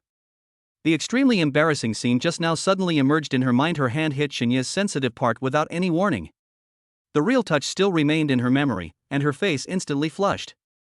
Thinking of this, she couldn't help but stop and asked carefully, Mr. Shin, are you sure you really don't need to go to the hospital? The injury I just had was really severe. When Shinyi heard this, he replied unhappily, Why? If something really happened to me, can you still be responsible for me? Dong Mingfei was startled by the question and stammered, Who knows? How about you go to the bathroom and take a look? As soon as she said it, she regretted it, but the words were already out and could not be taken back. How do you see it? Shinyi was puzzled. Dong Mingfei bit her lower lip and explained with gritted teeth, Just see if it can still be used normally. After saying this, she wished she could find a crack in the ground to crawl into. Shinye's eyes widened instantly, with a look of disbelief on his face, and he kept muttering in his heart, What's wrong with this secretary that he actually let me go to the toilet alone to do that kind of examination? He shook his head helplessly and said half jokingly and half seriously, No, this kind of thing needs someone's cooperation. As he spoke, his eyes intentionally or unintentionally looked at Dong Mingfei with a hint of playfulness in them. Dong Mingfei was not stupid, so how could she not understand what Shinyi meant? Her face suddenly turned redder, and she waved her hands in panic, saying, Forget it, Mr. Shin, I'll leave first. Without waiting for Shinye's response, she turned around and left in a hurry. Shinyi couldn't help but chuckle as he watched Dong Mingfei fleeing. Why is this little secretary so irresistible? He shook his head slightly, a faint smile still on his lips, thinking in his heart, There are so many beautiful women around me, if I really need anything, wouldn't it be easy to find any of them? Thinking of this, he calmed down and walked towards Yu Wanwan's live broadcast room. As soon as he reached the door, Shinyi saw through the window that Yu Runrun was staring at her phone with a depressed look on her face. The mobile phone page clearly shows the chat history with him. Shinyi couldn't help but wonder in his heart, Could it be that you are already dreaming of being supported by me? Thinking of this, his expression froze slightly and he shook his head slightly. This won't do. I gave her gifts because she is so pretty and pleasing to the eye. But more importantly, it is to train her to make money for herself. Chapter 125, New Official Takes 3 Actions. Shinyi knocked on the door gently. At this time, Yi Ruanwan was immersed in her own thoughts. When she heard a knock on the door, her heart skipped a beat and she subconsciously thought that it was the platform staff coming to check on the work. Nowadays, the company's supervision is becoming more and more strict. In order to prevent some anchors from being lazy and passive, such as not broadcasting live or broadcasting in vain, staff are often arranged to check on them at irregular intervals. Thinking of this, Yi Ruanwan quickly locked the screen of her phone. Then, she quickly straightened her clothes, smoothed out the wrinkles at the corners, raised her hand to smooth her messy hair, then took a deep breath and walked forward to open the door. The moment the door opened, a tall figure entered Yi Ruanwan's sight. The handsome guy in front of her was tall, with broad shoulders and a narrow waist. Yi Ruanwan was stunned for a moment, her mind went blank, and she could only mechanically sigh in her heart. No way, there is someone so handsome among the staff? She looked Shini up and down, and couldn't help but continue to think in her heart, with this appearance, if he becomes a male anchor, it won't be difficult to find a few rich ladies. Maybe he will be kept by them in a few minutes. Oh, if only Brother Sesame could be half as handsome as this guy. Even if he gets kept by someone in the future, it would be pleasing to the eyes to watch him cook every day. It would be very motivating.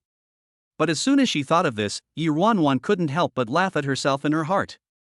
She knew too well that this was an unrealistic fantasy.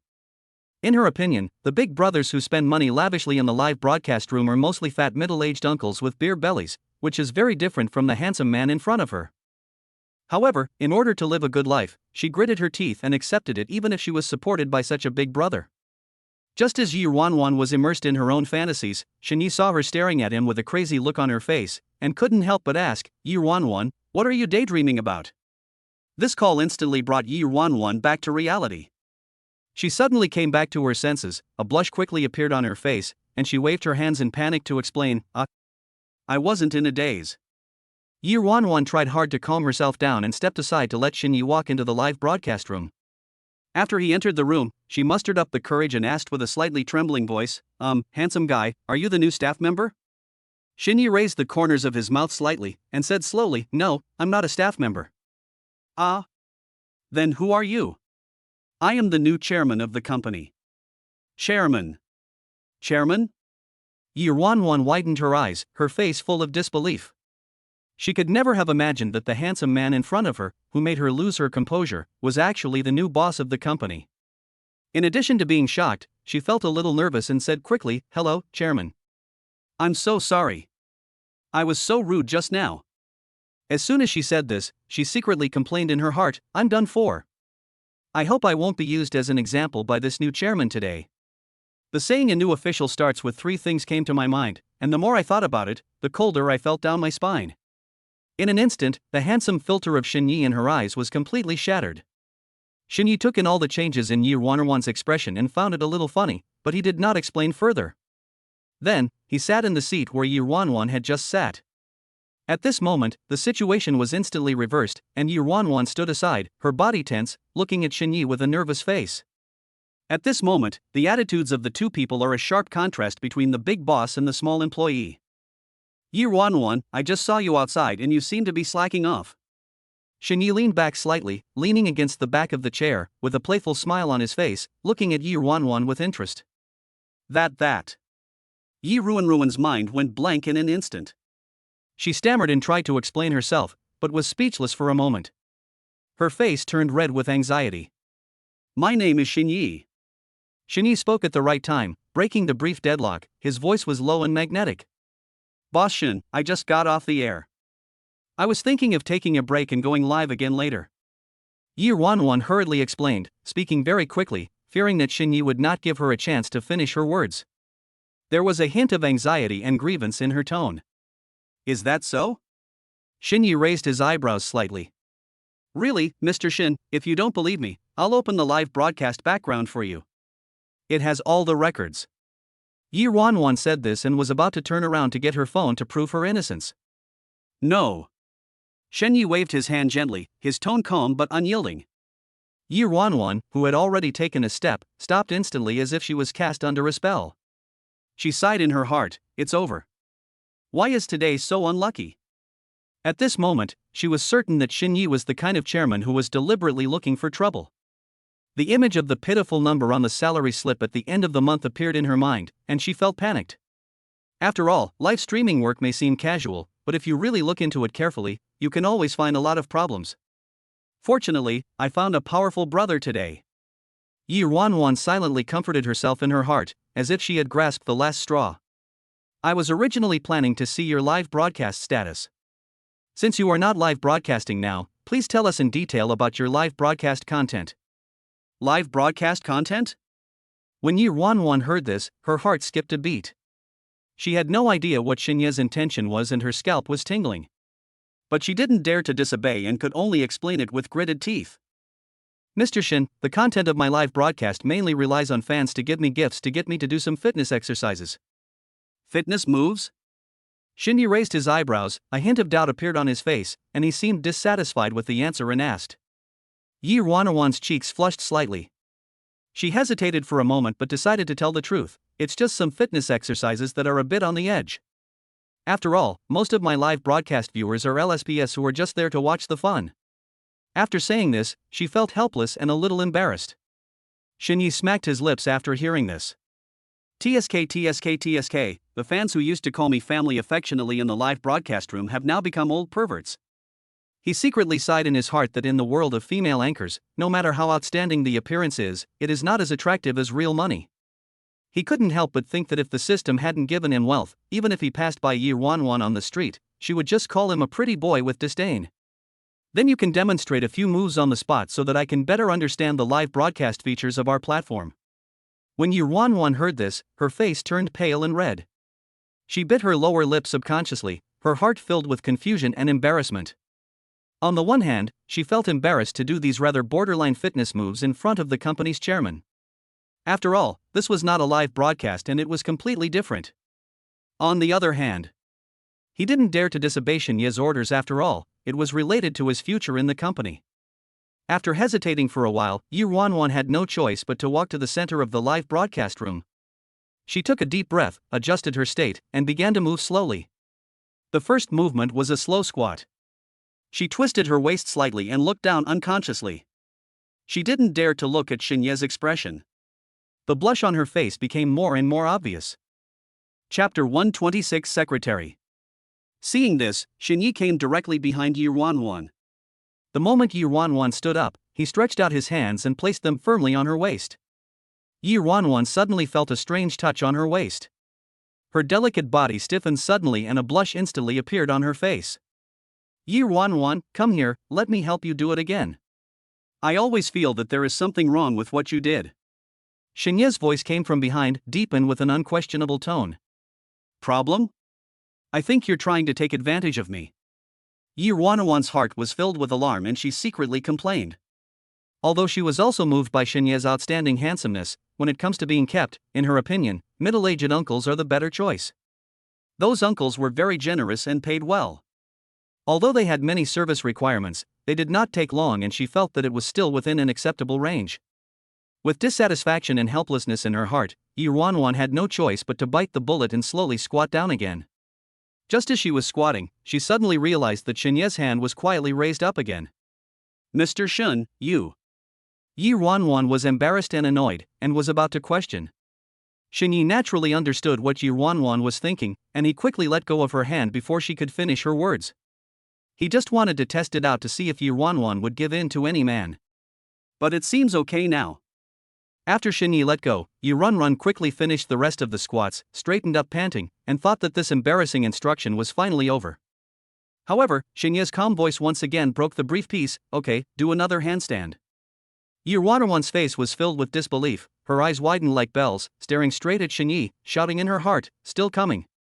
This is too much. But faced with her boss's request, she didn't dare to disobey openly and could only complain secretly. She walked slowly to the wall with heavy and reluctant steps. She took a deep breath, supported herself on the ground with trembling hands, slowly raised her legs, and finally stood against the wall, completing this handstand that she was extremely reluctant to do. TSK, it has to be the real version to feel it. Xinye smacked his lips as he approached Yi Wanwan who was standing upside down. Then, without warning, he stretched out his hands and firmly grasped Yi Wanwan's legs. This sudden action completely panicked Yi Wanwan. A terrible thought flashed through her mind. Could it be that this new chairman wanted to take advantage of me? But there are many girls in the company who are prettier than me, why did he choose me? Just when Yi Wanwan was full of panic and ready to fight back, Xinye suddenly spoke slowly. Yi Wanwan, didn't you say you wanted to meet me in person? Why don't you behave well now that you see me? You still owe me a lot of time to stand on your head. Upon hearing this, Yi Ruanwan's originally panicked and struggling movements suddenly stopped, her brain instantly shut down, and her face was full of astonishment and confusion. Are you Brother Sesame? Her voice trembled slightly due to shock, and contained a hint of expectation and temptation that she herself could hardly detect. Shini raised the corner of his mouth and nodded gently, otherwise why would I suddenly come to your live broadcast room? Oh my god. Brother Sesame is actually the boss of my company. This. Yi Ruanwan felt her mind go blank, and was completely overwhelmed by this shocking fact. She could never have imagined that the mysterious big brother who spent a lot of money to support her in the live broadcast room and the company chairman in front of her who made her feel oppressed were the same person. However, despite being shocked, this unexpected discovery actually ignited a glimmer of hope in Yi Ruanwan's heart, and she vaguely saw different possibilities for her future. Yi Ruanwan stood there in a daze, her brain still trying to digest this shocking secret, the expression on her face constantly switching between shock and surprise. Shini looked at her like this, a smile flashed in his eyes, and his tone became gentle. What, are you stupid? Don't you recognize your brother Sesame? Yi Ruanwan came back to her senses, her cheeks flushed with excitement, and she stammered, I really didn't expect that Brother Jima was actually you. So now you know? Brother Jima, please sit down. Yi Ruanwan stood up again.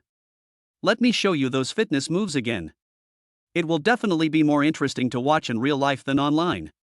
Shini secretly sighed, women, they really change at any time. She looked reluctant just now, but now she is so passionate. However, the curve of his mouth revealed his true thoughts. He quite enjoyed this change. Don't do it yet. Shini put away his smile and his expression became serious. Now that his identity had been revealed, he didn't plan to tease her any further. Come here, I want to tell you something.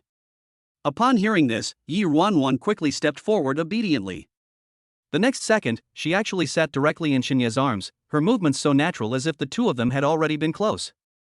Shinya only felt his chest getting hot, and a soft squeezing sensation came, which made him slightly startled.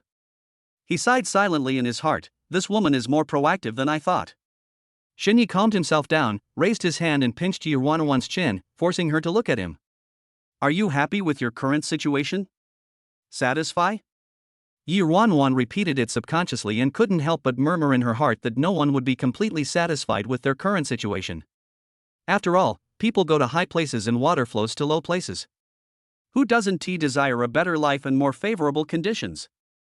Thinking of this, a light bulb suddenly lit up in her mind and a bold guess came to her mind. Could it be that Brother Jima is hinting at something?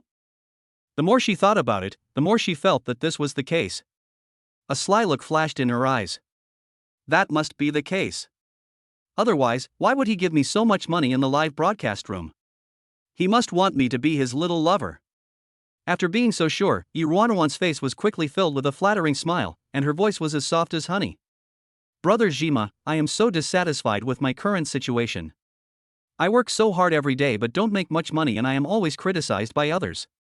As she said this she pouted her lips pretending to be aggrieved. Shinyi raised his eyebrows slightly, and a meaningful arc appeared on the corner of his mouth. He said slowly, then do you need me to help you change? I need your help, Brother Sesame. I really need your help now. Then you want to. Shinyi had just opened his mouth when he was interrupted anxiously by Yi Ruanwan before he could finish his words. Brother Jima, why don't I quit live streaming and be your secretary? Yi Ruanwan said seriously, I'm telling you, I'm really good at everything. Whether it's handling documents, arranging itineraries, or accompanying you on social events, I can do it all and I will never let you down. Once this was said, Shinyi suddenly felt speechless, the expression on his face froze instantly, and the corners of his mouth twitched. He had originally laid the groundwork carefully with the intention of helping Yi Ruanwan replan her live broadcast career so that she could shine again in the live broadcast field and reach new heights. But he didn't expect that Yi Ruanwan's mind was full of how she was kept and how dependent she was on him. She completely misunderstood his meaning, which made him feel both amused and helpless. Although he wanted to eat it, he didn't want to eat it this way. Chapter 127 Island Country Boss? Bang, bang, bang. A crisp knock on the door suddenly sounded, breaking the slightly ambiguous atmosphere in the live broadcast room. Shinyi looked in the direction of the voice and saw Dong Mingfei standing outside the door, with an upright posture and eyes looking straight at him. Yi Ruanwan also noticed Dong Mingfei. In the company, Dong Mingfei was a key figure who held great power and was known to almost everyone. Realizing this, Yi Wanwan suddenly became flustered and hurriedly prepared to get up from Xinye's arms. Just as she stood up, Xinye suddenly reached out his hand and grabbed her with force. This time, the force was quite strong. Yi Wanwan felt the pain and couldn't help but cried out softly, "Ah!" Xinye seemed not to hear her cry of pain. He stretched out his hand and experienced the touch wantonly. Sunun Yen's figure unconsciously appeared in his mind. After what happened with Sunun Yen, he couldn't help but have some doubts. Who could guarantee that what he saw was real? However, after some verification, he silently gave his own evaluation in his heart. "Wait here for a moment, I'll be back soon." Xinye leaned close to Yi Wanwan's ear and whispered softly, his warm breath spraying on her neck. Yi Wanwan's cheeks flushed, and she responded coquettishly, "Well, come back soon." Xinye straightened his clothes and walked out of the live broadcast room. Dong Mingfei, who was leaning against the wall, saw him coming out, and raised the corners of her mouth slightly, saying with a hint of ridicule, "Boss Shin, are you teasing the girls in the company again?" "What do you mean again? This is obviously my first time." Xinye raised his eyebrows and retorted seriously, with a somewhat innocent look on his face. "Cut." Dong Mingfei snorted and rolled her eyes, obviously not buying what he said. Then, she straightened her face and said, "Boss Shin, I almost forgot something important just now. There is a problem with our company's financial statements. The accounts don't match. It's a big deal indeed." Xinye's expression suddenly became serious.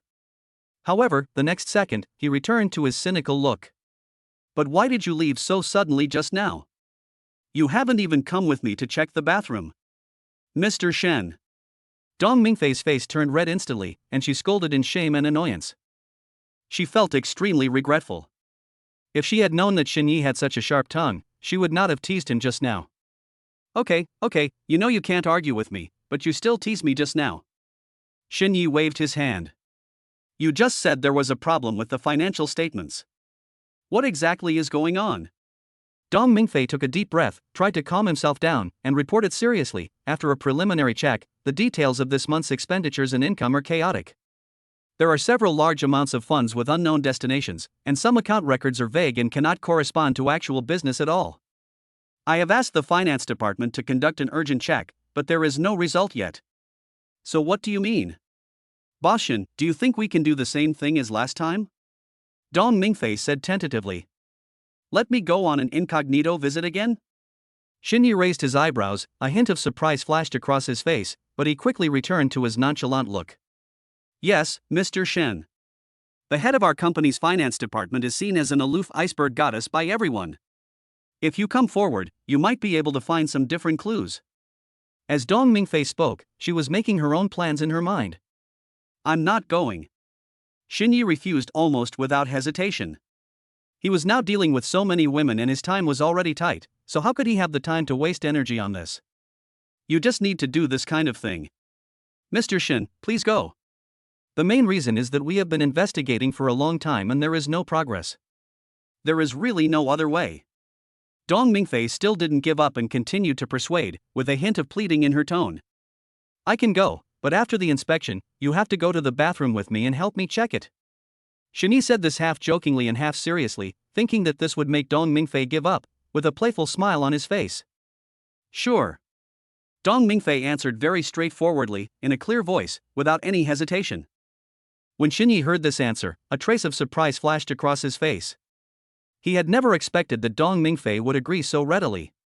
He couldn't help but wonder in his heart, what does she mean? Is there really some secret that cannot be told? Since Dong Mingfei is so determined to let him go, there must be some hidden story. Xinye pondered secretly and decided to follow Dong Mingfei's instructions and find out what she was planning. Okay, then we have a deal. It's a deal and we can't go back on our word. No regrets, absolutely no regrets. Mr. Shin, please go and accompany that little girl. She might be getting impatient waiting. I'll be busy now. As soon as she finished speaking, she was afraid that Xinye would change his mind at the last minute, so she turned around and left quickly, leaving Xinye standing there alone. Looking at Dong Mingfei's quickly disappearing back, Xinye couldn't help but sigh in his heart. Dong Mingfei really came and went in a hurry. Her style of doing things was so urgent that he felt that there was something mysterious about this matter. After a short pause, Xinye sorted out his thoughts and walked into Yi Wanwan's live broadcast room. Brother Sesame, do you want me to help you go to the toilet? Yi Wanwan saw Xinyi coming in and said half jokingly. Did you hear everything? Xinyi was slightly startled, and a hint of surprise flashed across his face. Yi Wanwan smiled shyly, her cheeks slightly flushed, and explained, Brother Jima, I didn't mean to eavesdrop, it's just that your voices accidentally came in. After that, she seemed to suddenly remember something, her expression straightened, and she continued, but, Brother Jima, I heard that President Dong and President Gao have never had a harmonious relationship. Mr. Gao? Shini frowned slightly, a hint of doubt flashed in his eyes, and his mind quickly searched for information about this title. It's Gao Yuwei, the ice goddess of the finance department. Yi Wanwan blinked and added. Are there any photos? Let me see. Xinyi became curious and wanted to get a glimpse of Mr. Gao's true face. Yi Wanwan moved quickly and opened the company's official website. She tapped the screen a few times and quickly found Gao Yuwei's photo, which she handed to Xinyi. Brother Sesame, this is it. Xinyi looked closely and saw a frosty-faced woman appear on the screen. She was wearing a black hip skirt. The slim cut outlined her graceful figure, and her neat short hair made her look even more capable. But there was no expression on her face, and her eyes contained a coldness that kept people at a distance. However, as Xinyi looked at her, he always felt something was strange. The more he looked, the more he felt that there was something wrong with this woman's face. She didn't look like a native dragon Chinese at all. Is she from Dragon Country? Xinyi couldn't help but ask, his eyes still fixed on the photo. Brother Sesame, you may not know much since you just arrived. Her parents are from the neighboring island country, but she grew up in Dragon Country. Yi Wanwan explained patiently. Islanders? When Xinyi heard this answer, his heart was shocked, and ripples appeared in his heart instantly. Chapter 128 Meet Chow yapping again. Xinyi originally planned to take Yi Wanwan to relax and enjoy a pleasant time, but Chen Zi's figure suddenly flashed through his mind. Chen Zi just came here today, and it would seem a bit cruel to leave her alone at home. Thinking of this, Xinyi sighed softly and put the plan on hold for the time being. After all, there is a long way to go and there will always be opportunities. Xinyi raised his hand to stop a taxi and headed straight to the supermarket. Tonight, he decided to show off his skills and prepare a sumptuous dinner for his sister Chen. As soon as he entered the supermarket, he walked to the fruit section with familiarity, scanned the dazzling array of fruits, and finally stopped on the pineapple. The corners of his mouth rose slightly, and he picked out several and put them in the shopping cart. This pineapple has a magical effect. It can neutralize the smell of tadpoles. Although he himself does not need to care about these things, he is always considerate and attentive to women's thoughts. After all, they taste it all day long, so it's reasonable to improve the taste. Then he went to the vegetable area and picked out various fresh vegetables. Just as he was concentrating on selecting ingredients, he looked up inadvertently and a graceful figure came into his sight. She was a beautiful woman with outstanding temperament, and her long wavy hair fell on her shoulders like a waterfall. She wore a brown bodysuit that perfectly outlined her curvaceous figure, and a simple coat on the outside, which added a touch of elegance and casualness. Wearing high-heeled sandals, she looks exactly like the goddess that everyone fantasized about when they were a child. Xinyi couldn't help but be slightly stunned. He didn't expect to meet such a beautiful woman in this bustling supermarket. His gaze unconsciously lingered on her for a moment longer, purely out of instinctive appreciation of beautiful things, without any distracting thoughts. However, the seemingly unintentional glance was keenly noticed by the other party. Because Chow Yapping was often stared at by men with bad intentions, over time she developed a special ability to sense when someone was looking at her from behind. As soon as Xinye's gaze fell on her, she immediately sensed something. Chow Yapping frowned slightly, slowly turned around and looked back, her eyes like autumn water just met Xinye's gaze. At this moment, Xinye's heart skipped a beat and he secretly said, "Oh no. Could it be that she thinks I'm some stinky man with bad intentions?" Xinyi knew clearly that there were many radical girls nowadays who, under the banner of feminism, wrongly accused boys without any reason, leaving the boys speechless and unable to express their grievances. After all, in social cognition, girls are in a relatively disadvantaged position. Once such misunderstandings occur, boys often cannot explain themselves even if they are right. Xinyi was filled with regret. He never expected that such a casual glance would cause so much trouble. But he swore in his heart that he was just admiring her and had absolutely no bad intentions. Chow Yapping was filled with indignation. She originally planned to turn around and curse the man who offended her behind her, venting all her accumulated disgust and dissatisfaction. However, when she saw Xinye's face clearly, the sharp words that were on the tip of her tongue were instantly swallowed back in shock. She stood there in a daze, her eyes full of disbelief and surprise.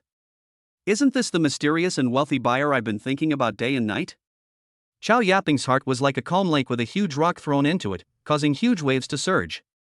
Ever since Shini spent a fortune at the auction to buy the finale jewelry for Lin Wanqing, Chow Yaping has been deeply attracted to this generous man who only wanted to make her smile. My heart was involuntarily moved by him, and I secretly began to explore him. Chow Yaping seems to live in a wealthy family and looks glamorous every day, but in fact, she is filled with frustration and worries. Her love has never been controlled by herself. The family was intent on arranging a marriage for her in an attempt to use it to push the family to a higher level. Now, a young master from the capital has been chosen for her.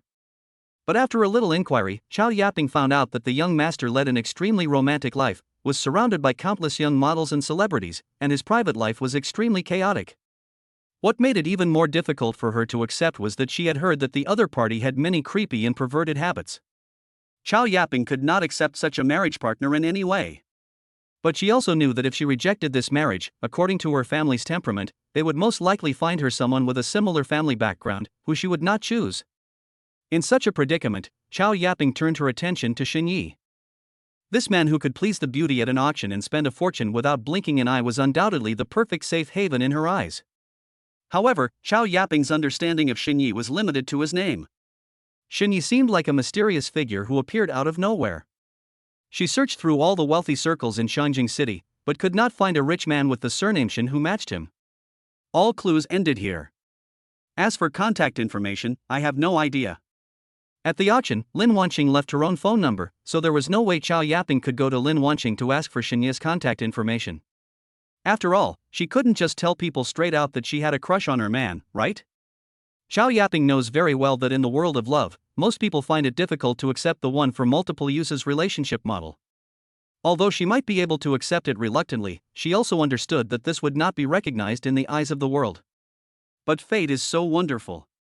Just when she was about to give up hope, she bumped into the person she had been thinking about, Shin Yi, in this supermarket without any warning.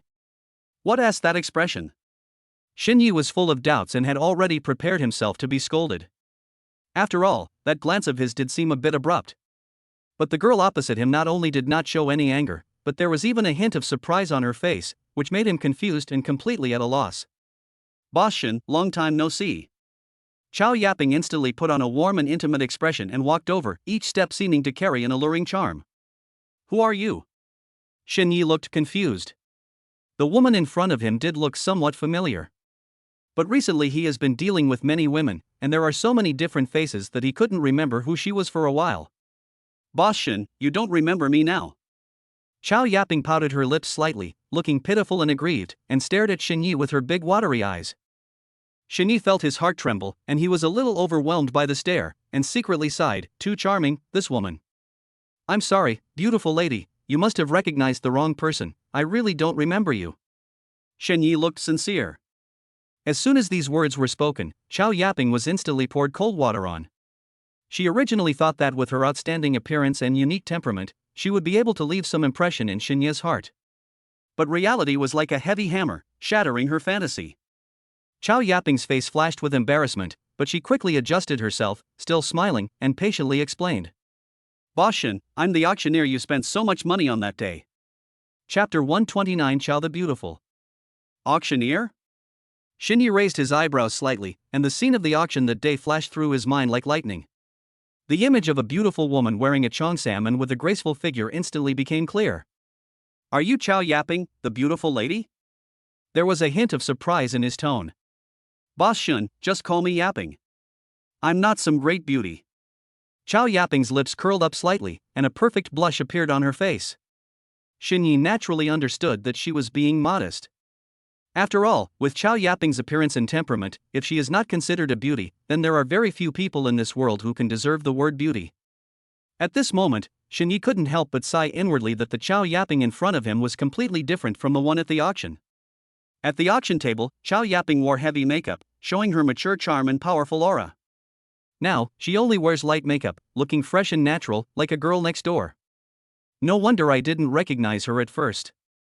I don't believe you. If you weren't a beauty, why would I have peeked at you just now? Xinyi said half-jokingly.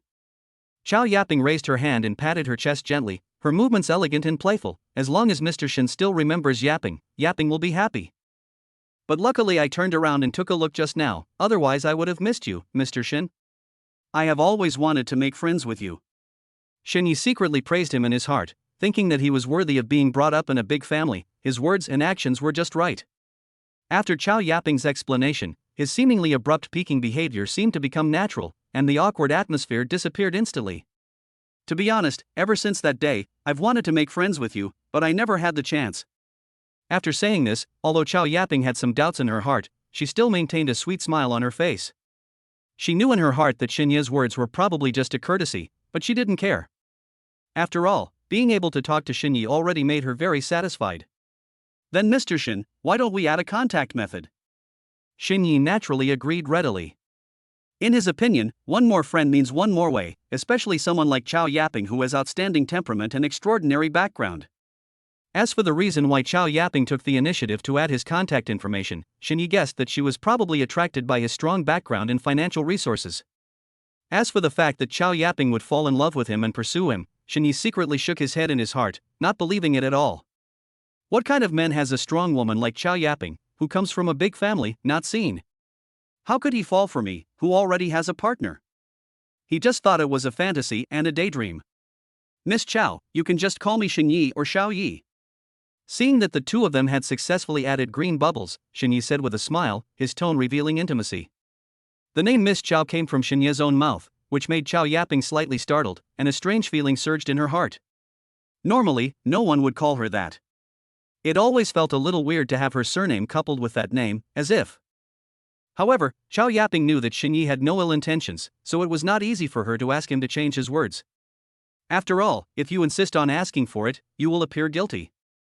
Miss Chow, Miss Chow? Seeing that Chow Yaping suddenly became dazed and did not respond to him, Xinyi raised his voice and shouted several times in succession. Chow Yaping finally woke up from her dream and broke free from her thoughts. But when she heard the name Miss Chow again, she couldn't help but feel a strange feeling in her heart. It was an indescribable feeling, a little subtle.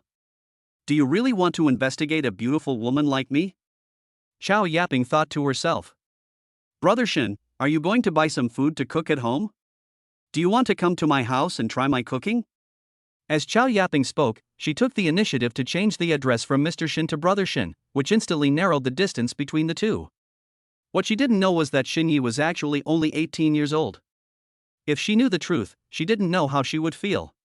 Craft? When Xinyi heard this word, he shook his head secretly, and some inappropriate thoughts emerged in his mind. If it's hand skills, he might consider going. Of course, he only dared to think about these thoughts in his mind and did not speak them out loud. Miss Chow, I have guests at home. Please come visit us again when you have the chance.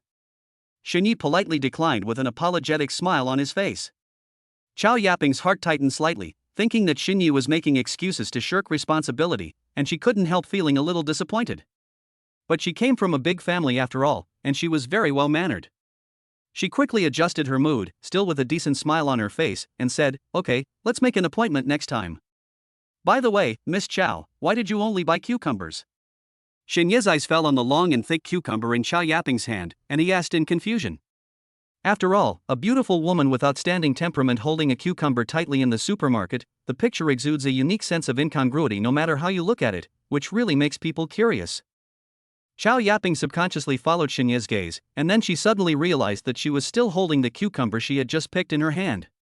In an instant, a blush quickly climbed up her cheeks and spread from her ears to her neck. Thinking back to when I was so focused on talking to Xinyi just now that I completely forgot that I was holding this thing in my hand, I was so embarrassed that I almost dug my toes out of the room. Brother Shin, I am a little girl who is lonely at home. I definitely need to bring some of these weapons with me. Chow Yaping's eyes rolled and her brain worked rapidly. In order to resolve the awkward situation, she blurted out this sentence. As soon as she said this, she regretted it immediately. Her heart skipped a beat. Oh no, I blurted out my true feelings in such a hurry. This statement could easily be misunderstood. What the hell? When Xinyi heard this, his eyes widened instantly, his face was full of shock and confusion, his mouth slightly open, and he looked at a loss. He never expected that Chow Yaping would give such an imaginative answer, and his brain instantly shut down. I stood there in a daze for a moment, totally unsure of how to respond. He muttered to himself, "What the hell is going on?" He had no choice but to bid farewell to Chow yapping in a hurry. "Well, Miss Chow, my family is waiting for me to cook, so I'll leave first." Chow yapping was also extremely embarrassed, her cheeks flushed red, and she didn't dare to look directly into Xinye's eyes. She just nodded slightly, her voice as quiet as a mosquito. "Well, okay, brother Shin, you go ahead." Just like that, he let Xinye leave quickly and disappear from his sight. When Xinye's back completely disappeared, Chow yapping finally woke up from her dream. She suddenly raised her hand and slapped her forehead, her face full of annoyance, and she murmured in a low voice, "What on earth was I doing just now? How could I say something like that? Now my image in Xinye's mind is definitely ruined. He might think I'm a frivolous and casual woman." But after a while, she seemed to suddenly think of something, her eyes lit up slightly, her expression eased a little, and she comforted herself in her heart. No, when I think about it, it doesn't seem to be a bad thing. Listening to this, isn't it the same as telling Xinye that I'm single and don't have a boyfriend? Maybe this is an opportunity for him to notice me. Thinking of this, Chow yapping calmed down a little, but her face still had a blush of embarrassment. Chapter 130, 18-year-old lip service. After purchasing the ingredients, Xinye returned home carrying a full bag. As for Chow yapping, whom he met by chance in the supermarket, he had already forgotten about her. In his heart, nothing in the world can compare to his beloved sister Chen. "Sister Chen, Sister Chen?" As soon as he opened the door, Xinye called out, but the house was silent and there was no response from Chen Zi. He walked into the living room and looked around the house, but there was no sign of Chen Zi. Strange? Where's the person? Could he have gone out? He muttered quietly, his face full of confusion. Xinye carried the dishes into the kitchen and put everything in place. Since Chen Zi was not at home, he was not in a hurry to cook and planned to go back to the bedroom to lie down and rest for a while. Chen Zi's room is right next to Xinye's, so he will have to pass by Chen Zi's room when he returns to his room. When passing by Chen Zi's room, Xinye glanced inside inadvertently. This casual glance made his eyes widen instantly, and his heart began to beat uncontrollably. I saw Chen Zi lying on the bed, sleeping soundly, without a blanket on her body, wearing a pair of black shorts and a loose white pajamas. The long, straight white legs were exposed to Xinye's sight without any obstruction, and under the soft light, they looked even whiter and more eye-catching. Sister Chen's legs are too long, they're enough for him to play with.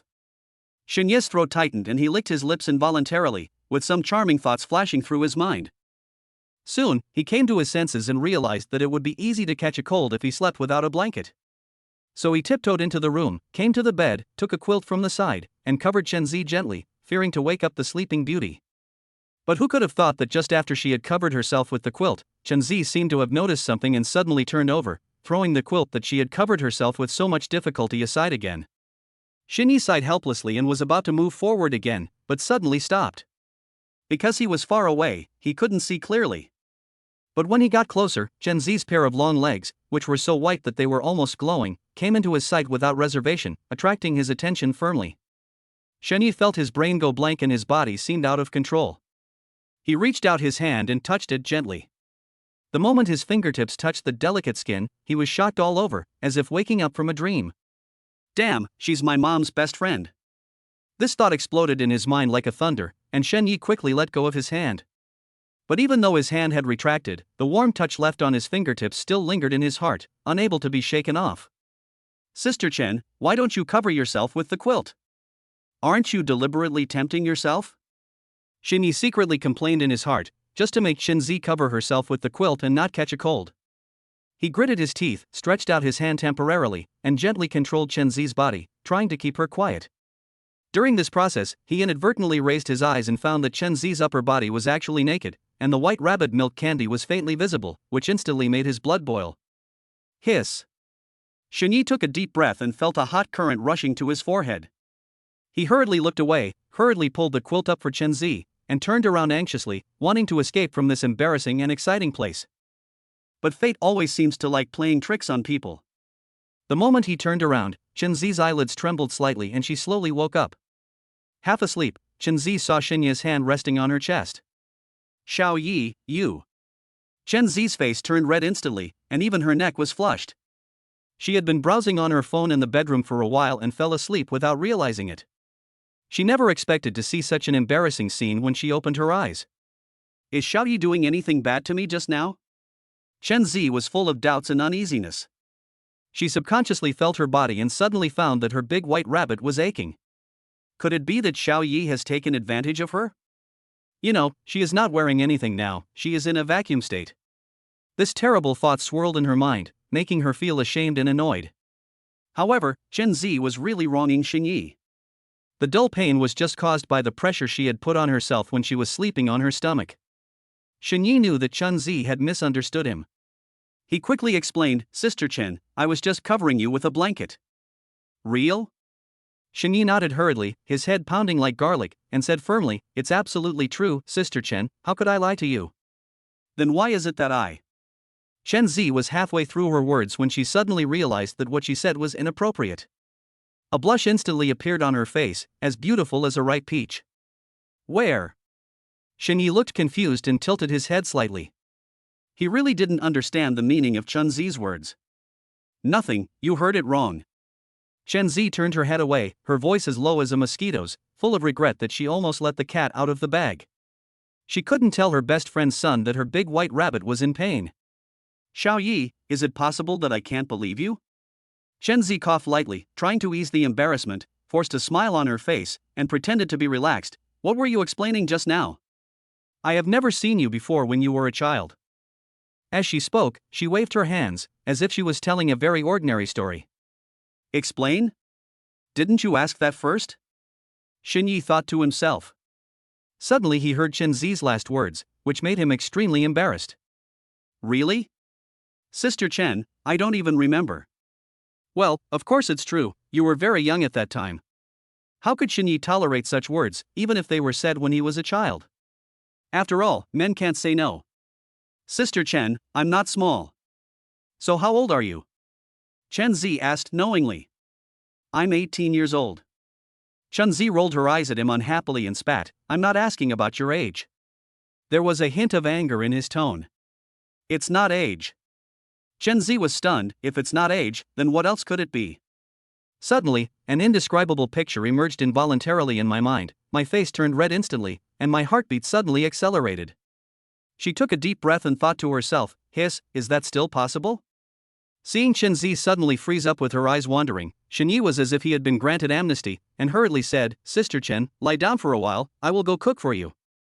After saying this, he fled from the room as if he was escaping, as if he was afraid that something more embarrassing would happen if he stayed any longer. When Chen Zi came to her senses, Xinyi had already disappeared at the door, leaving her sitting alone on the bed. Chen Zi snorted and muttered softly, Ha, you little brat, you only know how to brag in front of me. She regarded Xinye's words just now as a young man's boasting and didn't take it to heart.